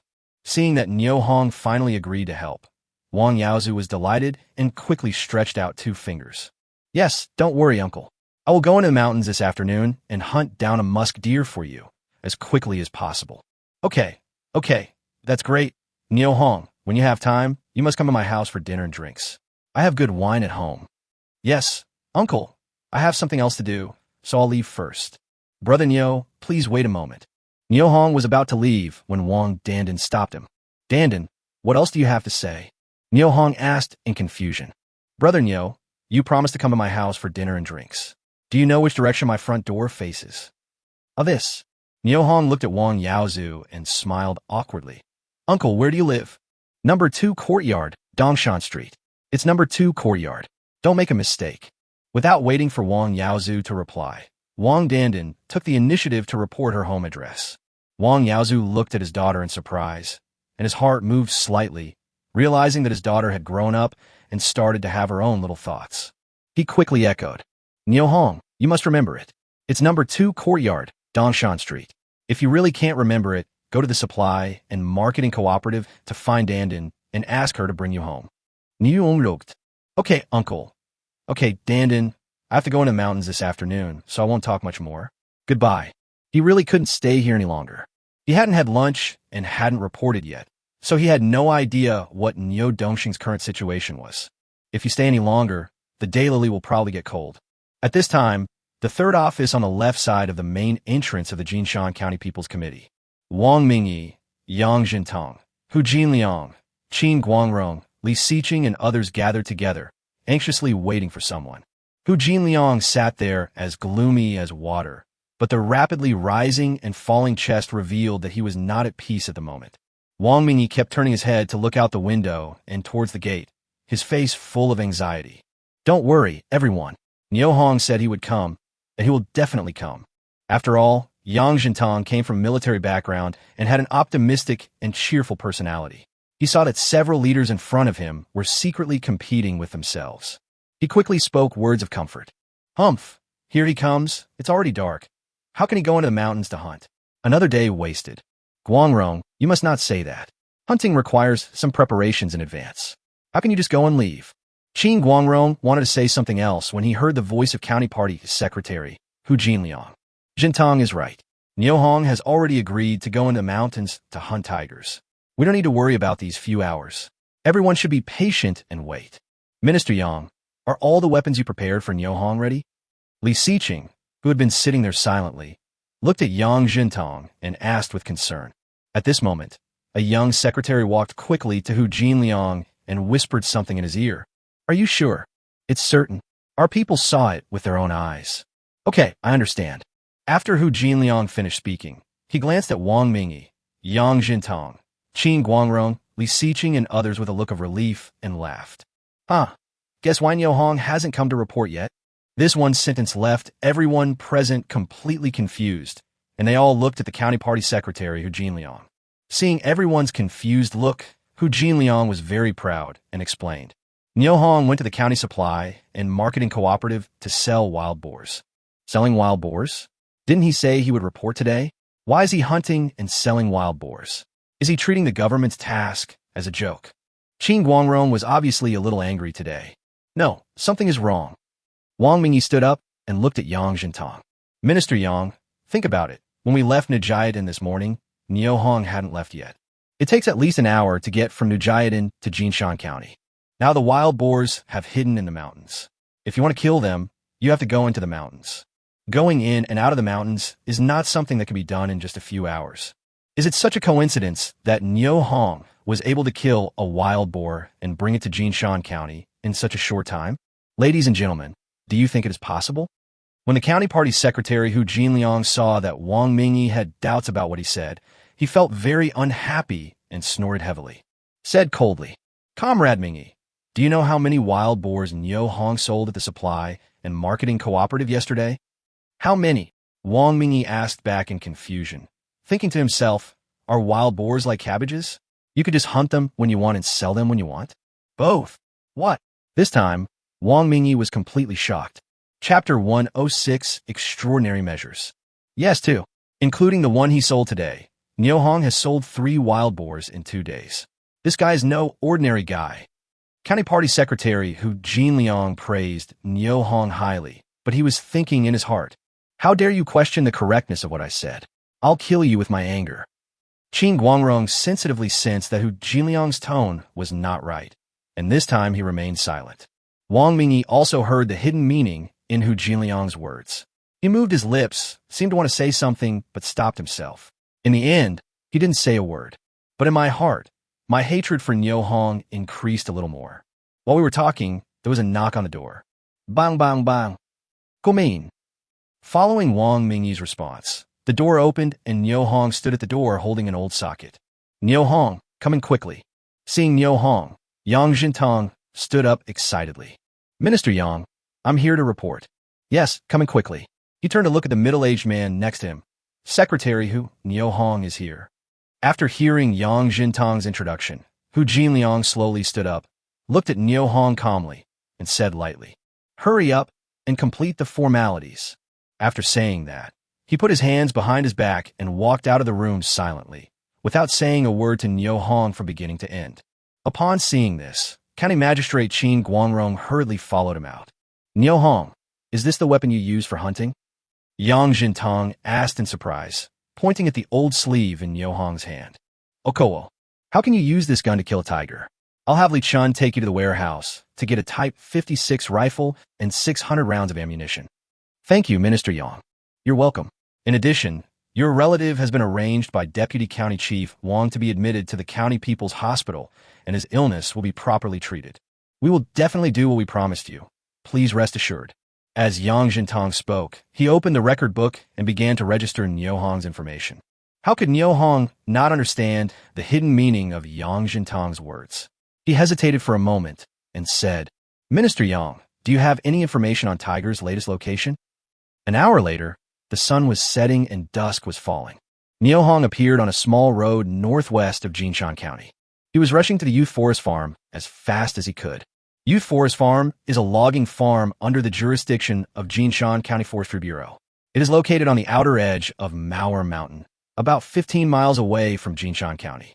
There are 56 employees now, and, judging from the scale, it is a large workshop. Just yesterday morning, 2 male employees were found dead on the edge of the Youth Forest Farm, and tiger footprints were found at the scene. County Party Secretary Hu Jinliang and County Mayor Qin Guangrong learned the news. They rushed to the scene as soon as possible, and looking at the huge tiger footprints on the ground, their faces were extremely ugly. When the family of the deceased learned that the County Party Secretary and the county head had arrived at the scene, they immediately ran to them and cried, Secretary Hu, my son is dead.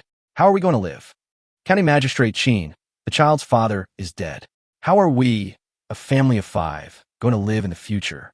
How are we supposed to survive? Facing the cries of the grief-stricken family members of the deceased, Hu Jinliang took the lead in expressing his views. Everyone, rest assured, we will pay the family members' pensions in full every month in accordance with the standards stipulated by the state. The child will also be raised by the government free of charge until he or she is 18 years old. Elder. Finally, Hu Jinliang and Qin Guangrong promised to hunt the tiger and avenge the victim. The family members' excitement gradually subsided. However, the injuries and social panic caused by repeated tiger attacks have put the county party secretary, Hu Jinliang, and county magistrate Qin Guangrong under great pressure. According to Yang Jintang's instructions, Niu Hong was rushing to the scene of yesterday's incident. Niu Hong plans to use extraordinary means, starting from the tiger's footprints, to track down and kill the murderous beast. Gurgle. A clear bowel sound came into Niu Hong's ears. Then, a strong feeling of hunger came from my abdomen. Turning to the west. I don't know when the sun had set, leaving pink clouds in the sky. It's time to eat something to satisfy your stomach.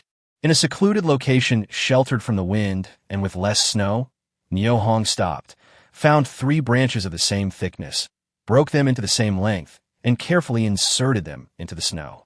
This time, when he entered the mountains, he was extremely cautious and careful. Strictly follow the ancient traditions passed down by hunters for thousands of years. He bowed 3 times respectfully towards Manhwa Mountain, muttering something at the same time. Niu Hong, I'm going to burn incense to the mountain god of Manhwa Mountain, praying that you will protect me on my journey and help me capture the killer tiger. The ceremony is over. They picked up some dry branches and stones from around, built a simple stove, and lit a bonfire. With a change of mind, a Kong table and 2 small stools were moved out from the ammunition warehouse. Pressure cookers, ceramic basins, salt, seasonings, and other items also appeared on the Kong table one by one. There was also a smaller wild wolf. With a swing of a dagger, Niu Hong slaughtered the wild wolf cleanly after some busy work. Chopped the wolf meat into small pieces on the Kong table, put into the clean water in the pressure cooker, add salt and spices, cover the pot, and put on the stove to boil. Looking at the remaining wolf meat on the Kong table, Niu Hong cut off a large piece with a dagger, inserted a clean branch, and placed it beside the campfire, turning it carefully. Sprinkle some salt on it from time to time to remove the fishy smell and season it.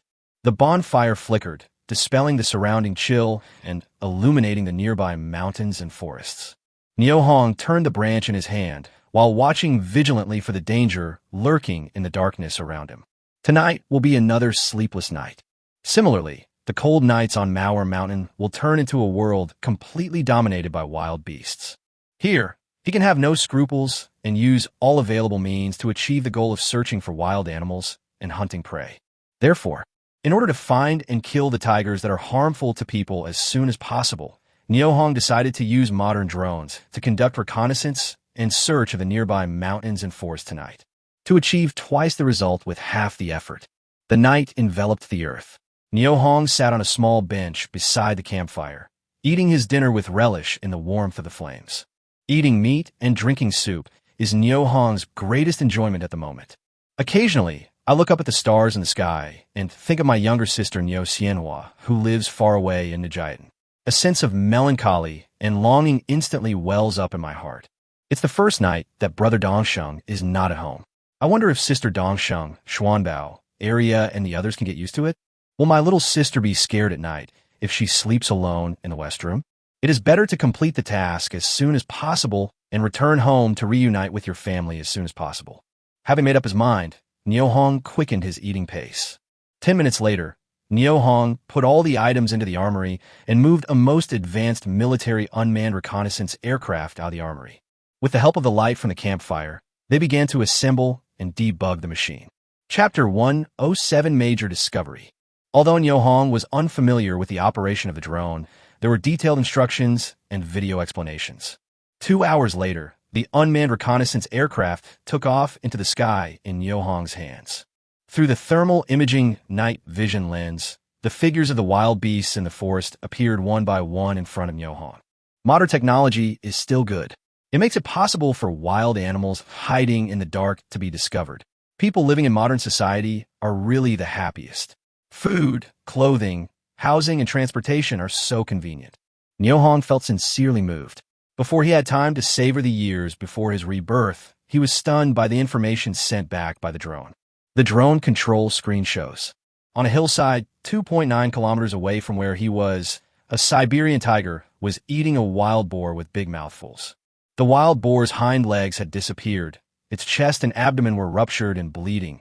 Its front legs were still struggling. Its mouth was wide open, and it was emitting a shrill wail. The whole scene was extremely bloody and horrific, and it was difficult to describe in words. Fortunately, the wild boar's cries covered up the roar of the drone.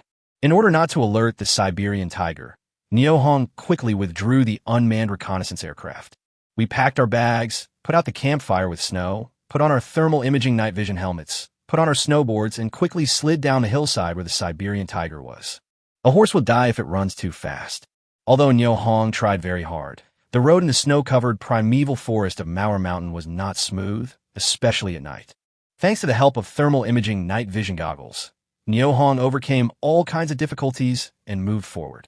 As for the wild animals he encountered along the way, he let them go one by one, and his target was directly the Siberian tiger that was eating frantically. 2 hours later, Nyohong appeared panting at the foot of the hillside where the Siberian tiger was feeding. Looking up, I saw that the wild boar was dead and its body was incomplete. Next to it was a Siberian tiger lying on the snow and sleeping soundly, looking relaxed and casual, as if it was right at home. When Nyohong saw this, he was instantly filled with anger. Realizing that this was the tiger that hurt people, Nyohong cursed fiercely in his heart. "Fuck you, you bastard tiger. You have done so many evil things, I am going to kill you." Then he slid carefully towards where the tiger was.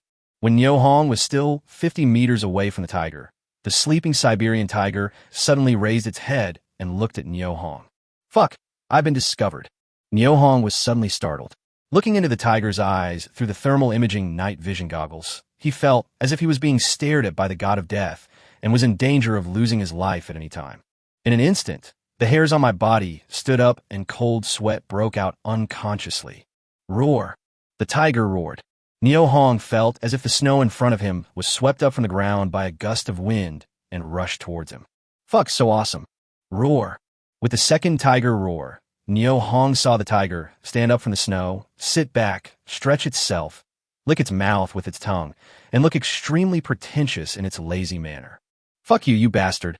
I'll let you show off in front of me." Nyohong cursed angrily, instantly raised the Type 56 semi-automatic rifle in his hand, and pulled the trigger at the tiger's head. Bang, bang, bang.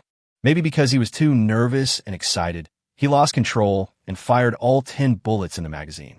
The Siberian tiger was very alert. Just as Nyohong raised his gun and aimed at it, it twisted its waist and jumped to the front right. Unfortunately, the 10 bullets didn't even touch a single tiger hair. It's so fucking embarrassing. Nyohong muttered something to himself when he saw this, and after a moment of thought, a high-precision sniper rifle appeared in his hand. Now, when the Siberian tiger found that Nyohong dared to do something to it, it instantly became furious. It roared again, leaped up, and pounced towards Nyohong quickly. "Hold steady," Nyohong muttered to himself, but his hands began to tremble involuntarily. "Fuck." Nyohong was extremely angry that his hands failed at the critical moment and shouted, "Hold steady." The Siberian tiger that was pouncing on Nyohong was stunned on the spot by the sudden roar. He stopped and began to look at the monster with a huge helmet in front of him. He thought to himself, what on earth is this thing? Why does its cries sound so familiar? Hold on. Nyohong looked at his hands, which were still shaking. He suddenly lowered his head and bit the back of his hands hard through his gloves. The intense pain strongly stimulated Nyohong's brain, and he became extremely clear-headed in an instant. His mood calmed down at this moment, and his hands finally regained consciousness and were under control again. The well-fed Siberian tiger looked at Nyohong's series of strange actions and was about to turn around and walk away without paying any attention to him when it heard 2 noises from the front. Puff, puff. Then it felt a black screen in front of its eyes and fell into endless darkness, and its body fell uncontrollably to the snow. Receive. With a change of mind, Nyohong used the arms warehouse to instantly capture the Siberian tiger. Wiping the cold sweat from his forehead with his hand, he muttered, "Damn it, a tiger is still a tiger after all. The pressure it brings to people is really strong." Suddenly, Hong thought that the tiger he had just killed had such a strong pressure that his hand was shaking with fear. Was it a male tiger or a female tiger? Thinking of this, with a change of mind, the Siberian tiger that had just been killed was moved out again. Check your private parts carefully. Shit, I was wondering why he was so powerful. Turns out he's a tigress. Hong sighed and immediately put the Siberian tiger into the arms warehouse. Where there are tigresses, would there be tiger cubs? Hong decided to find the tigress's lair, so he moved the military unmanned reconnaissance aircraft out of the munitions warehouse. As the wings rotate at high speed, the military unmanned reconnaissance aircraft took off into the air, flew quickly into the sky, passed over the treetops, and slowly expanded its search outward with Hong's position as the center of the circle. 1 lap, 2 laps. As the drone flew farther and farther, more and more animals appeared in front of Hong. There are sables, snow hares, moose, and black-billed grouse, as well as wolves, roe deer, and moose. Even the hibernating black bears were clearly spotted by the drone because they suddenly woke up to find food. To Hong's regret, he found no trace of the tiger cub, nor the musk deer that Wang Yaozu had asked him to hunt. What's even more surprising is that the drone searched an area of nearly 10 square kilometers but didn't find a single wild boar. Hong thought about it carefully and believed that the wild boars might have moved away from this dangerous place because of the death of their companions. At this moment, a group of moose foraging on the snow appeared on the controller's display screen, attracting Hong's attention. Moose meat is tender and juicy. It is rich in protein, fat, calcium, phosphorus, iron, vitamin A, vitamin BL, vitamin B2, and niacin, and has high nutritional value. Moreover, only a small amount of salt and black pepper is needed to cook it into a wonderful flavor. Elk meat is much more delicious than wild boar meat, wolf meat, and roe deer meat. How could we miss such delicious ingredients? Hong quickly retracted the unmanned reconnaissance aircraft, slid on the snow, and slid quickly towards the location where the moose was found, where there was a big harvest. Chapter 108. Take one more look in the dark night. One of the tigers that cause harm to people has been captured and killed, and the mission is more than half completed. Hong was no longer in a hurry to move on. Instead, he slowly slid his snowboard forward, carefully observing the movements around him as he walked. Although equipped with modern technological equipment, he still did not dare to take it lightly in the primitive jungle of Manhwa Mountain, which is known for its dangers. Every 2 minutes, he would look around to make sure there were no wild animals that could threaten his safety within 100 meters. Manhwa Mountain is quiet and eerie at night. The mountain breeze blows, making the sound of pine waves. The occasional roar of wild beasts adds to the terror of the night. Hong took a deep breath to calm himself and carefully observed the movements around him. Sudden, 50 meters ahead, a snow rabbit hopped into view. From time to time, the snow hare would stand up on its hind legs and look around, sensing any movement. After making sure it was safe, would bend down and use its front legs to dig out the dry grass underneath to eat. Rabbit meat actually tastes quite good, especially in the wild. After slaughtering it, you can grill it over a campfire and eat it soon. Such ingredients are particularly convenient and quick for people like Hong who go into the mountains to hunt. Closer, closer. Hong muttered to himself as he slid forward quietly on his snowboard. When he was still more than 30 meters away from the snow rabbit, he stopped and hid behind a big tree. He looked around and confirmed that there was no danger. Then, a crossbow and 3 arrows appeared in his hands. The tip of the arrow slowly pointed toward the snow rabbit that was foraging. At this time, the snow rabbit lowered its head and sniffed the snow, trying to find the dead grass and leaves buried under the snow. Call out! An arrow as fast as lightning pierced its body in the blink of an eye, knocking it to the ground. In the painful struggle, the snow rabbit's limbs bounced a few times and then it could not move anymore. Hong was very satisfied after catching a snow rabbit, although the prey was not big. The joy of the harvest made him feel that his life was fulfilling. People feel refreshed when happy things happen. After confirming the direction of the moose, Hong continued to move forward in a searching posture. Suddenly, at the root of a thick red pine tree, a black-billed grouse buried its body under the snow, with its beak sticking out of the snow, sleeping soundly under the snow. I thought I wouldn't be discovered with the cover of the snow. However, in front of the thermal imaging night vision goggles, the heat emitted from the black-billed grouse's body clearly betrayed its location. Neo Hong quietly moved forward until he was about 5 meters away. Raise the crossbow in your hand and pull the trigger. Call out, "Gah!" Feeling the severe pain, the black-billed grouse cried out, suddenly jumped upwards, and its body leaped out of the snow. Then, everything went black before its eyes, and it fell to the snow, motionless. He caught another grouse. Although the prey was still not big, it was heavy in his hand. It was estimated to be more than 3 kilograms, enough for him to eat for 2 meals. It feels good to have food to eat. Neo Hong's heart was once again filled with the joy of harvest. Gurgle, gurgle. Thinking of the delicious chicken, Neo Hong's stomach started to rumble. Due to the cold winter night and the constant intense exercise, Neo Hong was now hungry and cold all over. Time to eat some food and replenish some energy. Thinking of the leftover wolf meat and broth from the afternoon in the ammunition warehouse, Neo Hong immediately decided to find a safe and comfortable place to have dinner. Where should we find a good place? There are only tall red pine trees and bushes here, and there is no rock shelter from the wind. Look around you. Neo Hong focused his eyes on the tall and sturdy red pine tree in front of him. This huge tree, which requires 3 adult men to hug together, has a branch growing horizontally at a height of 3 meters. It looks like it should be safe to sit on. After determining the target, Neo Hong used his hands and feet to quickly climb up. Only when he was really there did Neo Hong realize how thick the branch was. Although it was called a tree branch, it was as thick as his 2 waists put together. Neo Hong sat on it with his back against the trunk of the tree. The space did not seem cramped at all, but rather very comfortable and stable. He stretched lightly, and on a whim, he moved a set of bowls and chopsticks out of the arms warehouse. The arsenal has a characteristic of time, standing still, and the wolf meat and broth in the pressure cooker still maintain the temperature when they were just cooked. Considering the extreme cold outside with the temperature at minus 30 degrees Celsius, there was no campfire to provide warmth. Each time, Neo Hong only dared to take out a small amount of food from the pressure cooker and put it into the bowl and quickly put it into his mouth before the food was frozen. Although it was troublesome, as each mouthful of warm food went into his stomach, his body slowly warmed up.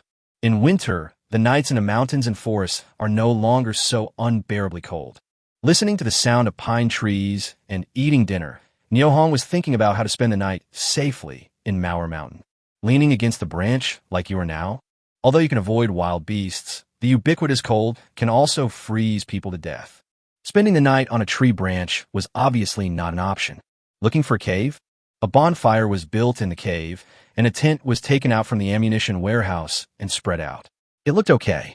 With modern technological equipment, people could be provided with maximum protection even in the harshest outdoor environments. Knowledge is power. The ancients were right. After expressing his feelings, Neo Hong made up his mind and quickened his eating pace. It didn't take long before the remaining meat and broth in the pressure cooker were eaten up. Touching his stomach, which was still full, Neo Hong secretly made up his mind to cook the amount for 3 meals next time. The feeling of eating only half full is really not good and makes people very unhappy. Looking up at the sky, the moon was already at its zenith and it was already midnight. It's time to go moose hunting. Neo Hong was about to jump down from the tree branch.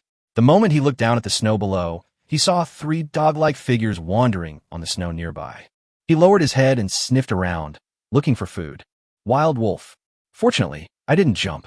Neo Hong felt a wave of fear, and he knew that the 3 wild wolves came here because they smelled the scent of the bones he had discarded. Fortunately, I took a closer look before jumping. Otherwise, if you jump off the tree rashly, the consequences will be disastrous. The danger of Manhwa Mountain is really everywhere, and people cannot let their guard down for a moment. Neo Hong thought for a moment, took out a pistol with a silencer from the armory, aimed at the farthest wolf, and pulled the trigger. Puff! Ouch! The wolf let out a scream and fell to the ground. His companion's screams instantly attracted the attention of the other 2 wolves. Just as they were looking around to determine where the danger came from, Neo Hong pulled the trigger again. Puff, puff. Ouch. Ah, give it to me. Neo Hong muttered to himself. With a thought, the 3 wild wolves that had just stopped struggling were instantly taken into the arms warehouse. An unexpected gain. Neo Hong was overjoyed and couldn't help but sigh again. Danger and opportunity coexist. Fear and joy coexist. The towering Manhwa Mountain brings people not only death, but also the hope of life. Crisis averted. It's time to go moose hunting. juicy and delicious moose meat. It makes me itch just thinking about it. Set off. Chapter 109. This battle is perfect. The sudden appearance of 3 wild wolves gave Nyo Hong a warning. Dangers are everywhere on Manhwa Mountain. Always there. Therefore, even when he came down from the tree branch, he remained extra careful, always paying attention and guarding against unpredictable dangers. Nyo Hong went down to the ground, identified the direction of the moose, and continued to move forward. 2.9 kilometers away. Nyo Hong sometimes walks and sometimes stops. The 5 black-billed grouse, 3 snow hares, and 1 fox encountered along the way were all collected by Nyo Hong into the arms warehouse. After turning a ridge, Nyo Hong saw 2 roe deer grazing on the remaining leaves on the branches beside a bush. I was stunned. According to the living habits of roe deer, they are generally active after 2 a.m., and one can't help but sigh that time flies so fast. The night is about to pass, and the dawn is about to come. When the 2 roe deer saw Nyo Hong, the monster wearing a modern helmet, instead of running away, they took 2 steps forward together, raised their heads and chests, and looked at Nyo Hong carefully. It's really silly, but I like it. Nyo Hong muttered something. As soon as he thought about it, a pistol with a silencer appeared in his hand. Without hesitation, he raised his hand and fired 2 shots. Poochie, poochie. The 2 roe deer fell to the ground like wooden stakes without making a sound. The moment he fell to the ground, he was put into the arms warehouse and disappeared without a trace. Nyo Hong was very happy to see that 2 large prey were caught. Considering that roe deer are social animals, their activities generally do not stray far from their nests in the snow, especially in the winter when the mountains are covered with snow, and they will not go too far. Nyo Hong immediately determined that there must be other roe deer within a radius of 500 meters. If he was lucky, he could even find their snow nests. Without further ado, we followed the footprints of the 2 roe deer. Less than 50 meters ahead, Nyo Hong found 4 roe deer lying on the snow to rest next to a low bush. They were also curious about Nyo Hong's sudden visit. With his big eyes open, he stared motionlessly at the monster in front of him with a modern helmet, without any intention of running away. Be good, be good. I won't let you suffer any pain. Nyo Hong muttered to himself and raised his pistol. Puff, puff. After the gunshot, none of the 4 roe deer survived. As he thought about it, 4 more roe deer were put into the arms warehouse. This time, Nyo Hong didn't have time to savor the joy of the harvest and made a decision immediately. There is no time to delay. We must get to the place where the moose are foraging as soon as possible. Otherwise, if 7 moose get away, the loss will be greater than the gain and will be huge. Thinking of the delicious and juicy moose meat, Nyo Hong quickly identified the direction and slid quickly towards the moose. After crossing a deep ditch and climbing over a ridge, the moose were foraging on the gentle slope below the ridge. The goal is within reach and victory is at hand. Thinking of the delicious and juicy ingredients, Nyo Hong's heart couldn't help but get excited, and even the hand holding the gun couldn't help but tremble slightly. Excited, so excited. Suddenly, a large number of wild wolves appeared in the field of view of the thermal imaging night vision goggles. The appearance of the wild wolf was like a bucket of cold water that chilled Nyo Hong to the core. After calming down, Nyo Hong began to count the number of wild wolves. 1, 2, 3, 13, 14. 14 wolves. No, there should be more. Where are the remaining wolves hiding? With doubts in his mind, Nyo Hong hurriedly looked around to check if there were any wild wolves in other directions. In these wild mountains and wilderness, once surrounded by a pack of wolves, especially a pack of more than 10 members, even with the help of modern weapons, it would be a very dangerous situation. Nyo Hong breathed a sigh of relief only after confirming that there were only wild wolves under the ridge ahead. At the same time, a question arose in Nyo Hong's mind. What are so many wild wolves doing coming to this place in the middle of the night? Is it for the moose? 7 moose. Yes, they must have come to hunt these 7 moose. When I think of this, Nyo Hong couldn't help but feel his hair stand on end. How could the prey that I had set my eyes on also be favored by the wolves? I secretly regretted that I came a little late. If I had arrived here earlier and put the moose into the arms warehouse, there would be no chance of the wild wolf. Alas, it's all because of laziness. Nyo Hong sighed his heart and began to think about how to snatch food from the wolf. At this time, in the field of view of the thermal imaging night vision goggles, the wolves have completed the encirclement of the moose and are crouching in a hidden place, ready to make a move. The 7 moose also sensed the danger in the air, and they huddled together, with their heads facing in all directions in a defensive posture. Make plans to run away at any time. Fighting wolves? Or hunting moose? In a moment, 2 question marks appeared in Nio Hong's mind. At the same moment, Nio Hong raised the high-precision sniper rifle in his hand and pulled the trigger at the moose in the encirclement. The rifle equipped with a silencer made a slight pop sound.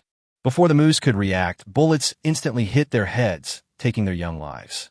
As one moose after another fell to the snow, the wolves sensed the weakness of their prey in front of them and sniffed the bloody scent wafting in the air.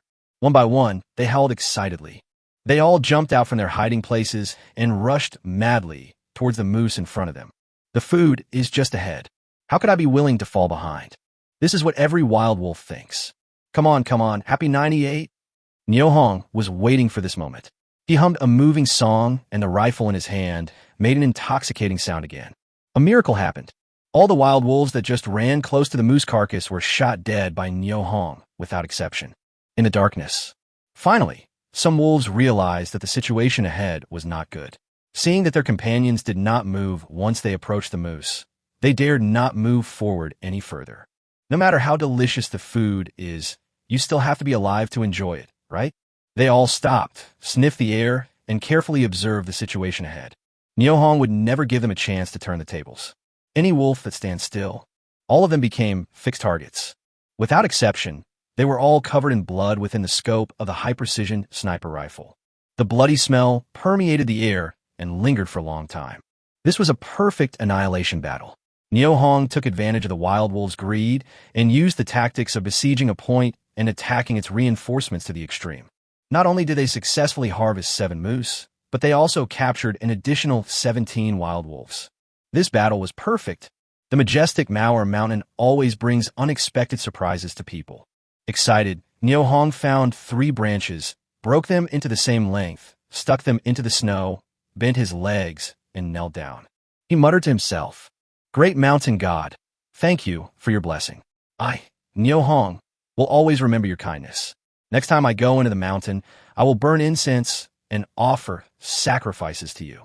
After kowtowed 3 times, Nio Hong stood up, changed his mind, and put all the moose and wild wolves on the ground into the armory. At this time, a hint of paleness had appeared in the eastern sky. A new day begins again. Chapter 110, Midnight Broken Finger. Tonight is the night when Nio Hong has the biggest harvest since his rebirth. Not only are there tigers, but there are also 7 moose, 17 wild wolves, and 6 roe deer. Compared to these large prey, small prey, such as black-billed grouse, snowshoe hares, and foxes are almost not worth mentioning. While feeling happy, Nio Hong shifted his attention to his own arsenal, took a careful inventory, and was immediately stunned. Now, the prey stored in his arsenal include tiger 1, moose 7, wild wolves 125, wild boar 6, roe deer 9, sable 1, grouse 7, snow rabbit 5, fox 1. Such a large amount of prey is enough for him and his younger sister to survive this cold winter safely without having to worry about starving. I also have to seize the time and find an opportunity to sell some of the prey, save the money, and use it for my younger sister's future schooling. Thinking of my little sister, Nio Xianhua, Nio Hong looked up at the eastern sky, where a ray of morning glow was spreading, just like the rising concern in his heart at this moment. Looking into the distance, Nio Hong was in a daze. His mind was a little tired, and his body felt an unprecedented fatigue. A mountain breeze blew, and the pine waves rose and fell. Nio Hong shivered unconsciously, and then he became a little more energetic. The forest is eerily quiet, giving people an unreal feeling. Look around you. There was not a single living animal in the field of view of the thermal imaging night vision goggles. It seemed as if this place had become a 1,000-year-old dead zone with no living life in sight. Smelling the strong smell of blood in the air, Nio Hong knew that no wild beast would come to this place for at least 1 or 2 days. The scent of the dead wolf was enough to scare away any beast with evil intentions. Nio Hong still felt it was not enough, so he decided to add some more explosive material. Quickly gather a pile of dead branches and light a blazing bonfire, lighting up the dark forest around you while also dispelling the surrounding chill. I watched the temperature around me slowly rise. With a change of mind, the tiger was moved out of the arms warehouse, along with 3 large ceramic basins for collecting tiger blood. At this time, the Siberian tiger still remains in the same state as when it died. While the corpse was still warm, Nyohong picked up the dagger and pierced the tiger's throat, then began to put the tiger's blood into a pottery basin. It didn't take long before the 3 pottery basins were full. Nyohong took out 2 more pottery basins and continued, finally draining all the tiger's blood. Then he cut open the chest and abdomen and removed the intestines, stomach, bladder, and other internal organs one by one. Although the stomach and intestines are filthy. But taking out tiger feces and placing them around the house or yard can still scare away wild animals, such as wolves. The urine in the Siberian tiger's bladder has the same effect. Therefore, Nyohong carefully stored it, together with the bladder, in a sealed ceramic container. Get all the things done. With a change of mind, the tiger along with the pottery basins, pottery, and other items on the ground were all moved into the arms warehouse. At the same time, a tent for camping in the wild was moved out. After digging a hole in the snow, setting up the tent, and adding enough branches to the campfire, Nyohong finally crawled into the tent and fell into a deep sleep. What Nyohong didn't know was that Dongxing's wife from Nijiadan also stayed awake all night like him. Ever since Nyo Dongsheng was taken to the hospital for treatment yesterday, Zhang Xiaoying's heart has never been at peace. After years of waiting, Nyo Dongsheng finally got a precious opportunity for treatment. But her heart was not happy at all. We are worried that after being diagnosed and treated in the hospital, Nyo Dongxing's disease will be found to be difficult to cure and there will be no hope of recovery.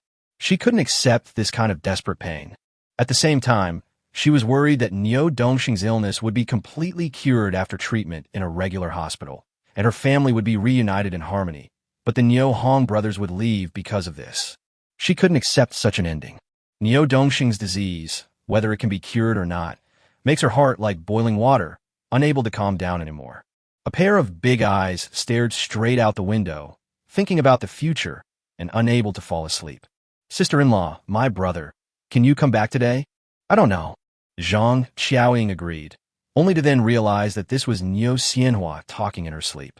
He couldn't help but smile bitterly and close his eyes slightly. I don't know how much time passed. In a daze, Zhang Xiaoying heard the sound of her door being pried open. He was suddenly startled and opened his eyes instantly.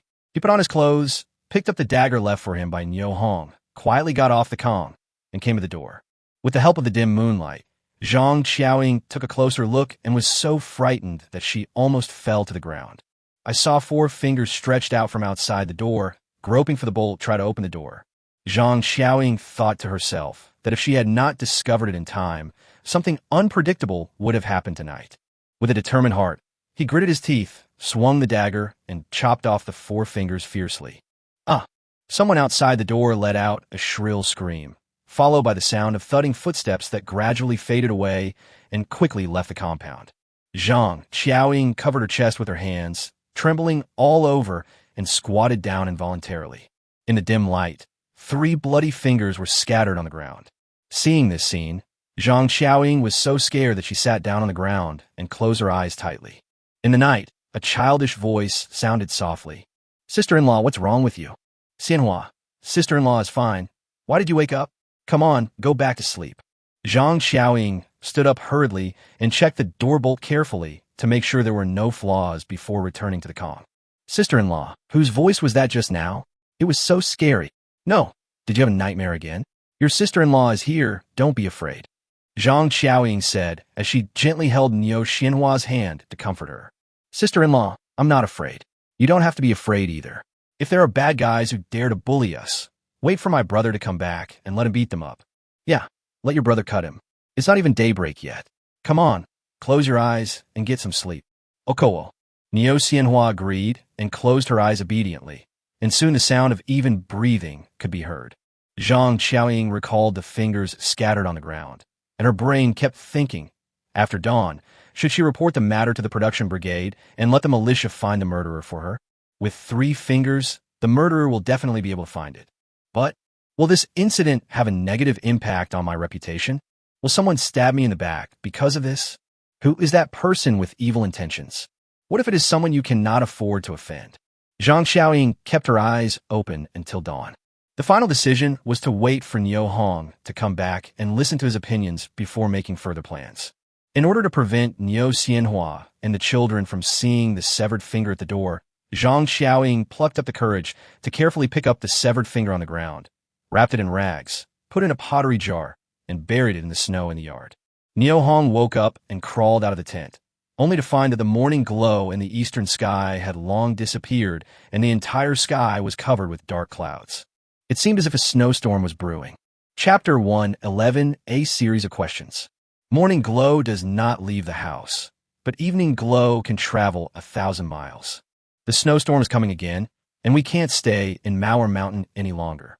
Looking at the dark clouds in the sky, Niu Hong muttered to himself, "Pick up more branches and make the bonfire burn more vigorously." With a change of mind, he moved the 2 snow rabbits out of the arms warehouse. Then, he swung the dagger quickly to drain the blood, remove the internal organs, and skin the rabbit in one go, with such skill that it seemed as easy as taking something from a bag. In just 5 minutes, Niu Hong placed 2 pieces of pink and tender snow rabbit meat on the campfire. Sprinkle salt on the meat to season and remove the fishy smell, and rotate the wooden stick to ensure that the rabbit meat is heated evenly. The pine branch flames licked the snow rabbits' bodies, selflessly helping them grow from immaturity to maturity, completing their gorgeous transformation. Not long, 2 pieces of rabbit meat, golden in color and emitting an enticing aroma, appeared in front of Niu Hong. The stomach also took the opportunity to tell Niu Hong to eat. Well, it looks like it should taste good. Niu Hong no longer hesitated, tore off a rabbit leg, and was about to put it into his mouth.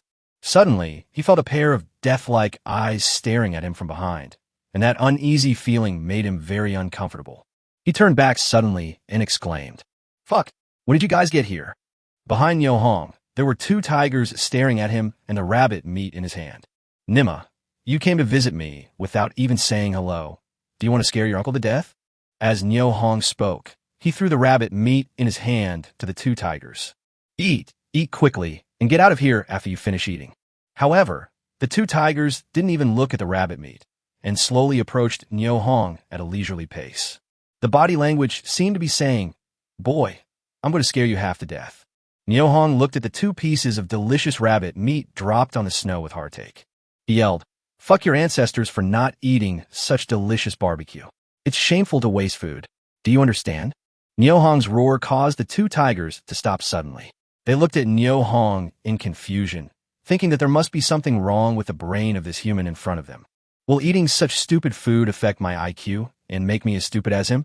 While the 2 tigers were slightly confused, Niu Hong quickly moved towards the fire. With the protection of fire, a change of mind, he moved a high-precision sniper rifle from the arms warehouse into his hands. With a gun in hand, Niu Hong no longer hesitated. He raised his gun, pointed it at the 2 tigers, and pulled the trigger. Puff, puff, roar. One of the Siberian tigers saw Niu Hong pointing a gun at itself, roared angrily, and pounced towards Niu Hong like lightning. Roar, Nima, roar. The tiger runs fast, but Niu Hong's bullet is faster. Bang! The tiger running in the front was hit in the head by a bullet, splashing a cloud of blood. Its body lost control and fell heavily on the snow like a sack, and it was silent in an instant. The other tiger had just noticed something was wrong with his companion when he felt something hit him hard on the head. He felt his eyes go dark and his head feel dizzy. He wanted to lie on the ground and fall asleep forever. Niu Hong helped it realize its wish and pulled the trigger again at its head, looking at the 2 motionless tigers. This time, Niu Hong was not in a hurry to put them into the armory, but instead approached the 2 tigers with a pistol in hand. Lift the tiger's tail. He cursed under his breath when he saw the identification of the 2 tigers. "Fuck, you are so useless. I was wondering why you 2 came here. Turns out you missed your wife." It was confirmed that both tigers were male. Thinking of the tigress he had shot dead yesterday, Niu Hong instantly concluded that these 2 male tigers must have had an improper relationship with the dead tigress. At this time, snowflakes began to float in the sky, and the wind became stronger and stronger. "There is no time to delay. Receive," Niu Hong muttered. With a change of mind, the 2 tigers were easily put into the arms warehouse. But a series of questions emerged in his mind. Isn't it said that there can't be 2 tigers in one mountain? How come 2 male tigers came at once? Why are tigers not afraid of humans and are so rampant? Why? Gurgle. The hunger protest from his stomach made Niu Hong unable to concentrate on thinking about the answers to these questions. He quickly ran to where the rabbit meat fell, bent down, and picked it up from the snow. Wipe it clean and put it back on the campfire to heat. It didn't take long for the golden rabbit meat to return to its most edible state. It has great color, aroma, and taste, making you salivate. The snowflakes that fell on the campfire were melted instantly. Nio Hong braved the flying snow and enjoyed his meal quickly with the help of the warmth from the campfire. 10 minutes later, after the bonfire went out, Nio Hong put on his equipment and followed the same path he came from, skiing quickly towards Jinshan County. At this time, the snow was falling heavily and the wind was getting stronger and stronger. The time was already 9:30 in the morning. The third room on the left, after entering the Jinshan County People's Committee office building, is the office of Deputy County Mayor Wang Mingyi. Minister of Armed Forces Yang Jintang and Deputy County Magistrate Wang Mingyi were sitting in the room, talking in low voices. Brother Jintang, do you think Nio Hong can still kill the tiger in this weather? Well, Yang Jintang did not answer, but sighed and continued. I don't know if Nio Hong is crazy or brave, or if he has some other reason to dare to hunt in Mao Mountain alone at night. It really makes me wonder. You're still too young. A newborn calf is not afraid of tiger. I don't hope that he can kill the tiger now. I just hope that he can walk out of Mao Mountain alive. After all, he is also a living being. When Wang Mingyi spoke, his heart felt as sweet as if he had eaten bee poop, and his face was filled with joy. Mu Jinshui is the eldest son of Wang Mingyi's elder sister Wang Mingzhen. Although there is no clear evidence that Nio Hong was responsible for Mu Jinshui's death, but Nio Hong is the biggest suspect. He sincerely hoped that Nio Hong would never leave Mao Mountain and would be eaten by a tiger. Only in this way could he explain himself when he saw his elder sister Wang Mingzhen again. Yang Jintang looked at Wang Mingyi's smug look meaningfully. No more talking. He despised Wang Mingyi's despicable behavior from the bottom of his heart. Maybe Nio Hong really killed a tiger in Mao Mountain and came back alive? Yang Jintang listened to Wang Mingyi's inconsistent words and remained silent. He stayed here on the instructions of the county party secretary, Hu Jinliang, waiting for news. Otherwise, he would not want to stay in this office and face Wang Mingyi's face. Bang, bang, bang. Come in. The door opened, and Nio Hong stuck his head in. Minister Yang, Deputy County Magistrate Wang, I'm back. Okay. I'm glad you're back. Come in the house and warm up. As Yang Jintang spoke, he stood up and looked at Nio Hong carefully to see if he had any injuries. Nio Hong, did you see any tigers in the mountains? Wang Mingyi looked at Nio Hong with a forced smile and asked, I have brought the tiger back. It is now in the entrance hall. You can come out and take a look. If there are no problems, my mission is accomplished. What? Wang Mingyi was so surprised that his eyes widened instantly, and he looked at Nio Hong in disbelief, as if wondering if he was lying. Chapter 112. Wait a minute. Did you pull the tiger back? Yang Jintang deeply doubted whether he had heard it wrongly. Yes, Minister Yang. I have killed the tiger and placed it in the lobby. My mission is accomplished. Can I go home now? Nio Hong missed his younger sister, Nio Xianhua, at home. Especially on a snowy day like this, he was even more worried. Minister Yang, Nio Hong, let's go to the lobby and take a look at the situation first. Wang Mingyi calmed himself down and spoke in a cold voice, with a hint of hostility in his look as he looked at Nio Hong. At this time, a lot of people had already gathered in the hallway. They had all heard the news about the tiger and rushed over to find out what was going on. The brave ones, crouching beside the tiger, they would touch its buttocks and stroke its tail from time to time and exchange their feelings with each other, talking about the past times when the tiger had hurt people. The less courageous ones. He stood not far away, looking at the tiger's corpse with curiosity, with a hint of fear in his eyes. Deputy County Magistrate Wang, Minister Yang. Seeing Wang Mingyi and Yang Jintang arriving at the scene, everyone stood up and greeted them. Wang Mingyi had a calm expression and said nothing. Yang Jintang smiled and nodded to everyone one by one, then came to the tiger and carefully checked its condition. On the tiger's forehead, there was a large character naturally formed by yellow and black patterns, and its nearly 2-meter-long body looked mighty and domineering. The sharp teeth, huge tiger paws, and strong limbs are all intimidating. After all, Yang Jintang had been to the battlefield and was very brave. He squatted down and gently scratched the tiger's skin with his hand, feeling that the tiger hair was soft, delicate, and full of toughness. I couldn't help but exclaim in my heart, no wonder everyone likes tiger skin. It would be so comfortable to lie on it if it were spread on the Kong. When Yang Jintang's eyes touched the knife wound on the tiger's abdomen, he looked up at Niu Hong in surprise. Niu Hong, have you dealt with this tiger? Well, take out the entrails and throw them away. Yang Jintang nodded, stood up, and said nothing more. What else could he say? The young man in front of him was already a mature and experienced hunter. Going into the mountains to hunt makes people feel at ease. Niu Hong saw that Yang Jintang stopped talking and had no intention of answering his question about whether he could go home. He became anxious and hurriedly urged him to. Minister Yang, I have completed the task you assigned to me. Can I go home now? In addition, according to our prior agreement, I want to take this tiger away. As he spoke, he began to check the ropes that tied the tiger to the sled, preparing to leave. Wait a minute. Wang Mingyi on the side quickly spoke up to stop him. After seeing this scene, the people watching realized that the young man in front of them was the hunter who killed the tiger.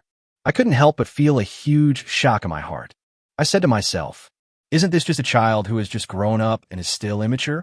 How can he be so powerful that he can kill a tiger by himself? He is indeed young and promising. Niu Hong was very surprised to hear that Wang Mingyi would not let him leave. Didn't he agree to let him take the tiger away? Then he turned around and looked at Wang Mingyi and said, Deputy County Magistrate Wang, take the tiger away, but this is what we agreed to at the beginning. You can't go back on your word. Why are you talking so much nonsense? I just asked you to wait for a moment. I didn't say anything else, right? There is obvious impatience in Wang Mingyi's tone. Considering that Niu Dongsheng is still receiving treatment in the hospital, this matter still needs to rely on Wang Mingyi's arrangements. Niu Hong did not refute, but tolerated the other party's bad attitude. He bent down and continued to check the rope that tied the tiger as if nothing had happened. The crowd watching the scene saw that Deputy County Chief Wang was in a bad mood and spoke in a bad tone, so they turned around and left. The huge lobby seemed empty in just a moment, with only Yang Jintang, Wang Mingyi, and Niu Hong left. Niu Hong, do you know why Deputy County Magistrate Wang asked you to wait a moment? Yang Jintang came close to Niu Hong and put his arm on his shoulder, looking very affectionate. Niu Hong ignored Yang Jintang's question, glanced at the snowflakes falling outside, and said anxiously, Minister Yang, I have an 8-year-old sister at home. Look at this terrible weather. She is staying at home alone. I am really worried about her. Niu Hongxin said, I don't have the time, and I'm not interested in listening to you talking about 100,000 whys here. Isn't your sister-in-law looking after your little sister? What are you worried about? Wang Mingyi retorted. Mingyi, when Yang Jintang heard that Wang Mingyi's tone was wrong, he quickly spoke up to stop him. Niu Hong, remember what I told you. There were 2 tigers this time, and you only killed one, so your mission is only half completed, right? Half? Niu Hong responded in surprise. I thought, there are more than 2 tigers in the mountain, as you said. There are at least 4 or more. Is it that you don't understand the situation? Or are you hiding something from me? Yeah, you're only halfway done. Yang Jintang answered with a smile. His tone was gentle, and there was no arrogance at all, giving people a very approachable feeling. Although Niu Hong had a good impression of Yang Jintang, he still felt that Yang Jintang and Wang Mingyi were hiding something from him regarding the tiger incident. Minister Yang, are you hiding something from me? Hidden? There is nothing I can hide from you. The news we have received is that 2 tigers pose a threat to the safety of life and property of the people and need to be eradicated before the New Year's Day holiday. No, the situation is definitely not what you said. If you don't tell me the truth, I won't be stupid enough to go into the mountains to help you hunt tigers. It's too dangerous in there. There is no room for 2 tigers in one mountain. Now the tigers in Mauer Mountain are attacking together, which confuses Niu Hong. If Yang Jintang and Wang Mingyi knew the truth, but didn't tell me, the danger I would face when going into the mountains to hunt again would undoubtedly increase greatly. At this moment, County Party Secretary Hu Jinliang and County Mayor Qin Guangrong accompanied Li Xiqing and walked over, followed by Li Xiqing's wife Zhang Jie. Brother Niu. Zhang Jie saw Niu Hong from afar and greeted him with surprise. Well, are you feeling better? Thank you, Brother Niu, for the grouse. I feel much better now. Listening to the conversation between Niu Hong and Chief Engineer Li's wife, Wang Mingyi felt as if he had eaten rat poison that was 2 years expired and felt extremely uncomfortable. With Chief Engineer Li present, he dared not neglect Niu Hong in the slightest, not to mention that Chief Engineer Li's wife Zhang Jie was also present. He didn't want to leave a bad impression in front of Li Xiqing and let his superiors hear it. At this moment, no matter how much he disliked Niu Hong, he dared not show it on his face. Instead, He had to put on a bright smile. County Party Secretary Hu Jinliang walked around the tiger on the sled and nodded with satisfaction.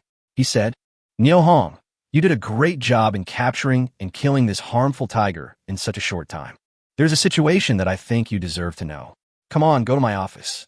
After saying that, he took the lead and walked forward.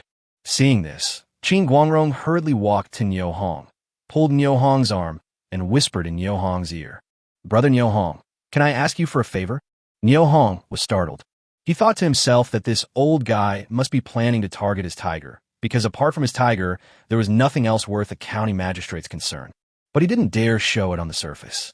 He turned to look at the county magistrate Qin Guangrong and said respectfully, "County Magistrate Qin, look at what you are saying. I am just an ordinary citizen. Why do you need to beg me?" No. I really want to ask you, brother. Only you can help me with this." When Niu Hong heard that the matter was of great importance, he looked around and said quickly, "County Magistrate Qin, this is not the place to talk. Let's go to the office and talk while we walk." Chapter 113, Shocking Inside Story. Okay, let's talk while we walk. Okowo. Seeing Qin Guangrong's mysterious look, Niu Hong guessed that he must be planning to take advantage of him. Walking to a secluded place, Qin Guangrong pulled Niu Hong's arm. "Brother, stay." "Yes, County Magistrate Qin, if you have anything to say, just tell me. As long as I can help, I will do my best to help." "Okay, brother, that's great." Qin Guangrong showed a satisfied smile on his face. He looked around and felt that no one could hear their conversation. Then he leaned over to Niu Hong's ear and whispered, "Brother Niu Hong, can you give me this tiger penis? I will buy it with your money. You name a price, and I will never bargain."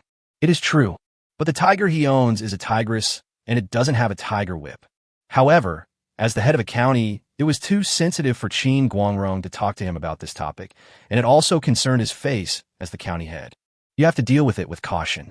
Niu Hong immediately adjusted his attitude to be more respectful, not daring to show the slightest sarcasm or disrespect.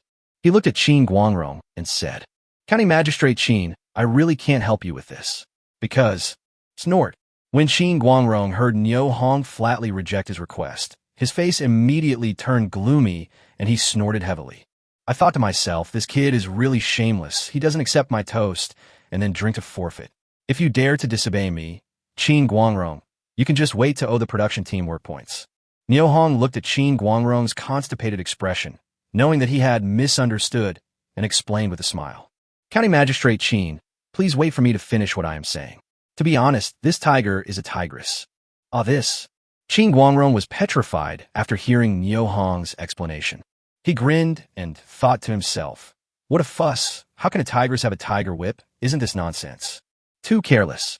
I forgot to ask whether the tiger was male or female before I opened my mouth." He looked at Niu Hong and smiled awkwardly. "Brother, I misunderstood you. Don't take it to heart. It doesn't matter. There are still tigers in the mountains. I'll go into the mountains and kill one for you some other day. Wouldn't that solve the problem?" Niu Hong kindly reminded Qin Guangrong that his eyes lit up when he heard it. "Oh, that's right. Good brother. You are very loyal. If you have any difficulties at home in the future, just tell me. It is my unshirkable responsibility to help the disadvantaged members." Qin Guangrong said this, patting his chest and vowing solemnly. Niu Hong looked at Qin Guangrong and nodded solemnly. "Yes, I will inevitably trouble you, County Magistrate Qin, in the future. Let's go." Don't keep Secretary Hu waiting anxiously. Hu Jinliang's office is 2/3 larger than Wang Mingyi's. Even with 6 or 7 people inside, it still seemed empty. After Qin Guangrong, Niu Hong, Wang Mingyi, Yang Jintang, and Chief Engineer Li and his wife were seated, Hu Jinliang began to speak. "I want to share some information about tigers with you, so that you can know what's going on." Hu Jinliang paused here, looked around, and found that everyone was looking at him, and no one was absent-minded. So he continued. 3 months ago, someone in Xiefeng Village, Wangjiang County, took out a few tiger cubs and brought them back to the village. The mother tiger discovered their tracks and called over 100 of her companions to come and besiege the village of Xiefeng Village for 3 days and 3 nights. 32 members of the village were killed, and almost all the cattle, sheep, horses, chickens, dogs, and other livestock and poultry in the village were bitten to death. The scene was horrific. When the provincial leaders learned about this, they were extremely angry and issued an order to kill all the tigers in Wangjiang County. As a result, the tigers in Wangjiang County disappeared, but the number of tigers in Jinshan County increased, and they continued to injure and harm people. Therefore, our county must also take action as soon as possible. All tigers in Jinshan County were killed to prevent future troubles. So that's it. For hunting tigers. Niu Hong, you have a long way to go and a heavy responsibility ahead of you. Hu Jinliang finished his speech and focused his eyes on Niu Hong's face. Upon hearing this, Zhang Jia tightly grasped her man's hand, her heart filled with fear. Li Xiqing had heard about this matter when he was in the provincial capital. Now when he heard Hu Jinliang mention it, he was not surprised. However, his eyes were full of worry when he looked at Niu Hong. I hope Niu Hong can reject this mission outright and save his own life. The person who was most happy about this news was Wang Mingyi. Seeing Hu Jinliang entrusting such a difficult and extremely dangerous task to Niu Hong, he felt indescribable excitement and joy in his heart. It seemed as if I saw the tragic scene of Niu Hong dying in the tiger's mouth. That feeling is really intoxicating. Yang Jintang looked at Hu Jinliang and took a deep breath. The news revealed by Secretary Hu was too shocking. 100 tigers surrounding a village is an unheard-of event from ancient times to the present. I didn't expect it to happen in Zufengtun, Wangjiang County. It's really a natural disaster and a man-made disaster. Poor members of Zufengtun. However, some tigers came to Jinshan County to commit crimes, which is not a good thing for the members of Jinshan County. Yang Jintang looked at Niu Hong again, hoping that he would readily agree to Secretary Hu's work arrangement on this matter concerning the long-term stability of the entire Jinshan County. When Niu Hong heard the news, he was also greatly shocked, and at the same time he understood why the tigers in Mauer Mountain appeared in groups. If 100 tigers can gather together, what about 2 or even more than 10 tigers? When Niu Hong thought of more than 10 tigers gathered together, he broke out in a cold sweat. Fortunately, he encountered 2 tigers last night. If there were more than 10, he would have been killed. Thinking of how Hu Jinliang, Wang Mingyi, and others concealed the truth and put himself in danger, Niu Hong felt a flame rising in his heart. However, facing the most important leader of Jinshan County, his face remained calm, and he did not dare to show any dissatisfaction. After thinking for a moment, he responded, Secretary Hu, please don't say that. I'm just an ordinary citizen. I was able to kill a tiger because I was lucky. If I go into mountains to hunt again, I can't guarantee that I can walk out of Mauer Mountain unscathed. So, for such an important matter, you should ask someone else for help. I really can't do it. Seeing that Niu Hong was determined to turn down this job arrangement, Li Xiqing breathed a sigh of relief for him. Hu Jinliang stared at Niu Hong without blinking. After listening to his explanation, he was silent for a moment and then spoke. If you have any difficulties or requests, just let me know. But hunting is something that only you can do. You can't refuse. Niu Hongshin said, What kind of bullshit is this? If you have any difficulties or requests, just raise them and we will solve them. If the problem is not solved, isn't it useless to raise it? Everyone could say nice words to fool a silly boy. Still can't refuse? Why must I do such a dangerous job? A job that could cost my life. This matter cannot be agreed to under any circumstances. It's so damn dangerous. Hu Jinliang looked at Niu Hong and smiled. Whoever kills the tiger will still own it, and our county leaders will never interfere. Hearing that the tiger still belonged to him, Niu Hong was a little tempted and wanted to agree, but on second thought, he felt that there was something wrong with it. Seeing that Niu Hong remained silent, Hu Jinliang thought that Niu Hong agreed to his proposal. He was very satisfied and was about to end the conversation. Then Niu Hong said, Secretary Hu, I really need your approval for something. Oh, what's the matter? Tell me about it. As Hu Jinliang spoke, he looked at Niu Hong in surprise, hoping that he would not give a reason for his refusal. Chapter 114 Deal. I'll give you the money right away. Secretary Hu, you can see that it is snowing heavily outside. I have an 8-year-old sister at home, and I want to go back to see her. Hu Jinliang turned his head and looked out the window. Outside the house, the snow was falling heavily, covering the sky and the ground. The whole world was covered in silver, looking as beautiful as a fairy tale. But his heart, at this moment, was not happy at all. He knew very well that this kind of bad weather is very unfriendly to humans. On the contrary, wild beasts thrive in this environment and take advantage of it to cause trouble. It is unknown how many members and people who stay in the forest farms and the villages near the edge of the forest will be harassed, and how many people will lose their lives. The disaster caused by wild beasts was imminent, and the pressure on his shoulders was huge. Niu Hong saw that Hu Jinliang remained silent and coughed lightly. Secretary Hu, If you have nothing else to do, I'll go deal with the tiger in the hallway first. Brother Niu, I'll go with you. Zhang Jiehe stood up and prepared to go out. Hu Jinliang quickly spoke up. Niu Hong, do you want me to call the Red Star Commune and ask Secretary Chu Junbo to send someone to your home to check on your sister? Hu Jinliang understood that Niu Hong would most likely get away with it under the pretext of dealing with the tiger, and he was indeed unwilling to let Niu Hong leave. This is a rare talent. Don't bother Secretary Chu. There are some things I need to go home to deal with. No one else can replace me. For some reason, Niu Hong always had an uneasy feeling in his heart. It was hard to explain this feeling, but it made him feel very bad. How can you walk in such heavy snow? You should wait until the snow is lighter before going home. Well, I'll go deal with the tiger.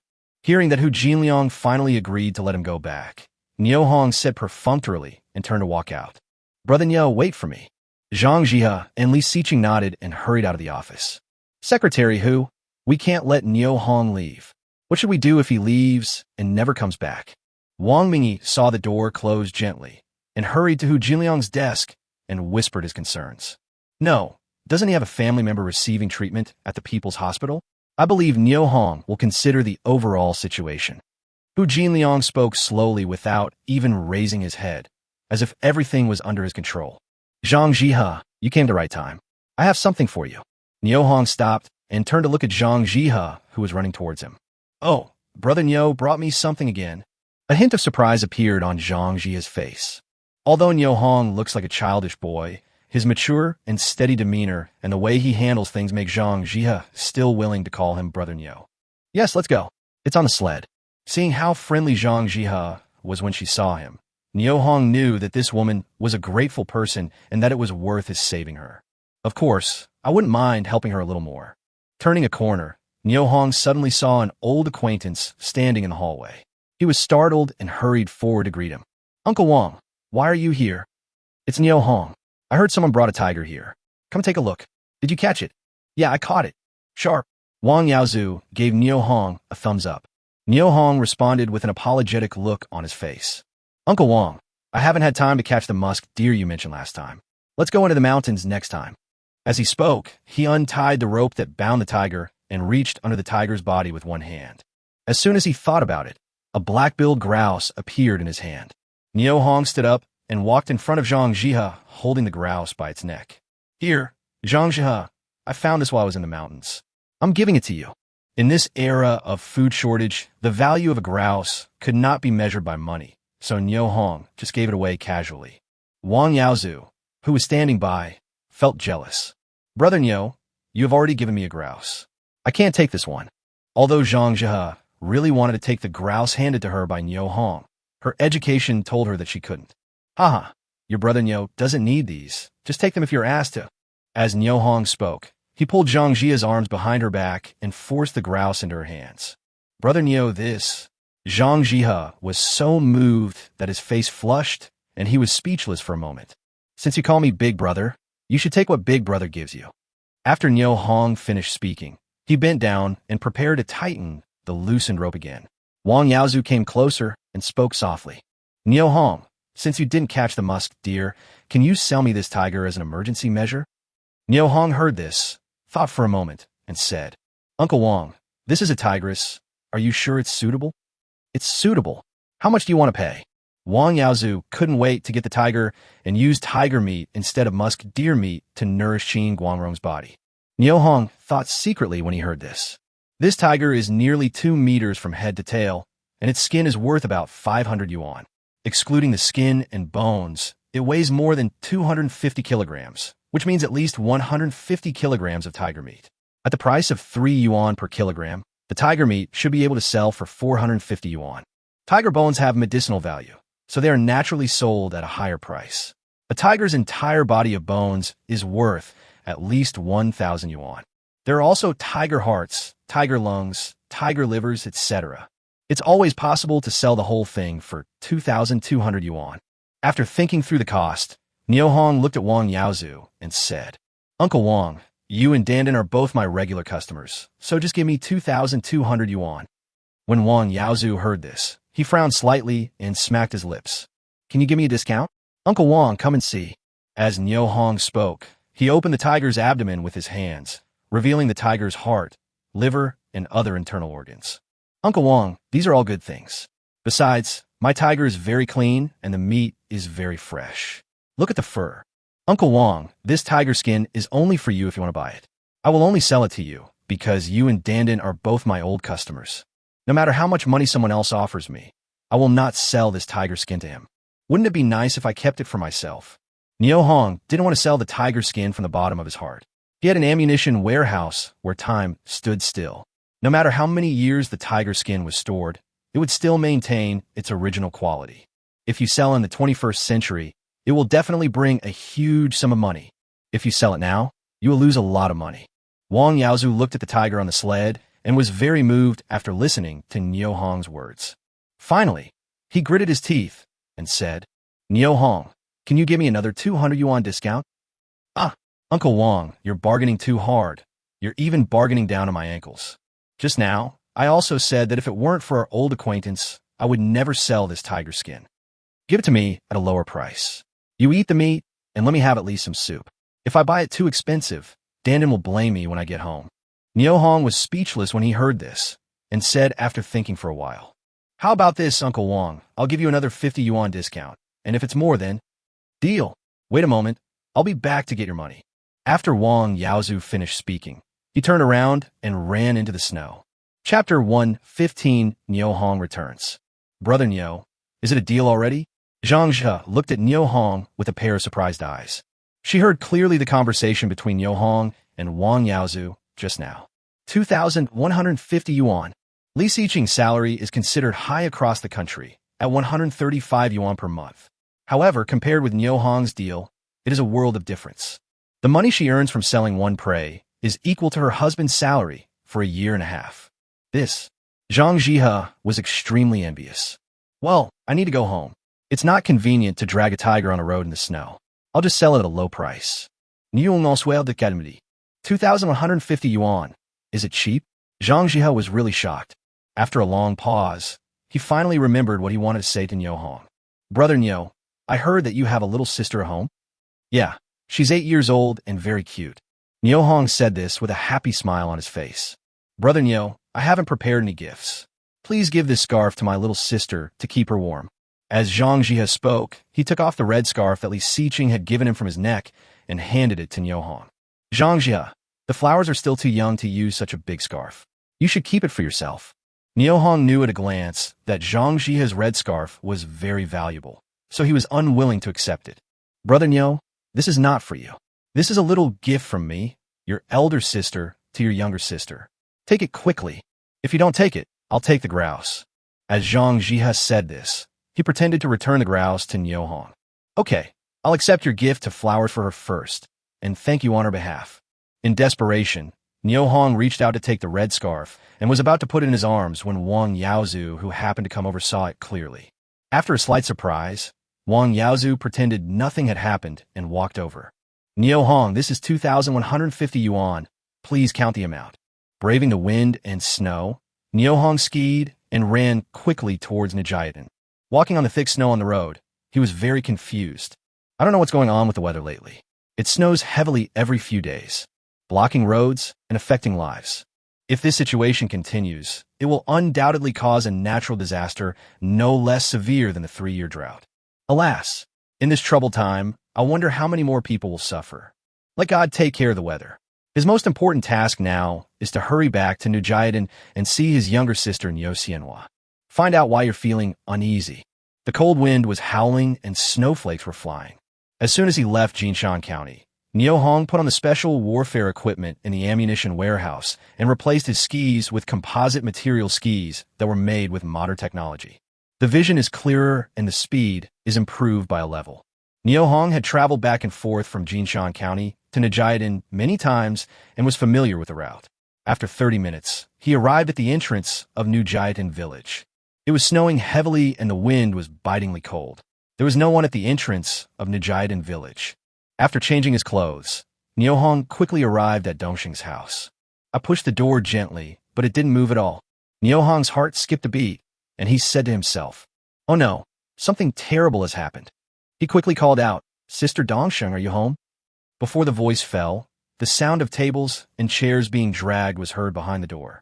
As the bolt was pulled, the door was opened from the inside. Mrs. Dongsheng, what happened at home? Niu Hong saw Zhang Qiaoying looking nervous and asked with concern.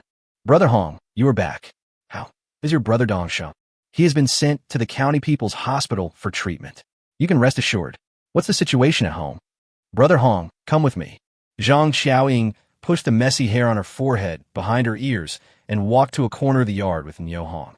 There was a corner where the snow was piled, and there was a wooden shovel next to it. Not long after, Zhang Qiaoying dug out a sealed pottery jar. Niu Hong stood aside and watched in silence. Brother Hong, look. As Zhang Qiaoying opened the cloth bag, Niu Hong saw 3 fingers that had turned black, and his eyes widened instantly. Sister-in-law, whose finger is this? He is like this. Standing in the wind and snow, Zhang Qiaoying recounted to Niu Hong everything that happened last night. When it came to the key points, Zhang Qiaoying's shoulders couldn't help but tremble. Son of a bitch. Niu Hong swung his fist fiercely. I'll go find Niu Tiankai and ask him to lead me to search every house. Anyone with a broken finger must be the murderer. I want him to pay the price. Brother Hong, let's just forget about this. At the critical moment, Zhang Qiaoying backed down. Forget it. Do you want to live with the door bolted every day? I'm here, so you don't have to be afraid. Brother Hong, I'm worried that others will gossip about me behind my back. A soft knife can kill people. Zhang Qiaoying mustered up the courage to express her concerns. When Niu Hong heard this, his excited heart slowly calmed down. Many people in the countryside are traditional and attach great importance to reputation. A bad person can ruin a good person's reputation, enough to cause that good person to lose his life out of shame. Sister-in-law, let's go into the house and talk. No matter what method I use, I will find this person. If I don't make him pay the price, I won't be called Niu. Brother Hong, what if that person is someone we can't afford to offend? If we fall out, how will we ever meet again in the future? With Niu Hong's return, Zhang Qiaoying's heart gradually calmed down, and she was no longer afraid or terrorized. Snort. Niu Hong snorted coldly and said softly, there is no one in Jiayin that I cannot afford to offend, and there is no one in Jinshan County that I cannot afford to offend. Sister-in-law, since you are worried that it will be difficult to meet him in the future, then there is no need to meet him again. At this time, Niu Hong had made up his mind to make these beasts, worse than pigs and dogs, disappear forever. Hey, Hongdi, when did you become so powerful? How come your sister-in-law didn't know about it? Zhang Qiaoying said, half-jokingly when she saw this. Niu Hong breathed a sigh of relief when he saw that Zhang Qiaoying's mood had returned to normal. Sister-in-law, who else knows about this matter? No one but you and me. I haven't told anyone. Zhang Qiaoying looked at Niu Hong and said, I was thinking of waiting for you to come back and hear your opinion. Sister-in-law, you did the right thing. The fewer people who know about this, the better. When Zhang Qiaoying heard Niu Hong affirm her actions, a smile appeared on her face. Brother Hong, you haven't eaten yet. I'll go make you some food. Sister-in-law, don't worry. I shot a moose on the way back and left it at the door. I'll pull it in. Today, we'll cook venison. Niu Hong said this and walked quickly towards the fence gate. At the same time, with a change of mind, a moose was moved from the ammunition warehouse to outside the door. There was a huge pile of firewood outside the door, which just blocked the figure of the moose. The wind and snow were everywhere, and Niu Hong truly achieved the goal of being unnoticed by anyone. He quickly opened the gate and pulled the moose in the yard with one hand. When he turned around, he almost bumped into Zhang Qiaoying. He asked in surprise, Sister-in-law, why did you follow me? Well, Brother Hong, a moose this big should be enough for us to eat for 2 months, right? Zhang Qiaoying stared at the moose on the ground with a look of surprise. In this snowy winter, Niu Hong was able to bring back 400 or 500 kilograms of moose meat. Zhang Qiaoying exuded joy from the inside out and completely forgot what happened last night. He hurriedly helped Niu Hong pull the moose into the room. An hour later, smoke rose from the roof of Niu Dongxing's house, and the aroma of venison slowly spread. Faced with this stable and beautiful life, Niu Hong's murderous intent was growing little by little. Chapter 116, The Most Urgent Matter. Godfather, my mother locked me and my sister home today. It's dark in the house, and I'm so scared. Xuanbao snuggled up to Niu Hong and expressed his grievances in his childish voice. Without waiting for Niu Hong to respond, Zhang Qiaoying at the stove took over the conversation and explained. I delivered flowers to school this morning. It was cold outside, so I didn't bring him and Arya. I was worried that it would be unsafe to leave the door open, so I locked it. When Yo-hong heard this, he did not respond immediately, but he felt very unhappy. It turned out that Nyo Dongsheng was at home. Although he was paralyzed in bed, he could use his voice to comfort the children and give them enough sense of security, so that the children would not be scared because of Mrs. Dongsheng's short absence. Now, Nyo Dongsheng has gone to the county town for medical treatment. Zhang Xiaoying has to pick up Nyo Xianhua from school and drop her off after school, but she can only lock up Xuanbao, an area at home. From this point of view, his younger sister Nyo Xianhua has become a burden to the family, which is what he least wants to see. Nyo-hong pondered for a moment and said apologetically, "Sister-in-law, if I'm not at home, let Xianhua live and eat at school. Xuanbao and Arya are too young. You can't take care of them by yourself." After hearing this, Zhang Xiaoying turned to look at Nyo-hong and spoke softly. "Brother Hong, since you know that sister-in-law is too busy, why don't you stay at home? Just like when your brother Dongsheng is at home, the three of us can live a peaceful and stable life together." How could Nyo-hong not understand such a direct confession? He quickly turned his head, avoiding Zhang Xiaoying's clingy eyes, and looked out the window. At this time, the cold wind was whistling and hitting the window frames, making a rustling sound. The stir-fry is annoying. Looking at the bad weather outside and thinking of the homeless predicament of himself and his sister, Nyo-hong's heart seemed to be tightly grasped by a big hand, making him feel uncomfortable all over. Now, he really wanted the weather to improve as soon as possible and spring to come as soon as possible. The warm weather would be enough for him to build his own house, even if it was only one house. At least give myself and my sister Nyo Xianhua a place to stay. And now, living under someone else's roof made him feel suffocated. Nyo-hong stood up, took a long breath to make himself feel more comfortable, and looked at Zhang Xiaoying with a smile. "Sister-in-law, I'm going out for a while. Brother Hong, the meal will be ready soon. Eat before you go out." "No, I'm not hungry yet. I'll eat when I come back later." After Nyo-hong finished speaking, he gently opened the door and walked out. His top priority was to find the owner of the 3 severed fingers and eliminate the hidden danger that was endangering Dongxing's wife and the family. The snow fell heavier, but on a much smaller scale than the previous 2 times. Even so, the roads that had been cleared were covered with snow again. Nyo-hong followed his memory and walked towards the cattle shed of the production team. There was a childhood playmate, Chun Anping, a breeder in the production team.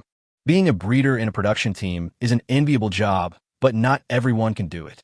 It requires some professional skills. For example, livestock feed distribution and management, delivering livestock babies, preventing diseases, and so on.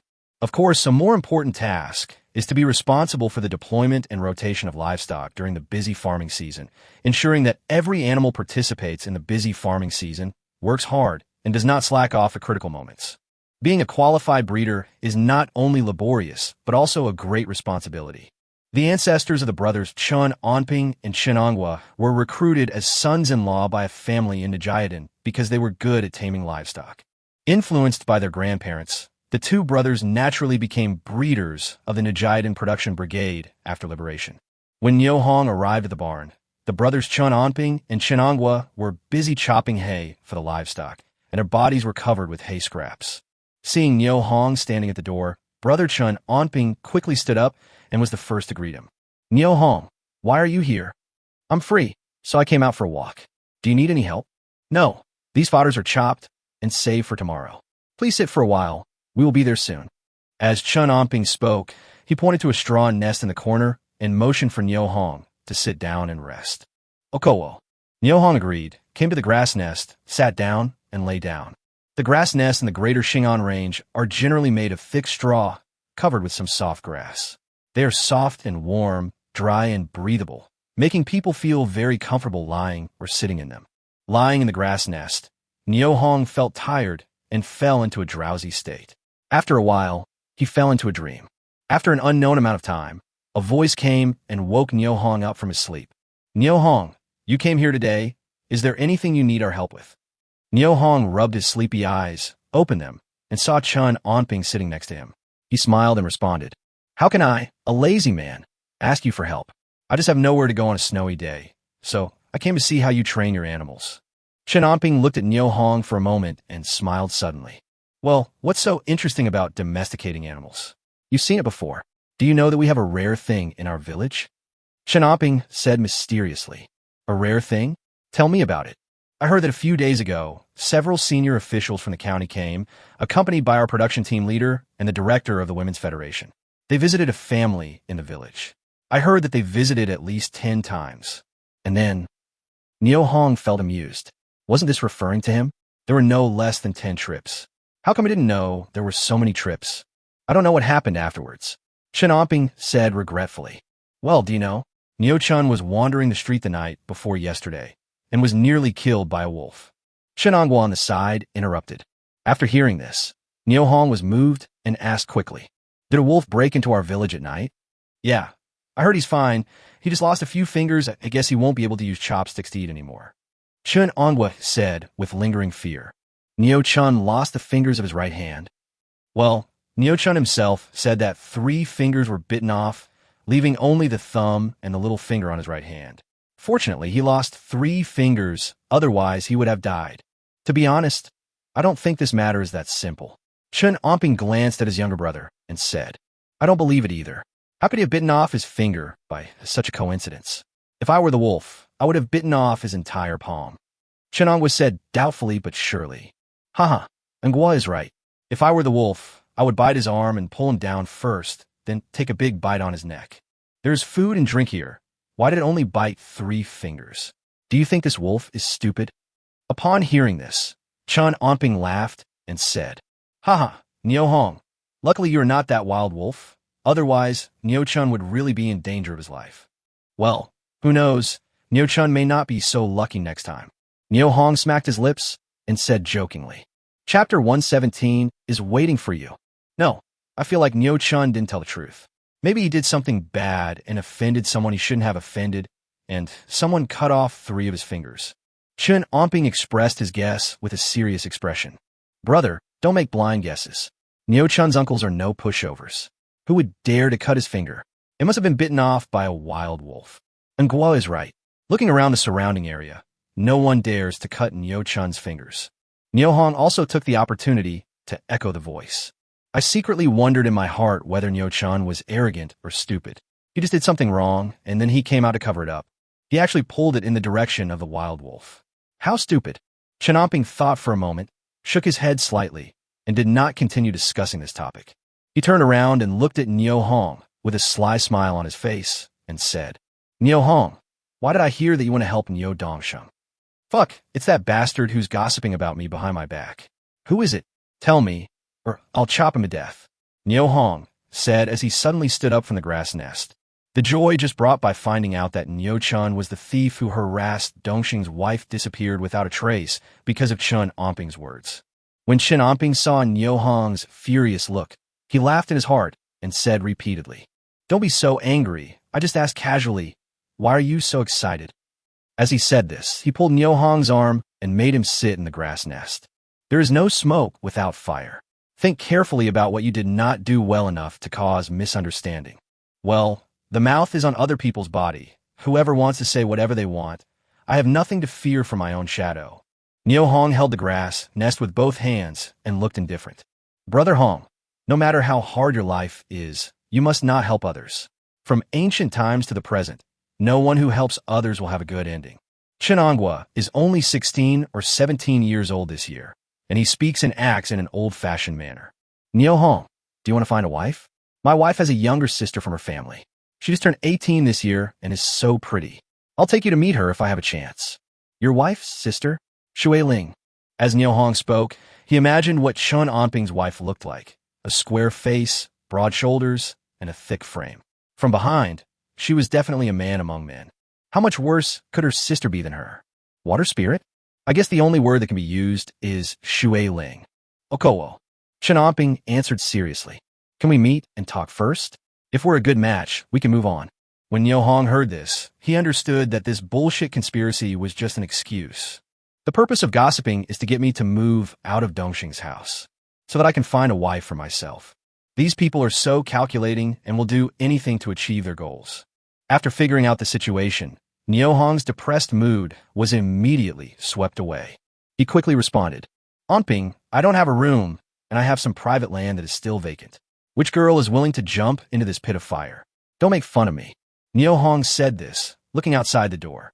The heavy snow stopped at some point, the sky was dark, and there was not much time left for Niu Xianhua to finish school. Stop chatting, I have to pick up my sister from school. After Niu Hong finished speaking, he stood up and walked out. Niu Hong, when you have thought clearly about what I said, please write me a letter. I'm waiting for you. Chen Onping shouted behind him. Okowo. Niu Hong agreed, waved his hand, and walked quickly towards Najiatin Primary School without looking back. At this time, at the gate of Najiatin Primary School, Yao Ji was holding Niu Xianhua's little hand and waiting for her parents. When she saw Niu Hong staggering towards her on the snow, a look of surprise immediately appeared on her face. Flowers, your brother is here to pick you up. Yes, Mr. Yao. I must tell my brother what happened last night and ask him to find a bad guy and beat him up. Yes, cut him. After Yao Ji finished speaking, she and Niu Xianhua smiled at each other. The tacit understanding between them was self-evident.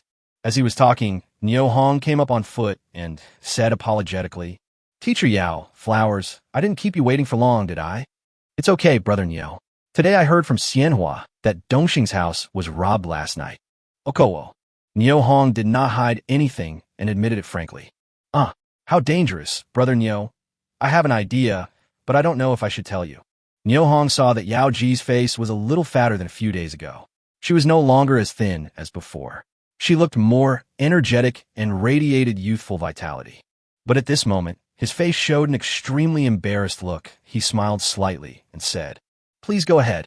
Brother Niu, when you're not at home, can you let Xianhua stay at school? It will save Sister Dongsheng from having to pick her up and drop her off. Upon hearing this, Niu Hong looked at Yao Ji in surprise and did not say anything for a long time. Seeing this, Yao Ji thought Niu Hong disagreed with her proposal and hurriedly explained. Brother Niu, you know that the thief didn't break into the house once because of luck and the second time because of luck. What about the third time, the fourth time? People can't live by luck. The school has high walls and solid doors. What else do you have to worry about if you let the Flowers live here? Niu Hongxin said, I'm not worried at all. I'm just curious why you said everything I wanted to say. What can I say? Brother, why don't I stay at school today? Niu Xianhua had a look of excitement on her face. Before she finished speaking, she saw Zhang Qiaoying hurried over on the snow. Brother Niu, Sister Dongsheng is here. Yao Ji reminded softly. Niu Hong turned around and saw Zhang Qiaoying coming in a hurry and greeted her quickly. Sister Dongsheng, why are you here? Teacher Yao. Zhang Qiaoying greeted Yao Ji first, then looked at Niu Hong and said, Brother Hong, I noticed that it was past the end of school time and the Flowers hadn't come home yet. I was worried, so I came to see what was going on. Zhang Qiaoying responded awkwardly. Obviously, she had not yet recovered from the mood she had at noon. I just talked to Teacher Yao here for a while. I'm sorry that my sister-in-law was worried. As Niu Hong spoke, he took Niu Xianhua's hand and waved goodbye to Yao Ji. Brother Niu, when Yao Ji saw Niu Hong was about to leave, she seemed to want to say something but stopped herself in front of Zhang Qiaoying. Niu Hong saw this and spoke quickly. Teacher Yao, I will consider your suggestion carefully and contact you later. Okay, Brother Niu, I'll wait for your news. After Yao Ji finished speaking, she kept watching Niu Hong, Niu Xianhua, and Zhang Qiaoying disappear into the vast twilight. Along the way, Zhang Qiaoying deliberately remained silent and walked hurriedly. Niu Hong was thinking about Yao Ji's proposal, wondering whether to agree to her, and did not say anything. Niu Xianhua was sensitive to the dull atmosphere and lost interest in talking.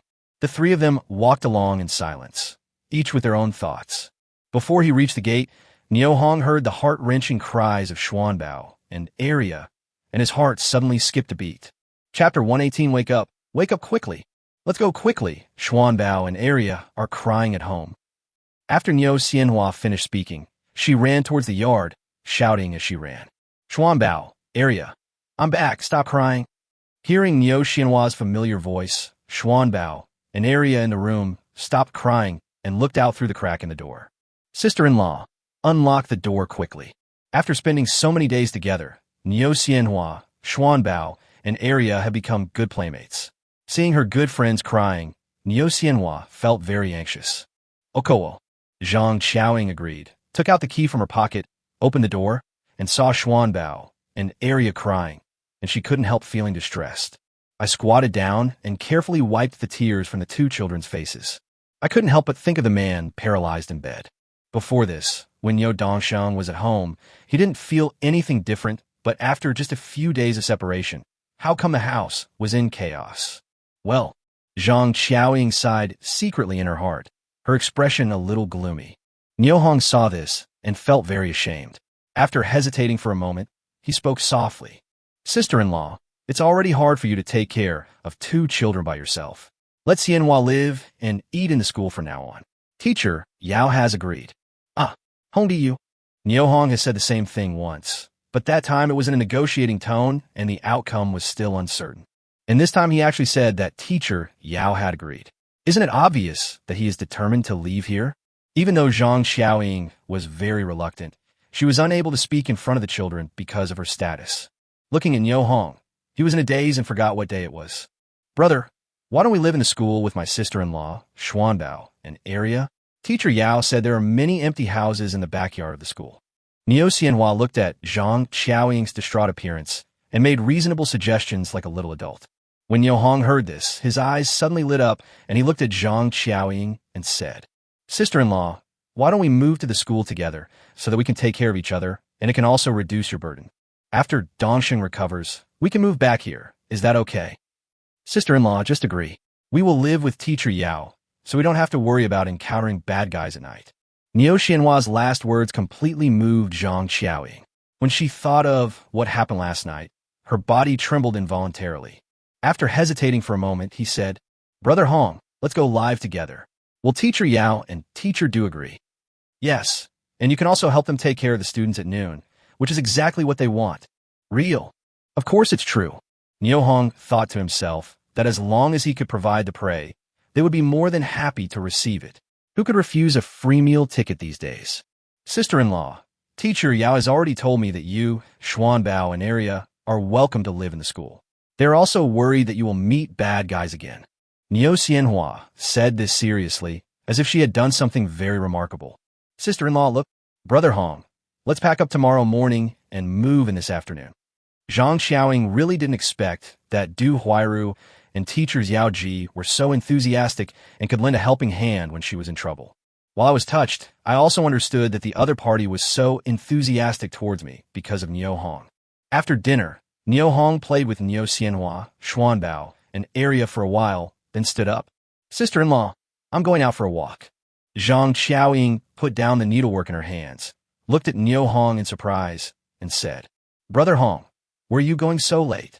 Hunting wolves. I heard from Chun Anping that there were wolves entering our village at night. I'm going out to see if I can kill 1 or 2. Brother, don't go out. I'm afraid of wolves. Niu Xianhua stepped forward and hugged Niu Hong's waist, preventing him from leaving. Under the dim light, Zhang Qiaoying stared at Niu Hong's face for a long time, stood up, walked to Niu Xianhua, and said, Xianhua, go play aside first. I have something to say to your brother. Okowo. Niu Xianhua obediently let go of Niu Hong, walked aside, and started playing with Xuanbao and Area. Brother Hong, did you find the person who came to our house last night? No, how can it be so fast? Niu Hong responded with a smile and a very sincere attitude. Don't lie to your sister-in-law. Okowo. Zhang Xiaoying looked at Niu Hong's smiling youthful face and could not see any flaws in his facial expression. She sighed slightly. Brother Hong, even if you find that person, you should not do anything out of line. Looking at the old socket in Niu Hong's hand, Zhang Xiaoying's face was full of worry. Yes, sister-in-law, please bolt the door at home. I may be back late. Okay, be careful when you're out there. If you encounter a wolf, be sure to protect yourself first. Zhang Xiaoying looked at Niu Hong meaningfully, with some kind of guess in her mind, but she couldn't get any confirmation from Niu Hong. I had no choice but to believe that he really went to fight the wolf. On the night when the snow stopped, the sky was full of stars, and tonight was another waxing moon. Niu Hong was walking alone on the street, and as he walked, he moved the snow with his footprints into the ammunition warehouse. In an instant, the snow was moved back to its original position, but the footprints on the snow had disappeared quietly. A strange scene appeared. There was no trace left on the road where Niu Hong had walked. He truly achieved the state of walking on snow without leaving any trace. Coming to a secluded corner, sheltered from the wind, he thought for a moment and put on his special snow combat uniform and combat boots. At the same time, a white mask specially made for snow special forces quietly covered his face. Finally, After putting on glasses with thermal imaging and night vision functions, Neo Hong transformed into a humanoid warrior from another world.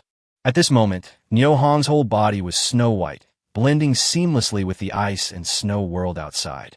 If you didn't walk closer and take a closer look, you would never notice that there was a person standing here.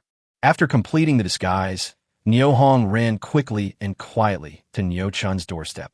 Through the window lattice, Neo Hong clearly saw 3 figures lying on the Kong in the room. It's good to be at home.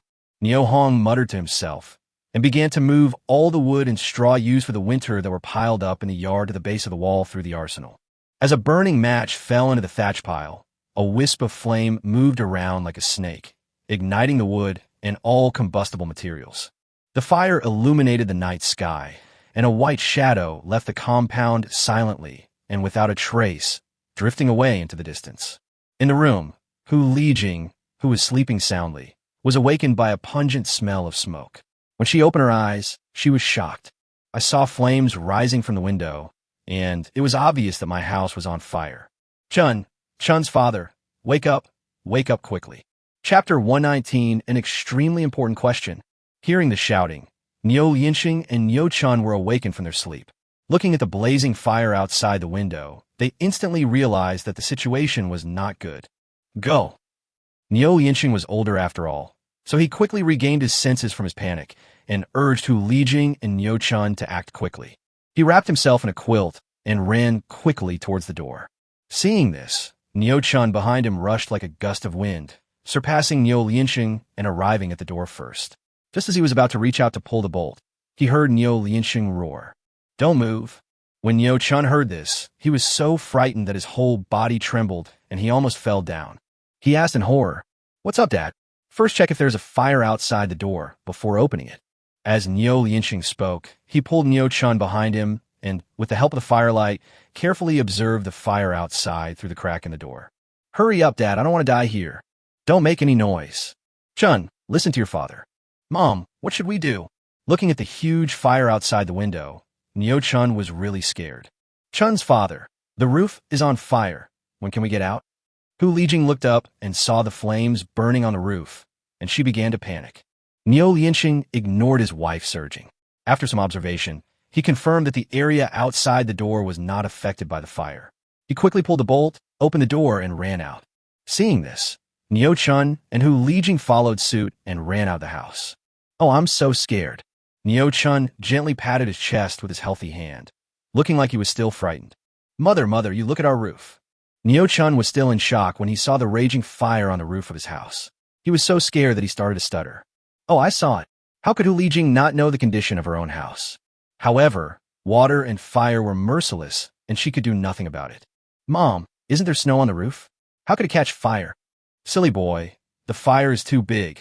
That little bit of snow on the roof will be of no use." "Mom, let's call for help." "Okowo." Hu Lijing agreed and started shouting at the top of her lungs. "It's on fire. Come and put it out." "Hurry up. My house is on fire. Please help put it out."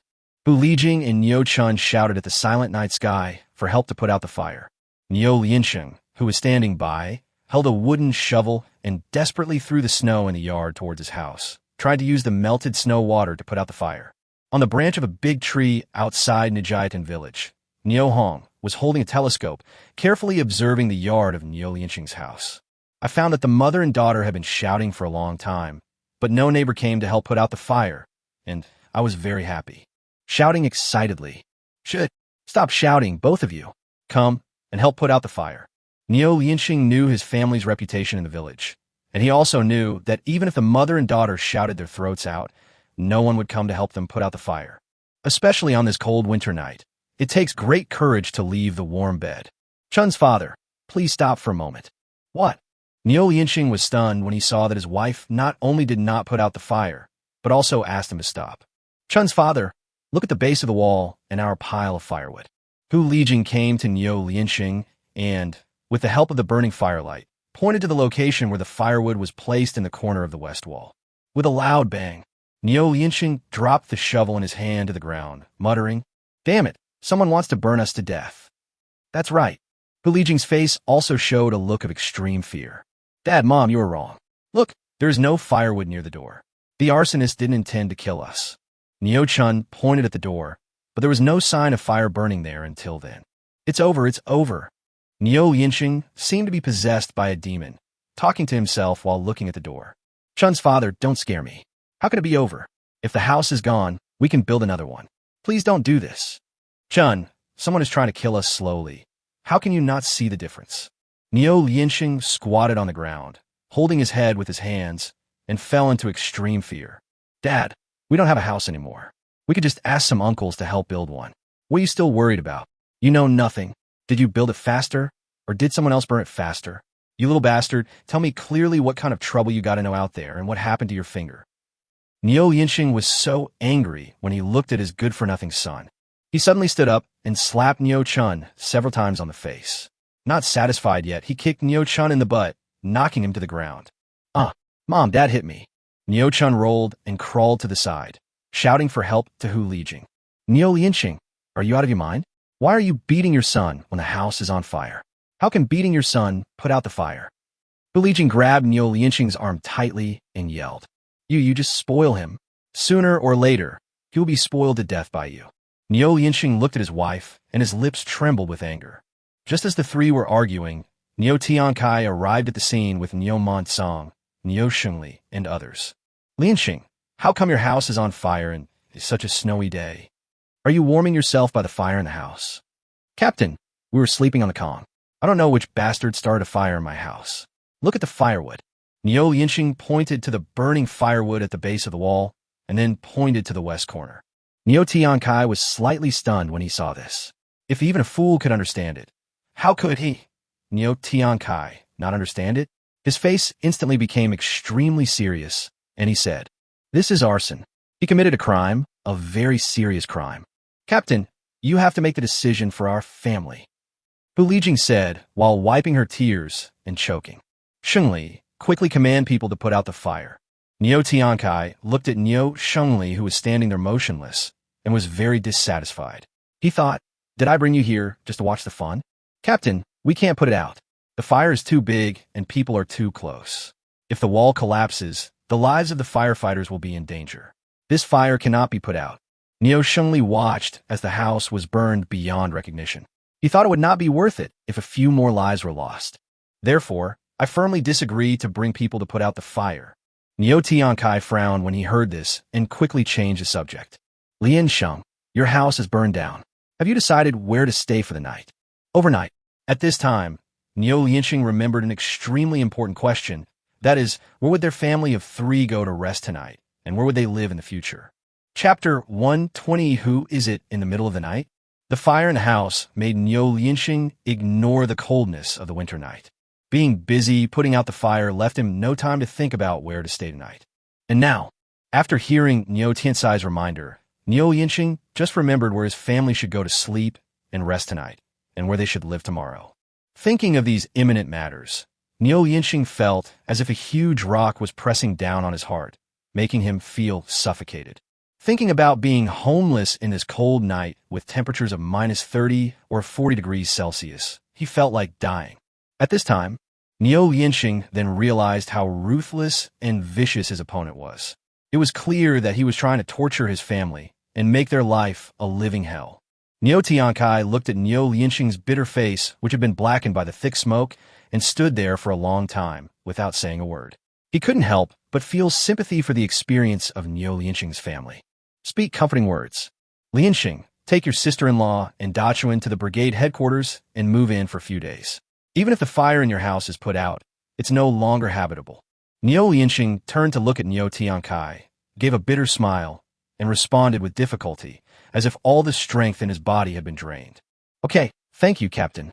At the same time, he was wondering who had such a deep hatred towards his family and wanted to kill them. The households in Ajiadan live in relatively scattered areas, and the fire in Neo Lianxing's home was limited to his area, without affecting other neighbors, thus avoiding greater losses. In the second half of the night, the fire in the house gradually became smaller. Neo Tiankai placed Neo Lianxing and his family of three in the production brigade headquarters and left with his men. Neo Lianxing, Hu Lijing, and Neo Chun sat under the oil lamp, looking depressed. The house was so quiet that they could hear each other's heartbeats. Suddenly, Neo Yinxing looked at Neo Chun and said, Chun, tell Dad how your hand was injured. Neo Yinxing said calmly. Neo Chun's expression changed several times, and he said firmly, Dad, didn't I tell you that I was bitten by a wolf? If you don't want to die, tell me the truth. Neo Yinxing's tone suddenly became stern, and his pitch rose by 8 points. This time he did not choose to believe his son's words, but asked him to the end. Li Yinxiang, what are you doing? Why are you trying to scare your son? Hu Lijing, who was standing by, couldn't bear to watch and quietly blamed her man. You've spoiled us all. If Neo Chun hadn't offended someone he shouldn't have, would anyone have come to burn down our house? On such a cold night, who would have the time to move all our wood to the base of the wall and light a fire? If there was no hatred and it was you, would you be willing to do this? Aye. After being rebuked by Neo Lianxing, Hu Lijing immediately lost her usual arrogance and domineering demeanor. She was silent for a moment and then spoke. Chun, listen to your father and tell us the truth, so that your father and I can be mentally prepared. Mom, Dad, my hand was cut by Zhang Qiaoying with a knife. This is what happened. Neo Chun realized that he could no longer hide the truth, so he stammered and told the truth. What? You went to Neo Dongxing's house the night before yesterday. Hu Lijing pointed at her son and secretly blamed him for being so disappointing and actually setting his sights on a married woman. Mom, I went to her house just to find something to eat. I didn't have any other intentions. I had already inquired before I went there. Neo Dongsheng had gone to the county town for medical treatment, and Neo Hong was not at home. I thought it was a very simple matter, but I didn't expect that Zhang Qiaoying, that slut, would be so cruel. When I opened the door, he chopped my hand with a knife. Humph! This bitch, it's not enough for her to seduce Neo Hong into her home. She even dared to use a knife on my son. I will go and settle the score with her tomorrow. When Hu Lijing heard her son's explanation, she instantly became furious and shouted that she must go to Zhang Qiaoying to argue with her tomorrow. When Neo Lianxing saw this, his face, which was blackened by the thick smoke, turned completely black. With a low roar, "You're so confused. Do you want to send your son to jail? And you want to settle the score with him? Sending him to prison? Is that so serious?" Hu Lijing argued, unconvinced. Neo Lianxing ignored his wife's words and sat there lost in thought. Dad, I know who set the fire in our house. It must be Zhang Qiaoying. I will go to her house now and set her house on fire as well. Nonsense. Neo Lianxing was awakened from his trance, looked at Neo Chun and scolded him softly. Dad, why am I so silly? That's right, Chun's father. Why is the child acting so naughty? She is Zhang Qiaoying, who is in the 1st grade, but we are not in the 15th grade. Chun, you will go to Zhang Qiaoying's house soon and set her house on fire as well. Hu Lijing has always given her son unprincipled support, and this time is no exception. Okay, Mom, I'll go set fire to her house right now. Neo Chun said this, stood up, and was about to walk out. Stop! Neo Lianxing frowned and tried to stop him. Chun's father, what do you want to do? Neo Chun saw that his father was intimidated by his mother's aura, smiled slightly in his heart, opened the door, and walked out of the room. Thick smoke was floating in the air of Najiaden. Neo Chun wrapped his clothes tightly and walked quickly towards Neo Dongxing's house. At the same time, on the back mountain of Najiaden, a snow-white figure quickly climbed down from a big tree and walked quickly towards the village. This person is Neo Hong. When he arrived at the entrance of the village, he stopped and looked around vigilantly. Suddenly, he saw a dark figure walking forward quickly with his head down. Who was in the middle of the night? Thinking of this, Neo Hong raised the telescope in his hand, and with the help of the dim starlight, he clearly recognized the identity of the black shadow. Neo Chun, you are a bastard humph. Neo Hong cursed in his heart. Then he followed Neo Chun from a distance without saying a word. Not long after, Neo Hong saw Neo Chun coming straight to the front door of Dongxing's house, and muttered to himself, Fuck, Neo Chun, you bastard, it turns out you still have evil intentions towards Dongxing's wife. Neo Hong was suddenly shocked when he thought about it. If Dongxing's wife mistakenly thought Neo Chun was herself and opened the door for him, the consequences would be disastrous. However, the next scene almost made Neo Hong drop his eyes in shock. Neo Chun did not push open the fence gate, but went straight to a pile of firewood on the left side of the gate. He squatted down and lit the match. Perhaps because one of his hands was injured, he failed after several attempts. Neo Hong saw it all and was so frightened that he broke out in a cold sweat. Fuck you. Neo Hong cursed angrily, slid his snowboard, and slid forward quickly. After many attempts, Neo Chun finally lit the pile of firewood in front of him. Watching the flames growing bigger in front of him, Neo Chun showed a smug smile of victory on his face. Chapter 121. Chun's father, say something. Neo Hong, who was standing not far away, also laughed. With a thought, he moved a baseball bat out of the armory and hit Neo Chun squarely on the back of the head with a bang. At this time, Neo Chun was looking at the fire he had lit, feeling secretly delighted, but he was caught off guard and received a heavy blow on the back of his head. Then everything went black, and he fell towards the fire in front of him like a wooden stake. Sparks flew when it landed. The pain from the burning fire woke Neo Chun from his coma. He let out a shrill howl and struggled with his arms, trying to climb up from the fire. Seeing this, Neo Hong sneered, and then he thought again, and another baseball bat appeared at the back of Neo Chun's head.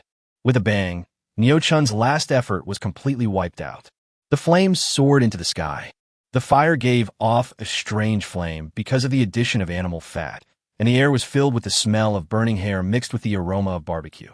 Neo Hong saw Neo Chun lying on the fire motionless, and then he changed his mind, put the 2 baseball bats into the armory, and quickly slid out of Najiaden. No trace was left behind. In the dark night, Zhang Xiaoying was awakened by the cries for help from Hu Lijing and Neo Chun, and she was worried about Neo Hong's safety and hadn't slept for half the night. At this moment, I was just about to fall asleep in bed when I was awakened by a shrill scream. I opened my eyes and took it in. The sound seemed to be very close. Could it be that Hongdi was bitten by a wild wolf? When I think of this, Zhang Xiaoying was no longer sleepy, so she hurriedly put on her clothes, got out of bed, and looked out through the gap in the window frame. This look, she was so frightened that she almost squatted on the ground. The firewood pile placed in front of the house was now ablaze with flames and billowing smoke, with the aroma of barbecue wafting in the air. This is a very wicked thing done by that bastard. Isn't he afraid of retribution? Zhang Xiaoying had just cursed in her heart when she suddenly realized that something was wrong. Weren't Neo Chun and his mother also shouting for help in the first half of the night? Why is the firewood pile in my house also on fire? Who on earth is so wicked as to set fires everywhere one after another in one night? Zhang Xiaoying stood behind the window, looking at the blazing fire, her mind wandering, anxiously waiting for Neo Hong to return. On a quiet winter night, the members went to bed early out of hunger, and no one would interrupt their rest because of the noise outside. Being able to stay alive is already their greatest luxury. As for the strange things happening in the village, no matter how big or small, no one cares. Especially on winter nights when the temperature is 30 or 40 degrees below zero. Zhang Xiaoying looked through the window for a long time, but did not see any commune member or neighbor come to visit or put out the fire. What she didn't know was that there was another couple who was waiting anxiously just like her. They are Niu Lianxing and Hu Lijing. The 2 of them sat in a warm room in the brigade headquarters, and they were extremely anxious as their son had not returned for a long time. Hu Lijing looked at her man, her lips moved a few times, and finally she couldn't help but spoke. Chun's father, the child hasn't come back yet. Maybe something has happened to him. What? Do you regret it? I just stopped him from going out, but you insisted on letting him go out to set the fire. Now that he doesn't come back, what's the point of asking me? No, his father. Why is my heart so panicked right now? It makes me feel very uncomfortable. If you don't believe me, feel it. As Hu Lijing spoke, she grabbed Niu Lianxing's big hand and pressed it against her chest. An obscene light flashed in Niu Lianxing's eyes, and his big hand pressed down hard without hesitation. Oh, you old pervert. Can't you be gentler? Hu Lijing felt pain in her chest. She slapped Niu Lianxing's big hand aside and said in a serious tone, Chun's father, I'm very panicked. Please accompany me to go out and check. Chun, has anything really happened to him? Well, if you want to go by yourself. Niu Lianxing was tough for once. He took off his shoes, got on the warm Kong, lay down on it, closed his eyes, and fell into a deep sleep. Dad, save me, I'm in so much pain. In his dream, Niu Lianxing saw his son Neo Chun running towards him with blood all over his face, shouting. He was startled and sat up suddenly from the Kong, staring blankly at the door, trembling all over. Chun's father, what happened to you? Were you chased by a ghost? Hu Lijing, who was sitting under the kerosene lamp waiting for Neo Chun's return. Niu Lianxing was seen trembling slightly, as if he was possessed by a demon. His face was covered in sweat, and the stains from the smoke were washed out by the sweat, leaving grooves all over. He looked like a ghost. I was extremely surprised. Mother Chun, I just dreamed that Chunner ran to me with blood all over his face and asked for help. He also said that he was in pain and asked me to tell him. How do you say? Before Niu Lianxing could finish his words, Hu Lijing suddenly stood up, grabbed his arm, and urged him anxiously. I was awakened before I could say anything. Oh, my son. Before Niu Lianxing finished his words, Hu Lijing let out a wail. Her body went limp, her eyes closed, and she fell straight to the ground. Spring motherfucker, spring motherfucker. Without having time to savor the scene in his dream, Niu Lianxing hurriedly picked up Hu Lijing, who was lying on the ground, and laid her flat on the con. Pinched the Rin Zhong point with one hand and gently pressed the chest with the other hand. After a long while, Hu Lijing finally recovered her breath, grabbed Niu Lianxing's hand, and said anxiously, Let's go find Yo Chun and come back. Okowo. Niu Lianxing no longer cared about being angry with his wife, and supported Hu Lijing as they walked out of the house.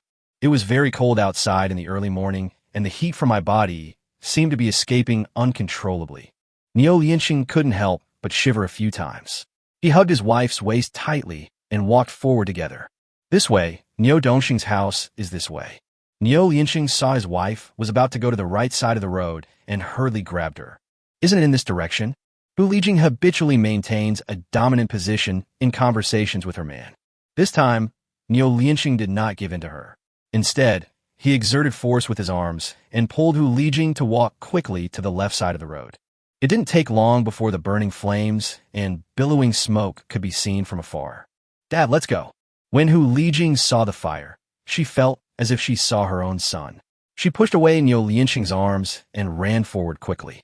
Unfortunately, the road was slippery after the snow, and Hu Lijing fell to the ground with a plop. He happened to land on his face and fell heavily. Nosebleed gushed out instantly. Mother Chun, is it okay? What do you think? Hu Lijing sat on the ground, pinching her nose tightly with her hands, and answered in a muffled voice. The dripping blood dyed the snow under her feet red. It's bleeding. As Niu Lianxing spoke, he bent down, grabbed a handful of snow, and handed it to Hu Lijing. Put on your forehead, bend over, and stay there for a while. Let's go. Hu Lijing struggled to stand up from the ground, not bothering to stop the bleeding from her nose, and staggered forward. The further he moved forward, the more Niu Lianxing's heart sank. He clearly smelled the scent of burnt hair in the air, and that unique smell made him feel a little ominous. Haru's father, you look. Hu Lijing pointed with her hand, and in the front, a human-shaped skeleton appeared and disappeared in the firelight, and had completely merged with the burning firewood. Niu Lianxing supported his wife and stood there in a daze, unable to move forward. Chun's father, say something. Hu Lijing didn't know where she got the strength from, but she punched Niu Lianxing's chest hard and let out a painful wail. The sound was shrill, echoing throughout the night sky of Nijayatan. Chapter 1:22. What are you doing? Mother Chun, let's go back. It's too cold outside. Niu Lianxing stammered and tried hard to pull Hu Lijing, who was falling to the ground.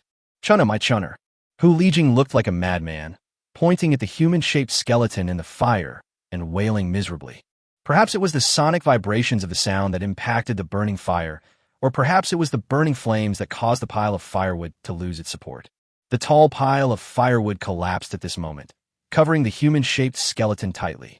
The flames soared into the sky, illuminating the darkness before dawn. Hu Lijing could no longer bear the pain of losing her son. She howled, closed her eyes, and her body went limp. She fainted in Niu Lianxing's arms. Chun's mother, wake up, wake up.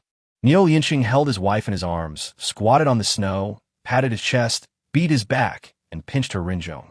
After trying all possible methods, Hu Lijing finally slowly opened her eyes. Mother Chun, wake up. Niu Lianxing muttered excitedly. Zhang Xiaoying, you have to compensate my son. Hu Lijing struggled to break free from Niu Lianxing's arms, stood up, and walked quickly towards Zhang Xiaoying's house. He kicked open the gate of the fence and ran straight to the front door of the house. Bang, bang, bang. The sound of knocking on the door seemed particularly loud before the silent dawn. Zhang Xiaoying in the room took something and held the door tightly against her. She was so frightened that she was shaking all over and dared not even breathe. Zhang Xiaoying, you jinx, come out here and compensate me for my son. Zhang Xiaoying, you slut, if you don't come out, I'm going to burn your house down.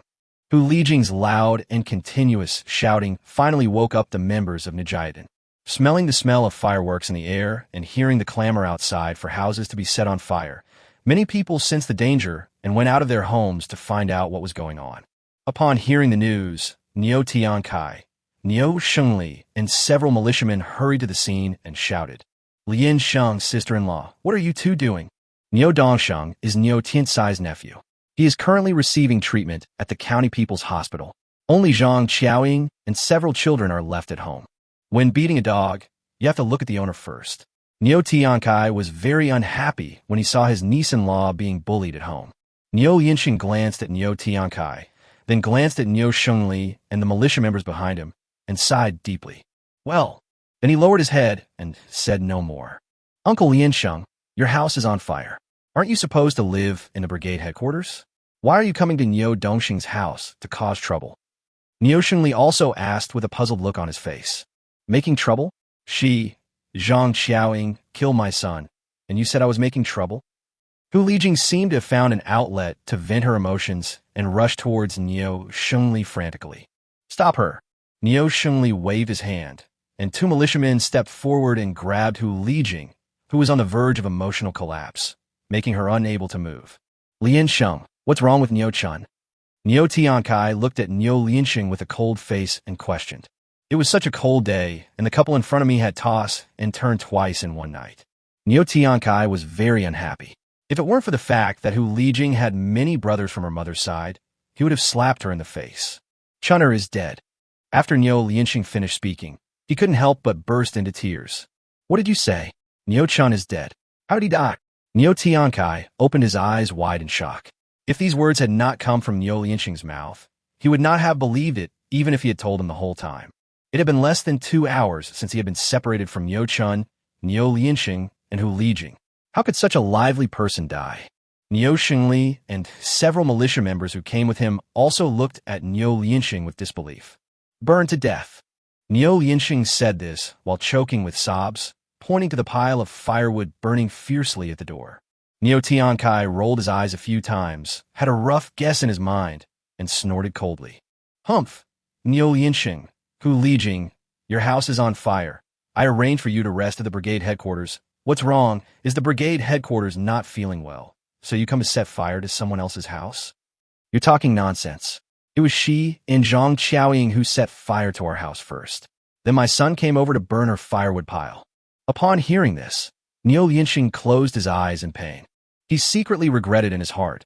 Why did he find such a spendthrift woman who was outspoken? If you hadn't instigated Niu Chun to set the fire in the middle of the night, how could he have died here? Thinking of the cause of Niu Chun's death, Niu Lianxing shuddered all over. Arson is arson, but how could Niu Chun jump into the fire? Someone must have killed him and pushed him into the fire.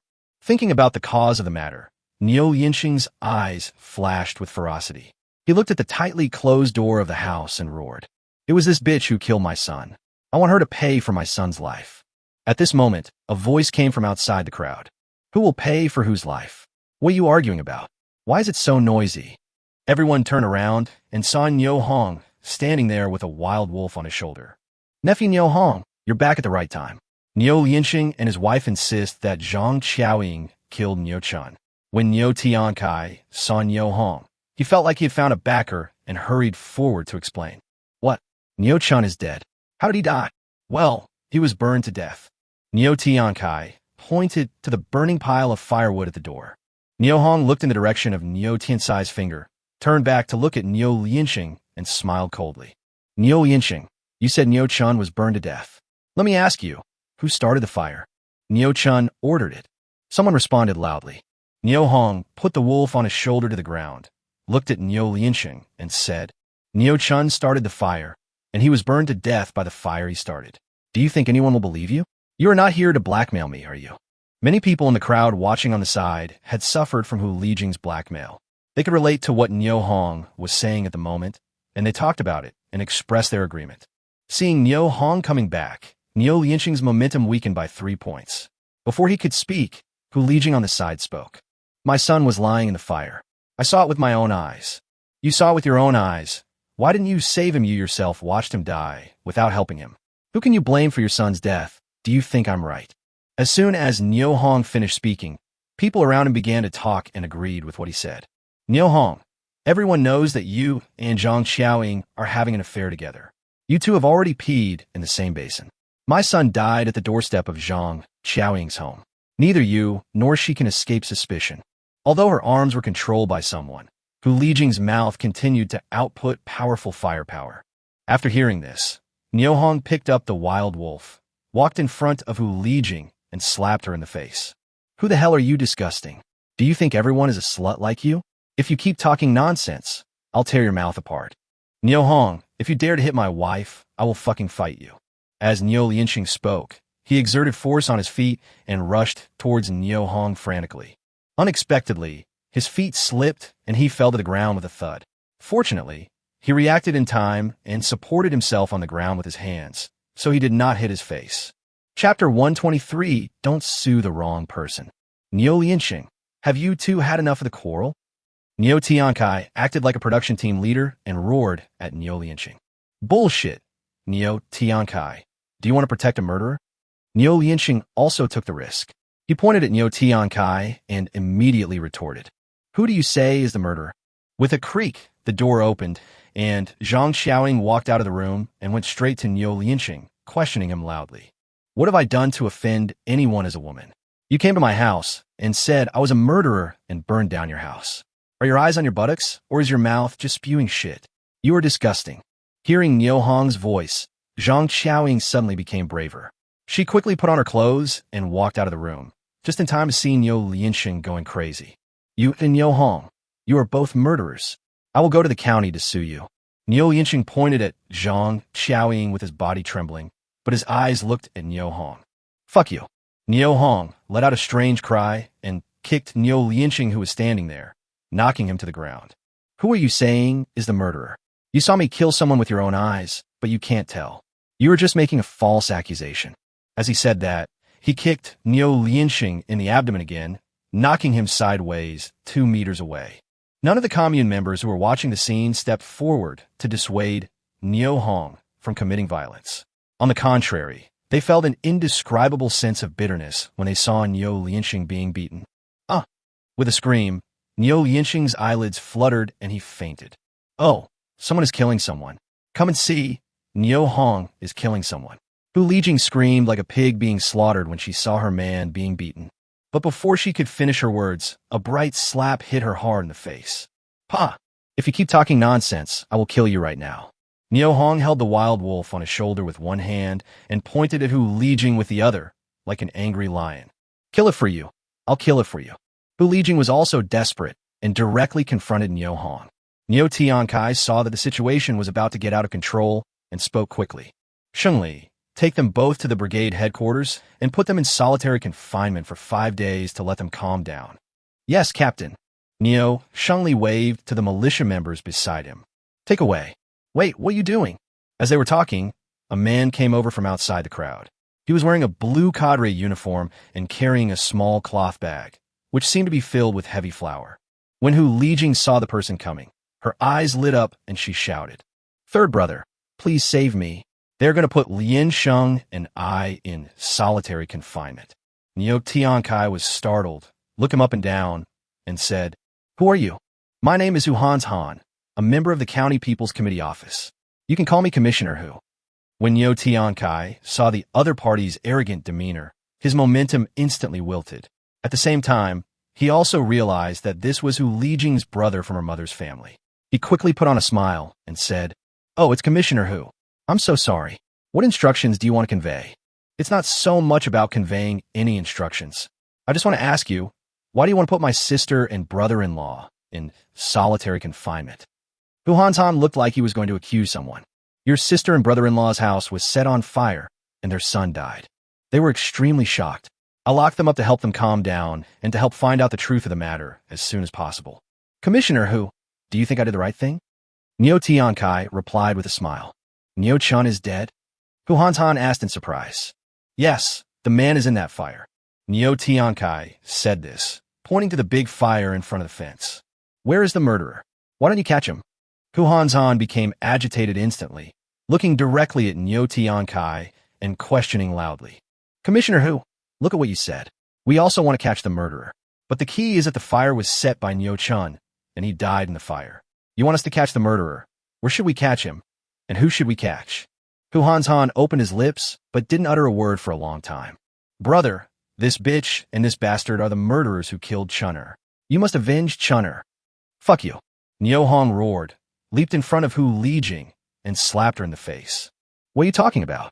You saw me kill someone with your own eyes. If you continue to slander me, I will go to the county to sue you for framing a good person. Ah, brother, he hit me. Hu Lijing cried and shouted for help. Hu Hanzhan pointed at Niu Hong and said, What's your name? I want to arrest you. Catch your father. Niu Hong cursed angrily, lifted the wild wolf on his shoulder, and smashed it hard towards Hu Hanzhan. The treated wild wolf had been tempered by the severe cold, and its body was frozen as hard as stone. It hit Hu Hanzhan hard, knocking him to the ground immediately, with a trickle of blood slowly flowing out from the corner of his mouth. Niu Tiankai looked at this scene in surprise, and said in his heart, Niu Hong is so awesome, he actually dared to hit a member of the County People's Committee office. Hey bro, are you okay? Hu Lijing suddenly broke free from her restraints, ran to Hu Hanzhan, and helped him up. He spat, and there was a clanging sound on the ground. Hu Hanzhan was startled and quickly used his tongue to rotate in his mouth. He found that 2 of his teeth had fallen out, and he immediately became furious. But when he saw his sister's swollen cheeks and bloodstains on her face, he couldn't help feeling distressed. He endured the discomfort in his mouth, gently patted Hu Lijing's arm with his hand, and spoke softly. Don't worry, sister. If your third brother can't make the decision for you, there's still your second brother. If your second brother can't make the decision for you, there's still your eldest brother. I don't believe that we brothers can't rule a small Nijiatan. Niu Tiankai, Niu Shengli, and others became more and more frightened as they listened. They looked at Niu Hong, their hearts filled with worry for him. Humph, a dung beetle yawns, what a big mouth you have. You dare to bully others by taking advantage of your power without even opening your dog eyes to see who is in power now. Niu Hong snorted and said coldly, Boy, your name is Niu Hong, right? I tell you, you won't be able to jump around for a few more days. If you don't believe me, let's wait and see. Your name is Hu the Traitor, right? Or you're a member of the County People's Committee office, right? I will go to the county today to find Secretary Hu and sue you for relying on your position as an official to threaten the people. Ha ha ha. Go ahead and sue me. Go ahead and sue me as much as you want. To tell you the truth, my name is Hu Hanzhan, Hu for Ancient Moon, Han for Cold, and Shan for Mountain. Remember this, kid, and don't sue the wrong person. Although Hu Hanshan's articulation was not very clear, he managed to perfectly display the extremely arrogant attitude of, I'm so arrogant, come and bite me. Okay, I remember your name. Your name is Hu Hanjian. Niu Hong said this with a slight smile, walked to the fallen wolf, bent down, and picked it up.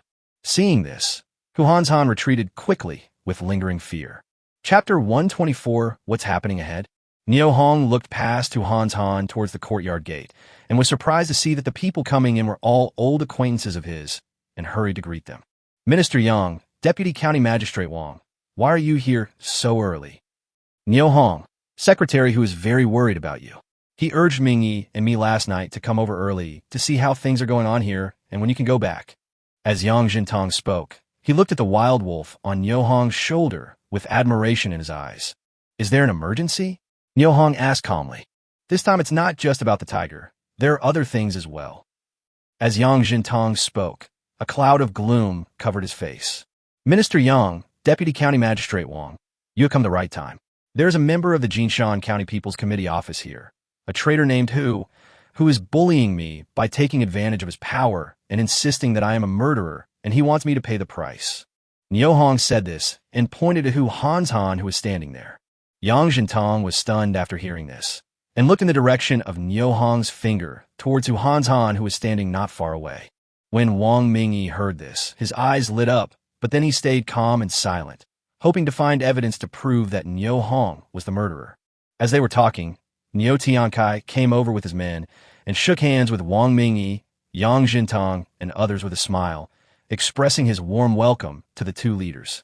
Hu Hanzhan had actually recognized Wang Mingyi and Yang Jintong a long time ago. Just as he was about to go over to say hello, he saw that the other party ignored him and started chatting directly with Niu Hong. So he stood aside and waited quietly. However, after listening to the conversation between Yang Jintong and Niu Hong, Hu Hanzhan secretly groaned in his heart.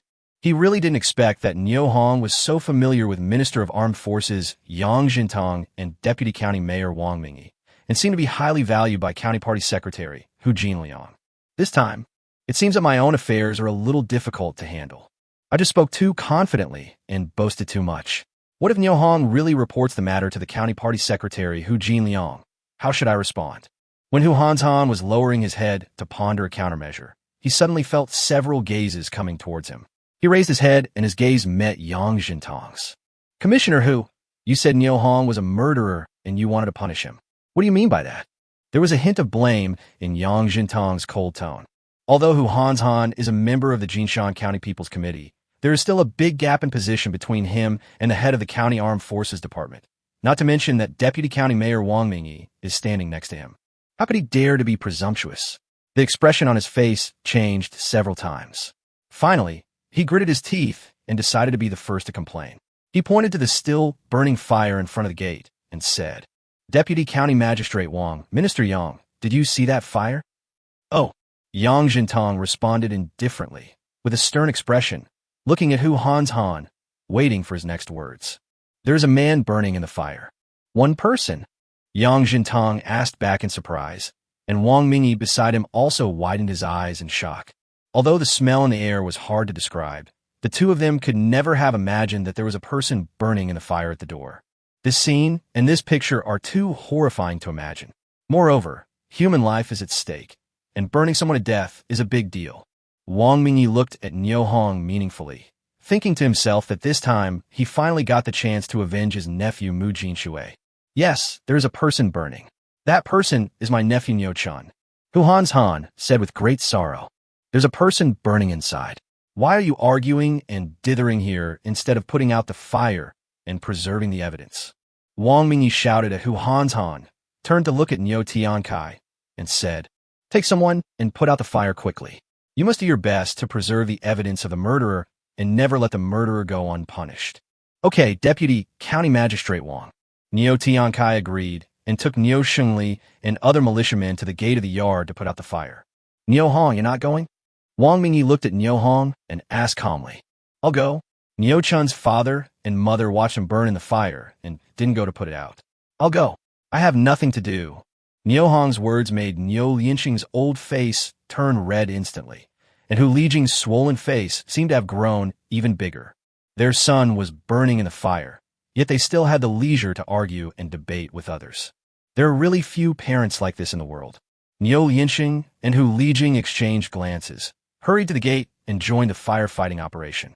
Hu Hanzhan greeted Wang Mingyi and Yang Jintong and hurried towards the gate. Zhang Xiaoying felt that the atmosphere was not right, so she turned around and went back to her room to start preparing breakfast for the children. In just a moment, only 3 people were left at the scene: Yang Jintong, Wang Mingyi, and Niu Hong. Yang Jintong looked at Wang Mingyi strangely, secretly blaming him for causing trouble and failing to distinguish the priorities of things. He came close to Wang Mingyi and reminded him in a low voice. Deputy County Magistrate Wang, don't forget our mission this time. Well, completing the mission is important, but proving Niu Hong's innocence is more important. Before the matter of the death is clarified, we should stop in Nujiatan. A higher-ranking official can crush people to death. This sentence is very applicable to Wang Mingyi and Yang Jintong. As the Deputy County Magistrate, Yang Jintong really could not change what Wang Mingyi had decided at the moment and could only obey.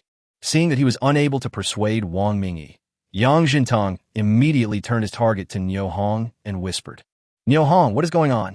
I just came back from hunting in the mountains, and they identified me as the murderer. It's really inexplicable.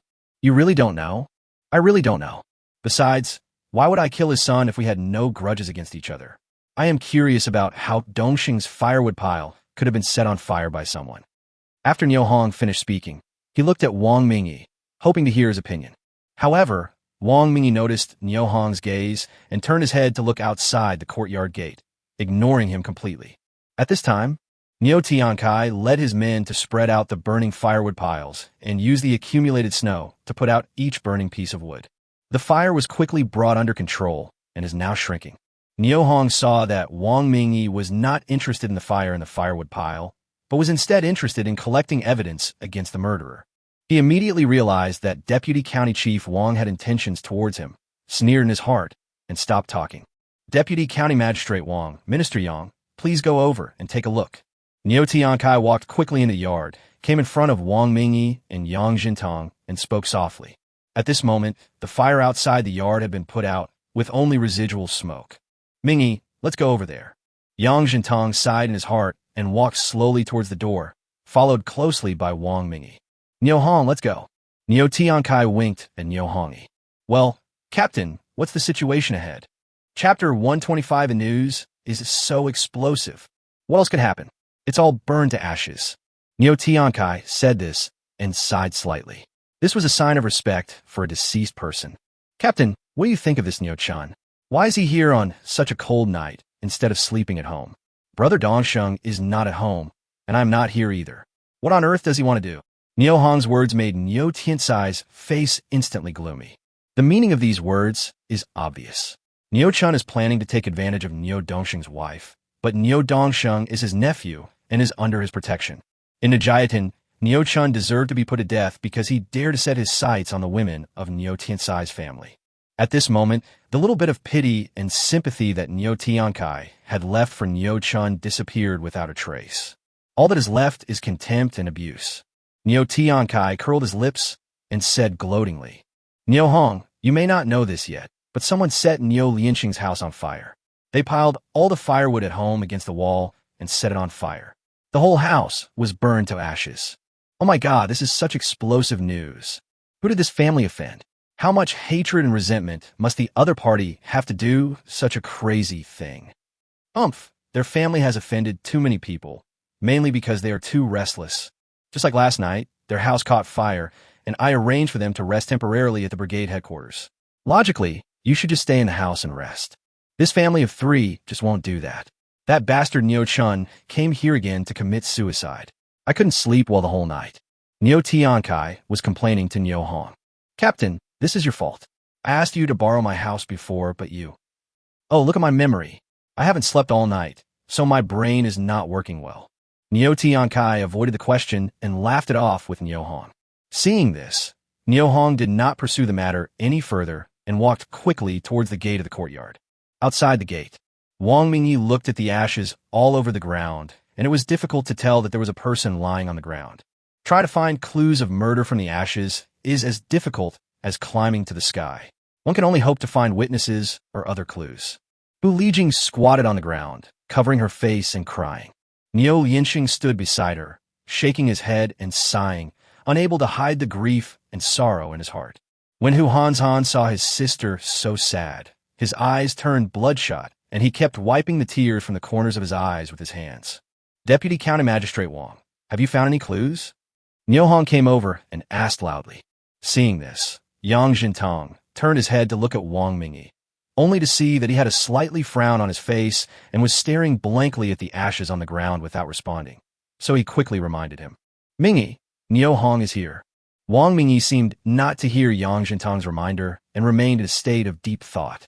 Seeing this, Niu Hong sneered in his heart and thought, I guess I disappoint you. Hu Lijing, who was squatting and crying, stood up suddenly and pointed with her hand. Niu Hong, didn't my son go to Zhang Xiaoying's house in the middle of the night to get something to eat? Did you cut off his fingers and kill him to silence him? Hu Lijing's remarks shocked and stunned everyone present. She actually went to someone else's house in the middle of the night to do something bad, and she made it sound so high-sounding and so justified. Niu Tiankai was even more out of breath, and he wanted to go up and slap Hu Lijing 3 times and kick Niu Lianxing out of Nijiatan. When Niu Hong heard this, he was stunned for a moment. Then he reacted and glared. Bullshit! Stop spitting bloody words at me. I haven't been in the village for the past 2 days. How could I kill your son? How could I, Dongxing's wife, a weak woman, kill your son? If you don't explain yourself clearly to me today, I will never let you go. This time, Niu Hong was really angry. Being identified as the murderer again and again by Hu Lijing is intolerable. Niu Hong, didn't you go back to Nijiatan yesterday afternoon? How come you are not in Nijiatan? Wang Mingyi, who had been silent just now, seemed to wake up from a dream at this moment, and said to Niu Hong in a sinister tone. Seeing Deputy County Chief Wang questioning Niu Hong, Hu Hanshan's courage suddenly grew. He took a step forward. Niu Hong, Don't be so stubborn. I will make you tell the truth. When Niu Hong saw that Wang Mingyi and Hu Hanzhan were pointing their spearheads at him, he immediately smiled coldly. Deputy County Magistrate Wang, are you blind? Can't you see what I'm carrying? And you, who the traitor, should speak with evidence. You say I'm the murderer, but where is the evidence? Show it out. If you can't, it's a false accusation. Niu Hong. Wang Mingyi didn't expect Niu Hong to insult him in public. He was so angry that his lips trembled and he could no longer speak. Yang Jintang looked at Wang Mingyi with great dissatisfaction, turned to look at Hu Lijing, Niu Lianxing, and Hu Hanzhan who were standing beside him, and said coldly, "You should have evidence for what you say. You keep saying that Niu Hong is the murderer. Where is the evidence? Is there any physical evidence? Or did anyone see Niu Hong and Zhang Qiaoying kill someone?" Faced with Yang Jintang's questioning, Hu Lijing's face showed a trace of panic. Her only evidence was that Niu Chun told her that his fingers were chopped off by Zhang Qiaoying with a knife. As for witnesses, she couldn't even provide any. For a moment, his mouth opened and closed several times, but no words came out. Yang Jintang saw this and immediately realized that the other party indeed had no physical evidence, let alone any witnesses. Wasn't this nonsense? He was very angry, then looked at Hu Hanzhan and said, "Commissioner Hu, as a leading cadre, you should have a basis for what you say and do. If everyone in the world were to speak nonsense like you, wouldn't it be chaos?" When Hu Hanzhan heard Yang Jintang's rebuke, he turned to look at his sister, hoping that she could produce strong evidence at the critical moment. However, to his disappointment, Hu Lijing's swollen face was pale, and she had completely lost the confident look she had just had. "There will be someone special here to investigate this matter. You can't frame good people without any evidence, and you can't insult others. Neighbors should respect each other and live in harmony. If nothing else, go home and take care of your son's funeral." They can't leave. Upon hearing that Yang Jintang was going to send Hu Lijing, Niu Lianxing, and others away, Niu Hong quickly spoke up to stop him. "Niu Hong." Yang Jintang called out softly. He was concerned about the task assigned by Hu Jinliang, and based on the principle that less trouble is worse than more, and big things should be reduced to small things, and small things should be eliminated, he hoped that the current turmoil would be settled as soon as possible. "Minister Yang, they can't leave. His son set fire to the firewood pile in my sister-in-law Dongxing's house, burning all the firewood for the winter.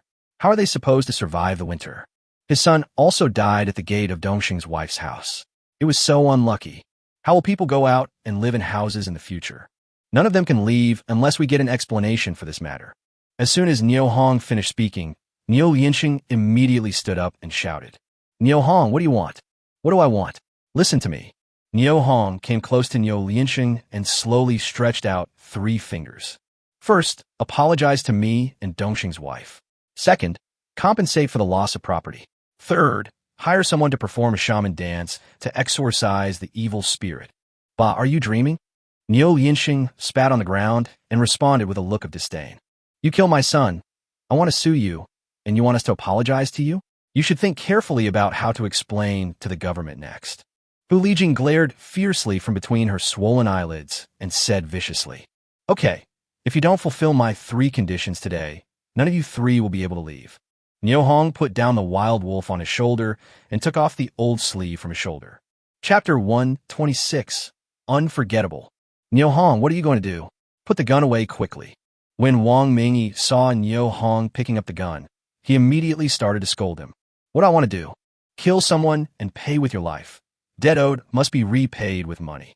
They should apologize for insulting and slandering the reputation of Dongxing's wife and me. They should compensate for burning Dongxing's family's firewood. They should try to get rid of the bad luck brought by dying at the doorstep of someone else's house."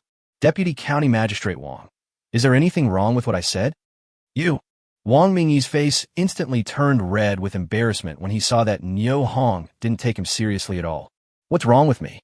The 3 of them committed a crime, and now they want to just walk away. No way. If they don't fulfill my conditions, no one can leave today." Niu Hong said this and pulled the bolt with a click. "Niu Tiankai, as the production team leader, don't you know how to manage your members?" Wang Mingyi saw that he could not restrain Niu Hong, so he hurriedly pulled Niu Tiankai out. As the saying goes, a county magistrate is not as good as the current manager. "Oh, Deputy County Magistrate Wang, I understand." Niu Tiankai agreed, smiled and nodded at Wang Mingyi. then looked at Niu Lianxing and Hu Lijing and spoke sternly. Everyone saw you insult and slander Niu Hong. Today, you must apologize to him. Niu Chun burned the firewood pile at Niu Dongxing's house, which is considered damaging other people's private property. As his parents, you must compensate on his behalf. Your son died at the doorstep of someone else's house. This is really bad luck. You must find a way to get rid of it. After Niu Tiankai finished speaking, there was silence at the scene. It felt like something was not right. Captain, Niu Lianxing looked at Niu Tiankai in astonishment and muttered. Niu Tiankai looked at Niu Lianxing and pointed at Wang Mingyi. I'm also following the instructions of Deputy County Chief Wang. You should hurry up and do as he says. Wang Mingyi looked at Niu Tiankai, panting like a cow, and cursed in his heart. When did I ever tell you to take care of Niu Lianxing and the others? The one I asked you to take care of is Niu Hong. This genius really doesn't understand. Or is he pretending to be confused? Wang Mingyi knew that he was tricked, but he had nothing to say. For a moment, he felt like a dumb person eating bitter herbs, unable to express his pain. Niu Hong looked at Niu Tiankai with a smile and gave him a thumbs up in his heart. Yang Jintang looked at the scene in front of him with a smile on his face and said nothing. He wanted to see how Wang Mingyi would end up today. At this moment, Zhang Xiaoying led Niu Xianhua through the crowd to go to Najiadan Primary School. Hu Hanzhan saw this and felt something in his heart. He looked at Niu Hong and said, Niu Hong, don't go too far. You have relatives too. Aren't you afraid that they will suffer retribution? When Niu Hong heard this, his face changed drastically and he roared. Fuck you. He quickly walked up to Hu Hanzhan, raised the butt of his gun and smashed it hard on his head. Bang! Ouch! With a thud, Hu Hanzhan was knocked to the ground by Niu Hong, and his face was covered in blood. The onlookers looked at Hu Hanzhan with contempt in their eyes. Boy, I'm telling you, if you dare to go after my family, I'll wipe out your entire family. As soon as Niu Hong finished speaking, the scene fell silent. How arrogant was it to say that he would kill an entire family in front of the Deputy County Magistrate and the Minister of Armed Forces? Is this still the same Niu Hong who was honest and could do nothing? No, it's so unlike. But he is indeed Niu Hong himself. Niu Shengli and other militia members looked at Niu Hong and felt that he was very strange. Your name is Hu Hanzhan, and you're a member of the office of the County People's Committee, right? I warn you, stay out of our Najiadan affairs. If you dare to threaten our members again, I will have the militia arrest you as a bandit. After Niu Tiankai finished scolding Hu Hanzhan, he turned to look at Niu Lianxing. You two, hurry up and follow the instructions of Deputy County Chief Wang. Apologize to Niu Hong, compensate for the losses, and get rid of the bad luck.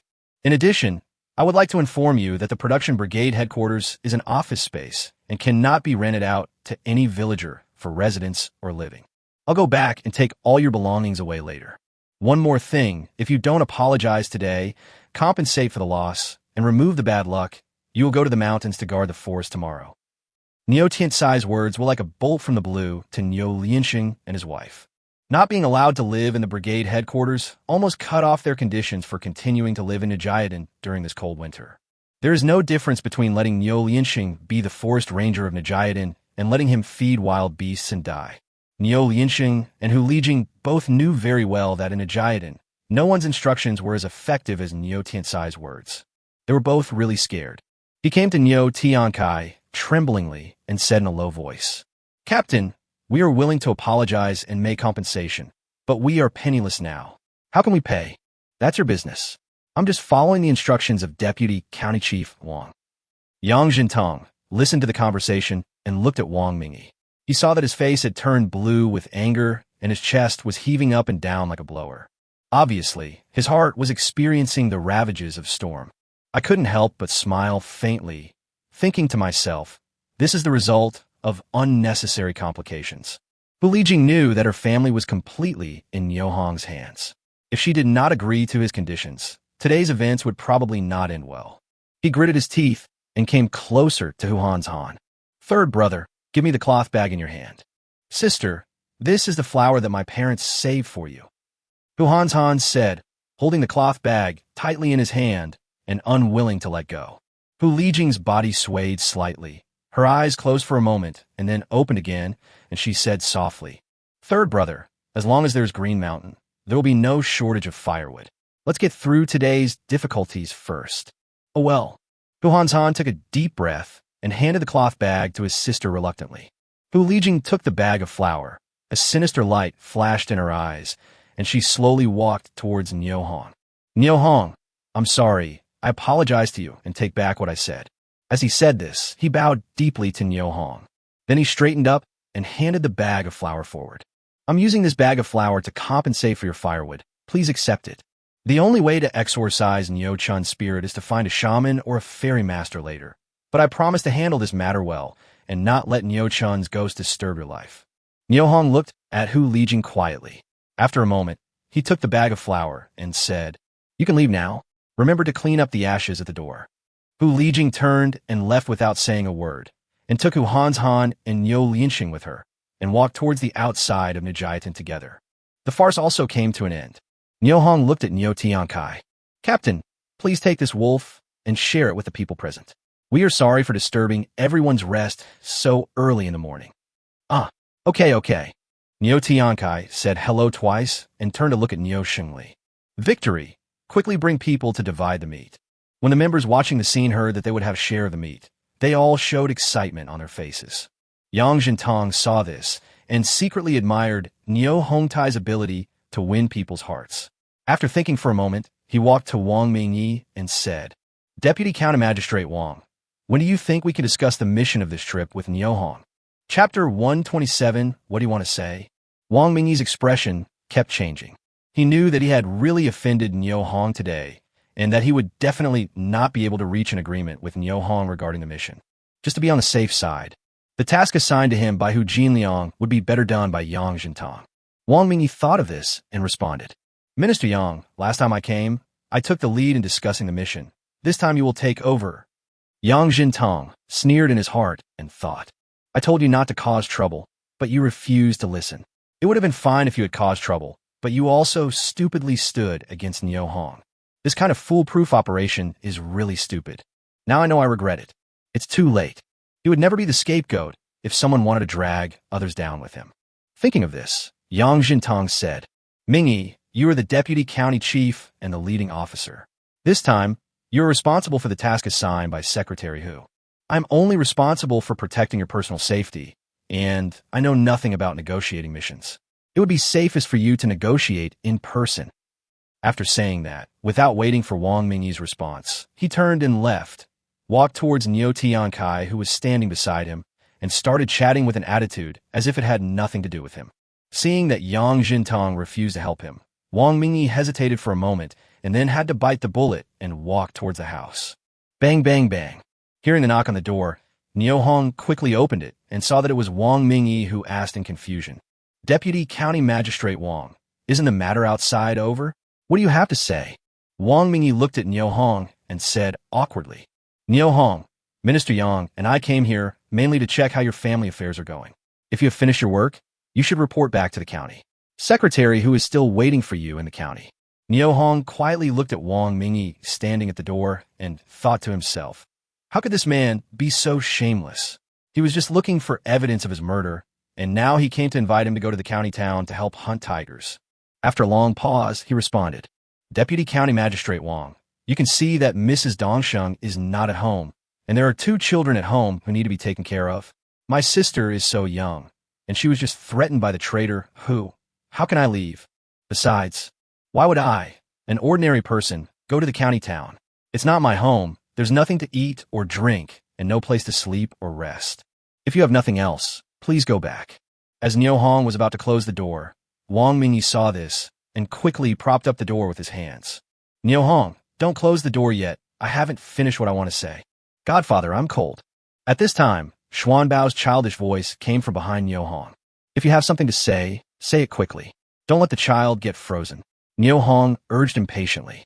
Upon hearing this, Wang Mingyi blushed slightly and said hurriedly, "Niu Hong, this is Secretary Hu's instruction. Please follow it. Please go back. Leaving the door open will freeze the children." As Niu Hong said this, he pushed Wang Mingyi aside and slammed the door shut. He had to wait for Mrs. Dongsheng to come back, pack up, and move to school.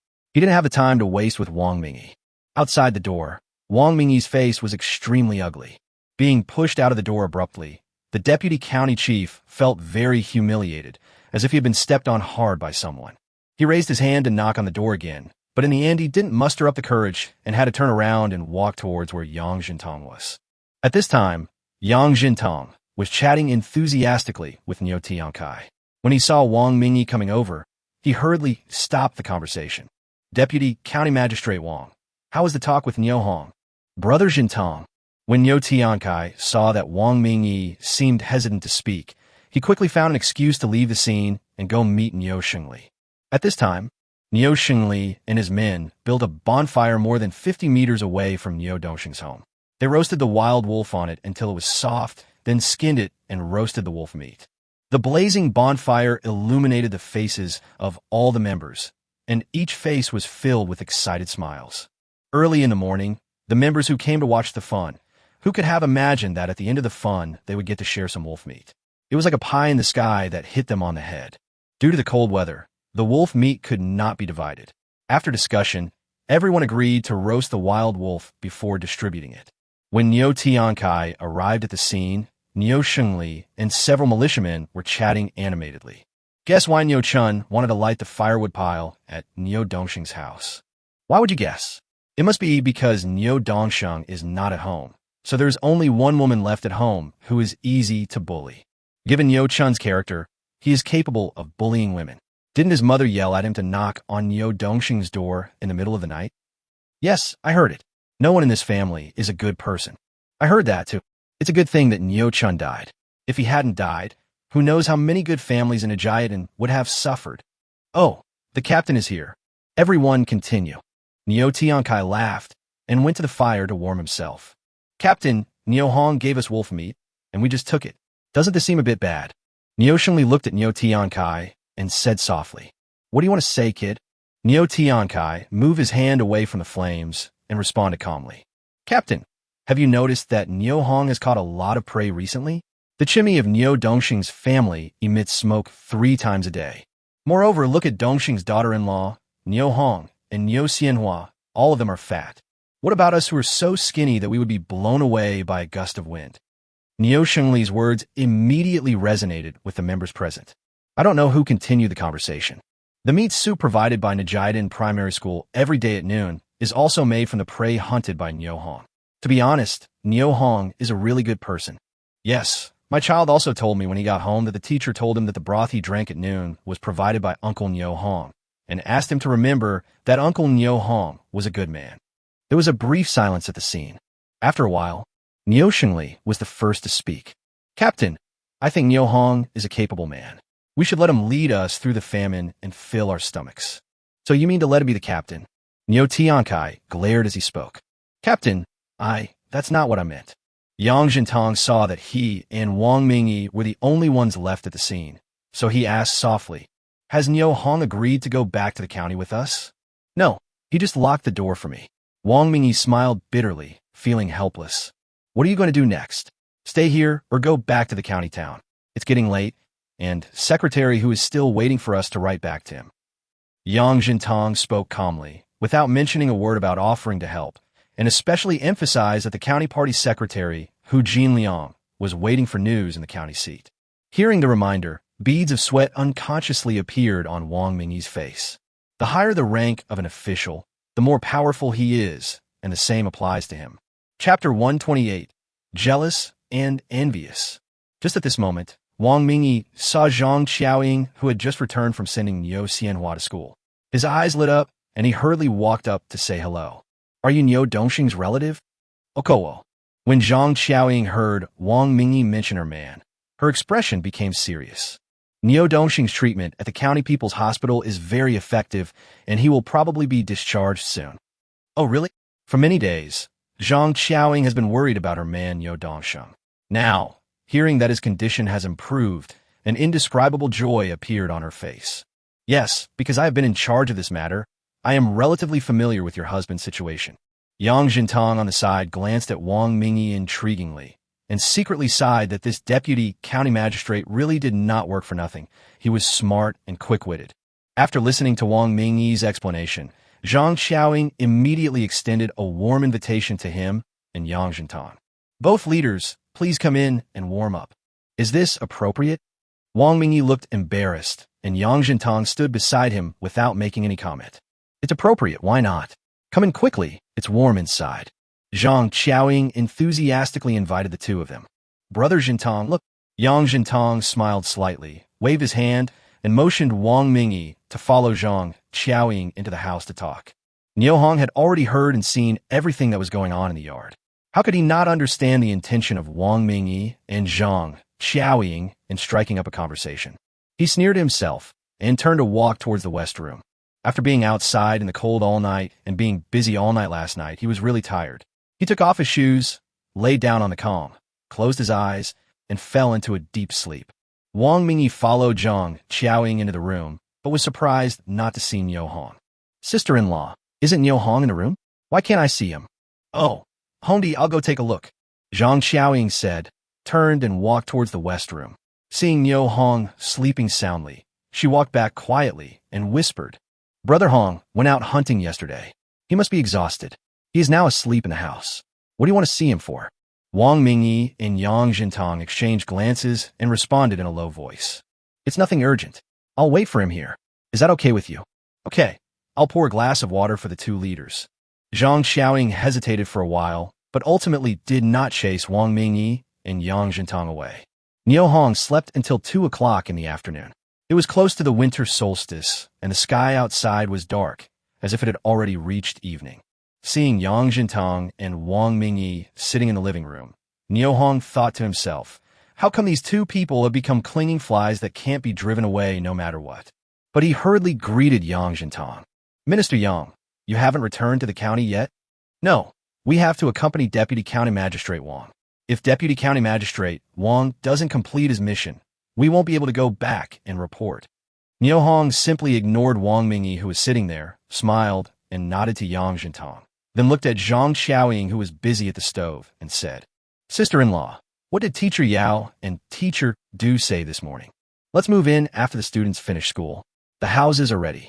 Zhang Qiaoying had originally been somewhat reluctant about moving to Najiadan Primary School, but what happened at her doorstep today completely wiped out the last bit of her determination. Especially since a living person was burned to death at the gate, she felt even more uncomfortable. When sending flowers to the school, Teacher Yao mentioned this, and she agreed without hesitation. Niu Hong got the answer he wanted, turned back to look at Yang Jintang, and said, Minister Yang, I'm sorry. Sister Dongsheng and I are moving away and won't live here anymore. We can't host you anymore. Do you think you should go back to the county first? It's okay. If you're moving, Mingyi and I can lend you a hand or give you a hand. Moving requires a lot of people. When Yang Jintang was speaking, he poked Wang Mingyi beside him with his hand. Wang Mingyi immediately understood and echoed him. Yes, we can help you with moving things. Keep a very low profile. Zhang Qiaoying stood by the stove and watched the scene in front of her. She secretly sighed in her heart. Hongdi is really awesome. Just to move house, he actually asked the Deputy County Magistrate to help and the Minister of Armed Forces to help. Looking across the entire Red Star commune, there is no other person with such courage and treatment. Niu Hong smiled slightly when he saw this. Well, if you want to help, then go ahead. Sister-in-law, let's start packing. Okowo. Zhang Qiaoying agreed, added a few more pieces of wood to the stove, then stood up and began to pack her luggage with Niu Hong. Yang Jintang and Wang Mingyi originally thought that a farmer's family would not have too many things. However, when the two saw Niu Hong and Zhang Qiaoying carrying moose, wild boars, wild wolves, and pheasants onto the sled continuously, still shocked, Yang Jintang's eyes could no longer find focus. There was so much food, and even though they were important leaders in the county, their homes did not have such abundant food reserves. Especially when I saw the huge moose, I couldn't help but sigh with emotion. Moose meat is a good thing, and Niu Hong actually has a whole one in stock. It really makes people jealous and envious. Indeed, in those famine years with starving people everywhere, whose family could have so much meat reserves.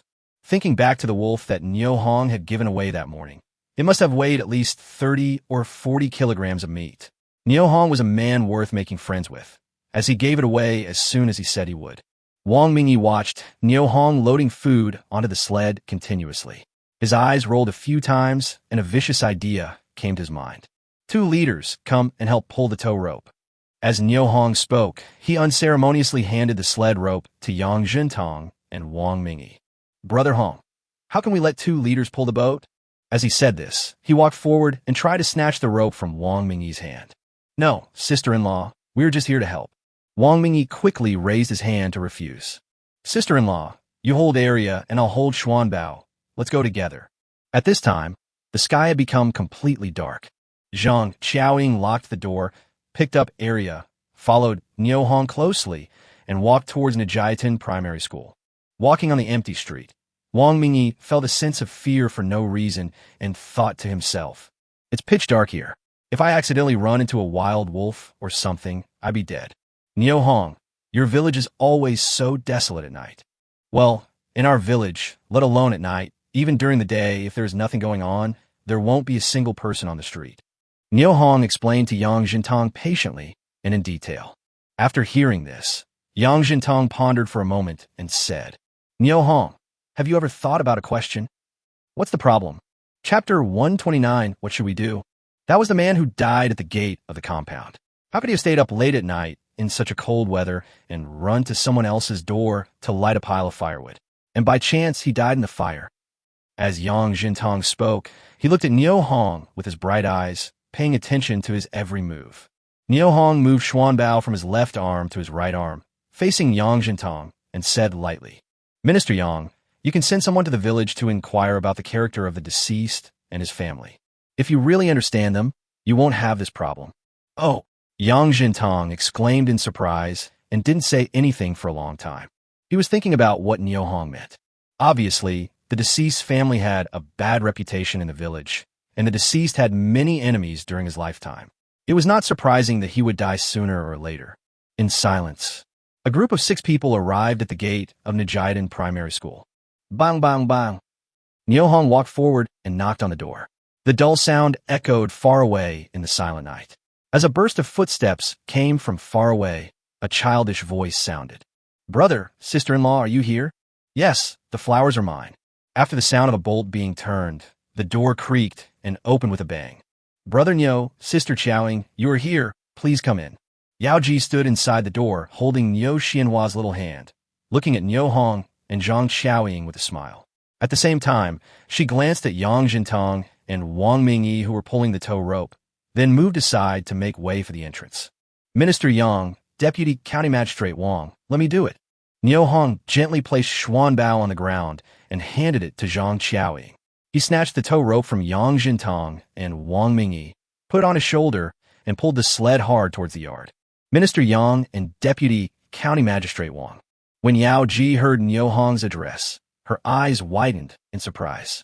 It turned out that the one pulling the oar was the minister and the other was the Deputy County Magistrate. This moving project is really huge. Yang Jintong and Wang Mingyi were already exhausted and out of breath.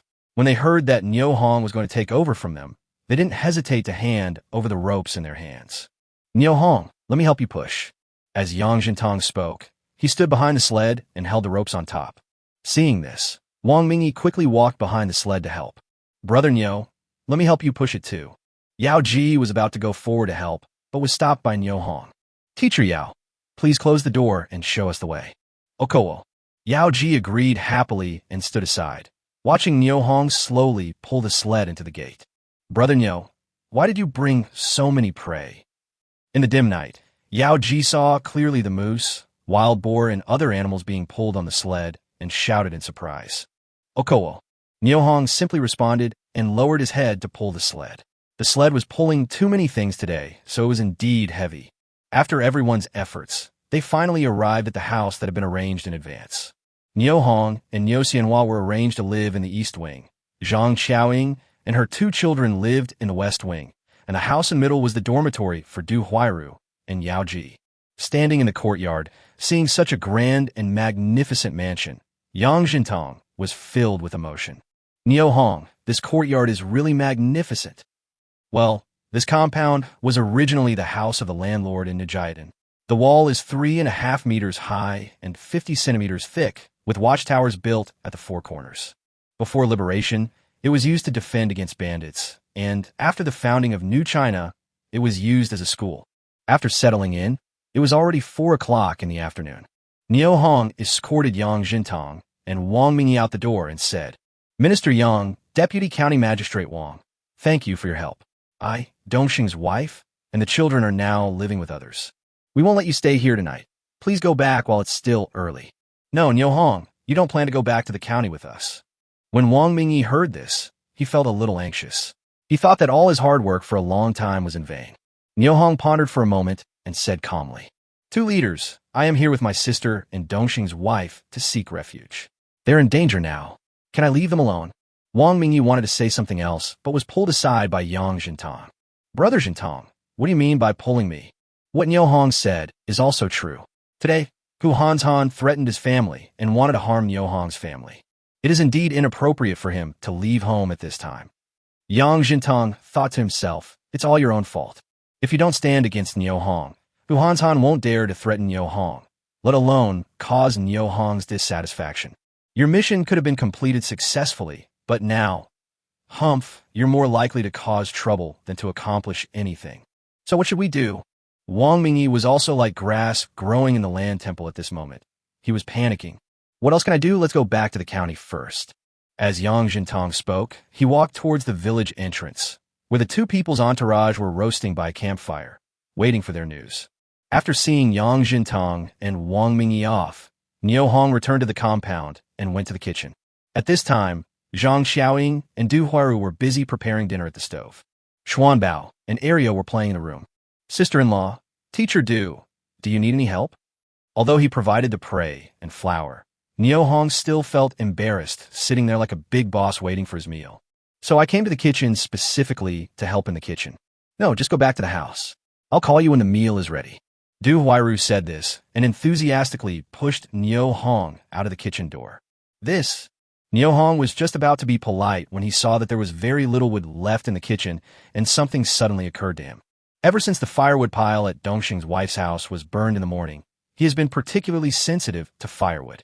In this extremely cold winter with temperatures of -30 or 40 degrees Celsius, firewood is absolutely indispensable. Teacher Du, is there much firewood left in the school? Not much. If you use it sparingly, it can still last you a week. When Du Huaru heard Niu Hong mention firewood, an embarrassed look appeared on her face. There are only 2 female teachers in Jiadan Primary School, her and Yao Ji. They are not good at physical work, and the firewood in the yard was also brought by enthusiastic parents of students. There weren't many. During this period of time, they would cook broth for the students every noon, and the firewood was decreasing at a speed visible to the naked eye. She and Yao Ji saw it and were anxious, but there was nothing they could do. Seeing this, Niu Hong immediately understood the current dilemma and said, Teacher Du, I'll go out and chop some wood. I'll be back soon. Don't rush. You can still make it in 2 days. It's almost time for dinner and it's so dark. Don't go out yet. Du Huaru said softly. Teacher Du, I'll be back soon. Niu Hong greeted them and walked quickly towards the gate. Now, on the main road outside Jiadan, a team of more than 30 men were walking quickly, each holding a torch and a stick. Chapter 130, Pinch Hard. The one walking in front was Niu Lianxing. He endured the pain in his abdomen and held up the torch to lead the way. Following closely behind her were more than 30 nephews and nephews from Hu Lijing's family. My nephews and nieces are all under 20 years old, which is the age when they are full of vigor and ambition. How could they endure the humiliation of hearing that a girl from their family was bullied in her husband's village? With a shout, they gathered together and insisted that Niu Lianxing, the son-in-law, come with them to seek revenge. Among the more than 30 people, none of them is more than 5 generations apart in blood relationship, so their relationships are quite close. As the saying goes, brothers fight together in war, and fathers and sons fight together in battle. The fighting power of more than 30 young people united together should not be underestimated, not to mention that each of them is holding sticks and even knives and guns. This time, they came with the confidence that they would win, and they were determined to teach Niu Hong and Zhang Xiaoying a lesson they would never forget. However, when we arrived at Zhang Xiaoying's house, we found the door was locked and the house was pitch black. It was obvious that the owner of the house had already gone into hiding for fear of being retaliated against. The crowd, who came with great excitement, could not find an outlet to vent their emotions for a moment, and became furious, so they started to smash and destroy the doors and windows. Niu Lianxing stood in the middle of the yard, staring at the dark house in front of him in a daze. Uncle, there is no one. What should I do? What else can we do? Set this house on fire. Before Niu Lianxing could respond, someone gave the answer in the dark night. Uncle, do you want to order or not? Order it. Niu Lianxing looked back at the ashes at the door and answered without hesitation. Okay, everyone in the house, come out and light up the house. As the people who were smashing things in the room walked out of the room, more than 20 torches were thrown onto the roof amid shouting. The thatch on top was instantly ignited, followed by the fence wall and everything in the yard that could be ignited, all of which were set on fire by this group of young people. The fire was blazing, lighting up half the night sky. This scene happened to be seen by Niu Hong, who went out to chop firewood. Looking at the flames rising into the sky ahead, and then looking at the dozens of young men holding sticks, and Niu Lianxing standing in the middle of the crowd. Niu Hong understood that this was a revenge against himself and Dongxing's wife. Kill to silence the witness and burn the body to destroy the evidence. So cruel and vicious. Snort. It's a pity that ideals are full and reality is very skinny. No, very skinny. Now that you are here, just stay and become ashes. Niu Hong made up his mind, looked around, made sure no one was paying attention to him, and then quietly moved towards Zhang Qiaoying's yard. The distance is close enough, hidden in the darkness. After careful observation, Niu Hong decided to start with the people on the outermost edge. In order to avoid leaving any clues of murder, he decided to adopt a special tactic and use the anesthetic commonly used when capturing prisoners. As soon as he thought about it, a towel soaked in anesthetic appeared out of thin air onto the young man's nose. As he looked in surprise, the potion floated into his nostrils, taking effect instantly, and his body went limp and fell to the ground. Ergu, what's wrong with you? When someone was found fainted, there was a commotion at the scene, and people gathered around to investigate what had happened. Taking advantage of this opportunity, Niu Hong attacked again, and another young man fainted. The third one, the fourth one. As more and more people fainted, the rest of the people suddenly fell into panic. Finally, someone noticed a towel that suddenly appeared and disappeared, and yelled, "There's a ghost." In a word, two young men were so frightened that they fainted. Taking advantage of the other party's fear, Niu Hong accelerated the use of anesthetics. 35 young men, plus the middle-aged Niu Lianxing, were all paralyzed and fell to the ground in the snow. Go to hell. Niu Hong muttered something, hurried to the scene, and threw all the anesthetized people into the blazing fire one by one. The anesthesia made people forget the pain, and everything was so quiet. Only the fire became bigger, burning more fiercely and more vigorously in an instant. Niu Hong also threw the knives, guns, and sticks brought by these people into the fire. The flames consumed everything. By the time Niu Tiankai received the report and hurried over with Niu Shengli and other militiamen, Niu Hong had already left quietly without leaving any trace. Captain, this fire is very strange. Looking at Niu Tiankai, who had a serious expression, Niu Shengli said doubtfully, "What the hell? It must have been that bastard Niu Lianxing who started the fire.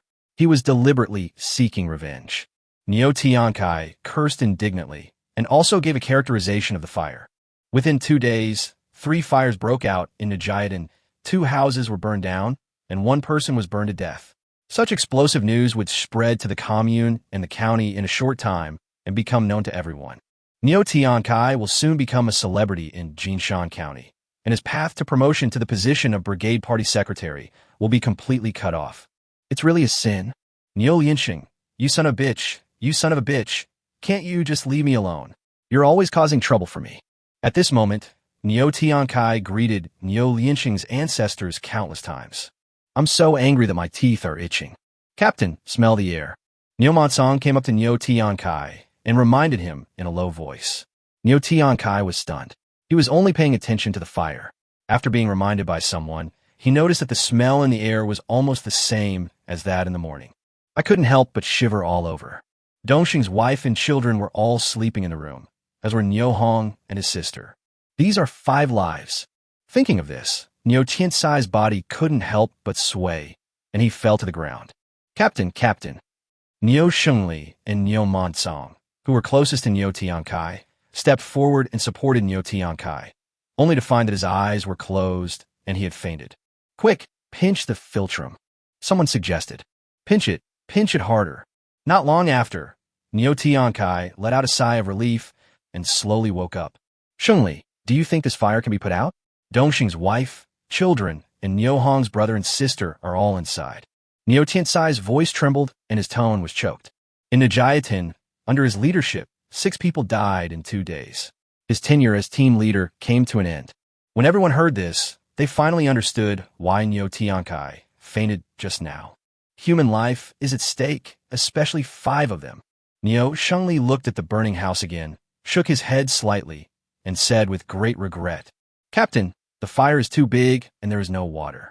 We can't put it out at all. Niu Tiankai heard it, looked at the blazing fire, and let out an angry roar. Niu Lianxing, you bastard. Quick, everyone, get your guns ready and go to Hujiazwang to bring this bastard back to me. It was half an hour later that Niu Hong returned to Nijiadan Primary School. He used a sled to drag back 2 dried dead trees, each of which was as thick as an adult's waist. Seeing Niu Hong's heroic feat, Zhang Qiaoying, Du Huairu, and Yao Ji widened their eyes in shock. Brother Hong, when did you become a strong man? Zhang Qiaoying asked in surprise. Brother Niu, these 2 pine trees look very heavy. How did you pull them back? Yao Ji looked at Niu Hong like a curious baby and asked in surprise. Even if the pine trees were completely dry, the waist-thick trees would weigh at least 300 to 400 kilograms. The 2 trees weighed nearly 1 ton. It was hard to imagine that Niu Hong could pull them back simply by using a sled. Hong brother, you look at the sky over there.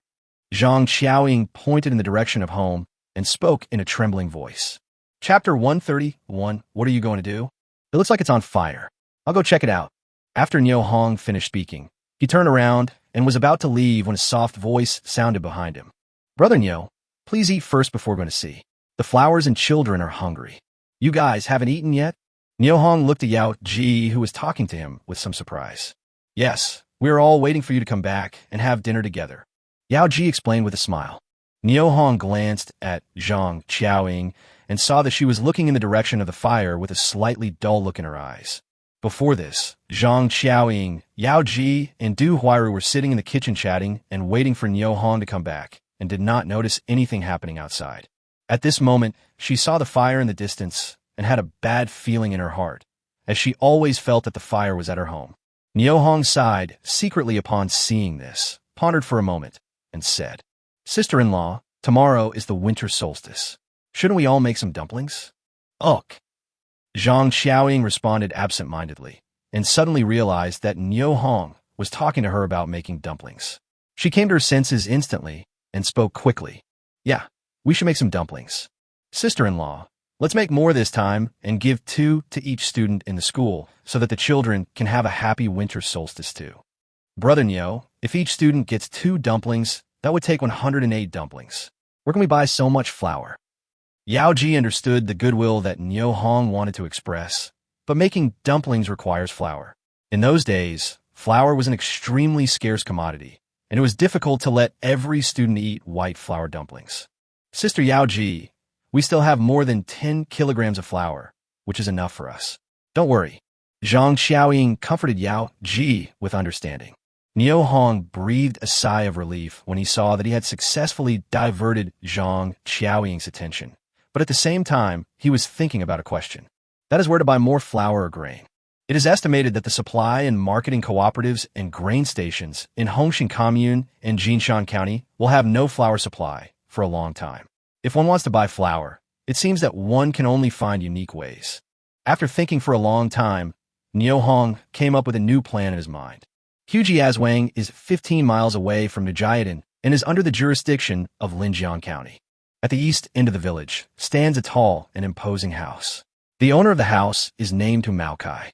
When he was young, he was a very famous pig butcher in the surrounding area. Now that I am old, I have retired from the business of life and am enjoying my retirement at home.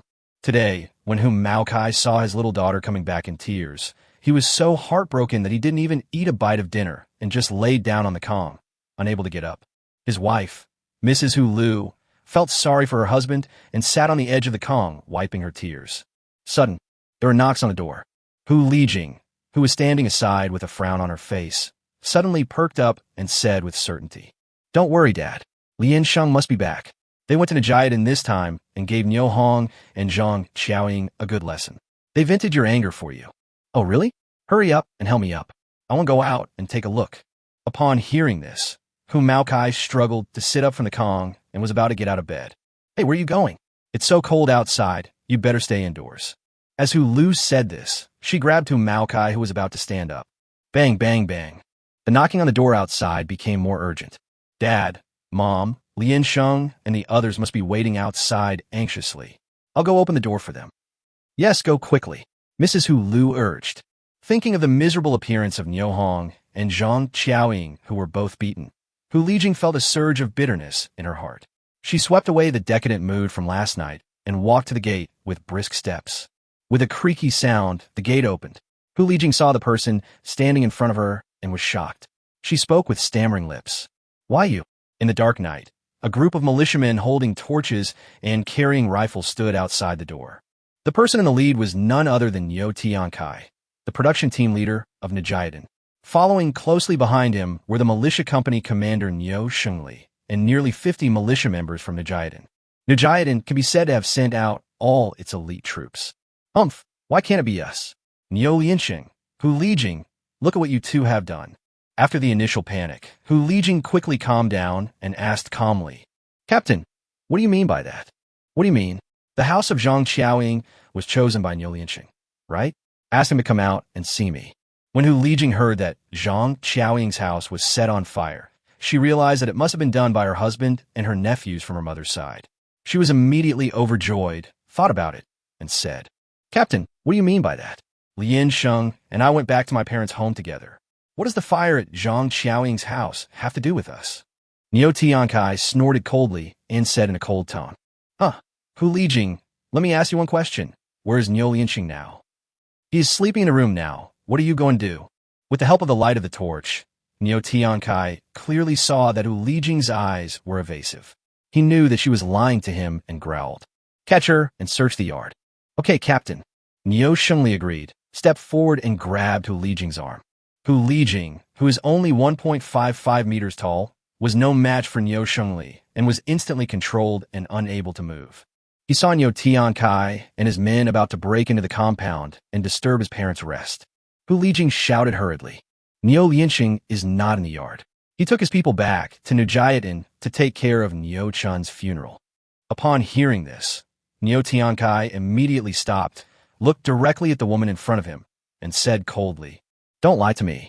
5 people died in the burning house of Zhang Qiaoying. Think about the consequences for Niu Lianxing. When Hu Lijing heard this, she was shocked. She discussed with Niu Lianxing and decided to beat Zhang Qiaoying and Niu Hong severely, but she had no plan to kill them. How come 5 lives were lost at once? Suddenly, Hu Lijing thought of Zhang Qiaoying's 2 children and Niu Hong's siblings, and her face instantly became extremely ugly. You'd better tell me the truth. Where is Niu Lianxing now?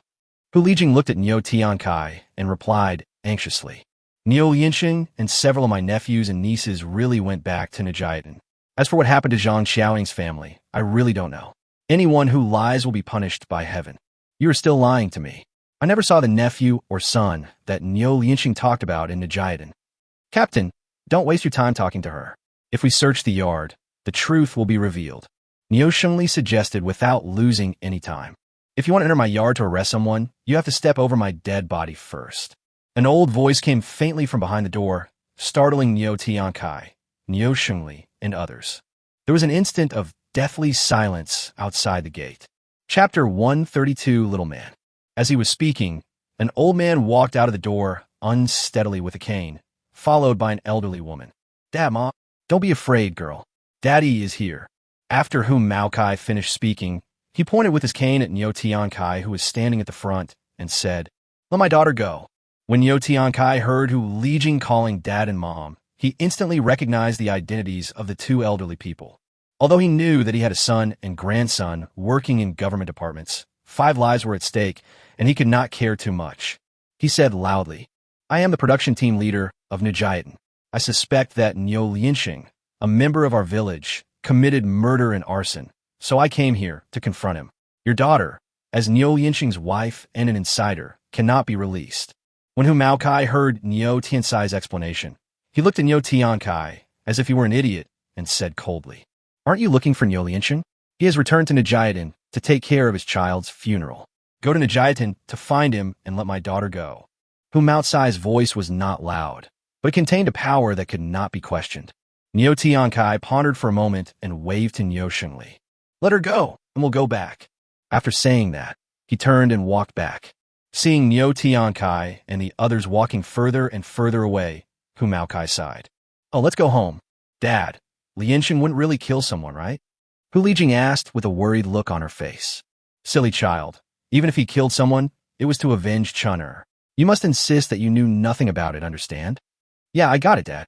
It was already late at night when Niu Tiankai and others returned to Nijiatin, but they still found no trace of Niu Lianxing. Niu Shengli and others were very discouraged when they saw this.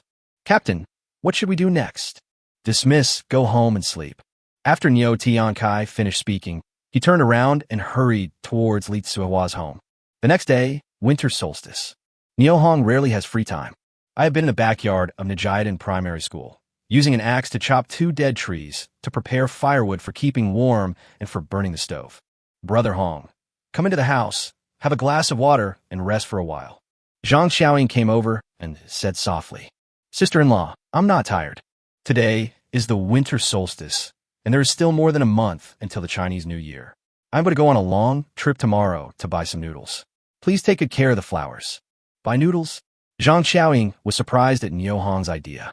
After 3 consecutive heavy snowfalls, it became difficult to buy flour, even on the black market. Where can you go if you travel far away? Okowo.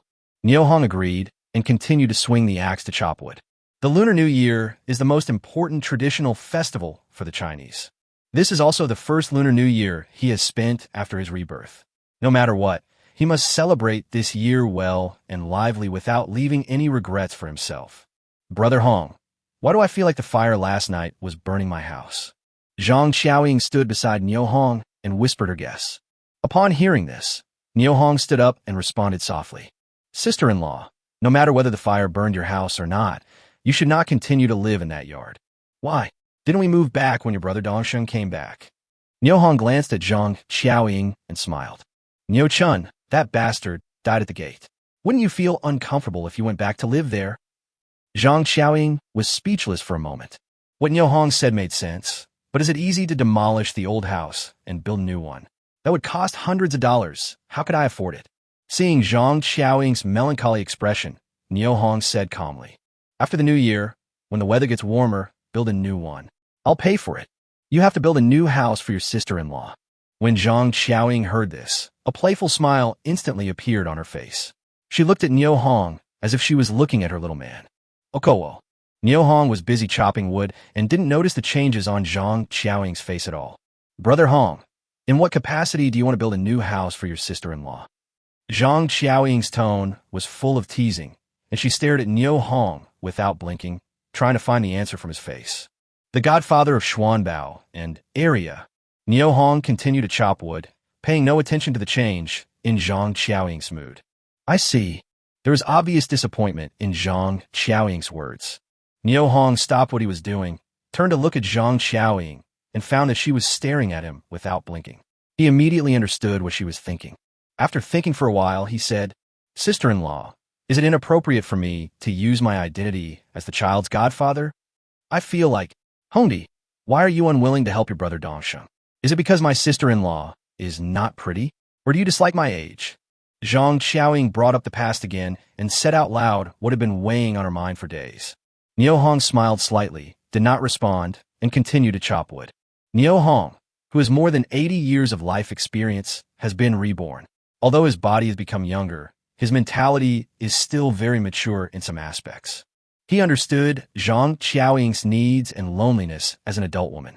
But that was not his responsibility, and he didn't want to take on this responsibility. There are better relationships waiting for him in his future. Brother Hong, are you listening to what your sister-in-law is saying? I am listening. Sister-in-law, are Xuanbao and area crying in the room? They're all asleep. Zhang Xiaoying responded unhappily. Sister-in-law, look, teacher Yao Ji is here. As Niu Hong spoke, he looked behind Zhang Xiaoying, and when Zhang Xiaoying looked back, he turned around and left the scene, walking towards his room. He didn't want to have any more entanglement with Zhang Xiaoying in certain aspects. Zhang Xiaoying realized that she had been tricked and stamped her feet coquettishly. Just as she was about to chase after her, she saw Yao Ji coming out from the corner, and she quickly stopped. "Hey, Teacher Yao, is the get out of class over?" "Sister Xiaoying, Brother Niu, you are all here." "Yeah, I'm going to the bathroom." Niu Hong found an excuse and left quickly. "Teacher Yao, I'm going back to the room to check on the kids." Zhang Xiaoying said this and pointed to her room. "Ah," Yao Ji exclaimed in her heart, thinking, "What is going on? Could it be that I came at the wrong time? That's not right." They both left. When Yao Ji saw the chopped firewood on the ground, she was moved and secretly admired. Brother Niu is indeed a hard-working man. On the morning of the winter solstice, Huji Aswang and Hu Mao Tsai's home were noisy and unusually lively. People who came to ask when the children and the husband would come back filled the yard of Hu Mao Tsai's house. Faced with the constant inquiries from these brothers, uncles, sisters-in-law, and aunts, Hu Lijing was exhausted from coping and finally had to use the excuse that Niu Lianxing hasn't come back either and sent them away one by one. Although she sent away the people who were trying to get information, Hu Lijing was still worried about her man and didn't know what Niu Lianxing's current situation was. Just after lunchtime, an uninvited guest came to Niu Tiansai's house. When Niu Tiankai was dragged down from the Kong in the inner room by his wife, Hu Ging, grabbing his ears and walking to the main room, he saw the person sitting there and was so frightened that he squatted on the ground. Chapter 133, Debt Collection. Are you a human or a ghost? Niu Tiankai looked at Niu Hong in horror and spoke stutteringly. Niu Hong was stunned when he heard this. "Captain, you didn't drink? Don't talk nonsense. Tell me whether you are a human or a ghost." Although he knew that ghosts could not speak, Niu Tiankai still hoped to get the answer from Niu Hong. "Of course I am a human being. I came to you today to do something." "What is it?"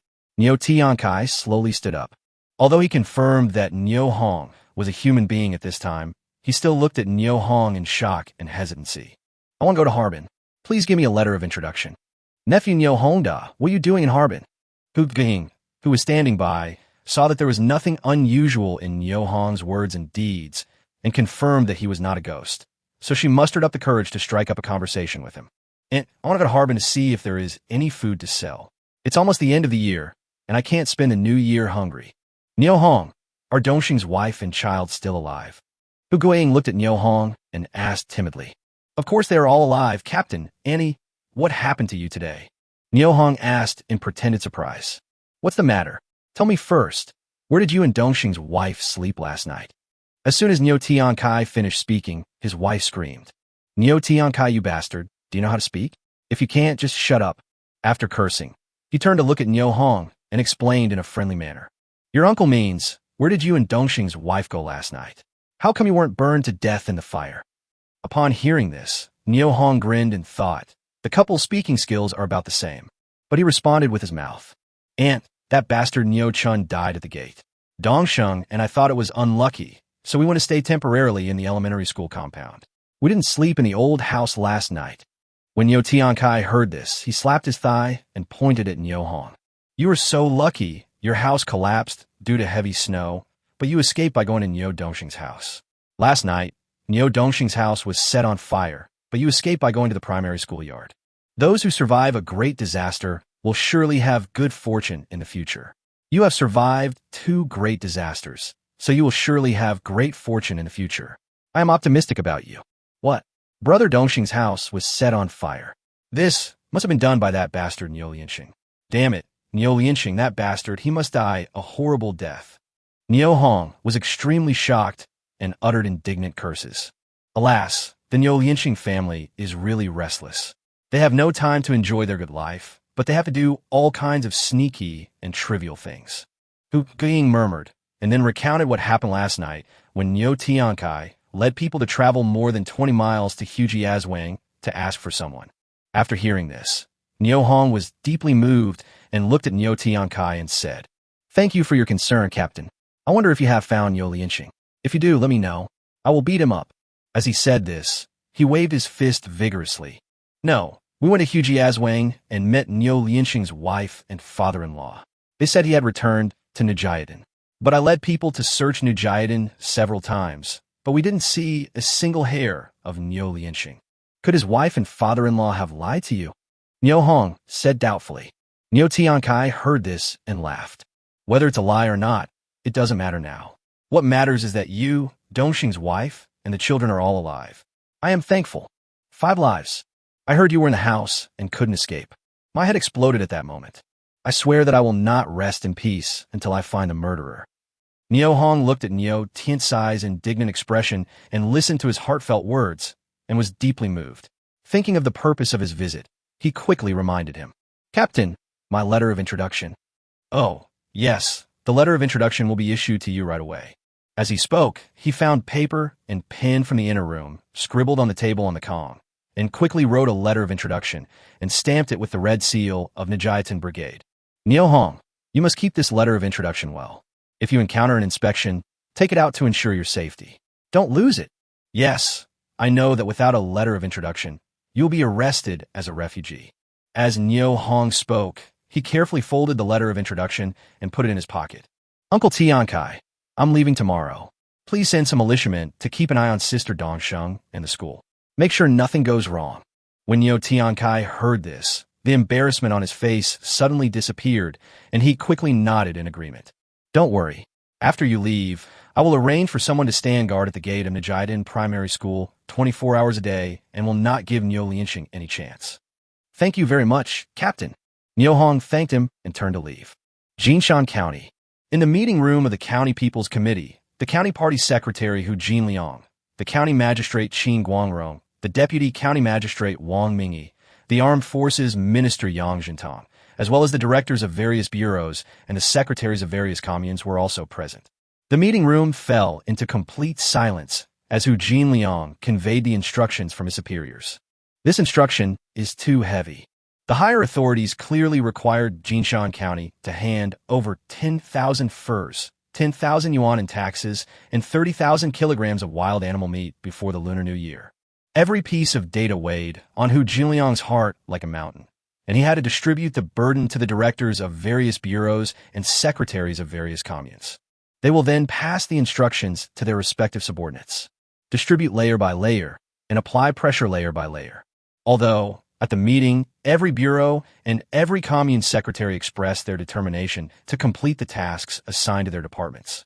However, Hu Jinliang knew very well that it is extremely difficult to complete such a difficult task in more than a month. Heavy snow blocked the mountains, and food could not be transported in time. Asking the members to hand over 30,000 kilograms of animal meat was tantamount to taking food away from their mouths, leaving them at risk of starvation. This was something he didn't want to do, but had to do. There is also a tax of 10,000 yuan that needs to be paid. 10,000 yuan may not sound like a lot, but in the days when the average salary was only a few dozen yuan, 10,000 yuan was a huge sum of money. This is a big test for a county's finances. Where does this money come from? We can only call on the masses and employees to donate. The unbearable pressure comes from the debt collection from a big country in the north. Hu Jinliang knew that this was a tough battle that concerned the dignity of the people of the entire country, and he could only win, not fail. Therefore, although he was heartbroken, he had to grit his teeth and make the sacrifice. So he spoke first. Our county party secretary Hu Jinliang is willing to take the lead in donating 3 months' salary, a total of 466.5 yuan. After saying that, he stood up from his seat, walked to the donation box, and put the money in it in front of everyone. Qin Guangrong was not to be outdone and said, I, Qin Guangrong, am willing to donate 3.5 months' salary, a total of 455 yuan. As voices rang out one after another, the money in the donation box gradually increased. Seeing this, Hu Jinliang couldn't help but feel a little relieved. With the help of donations, there was still hope of paying the taxes. But what about the 30,000 kilograms of meat and 10,000 skins? The figure of a person flashed in his mind. Only he could help himself and all the members of Jinshan County to complete this arduous task. Chapter 134, what's going on with you three? Hu Jinliang turned his head and looked at the county magistrate Qin Guangrong, who was sitting next to him. Glorious. What do you think of the 2 tasks of 30,000 caddies of beast meat and 10,000 furs? Secretary, let's follow the old method and mobilize hunters from all communes in the county to actively respond to the call from their superiors. Go hunting in the mountains and complete the tasks assigned by the leaders as soon as possible. Hu Jinliang nodded slightly after hearing this.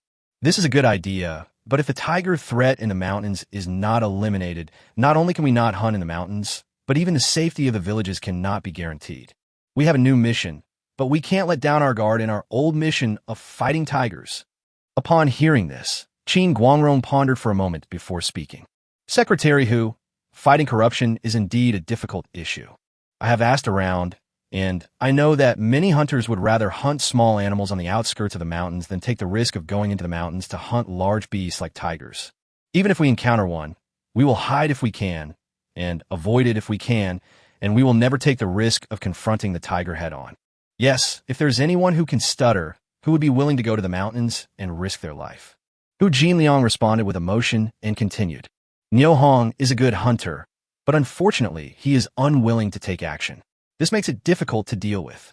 Qin Guangrong thought carefully about Hu Jinliang's words, and suddenly he had an epiphany. He lowered his voice and said, Secretary, last night, comrades Mingyi and Jintong came back to report that Niu Hong was unwilling to take action because his family was threatened.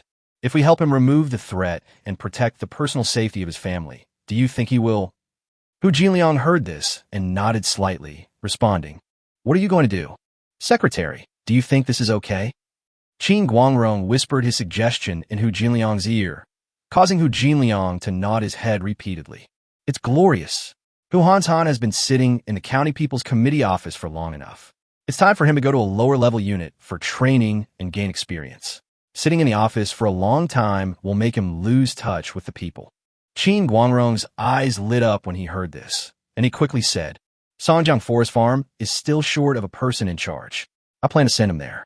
Secretary, if you have no objection, I will handle the transfer procedures for him tomorrow. I have always supported your work, just go for it.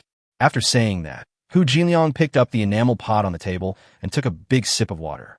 He really enjoyed the feeling of having everything under control.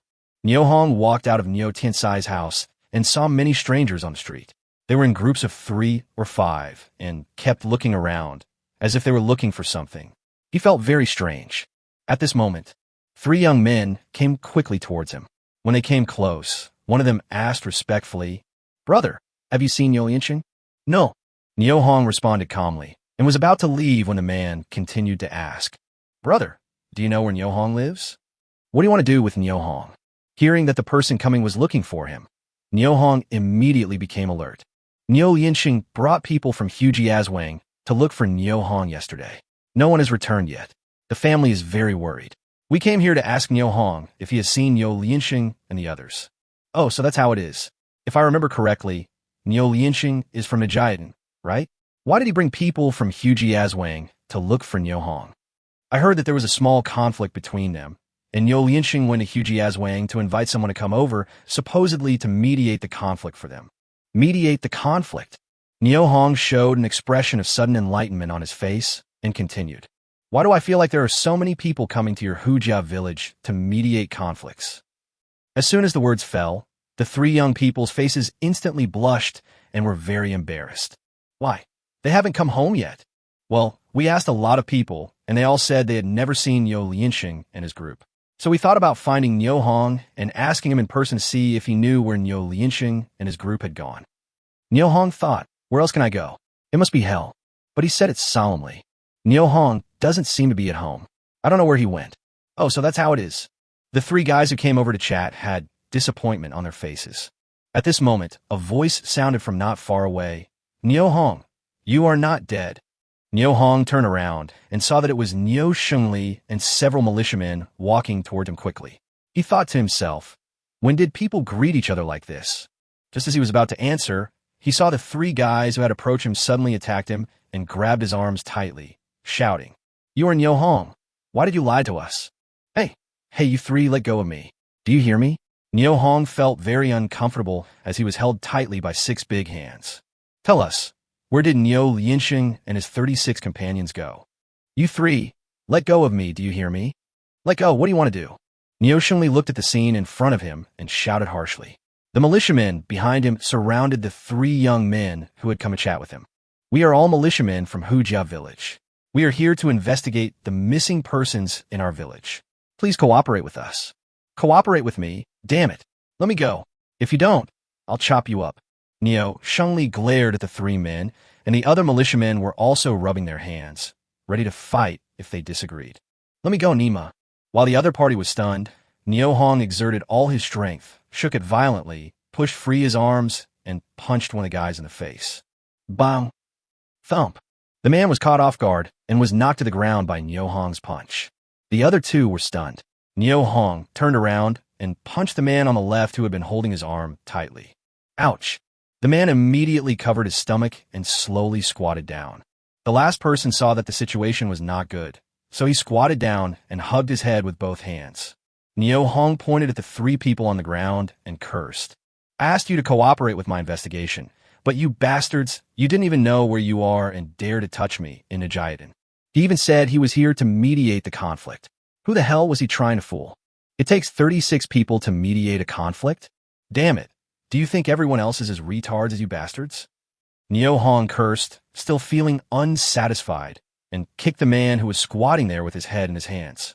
The man was kicked by Neo Hong and rolled more than 2 meters away. Neo Shengli and others stood aside and watched, with smiles on their faces. The commotion here attracted the attention of other people in Hujiazwang. They greeted each other and rushed towards where Neo Hong was. Hu-san, Gardner, Viju, what's going on with the three of you? Captain, he is Neo Hong. He deceived us, and he was the one who beat the three of us. Hu-san, holding his stomach, pointed at Neo Hong who was standing there and complained to his militia company commander, Hu Taiju. Are you Neo Hong? Hu Taiju looked at Neo Hong who was standing in the middle of the crowd and asked. Yeah, it's me, so what? Neo Hong acted as if he didn't care about anyone and looked at the other person with disdain. Hu Taiju smiled slightly. Neo Hong, have you seen Niu Lianxing and the others? Why do I want to meet Niu Lianxing?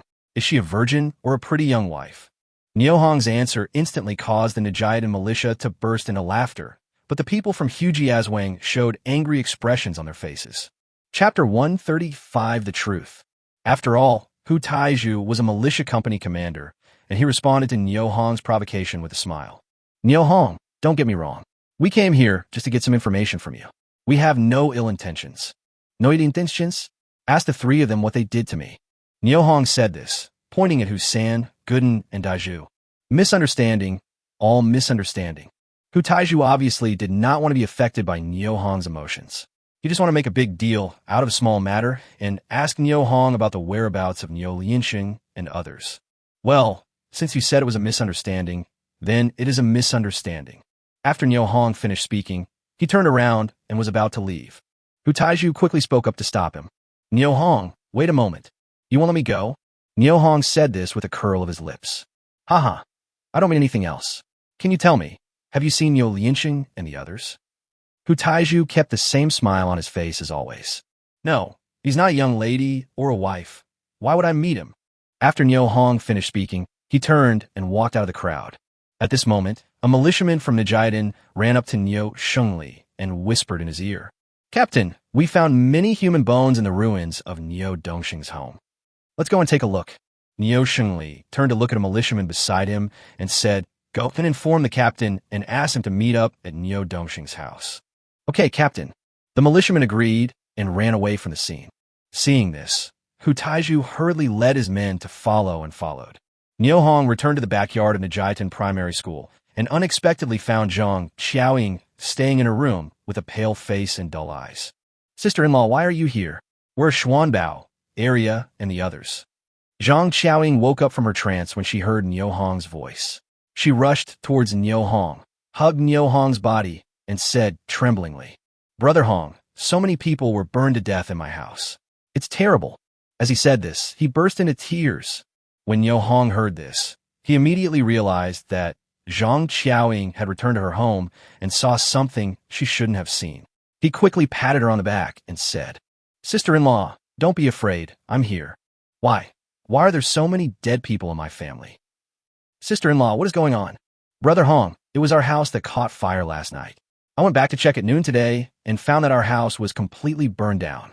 Everything was gone. I tried to find something useful from the ruins, but I found many human skulls. It's so terrible. Zhang Qiaoying could not hide her fear. She held Neo Hong tightly and her whole body was shaking. Sister-in-law, I understand. Don't be afraid.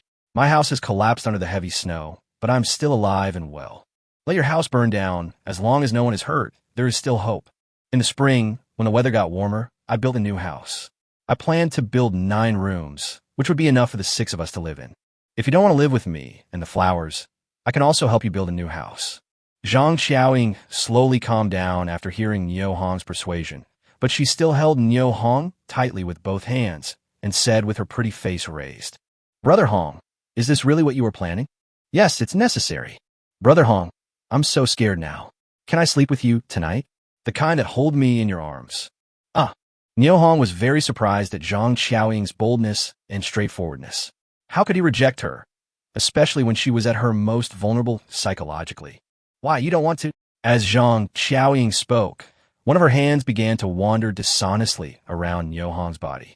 "Sister-in-law, please don't. The door is still open. It would be bad if someone saw us." As Niu Hong spoke, he grabbed Zhang Xiaoying's naughty little hand and gently pushed it away. Feeling Niu Hong's rejection, Zhang Xiaoying lowered her head with a blushing face. "Brother Hong, if you don't want me, how can I eat from the same pot with you in the future? How are the 3 of us going to survive?" As Zhang Xiaoying spoke, she held her face in her hands and sobbed softly. Seeing this, Niu Hong sighed inwardly, thinking that poor people live without dignity. He comforted her softly. "Sister-in-law, am I not the godfather of Xuanbao and area? Didn't you take us in when Xianhua and I were at our wits' end? With this kindness, why can't we eat from the same pot from now on? The flowers are growing bigger and bigger. She is a girl, and there are some things that I, a man, can't help her with. Don't you, my sister-in-law, have to take more care of her? I'm going on a long trip tomorrow. Won't you have to take care of the flowers when I'm not at home? Sister-in-law, don't think too much. If we all live together well, life will get better." Listening to Niu Hong's consolation and thinking of Niu Dongsheng, who was receiving treatment in the county town, Zhang Xiaoying's face showed a melancholy expression. He raised his head and looked at Niu Hong and said, "Brother Hong, no matter whether you want my body or not, in my heart, you will always be my family's helper, and we are a family." "Yeah, we are a family after all." In order to help Zhang Xiaoying calm down quickly, Niu Hong quickly echoed her. At this moment, Niu Dongsheng's yard was crowded with people. In order to maintain order at the scene, Niu Shengli did not allow anyone to step into the ruins of the room, including the militia from Hujiazwang and their company commander, Hu Taizhu. Niu Tiankai learned the news and hurried to the scene. Accompanied by Niu Shengli and others, they used wooden sticks to dig away the ashes and saw skulls piled up one after another, which were so densely packed that it was creepy. Niu Tiankai pinched his nose and forced himself to calm down. After counting carefully, I found there were exactly 36 skulls, no more, no less. I immediately understood the situation at the scene. Shengli, these people should be the nephews and nieces of Niu Lianxing and Hu Lijing, who we couldn't find last night. Yes, Captain, it should be them, but who killed them and threw their bodies into the sea of fire? Logically speaking, it is not an easy task to kill 36 living people quietly. At least you would hear some gunshots and sounds of fierce fighting. Last night, our Nujiadan was very quiet, and we didn't hear a single gunshot. Niu Shengli quietly expressed his analysis and judgment, and Niu Tiankai secretly agreed with it. "You are right. Killing 36 living people is not an easy task. There will definitely be clues and traces left behind. Let's go look in the yard." Niu Tiankai said this and walked quickly towards Niu Dongsheng's yard. When he saw the crowded crowd, he immediately became furious. "Victory! Drive everyone out!" "Okowo." Niu Shengli agreed and started shouting loudly. "Everyone, please leave the yard quickly and don't destroy the scene." When Niu Tiankai heard what Niu Shengli said, he couldn't help but secretly complain. Only then did he realize that it was too late to protect the scene. As the crowd slowly left, Niu Tiankai discovered that there was a person who was still standing in the courtyard and had not left. I was very angry. Then he walked up to the man and said, "Don't you understand what I'm saying? Chapter 136, wait for me. Please give me a thumbs up and a must-read vote." Facing Niu Tiansai's questioning, this time, Hu Taizhu did not show his usual smile on his face, but said in a very serious tone, "I am Hu Taizhu, the militia company commander of Hujia village. I am here to investigate the disappearance of our village members and need to go to the scene to check. You from Hujia village, what are you doing here in Nujiatan investigating? Go somewhere else where it's cooler." Niu Tiankai rejected Hu Tieju's request without hesitation. "Are you kidding? Last night, I was ruthlessly rejected by Hu Maokai when I was conducting an investigation in Hujiazwang. So what? Do you think you're so great just because you are from Hujiazwang? You can investigate wherever you want. Come to Nujiatan to investigate. No way. Neo Tiankai looked at Hu Tieju's flushed face, which had almost turned into the color of liver, and for no reason he felt a sense of pleasure of revenge. Leave here quickly. We need to seal off the scene to investigate and collect evidence. Don't let it affect our work. Seeing that Hu Taiju was reluctant to leave, Neo Tiankai tried to drive him away again. Seeing that the clue he had obtained was about to be shattered because of Neo Tiansai's obstruction, Hu Tieju's eyes flashed with a sharp light and instantly became sinister. The hand that was inserted in the bosom to keep warm was quickly pulled out, and with it came a black muzzle of a gun pointed at Neo Tiankai in front of him. Can I go to the scene and check it out? You? Looking at the other party's Type 54 pistol and then glancing at the black muzzle of the pistol, Neo Tiankai felt that his soul had left his body. My mind went blank. Just when he was at a loss, a voice sounded behind him. Would you like to try shooting? Crash, crash, crash. The sound of bolts being pulled was heard constantly. Neo Shengli brought more than a dozen militiamen with rifles in their hands, and the muzzles of the guns were also pointed at Hu Taiju. Tell your men to put their guns down. Instead of backing off, Hu Taiju threatened Neo Tiankai. You should kill him quickly. If he dies, the position of captain will be mine, and you, as the murderer, must die as well. Before Neo Tiankai could respond, Neo Shengli's gloating voice was heard behind him. Fuck! Hu Taiju lost control of the current situation. What does it mean? Killing with a borrowed knife? Want to use my own hands to remove the stumbling block in his career? Then kill myself and become a hero. What a beautiful thought. Before Hu Taiju could think it through. Pa! The sound of a gunshot shocked everyone present. Snap! Hu Taiju let out a scream as a bullet pierced his wrist and the pistol in his hand fell to the ground. When Neo Tiankai saw that his threat was lifted, he suddenly raised his foot and kicked Hu Taiju straight in the abdomen. Fuck you. You dare to point a gun at me? I'll beat you to death, you bastard. Hu Taiju, who was enduring the pain, was unprepared for Neo Tiansai's sudden attack and was kicked to the ground. He struggled to move towards where the pistol fell and tried to pick it up, but was kicked 2 meters away by Neo Tiansai's second kick. Neo Shengli bent down to pick up the pistol and put it into his waist. The third leg. Tie him up for me. Several consecutive powerful attacks seemed to have exhausted Neo Tiansai's strength. He stood there, bent over, gasping for breath. Okowo. Neo Shengli agreed and waved his hand. 2 militiamen ran over from behind, pulled Hu Tieju's belt, and tied his hands behind his back. The pants fell down instantly because they were no longer restrained by the belt, and the snow-white buttocks looked particularly eye-catching in the sunset. The Hujiazwang militiamen who came with Hu Taiju could not tolerate seeing their company commander being tied up and were about to step forward to help. Unexpectedly, a voice sounded behind me. Behave yourself, everyone. If anyone dares to move, I'll break his legs. The people in Hujiazwang looked back and saw that the man was Niu Hong, who had left earlier. At this moment, he was holding a Type 56 semi-automatic rifle in his hand and walking slowly towards them.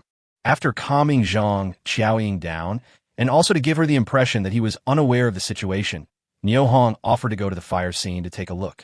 It happened that Neo Tiankai was kidnapped, so he decisively opened fire and completely eliminated Neo Tiansai's crisis. However, the militiamen of Hujiazwang sadly discovered that they were attacked from both sides and had no room to maneuver or resist. Hand over your guns, quickly. Niu Hong's roar became the last straw that broke the camel's back for the Hujiazwang militia. Hurry up. Neo Shengli also cooperated with Niu Hong and urged loudly. Not long. Dozens of guns of varying lengths appeared on the cold snow. After a thorough body search, the militiamen and Hu Taiju were taken to a sheltered corner and kept under guard. Captain, what's going on? Why are we facing each other with guns? Niu Hong walked up to Neo Tiankai and asked softly, These bastards from Hujia village are going too far. They actually dared to point guns at me. Neo Tiankai. In Ujiatan, they really don't know how many eyes Lord Ma has. After Neo Tiankai finished cursing, he took out a cigarette from his pocket with trembling hands and put it in his mouth. He struck out 5 matches before lighting the cigarette. He blew out a long smoke ring and spoke leisurely. Let's go in and take a look. Okowo. Niu Hong agreed and did not go to the ruins. Instead, he went straight to Neo Shengli and stretched out his hand. Bring it here. What? Niu Shengli asked in surprise. Give me back the pistol. It's my trophy. You're okay. Looking at Niu Hong's determined gaze, Niu Shengli reluctantly took off the Type 54 pistol from his waist and handed it to Niu Hong. Niu Hong took it, weighed it in his hand, turned on the safety, raised it with one hand, and pulled the trigger at a crow flying in the sky. Bang! Gah! With a scream, the crow fell straight down like a black stone. After turning off the safety, Niu Hong put it in his arms. Although he had an arsenal with more and better weapons, just like money, who could resist adding fresh blood? Good things, more of them the better. Captain Shengli, what happened in the house? When Niu Shengli heard this, he took a long breath before responding to Niu Hong, and then spoke slowly. 36 people were burned to death in the house. They seemed to be Niu Lianxing and some people from Hujiazwang. What? After hearing this, Niu Hong's eyes suddenly widened, and the expression on his face was extremely shocked, without a trace of falsehood. 36 people were burned to death in the house.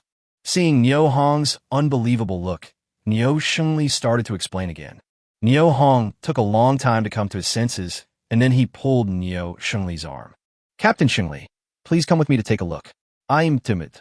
Okowo. Even though he had seen it once, when Niu Hong asked Niu Shengli to accompany him to the ruins to check it out, he was still nervous. There are 36 skulls, packed so closely together that just one look at them would be enough to keep people awake for days. Therefore, when Niu Hong said that he was timid, Niu Shengli felt the same way and did not doubt the falsehood in Niu Hong's words at all. As Niu Hong stepped into the ruins holding Niu Shengli's hand and saw the densely packed skulls in front of them, he was so scared that he let out an ah and turned around and ran away. When Niu Shengli saw that he was the only one left behind, he suddenly felt a gust of cold wind behind him and his hair stood on end. He shouted with a trembling voice, "Wait for me." Chapter 137, The Inseparable Relationship. Please give good reviews and vote for the required reading. Niu Hong was not willing to listen. He ran to the gate of the compound in an instant as if he was on Hot Wheels. Thinking that Niu Chun had died in the pile of firewood at the door, it would be unlucky to stop there, so Niu Hong ran forward for a distance before stopping. Looking back, he saw Niu Shengli looking at him with strange eyes. He quickly calmed himself down, feeling that he had overacted, so he turned around and slowly walked back. Niu Hong, you are too timid. Niu Shengli looked at Niu Hong's pale face and said jokingly. Niu Hong wiped his forehead with his hand and did not respond. Niu Tiankai took out another cigarette from his arms, carefully took the cigarette, but in his hand, put in his mouth, and took a deep puff. After a long time, he slowly exhaled a big smoke ring. He looked at Niu Hong and said, "What did you see?" "Captain, this house is completely ruined. It can never be rebuilt. What should Dongsheng and his family do in the future?" Niu Hong answered the question irrelevantly. Niu Tiankai held a cigarette in his hand, frowned, and expressed deep sympathy for his nephew's family. After thinking for a while, he said, "Isn't there a piece of vacant land owned by the village to the east of your house? Grant it to Niu Dongxing's family for use as a homestead. From now on, you two families can be neighbors." Niu Tiankai had selfish motives behind this arrangement. Since Niu Hong had become the godfather of Xuanbao and area, he could no longer ignore the life and death of his nephew's family. Now that the two families have become neighbors, it will be more convenient to help each other in the future. After listening to this, Niu Hong thought for a while and said, "Captain, the fire in the house was obviously set intentionally. Fortunately, I was not living in it at the time, otherwise I would not be able to stand and talk with you today." As soon as Niu Hong finished speaking, Niu Tiankai and Niu Shengli both took a step back at the same time, which surprised Niu Hong. "Niu Hong, be careful with your words. There are dead bodies everywhere in this yard and at the gate. Aren't you afraid of being infected by bad luck?" "Yes, Captain Victory's reminder is correct." Niu Hong looked around anxiously and continued, "Captain, you must find out who set the fire at Dongxing's house and punish the murderer severely. Otherwise, this murderer would set fire to the houses in the village every now and then, and our Najiatin would soon disappear from the face of the earth." After hearing what Niu Hong said, Niu Tiansai's hand shook violently, and the burning cigarette fell to the ground without him noticing. His face turned very ugly in an instant. Only then did Niu Tiankai realize the danger. Najiatin would disappear, including Niu Tiansai's home, if someone set fire to his house in the middle of the night. That would cost him his life. Niu Shengli bent down to pick up the cigarette that had fallen on the ground, put it in his mouth, and smoked it happily, exhaling puffs of smoke from time to time. The smell of cigarettes made Niu Tiansai's brain extremely clear. He calmed himself down, looked at Niu Hong, and said, "You are right to remind me. So far, Niu Yinqing's house has been burned down, and Niu Dongxing's house has also been burned down. It is hard to say who will be the next one. The bastard who set the fire was so despicable and cunning. We must not allow him to continue doing evil." Victory! Niu Tiankai called out Niu Shengli, turned around, and saw that his cigarette had been smoked by him until only a but was left, and he felt a sudden pain in his flesh. That's Leobedo, which costs 0.5 cents a stick. I couldn't bear to not smoke it, but I was smoked to death by that bastard Niu Shengli. It hurts to think about it. Niu Shengli pinched the cigarette, but between his two fingers, and took it away from his mouth. He looked at Niu Tiankai with a look of unsatisfied interest and said, "Well, Captain, what instructions do you have?" "Shengli, did you hear what Niu Hong said just now?" "Okowo, the houses in the village cannot catch fire again. As the commander of the militia, shouldn't you do something?" Cough, cough, cough. Niu Shengli coughed violently a few times and said with a flushed face, "Captain, we can only have the militia guard at night and increase the intensity of night patrols. If we encounter any strangers entering the village, we will arrest them as refugees." After hearing this, Niu Tiankai was satisfied with Niu Shengli's plan and added, "Yes, we must send more people, and patrols cannot be interrupted within 24 hours a day. It won't work like today. So many people suddenly came to the village, and we didn't even know about it. We let them wander around the streets in a swaggering manner and pointed guns at me. It's simply lawless. What is our Najayatin?" At the end of his words, Niu Tiankai looked viciously at Hu Taiju, who was squatting in a corner. At this time, the people from Hujiazwang were staring at the three people standing in the yard. Although I couldn't hear what they were saying, I could tell from their expressions that they were definitely discussing something very important. From this we can infer that something big must have happened in the ruins. Perhaps the missing people from Hujiazwang are inside.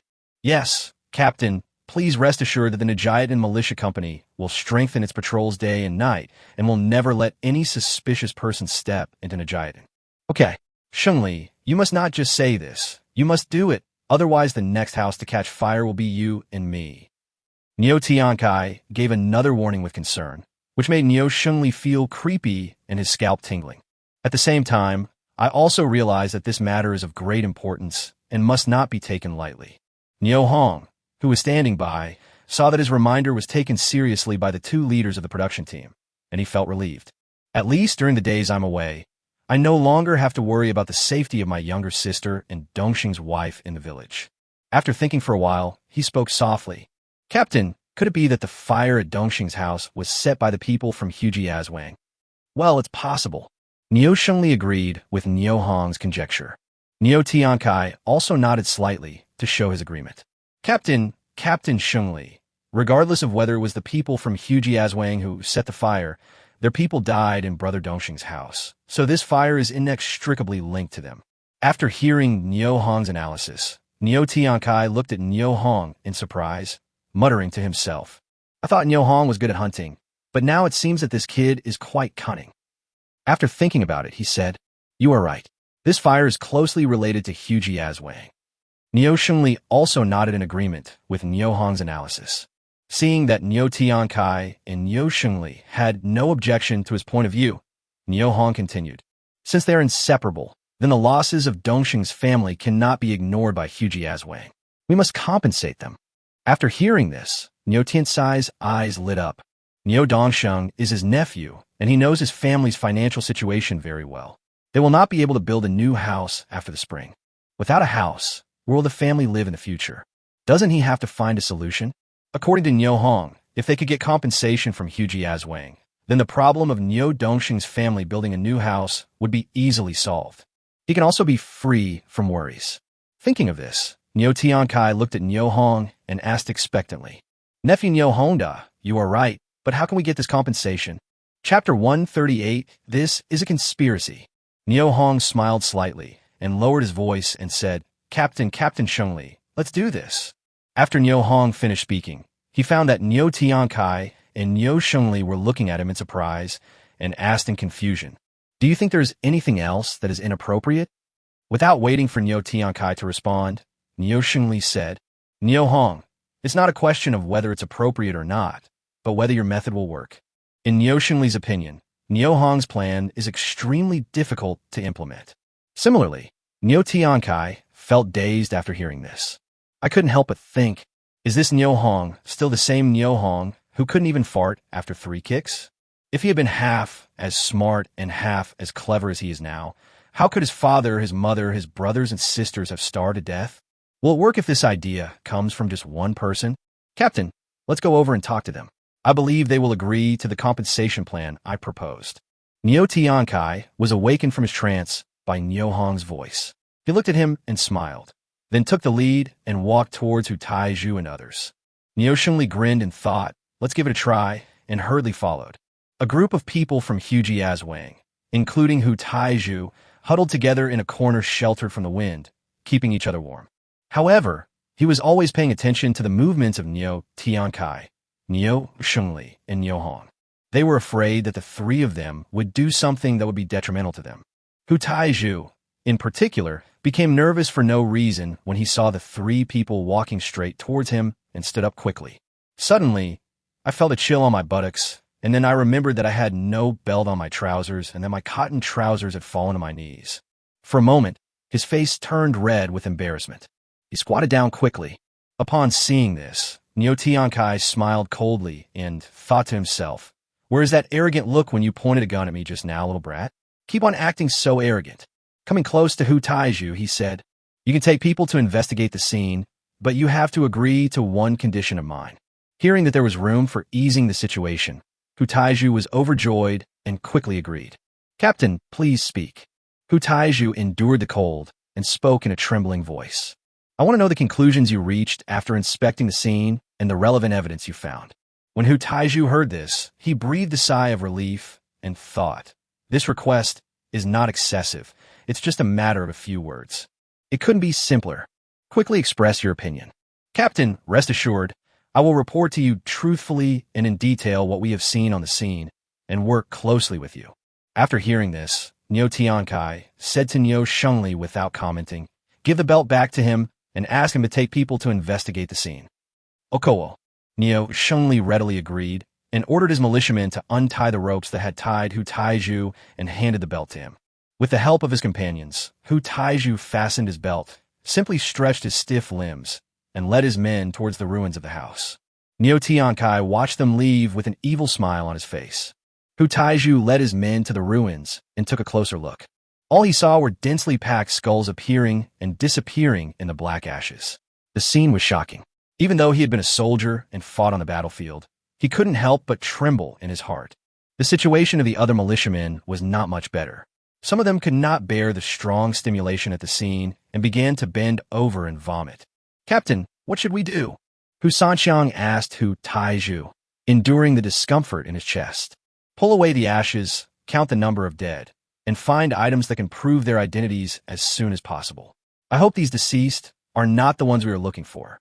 Okowo. Hu-san agreed and started to clear away the ashes and search carefully with his companions who had stronger mental qualities. Captain, there are a total of 36 skulls at the scene, which matches the number of people we are looking for. When the first message came, Hu Chieju's heart sank suddenly, making him forget the pain from the wound on his wrist. Perhaps the thing he least wanted to see had already happened. Reporting to the company commander, a knife was found here with Hu Sangue's inscription on it. When the second message came, Hu Taizhu was already certain that the people who died in the ruins were the ones they were looking for. Look carefully to see who killed them. Okay, Captain. The Hujiazwang militia agreed and searched the ashes more carefully. The metal parts of the sword and spear thrown in the fire by Niu Hong were quickly found and placed one by one in the courtyard. Niu Tiankai, Niu Xingli, and Niu Hong stood not far away and watched the militiamen busy in the ruins. Smiles gradually appeared on their faces. The fish is about to take the bait. An hour later, Hu Taizhu came to Niu Tiankai with a heavy heart and said with a sad expression, Captain, we have found out that the dead people in the ruins are the missing persons from Hujia village. The weapons they used are placed on the ground, with their names and other information engraved on them. Well, now that your people have been found, what are you going to do next? Niu Tiankai said this in a calm tone, his words full of concern. Next step. Hu Taizhu muttered something, pondered for a moment, and responded with great sorrow. We strive to find the murderer as soon as possible, bring him to justice, and avenge the death. Well, now that you have found the person you were looking for, it's time to resolve the issues between us. Hearing Niu Tiansai's words, Hu Taiju was startled and immediately understood and said with an apologetic look, "Captain, I was wrong just now. I shouldn't have pointed a gun at you. I sincerely apologize to you. Please forgive my recklessness and imprudence." After Hu Taiju finished speaking, he bent down and bowed to Niu Tiankai. "I accept your apology. However, as you have seen, people from your Hujiazwang died in the homes of our members, the houses were reduced to ashes, and this piece of residential land was also abandoned. No one wants to build a house in such a place. Therefore, these losses must be compensated by you, Hujiazwang." Niu Tiansai's words were like a bolt from the blue, shocking Hu Taiju so much that he was left staring at Niu Tiankai with his eyes wide open. At this moment, he vaguely felt that this was a conspiracy. It was true that he was asked to inspect the scene, but the real purpose was to let his people collect evidence for them to prove that the people from Hujiazwang did die in this house, to lay the groundwork for the subsequent request for compensation. This burly man is so damn cunning and treacherous. Cough, cough, cough. At this time, Niu Shengli coughed a few times at an inappropriate time, waking up Hu Taiju, who was in deep thought. He looked at Niu Tiankai with a puzzled look on his face and said, Chapter 139. Things are finally starting to look promising. Captain, it's true that our members died in this house. They're dead, so how can we compensate you? Niu Tiankai sneered and said, They are dead. May I ask, why are you here? Looking for missing members. Hu Taiju answered in confusion, feeling that Niu Tiansai's question was puzzling. Oh, so they have family members looking for them. Since they have families and tribesmen, then this account should be taken care of by their families and tribesmen. That is to say, you should be responsible. You are making up excuses. Hu Taiju explained anxiously with a red face. Niu Tiankai wanted to speak again, but Niu Hong pulled his arm and said, Captain, let me say a few words to him. Yeah. Niu Tiankai agreed and stepped aside. Niu Hong walked forward and said to Hu Taiju, Our team leader just said it very clearly.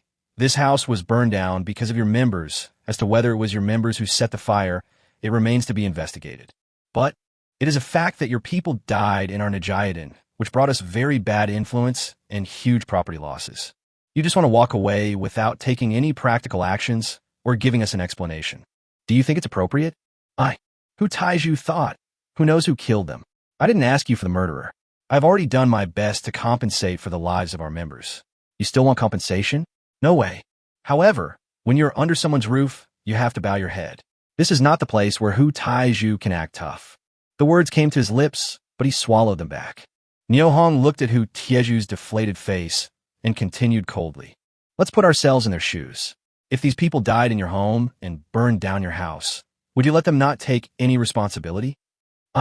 Hu Taiju wanted to defend himself, but didn't know where to start.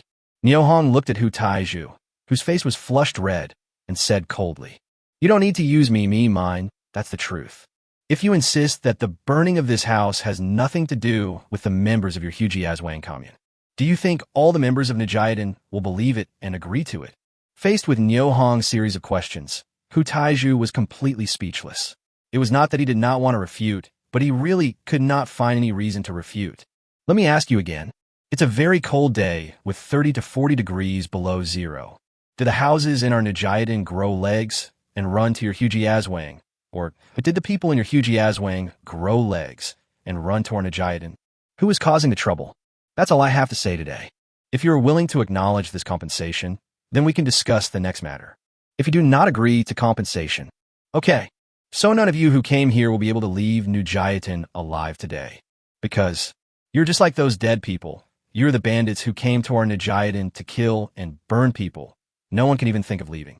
At the end, Niu Hong's words revealed his sharp fangs, which made Hu Taiju feel fear in his heart. Captain Hu, a man who knows the times, is a hero. If you are determined not to recognize your members and bring losses and damages to our Najayadan, you are not willing to make compensation. We have no choice but to stick with them until the end, and the worst that can happen is that we have to burn down another house. Niu Tiankai, who was standing aside, had a calm expression and a sinister tone. To Hu Taiju, these words sounded like a death horn, causing his legs to tremble unconsciously. Captain, you are right. We are willing to bear the compensation. Just name the amount. That's great. I just want to deal with reasonable people. How about this?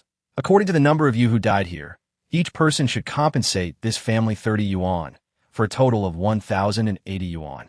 Don't talk yet. Just listen to what I have to say. Niu Tiankai saw Hu Taizhu wanted to express his opinion and quickly stopped him. The 30 yuan includes the cost of building a new house, the cost of wasting our Nijiadan residential land, and the cost of the items burned in the house. I'm making sense, right? After Niu Tiankai finished speaking, he looked at Niu Hong proudly. This was all arranged by Niu Hong in advance, and he just said it through his mouth. The people from Hujiazwang had no choice but to refute. Sure enough, Hu Taizhu opened his mouth, but couldn't utter a word of objection. The situation was pressing. What could he dare to say? Captain Hu, send someone back to raise money as soon as possible. When Niu Tiankai saw that Hu Taizhu no longer objected, he quickly urged him on. Yes, I'll arrange it right away. Hu Taizhu responded, turned around, took 2 steps, suddenly stopped, and turned around and said, Captain, there's another person here from Unijitan. His name is Niu Lianqing. Shouldn't we compensate him? Niu Tiankai frowned when he heard it, and was about to answer when he heard Niu Hong say, What you mean is that the people from Hujia village colluded with people from our village and came to Niujia village specifically to kill people and burn things. In one word, the nature of the entire incident was completely changed, turning the people who died in Hujiazwang from victims into murderers. Compensation. It's not just $30. Instead, it is about whether Hu Taizhu and the militiamen he brought with him can get out of Nijiadan alive. For a moment, Hu Chieju's face turned pale, and he spoke quickly. We are willing to compensate. I will arrange it right away. Well, you can send 2 people back to raise money at most, and the rest of you stay and clean up this place for us. Why? Hu Taizhu agreed and thought to himself, isn't this a disguised form of house arrest? But he didn't dare to refute and had to follow Niu Tiansai's arrangements. Niu Hong breathed a sigh of relief when he saw that the compensation issue was finally coming to fruition. Although he had the ability to help Dongxing's family build a new house, his good intentions would be meaningless in the eyes of others. Just like what Dongxing's wife said, what qualifications do I have to help her build a house? Helping others without proper reason will not be accepted. 1,080 yuan is not a small amount. With this compensation, Dongxing's family will have hope for their future. While Niu Hong was thinking about something, Hu Taizhu called his 2 trusted men aside and whispered to them, Hu San-Guten, I have an important task for you 2 to do. What is the company commander's mission? Hu San asked puzzledly. Well, Hu Taizhu didn't say anything, but sighed deeply and said with a sad face. The leader of Nijiadan said that our members died in their village, which was unlucky. Also, the house fire was started by our people. They wanted us to compensate their members for their losses based on the number of deaths, 30 yuan per person, a total of 1,080 yuan. You 2 should hurry back and report the situation to the brigade secretary, asking him to bring the money as soon as possible. Otherwise, the rest of us will never be able to return to Hujiazwang alive. Chapter 140 New Hope. Hu San and Go Daner were extremely shocked after hearing this. Captain, so many of our people died. Why do you want us to pay compensation? This doesn't make sense. Should stop talking so much. Go back and explain the situation here to Secretary Dashin as soon as possible. Ask him to bring the money as soon as possible. As Hu Taizhu spoke, he patted Hu San and Goodener gently on the shoulders and pushed them forward. Let's go. Okowo. The winter solstice is the day with the shortest daylight in the year. The daylight in the greater Xing'an range is even shorter. It gets dark around 3 p.m. It is already past 2 in the afternoon. The sky is dark and night is approaching. When Niu Hong returned to Nijiadan Primary School, it was not yet time to go home from school. I saw that the floor in my room had been swept clean by Zhang Qiaoying and the messy items were put away neatly. I felt a warm feeling in my heart. After thinking about it, I decided to tell her about the compensation in advance so that she could feel some comfort. He closed the door gently and turned to walk towards the house opposite. Bang, bang, bang. Following Niu Hong's rhythmic knocks on the door. The door creaked open from the inside, revealing Zhang Qiaoying's tearful face. Obviously, she had just cried bitterly. Niu Hong felt very uncomfortable when he saw this. Mrs. Dongsheng had suffered too many shocks in the past 2 days.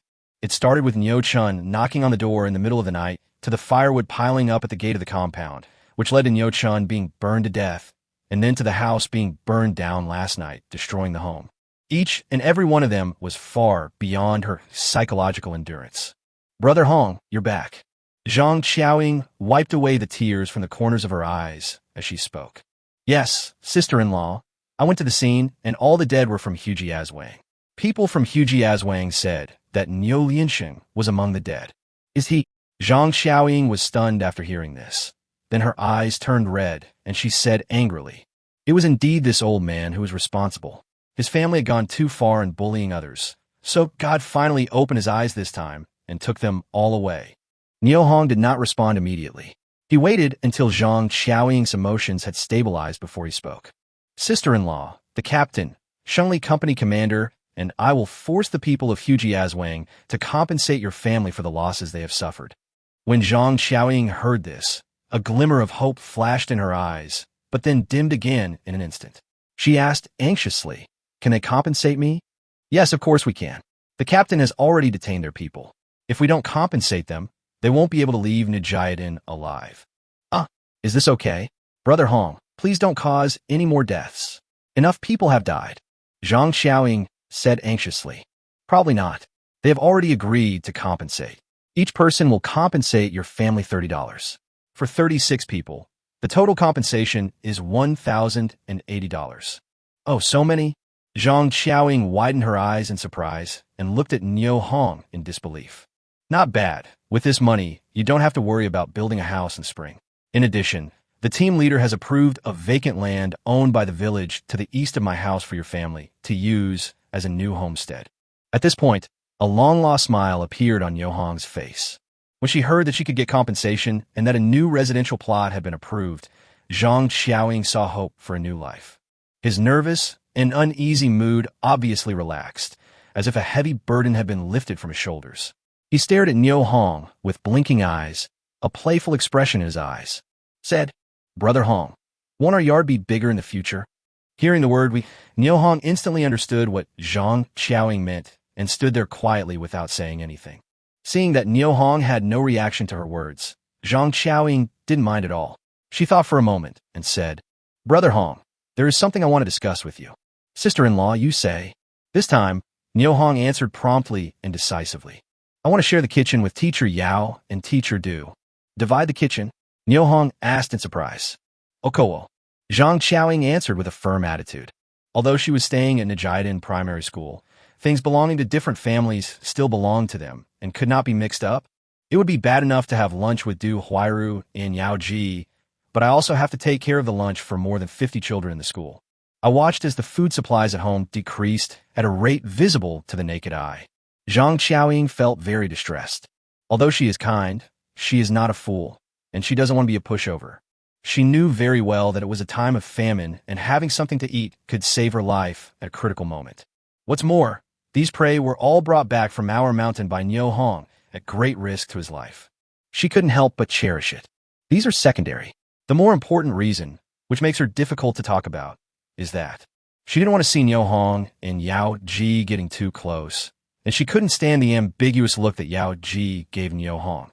She regretted very much coming to Nijayadin Primary School to stay there.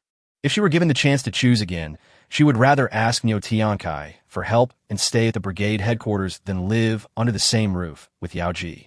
Only it's too late now. Niu Hong thought for a long time after hearing this and responded, It's better to separate them. Teachers Du and Yao all eat commercial grains, and their living habits are different from those of us rural people. After we separate, we can get along more easily. Hearing that Niu Hong supported her decision, Zhang Qiaoying's interest instantly rose. She quickly pulled Niu Hong's arm and sat on the edge of the pit together. He looked at Niu Hong with concern and said, Brother Hong, now that we have separated the kitchen, are you and Xianhua planning to eat there? Mom, I want to have dinner with my godfather. Mom, I want to have dinner with my godfather too. Xuanbao and Arya stopped playing, looked up at Zhang Qiaoying, and expressed their opinions in their childish voices. Niu Hong smiled awkwardly when he saw this. Sister-in-law, Teacher Du and Teacher Yao are so busy. How can they have time to take care of the flowers? Of course, the flowers, and I will have dinner with you, Xuanbao and Arya. Zhang Qiaoying thought for a moment and said, Brother Hong, aren't you going on a long trip tomorrow? What will happen to the flowers at night? Are you going to let her live alone in such a big house? Won't she be scared at night? After hearing this, Niohong frowned slightly and felt very embarrassed. Seeing this, Zhang Qiaoying hurriedly whispered, "Brother Hong, as you can see, the house I live in is very spacious, and the Kong is big enough. You and Xianhua should move in here, so that it will be easier for me to take care of her." Niohong laughed when he heard this. "Thank you, sister-in-law. If I don't come back that night, you can ask Xianhua to come and stay with me. If I'm at home, I'll stay across the street." A hint of disappointment appeared on Zhang Qiaoying's face. "Brother Hong, Chapter 141 this time, I really made a fortune. Well, sister-in-law, have you thought about how to explain the separation of the kitchen to Teacher Du and Teacher Yao?" Niohong quickly changed the subject. "Brother Hong, there are times when a spoon will hit the edge of a pot. Women have a lot of things to do. If you don't separate them, over time, they will inevitably bump into each other and hurt their relationship. If we separate, we can live in peace and get along better." Zhang Xiaoying looked solemn when she spoke, and it was obvious that she had thought carefully about the issue of dividing the kitchen. "Sister-in-law, you are right. It is better to suffer a short pain than a long one. Just find a time to talk it out." The next day, taking advantage of the time when the students arrived at school, Niohong quietly left Nijiadan and quickly set foot on the road to Harbin along a small path. That is the G222 national highway that exists in my memory. In 1961, many sections of National Highway G222 had not yet been repaired, and even though cars were allowed to pass through, the road conditions were not optimistic. Fortunately, there had just been 3 heavy snowfalls in the north, so Niohong relied on his skis to ski along the national highway at a very fast speed. According to the customs in the north, after the winter solstice, the first 9 days of cold weather begin, marking the arrival of the real cold. Today is the second day of the coldest day of the year, and Niohong has already felt the power of the cold. The cold wind is biting and freezing, and it hurts like a knife when it blows on people's bodies. Niohong felt as if he was not wearing any clothes, and the heat from his body was dissipating out of the body without any hindrance. In order to maintain body temperature, Niohong had to put on a full set of equipment in the arms warehouse, including winter clothes, field boots, goggles, gloves, hats, etc. Feeling no longer cold, Niohong carefully identified the direction and slid on his snowboard along the G222 national highway towards Harbin. 20 kilometers per hour, 40 kilometers per hour, 100 kilometers per hour. As the speed of the skis increased, Niohong also felt the freedom like the wind. In the wilderness, facing the wind and stepping on the snow, he glided freely and happily without any restraint. The speed brought him unprecedented joy and satisfaction. Nijiadan is more than 600 kilometers away from Harbin. If you calculate at a speed of 100 kilometers per hour, it would take 6 or 7 hours of nonstop skiing to get there. Take this factor into consideration. Niohong tried to travel as fast as possible during the day, and his skiing speed sometimes even reached 120 kilometers per hour. In the sky, flocks of crows fly overhead from time to time, and occasionally there are hawks foraging soaring in the blue sky. When they saw the fleeting figure on the ground, they looked at it for a long time, but couldn't recognize what kind of animal it was. Because of the cold, it was hard to see any human figures on the national highway, and Niohong was the only one walking alone. However, Niohong enjoys this solitude that belongs to him. In an environment where no one can disturb him, he can fully experience the warmth, speed, and endless happiness that modern technology brings him. An hour later, Niohong saw from afar that there was a pass ahead on the road. As he did not know the conditions on the other side of the pass, he had to slow down his pace. Sliding slowly towards the destination on a snowboard and crossing the pass, Niohong saw a few black spots shaking constantly on the snow not far away. He quickly stopped, took out a telescope, and observed carefully. When he saw the animals clearly in the camera, he couldn't help but exclaim in his heart, "There are still 5 wolves, and there are 3 moose, and they are male. I am rich. I am really rich this time." The 3 male moose in the camera were huge in size. Each one weighs between 400 and 700 kilograms, is over 2 meters long, has a shoulder height of over 1.6 meters, and one even reaches 2 meters in height.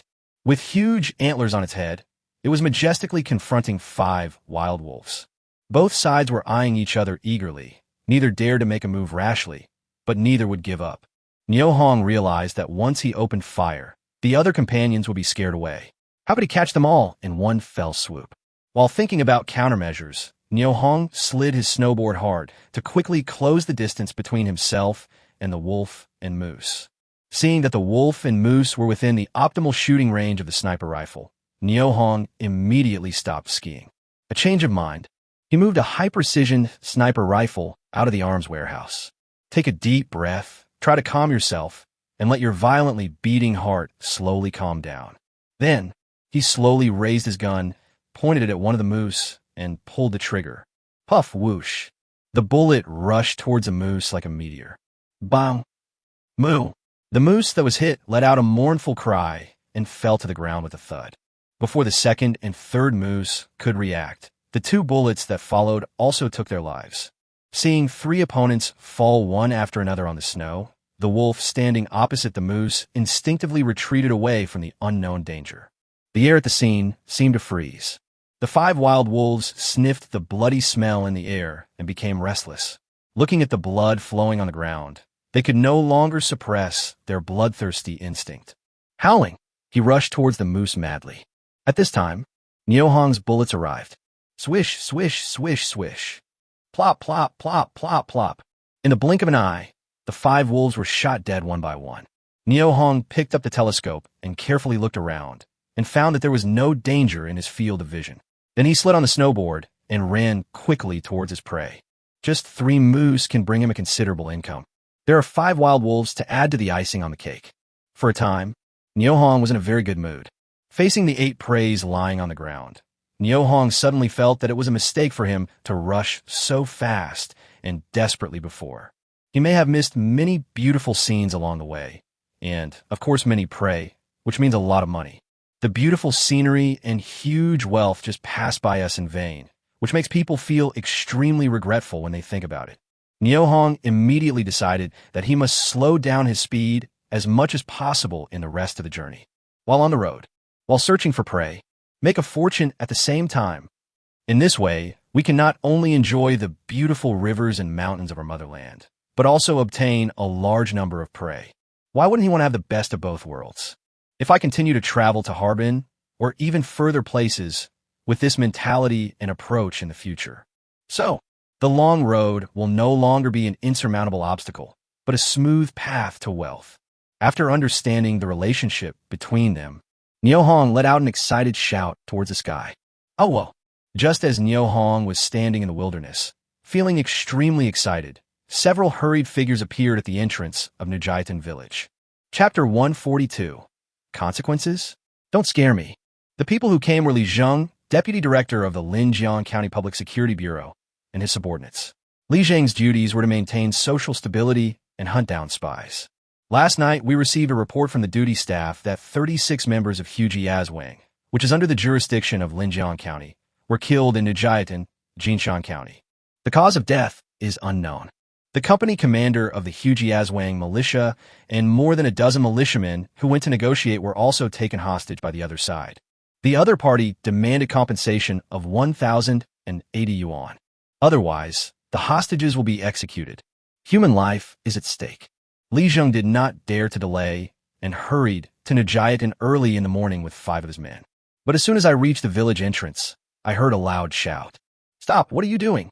Following the sound, 3 young men with rifles walked out of a thatched hut at the entrance of the village. Li Zheng and others were stunned when they saw them. He hurriedly explained, Hello, comrade.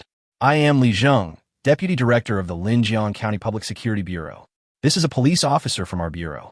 What business do you have with the Linjiang County Public Security Bureau in Nujaitan? Niu Song pressed the muzzle of the gun in his hand downward and asked loudly, Comrade, here are my ID cards. Li Zheng quickly took out his ID from his pocket and showed it in front of Niu Song. Okowo. Niu Song took a look and responded, We are here to investigate the 36 murders in Hujia village. Could you please show us the way? Li Zheng spoke very politely. No. Our captain has instructed that no one can set foot in Nujaitan until Huji Yazwang makes compensation. Not even the emperor can. Niu Song understood the other party's intention and refused without hesitation. You? Li Zheng didn't expect that even after he made his identity clear, he would still be rejected by the other party. The people from Nujaitan were really arrogant. Did you bring money? Neo Monsong had a frivolous smile on his face and continued speaking along with what Li Zheng said. We are from the Linjiang County Public Security Bureau. We are here to investigate clues to the murder case. Please cooperate with our work. Li Zhen explained patiently. Since you don't have any money, please go back. Remember to bring the compensation next time so that you can go in to investigate and collect evidence. Neo Monsong waved back at Li Zheng and others, signaling them to leave quickly. Boy, do you know the consequences of interfering with our police investigation? Wang Hai stepped forward from behind Li Zheng and asked loudly. Consequences? Don't scare me.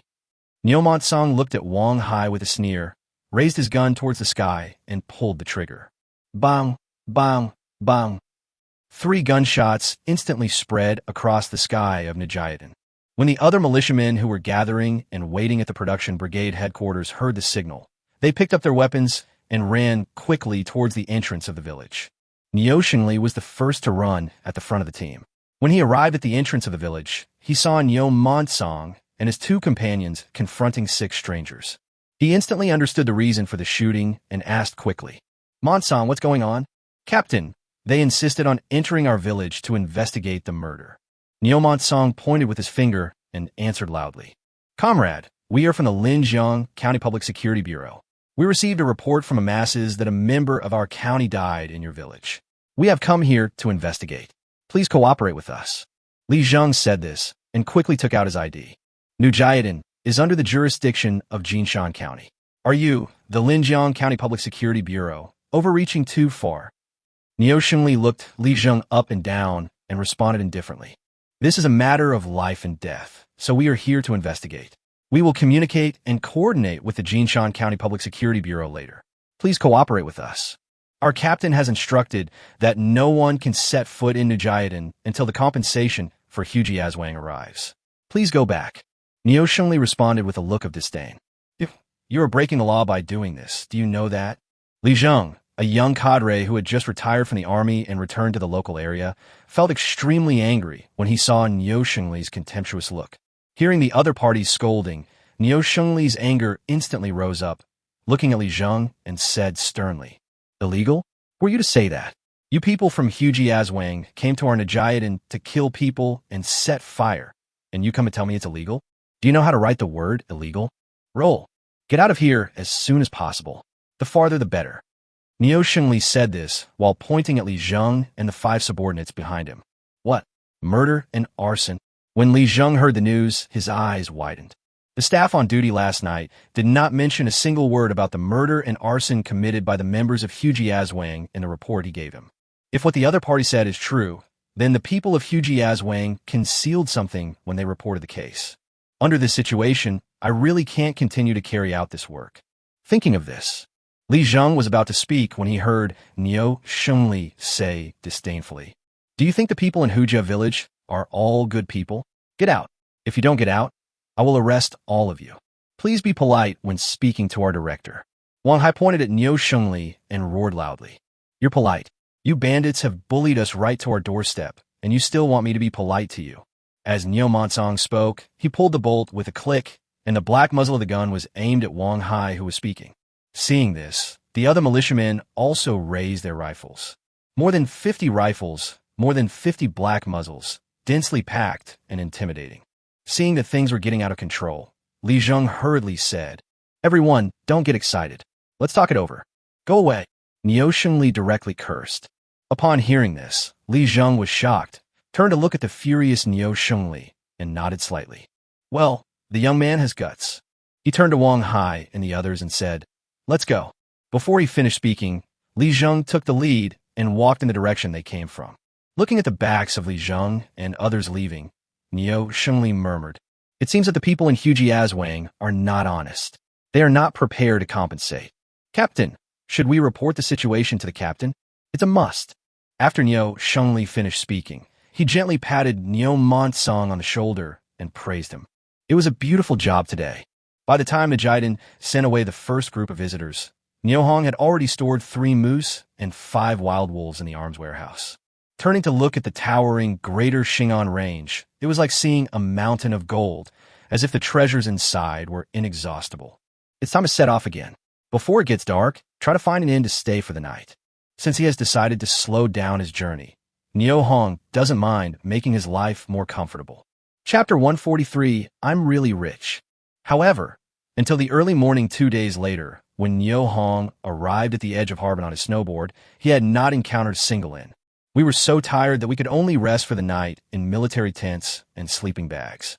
As for the safety issue, Neo Hong handed it over to the tiger urine he carried in the arms warehouse. Sprinkle some around the tent and use the tiger's remaining power to scare away wild wolves, foxes, and other wild animals with evil intentions, allowing him to rest more peacefully. Facing the first ray of sunshine in the morning, looking at the European-style buildings and the broad road looming ahead, Neo Hong knew that he had finally arrived in Harbin, the prosperous provincial capital known as the Paris of the Oriental Dream. Neo Hong put away his snowboard, changed his clothes, and walked along the clean street. At this moment, what he wanted to do most was to find a state-owned restaurant and have a good meal to comfort himself. As we walked, we looked around for a state-owned restaurant. Turning a corner, a middle-aged man who looked like a farmer was walking towards us. He had thin cheeks and a sallow complexion. He was holding a bag whose color and material could no longer be seen. The bag was bulging with stuff. Upon seeing this, Neo Hong muttered to himself, "Why does this guy look like a typical black market shopper?" Sure enough, just as the two men passed each other, the middle-aged man lowered his voice and said, "Brother, do you want some cabbage?" "Want?" Neo Hong responded without hesitation. As long as it was edible, he would accept anything, let alone cabbage. The middle-aged man smiled happily at Neo Hong, revealing a mouthful of big yellow teeth. "Brother, let's come over here." Okowo. Neo Hong understood the trading rules of the black market. Safety was the first priority, and he could not be caught in the act. So he quickly followed the middle-aged man to a hidden corner. After looking around and seeing no one around, the middle-aged man opened the cloth bag, revealing 3 cabbages inside. "Brother, take a look at the goods." Neo Hong looked down and was very disappointed. The 3 cabbages did not look good, and they especially gave off a rotten smell. Neo Hong picked one out at random, held it in his hand, and pressed it gently, and it was very soft inside. My heart skipped a beat, and I thought to myself, "It's bad. The inside of this cabbage is rotten and can no longer be eaten." I checked the other 2 one by one, and still had the same problem. Neo Hong gently put the cabbage into his pocket, patted the dust off his hands, and whispered, "The cabbage is not very good. You should look for other buyers." After saying that, he was about to leave, but was stopped by the middle-aged man. "Don't worry, brother, my cabbage is fine. If you don't believe me, just look." As he spoke, he took out a cabbage and peeled off the outer layer of dry leaves in front of Neo Hong. He found that the inside had indeed begun to rot and deteriorate, as Neo Hong said. His expression changed involuntarily. I quickly took out another one from the bag, peeled off 2 layers of dry leaves, and found that it was still rotten. His expression suddenly became even uglier.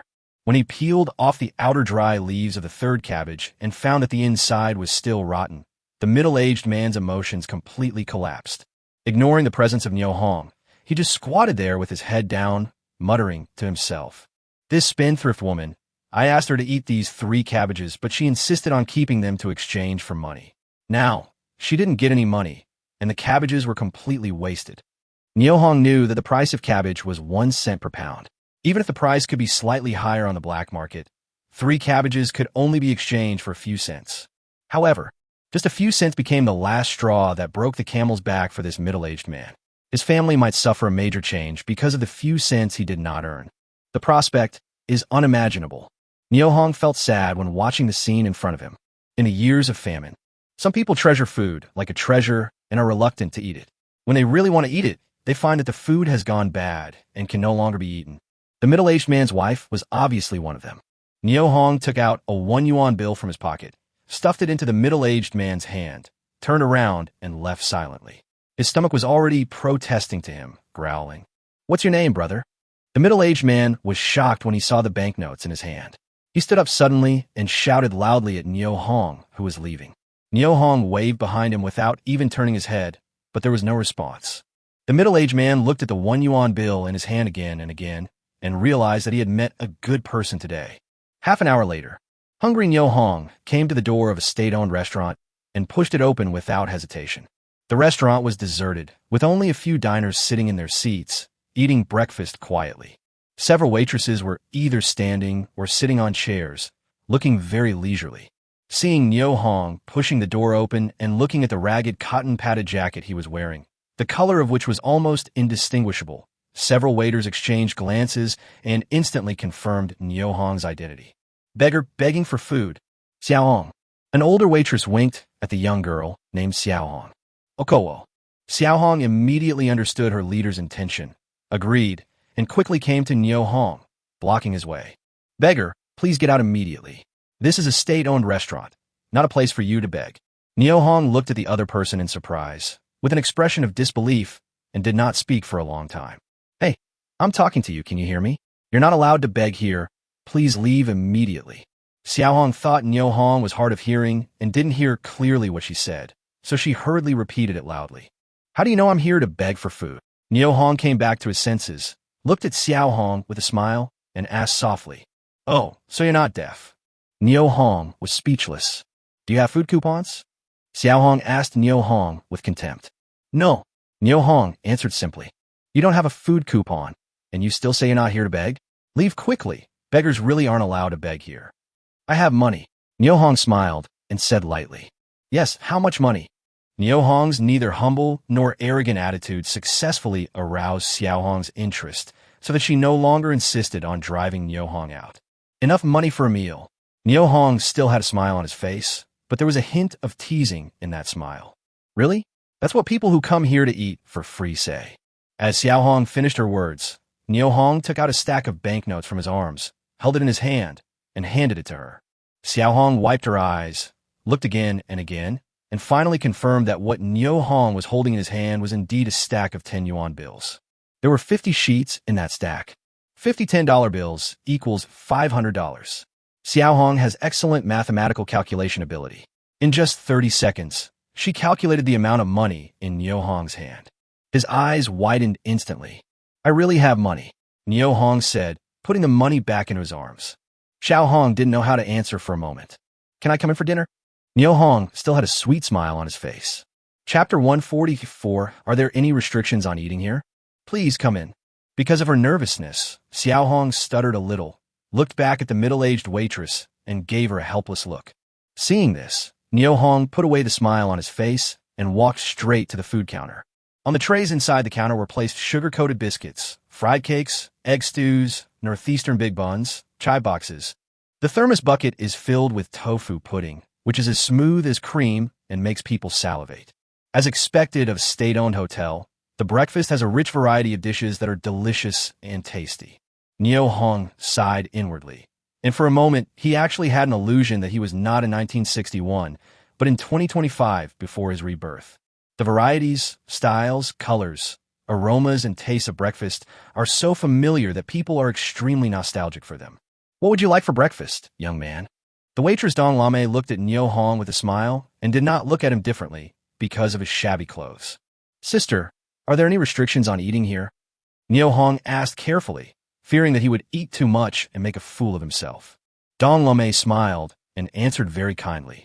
No, how can you not eat enough when you come to a restaurant? As long as you have money, you can eat as much as you want. When Nyo Hong heard this, he was overjoyed, pointed with his finger, and said, Big sister, 5 fried buns, 3 sugar-coated biscuits, 5 deep-fried cakes, 3 bowls of tofu pudding, and more. Nyo Hong thought about it and then said, This is all you need for now. I'll add more if you don't have enough. Yeah. Dong Lame agreed and started preparing ingredients for Nyo Hong. Not long. The ingredients are prepared and the cost of the meal is calculated simultaneously. Young man, the total is 44 cents and 4 taels of food coupons. If you don't have food coupons, it's 78 cents. Come over here and pay. Yeah. After paying the money, Nyo Hong took his breakfast and found a table by the window to sit down. He picked up the spoon and took a sip of tofu pudding.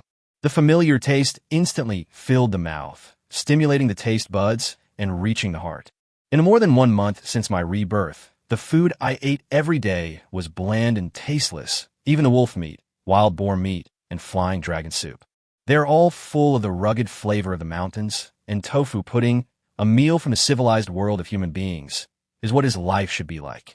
Nyo Hong picked up another sugar-coated pancake and took a bite.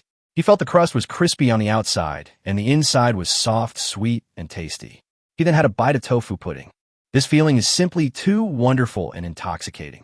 Niu Hong looked at the delicious food in front of him and thought of his sister Niu Xianhua, who lived far away in Jiadan. My little sister has never eaten such delicious food since she was born. This time when I come to Harbin, I must bring more back for her. Thinking of this, after a quick thought, he put 2 sugar-coated biscuits, 5 fried buns, 3 deep-fried cakes, and 2 bowls of tofu pudding into the armory. After finishing the remaining food on the table, Niu Hong took the tray and went to the counter to buy food again. Dong Lame was still responsible for entertaining him this time. According to Niu Hong's request, northeastern dumplings, sticky bean buns, smoked pork pancakes, and fried bread were prepared for him. Looking at the food piled up like a small mountain, even though Dong Lame was knowledgeable, she was still a little surprised at this moment. I muttered to myself, this young man eats too much. Fortunately, he has money, otherwise he would have spent all his money on this meal. She silently paid the bill for Niu Hong and watched him walk back to the table by the window with a smile. He turned around and whispered with his colleague next to him. Half an hour later, when Niu Hong returned to the counter with a plate, Dong Lame, who was in charge of serving him, was completely shocked. She was curious about how this young man could eat so much breakfast. His eyes unconsciously swept towards Niu Hong's abdomen, and he found that it was even flatter than the road outside the door, and he was even more shocked. I thought to myself, where is the breakfast I ate? Why can I see it from my stomach? After thinking about it, young man, be careful not to overload yourself. No, thank you. Niu Hong smiled and thanked Dong Lame, then returned to the table by the window with his breakfast. This time, he picked up a bacon pancake and ate it slowly with the soy milk in front of him. But his eyes were always paying attention to the actions of other people in the room. While no one was paying attention, he changed his mind and moved the food on the table into the armory again. Time stands still inside the arsenal, and the food put in always remains the same as when it was first put in. When Niu Hong came to the counter for the 4th time with an empty plate to get his meal, Dong Lame, who was in charge of reception, was completely speechless. I glanced at the table where Niu Hong had sat. It was now empty. Apparently, the food had already been eaten by Niu Hong. He looked at Niu Hong's flat abdomen again, and there was no sign of bulge at all. I can't figure it out. With so much food in his stomach, it must take up space, right? How come this young man's stomach is still so flat? Dong Lame looked at Niu Hong and seemed to be hesitant to speak. Niu Hong's abnormality attracted the attention of other waiters, including Xiao Hong. They all turned their eyes to Niu Hong, trying to find the answer from him. Niu Hong noticed the unusual atmosphere around him and knew that he could not continue acting in this restaurant. Otherwise, if he accidentally revealed the truth, it would scare others. I should find another restaurant, buy some breakfast and store it in the arms warehouse, and then bring it home for my younger sister. Thinking of this, facing Dong Lame's shocked gaze, he pointed at the food on the counter and said lightly, Sister, I need these foods. Please pack them for me. I want to take them away. Yeah. Upon hearing this, Dong Lame let out a long sigh. She felt that the person standing in front of her was still the same person, but his appetite was just a little bigger than that of an ordinary person. Seeing this, Xiao Hong and others withdrew their curious gazes. Even so, the people in the hotel were quite shocked. The moment Niu Hong walked out of the state-owned restaurant, he put all the food in his hands into the arms warehouse. After having a full meal, the cold outside was no longer frightening or annoying. Walking along the street, Niu Hong tried to find a second state-owned restaurant. He would use the same method as before to buy food and survive the famine. Hard work pays off. Within the next hour and a half, Niu Hong found 2 state-owned restaurants selling breakfast. He repeated the same trick and stored a large amount of breakfast food. Although I haven't bought the flour I want to buy in Harbin this time, I was able to buy so many delicious foods, which makes the trip worthwhile and fruitful. Niu Hong looked down at the clothes he was wearing, then thought about the embarrassment of being mistaken for a beggar, and decided to find a department store and buy some warm clothes to change into. Clothes make the man, and saddles make the horse. When you go out, personal image is still very important. I came to the provincial capital and bought a few things for Xianhua, Xuanbao, Area, and Dongxing's wife. The new year is coming soon. How can the children not have new clothes? Niu Hong was thinking while looking around. As I recall, the first and second department stores in Harbin sold a wide variety of goods in 1961. But where are they located? Chapter 145, Unreliable Profiteer. After much inquiry, Niu Hong finally found out the addresses of the first and second department stores in Harbin. Following the advice of passersby, he decided to go to the second department store, which was the closest to him, to have a look. It was already around 10 o'clock in the morning, and there were many more pedestrians and vehicles on the streets of Harbin than in the morning. At a busy intersection, a female traffic police officer with two long braids stood in the middle of the road, directing traffic.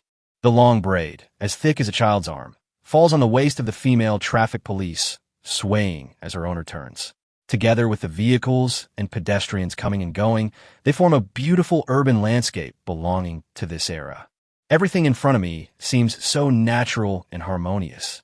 There is no trace of impetuousness or haste on people's faces, but rather a calm mentality. Nyohong walked slowly along the street, admiring the scenery along the street. A quarter of an hour later, we arrived at the door of the second department store. Here, without the hustle and bustle of modern society, it seems a bit deserted. There were very few customers in the lobby on the first floor. At a glance, there were many more sales clerks than customers. The board sales clerks were instantly attracted to Nyohong when he walked in. After seeing clearly what Nyohong was wearing, they all withdrew their gazes and stood calmly behind the counter, thinking about their own thoughts. Nyohong walked slowly past each counter, looking for items that suited him. "Hello, how much are the pencils and writing brushes?"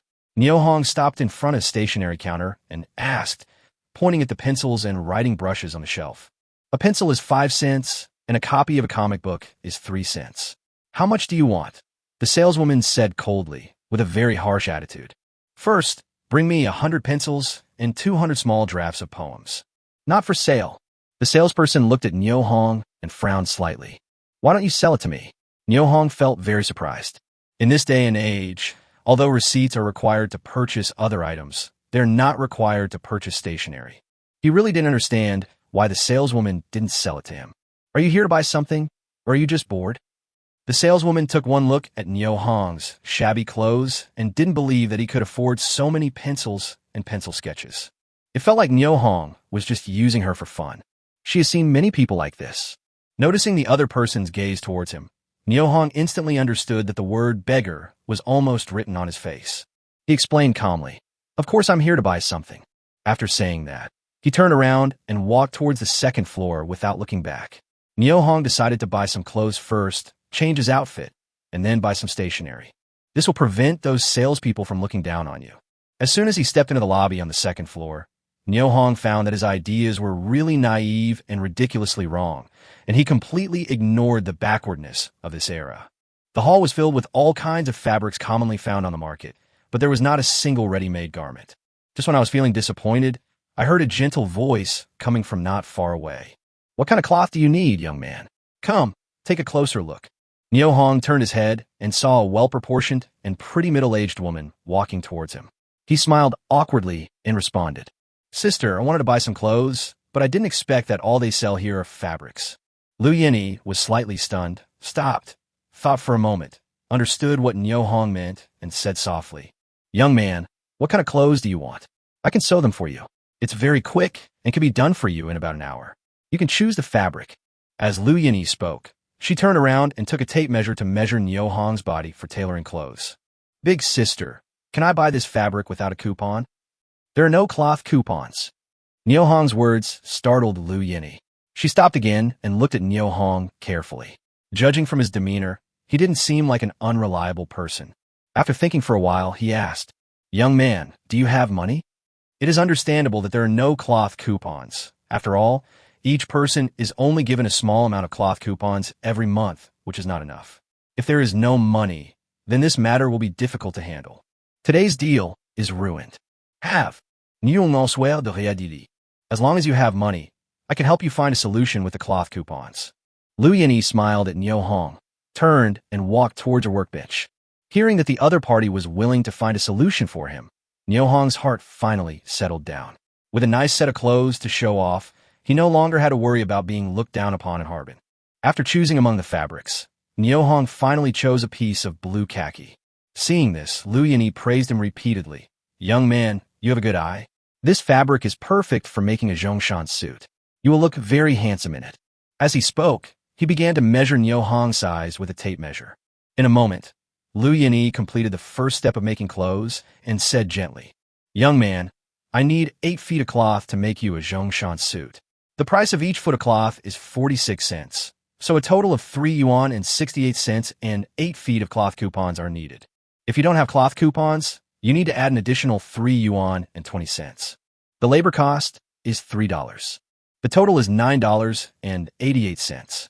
Lu Yinyi finished the quotation in one breath, and worried that Niu Hong didn't understand, she explained, I'm going to give you the cloth coupons at 40 cents per foot.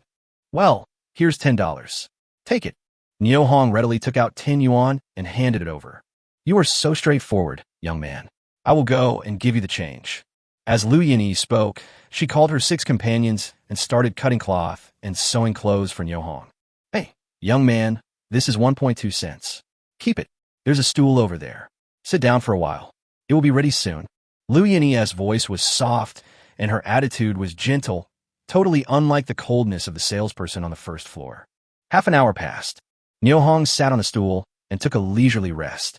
He was very happy thinking that in half an hour he would be able to wear new clothes. An hour passed. Lu Yinyi and 7 others were still busy there, with no sign of stopping. Niu Hong told himself to be patient and wait a little longer. The clothes would be ready soon. An hour and a half passed, and there was still no sign of the new clothes. Niu Hong was getting anxious. He stood up and looked at Lu Yinyi's workbench and sat on a stool to check his luck. Where are the clothes that were supposed to be made in an hour?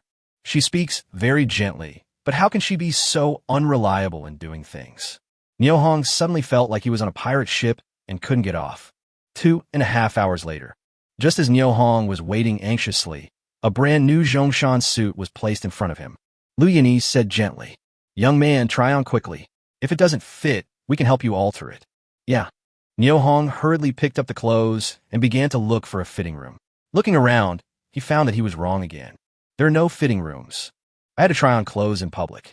Lu Yinyi looked at Niu Hong, who was dressed neatly, and praised him repeatedly. You are a very energetic and handsome young man. Thank you, ladies. You have worked hard. Niu Hong thanked him, turned around, and hurried to the first floor. This time, he went directly to the stationery counter and said coldly, 100 pencils and 200 small scripts. Pack them for me. Chapter 146, Where is the Black Market in Harbin? It's you. Saleswoman Li Zhaohua looked at Niu Hong, who was wearing a blue Zhongshan suit in front of her, and recognized him instantly. Niu Hong left such a deep impression on her. Not only were the clothes he wore shabby, but he also asked to buy 100 pencils and 200 notebooks. It's totally unlike a normal parent buying stationery for his children. But now he was standing in front of her wearing a brand new Zhongshan suit, which surprised her greatly. At the same time, it also made her realize that Niu Hong was by no means an ordinary person. Okowo. Niu Hong looked at Li Zhaohua calmly. Please pack up 100 pencils and 200 little drama books for me. Sir, please wait a moment. This time, Li Zhaohua's attitude was very humble and respectful. Without any hesitation, she turned around to take the goods from the shelf and pack them on the counter. Seeing that the packing was about to be completed, Niu Hong suddenly spoke. Comrade, please wait a moment. 60 pencils will be enough for me. 120 small scripts will be enough. I can't take more than that. Bullshit, with this little weight. How can you not carry it all? After hearing this, Li Zhaohua cursed in her heart. But he followed Niu Hong's requirements meticulously. He reopened the package, took out 40 pencils and 80 notebooks, and put them back on the shelf, then packed the remaining pencils and notebooks. Niu Hong felt very happy when he saw that the other party did not disobey his request at all. After thinking for a while, he said, Never mind. I'll just take 100 pencils and 200 small drafts. It's not a big deal anyway. Li Zhaohua had just put away her pencils and small essays and was about to continue packing when she turned around and suddenly raised her head to look at Niu Hong, her eyes gradually widening. What are you looking at me doing? Niu Hong said indifferently. Li Zhaohua endured it again and finally did not say the words, Let's see what you can do. He quickly lowered his head to pack the goods. How much is it? Seeing the other party being frustrated but not daring to get angry, Niu Hong showed a smile. That's $11. Li Zhaohua answered very respectfully. Niu Hong took out a handful of banknotes from his pocket, put them in front of his eyes, and saw that they were all 10 yuan notes, so he quickly put them into his pocket. After groping for a while, he took out a handful of 10 yuan notes. With a helpless expression on his face, he took out 2 10 yuan bills and handed them to Li Zhaohua. I was in a hurry to go out today and forgot to bring change. Li Zhaohua looked at Niu Hong and burst out laughing. Her originally cold face now blossomed like a blooming flower. He looked at Niu Hong with admiration in his eyes and said softly, Comrade, it's okay. I can find the way. Okowo. Comrade, do you have any other items to buy? I'll help you pack them. Aren't the pencils and scripts packed? Niu Hong said, pointing at the package on the counter. It's okay, I can open it again. When Li Xiaohua spoke, she always had a sweet smile on her face, and she looked at Niu Hong without any disdain. Niu Hong saw this, and said while looking at the erasers on the shelf, Give me another 100 erasers. Okay, comrade. Wait a moment. I'll give you the change first. Niu Hong also bought some other daily necessities, such as aluminum lunchboxes and so on. Only then did he walk out of the second department store with satisfaction. Walking on the street carrying the package, Niu Hong felt a long-lost sour feeling. What made him regretful was that he didn't buy new clothes for Xiaomei, Xuanbao, Area, and the others. In these days of material scarcity, money is really not everything. Niu Hong walked slowly along the street. The afternoon sun shone on his body, making him feel warm and comfortable. The snow that had been cleared to the side of the road shone, with a crystal-clear glow under the sunlight. Suddenly, a familiar figure appeared in front. Thin cheeks and a cloth bag whose color and material cannot be determined. When we passed each other, the same voice rang in my ears. Brother, do you want cabbage? Yes. Niu Hong answered without hesitation. The man said without raising his head, Brother, please follow me. Seeing this, Niu Hong followed the man silently until the two of them came to a hidden street corner. The middle-aged man opened the cloth bag he was carrying, revealing the cabbages inside. Brother, please check the goods. After saying that, he raised his head and looked at Niu Hong and recognized him instantly. Said in surprise, Brother, why is it you? He packed his pockets and was about to leave. It's me. What? You won't sell me the cabbage? Niu Hong asked calmly. Brother, the quality of these cabbages is not very good, so I won't sell them to you. The middle-aged man said awkwardly. Brother, I want to ask you something. Niu Hong no longer insisted, nor did he expose the other party's deceptive tricks, and quickly changed the subject. Oh, what's up, brother? As the middle-aged man spoke, he couldn't help but look up and down at Niu Hong's new clothes. Where's the black market in Harbin? I want to go and take a look. When the middle-aged man heard that Niu Hong was also a fellow traveler, the nervous expression on his face instantly turned into a relaxed smile. Brother, if you want to go to the black market, it's still early. When it gets dark and everyone gets off work, the black market will open naturally. Well, where's the location? Niu Hong asked softly. Exist. The middle-aged man whispered in Niu Hong's ear for a while. Then he straightened up, turned around, and left. Niu Hong reviewed what the middle-aged man had said in his mind, and then left in the opposite direction. Although the daytime hours have become longer after the winter solstice, the sun is already setting in the west, and it is approaching evening. There was not much time left for Niu Hong before the black market opened. The most important thing for Niu Hong to do now is to find a suitable location, move 1 or 2 prey out of the arms warehouse, and sell them on the black market for money. In these years of famine, although money is not everything, it is absolutely impossible to live without it. With a goal in mind, Niu Hong left the main street and walked along the alleys, constantly searching for uninhabited, dilapidated houses. Half an hour later, he actually found a house. The lock on the door was rusty, and it was obvious that this old house had been uninhabited for a long time. Niu Hong used tools to break the lock without hesitation and pushed the door open. The furniture in the dim room was old but tidy. It was obvious that the previous owner was a hard-working person. I don't know why he left home and abandoned this house. Niu Hong found enough firewood and built a bonfire in the room. The blazing fire illuminated the dim room and also brought warmth to Niu Hong. As the temperature in the room continued to rise, Niu Hong changed his mind and moved a moose and a wild wolf out of the arms warehouse. Bleeding, removing the internal organs, and skinning are all done in one go. Before dark, Niu Hong had sorted out 5 wild wolves, 1 wild boar, and 2 moose. The furs and internal organs were stored separately, while the remaining parts were placed by Niu Hong on a sled outside the house, waiting to be sold on the black market after dark. Chapter 147, The Market Situation of the Black Market in Harbin. Niu Hong wiped the sweat from his forehead, glanced at the sky outside, and felt that it was almost time for the night market to open. They quickly extinguished the bonfire and put all the sleds outside the house, along with assorted wolf meat, pork, moose meat, etc. on it, into the ammunition warehouse. As the dusk fell, he walked towards the black market introduced by the middle-aged man. It is reported that there are 9 large black markets in Harbin, and the one Niu Hong is going to this time is the one closest to him. Although it is close, it is still 5 kilometers away. Niu Hong simply found a secluded corner. With a sudden thought, he moved a mountain motorcycle out of the arms warehouse, raised his leg to straddle the seat, and turned the accelerator with his right hand. The motorcycle roared and carried him forward quickly. Driving a motorcycle on the streets of Harbin will not attract other people's attention. Experiencing the lightning speed, Niu Hong seemed to have returned to the days before his rebirth.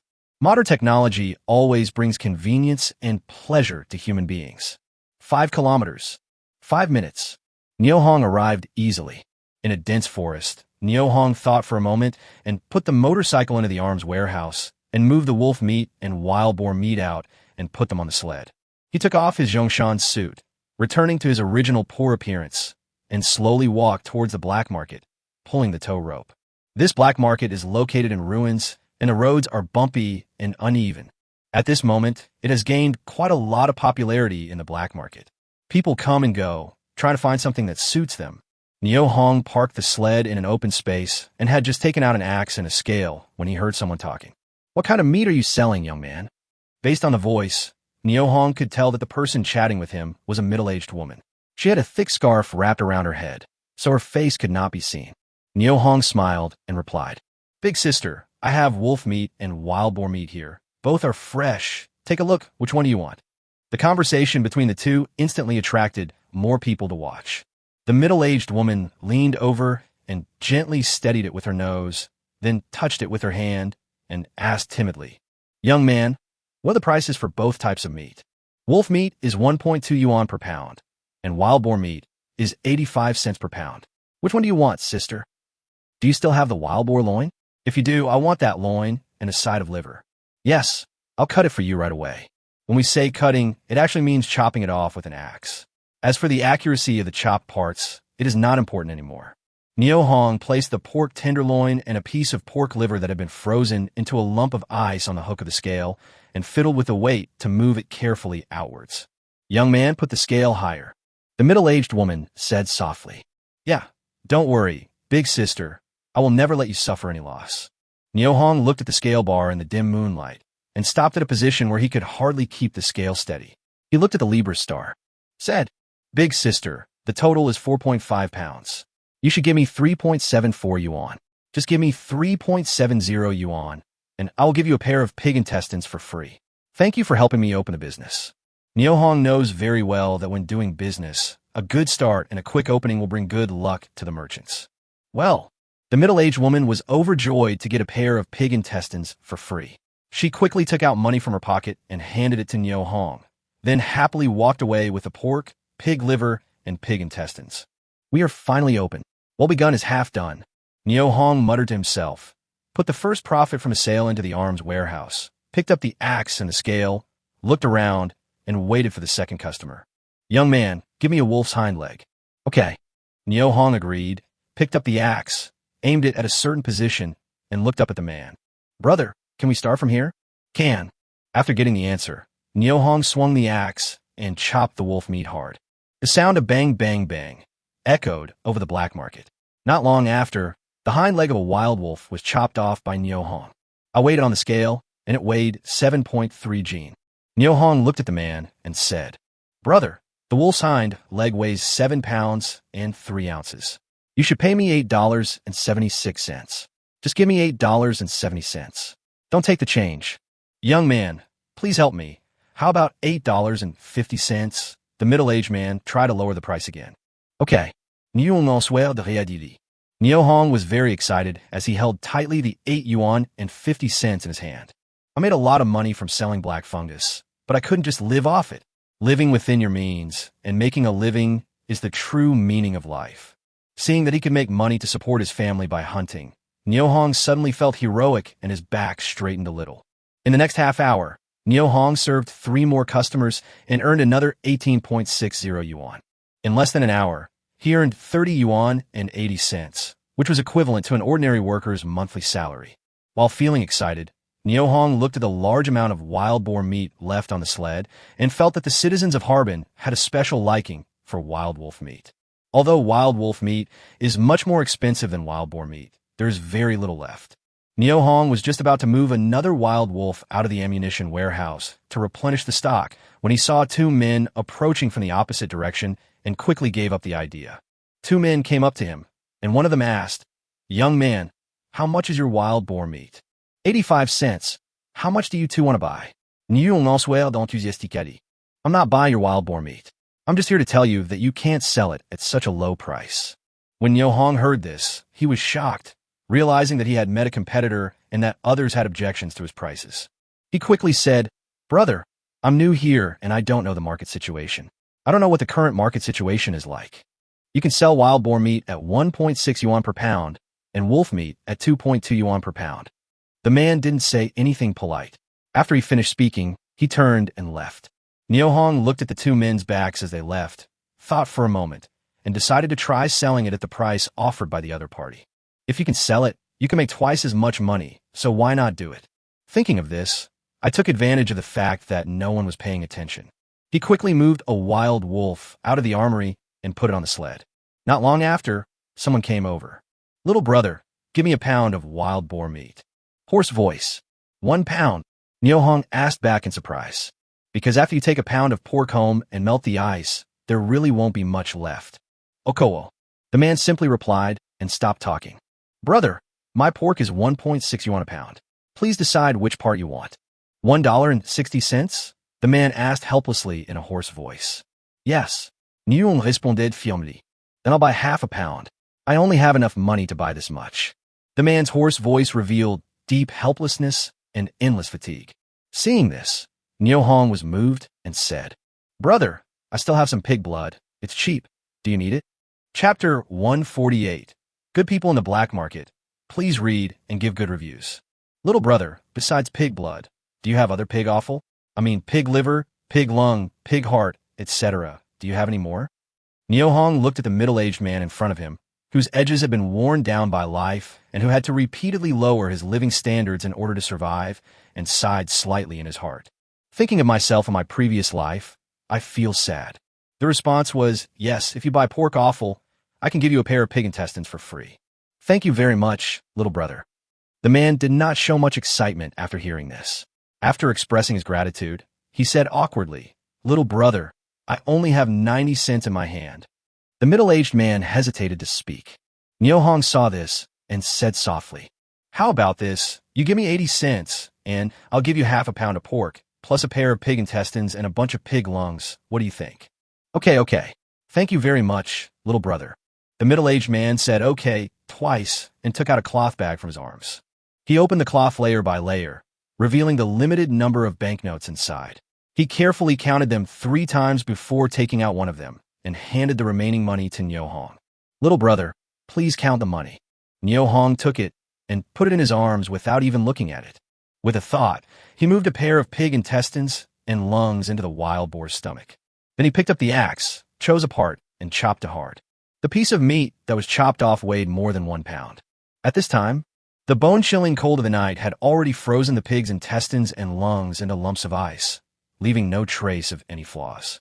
The middle-aged man looked at the pork, pig intestines, and pig lungs that Neo Hong handed over to him and was very moved. He said repeatedly, "Little brother, you are a good man. Thank you. Thank you very much." "You're welcome." Neo Hong smiled and waved at the man. The middle-aged man did not leave immediately, but came closer to Neo Hong and spoke in a low voice. "Little brother, there are thieves in this market, so be sure to take good care of your belongings. Also, don't leave too late, or there will be robbers on the road." Neo Hong was shocked when he heard this. Although he knew that the black market would not be peaceful and had prepared himself mentally, he was still greatly shocked when he learned the truth. After the middle-aged man finished speaking, he looked around and quickly left. The middle-aged man is named Zhang Yue and is an employee of Harbin Water Company. With a fixed salary every month and various benefits, life should be very comfortable. However, he had an old mother who was ill all year round, which completely dragged his family into the abyss. Zhang Yue is a filial son. He always buys some meat for his mother to nourish her body every now and then. Today is the last day before payday. Since I don't have any meat coupons, I decided to try my luck at the black market to see if I can buy cheap meat.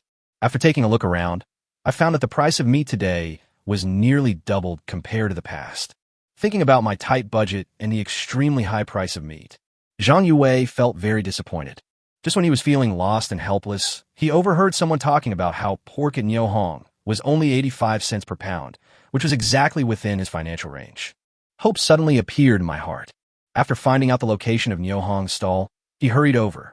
On the way here, Zhang Yue vaguely heard that someone wanted to harm Niuhong, and he immediately became more cautious.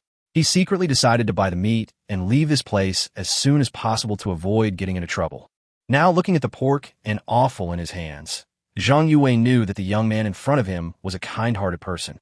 He couldn't bear to see Niuhong get hurt, so he spoke up to remind him. Niuhong looked at Zhang Yue, who left in a hurry, and he realized something. He looked around and became more alert. An hour later, Niuhong completed 4 more business deals and earned 28 yuan and 20 cents. Niuhong could not hide his joy after earning 59 yuan in one night. While lamenting the strong purchasing power of Harbin citizens, I found that the number of people in the market was decreasing rapidly. I decided to leave as soon as possible while there were still people in the market and find a guest house or return to the uninhabited house in the city to rest for a night. He carefully tied up the remaining meat on the sled with ropes, pulled the tow rope, and walked quickly out of the market. The night is falling, the stars are shining brightly, and the cold wind is whistling on people's faces, chilling them to the bone. After walking more than 1,000 meters forward, Niuhong came to rest under a big tree. With his back against a big tree, he looked around carefully and vigilantly. Under the hazy starlight, the scenery 10 meters away gradually became blurred and unclear. Niuhong thought for a moment, and he took out a helmet with a thermal imaging night vision device from the arms warehouse and put it on his head. His vision instantly became clear, and Niuhong quickly looked around to check the situation. This sight made him break out in a cold sweat. More than 50 meters behind him, 7 or 8 people were walking quickly towards him with machetes and rifles in their hands. Obviously, he came here for himself. There is no time to lose. Niuhong changed his mind and quickly put the sled and the remaining wolf meat and pork on it into the arms warehouse. He leaped forward, grabbed the branches of the big tree, and quickly climbed up the tree. More than 3 meters above the ground, Niuhong stopped, leaned against the tree trunk, and stood on a branch with bated breath. At the same time, he had a pistol with a silencer in his hand. "Everyone, hurry up. I saw that kid coming in this direction." Sun Dabo urged his men. "Brother, are we going to get rich tonight?" "Well, that guy looks unfamiliar. He is definitely not from Harbin, so don't be cautious when you take action." Sun Dabo encouraged his men again. "Brother means just let go and do it." "Yeah." Sun Dabo and his group talked in whispers, walked quickly past the big tree where Niuhong was hiding, and chased forward. Seeing that the other party did not notice him, Niuhong waited until the other party walked away, then quietly slipped down the tree, chose a direction, and walked quickly. The temperature in the north at night on December 19th is extremely cold. If a person stays outdoors for a long time, he will be in danger of freezing to death. In 1961, the streets of Harbin were pitch black. There are only a few windows with lights on. In such an age of material scarcity, everyone has developed the good habit of going to bed early and getting up early. Niuhong walked forward along a wide street, trying to find a state-owned restaurant to have a full meal or a guest house to stay for the night. What made Niuhong happy was that he actually found a state-owned restaurant in the lighted area ahead. When I pushed the door open, the strong smell of wine filled the hall hit me in the face. There were 6 or 7 young people sitting on seats against the wall, drinking and playing finger-guessing games. "Hello, brothers, the 5 leaders. 6 sixes, 8 horses, drink." "Haha, big brother lost again." "Brother, drink quickly."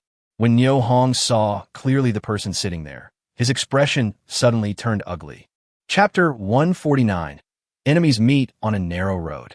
Niuhong still remembers clearly what these people said when they passed by the big tree where he was hiding. He hid for a while, but finally met in a hotel. Damn, it's a narrow road for enemies to meet. Niuhong sighed and resolutely walked into the state-owned restaurant. He didn't believe that the other party would choose to attack him in such a public place. As soon as I stepped into the hotel door, I heard a voice saying, "Little brother, our restaurant is closed. Please leave now." The waiter on duty was named Lin Song. When he saw Niuhong, who was dressed shabbily, a look of disdain appeared on his face.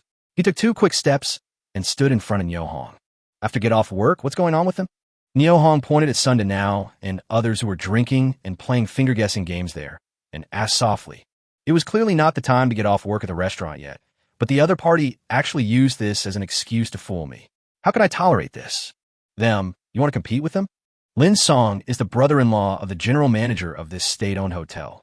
He knows everything about the hotel, including the details of Sun Danao's gang. He knew that his brother-in-law was very afraid of this group of people and did not dare to offend them easily. Therefore, when Nyo Hong proposed to compete with Sun Danao, he sneered in his heart. I feel that Nyo Hong is like an ant trying to shake a tree. He is overestimating his own abilities. At the same time, I also want to see how Sun Danao will deal with Nyo Hong next.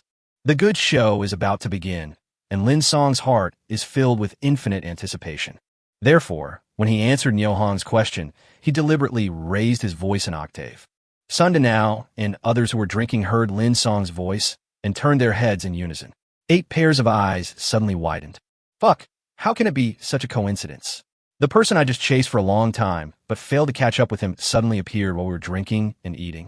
What a coincidence. What a fucking coincidence. Sun Xiaoji sighed, unable to hide the ecstasy in his heart. Although he drank half a bottle of garden wine, his big head still remained sober. Brother, isn't that guy the one we were looking for? One of the men pointed at Nyo Hong and whispered, but Sun Xiaoji was startled and slapped the man's fingers aside. He lowered his voice and said, Don't point randomly. If you scare people away, I'll take the blame on you. Brother, I should have stopped talking and watched me. Sun Dabo said as he picked up the wine glass bag and stood up shakily.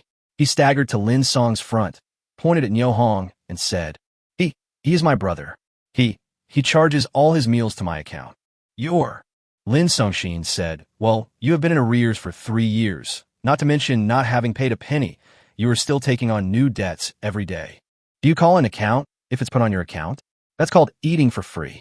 Just as Lin Song was hesitating, he heard Sun Xiaoji scolding him harshly. Why, my words don't work. Okay, it works. How come what Grandpa's son says not work? Why are you still standing there? Hurry up and bring us the smoked chicken. Hey, I'll go back to the kitchen and urge you. Lin Song agreed and walked quickly towards the kitchen without looking back. Little brother, come on, have a drink with us. At this time, Sun Xiaoji stopped stuttering and his eyes were no longer distracted. He looked at Nyo Hong with bright eyes and issued a solemn invitation.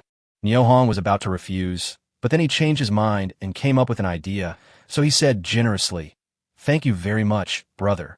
You're welcome. Let's go have a drink together.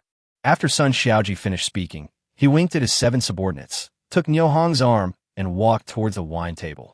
Someone was thoughtful enough to bring a chair to Nyo Hong, and considerately wiped it with his sleeve and blew away the dust on it with his mouth.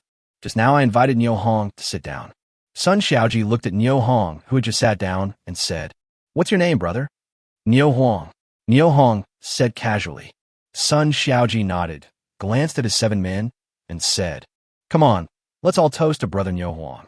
When everyone heard this, they immediately understood that this was a rhythm of getting people drunk, and they secretly admired Sun Danao's idea. Someone hurriedly poured Nyo Hong a glass of white wine, handed it to him, and said, Brother Nyo Hong, since we can sit together, let's have a drink together. At Sun Xiaoji's suggestion, a group of people raised their glasses and looked at Nyo Hong. Seeing this, Nyo Hong looked past the crowd and at the machetes and rifles placed behind them.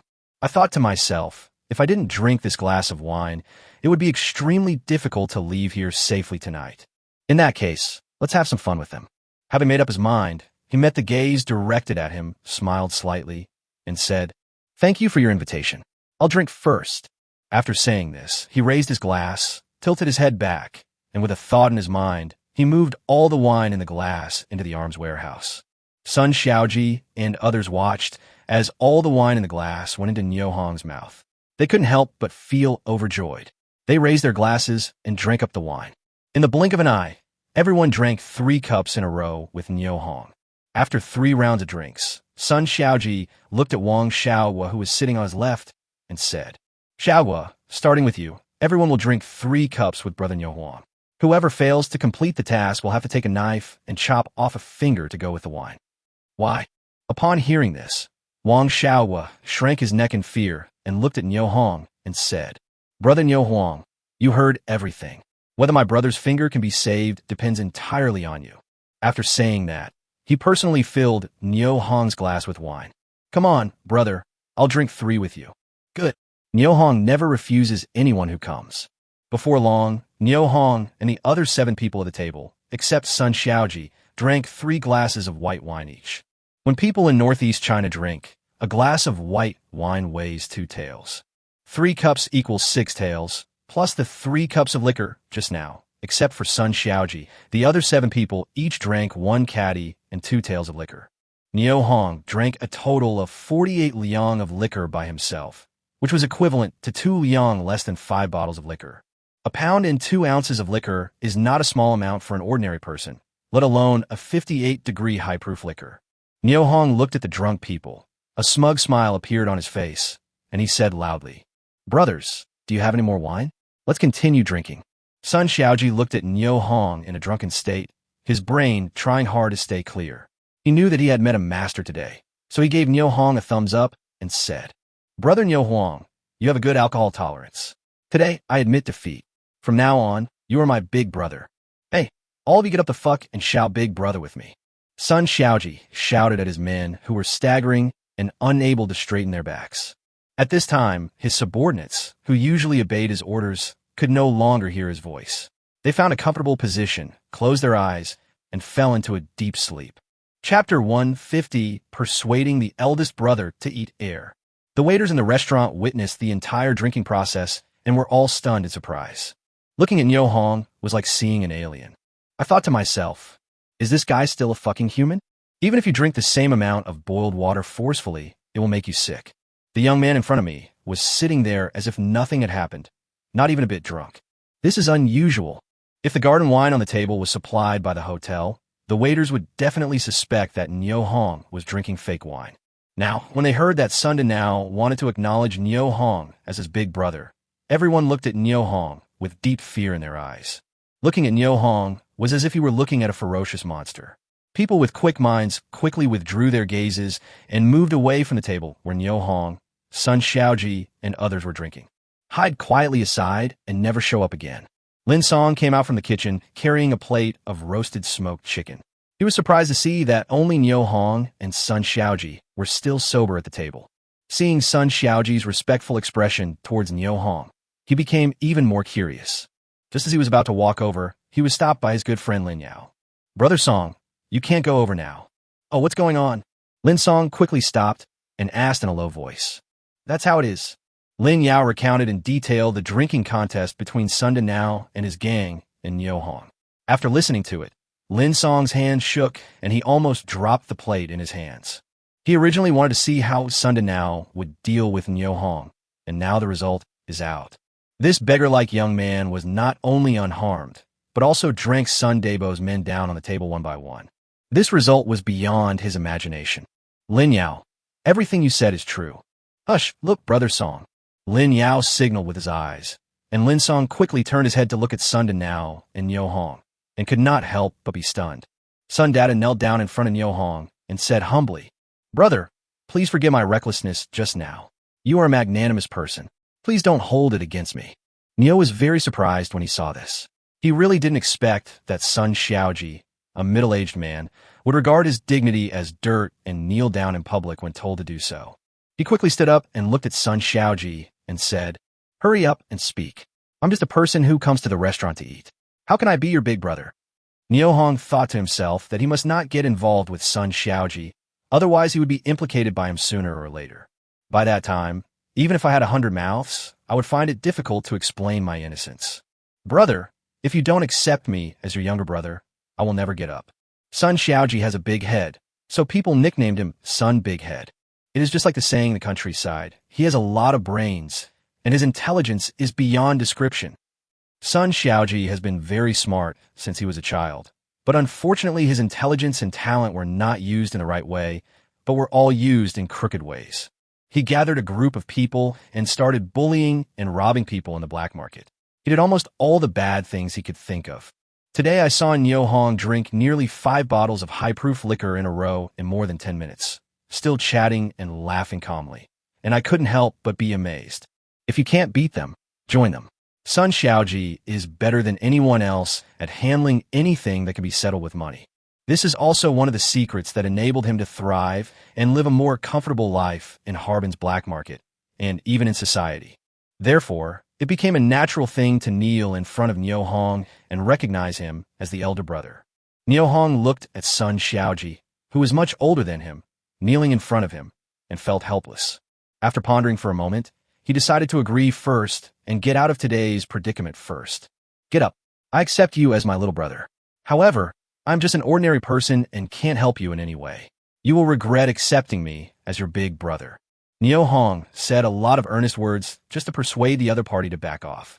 However, Sun Xiaoji was determined to recognize him as his elder brother. When he heard Niu Hong agree, his face instantly showed joy. He stood up and was about to greet Niu Hong when he suddenly saw Lin Song holding a plate of smoked chicken not far away. His face changed and he pointed with his finger. You idiot, I asked you to rush to serve the food, but why did you take so long to serve it? With such a service attitude, you still want to earn my money? Seeing this, Lin Yao quickly slipped away. Lin Song had to face Sun Xiaoji's anger and said with a smile on his face, Brother Sun, I saw you and this brother were chatting animatedly just now, so I didn't come over to disturb you. In fact, I've been standing there for a long time. Bullshit. You're the one calling me big brother? You should call me uncle. When Lin Song heard this, he thought to himself, what a shame. In less than a minute, he had already been demoted to a lower generation. Facing the ferocious Sun Xiaoji, he had no choice but to bow his head and quickly called Niu Hong uncle, according to Sun Xiaoji's instructions. Niu Hong glanced at Lin Song indifferently and said coldly, Hurry up and serve the dishes. Make 2 of your restaurant's signature dishes and the chef's specialties. Don't worry, I'll pay for these dishes. The reason why Niu Hong said this was that he didn't want to get too close to Sun Xiaoji and others. I drank just now because the other party had some intentions to deal with me, and this account should be recorded on Sun Xiaoji's account. Next, he will pay the restaurant every penny for the dishes and meals he ordered. Sun Xiaoji looked at Lin Song, standing there stupidly, and couldn't help but get angry. He shouted, Why don't you go now? Yes, I'll arrange it right away. Lin Song didn't have time to figure out whether Niu Hong would pay for the meal, so he hurriedly put the smoked chicken in his hand on the table and turned to walk towards the kitchen. Sun Xiaoji looked at Niu Hong with a flattering smile and said, Brother, the smoked chicken in this restaurant tastes really good. You should try it. Niu Hong looked at Sun Xiaoji and smiled without saying anything. He thought for a moment and put the smoked chicken and the plate into the arms warehouse. As Sun Xiaoji was speaking, he suddenly felt that there was something wrong with the way Niu Hong was looking at him. He quickly retracted his gaze and looked towards the table. He was stunned. There was no smoked chicken on the table, not even a plate to hold the smoked chicken. I was actually persuading my elder brother to eat air just now. My face has been completely disgraced by that kid Lin Song. He couldn't help but blush and growl in embarrassment. Someone come. When the waiters in the restaurant heard Sun Xiaoji's roar, one of them quickly ran to the kitchen and called Lin Song over. Brother Sun, I'm in the kitchen helping you prepare the food. What's the matter with calling me over? Hurry up, you big head ghost. Where's my smoked chicken? Did you take it away from me again? Sun Xiaoji vented all his anger and embarrassment on Lin Song. Lin Song was very puzzled when he heard this, and hurriedly explained, Brother Sun, I just released. Before Lin Song finished speaking, he was stunned when he glanced at the table. He murmured, I clearly put it here just now. Why is it gone now? Chapter 151 Dark Night. What do you mean it's clearly placed here? Stop talking nonsense here. Do you think I have never eaten smoked chicken and don't know what it looks like? Or do you think I am not smart enough and stupid? I wanted to perform well, but ended up doing something extremely stupid. Thinking that all this was caused by Lin Song, Sun Xiaoji could no longer suppress the anger in his heart. He stood up suddenly, raised his hand, and slapped Lin Song hard in the face. Pa! Lin Song's body was shaking violently, and he pointed at Sun Xiaoji. What do you mean by I? You dare to tease your grandpa Sunday. Today I will kill you.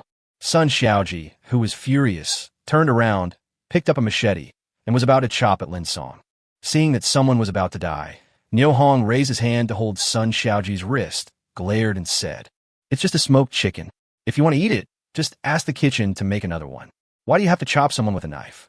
Seeing this, Sun Xiaoji quickly responded with a smile. Brother is right. Let them cook another one in the kitchen. After saying that, he turned to look at Lin Song and said, Hurry up and do it. If you can't satisfy my elder brother, I will chop you into pieces. When Lin Song heard this, he immediately felt a warm current rolling down his trouser legs. At this moment, he finally understood why his brother-in-law was afraid of Sun Danao. This guy's a real bandit, the kind who kills without blinking an eye. Niu Hong noticed a stream of water flowing under Lin Song's feet and knew that this man was scared to death. I instantly lost interest in continuing to eat at this restaurant. He turned to look at Sun Xiaoji and said, I have some things to deal with at home, so I'll leave first. After saying that, he turned and left without looking back. Brother, where can I find you? Sun Xiaoji shouted loudly at Niu Hong's back. See you at the market tomorrow. After hearing Niu Hong's answer, Sun Xiaoji instantly understood what Niu Hong meant. It turned out that the big brother he had just acknowledged already knew his identity, but just didn't point it out. Thinking about what he had done, Sun Xiaoji sobered up instantly. He looked at Lin Song, who was standing beside him, and roared. Roll! Niu Hong left the hotel and hurried along the street. He wanted to find a guest house as soon as possible to rest for the night. What he didn't know was that Nijiadan was experiencing a catastrophe tonight. Li Zheng, deputy director of the Linjiang County Public Security Bureau, has been furious since he was turned away in Nijiadan that morning. In the afternoon, together with Luo Shiji, the Armed Forces Minister of Linjiang County, he led 350 people carrying long and short weapons and rushed towards Nijiadan. Taking advantage of the cover of night, they quietly surrounded Nijiadan. As a veteran with rich combat experience, Li Zheng and his 5 elite men easily subdued and tied up the malicious sentry in Nijiadan. Afterwards, he led a large group of people to the production brigade headquarters in a menacing manner and captured Niu Tiankai, Niu Xingli, and others who were waiting for news from Hu Jiazwang there. Li Zheng held the torch and stood in front of Niu Tiankai and Niu Xingli. He looked very proud, as if he had returned to the moment of victory when he defeated the enemy on the battlefield. Captain Niu, I didn't expect that we would meet again so soon. Snort. Niu Tiankai, whose hands and feet were tied, turned his face away without even looking at Li Zheng. Why, you seem very unconvinced. Li Zheng walked up to Niu Tiankai with a look of contempt on his face. Spit. Niu Tiankai spat fiercely on the ground, raised his head and looked at Li Zheng and said, Boy, remember what you did today. As long as there is one person alive in Nijiadan, this vengeance will be avenged. Ha, don't worry, I won't kill you. Look how scared I am of you all. Your faces are pale. Li Zheng pointed at Niu Monsong and others whose hands and feet were tied, and a smug smile of a winner was on his face. Ha ha, that's great. Just wait for our Nijiadan's crazy revenge. Niu Tiankai laughed 3 times and was equally unyielding in his words. TSK, you are worthy of being the production team leader of Nijiadan. I admire your courage. However, I must take the people of Hu Jiazwang away tonight, and I won't pay a penny for the compensation. If I find out that the people of Hu Jiazwang died because of Nijiadan, then Nijiadan will definitely pay the price for it. Li Tai, take 100 people with you to keep an eye on them. The rest of you can follow me to the crime scene. After Li Zheng finished speaking, he led his men to rush towards the ruins of Niu Dongxing's house.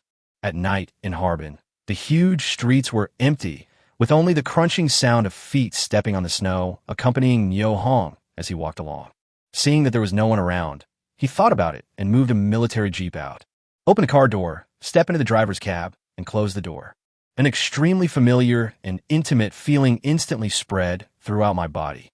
Niu Hong took a deep breath, started the car, turned on the headlights, and the road ahead instantly became clear and bright. He stepped lightly on the accelerator, the engine made a pleasant sound, the wheels rolled, and Niu Hong slowly drove forward along the empty street. Not long. The jeep stopped in front of a lighted guest house. Niu Hong opened the car door and stepped out. After a moment's thought, he put the jeep into the arms warehouse and then walked towards the guest house. At the bar, a middle-aged woman was sitting there, supporting her cheek with her arm, her eyes slightly closed, and she was dozing off. Comrade, are there any rooms available? Niu Hong asked softly. Yes. Did you bring the letter of introduction? The woman gave a professional answer and, at the same time, slowly opened her sleepy eyes and looked at Niu Hong with a look of surprise on her face. Judging from what Niu Hong was wearing, he didn't look like a civil servant on a business trip to Harbin. Instead, he looked like a migrant worker fleeing famine. The so-called blind migrants are people who come to cities from rural areas to escape famine or seek refuge. They are a type of people who are not welcomed or treated well in cities. The middle-aged woman was more cautious when communicating with Niu Hong. I have it, Neo Hong said, reaching into his arms and taking out the letter of introduction that he had prepared long ago and handing it over.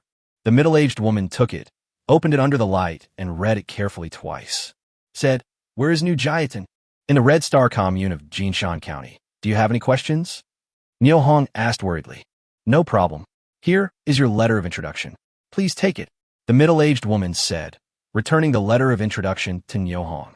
"A single room is 80 cents a night, a double room is 60 cents, and a quad room is 20 cents. Which one do you want?" "Give me a single room," Neo Hong said, taking out a 10-yuan bill from his pocket and handing it over. The middle-aged woman took it, checked it again and again under the light, and confirmed that there was indeed no problem with the banknote. Then she opened the lock of the drawer and locked the money in. Then he picked up a bunch of keys, stood up. "Come on, I'll take you to your room." "Yeah." Neo Hong agreed and followed the middle-aged woman. Lying on the warm Kong in the guest house, Neo Hong felt a comfort he had never felt before. Then, a huge drowsiness swept over his body. He closed his eyes and fell into a deep sleep. After the middle-aged woman sent Neo Hong into the room, she came to the bar, picked up a phone on the table, and kept turning the dial keypad. "Hello, I'm from the Central Street guest house. We found a suspicious person here." Yes. "Ok." Chapter 152. Any questions? Half an hour later, 3 people in public security uniforms walked into the Central Street guest house. Seeing the middle-aged woman sitting behind the bar, they quickly introduced themselves. "Comrade, we are from the Central Street Public Security Bureau. You invite everyone to call the police. Do you know who it is?" "It was me. I was the one who called the police just now." The middle-aged woman is named Tian Kaiwa, 42 years old, and is a highly conscious social activist. "Where's the blind drifter you mentioned now?" A policeman named Feng Jinxing asked. "It's in room 106. I'll take you there right away." Tian Kaiwa said this, picked up the key, stood up, and walked towards Neo Hong's room. While sleeping, Neo Hong felt someone patting his arm. When he opened his eyes, he saw a flashlight in front of him. There was a man in uniform standing in front of his bed, and there seemed to be someone behind him. I was suddenly startled. He stood up quickly and said, "Who are you and how did you get in?" "Comrade, don't be afraid. We are from the Central Street Public Security Bureau. Would you please come with us?" Feng Jiansheng said softly. Am I going to the Public Security Bureau with you guys now?" "Why?" As Neo Hong spoke, his brain was quickly thinking about what had happened and why the people from the Public Security Bureau came to find him at this time. "Well, we now suspect that you're a migrant worker. You must come back with us for investigation." "Comrade Public Security, I am not a blind migrant. I have a letter of introduction from the production team. Please take a look at it." Neo Hong said this and quickly took out the letter of introduction from his pocket and handed it over. With the help of the flashlight, Feng Jiansheng took the letter of introduction and opened it. After a careful look, he saw the official seal of Nijiatan Production Brigade on the letter. Confirmed that there are no problems with the letter of introduction. After pondering for a moment, he handed the letter of introduction to his colleague. "You guys take a look too." Neo Hong observed the expressions on the faces of the 3 people in the room and secretly breathed a sigh of relief. At this time, the oldest of the 3 policemen spoke up. "There is no problem with the letter of introduction. Please come back to the Bureau with us and explain the situation."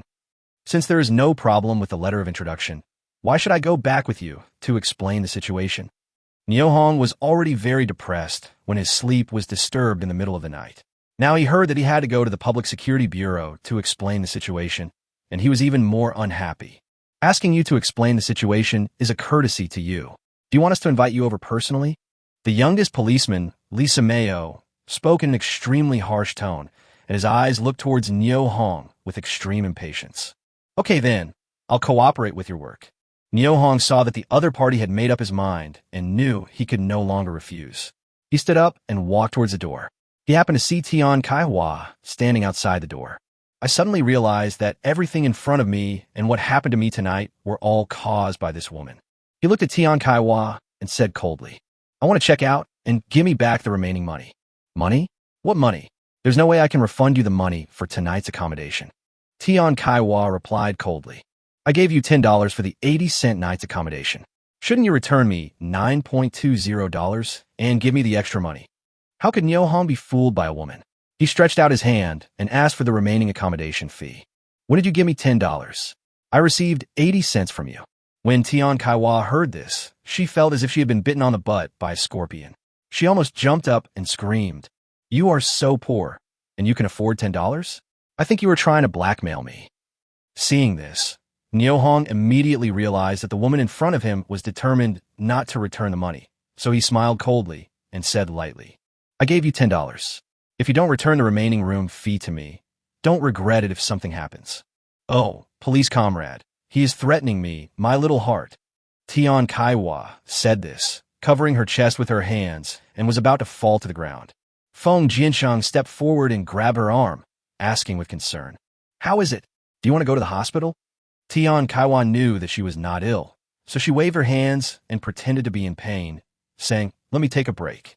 Lisa Mayo saw this and scolded Nyohong. "What's going on with you? We asked you to come back to the bureau for investigation. Why are you hesitating here?" Nyohong turned to look at Lisa Mayo and asked calmly, "Have I broken the law?" Lisa Mayo was stunned and did not answer. "If I have committed a crime, you can arrest me. If I have not committed a crime, I have the right to get back the remaining accommodation fee. What are you yelling about here?" Nyohong's tone was calm and his words were stern, which made Lisa Mayo frown and ponder for a moment before asking in a stern voice, "Why did you come to Harbin? You come to buy food? What's the problem? Doesn't Harbin allow ordinary people to come here?" Nyohong glanced at Lisa Mayo and responded indifferently, with disdain in his eyes. "You come to buy food. Do you have food coupons?" "Yes." Nyohong answered without hesitation. "Please show me your food stamps." Lisa Mayo pressed forward step by step, determined to find Nyohong's weakness. "Here, look." Nyohong took out the only 5 kilograms of food coupons he had and spread them out in his hands. Lisa Mayo was about to reach out to take it, but unexpectedly, Nyohong clenched his fist, held the food coupon tightly in his hand, and then put it into his arms. "Any other questions?" Nyohong looked at Lisa Mayo and asked calmly, "Just the food stamps are not enough. Do you have money? Here, look." Nyohong reached into his pocket and took out 2 10-yuan bills. With the help of the flashlight, he showed them to Feng Jiansheng, Lisa Mayo, and Huang Tianyuan by one. Feng Jiansheng looked at Nyohong, raised the letter of introduction in his hand, and said, "We'll talk about your accommodation fee later. First, come back to the bureau with us and write a written document to prove that you are indeed not a blind migrant. Can you return the letter of introduction to me?" Nyohong looked at Feng Jiansheng and said with a smile, "No, we can't return it to you now. You have to come back to the bureau with us and write a written document before we can return it to you." Nyohong hurriedly explained, "Police comrade, I can't read.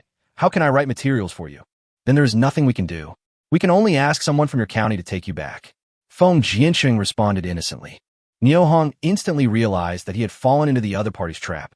They asked him to write some information, which was obviously a way to drive him out of Harbin and send him back to his hometown. Tian Kaiwa, who was standing nearby, was delighted when she heard this. If Nyohong was kicked out of Harbin, she would never have to worry about being asked to pay the 9.20 yuan she owed Nyohong again. 9 yuan and 20 cents is a lot of money. It could buy more than 10 kilograms of pork. When she thought of the delicious pork, Tian Kaiwa couldn't hide a smile on her face.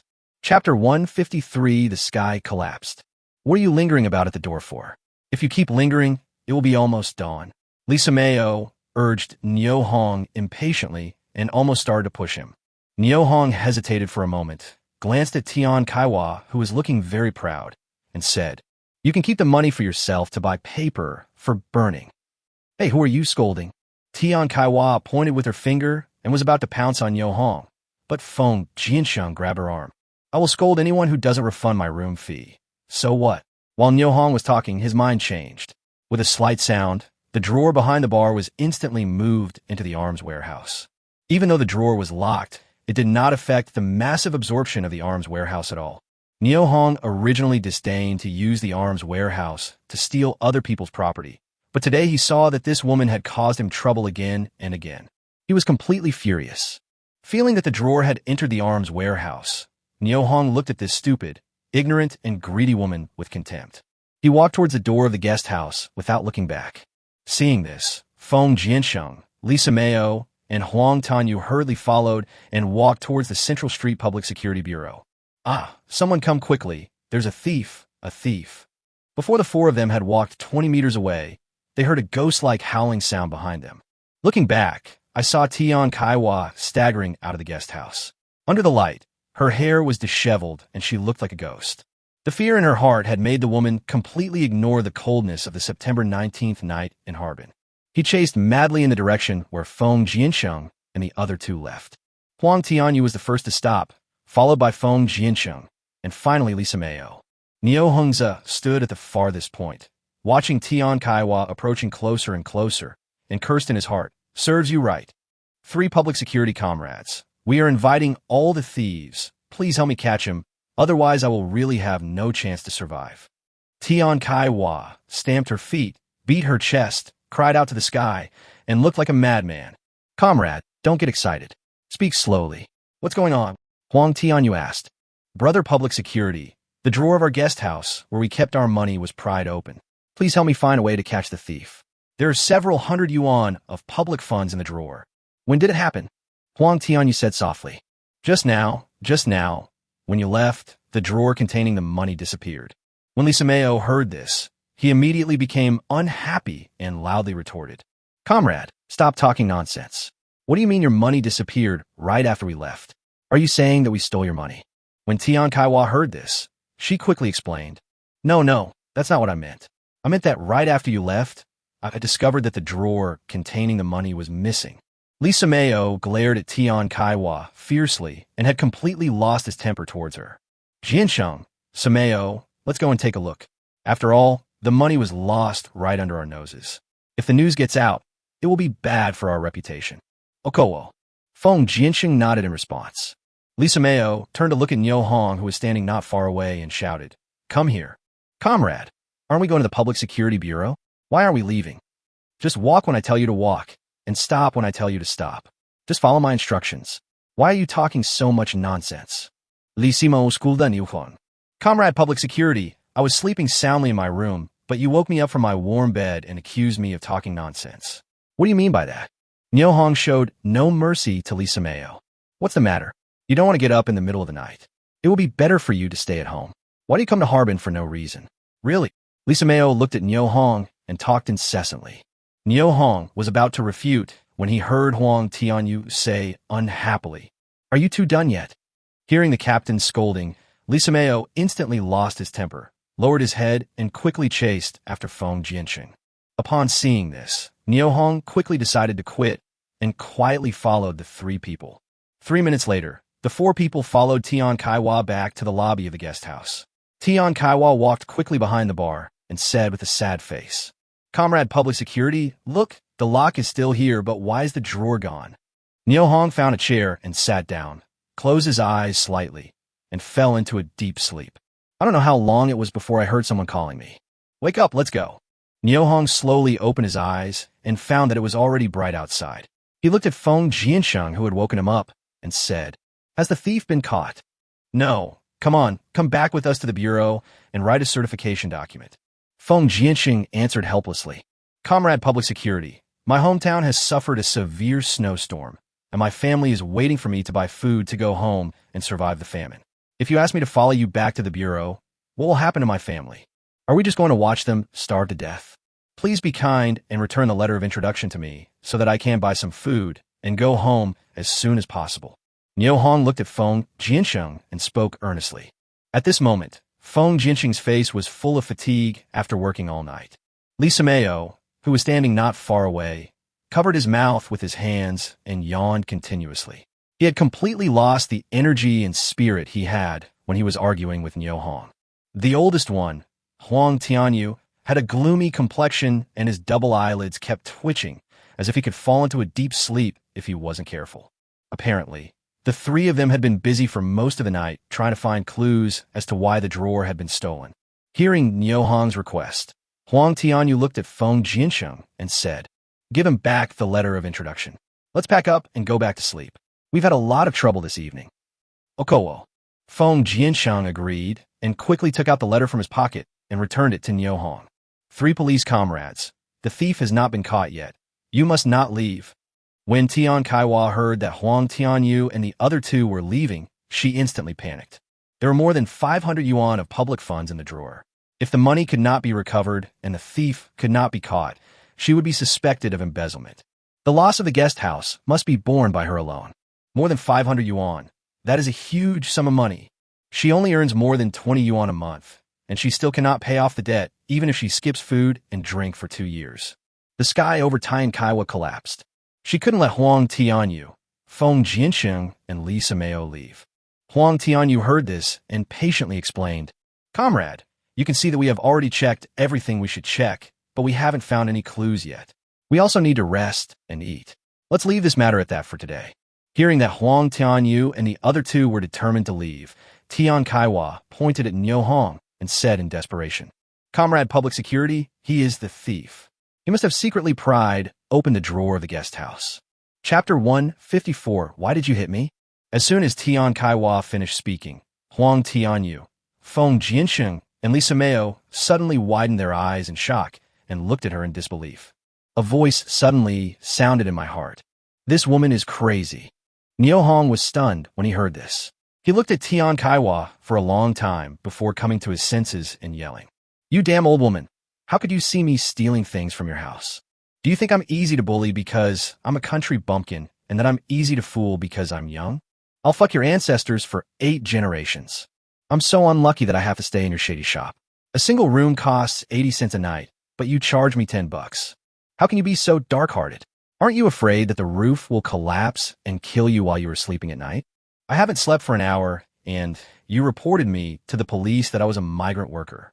Are you running a guest house? You're even more evil than that black shop." Niu Hong's wild cursing not only failed to cause Huang Tianyu and the other two to stop him, but instead aroused their deep sympathy.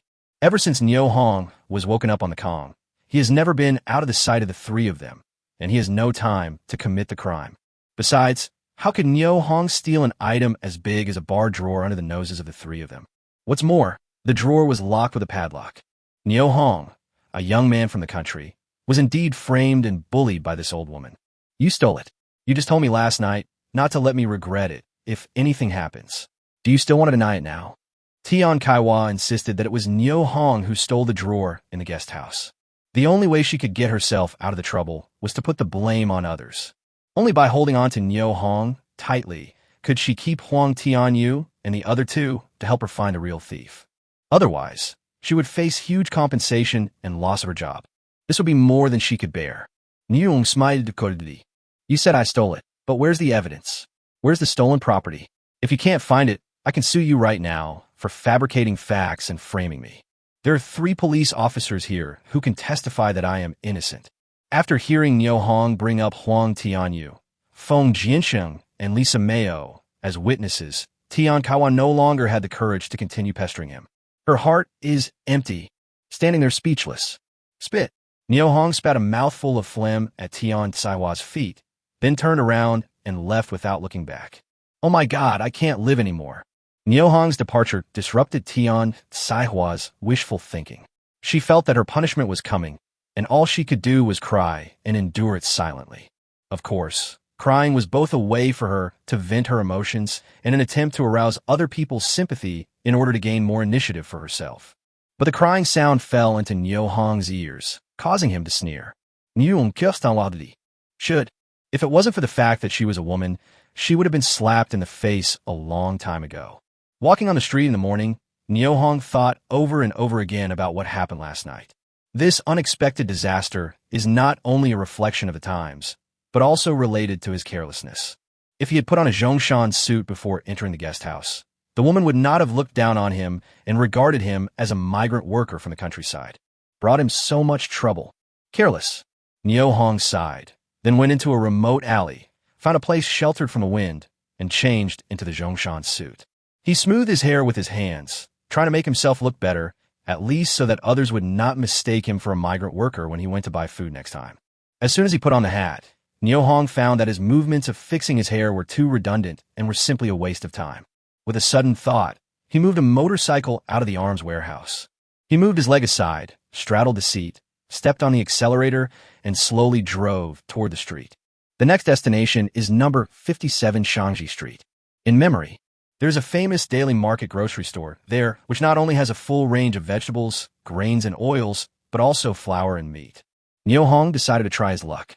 The severe cold in winter forced Niu Hong to reduce the speed of the motorcycle to the minimum to reduce the invasion of wind and cold. Passers-by hurrying by on both sides of the road would occasionally look at the fast-passing motorcycles with envy in their eyes. More than 20 minutes later, Nyo Hong arrived at the door of Daily Market grocery store and put the motorcycle into the armory in a secluded corner, then quickly walked towards the door of the store. As expected of being the largest grocery store in Harbin, the space inside the store is quite large, with stalls next to each other, displaying vegetables, grains, and oils, as well as an area for daily groceries. Nyo Hong walked slowly with the crowd, looking at the goods on the stalls while listening to others negotiating with the stall owners about the prices and purchasing methods of the goods. Not long after, Nyo Hong followed the crowd to the grain and oil area. The number of people gathered here is the largest in the entire store. People are wearing clean and tidy clothes, holding food coupons and banknotes in their hands, and quietly queuing up to buy rice, flour, grain, and oil.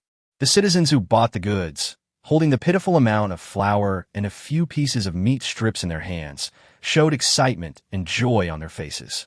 Nyo Hong moved slowly forward with the crowd in line. Suddenly, I saw a man in cadre, clothing in front of me, slowly reaching his hand into the pocket of a middle-aged woman. Thief! A word flashed through Nyo Hong's mind, and he took a step forward and grabbed the man's wrist tightly. The middle-aged woman noticed something unusual and quickly looked down. She saw a big hand deeply inserted into her pocket and immediately let out a scream. Ah! Pa! He raised his hand and slapped Nyo Hong hard on the face, then shouted loudly, Thief! Come and catch the thief. The middle-aged man whose wrist was grabbed by Nyo Hong clenched his fist and hit Nyo Hong hard in the face. He also shouted, Come and catch the thief. Nyo Hong quickly turned his head to avoid it, and, at the same time, he hit the man's chest with his shoulder. With a loud bang, the middle-aged man was knocked to the ground. In just a moment, Nyo Hong only felt that he was punched more than 10 times on the back. I couldn't help but feel angry. He turned his head and looked at the middle-aged woman who was punching him wildly, and roared, He stole your bag. Why did you hit me? I didn't. He is the thief. The middle-aged man who was pressed to the ground by Nyo Hong pointed at Nyo Hong and cried, Stop, thief. What are you talking about? Look at what you have in your hand. Nyo Hong gave a devilish smile to the man he controlled. After hearing Nyo Hong's reminder, the middle-aged woman who had been robbed saw that her wallet was in the hands of this strange man and exclaimed, Oh, my wallet. He hurriedly bent down and struggled to pry open the middle-aged man's fingers, trying to get his wallet back. Chapter 155, Who else? The wallet was made of many small pieces of colorful cloth, and it was very eye-catching in the hands of the middle-aged man Lu San. Wang Chunhua, a middle-aged woman, was thin and tried to pry Lu San's big hand apart with all her strength, but to no avail. In a hurry, he opened his mouth and bit Lu San's big hand hard. Seeing that Wang Chunhua's chest was about to press on his arm, Nyo Hong quickly let go of the hand that was controlling the thief and hid aside.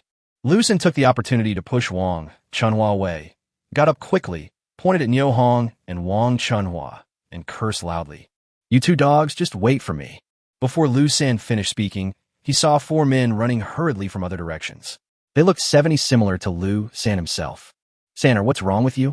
Brother, you came at the right time. It was this couple who bullied me, not letting me queue up to buy food, and even trying to steal my money. As Lu San spoke, he pointed at Nyo Hong and Wang Chunhua, his eyes flashing with ferocity, and he was completely different from the person he was just now. Seeing this, Wang Chunhua dared not argue. She was so scared that she quickly hid behind Nyo Hong, trembling all over and not daring to say a word. Nyo Hong stood there quietly, watching the increasingly arrogant Lu San and his accomplices, and also said nothing. He wanted to see what tricks the other party could play. Faced with the 5 ferocious-looking men, the team buying food consciously drew a line between themselves and Nyo Hong and Wang Chunhua, keeping a distance of about 2 meters. Seeing this, Luda, who had just been talking to Lu San, showed a smug smile on his face and pointed at Nyo Hong and Wang Chunhua. You two come out with me. When the surrounding members of the community saw this scene, they turned to look at Nyo Hong and Wang Chunhua with infinite sympathy in their eyes. Many people said in their hearts that they must never go out with them, because these people are fucking bastards and very bad. You want me to go out with you, are you sure? Nyo Hong pointed at his nose and asked with a puzzled look on his face. Yeah, and her too. Luda smiled and pointed at Wang Chunhua. Oh, okay, I'll go out with you guys. Nyo répondait naively. No, don't. As soon as Nyo Hong finished speaking, Wang Chunhua grabbed his arm tightly. It's just a matter of going out for a while. Wouldn't it be better if you could talk it out and ask them to return the wallet to you? Nio Hong turned his head to look at Wang Chunhua and persuaded her in a low voice. When Lu San, and others heard this, they stood aside very patiently and watched with interest as Nio Hong and Wang Chunhua discussed in a low voice. Wang Chunhua couldn't help but feel excited when she heard that she could get her wallet back, but then she thought again and shook her head firmly. Looking at Nio Hong, he said seriously, "Brother, we absolutely cannot go out with them. They are not good people." Haha, it doesn't matter if they're good people or not. As long as they return your wallet to you and apologize to you. Isn't that enough? Just listen to me. After Nio Hong finished speaking, he turned and smiled at Luda. "Come on, if you have anything to say, let's talk outside. Boy, you have guts." Luda curled his lips, gave Nio Hong a thumbs up, and led Lu San and others out of the gate. Just as Nio Hong was about to take a step forward to catch up, Wang Chunhua grabbed his arm tightly. "Brother, I don't want the wallet anymore. Please don't go out with them. I beg you." Although Wang Chunhua is a woman, she still knows a thing or two about the environment in which she lives.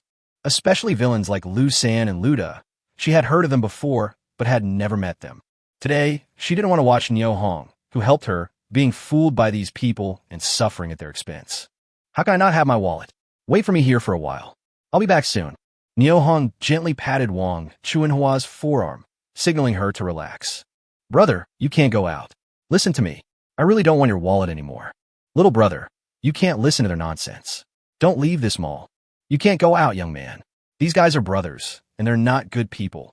Seeing Luda, Lu San, and others leave, some kind-hearted people came forward and persuaded Nio Hong not to leave the mall. Nio Hong smiled slightly and looked at everyone. "Don't worry, everyone. I'm not stupid. If I can't beat them, won't I run? I can run very fast." As Nio Hong spoke, he gently pushed away Wang Chunhua's hand that was holding his arm, turned around, and walked quickly towards the door, leaving behind a sigh. At this moment, outside the gate, Luda, Lu San, and others were facing the gate of the shopping mall, anxiously waiting for Nio Hong and Wang Chunhua to appear, but no one showed up. "Brother, do you think that couple won't stand us up?" "Humph, he dares? He dares to stand us up. He must be tired of living." As Luda spoke, his tone was grim, and a violent aura permeated his body. Lu San was overjoyed when he saw this, for he knew that this was a sign that his eldest brother was going to take action himself and use a big move. Just at this moment, Nio Hong walked out of the mall gate alone. "Haha, sorry to have kept you waiting." Nio Hong walked and greeted loudly, as if he was chatting with a familiar neighbor. Luda looked at Nio Hong with a disdainful smile on his face. With a wave of his hand, Lu San and others quickly walked to both sides of Nio Hong and surrounded Nio Hong in the middle. Each of them had a shining dagger in his hand. "Do it." Luda curled his lips and coldly gave the order to beat the man. "Don't move. If anyone dares to move, I will pierce a hole in his body." As Nio Hong spoke, a silenced pistol appeared in his hand, and the black muzzle flashed in front of the 5 men's eyes one by one. It was like a devil opening its bloody mouth to choose its prey, which made people shudder. Luda, Lu San, and others originally thought that Nio Hong was a soft persimmon that could be easily bullied, but they did not expect that the other party was actually a big durian that did not show its true colors. "It pricks, it's so fucking prickly. What to do?" Lu San and others stopped where they were at the same time and turned to look at Luda, who was giving orders, hoping that he could come up with the right idea at the critical moment. "Haha, you have a gun, and there are 5 of us. Can you beat us?" After being slightly stunned, Luda laughed out loud, like a gambler who had lost all his money and had already put life and death aside. "Yeah." Before Nio Hong finished speaking, he raised his hand and fired a shot. Puff, whoosh. The bullet seemed to have eyes and instantly pierced Luda's ear. "Ah!" Luda exclaimed and thought to himself, "What's going on? Why does my ear hurt a little? When you touch it, it feels warm and sticky." I immediately realized that I had been shot in the ear. He looked at Nio Hong in astonishment, and then he realized that the other party was definitely a man who would rather fight than fight, and his marksmanship was superb. I muttered to myself that today's matter would not be easy to resolve. Brother, let's do this kid together." Before Lu San finished speaking, he suddenly felt a chill on his head. When he was about to take off his hat to check the situation, he felt a hot current flowing down his forehead, blurring his vision. "Who else?" Nio Hong looked around and said calmly, "If you're not afraid of death, come over here." Chapter 156. I want to cry, but I have no tears. With a pistol in hand, Nio Hong's aura continued to rise. An invisible aura of pressure made Lu Da and the Lu brothers sweat profusely, and their sallow faces turned extremely pale. This kind of invisible pressure can only be found on warriors who have walked out a sea of blood and corpses, and the pressure from Niu Hong is even stronger. The brothers Lu San and Lu Da dared not look directly at him, and had to bow their heads and admit defeat. "You come here." Niu Hong pointed at Lu Da with a cold tone. "Brother, we brothers admit defeat." Faced with the pistol and Niu Hong's superb shooting skills, Lu Da dared not confront him. He just smiled and was very humble. "Hand over your daggers." Niu Hongkai would never believe the verbal promise made to him by a man holding a weapon. "Yeah." Lu Da quickly turned the direction of the dagger, put his hand forward, walked quickly to Niu Hong's side, held the dagger in both hands, and bent down towards Niu Hong. "Brother, please accept it." Just as Lu Da expressed his surrender, Lu Tung, who was standing behind Niu Hong, suddenly jumped high, raised the dagger in his hand, and stabbed Niu Hong's back fiercely. Maybe it's because he's a reborn person, or maybe there's some other reason. Niu Hong's sixth sense was extremely developed. The moment Lu Tung jumped high, he suddenly felt a strong sense of danger coming towards him, and he quickly slid to the right to avoid it. The incident happened suddenly and in a flash. Lu Da, who was bending down, felt a sudden pain in his head, his eyes went dark, and the world disappeared in an instant. Lu Tung stared blankly as his dagger pierced into his elder brother Lu Da's head, his mouth wide open in shock. He clearly launched a surprise attack from behind Niu Hong. So how did he avoid it? How come his dagger happened to pierce his elder brother's head just right? At this moment, no matter how much Lu Tung reviewed his plan, he thought it was perfect how accurate his timing was and how decisive his actions were. It was impossible to prevent the accident and save brother Lu Da's life. Lu San and others looked at the scene in surprise and stood there stunned. The citizens standing by and watching thought that the injured person must be Niu Hong. No one expected that Lu Tung could kill his eldest brother with his own hands. It was really an accident that opened the door and I got home by accident. There was total silence outside the mall's door. I don't know how much time had passed, but a voice that seemed to come from hell, with extreme coldness, sounded faintly. "You killed someone." As Niu Hong spoke, he kicked Lu Tung over and the gun was instantly pointed at his head. "I." Lu Tung looked at Niu Hong in horror, stammering and unable to utter a single word.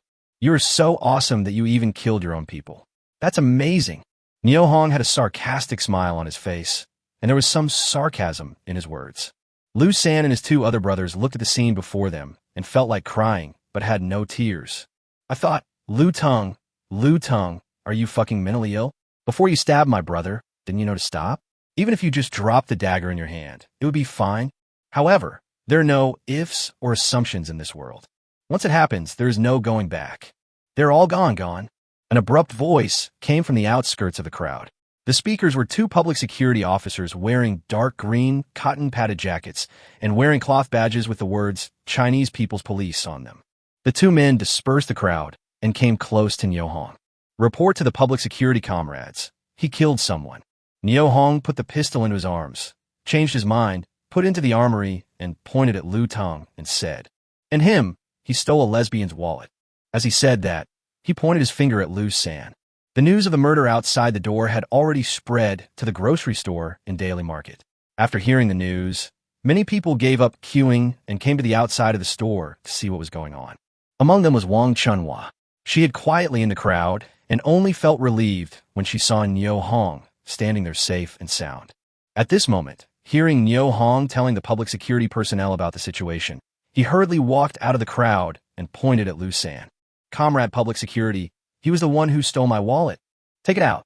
One of the taller police officers walked up to Lu San and shouted at him, I didn't steal. They framed me." Lu San looked at Wu Dahai timidly, stammering and refusing to admit it.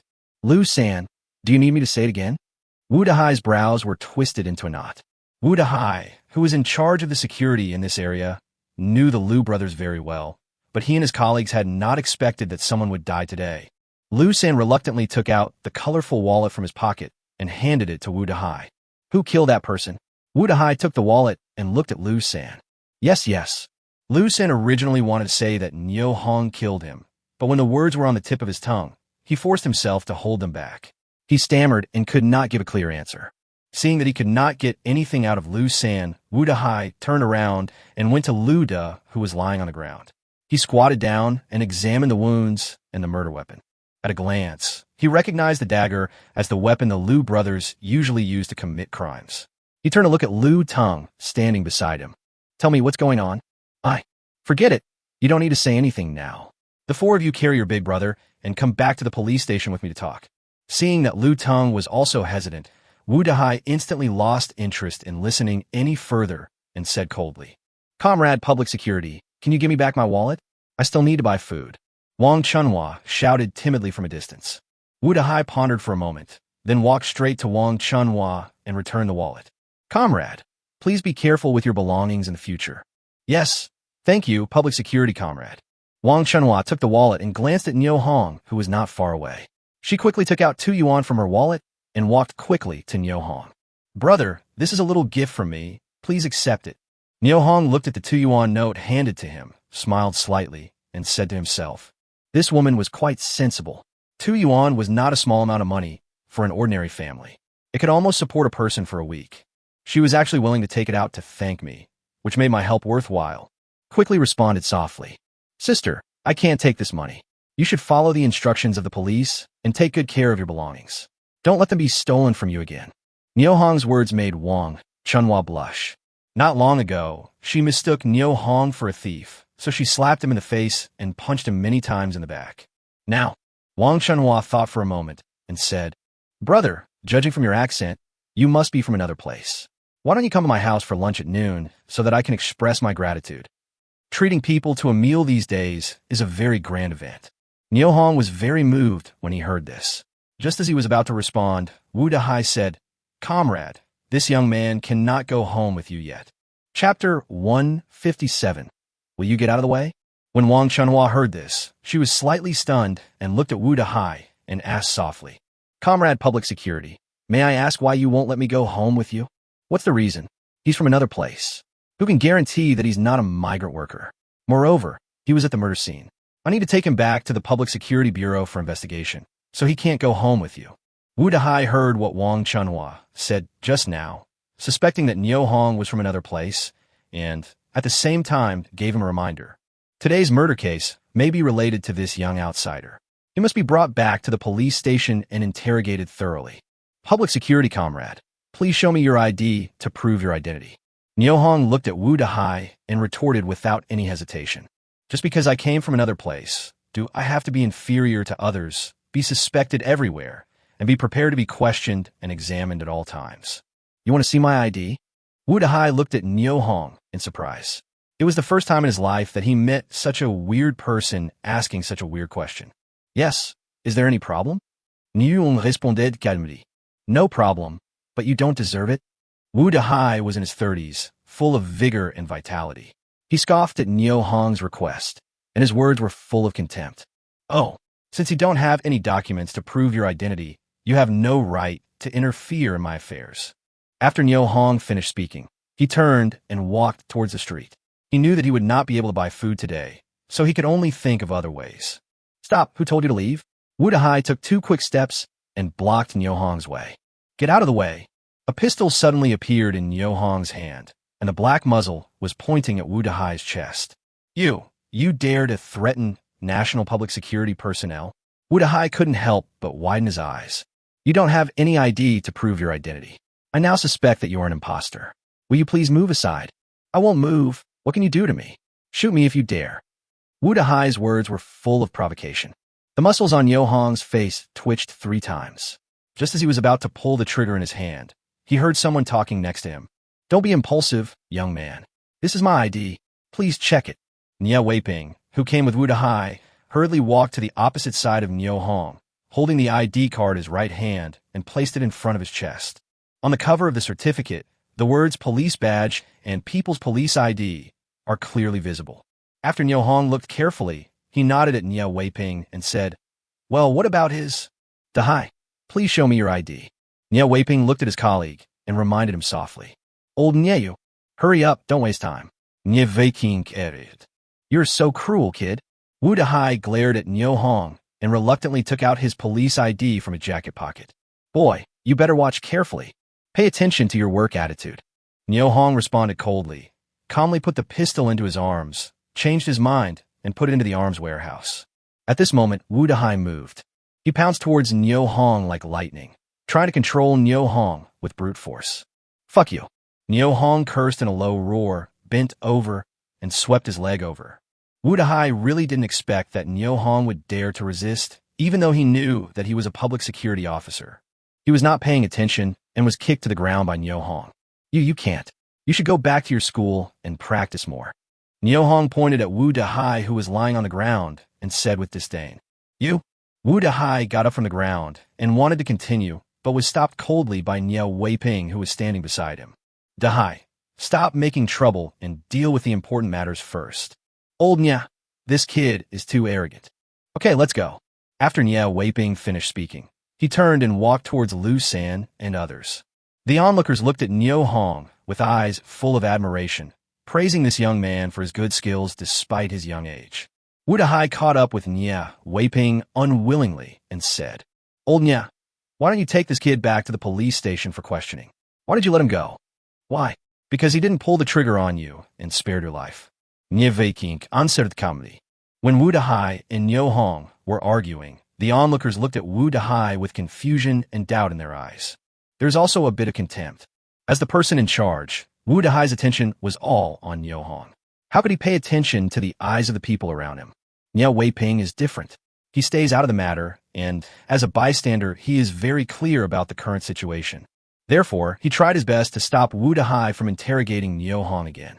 Try your best to avoid causing adverse effects. Watching Nya Weiping, Wu Dahai and Lu San and others leave the scene, Nyo Hong breathed a sigh of relief, turned around and walked towards the daily market grocery store. He did not forget the purpose of his coming here. I bought flour, grain, oil, and of course vegetables for the new year. The crowd automatically made way for him. Brother, what are you planning to buy? I can help you. Wang Chanhua excitedly chased to Nyo Hong and said with a smile on her face, I want to buy some flour, grain, oil, and vegetables for the new year. Nyo Hong honestly stated his needs, and Wang Chanhua looked embarrassed after listening. When she learned that Nyo Hong was from another place, she had the idea of helping Nyo Hong. However, when I heard that Nyo Hong wanted to buy so many things, I thought about my own wallet, which was not full. Wang Chanhua began to have second thoughts. The words came to her lips, but she couldn't say them no matter what. Nyo Hong saw it, understood the other party's thoughts, and laughed. Let's go inside. It's very cold outside. After saying that, he walked into the store and headed towards the rice, flour, grain, and oil area. Citizens who knew the situation took the initiative to make way for Nyo Hong in the queue. In the blink of an eye, Nyo Hong was pushed to the first position in the team. Nyo Hong felt warmed at the sight. Although I met the Liu brothers today, there was also Wu Dahai who couldn't tell the difference between right and wrong. However, there are still many citizens with conscience. Comrade, what do you want to buy?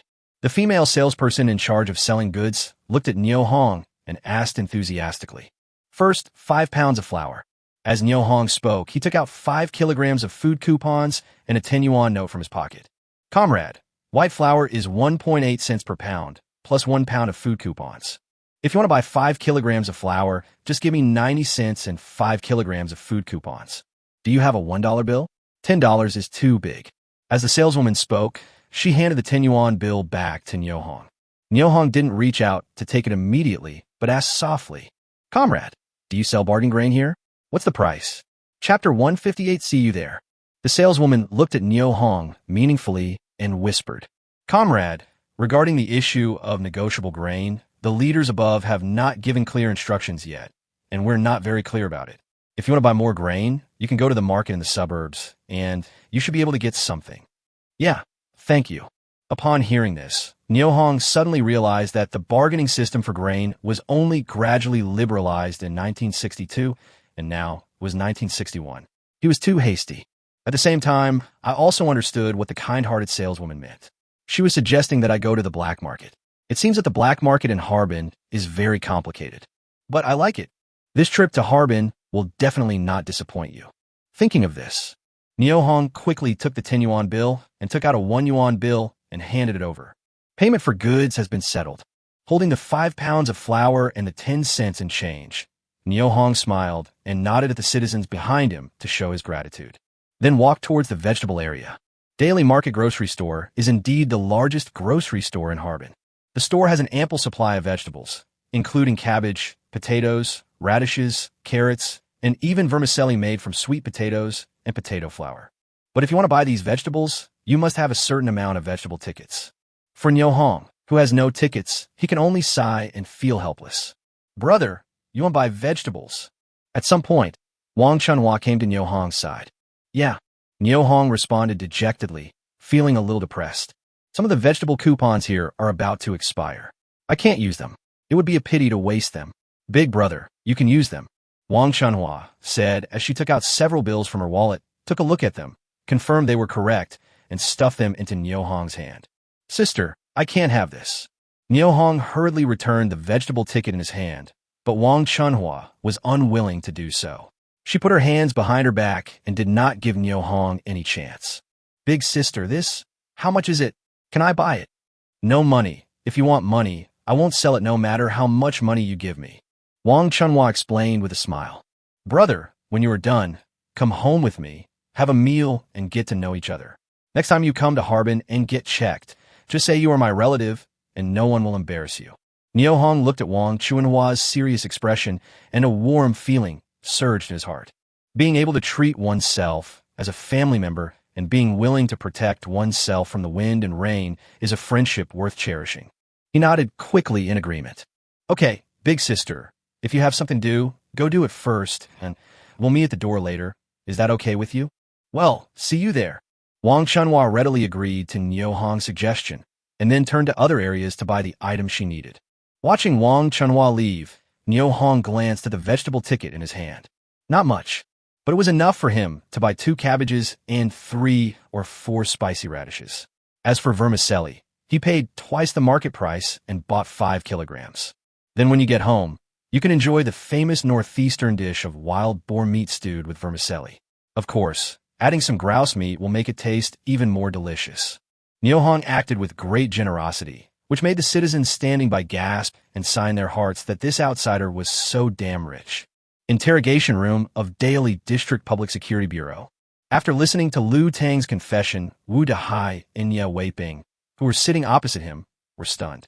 The two exchanged glances, and Wu Dehai asked Lu Tang again in disbelief. Are you really sure that when you stabbed him, the guy dodged and you killed Lu Da by accident? Yes, it's true. If I tell even the slightest lie, I'll be damned. Okay, don't swear at me here. I will think carefully about what you say. Wu Dehai said impatiently, feeling extremely irritated. Today, he was actually knocked to the ground by Nyo Hong's kick, which was a great humiliation. Sir, I have told you everything I know. You must confess to me, and I will give you leniency. Lu Tang looked at Wu Dehai and Ye Weiping anxiously and begged cautiously. He had previously heard the policies explained to him by Wu Dehai and Ye Weiping, and he believed that as long as he could tell the truth, he would be treated leniently. He then spilled the beans, confessing everything he knew and didn't know. Don't worry. We will investigate and verify your situation. As long as the family of the deceased does not pursue the matter, we will consider recommending to our superiors to reduce your sentence and give you leniency. Ye Weiping looked at Lu Tang, who looked uneasy, and explained patiently. Walking out of the interrogation room, Wu Dehai looked at Ye Weiping and said, Old Nye, this young man from outside the province is no ordinary man. I want to meet him again and compete with him to see how capable he is. Ye Weiping glanced at Wu Dehai and knew that people who practice martial arts were combative and would never use words to solve problems that could be solved with hands. Normal competitions and exchanges are commonplace, so Ye Weiping was not at all surprised by Wu Dehai's proposal. Instead, he nodded in agreement. According to the confessions of Lu San and his brothers, this young man is a good man who is brave enough to do what is right. I have no objection to you sparring and competing with him normally, but you must not hurt the relationship. Well, don't worry, old Nye. I won't hurt the relationship. Wu Dehai said this, but in his heart he was thinking that during the competition, he must knock Nyo Hong down just like he was knocked down by him. If he doesn't let go of the anger in his chest, he will not be able to sleep or eat. Old Nye, there is no time to lose. Let's go find this kid now. Wang Chunhua's home is located in a factory staff compound and is a tube-shaped building with an outdoor staircase. When I walked into the room, I saw that the furniture was very old and simple, but the room was very tidy. The room didn't feel cold because the coal stove was lit. Big brother, please sit anywhere. I'll pour you a glass of water. Later, when Lao Yang gets off work, you two brothers can have a drink together. Sister, my name is Niu Hong, and I'm from Nijiatan, Jinshan County. You can just call me by my name. Niu Hong quickly introduced himself. Niu Hong, what a good name, I'll remember it. Brother Hong, my name is Wang Chunhua. The brother-in-law is Yang Jiawang, and this is the family compound of the Transformer Factory. If anyone interrogates you again, just say you came to the Transformer Factory to look for your sister. Wang Chunhua looked at Niu Hong and warned him solemnly. Yeah, thank you, Sister Chunhua, I know what to say. Please sit down. The meal will be ready soon. As Wang Chunhua spoke, she picked up her apron, tied around her waist, and started cooking. Seeing this, Niu Hong hurriedly handed over a grouse in his hand. Sister Chunhua, I came here in a hurry this time and didn't bring any gifts. This is the prey I hunted in the mountains. Please accept it. Oh, it's a grouse so big. Wang Chunhua was slightly surprised and said, Okay, I'll take it. Brother Hong, please sit down. Not long. A man pushed the door open and walked in. When he saw Niu Hong sitting at home, he was stunned and his face immediately turned gloomy. Chapter 159 News from the Black Market. These are famine years. Food is extremely scarce, and one more person eating means another person in the family will go hungry. When Yang Xingwang saw a strange man suddenly appear in his home, the first thing he thought about was whether the food for this month could last until the end of the month. What should he do if he can't make it to the end of the month? The moment he saw Niu Hong, his mood became very bad and his face was gloomy, as if there was a thick dark cloud floating in the sky and a heavy rain could fall at any time. When Niu Hong saw the look on Yang Xingwang's face when he pushed the door open, his heart skipped a beat. It looked like he was not welcome. I secretly regretted that I shouldn't have followed Wang Chunhua to my house for dinner. Things have come to this, so he had no choice but to stand up and nod to Yang Xingwang as a greeting. Yang Xingwang was stunned for a moment, raised his hand and pressed it down, motioning Niu Hong to sit down and rest, but his expression did not ease much. The atmosphere in the room seemed a little awkward for a moment. Wang Chunhua heard the sound of the door opening, turned around, and saw that it was Yang Xingwang who was returning home from get off work, so she hurried over to introduce him. Xingwang, this is my new brother, Niu Hong. Come sit down and chat with Brother Hong. The food will be ready soon. Just recognized, brother? Yang Xingwang was so surprised that he couldn't speak clearly. He brought me home right after we met, and he's still a fucking man, brother, this. For a moment, Yang Xingwang felt that his brain was not enough, and he could feel that the top of his head was about to become a green grassland. The look in his eyes when he looked at Wang Chunhua was filled with jealousy. Wang Chunhua knew her man's character and gave him a fierce look, instantly extinguishing all the thoughts in Yang Xingwang's mind. Then he began to explain, Well, Xingwang, today I encountered a thief in the grocery store in Daily Market, and it was Brother Niu Hong who helped me get my wallet back. If it wasn't for Brother Hong, today I would have. After listening to his wife's explanation, Yang Xingwang looked at Niu Hong, whose expression had finally returned to normal, and spoke enthusiastically. Thank you so much, Brother Niu Hong, for today.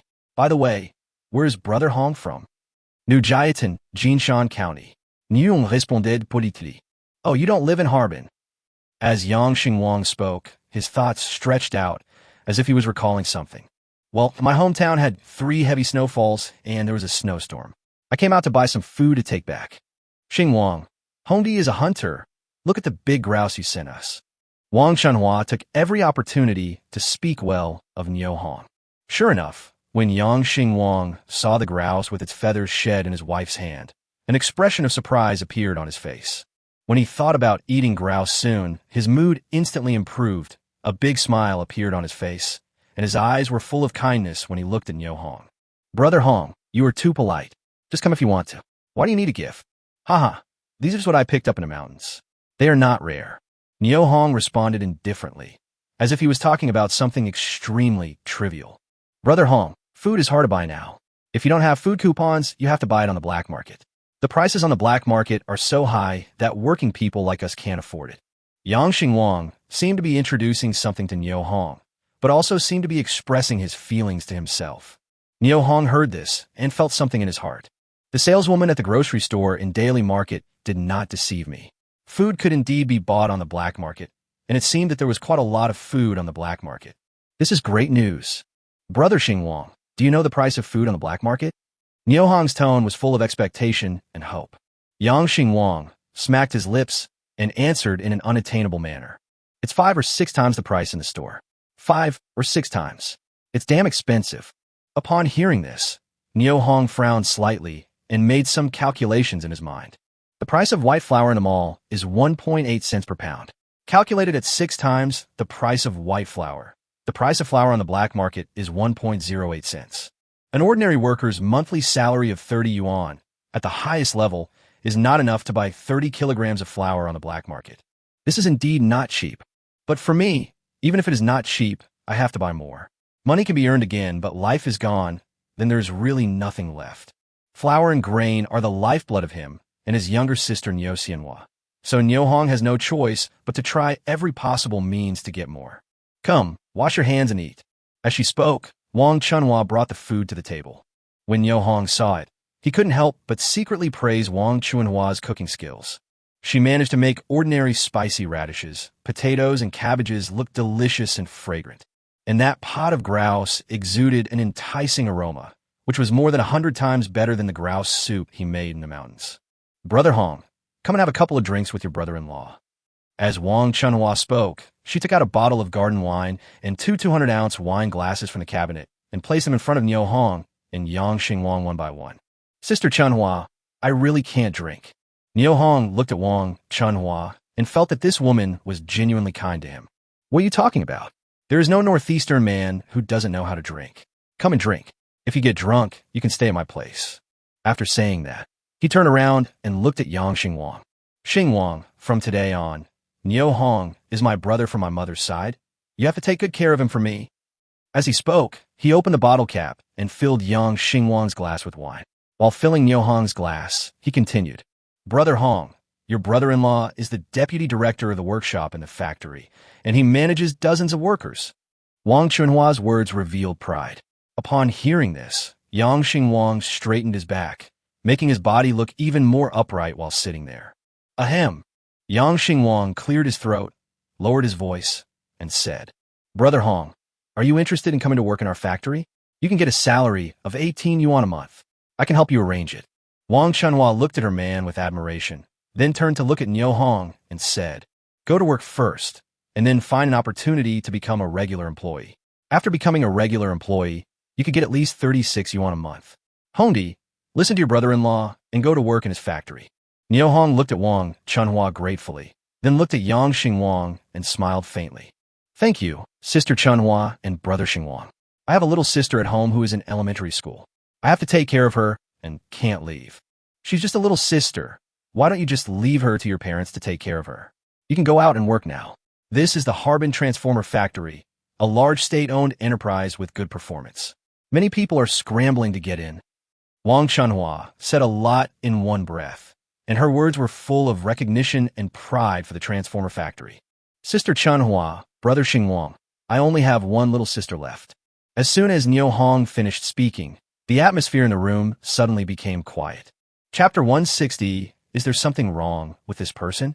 Brother Xingwang, how is the power supply in your factory? Sensing the dull atmosphere, Niu Hong took the initiative to change the subject. Not so good.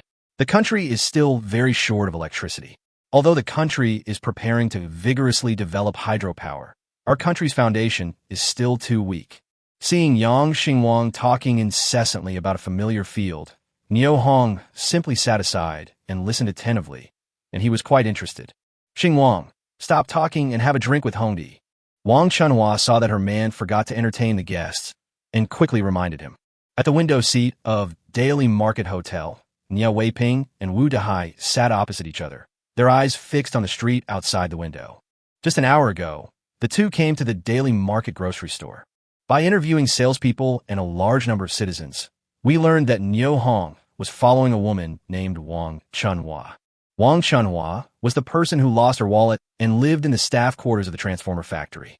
It was not convenient for the two men to go to Wang Chunhua's house to disturb her, so they thought of waiting while eating in the restaurant.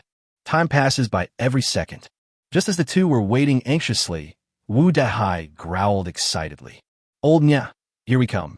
As he said this, he suddenly stood up and walked outside. Nia Weiping followed closely behind him and walked out of the door of Daily Market Hotel. "Hey kid, we meet again." Niu Hong, who had just parted with Wang Chunhua and Yang Xingwang, was walking on the street, still a little drunk. He was going to find a guest house to have a good rest and then go to the black market to buy food at night. He heard someone talking to him. When I looked up, I thought to myself, "Oh no, why are these two guys here again?" He pretended not to hear and just walked forward. "Boy, didn't you hear me talking to you?" Wu Dahai quickly ran in front of Niu Hong and stretched out his arms to block his way. "Well, a good dog doesn't block the road. Get out of the way." Niu Hong didn't have the slightest good impression of Wu Dahai. When he saw that he was blocked by Wu Dahai again, the rage in his heart suddenly rose to a high level. "Why are you swearing, kid?" Wu Dahai glared and asked harshly. "What's wrong with scolding you? Who the hell asked you to block my way? Haven't you heard that a good dog doesn't block the road? Alcohol makes a hero brave." At this moment, Niu Hong was full of heroic spirit and was not polite at all to Wu Dahai, who was half a head taller than him. Just at this moment, Niu Hong suddenly felt a chill on his spine, his hair stood on end, and a strong sense of crisis arose from the bottom of his heart and instantly reached the tips of his hair. Subconsciously, without any hesitation, his body dodged to the right like lightning. At the same time, he glanced to the left behind him and saw Nie Weiping holding a dagger in his hand and stabbing straight at the place where he had just stood. "Nima, sneak attack." Niu Hong cursed in his heart, kicked the ground hard with his right foot, and with the help of the rebound force, he twisted his waist and hips, and his calf was like a steel whip, sweeping towards Nie Weiping's abdomen fiercely. Bang! After a dull sound, Nie Weiping screamed, "Out!" His body flew about 2 meters backwards and fell heavily to the ground. "Don't move." Niu Hong leaped to Nie Weiping's side, holding a pistol in his right hand, with the black muzzle pointing at his head. Good skills." In front, Wu Dahai, who saw Niu Hong's action clearly, couldn't help but applaud and shouted good loudly. "Brother, you are very good at fighting. I admit defeat." Nie Weiping smiled bitterly and gently pushed away Niu Hong's pistol with his hand. He stood up with difficulty and rubbed his lower abdomen with one hand. That was exactly the place where Niu Hong hit him hard, making him feel very uncomfortable. The action just now was exactly the test plan that he and Wu Dahai had discussed during the meal. Wu Dahai was responsible for attracting Niu Hong's attention in the front, and he was responsible for launching a sneak attack with a dagger from the back. As for whether they could reproduce the scene described by Lu Tong, neither of them was sure. After this test, it now seems that it can be concluded with absolute certainty that Niu Hong's premonition and reaction ability to danger are indeed superior to others. It is absolutely true that Lu Tong accidentally killed his eldest brother. Upon seeing this, Niu Hong quickly put the pistol into his arms, thought for a moment, and put it into the arms warehouse, then asked with a confused look on his face, "What are you two doing?"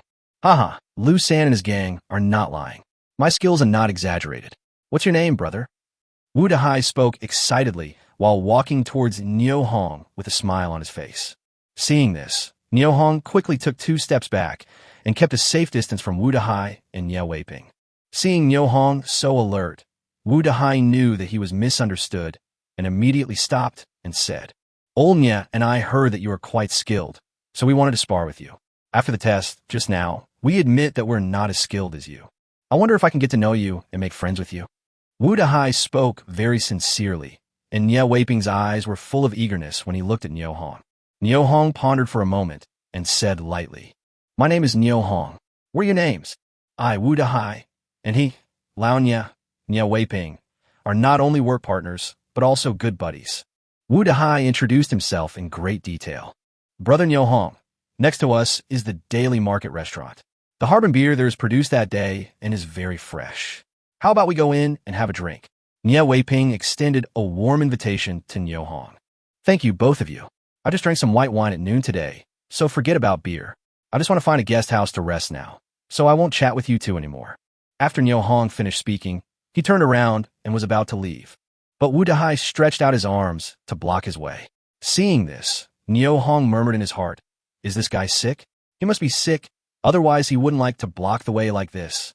Wu Dahai saw Niu Hong looking at him straight, smiled awkwardly, and explained, "Brother Niu Hong, if you want to stay at the guest house, we 2 brothers will take you there.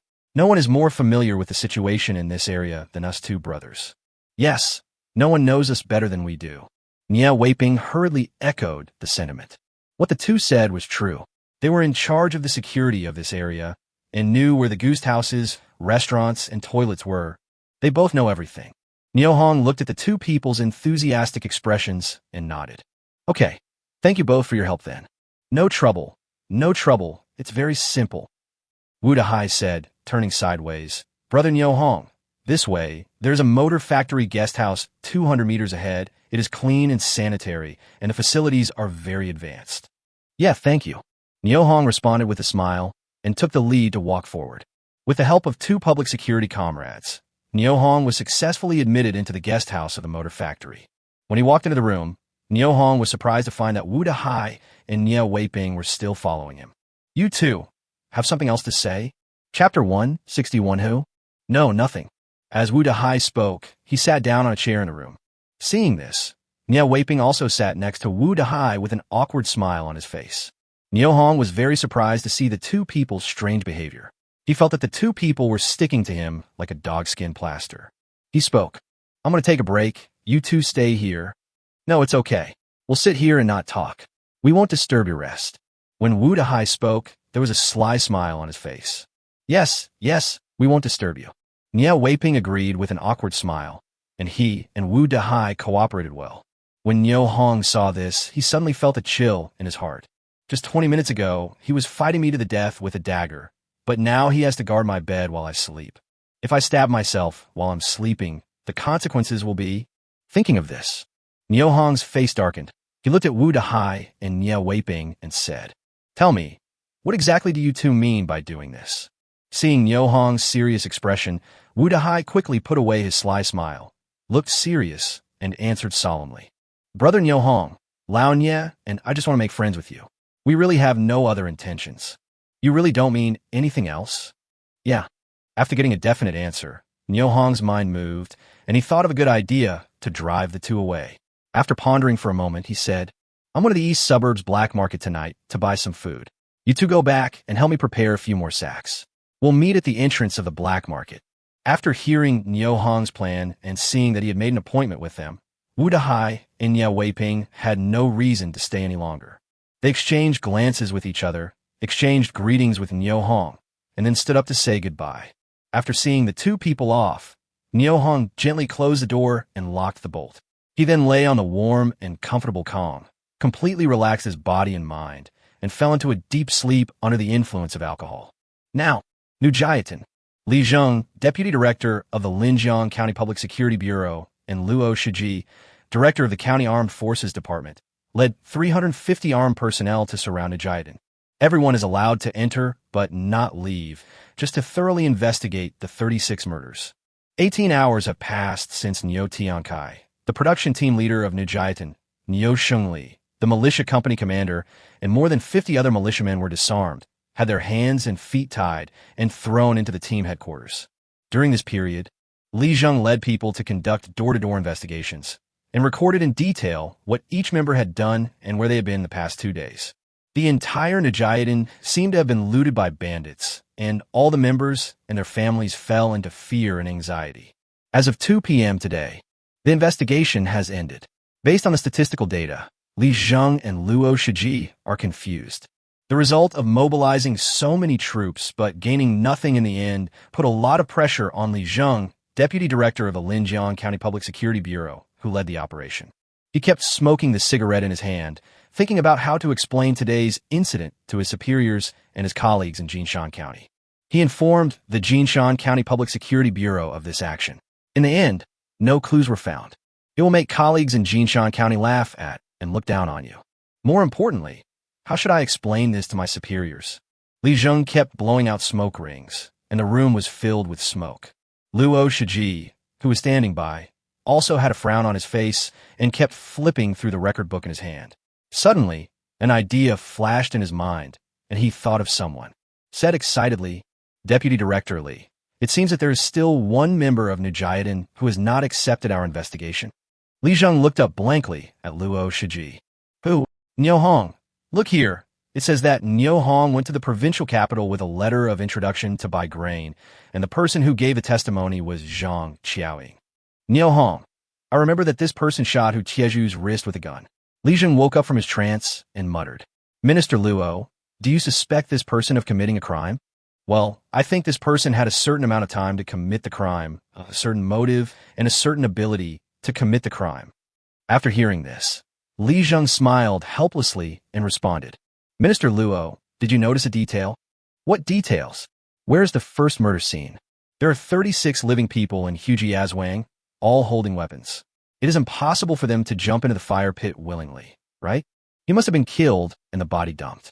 Then, there must be bloodstains or signs of a struggle at the murder scene. But I searched all over Nijayadin and couldn't find any clues. After listening to Li Zheng's explanation, Luo Shiji showed a mysterious smile on his face. Deputy Director Li, we made such a big fuss, but in the end it ended in nothing. Do you think we could be proud of it? Once this matter gets out, you and I will become the laughingstock of others. What kind of evaluation will it get from the leaders? Li Zheng looked at Luo Shiji. His heart suddenly moved, and he spoke tentatively in a low voice.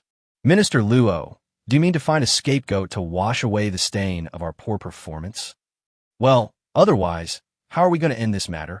Luo Shiji lowered his voice and said, Niu Hong is not in Nijayatan now. We can classify him as a fugitive, list him as a wanted criminal, and issue a nationwide wanted notice. In this way, such a big murder case was solved by us in just 2 days. What do you think? When Luo Shiji said this, he was already thinking about the commendation from his superiors, the promotion, the congratulations from his colleagues, the envy from the beauties. Li Zheng was somewhat tempted by what Luo Shiji said, but he felt that something was not right. To label a person as a murder fugitive and issue a nationwide wanted notice without sufficient evidence is not only unconvincing to the world, but is also too frivolous. Inappropriate. Very inappropriate. Minister Luo, just because Niu Hong was not at home when we investigated, you labeled him a murderer and absconded for fear of crime. Isn't this reason too far-fetched? Haha, the reason is not enough. We can't think of another way. With our experience and status, can we not handle a village kid who just turned 18? Li Zheng looked at Luo Shiji's triangular eyes, as if he saw a bloodthirsty, poisonous snake. A chill rose from the bottom of his heart, making his heart tremble. Seeing that Li Zheng was still hesitating, Luo Shiji continued to persuade him earnestly. Brother Li Zheng, as a man, you should make achievements. Even if you don't have the conditions, you must create them for yourself and never be dragged down by insignificant people or insignificant things. You must not give others an advantage over you. Chapter 162, Why Are You Here? Minister Luo, as far as I know, this young man named Niu Hong is just 18 years old. Would it be too cruel for us to do this? After all, Li Zheng was a retired cadre who had returned to civilian work. His military spirit and conscience made him spontaneously develop a psychological resistance to Luo Shiji's proposal. Deputy Director Li, don't you want to remove the word deputy as soon as possible? Luo Shiji looked at Li Zheng and smiled mysteriously. Minister Luo is joking. Although Li Zheng responded politely, he couldn't help but feel a little shaken in his heart. How could the deputy director have the glory of the director? Luo Shiji saw the change in Li Zheng clearly, smiled slightly in his heart, and realized that what he had just said had taken effect, so he continued to persuade him. Brother Li, you understand the principle that one general's success is based on the sacrifice of thousands of soldiers, don't you? There are also the militiamen from Nijayadin and their production team leaders who were detained by us. If we fail to come up with a reason that is sufficient to intimidate them, there is no guarantee that they will not take the opportunity to cause trouble. By then, you and I will be in a very passive position. Upon hearing this, Li Zheng's expression changed drastically, and he finally gritted his teeth. Okay, let's follow Minister Luo's plan. Li Zheng still failed to resist his inner greed for power. Not only did he lose the conscience of a veteran, he also sent himself and his family into an irretrievable situation. Hashi, Motor Factory Guest House. Niu Hong would not be at peace until he bought enough food and flour. He was worried and did not sleep well in the afternoon. When he woke up, the last ray of sunset in the sky was quietly disappearing. He glanced out the window, thought for a moment, and moved 2 meat patties and a bowl of tofu pudding from the arms warehouse. After quickly filling his stomach, Niu Hong strode towards the East Suburb Black Market. At this time, at the gate of the East Suburb Black Market, there were 7 or 8 people constantly looking out. Brother Niu Huang is not coming, is he? Wang Xiaohua had run back and forth from where he was standing to the black market gate 7 or 8 times, but he hadn't seen Niu Hong, and he couldn't help feeling anxious. I am here. As Sun Xiaoji spoke, a look of fear appeared on his face. Wang Xiaohua and others all looked towards the gate of the black market at the same time. When they saw who was coming, they secretly wondered why these two idiots came to the black market instead of staying at home after get off work.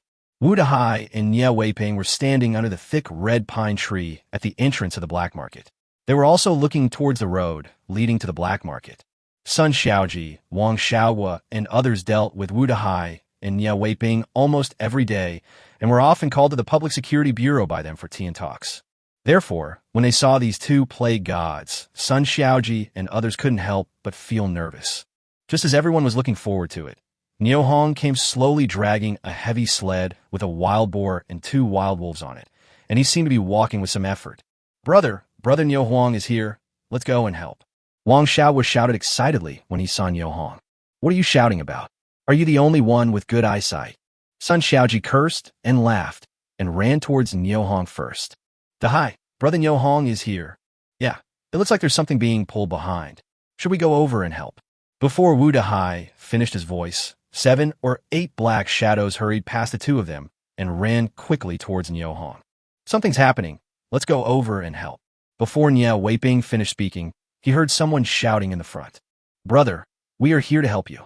When Niu Hong saw that the people who greeted him were Sun Xiaoji and others, he couldn't help but feel a toothache. Deep down, he didn't want to have too much in-depth interaction with these people who were walking on the fringes of social morality and the legal system. Seeing that the other party was so enthusiastic, Niu Hong had no choice but to greet him with a smile reluctantly. Why you? Brother, have you caught prey again? Sun Xiaoji pushed the sled hard while chatting with Niu Hong. Well, I'm a hunter. I make a living by hunting. Brother, hunting is so tiring. Listen to my advice. You should stop hunting. Take us brothers with you to hang out in Harbin. We can still have a good time and eat delicious food and drink spicy drinks. Niu Hong understood what Sun Xiaoji meant. How could he agree? In order to save the other party's face, he responded verbally. I like mountains. I would feel uncomfortable if I stayed in the city for a long time. Brother Niu Hong, let me help you pull the tow rope. As they were talking, Wu Dahai and Nie Weiping came closer, and Wu Dahai took the initiative to grab the rope from Niu Hong's hand. Why didn't you change your clothes when you came here? How can I go to the black market if you two follow me like this?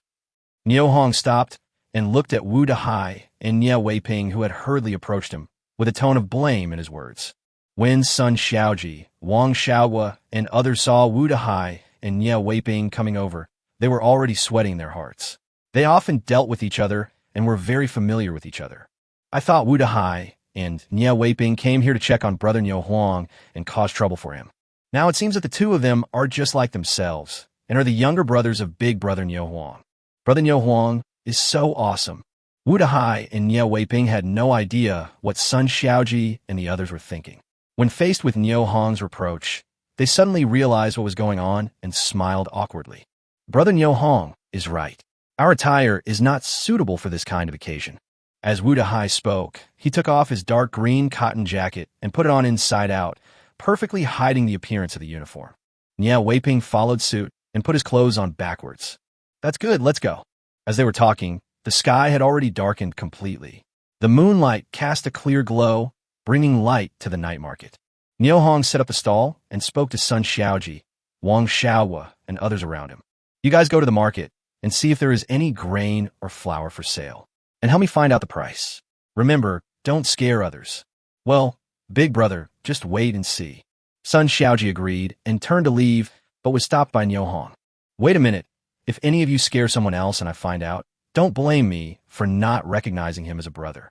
Sun Xiaoji was embarrassed when he heard this, then nodded, looked at Wang Xiaohua and others, and said loudly, Did you hear what big brother said?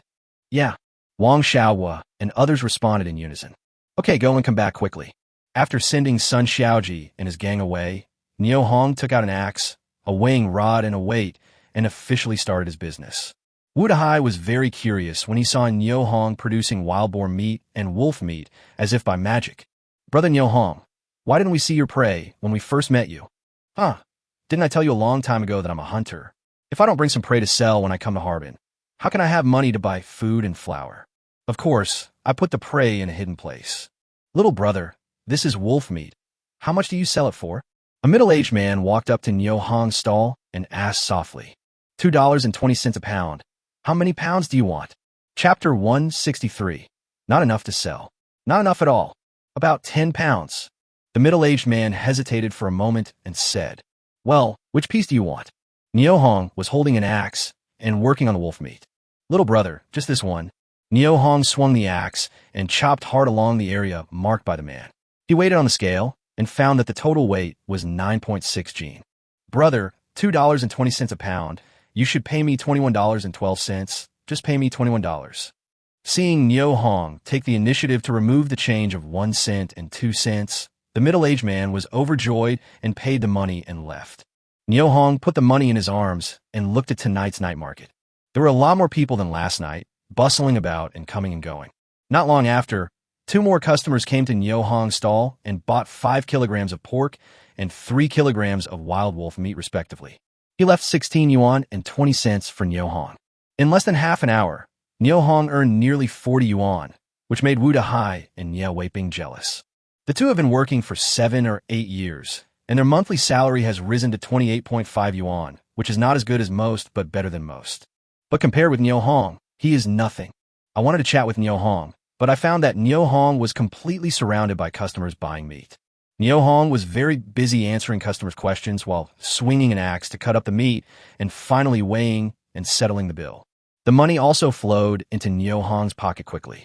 After careful calculation by Nie Weiping, 160 yuan and 30 cents had already been put into Nyo Hong's pocket.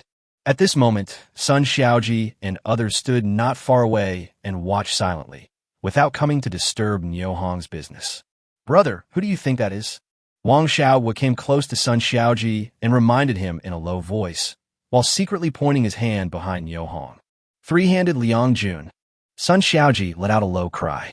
Well, this jerk must be planning to take advantage of Big Brother Nyo Hong. Big Brother, look, his hand is reaching out. Humph, you idiot. Didn't you see who is standing next to Big Brother Nyo Hong? Sun Xiaoji said with a gloating look. As soon as he finished speaking, Liang Jun was caught red-handed by Wu Dahai. Boy, let me go, or I will be rude to you. Liang Jun with 3 hands roared at Wu Dahai, who was holding his wrist tightly. Oh, if you want to be rude to me, let me see how you can be rude to me. Wu Dahai looked at the other person with a sneer on his face and secretly exerted force with his hands, causing Liang Jun to bend over immediately due to the pain. Hey sir, be gentle. Boy, why don't you open your dog eyes and see who I am? How dare you be rude to me? Wu Dahai carried Liang Jun with 1 hand and walked to the side.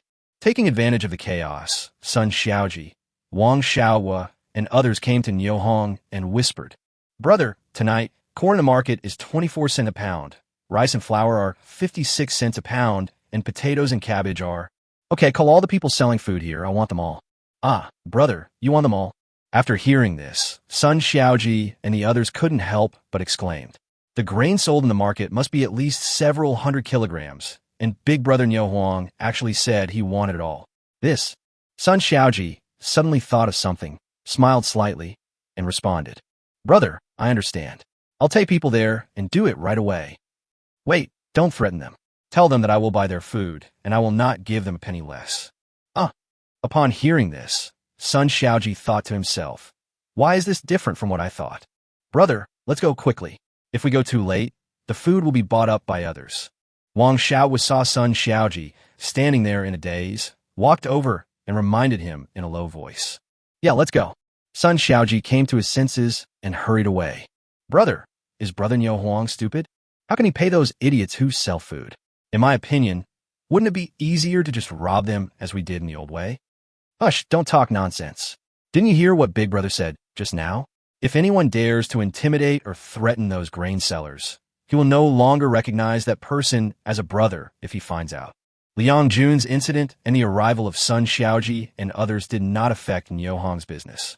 This is because Nyo Hong never shortchanges customers on the scale. His prices are fair and transparent, and he is very generous in giving away any small amounts. Word of mouth quickly spread in the market, and there was an endless stream of customers coming to Nyo Hong specifically to buy meat. A wild boar and 2 wild wolves were quickly sold out. Those customers who didn't buy meat stood in front of the stall, reluctant to leave for a long time. Upon seeing this, Niohong quickly spoke to comfort her. Everyone go home first. I will come again tomorrow. Come back tomorrow to buy. Don't worry, everyone will get a share. At the end of the conversation, Niohong himself felt uneasy. Everyone has a share. This is the provincial capital with tens of thousands of people, so we need to have more stock in our own arsenal. How can we ensure that everyone has a share? Not enough to sell. There is simply not enough to sell. The opportunity to make a fortune is right in front of you. How can you get new sources of goods? Niohong suddenly had a good idea. Harbin is backed by the manhwa River. Even though it is the coldest time of the year and the ice is several meters thick, we have modern tools. It can penetrate any thick layer of ice. Put up a tent, light a stove, and go fishing late at night. You can catch fish, enjoy the fun of fishing, and make a fortune. Kill 2 birds with 1 stone. Niohong was so happy about the good idea he came up with that he was overjoyed. After receiving Niohong's reply, the customer left reluctantly. Not long after, Sun Xiaoji, Wang Xiaohua, and others brought all the people selling grain, flour, potatoes, and cabbage to the market. Most of these people knew Sun Xiaoji, Wang Xiaohua, and others, and knew that these people were cruel and ruthless. When they saw the machetes and rifles in their hands, they were all frightened. No one dared to refuse the sincere invitation from Sun Xiaoji, Wang Xiaohua, and others. Niohong looked at the crowd in front of him and sighed his heart. There is strength in numbers. Having a few people to run errands and do things for you can save you a lot of trouble. However, Nie Weiping and Wu Dahai looked at the many people in front of them and couldn't help but secretly sweat when they saw Niohong boasting that he would buy all the grain and flour in the market. Liang Jun, the man with 3 hands who was forcibly kept by Wu Dahai, looked at Niohong excitedly. He wanted to see how much money this young man, with a talkative and unreliable manner, could take out of his pocket. Come on, first one. Brother, his corn weighs 5 caddies in total. Yes, this is $1.20. Please keep it. As Niohong spoke, he took out some money from his pocket, exactly $1.20. The man took the money from Niohong, looked at it again and again, confirmed that the amount was correct, happily put the money in his arms, and turned to leave.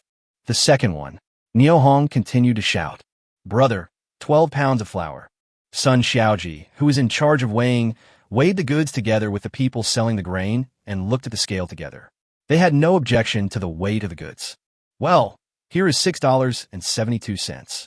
Please keep it. As the grain and vegetable vendors took the money and left one by one, Liang Jun's face changed. He could never have imagined that Niohong's ordinary arms could hold so much money. Moreover, the amount of money taken out each time was exactly the same as the amount reported by Sun Xiaoji. This is too strange. At this time, Niohong was still busy weighing and paying. However, Liang Jun's expression became more and more strange, and he was muttering to himself. Chapter 164, Big Brother Takes Action. Liang Jun, the 3-handed man, started learning the craft from a master at the age of 8 and has been immersed in the art of stealing for 21 years. Both the stealing techniques and the selection of targets have reached the level of perfection. According to people who are familiar with Mr. Liang, when a person was walking towards him, Liang Jun only needed to take a glance to know where the person put the money on his body, how much money the person had, and whether it was worth his while to take action. And now, the amount of money that Niohong kept taking out from his pocket was far beyond Liang Jun's cognition. He couldn't figure it out anyway. How is it possible that Niohong has so much money hidden in his inconspicuous underwear pocket? He kept muttering, Impossible, absolutely impossible. At this moment, a discordant voice suddenly came from the scene. Take your food away. Little brother, why don't you accept mine? Another man's voice then spread across the scene. Don't you know what's mixed in your food? Go away. Niohong responded calmly and continued shouting. Next one. Brother, wait a minute. Sun Xiaoji, who was in charge of weighing, opened the bag that had just been weighed while speaking. With the help of the bright moonlight, he picked up a handful of corn from the bottom of the bag and held it in front of his eyes for careful inspection. Wang Xiaohua kindly lit a torch and held it in front of Sun Xiaoji. In the light of the fire, the small stones mixed in the corn were clearly visible. The stones were so densely packed that they almost outnumbered the corn. It looked shocking. Sun Xiaoji slowly raised his head and looked at the man who was wrapped extremely tightly and threw the corn and stones in his hands at him hard. You bastard, do you want to knock all my teeth out? Fuck your ancestors for 8 generations. Sun Xiaoji was still not satisfied after cursing, so he snatched the machete from Wang Xiao's hand and was about to chop the man hard. Upon seeing this, Niu Hong quickly spoke up to stop him. "Don't be impulsive. Brother, let me kill this blind bastard who dared to target us," Sun Xiaoji said indignantly to the tightly wrapped man. "Forget it. Give the bag back to him and let him go. Hungry years, poor times. Such things as passing off inferior goods as good ones and cheating and deceiving people happen from time to time." Although Niu Hong had been careful beforehand, he didn't expect to encounter such a thing. "Yeah." Sun Xiaoji agreed and was about to kick the bag over, but he found that the man who was wrapped very tightly had already run into the darkness in the distance. "Brother, this. Leave it here. There's still some food in here. We can still eat it if we clean it up. Don't waste it." "Yeah." Wu Dahai and Nie Weiping looked at each other in surprise. Years of work experience had already enabled them to develop a pair of sharp eyes. For those who were suspected of cheating, you can guess their identities almost accurately at a glance. But how did Niu Hong know that the grain in the bag was adulterated? Liang Jun, who was standing by with 3 hands, looked at Niu Hong thoughtfully. As a master thief, he understood the mystery. When Sun Xiaoji was carrying the bag, one could tell from the force he exerted with his arms that the bag of grain was unusually heavy. But how could a young boy like Niu Hong have such a meticulous mind and observe so carefully? After this small setback, Niu Hong's subsequent acquisitions went much more smoothly, and there were no more incidents of selling inferior products as good ones. Although a few people sneaked away in the dark, Niu Hong pretended not to see them. It's all about survival. That night, Niu Hong not only sold a wild boar and 2 wild wolves, but also bought 830 kilograms of corn, 129 kilograms of flour, as well as a large amount of daily necessities such as cabbage, potatoes, and radishes. It can be said that the harvest is coming slowly. Since Wu Dahai, Nie Weiping, Sun Xiaohua, and others were all present, Niu Hong had to use the most primitive and common method to place the grains and vegetables on the sled one by one. Those that could not be loaded were carried on the backs of Wang Xiaohua, Liang Jun, and others, and taken back to the guest house of the motor factory. At this time, the clock hanging in the lobby of the guest house showed 9:15. After putting all the goods into the guest house room, and the moment he sent everyone out of the door, Niu Hong changed his mind and instantly moved all the goods into the arms warehouse. Only by putting all the food and vegetables into the arsenal could he feel at ease.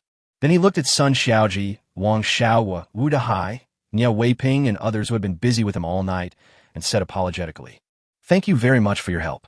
I will treat everyone to roast wolf meat tonight." Real. When Wang Xiaohua heard that there would be barbecue tonight, he immediately shouted in surprise. "Yes, of course it's true. Please find a place to build a bonfire as soon as possible. I'll be back soon." After Niu Hong finished speaking, he walked quickly towards the darkness in the distance. "Brother, I'll go with you." "No, hurry up and light the bonfire. I'll be back soon." Niu Hong quickly spoke up to stop him. He just wanted to find a secluded place away from the crowd to move the wolf meat out of the arms warehouse. How could he let outsiders know this secret? A bonfire was burning in the courtyard of the motor factory's guest house. A strange phenomenon occurred around the campfire. Wu Dahai and Nie Weiping, who once represented the forces of justice, and Sun Xiaoji, Wang Xiaohua, and others, who represented the forces of darkness, sat around the campfire and chatted animatedly. Of course, the topic revolves around how they met Niu Hong and how their friendship deepened. During the conversation, Sun Xiaoji found out that Niu Hong's name was not Niu Huang, but Niu Hong, and an awkward smile appeared on his face. When Wu Dahai and Nie Weiping heard Sun Xiaoji talking about how Niu Hong drank 5 bottles of 58 proof Huayuan Baijiu by himself without getting drunk, their mouths opened and could not close again. The noise around the campfire came to an abrupt end at this moment. Everyone, including Wang Xiaohua, learned about Niu Hong's brilliant achievements for the first time from Sun Xiaoji after they sobered up. Everyone was inexplicably shocked. More than 10 minutes later, Sun Xiaoji, Wu Dahai, and others were sitting around the campfire, saw Niu Hong coming back with 2 skin wolves, and their eyes widened in surprise again. Niu Hong said he would treat them to roast wolf meat, but who could have thought that Niu Hong would serve 2 at once? This is wild wolf meat, at 2.2 yuan per pound. It is very difficult to eat such wild game in Harbin. But today, they can eat as much as they want. It's so exciting just to think about it. Big Brother is Big Brother, and he is generous when he takes action. Everyone looked at Niu Hong with envy and admiration in their eyes.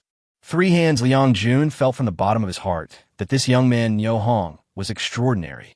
He also understood why Sun Xiaoji, Wu Dahai, and others were willing to have close contact with Niu Hong, and he began to think about making friends with Niu Hong.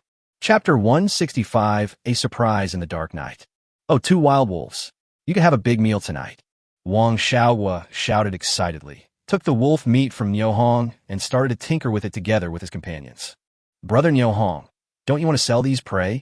Niu Weiping asked in a low voice with concern. They are just two wild wolves.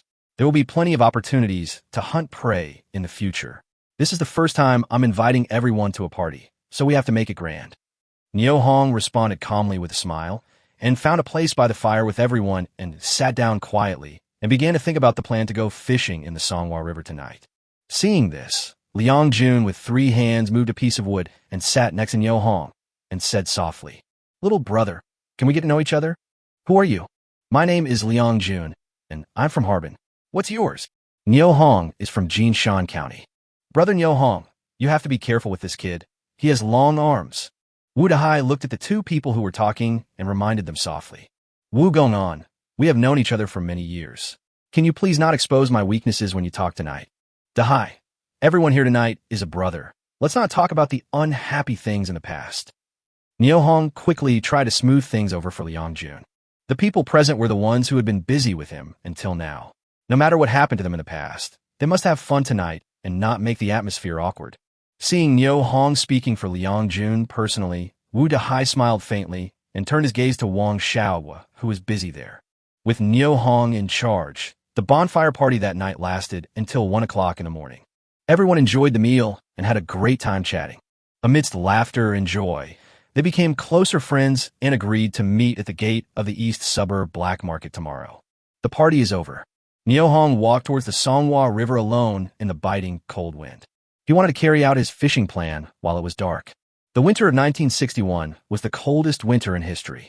The ice on the Songhua River is much thicker than in previous years.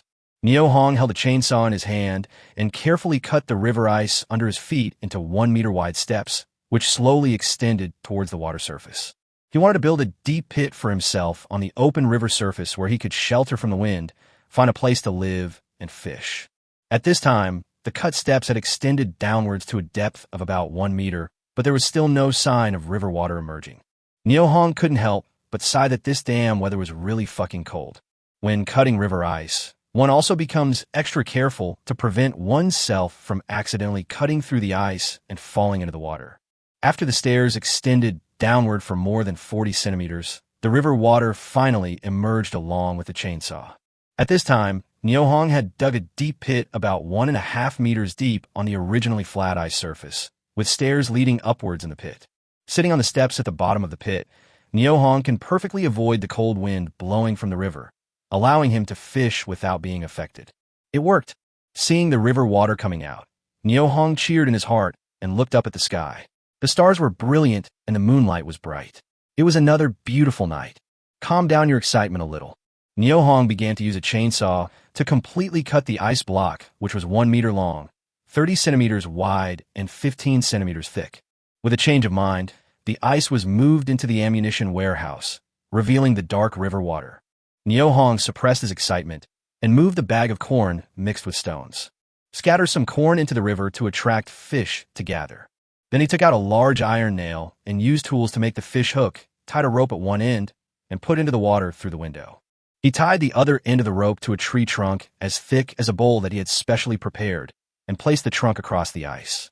After completing these preparations, Niu Hong turned on the flashlight to shine on the water surface, squatted on the ice steps, and began to wait.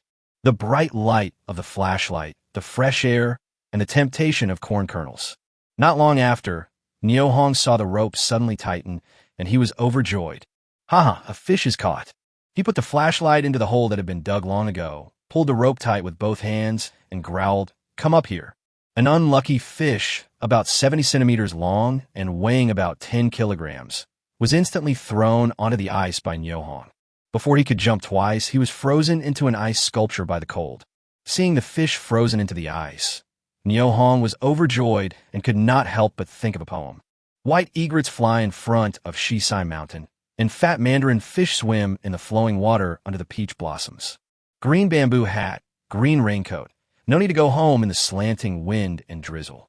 This is a real Songhua River mandarin fish, and it is also the Jiangnan mandarin fish described by the Tang Dynasty poet Zhang Jia. Compared with the gentle mist of Jiangnan, the fish grown in the cold river water tastes more delicious. Niu Hong really didn't expect that he would accidentally encounter the delicious food described by Tang Dynasty poets on this cold winter night. Moreover, the first thing he caught was a mandarin fish weighing about 10 kilograms. This luck is simply incredible. Without thinking too much, Niu Hong hurriedly cleaned up the ice debris on the water surface and put the fishhook back into the water. Not long after, another fish was caught. After being thrown onto the ice, Niu Hong found that it was still a 10-pound carp. I understood it instantly.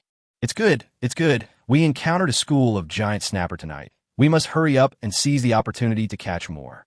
Niu Hong made up his mind and no longer cared about savoring the deliciousness of the mandarin fish or the joy of the harvest. He quickly adjusted his state and devoted himself to fishing like a machine running at full speed. By dawn, Niu Hong could no longer remember how many times he had cast a fishing hook and how many times he had cleaned up the ice debris. He has become numb to fishing. If it weren't for the occasional rumbling sound of his stomach reminding him that he should eat some food to replenish his strength, Niu Hong would have almost forgotten that he was still alive. Labor makes people happy, and delicious food can arouse people's infinite yearning. In the winter of 1961, the giant pike carp in the Songhua River really brought Niu Hong a huge surprise. The sun rose high in the east. Niu Hong's arsenal had already stored nearly 2,000 kilograms of arowana. Faced with such delicious food, Niu Hong changed his mind. He would definitely not sell fish at the black market tonight. He wanted to keep this delicacy for himself. It's time to clear out the wolf meat in the warehouse, and it's time to create wealth for yourself with the wolf skins. And those wild boars, it's better not to have them. While Niu Hong was thinking about his own things, he was quietly looking at the rope, waiting for the next fish to be caught. However, the number of sturgeons has begun to decrease rapidly, and it takes a long time to catch one. Seeing this, Niu Hong understood that he had almost caught all the fish near this fishing spot, and it was no longer suitable to stay there. He had been busy all night, and it was time to go back to the guest house to have a good sleep and recharge his energy before going to the black market to earn money to buy food in the evening. Chapter 166, A-Level.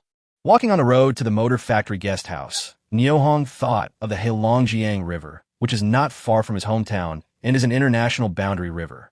It flows all year round and never dries up. There are also arowana in the Heilongjiang River, and it is said that the yield is not low.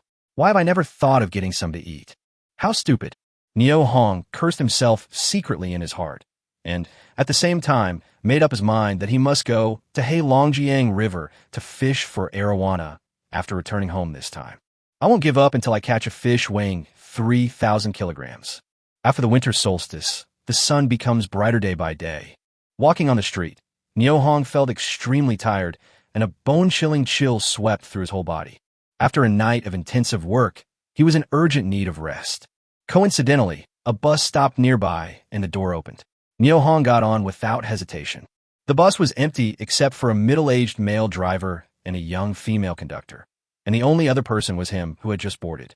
Niu Hong just found a seat and sat down when he saw the female conductor walking over with a smile and said softly, "Comrade, where do we get off?" "The guest house of the motor factory." "Comrade, you are going the wrong way. To get to the motor factory guest house, you should take the bus across the street. Get off at the next stop and transfer across the street." After the female conductor finished speaking, she turned around and went back to her seat without letting Niu Hong buy a ticket. "I'm really dizzy. I can't even ride a bus in the opposite direction. It seems that I'm really tired and my mind is not clear." Niu Hong was muttering to himself. His eyelids couldn't help but start to twitch, and soon he fell into a deep sleep. "Comrade, you should get off the bus and change trains." Before Niu Hong had the chance to say a word to the little sister in his dream, he was awakened by a gentle voice. I opened my sleepy eyes and saw that the bus had stopped steadily. The bus driver and the young female conductor were looking at me with concern. He quickly gave an awkward smile and said, "Hee, sorry, I fell asleep." Perhaps it was because of fatigue, or perhaps it was because he had just been woken up. His brain was still in a chaotic state. Niu Hong just stood up and stumbled and almost fell. "Comrade, be careful." "It's all right. Nio Hong said this, holding the armrest of the seat and slowly walking toward the car door. After getting off the car and looking around, I found that the street was very deserted and there were few pedestrians. There is a state-owned public bathhouse across the street. The mist that comes out from time to time adds a bit of vitality to the street scene here. Go in and take a shower, and take a nap in the rest area. Nio Hong made up his mind, crossed the road quickly, and came to the ticket window. Comrade, buy a ticket. How many people? A lazy woman's voice came from the window. 1 person. 4 cents. The woman quoted the price of the bath ticket. Nio Hong took out the money from his pocket and handed it in through the window. Not long after, a paper bill was handed out. While I walked in the bathhouse, I saw a man in his 50s cleaning with a broom. When he saw Nio Hong coming in, he greeted him enthusiastically. Young comrade, you really know how to pick the right time. You just put in a pool of water. Uncle, this is my ticket, Nio Hong said, yawned sleepily, and handed over the bath ticket in his hand. Well, here is the key to the storage cabinet. Remember to lock the cabinet door and keep your belongings safe. The man took Nio Hong's bath ticket and handed him a key to the wardrobe where his clothes were stored. He gave him some advice and continued to clean the room. After taking off his clothes and locking the closet door, Nio Hong lifted the thick cotton door curtain and slowly walked into the inner room. At this time, the room was empty and very quiet.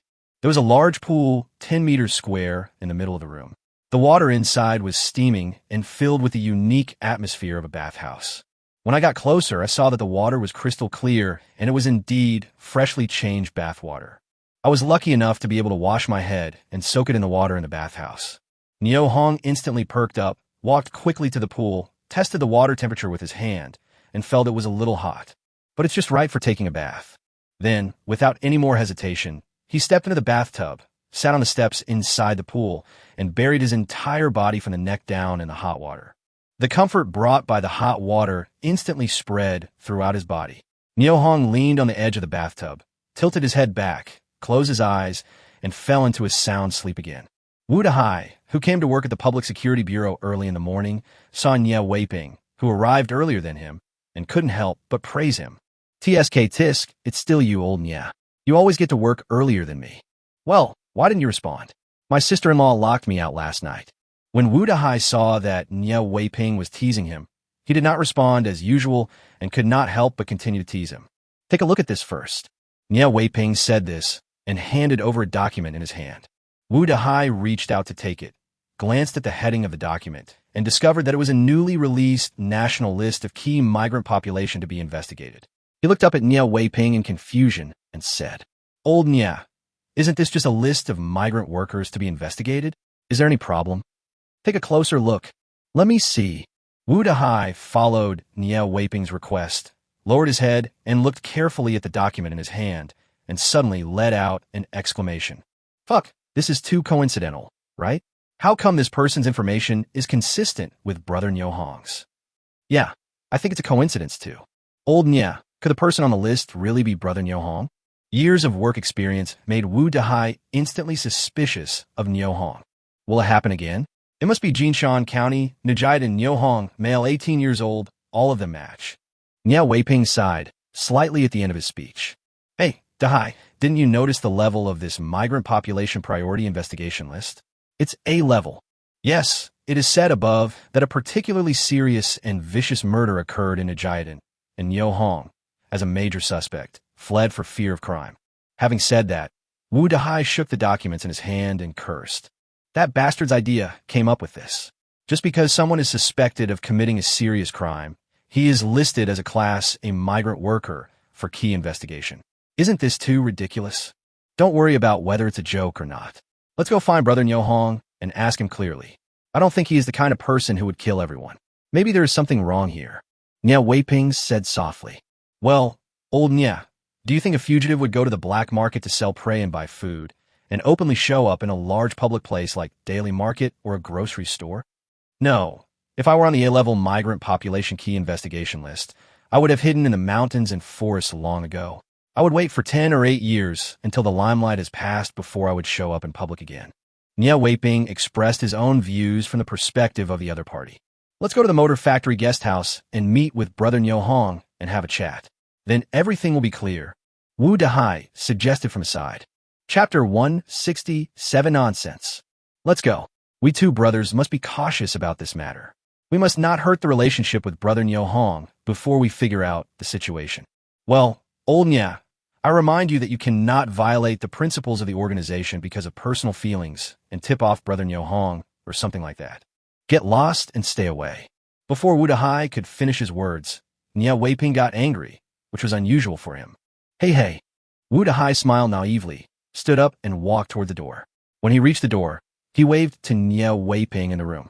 Let's go and figure this out, and then help Brother Nyo Hong come up with a solution. Well, you're still a human being. Nya Weiping's expression eased a little. He stood up and followed. State-owned public baths. Nyo Hong was leaning against the pool wall, sleeping soundly. In his dream, he saw his little sister Nyo Xianhua running towards him crying. Brother, I'm scared. There are bad guys chasing me. Just as Nyo Hong was about to rush over, he felt his hands and feet were restrained by something and he couldn't move. He was suddenly startled. I opened my eyes and found it was a nightmare. My heart was beating violently and my forehead was covered with sweat. Nyo Hong washed his face with pool water, trying to make his mind clearer. He took a deep breath and carefully recalled the details of his dream. He felt a creepy feeling. Thinking about what happened when he left Nujayadin, Nyo Hong had a bad feeling in his heart. At this moment, he was a little worried that Nyo Tiankai, Nyo Shengli and others would not be able to deal with those people from Hujiazwang, and they would be bitten back by them and would not be able to get the original compensation. Without compensation, Dongxing's house was burned down in vain, and it will be difficult to find a place for the family to live in the future. Oh, this damn nightmare makes me feel uneasy. Nyo Hong shook his head vigorously and used the hot water to wash his body to wash away the dirt. The warmth of the water allowed him to temporarily forget the unpleasantness of the nightmare. The short sleep allowed his body to get sufficient rest, and he was full of strength again. An hour later, we returned to the motor factory guest house. Nyo Hong was startled when he saw the two people standing at the door. Why are you two standing here? Yeah, I'm on duty nearby, and came to see you. Nya Weiping lied without meaning it. Yeah, we came here to chat with you, but after knocking on the door for a long time, no one answered. We thought you checked out and left. Wu Dahai looked at Nyo Hong with a smile, with a hint of tentativeness in his words. Nyo Hong had no idea what Wu Dahai and Nya Weiping were thinking, so he responded loudly and nonchalantly. I went out to take a bath. I was really lucky today. The bathhouse had new water and was super clean. By the end of the bath, I found that my brother was the only one in the huge bathhouse. Nyo Hong's words and deeds were all about showing off to Wu Dahai and Nya Weiping. The water in the bathhouse is changed less than once a week. After bathing every day, the workers in the bathhouse will clean the dirt at the bottom of the pool, and the water on the top will be retained for continued use. If you want to wash your hair and soak in the bathhouse, you need a lot of luck. After hearing this, Wu Dahai couldn't help but widen his eyes in surprise, then showed an envious expression and murmured, You said the bathhouse changed the water today? Yes, so I'm lucky? Nyo Hong answered with great pride. Old Nya, I think we should go take a bath in the bathhouse. What are you soaking in? It's all the leftover water from Brother Nyo Hong's shower. I'm not going to go. As Nya Weiping spoke, he followed Nyo Hong into the room. No, Brother Nyo Hong, where's the food you put out last night? Where's the bag? Wu Dahai looked at the empty room and exclaimed. Nya Weiping also looked at Nyo Hong in surprise, looking forward to his explanation. The two were really surprised to see so much food and bags that they had carried back last night disappear overnight. Put it somewhere else. Why, you two, who are fed by the emperor, are still thinking about the food of a commoner like me. Nyo Hong said teasingly while looking at the two of them. No, we're just curious and concerned. Wu Dahai waved his hands repeatedly to deny it. You two can sit anywhere.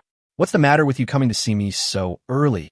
Nyo Hong Kai would never believe Nya Weiping's lies that he was on duty nearby and just happened to come over to see him.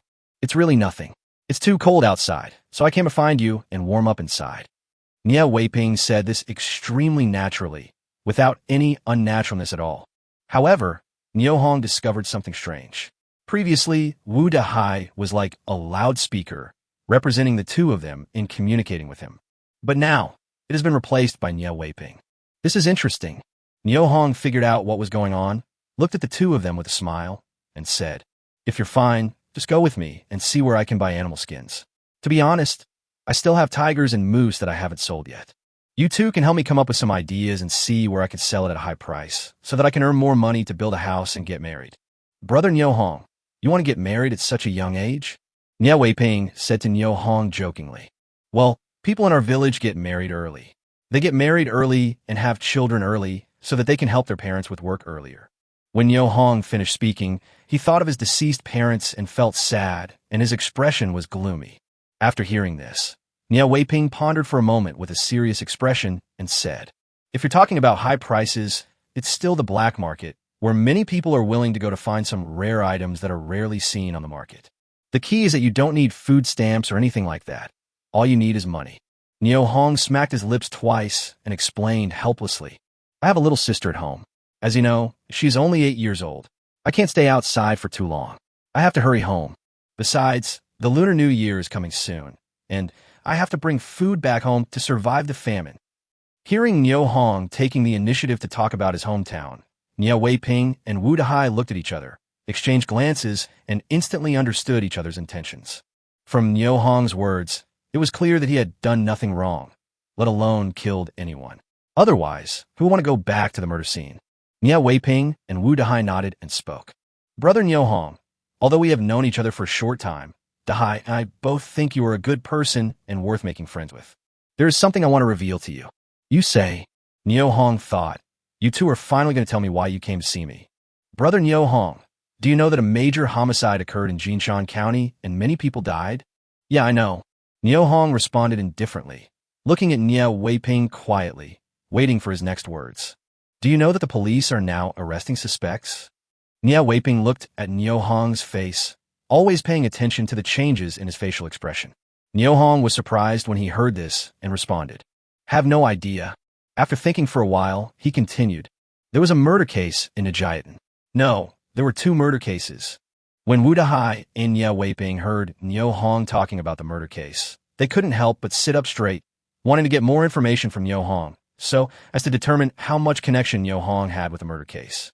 However, as Nyo Hong spoke, their chests rose and fell dramatically, as if a volcano about to erupt was brewing in their hearts. Chapter 168, Homecoming. The situation at that time was like this. I responded to the call and went to Mauer Mountain to search and rescue the families of the missing forest farm workers. Brother Dongsheng went to the county people's hospital to treat his illness. There were only 4 people left in the family, Dongxing's wife, Xuanbao, Arya, and Xiaomei. Neo Chun went to Dongxing's house in the dark and lit the firewood pile, but accidentally burned himself to death in the fire.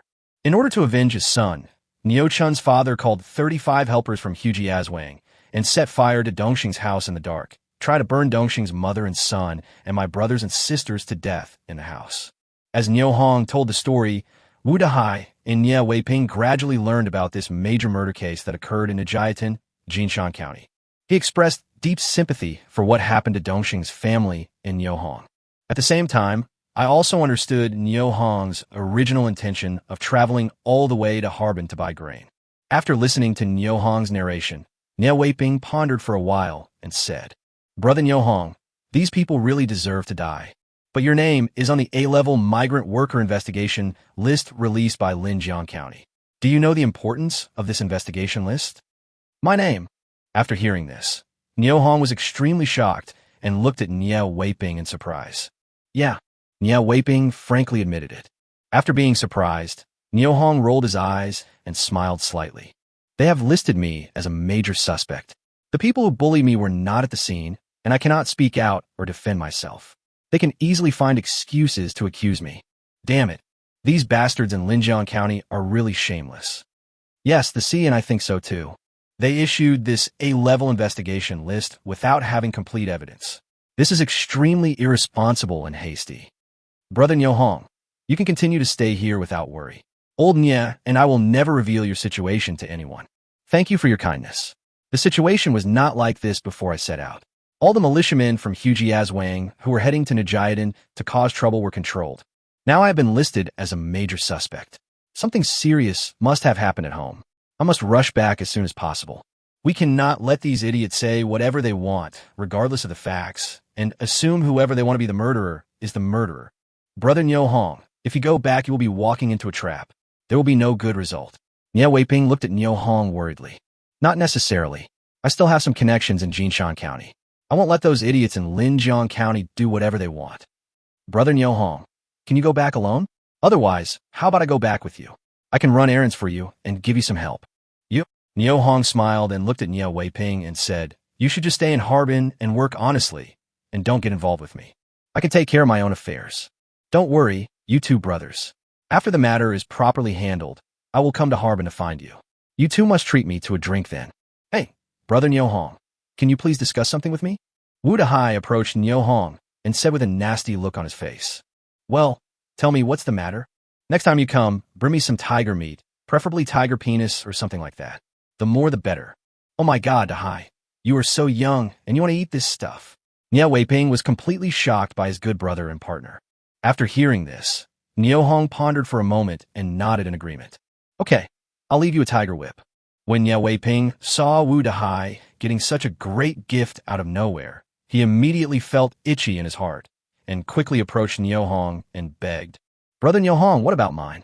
Can't you be partial to me? A tiger only has one. What should I do? Niu Hong spread his hands, feeling helpless. Niu Weiping was about to speak when Wu Dahai patted him on the shoulder and said, Old Nya, you are a few years older than me. You have seen all the beauty and prosperity of life. You should leave more opportunities to me.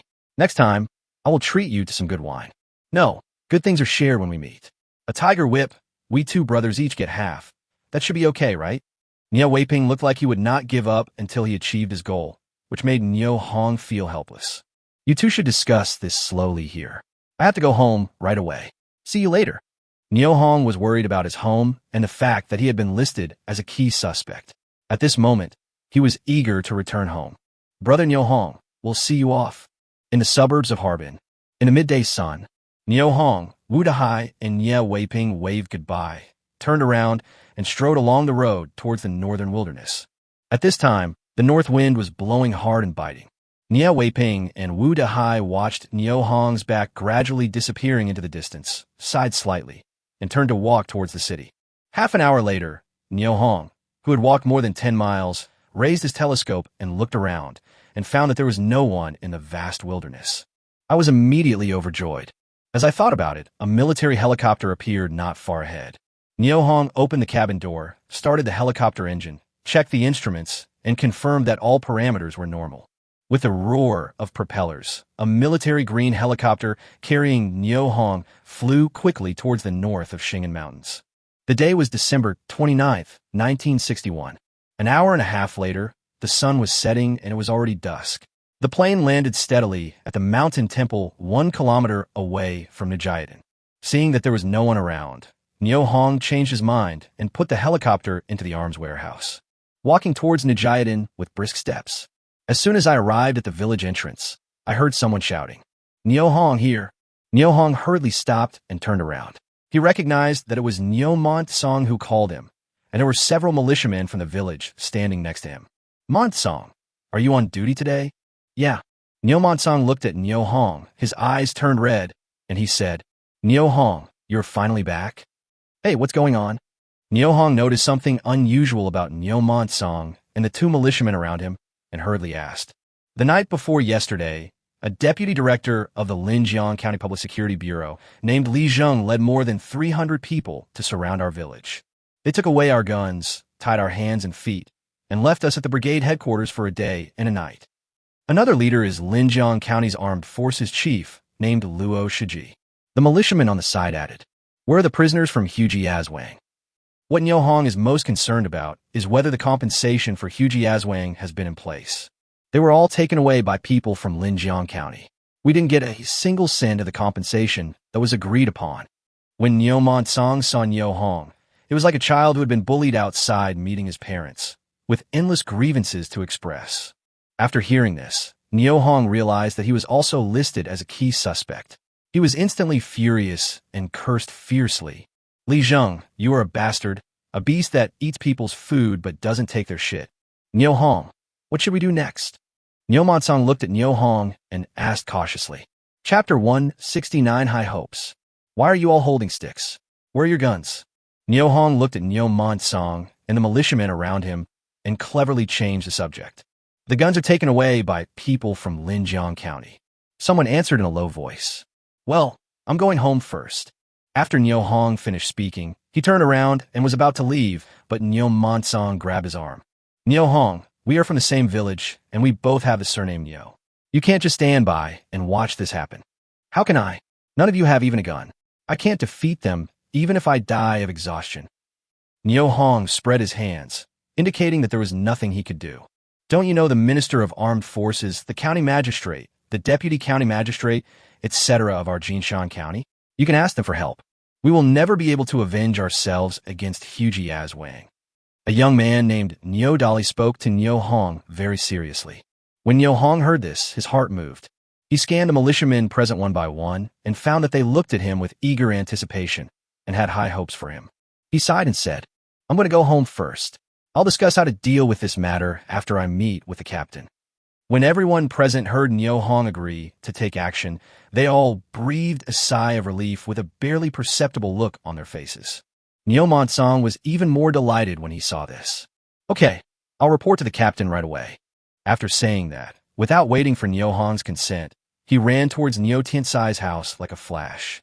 Seeing this, Nyo Hong did not stop them. He exchanged a few words with other militiamen and then hurried towards Nijiatan Primary School. Walking into the gate of Nijiatan Primary School, the students had not yet finished school, so Nyo Hong went straight to the backyard.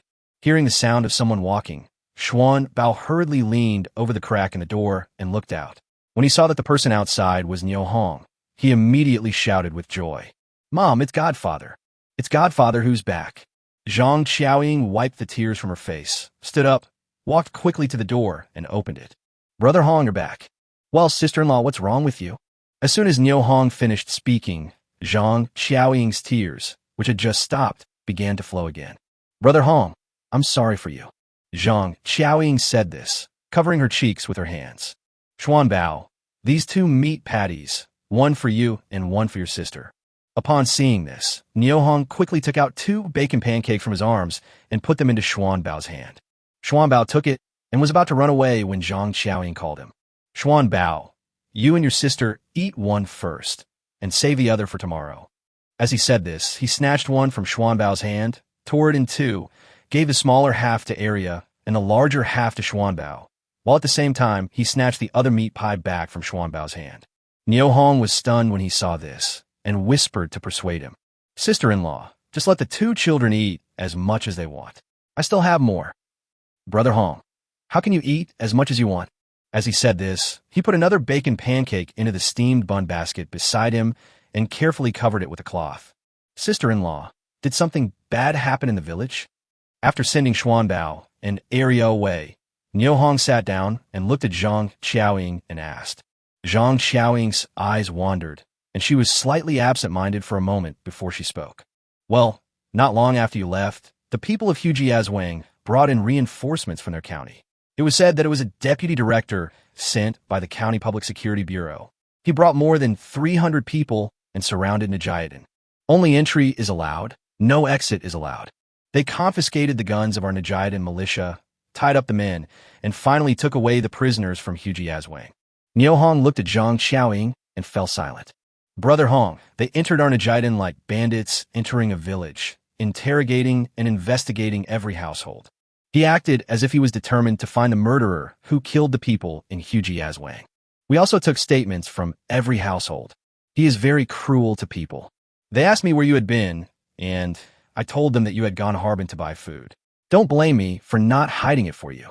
As Zhang Xiaoying spoke, her face was full of apology and her eyes were filled with tears. Sister-in-law, it doesn't matter if I tell you. You must not take it to heart. I'm not a murderer. Even if they were standing right in front of me, they couldn't do anything to me. Really? When Nyo Hong heard this, he looked at Zhang Xiaoying's face and was stunned. He thought Sister Dongsheng doesn't believe him. He quickly explained, well, of course I'm not the murderer. Besides, I don't have that much power. There were more than 30 people standing there. Even if they didn't move, I couldn't kill them all. I am timid and I dare not kill him.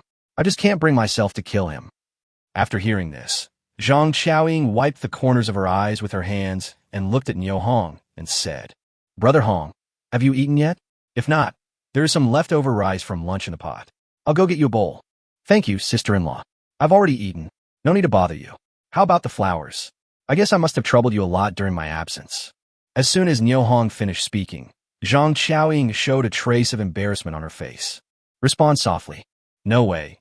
During the few days you were away, Xianhua was always with teacher Yao, saying that she wanted to help her with her homework. Tutoring? Yes, I am tutoring her. And at night? Niu Hong asked worriedly. I also live with teacher Yao at night. Zhang Qiaoying blushed, and there was a hint of sadness in her tone. This girl, how could she be so ignorant? Niu Hong quickly spoke up to excuse his sister. Brother Hong, Xianhua is done with school, so don't blame her. Studying is the most important thing, and it's a good thing that teacher Yao is tutoring her personally. Others would beg for it, but cannot. Well, you can't hang out with teacher Yao every day. Wouldn't that disturb other people's lives? After hearing that Niu Hong treated Yao Ji as an outsider in his words, Zhang Qiaoying's expression softened a lot, and her originally sad mood turned into relaxed and happy mood. Sister-in-law, you go ahead and do your work. I'll go back to the house. Niu Hong stood up and was about to leave. Zhang Qiaoying blushed, looked straight into Niu Hong's eyes, and said, I'll go with you. Shoo, the captain might come over to discuss something with me in a bit. After Niu Hong finished speaking, he greeted Xuan Bao and Arya, opened the door, walked out, and closed the door. Behind, Zhang Qiaoying stared at the door that had just closed in a daze. The waves that had just been stirred in her heart could not be calmed down no matter what. Just as she was about to open the door to find Niu Hong, there was a chaotic sound of footsteps outside the door, and Zhang Qiaoying looked through the crack in the door. The team leader, Niu Tiankai, the militia company commander, Niu Shengli, the team accountant, Niu Xiangdong, and the Women's Federation director, Li Tsuhua, along with more than a dozen militiamen, hurriedly walked towards Niu Hong's room. Chapter 170, Grudges Arise. Niu Hong was cleaning the room when he heard footsteps outside the door. Just as he was about to walk over and open the door to find out what was going on, he heard Niu Tiansai's voice outside the door. Is nephew Niu Hongda here? With a creak, Niu Hong opened the door, saw the person standing outside, and was stunned. In addition to Niu Tiankai, Niu Shengli, Niu Xiangdong, and Li Tsuhua, there were more than a dozen militia guards standing behind them outside the door. It was a huge group of people, which could be described as a major mobilization of forces. Niu Hong was thinking quickly in his mind about how to deal with the situation that would happen next.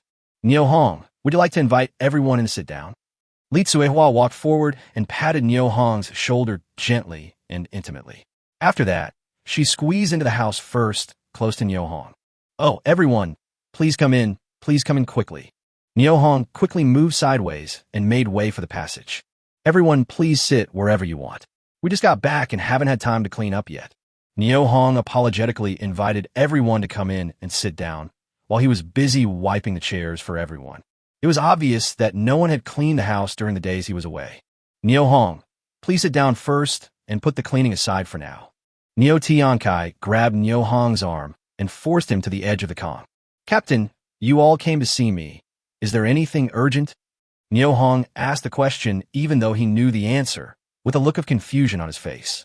If we were to choose the best actor, Niu Hong's performance at this moment would definitely be at the level of an award-winning actor. Alas, you don't know. I have brought shame to our Najiatan. It's really damn embarrassing to talk about it. That bastard Li Zheng from Linjiang County actually tied up the hands and feet of all the militiamen in Najiatan and left them in the brigade headquarters for a day and a night. A whole day and night. Without food or water, we were almost killed. Just tell me, how much hatred and vengeance must he have to do such a cruel thing? The people in Linjiang County are going too far. They burned down the houses in our Najiatan, and not only did they not give us any compensation, they also confiscated the weapons of our Najiatan militia. A gentleman can be killed, but not humiliated. From now on, the members of Najiatan will never have the face to step out of Najiatan again. Whether you can win back this honor for our Najiatan nephew Niu Hongda, it depends on you. While Niu Tiankai was speaking, no one in the room made a sound to disturb him, and everyone remained surprisingly quiet. It gives people a sense of shared hatred for the enemy. Niu Hong was no exception. He sat there quietly, listening to Niu Tiankai chattering away alone. At the end, when Niu Hong heard that Niu Tiankai had actually given him an extremely important task that concerned the face and honor of Najiatan, an expression of indescribable shock appeared on his face. Captain, my goodness, Uncle Genius, you guys think too highly of me, Niu Hong. As everyone has seen, My younger sister and I still don't have a home. Either he stayed at Dongxing's wife's house or at school. Saying that I'm staying here temporarily is just flattering myself. To put it bluntly, my younger sister and I wandered around and had no place to live. How can a loser and vagrant like me shoulder the heavy responsibility of winning back the honor and face of all the members of Nijayadin? I hope the captain and other leaders will find a better way to deal with this matter. Please don't let an incompetent person like me delay the important matter of Nijayadin. After Niu Hong finished speaking, the room fell silent. Everyone was wondering what Niu Hong meant by what he said. After Niu Hong said this, he felt that the knot in his heart was suddenly cleared. It has unparalleled comfort. Niu Hong still feels resentful about the fact that his request to stay at the brigade headquarters for a while after his house collapsed due to heavy snow was ruthlessly rejected by the brigade leader Niu Tiankai. This is still a small matter. What bothered Niu Hong even more was that in his previous life, when his little sister Niu Xianhua was about to starve to death, he went from house to house asking for food. Apart from Dongxing's family, no one was willing to lend him food. He encountered difficulties, and almost no one in Nijayadin was willing to help him. Now that Nijayadin is in trouble, what does it have to do with Niu Hong? What reason does Niu Hong have to take the initiative to help? After listening to Niu Hong's words, Niu Tiankai remained silent for a long time. He knew very well. Since Niu Hong mentioned the house, it means that he still has an opinion about my refusal to let him and his sister stay at the brigade headquarters, and he has still forgotten it. So now they are unwilling to help Nijayadin overcome its difficulties. At this moment, Niu Xiangdong, the brigade accountant who had remained silent, spoke. Nephew Niu Hongda, we all have the surname Niu. You can't write two Niu characters with one stroke. We all have the same ancestor. Now the people of Nijayadin are being bullied at their doorstep, and no one with the surname Niu can stay out of it. You are no exception. We all have the responsibility to safeguard the face and honor of our Nijayadin. Tell me, am I right? Yes, Uncle Xiangdong, what you said makes sense. All of us in Nijayadin cannot stand aside and have the responsibility to protect the reputation of Nijayadin. I am no exception, but my abilities are limited. I am really powerless to deal with matters that concern the honor and face of Nijayadin. After Niu Hong finished speaking, he sat on the edge of the Kong and said nothing more. The room fell into awkward silence. Niu Tiankai took out a cigarette from his arms, thought for a moment, put it back in his arms, looked at Niu Hong, and said, Nephew Niu Hongda, I was indeed wrong in the past. I would like to apologize to you and ask for your forgiveness. As for the matter of Linjiang County bullying my Nijayadin, you have to help no matter what. Otherwise, the descendants of Nijayadin will never be able to hold their heads up again and will never be able to leave the village. Compared with the loss of face caused by Niu Hong's apology, what Niu Tiankai found even more difficult to accept was that his hands and feet were tied, and he was left at the brigade headquarters for a day and a night without food or water. The humiliation he suffered made it even more difficult for him to let go.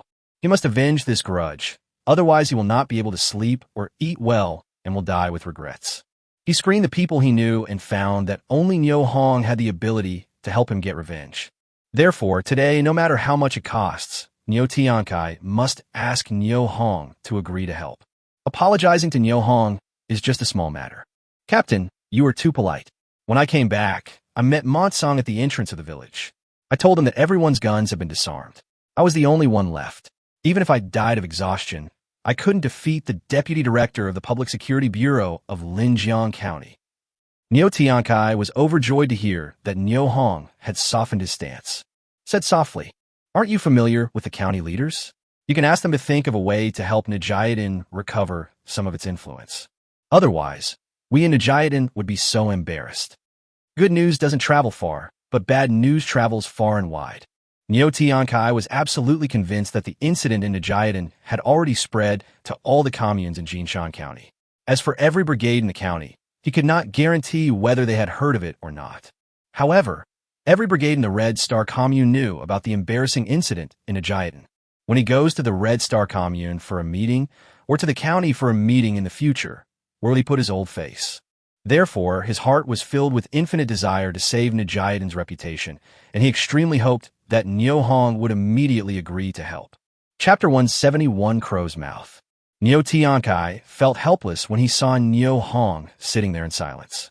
Suddenly, he remembered something and couldn't help but feel happy. Nephew Niu Hongda, There is something I forgot to tell you. Yeah. Hearing that someone wanted to tell him something, Neo Hong responded, turned his head to look at Neo Tian Kai, and waited for him to continue. The county leaders are very concerned about you. Secretary Chu calls me every day to ask if you have returned. Care about me? Neo Hong asked back, thinking he was trying to find out my whereabouts so that he can arrest me. Yes, just half an hour ago, Secretary Chu called to inquire about me, and I promptly told him the news of your return. Secretary Chu is very happy and said he would come to Najayadan to meet you.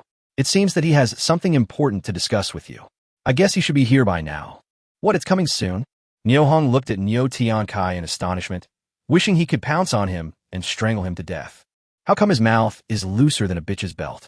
Neo Tian Kai keenly sensed the hostility in Neo Hong's eyes as he looked at him, and his heart skipped a beat, thinking to himself, something bad is going to happen. At this moment, a series of footsteps were heard in the schoolyard from far away. Judging from the sound, there were definitely quite a few people coming. Neo Hong's face turned extremely ugly. He was very clear about his own situation. Wu Dehai and Nia Weiping have already informed him that he was included in the A-level migrant population investigation list.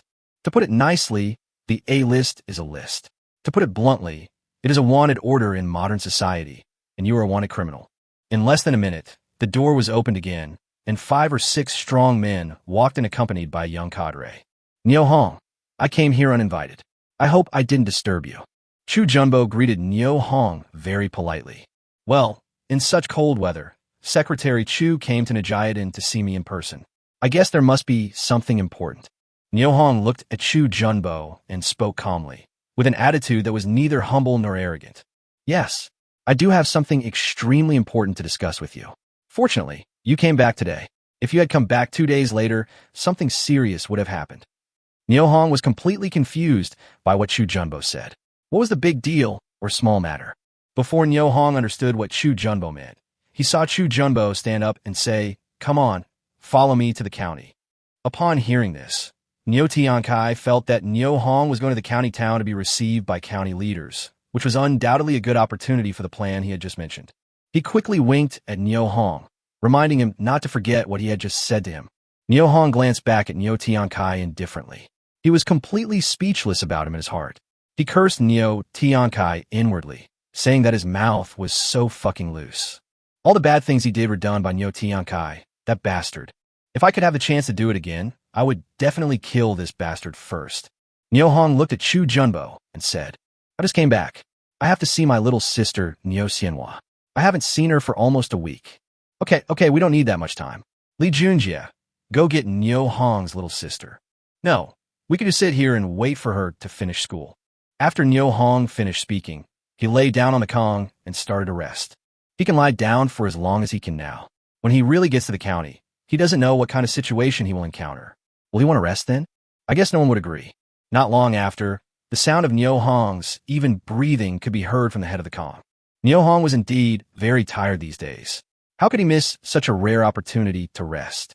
However, everyone in the room clearly felt the awkward atmosphere, and because the commune secretary Chu Junbo was present, no one dared to suggest leaving. Upon seeing this, Neo Tian Kai walked cautiously to Chu Junbo and spoke in a low voice. Secretary Chu, shall we go sit in the office first? Good. After Chu Junbo finished speaking, he gently stood up and spoke to an attendant beside him. Junjie, you stay here. When Neo Hong wakes up, tell him to come find me in the school office. Yeah. 15 minutes later, the stars in the sky twinkled and the students at Najayadan Primary School were over. As soon as Neo Xianhua walked out of the classroom, she saw Zhang Qiaoying standing outside the door waiting for her. Sister-in-law, why are you here? Well, your brother is back. I'll take you to see him. Zhang Qiaoying has learned from Li Suihua that Neo Hong will go to the county with Chu Junbo later. Judging from Li Suihua's solemn expression, what is going to happen next is probably not a good thing. When she knew that Neo Hong wanted to see Neo Xianhua, she hesitated to leave for the county town. She waited at the classroom door and told Neo Xianhua the news of her brother's return in time so that the brother and sister could meet each other in time. My brother is back. Neo Xianhua responded happily, and without waiting for Zhang Qiaoying to hold her hand, she ran to the backyard like a gust of wind. Elder brother. Hearing Neo Xianhua's shout, Neo Hong suddenly got up from the Kong, walked out of the room quickly and almost bumped into Niu Xianhua, who was about to enter the room. Flowers, get out of class is over. Yeah. Niu Xianhua saw that there was a man in the room, pointed and asked curiously, Brother, who is he? Who are you? Why are you still here? Niu Hong looked at Li Junjie and said loudly, Don't mind, Brother Niu Hong. My name is Li Junjie. Secretary Chu asked me to stay with you. Now that you are awake, please meet Secretary Chu in the school office later. Okay, you go first. I'll talk to my sister for a while, and then I'll be there soon. Yeah. Li Junjie agreed and walked out of the room, leaving all the time and space to Niu Hong. Brother, why did you leave for so long this time? Didn't I tell you that I went to Harbin to buy food? Harbin is very far away, so of course I will be away for a longer time. As Niu Hong spoke, he took out 2 bacon pancakes from his arms and handed them to Niu Xianhua. Come, try one and see if it tastes good. Yeah, it smells nice. Niu Xianhua wiped her hands on her clothes, took the meat pie, took a big bite, and swallowed it before chewing it twice. Eat slowly and don't choke. As Niu Hong spoke, he took out a pencil, an eraser, and a draft paper from his pocket. Flowers, I have a task for you. Give these things to Teacher Yao and Teacher Du on my behalf, and have him distribute them to the children in the school. Can you?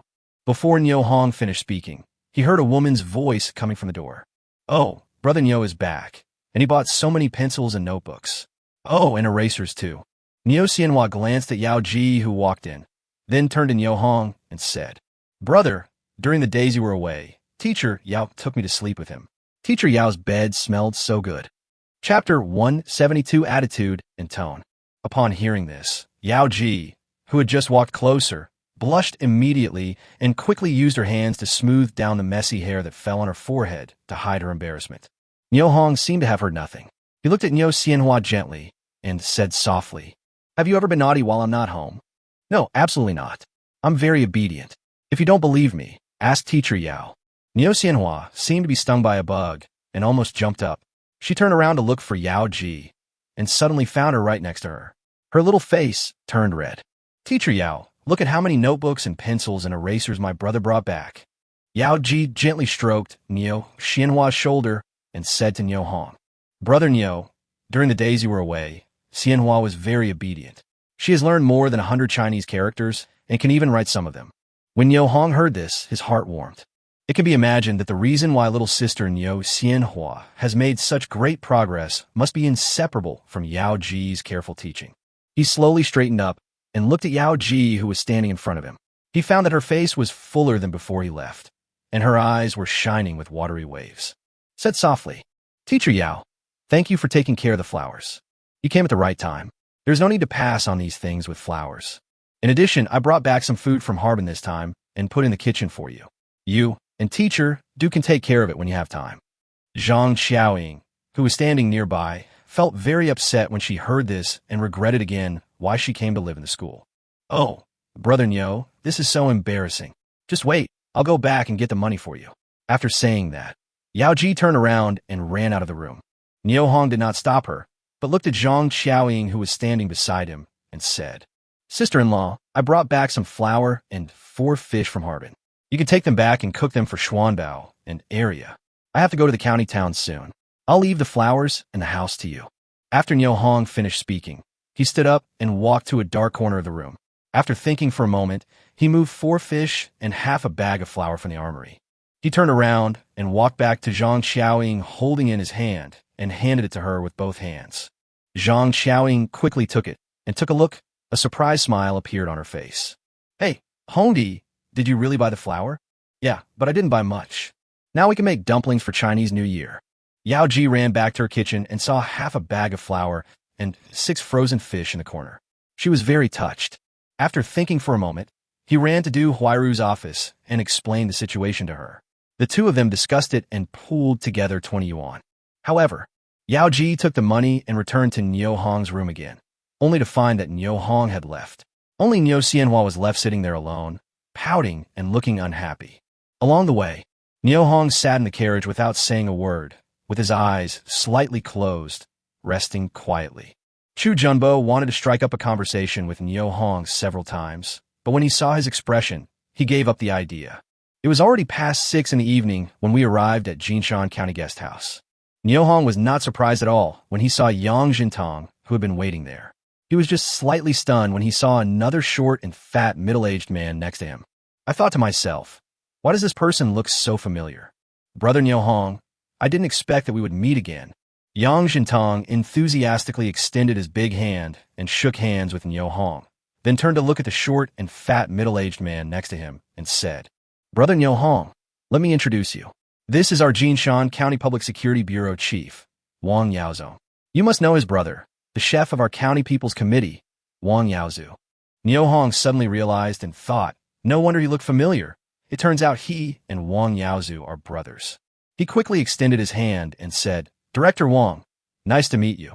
But Wang Yaozong nodded indifferently without any intention of shaking hands.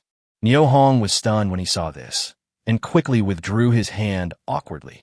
He nodded to Wang Yaozong in the same way, and had a bad feeling in his heart. Seeing that the atmosphere was somewhat awkward, Yang Jintong quickly said to Chu Junbo and others, Everyone, go out for a moment. We have something to discuss with Brother Niu Hong. Seeing this, Chu Junbo hurriedly asked the people who came with him to leave the room. Brother Niu Hong, this is very strange, isn't it? Yeah. Niu Hong responded, stopped talking, and looked at Yang Jintong and Wang Yaozong quietly. Would you like to take a look at this document first? As Yang Jintong spoke, he picked up a document from the table beside him and handed it to Niu Hong. Niu Hong only took a glance and saw the eye-catching letter A at the top of the document. He knew it was the A-level migrant population survey list without looking carefully. Minister Yang, you know I can't read. As Niu Hong spoke, he gently pushed the document in Yang Jintong's hand aside. Well, let me explain it to you. Yang Jintong put away the documents and said calmly, Yes, please. Niu Hong said this, found a seat, and sat down, looking calmly at Wang Yaozong and Yang Jintong in front of him. Some time ago, an extremely serious murder occurred in Nijiatan, and Li Zheng, deputy director of the Linjiang County Public Security Bureau, personally led people to investigate. We have come to the conclusion that you, my dear brother, are a major suspect in the crime. Yang Jintong paused here, looked at Niu Hong, and waited for his reaction. Wang Yaozong's breathing at the side became noticeably rapid, and he stared at Niu Hong with sharp eyes. He said, I was a major suspect in the crime. Where's the evidence? I can't just take his word for it. Niu Hong's face was filled with anxiety and a hint of indignation. Brother Niu Hong, sometimes even if the evidence is not sufficient, you can still arrest someone. Once you're caught, there are many ways to deal with it. Yang Jintong's voice became low and sounded earnest. Oh, really? Niu Hong was obviously surprised for a moment, thought about it, and continued. Minister Yang, do you mean to say that you're going to arrest me today? Niu Hong, we are talking to you now. Please pay attention to your attitude and tone. Wang Yaozong, who had been sitting nearby without saying anything, suddenly spoke. Niu Hong was stunned when he heard this. Director Wang, do you mean that there is something wrong with my attitude and tone? Seeing that the conversation was about to become awkward, Yang Jintong quickly interrupted the two of them. Don't think too much, Niu Hong. Today, Director Wang and I met with you just to get some information from you. Instead of asking me for information, you might as well go directly to the scene in Nijiatan, find evidence, and bring the murderer to justice. My sister-in-law Dongxing's house was burned down, and people from Hujiazwang died in the fire. We can't just let this go. As long as Hujiazwang does not pay compensation, the debt will remain outstanding. I would like to ask Minister Yang and Director Wang, do you have a responsibility to help us recover the loss of my sister-in-law Dongxing's family? Chapter 173, The Truth, is... Hearing Niu Hong's question, Yang Jintong looked embarrassed, while Wang Yaozong looked at Niu Hong expressionlessly. Minister Yang, Director Wang, there's a situation that you may not know yet. Before Niu Hong finished speaking, Yang Jintong and Wang Yaozong both straightened their bodies and focused their eyes on Niu Hong's face. That bastard Li Zheng from Linjiang County disarmed all the militiamen in Nijiatan, tied their hands and feet, and threw them to the production team headquarters. One day and one night. During this period, no food or water was given. His behavior is more like a bandit than that of any other bandit. Before leaving, they also took away all the weapons of our Nijiatan militia. How is this different from robbery? How can the world be convinced by the conclusions drawn from the investigation of a beast like him who is worse than pigs and dogs? He said I was the biggest murder suspect. I think he's still a spy, an enemy agent, and a bad element. One more thing. If my sister-in-law Dongsheng and my younger sister had been in the house and had not moved out early, Have you two leaders thought about the consequences? Fine beads of sweat oozed out of Yang Jintang's forehead, and the muscles on Wang Yaozong's face were trembling constantly. It was obvious that his heart was not as calm as his expression. Today, since you have found me and want to understand the situation, let's talk it out. If you can do me justice. Well, Minister Yang, I still recognize you as my brother, and we will still be good brothers in the future. Director Wang, as the Public Security Bureau Chief of Jinshan County, I will still respect you. Stop it, don't say anything else. Yang Jintang hurriedly stopped Niu Hong and stopped him from speaking any further. What comes next will definitely not be nice to hear, and once it is said, it will be difficult to take it back. The relationship between the two parties will definitely be broken, and it will be almost impossible to continue harmonious conversation. This went against the original intention of him and Wang Yaozong to meet Niu Hong. Niu Hong had no idea what Yang Jintang was thinking. He took a long breath and looked at Yang Jintang, grateful that he stopped him from continuing speaking in time. Understand that the other party still cherishes the friendship between you and can't bear to let it reach the brink of a breakup. As for Wang Yaozong, Niu Hong didn't take him to heart at all. If there was any concern about him at all, it was because of the friendship between him and Wang Dandan and Wang Yaozu. Yang Jintang pondered for a moment and said, Brother Niu Hong, the information you provided is something we didn't know before. It is crucial and useful that we believed Li Zhang's one-sided statement. I am sorry for that. In fact, we have selfish motives in doing this. Please understand. I have selfish motives. What selfish motives? Niu Hong asked in confusion. Yang Jintang smiled awkwardly and explained. Just to use Li Zhang's hand to find you as soon as possible. We have something more important that needs your help. Beat the tiger, right? Niu Hong said without thinking. Yang Jintang looked at Niu Hong in surprise and nodded. Well, our country's current international situation is not good. The Russians in the north are forcing us to pay our debts. For this reason, our superiors have given us a lot of tasks. It clearly required Jinshan County to hand over 10,000 furs, 10,000 yuan in taxes, and 30,000 kilograms of wild animal meat before the Lunar New Year. Secretary Hu and County Magistrate Qin are both having a headache right now. Niu Hong glanced at Yang Jintang and thought, whether they have a headache or not, what does it have to do with me? The tigers in the mountains now all escaped from Wangjiang County. They have had more than one encounter with hunters and are all quite cunning. When Yang Jintang was telling the story, his tone revealed deep helplessness. Don't the hunters in our Jinshan County have any way to deal with these beasts? Niu Hong said puzzledly. Yang Jintang slapped the table beside him with his hand, looking extremely excited. You're really right. Why are these tigers said to be very cunning? As long as they see the hunter's gun, or even smell the scent of a hunting rifle, they will flee into the depths of Manhwa Mountain. It doesn't give our hunters any chance to kill it. The hunters we sent out did not dare to set foot into the hinterland of Manhwa Mountain. Now we are helpless against those tigers. Secretary Hu and County Magistrate Qin both know your abilities. Brother Niu Hong, this matter still requires your personal involvement. Niu Hong smiled bitterly and said casually, Minister Yang, you leaders are really generous. I've become a murder suspect, and you still let me help you hunt. Aren't you afraid that I will run away with the weapon? Oh, Yang Jintang waved his hand. Brother Niu Hong, your so-called murder suspect is pure nonsense. Our secretary, who doesn't care at all, he asked me to meet you this time because he wanted you to go to Manhwa Mountain and kill those tigers that are harming people. Real? Niu Hong asked doubtfully. Really, I will never lie. Yang Zintang answered confidently. Niu Hong shook his head slightly and spoke softly. Until my identity as a murder suspect is cleared, I will not sell my Dongshang sister-in-law's house until I get compensation for the damage. You? Wang Yaozong suddenly stood up and looked at Niu Hong. Just as he was about to open his mouth to scold him, Yang Jintang pulled him to sit on a chair. Brother Niu Hong, it's easy to clear the suspect's identity. Director Wang can issue you a certificate of no criminal record and then send an official letter to the higher authorities, and the problem can be easily solved. What about the compensation? Without it, my family won't be able to build a new house. Where will we live next winter? We can't just keep drifting like this. After hearing Niu Hong's request, Yang Jintang thought for a moment and said, this requires further communication with Linjiang County. Well, let's not talk about communication for now.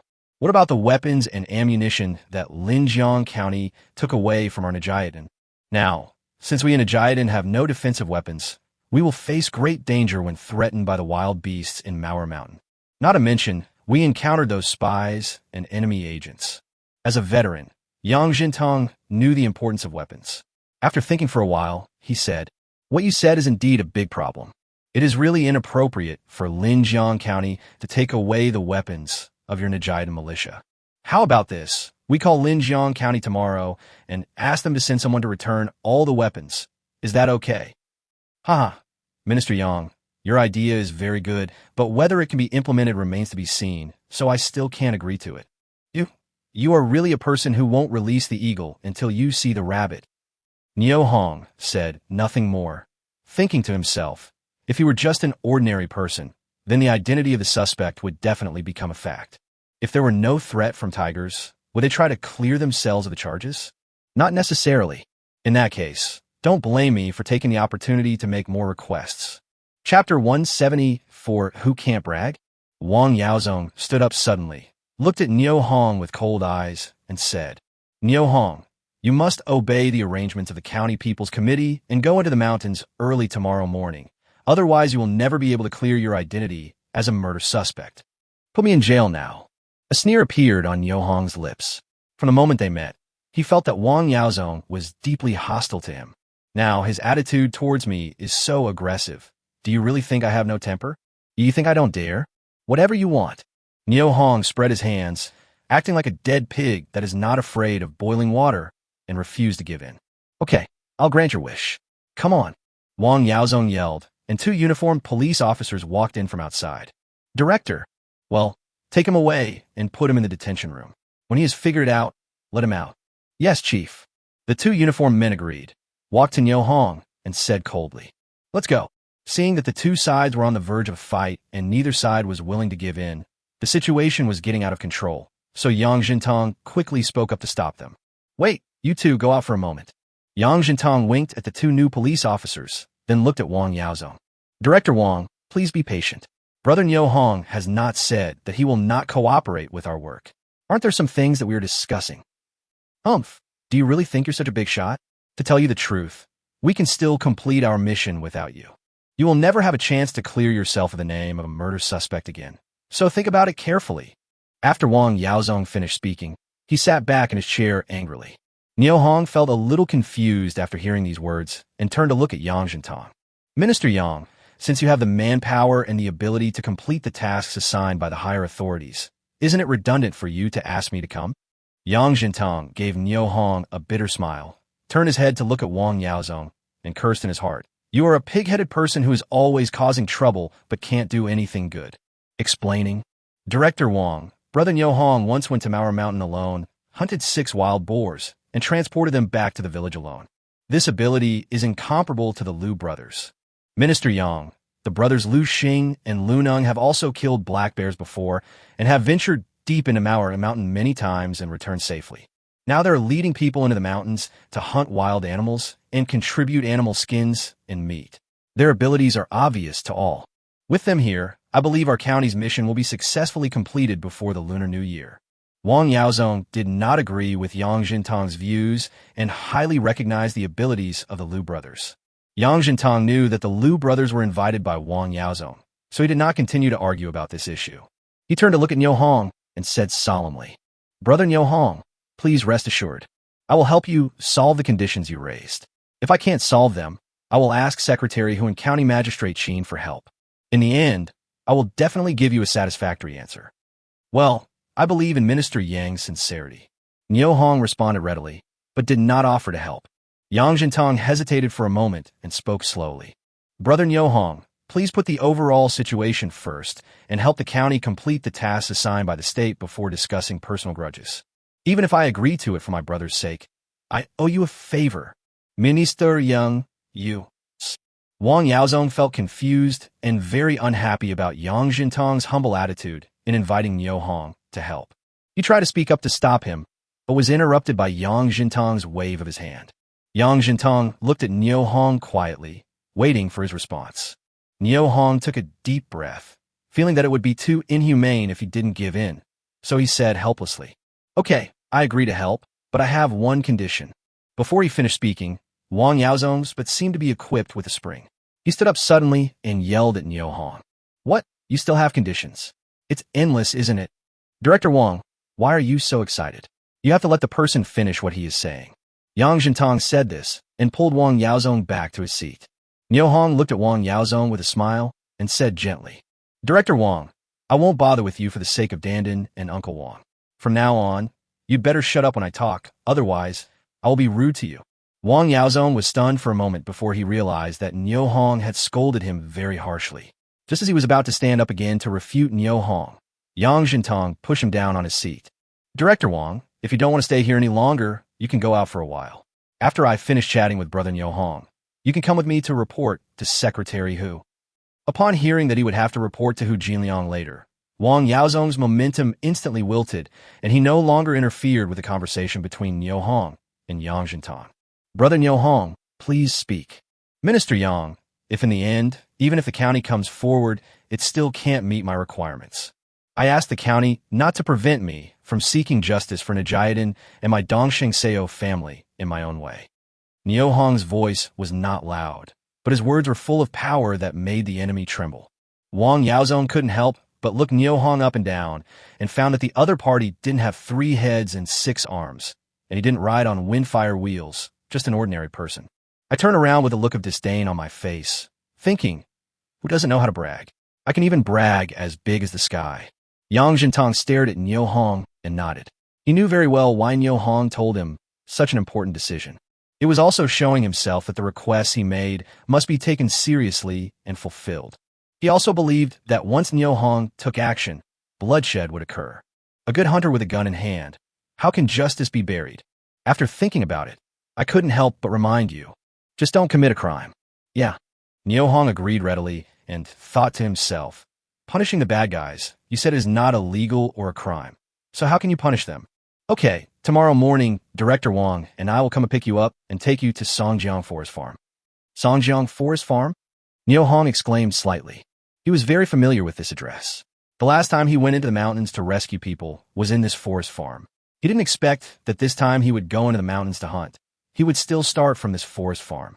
It seems that I really have a connection with this Songjiang Forest Farm. Thinking of Songjiang Forest Farm, Niu Hong thought of Kong Lingxiang, whom he had only met a few times, and wondered if he was still on duty there. Well, Songjiang Forest Farm is the one that goes the deepest into Mauer Mountain among all the forest farms. It is natural that it has become the best supply station for the hunters organized by the county to go into the mountains for hunting. Every time I go hunting in the mountains, I start from here. Yang Zintang patiently explained to Niu Hong. Minister Yang, do you have any accurate information about the tiger's recent location? Chapter 175, Revisiting the Old Place, New Changes.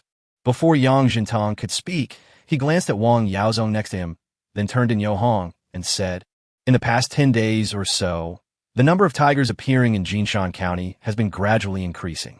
As for the latest location, it has no practical reference now. How do you mean? Niu Hong asked with concern.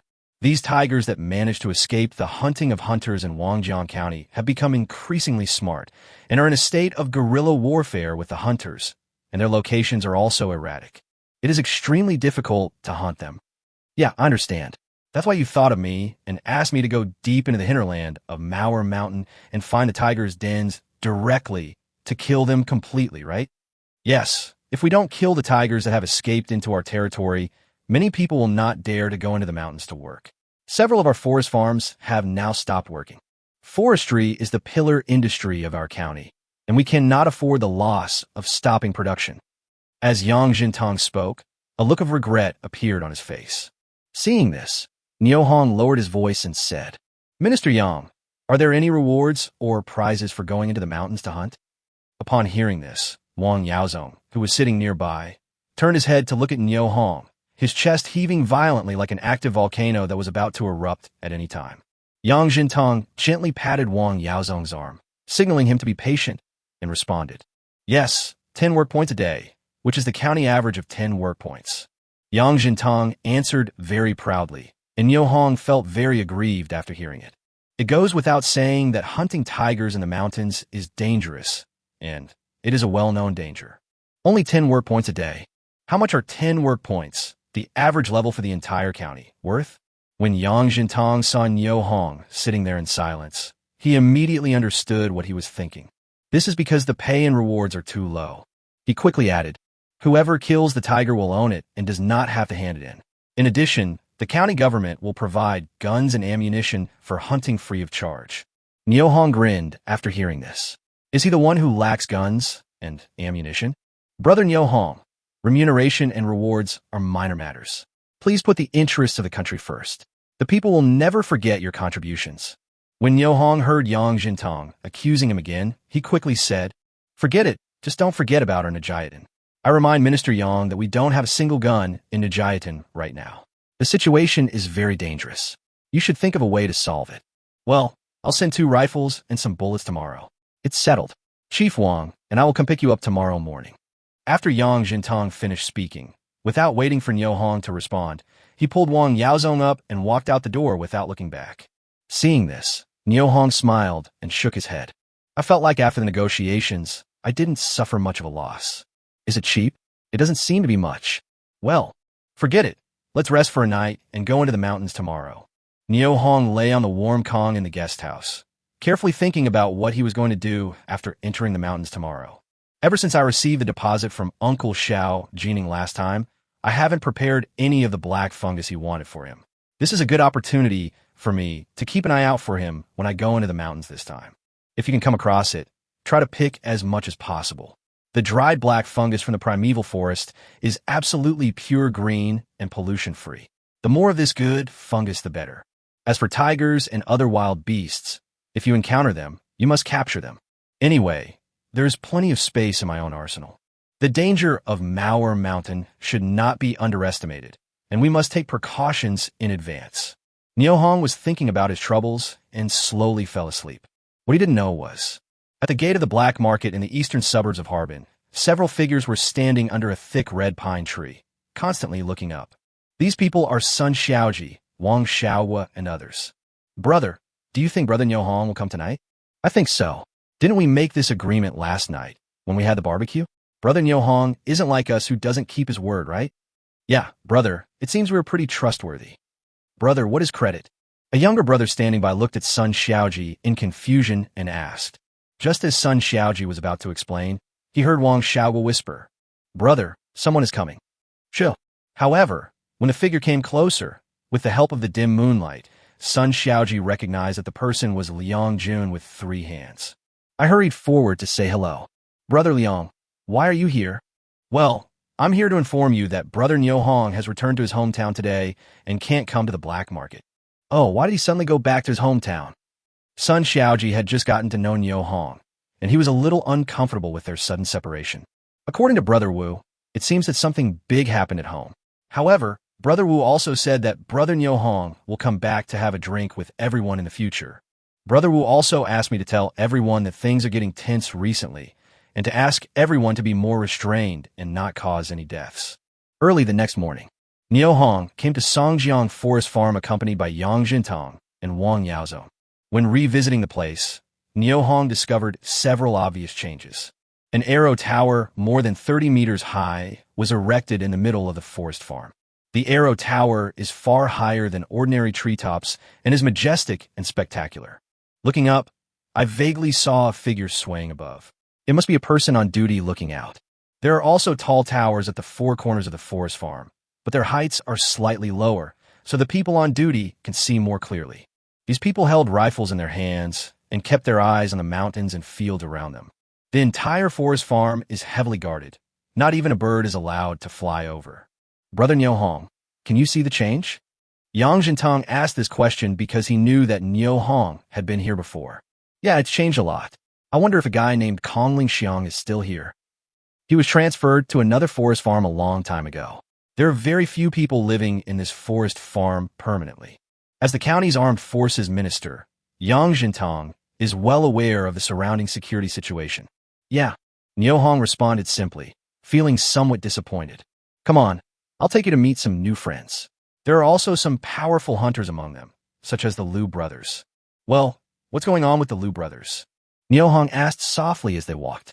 Director Wang, you are most familiar with the Liu brothers. Please introduce them to Brother Niu Hong. Wang Yaozong waved his hand with little interest and said, "There's nothing much to introduce. We've known each other for a long time, so we've come to understand each other naturally. What's the point of saying more now?" Yang Jintang took a few deep breaths, turned his head in dissatisfaction, and looked to the side. Niu Hong looked at Wang Yaozong in surprise, thinking that he was very strange.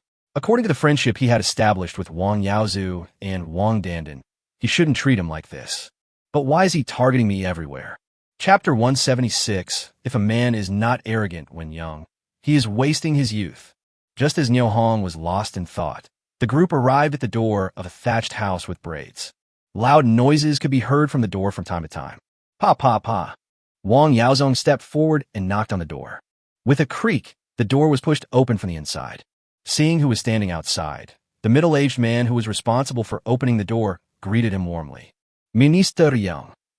Director Wang. Well, is everyone here? Minister Yang. Everyone is here except the one standing guard on the watchtower. When I walked into the room, the air was filled with the smell of cheap tobacco. Yang Jintang looked around and said, "Everyone, please be quiet for a moment. I want to tell you something. Today, Director Wang and I will bring you a capable helper. My brother, Niu Hong. He once went into Manhwa Mountain alone to hunt 6 wild boars, and then transported the wild boars out of Manhwa Mountain alone." Yang Jintang stood in the middle of the house and introduced Niu Hong's glorious deeds in detail to everyone in the room. At this moment, Niu Hong saw a familiar face and cursed in his heart. It's really a damn good thing that enemies meet on a narrow road. This time, I must find an opportunity to kill him. In the thick smoke, Hu Hanzhan recognized Niu Hong at a glance. He was so angry that his teeth were itching. He secretly made up his mind that if he got the chance, he must shoot Niu Hong. He would not be a human being if he didn't kill this bastard. The hunters in the room looked at Niu Hong with admiration, disdain, and even a hint of hostility. Niu Hong took in everyone's expressions and suddenly had a very bad feeling in his heart. Damn it, these people don't all look like good people. Lu Xing and Lu Neng looked at each other with a hint of surprise in their eyes. Being able to get help from a powerful person like Niu Hong is exactly what the two brothers have been dreaming of. If we encounter large and ferocious wild animals, such as tigers, our side will have a greater chance of winning. As the eldest brother, Lu Neng quickly walked up to Niu Hong and said, "Welcome, brother Niu Hong, to join our hunting team. Now we are even more powerful." "Thanks." Niu Hong took the initiative to extend his hand and shook hands with Lu Neng enthusiastically. Just at this moment, Wang Yaozong spoke. Niu Hong's main mission is to go deep into Manhwa Mountain to find the tiger's lair. Who among you is interested in joining him to the team? As soon as Wang Yaozong finished speaking, Lu Neng gave Niu Hong a thumbs up. "Brother, you are awesome. I admire you." After saying that, he withdrew his arm from Niu Hong's shoulder, returned to his seat, exchanged glances with his younger brother Lu Xing, and shook his head slightly. The two brothers had entered the depths of Manhwa Mountain many times and knew how dangerous the mountain was. But now, with so many tigers roaming around in Manhwa Mountain, the danger there is no longer the same as before and has increased several times. If they were asked to go deeper into Manhwa Mountain, they would definitely not agree. Niu Hong sensed Lu Neng's sudden coldness and smiled helplessly in his heart, realizing that no one present would be willing to team up with him to go into the mountains. For a moment, I felt mixed emotions. Manhwa Mountain is a mountain that has existed for 10,000 years, and the dangers inside are unknown, even if one has the weapons in the arsenal to rely on. But there is no guarantee that no danger will occur. If you travel with one more person, there will be one more person to help you be alert to danger and give early warning, so your safety will be more guaranteed. Certainly, even if no one is willing to team up with him, once he needs to use the modern equipment in the arsenal, he can be more reckless and achieve greater gains. In that case, I might as well get a dog. Dogs can also help you warn others, and they will not betray you or tell your secrets to others. Just as Niu Hong was daydreaming, Yang Jintang walked up to him and spoke softly. "Niu Hong, these are your weapons and ammunition. If you need supplies in the future, you can come here and find Hu Hanzhan to register and receive them." As Yang Jintang spoke, he handed a brand new Type 56 semi-automatic rifle and 600 rounds of ammunition to Niu Hong. Niu Hong took the weapon, followed Yang Jintang's gaze to look at Hu Hanzhan, who was staring at him, and nodded slightly at him. Hu Hanzhan looked at Niu Hong and gave him a harmless smile. Noticing the expressions of the two people, Yang Jintang's heart suddenly moved, and he suddenly felt a vague sense of uneasiness in his heart that he could not explain. After receiving the weapon, Niu Hong no longer wanted to stay in this house, and looked at Yang Jintang and said softly, "Minister Yang, don't forget what you promised me. I hope you can give me a satisfactory explanation the moment I walk out of Manhwa Mountain." After saying that, he turned and walked out the door. "Hey, brother Niu Hong, where are you going?" "Into the mountains." Niu Hong heard Yang Jintang's voice behind him, and without turning his head, he answered, opened the door, and walked out. After taking a deep breath of the fresh and cold air, Niu Hong felt his brain become much clearer. The strong smell of cheap tobacco in the room really made him uncomfortable. At this time, Yang Jintang caught up from behind and said anxiously, "Brother Niu Hong, why don't you stay and discuss with them how to cooperate in hunting?" Niu Hong smiled faintly and responded gently, "Minister Yang, when have you ever seen an eagle and a sparrow flying together? Are you crazy enough?" Yang Jintang pointed at Niu Hong with his index finger, feeling very relieved. If a man is not arrogant when young, he will live in vain. It's a good thing that Niu Hong has such courage and bravery. With Niu Hong here, the tiger plague in Jinshan County will be eliminated in the near future. Before the Lunar New Year arrives, we will complete the national tasks assigned by our superiors and have a promising future. Minister Yang, if you have nothing else to do, I'll leave right away. Yeah, be safe. Watching Niu Hong's departing back, Yang Jintang stood there quietly for a long time, thinking about how to deal with the tasks assigned to him by Niu Hong. Last night, he and Wang Yaozong came out of Niu Hong's room and went straight to the office of Hu Jinliang, the county party secretary.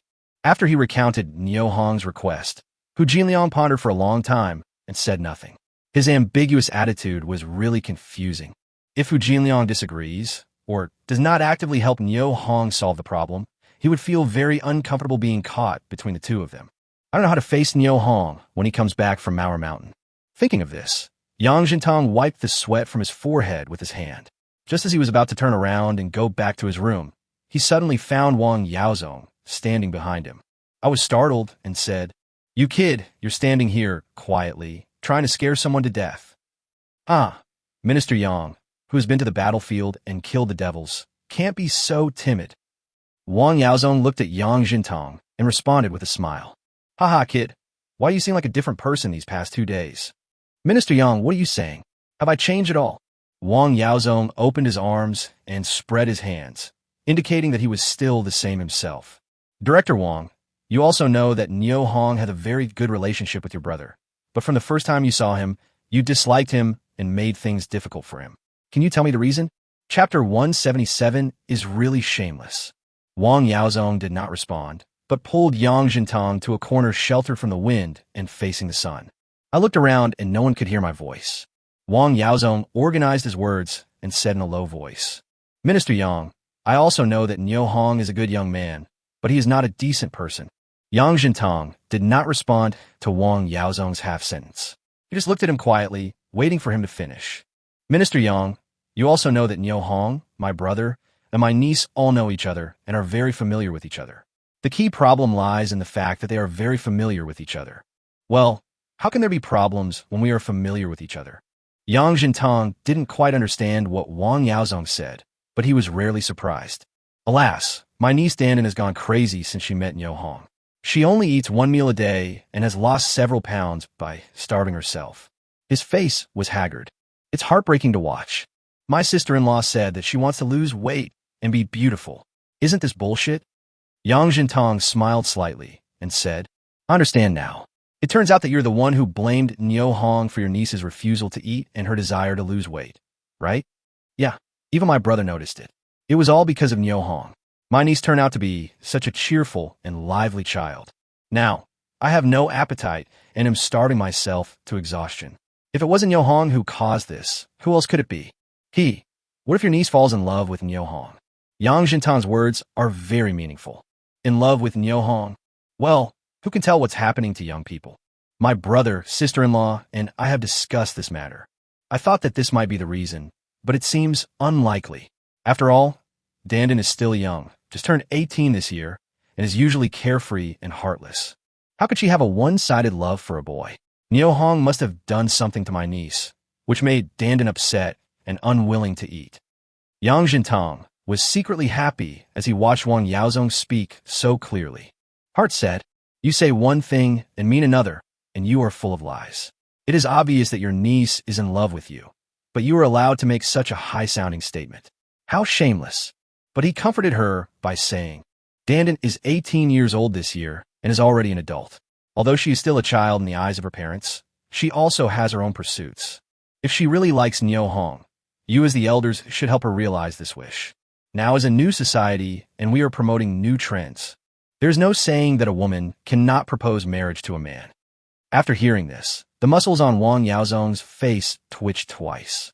He quickly took out a box of Lao Badu from his arms, carefully took out a cigarette, and handed it to Yang Jintang. "Minister Yang, come and have a cigarette." Yang Jintang took the cigarette with a smile, took out a match from his pocket, and was about to light it, when he saw Wang Yaozong had already handed the lit match to him. Yang Jintang hurriedly lowered his head and lit a cigarette. He took a deep puff and blew out a big smoke ring before he spoke. "Director Wang, you are the director of the Public Security Bureau. You're being too attentive for no reason." "Hey, Minister Yang, do you know much about Niu Hong? I heard that he was having an affair with a married man." "What nonsense! Who is talking about Niu Hong behind his back?" Wang Yaozong lowered his head and did not respond. Seeing this, Yang Jintang let out a long sigh and said in a low voice, "Niu Hong is a poor child. He lost his parents and only has an 8-year-old sister. After his house collapsed due to heavy snow, he stayed at a neighbor's house in the same village. A neighbor of this family injured his waist while felling trees in the back hills and wanted Niu Hong to help him pull the harness. Creating a gang? I told you, this guy is definitely not honest. Let me see him next time." As Wang Yaozong spoke, he rolled up his sleeves and looked like he was going to hit someone. "Will you listen to what I have to say?" Yang Jintang glared and interrupted Wang Yaozong's complaints. "Minister Yang, please go ahead." Wang Yaozong's face flushed slightly, and he quickly took out a cigarette from his pocket, but was stopped by Yang Jintang. He leaned close to Wang Yaozong's ear, lowered his voice, and said, "According to reliable information I have received, Niu Hong did not agree to the family's request. He was just staying in this family's home temporarily, and he was actively helping the man to treat his back injury, which can be considered as repaying a favor. Now, the man is still receiving treatment at the County People's Hospital." After hearing this, Wang Yaozong was stunned for a moment and said, "Minister Yang, according to what you said, Niu Hong is still a good young man." "Yeah, of course. There's one more thing I want to remind you of. Niu Hong is now a murder suspect, and his family has no place to live, and he has an 8-year-old sister to take care of. If you have any ideas, don't blame me for not reminding you. Isn't he just a murder suspect?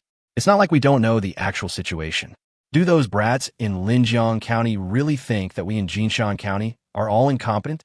It doesn't matter if you don't have a place to live. Do you know Niu Hong's ability to make money?" "Superpowers?" Yang Jintang asked in surprise. No, it's not a superpower, it's a money power. Money. Wang Yaozong patiently explained to Yang Jintang. "Yeah, I understand. No wonder. Yang Jintang thought, no wonder you two brothers are short. You are all so mean. No wonder your niece can't eat or drink." As he said this, he turned around and was about to return to the room when he heard Wang Yaozong say softly, "Minister Yang, please help my niece to make some connections. Tonight, let my brother prepare a table for you, and the three of us can have a good drink together." "Yes, no problem. Let me make it clear that I have never been a matchmaker for anyone. Don't blame me if it succeeds or not." Niu Hong bid farewell to Yang Jintang and still chose the small door in the northwest corner to set foot on the path leading into Mauer Mountain. It was on this path that he rescued Zhang Zhihe and found out the whereabouts of the families of other forestry workers. Today, he returned to his old place, hoping that the good luck from last time would still favor him, so that he could find the tiger's lair safely and complete the task of hunting the tiger. The snow in the mountains still shows no signs of melting. The sunlight shines through the gaps between the branches onto the snow, emitting sparkling light. It stings the eyes and disturbs the vision. Seeing this, Niu Hong changed his mind and took out a pair of snow goggles from the arms warehouse and put them on his face.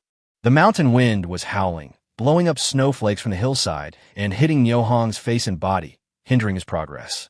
Not long after Niu Hong stepped into its embrace, Mauer Mountain quietly revealed its ferocious fangs.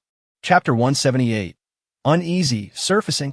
After leaving Songjiang Forest Farm, Niu Hong did not walk very fast.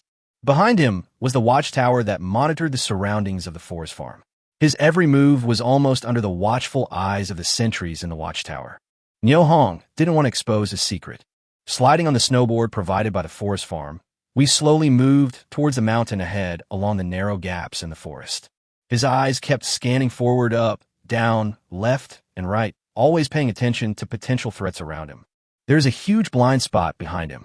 At this moment, Niu Hong extremely wished that he could have a pair of eyes to alert himself to the danger behind him. However, this is impossible. For things like this, he could only rely on his own ears and be extra cautious.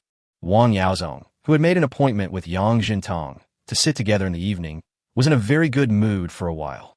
When I returned to Lehibian's house again, I saw Lu Xing, Lu Neng, and others still staying in the room, resting and chatting, with no signs of going into the mountains to hunt.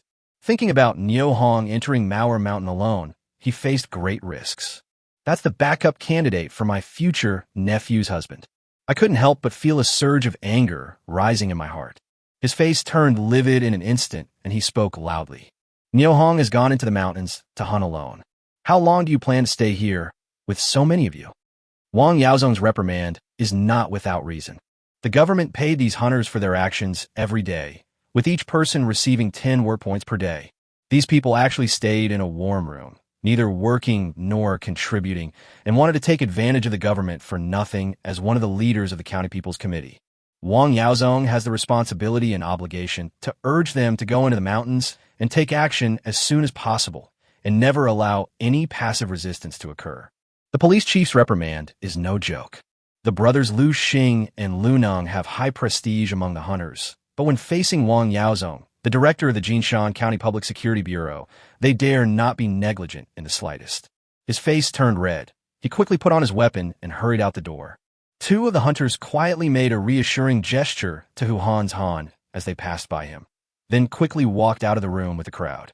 The little movements of Hu Han's Han and the two hunters were clearly seen by Yang Jintong, which made Yang Jintong feel even more uneasy. Yang Jintong was deeply impressed by the two hunters, not only because their names were rather special. One was named Zhao Shi and the other was named Tao Yi. Also because they both came from the same commune, Hongqi Commune, the commune with the smallest population in Jinshan County. The vast majority of the population in this commune are of the Orichan ethnic group. It is said that Zhao Shi and Tao Yi were hunters from the Orichan ethnic group, and they were very good at hunting in the mountains. I saw the two of them getting involved with Hu Han's Han. Yang Jintong had a premonition that something was wrong, and it must be something bad that could not be allowed to be exposed. When a hunter goes into the mountains, it means entering a world without laws and moral constraints, where there is only the law of the jungle and bloody killings. Once the grudges outside the mountains are brought into the mountains, someone will definitely pay the price for it, and may even have to stay in the mountains forever and never get out. This price is indeed heavy. Yang Jintong followed the hunters who came out one after another, and he felt worried for Niu Hong for no reason. At this time, Niu Hong had already slowly moved about 1,000 meters towards Mauer Mountain on his snowboard. Looking back, the arrow tower of Songjiang Forest Farm is still clearly visible. Looking up at the sky, through the treetops, the sun gradually came to the center of the sky. It's almost noon. Suddenly, behind me came the rustling sound of snowboards sliding across the snow. Looking back, I saw a group of black figures running quickly towards me along the same path I came from. Niu Hong thought for a moment and moved his snow goggles into the armory. A Type 56 semi-automatic rifle was quietly hung on his shoulder. At the same time, he wore a brand new bulletproof vest under his clothes without anyone noticing. When hunting in the mountains and forests, the most dangerous animals are not the large beasts such as tigers, wolves, bears, and leopards, but the two-legged demons in human skin. Before figuring out the real intentions of the people following him, Niu Hong would not be able to trust his back to these hunters whom he had only met once. You should not have the intention to harm others, but you should never let your guard down, especially in this vast primeval forest. Niu Hong slid slowly on the snowboard to a thick red pine tree, leaned against the trunk, ate a bacon pancake, held a Type 56 semi-automatic rifle in one hand, and waited quietly for the crowd behind him to approach. It didn't take long before Lu Xing, Lu Neng, and more than 20 hunters quickly caught up. A sharp-eyed hunter soon discovered Niu Hong under the red pine tree, screaming in a low voice. "Look, Isn't that the helper Minister Yang found for us? Yeah, that's him. How come he only walked such a short distance after such a long time? He's too weak. That's right. Is he capable of doing this? Maybe he is afraid of the tiger and is hesitating and not daring to move forward. Maybe it's true.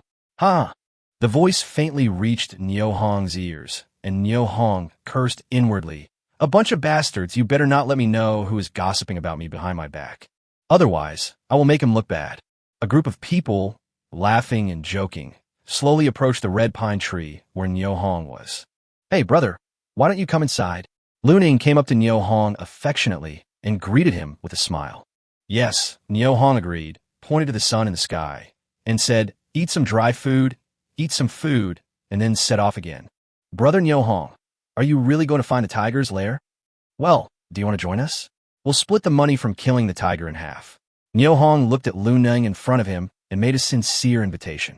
Brother Niu Hong, just now at the forest farm, Minister Yang praised you for hunting down 6 wild boars, a tiger, and a black bear all by yourself. I feel like he was just bragging to us. Lu Ning looked at Niu Hong and found that he was answering a question irrelevantly. Yeah, Minister Yang is really exaggerating. He praised me too much. Niu Hong glanced at the crowd behind Lu Ning and found that they were obviously relieved when they heard him confirm Lu Ning's statement and admit that Yang Jintong had indeed boasted about himself. My contempt for the people in front of me instantly reached its peak. I don't want to say a word to them anymore. Brother Niu Hong, are you interested in a gunfight? It's noon now, the best time of the day. Let's have a competition, okay? What's wrong with this? Is it just a simple competition, or is there some gamble involved? Niu Hong leaned against the trunk of the red pine and said lightly. Chapter 179, as expected, unexpected. Lu Ning smiled slightly and said softly, then let's have a competition with a prize. Each person will pay 100 yuan and shoot at a moving target. $100 is not a small amount. It is a lot of money. Niu Hong is so young that Lu Ning can conclude based on his intuition that it is absolutely impossible for Niu Hong to carry so much money with him. Once Niu Hong suggested that the chips were too high and asked if they could be reduced or changed to other bets. Invisibly, Lu Ning had already won the first game. Lu Xing watched his brother negotiating with Niu Hong, thinking deeply, with an expectant and approving look in his eyes. When the other hunters heard that the stakes were such a huge amount, they all held their breath, expecting to see Niu Hong's reaction. I am looking forward to seeing the next exciting competition. Yeah, no problem. Niu Hong responded without thinking, reached into his arms, and with a thought, he moved a stack of 10 yuan bills out of the arms warehouse. In front of everyone, Niu Hong counted out 10 banknotes, gently placed them on the snow between him and Lu Ning, and weighed them down with 2 bullets to prevent them from being blown away by the wind. Yes, this is my bet. Niu Hong said this, put the extra banknotes back into his arms, and moved into the arms warehouse. The hunters who were standing there waiting to watch the shooting competition were surprised to see Niu Hong take out dozens of 10 yuan bills without any pressure. That's money. How can this young man be so rich? Some hunters couldn't help but reveal greedy looks in their eyes when they looked at Niu Hong. Their eyes kept turning around, and they began to make their own calculations. Niu Hong narrowed his eyes slightly and scanned all the hunters present one by one, taking in all their expressions. I said to myself, you bastard, whoever dares to go after me, Mauer Mountain will be your burial place. At this moment, Lu Ning was choked by the conditions he proposed, and his face turned red. He had a total of $63 on him, which was considered a very generous sum of money at that time. But, compared with this bet, there is still a difference of $37. Lu Ning turned his gaze to his brother Lu Xing. Xing, lend me the money you have. Well, brother, I only have 25 yuan on me, which I saved from the pocket money you gave me. Lu Xing whispered, handing over his own bill. Lu Ning calmly took the banknotes handed to him by Lu Xing, put them together with his own money, and looked at the other hunters. That friend can lend me $12, and if I win later, I will pay it back double. Lu Ning looked at his companions, standing beside him with full confidence. Brother Ning, I have 8 pieces here. You can use them first. I'll get another $4 for Brother Ning. Lu Ning placed the 100 yuan he had collected next to Niu Hong's bet and compacted it with 2 bullets. He looked at Niu Hong and said, there are 2 types of moving targets. One is a flying bird in the sky. The one who shoots down the bird within 2 shots wins. One is that a person throws stones 3 times from 50 steps away with a limit of 3 shots. The one who hits the most stones wins. Brother Niu Hong, Which one do you choose? Niu Hong looked up at the sky around him. There were no birds flying around at the moment. He hesitated for a moment and said, "Let's just choose stones." Lu Neng was overjoyed when he heard this. "Well, then let's do as Brother Niu Hong suggests and use the stones." As he said that, he gave Lu Xing a look, and Lu Xing instantly understood. There's a lot of knowledge involved in throwing a stone from 50 paces away. The person throwing the stone, whether the angle of the stone is appropriate or not, and whether the stone is thrown in a tricky way will affect the performance of the contestants. What's more, it is up to them to decide who will throw the stones later. Just a little trick in secret. Contest. Niu Hong is bound to lose. Not only Lu Xing had such an idea, but the people standing aside watching the game had already begun to imagine in their minds the scene of Lu Neng pocketing the 100 yuan that Niu Hong placed on the ground. Niu Hong seemed to be indifferent to the reactions of the crowd and said, "Brother Lu Neng, you are older, you go first." "Well, thank you, Brother Niu Hong, for letting me." Lu Neng finished speaking with a smile on his face and happily waved to Lu Xing, who was 50 steps away, and shouted, "Let's get started." When Lu Xing heard the sound, he raised his hand and threw a stone straight into the sky, with the trajectory of the stone going straight up and down. Such a simple movement trajectory makes it a moving target that cannot be simpler for a hunter like Lu Neng. Seeing this, Lu Neng raised his rifle and pulled the trigger without even taking aim. Bang! The moment the bullet flew out of the gun barrel, Niu Hong's mind changed, and the ammunition warehouse instantly collected the bullet and moved it out in an instant. Outsiders have no idea what changes have taken place in the projectile. However, after all this tossing and turning, the projectile's flight trajectory had already deviated by tens of thousands of miles from the target. With the first shot, Lu Neng missed the target as expected. Lu was stunned to see the rocks falling to the ground intact 50 steps away. He couldn't believe that he had failed to hit such an easy target.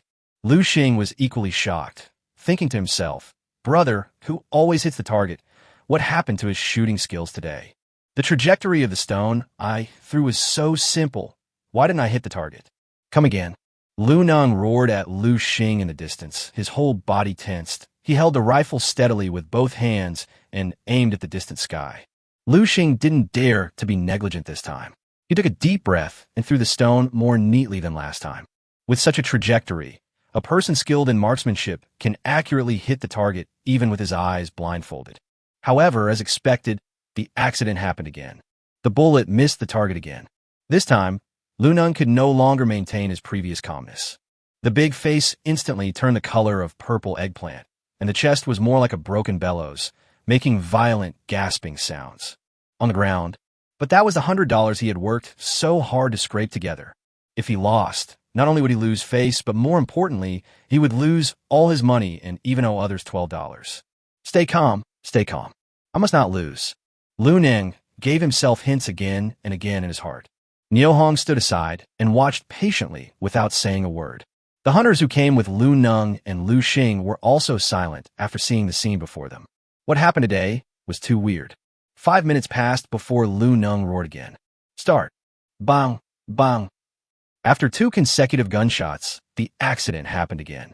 The stone thrown by Lu Xing fell to the ground unharmed, almost smashing his head. Lu Neng stared into the distance with a dull look. If the person who threw the stone was not his biological brother Lu Xing, he would definitely suspect that the person who threw the stone at him had been bribed by Niu Hong and deliberately made him lose the competition. It's my turn. Niu Hong didn't give Lu Neng any time to think carefully. He said lightly and slowly raised his gun. Seeing this, Lu Xing suddenly threw the stone in his hand in a parabola towards a farther place. Niu Hong raised his hand expressionlessly and fired a shot. Bang! As the gunshots rang out, everyone, including Lu Neng, looked towards the stones flying in the air in the distance. Chapter 180, Cruel and Decisive. Bang! With a loud bang, the stone that was about to fall to the ground exploded, obviously hit by Niu Hong's shot. You lose. Niu Hong turned to look at Lu Neng, who was standing beside him, and said lightly, "No." The rock fell to the ground and broke by itself.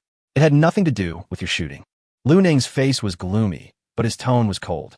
Niu Hong heard this, smiled coldly, and responded, "Okay, let's do it again." After saying that, he looked into the distance and gestured to Lu Xing to start. This time, Lu Xing threw the stone with greater force. and the stone flew faster and at a more tricky angle. Lu Xing looked at his masterpiece and sneered. However, the smile had not yet faded from his lips. Just listen. Bang! There was a loud bang. The stone that had just been thrown was hit by Niu Hong's gun and exploded in the air, like a gorgeous firework blooming. Several pieces of flying gravel hit Lu Xing's face, almost making him faint from the pain. He quickly covered the wound with his hand. Lu Neng, do you have any opinions this time? Niu Hong turned to look at Lu Neng beside him, waiting for his response.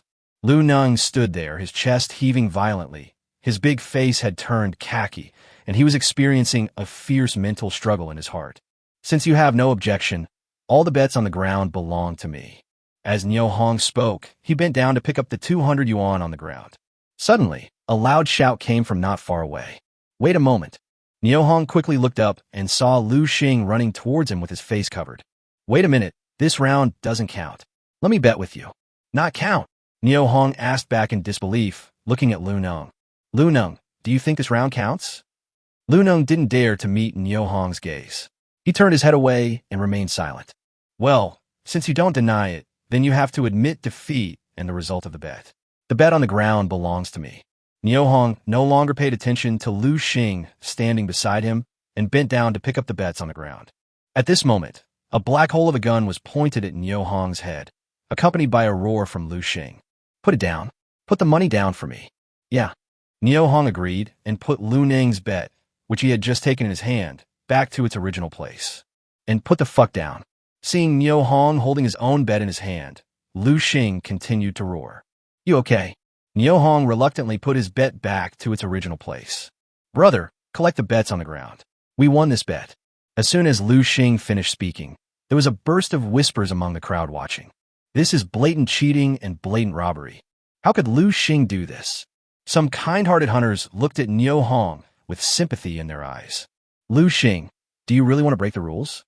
Niu Hong straightened up, looked directly at Lu Xing, who was pointing a gun at his forehead, and questioned. Haha, rules. In Manhwa Mountain, what I Lu Xing say is the rule.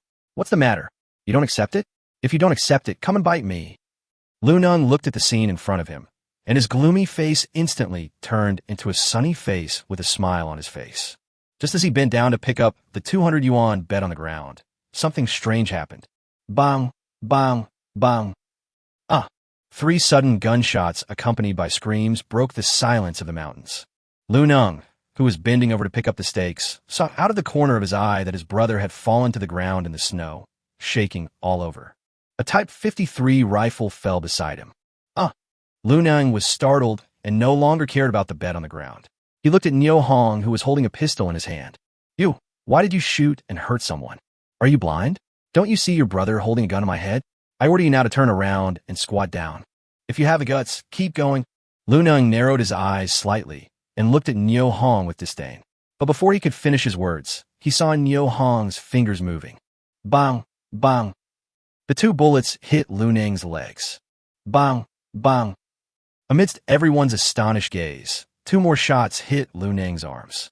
Having your limbs disabled is tantamount to the end of life in this mountainous area. Elder brother. Lu Xing let out a loud shout. Bang! Niu Hong fired again at the intact arm that Lu Xing used to support his body. Lu Xing let out a scream, fell in a pool of blood, unable to move anymore. The scene was silent. No one in the crowd dared to speak, and none of them saw clearly where Niu Hong got the gun. No one expected that the young man in front of them was so cruel and ruthless and would never use his words but action. Cruel and decisive. It completely shocked those people who had distracting thoughts, including Zhao Shi and Tao Yi, the two people who accepted the task entrusted by Huan's Han.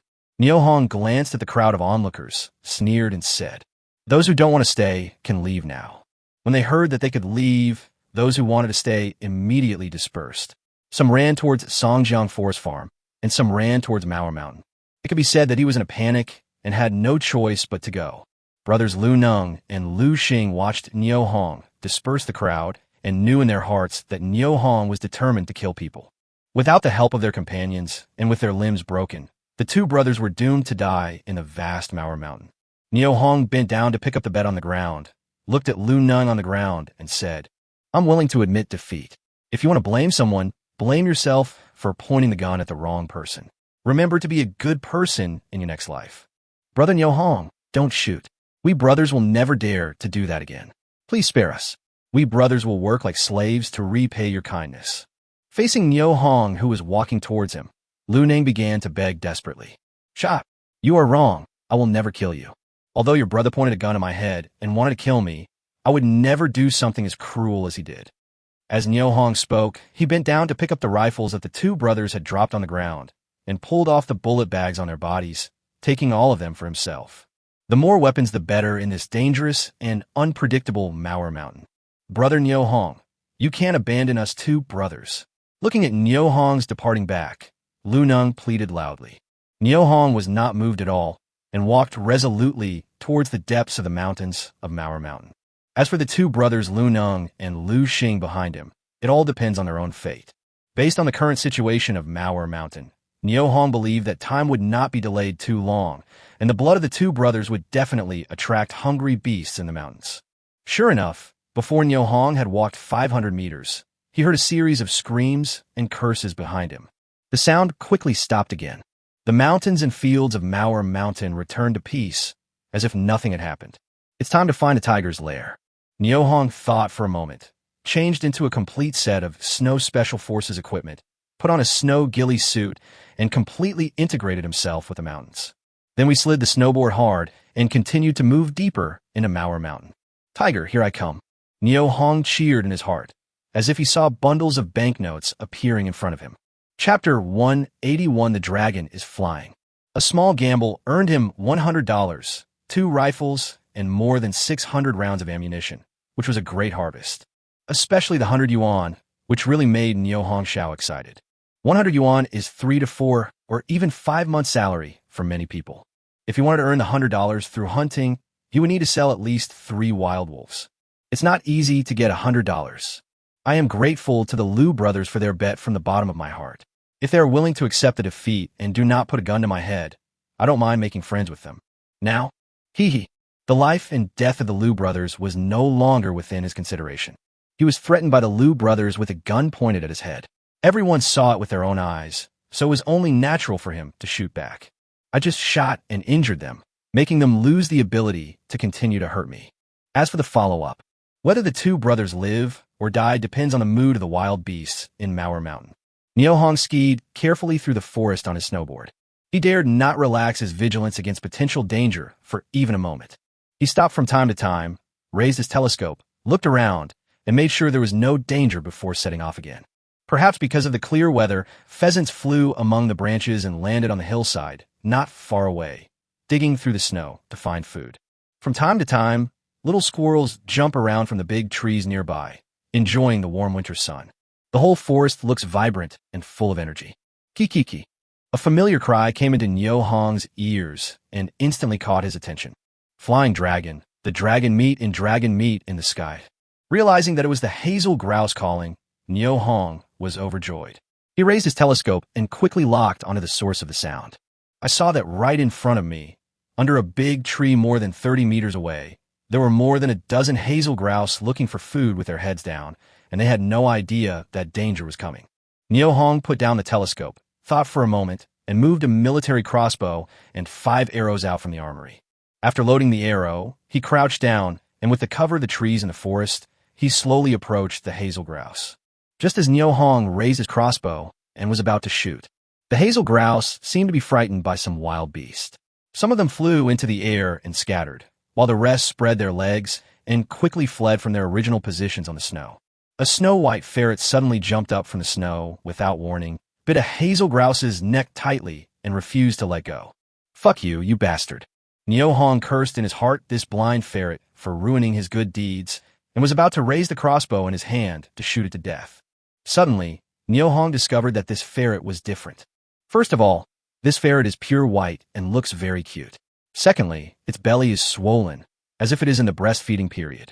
According to common sense, ferrets usually breed from late January to early March. The one in front of us clearly violated the laws of nature and started breeding early. It's really hard for this little creature to raise offspring in such a cold season. As Nyo Hong thought about it, he slowly put down the crossbow in his hand. Suddenly I realized that the ferret's nest might not be far from here. If I can find its nest and capture two little ferrets, they can help me hunt when they grow up. Make up your mind. Nyohong quietly leaned against the tree, slowly raised the telescope, and carefully observed the ferret's every move, trying to let it lead his sight to find its nest. Ouch! An extremely loud and long tiger roar came from not far away, shaking the dead leaves on the treetops to fall down. Upon hearing this, the ferret hurriedly picked up the hazel grouse and disappeared in an instant. Fortunately, Nyohong was holding a telescope and quickly captured the little creature hiding in a big tree hole not far away. Nyohong silently memorized the location of the tree hole, and when he went out of the mountain, he would come to the tree hole again, take out the two little ferrets, and take them home.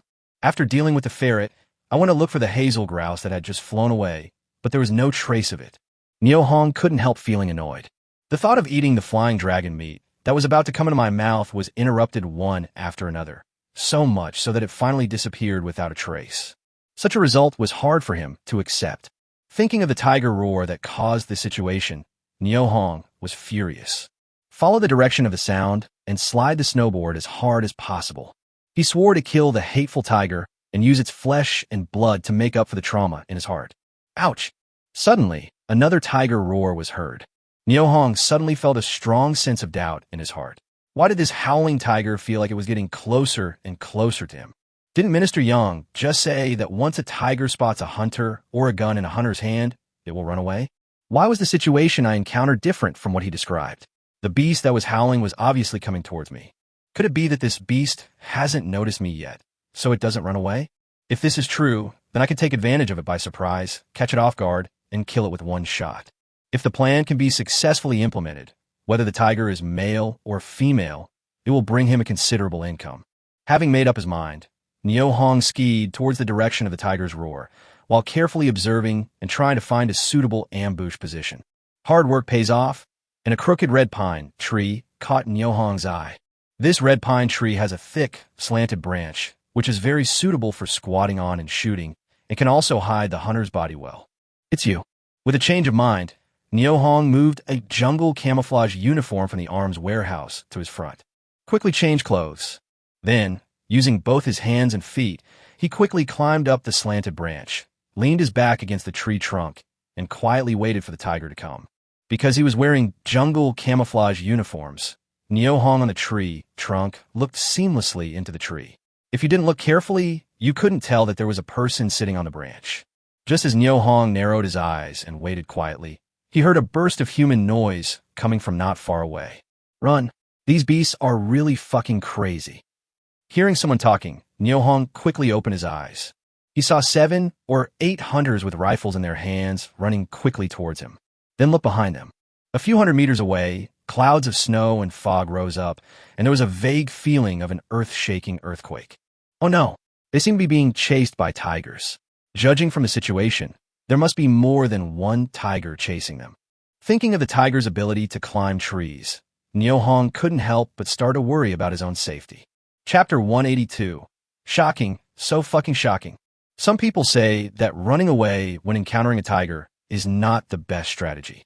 If you run away from a tiger with your back to it, you will die faster. Some people also said with a rifle in hand, why not choose to confront the tiger head on? Give it a try. Maybe there's still a chance of survival. If these people saw what Nyohong saw, I believe he would immediately put such childish thoughts in his mind to rest. Like these hunters, turn around and run away. And he fled with all his might. The faster you escape, the better.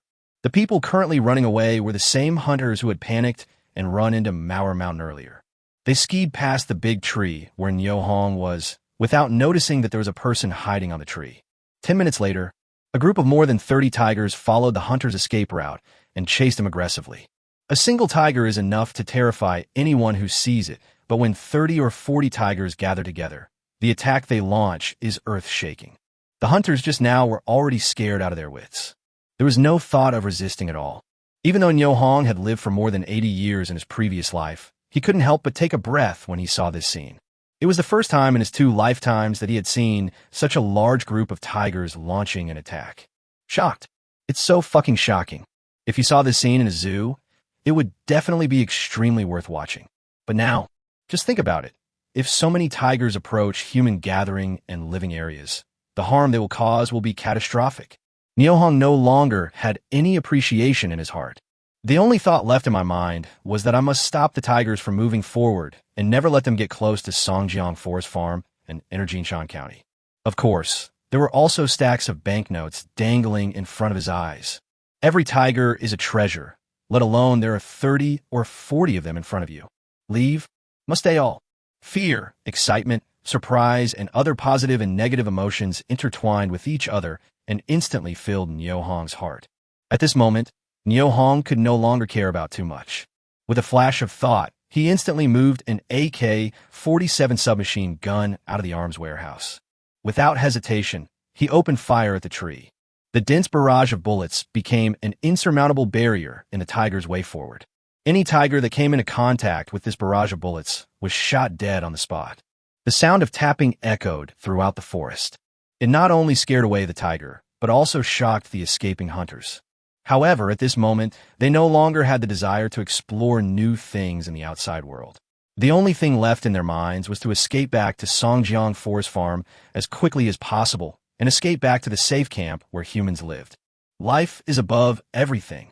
Under the red pine tree, more than 20 tigers had been shot dead by Nyohong, almost half of the tiger-chasing army this time.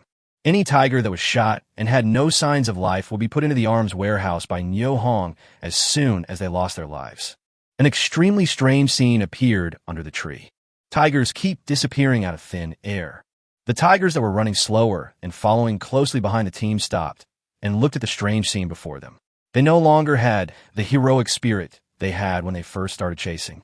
After hesitating for a moment, he saw that the situation was not good and turned around and ran. Nyohong looked at the money that was about to be in his hands and wondered how he could let it go easily. With a change of mind, he moved a high-precision sniper rifle out of the arms warehouse. Aim at the tiger running in front and keep pulling the trigger. Puff. Call out. Thump. Any tiger that was shot fell to the ground instantly. Seeing this, the tigers that were running behind turned around and fled in all directions. These bastards are so damn cunning that they even knew how to escape separately. The tiger runs fast, but his bullets are faster. Except for a very small number of tigers that managed to escape by taking cover from the trees in the forest, the vast majority of tigers were shot dead by Nyohong one by one. Nyohong raised his telescope and carefully looked around. After confirming that there was no danger, he carefully climbed down from the tree to the ground. Put all the dead tigers into the arms storehouse and count them carefully. This time he shot and killed a total of 37 tigers. Together with the 2 tigers that were originally stored in the arms warehouse, he now had a total of 39 tigers. At that time, a tigress was sold to Wang Yaozu at a friend's price, and he sold it for 2,150 yuan. Just now, he took a break from his busy schedule and checked the tigers when they were put into the armory. He found that all the tigers shot this time are male. How much are 37 tiger whips worth? The price of a male tiger is not the friendly price of 2,150 yuan. If a male tiger is sold at 3,000 yuan, he will earn 117,000 yuan. Even if it is a little more or a little less, there will be some discrepancy between this number and the actual number. But in an era when monthly wages are only a few dozen yuan, an income of more than 100,000 yuan is definitely an astronomical sum of money. It is definitely enormous wealth. How long did this take? Just half an hour. I have gained so much. Manhwa Mountain is not only extremely dangerous, but also contains huge wealth. Nyohong looked around and felt his heart surging, and he couldn't control his emotions. I couldn't help but raise my head and howl. Oh, whoa.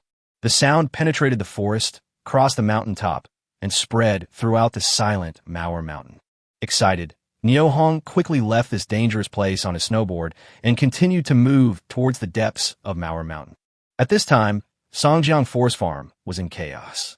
The sentry on guard on the arrow tower spotted the fleeing hunter from afar and quickly fired a warning shot. The sound of gunfire instantly spread throughout the forest. Anyone in the room who could handle a weapon rushed out, seized advantageous positions, and pointed their guns at the main passages in and out of the forest farm. Be on high alert and be ever vigilant against sudden attacks by tigers. Wang Yaozong, Yang Jintong, and others had not yet had time to evacuate Songjiang Forest Farm. They were discussing how many people to send into the mountains to search for the Liu brothers and bring them back to Jinshan County to treat their injuries. At this moment, the sound of a warning shot was suddenly heard from the sentry, and the meeting had to be terminated. Not long. The two men saw the hunter fleeing back from Mauer Mountain. Quick, tell me what's going on. Director Wang, Minister Yang, there are 50 or 60 tigers following us. They're so scary. With just a few of us, we are not enough to fill their teeth. Are there so many? Wang Yaozong asked in disbelief. One of the middle-aged men with gray hair and beard said with lingering fear. Director Wang, I have lived for 56 years and have never seen so many tigers gathered together at once. Moreover, each tiger is larger than the common tigers. It is said that there can't be 2 tigers in one mountain. This time it is really strange. Why don't so many tigers gather together and fight among themselves? The hunters who returned told their stories one after another, adding details to what they had seen. Upon hearing this, Wang Yaozong, Yang Jintong, and others were terrified, and their faces turned pale. Suddenly, Wang Yaozong thought of an extremely serious problem. Chapter 183, The Special Features of Lu Xing and Lu Neng. Did you mean Yo Hong? Wang Yaozong is now very concerned about this future nephew-in-law. Upon hearing this, Yang Jintong also turned his gaze to the hunters who had escaped back. No, we didn't see anyone on the way back. The gray-haired man's complexion had returned to normal at this moment, and he answered Wang Yaozong's questions calmly. You didn't see anyone? Where are Lu Xing and Lu Neng? Wang Yaozong showed due concern for the Liu brothers who were invited by him to come hunting. Director Wang, when I passed by the place where the brothers were injured, I saw a shoe that looked like it was worn by Lu Xing. The gray-haired man answered respectfully. There's blood on the ground, someone added enthusiastically. After hearing this, Wang Yaozong's heart skipped a beat, and he thought, it's over, it's completely over. Others don't understand Lu Xing and Lu Neng, but Wang Yaozong knows the Liu brothers too well. They came from a minority tribe called Woju in Wangjiang County and were the sons of Lu Qingyun, the leader of the Woju tribe. The Woju tribe is close to the Heilongjiang River, across the water from the Soviet Union, and its people have been tough since ancient times. By chance, Wang Yaozong met Lu Qingyun and also met the brothers Lu Xing and Lu Neng. The reason why the two brothers were able to come to Jinshan County to help hunt in the mountains. This was thanks to Wang Yaozong's invitation and a generous remuneration promised by Jinshan County Party Secretary, Hu Jinliang. Judging from the current situation, it is very likely that the two brothers will never be able to leave Mauer Mountain. Although hunting in the mountains can be life-threatening, the situations of Lu Xing and Lu Neng are different. They had a conflict with Niu Hong and lost their lives after their limbs were crippled by Niu Hong. How should he explain this to Lu Qingyun? For a moment, Wang Yaozong's heart was in turmoil, and his face became extremely ugly. Stay calm. Although Niu Hong is still in the mountains, things may not have reached the worst point yet. Yang Jintong patted Wang Yaozong on the shoulder and comforted him softly. Minister Yang, can you please excuse me for a moment? Wang Yaozong pulled Yang Jintong's arm, and the two of them pushed open the door and walked out of the house, regardless of the danger of a tiger coming to the forest farm to attack at any time. The guards in the yard and the sentries on the arrow tower were facing a serious enemy, with rifles in hand and their eyes fixed on the gates of the forest farm, ready for battle. Wang Yaozong pulled Yang Jintong to a secluded corner and said softly, Minister Yang, I'm not worried about Niu Hong now. I believe he will be able to turn danger into safety and get out of Mauer Mountain smoothly. It's the Liu brothers who are in trouble, and they really make us worry. Oh, Director Wang, what do you mean by that? Is there something special about the Liu brothers? Yang Jintong looked at Wang Yaozong in surprise and was very puzzled by his worries. Well, these two brothers are indeed a little special. Wang Yaozong hesitated for a moment and explained. The two brothers are the sons of Lu Qingyun, the leader of the Woju tribe. If Lu Qingyun knew that they had a conflict with Niu Hong, he would definitely not let Niu Hong go. After hearing this, Yang Jintong was also shocked, but he also understood Wang Yaozong's worries. As the Minister of Armed Forces of Jinshan County, Yang Jintong had heard a little about the tribal forces around Jinshan County. The Woju tribe has made a living by raising reindeer and hunting in the mountains since ancient times. The people are tough and clear about gratitude and resentment. The men in the tribe value the use of force. When encountering problems, they will first use force to solve them. Unless the opponent's force is beyond their ability to defeat, they will not consider reasoning with the opponent. Niu Hong offended such a tribe, or was targeted by such a tribe, which was tantamount to getting himself into big trouble. Now, Wang Yaozong's family thinks highly of Niu Hong and intends to form a good relationship with him. Wang Yaozong couldn't help but worry about the affairs of the brothers Lu Xing and Lu Nan. Yang Jintang pondered for a moment and said, according to the hunters who came back, the incident started when Lu Neng wanted to compete with Niu Hong in spearmanship, but he lost the competition. Lu Xing was unwilling to admit defeat and put the gun to Niu Hong's head. Unexpectedly, Niu Hong counterattacked with a gun. We are all adults, and the incident happened in the mountains. So, this matter has nothing to do with you. As for Niu Hong, since he dared to do this, he must have thought about the consequences of doing so in advance. Knowing the consequences clearly, he still dared to do it. It seems that Niu Hong is not a simple person. Real. Wang Yaozong was shocked, as he did not expect that Niu Hong would receive such high praise from Yang Jintang. She looked at Yang Jintang with her big round eyes, trying to confirm from his face that he was not lying. Of course it's true. Yang Jintang answered solemnly. Niu Hong is a young man that he is very optimistic about. He is courageous and decisive. Although he is young, he is mature and steady, and gives people a very stable and down-to-earth feeling. If Niu Hong had agreed to work in the Armed Forces Department, he would have tried every possible means to ensure that Niu Hong's cadre status was confirmed and that this young man could eat commercial grain. Unfortunately, his proposal was politely rejected by Niu Hong. Whenever he thought of this incident, Yang Jintang would smile bitterly. He couldn't understand. In those years of extreme material scarcity, it was unbelievable to him that there were still people who refused to eat commercial grain. Minister Yang, did you find anything unusual? Wang Yaozong pointed to the outskirts of Songjiang Forest Farm. Yang Jintang responded and listened carefully. He found that everything was quiet, and there was no beast rushing towards him.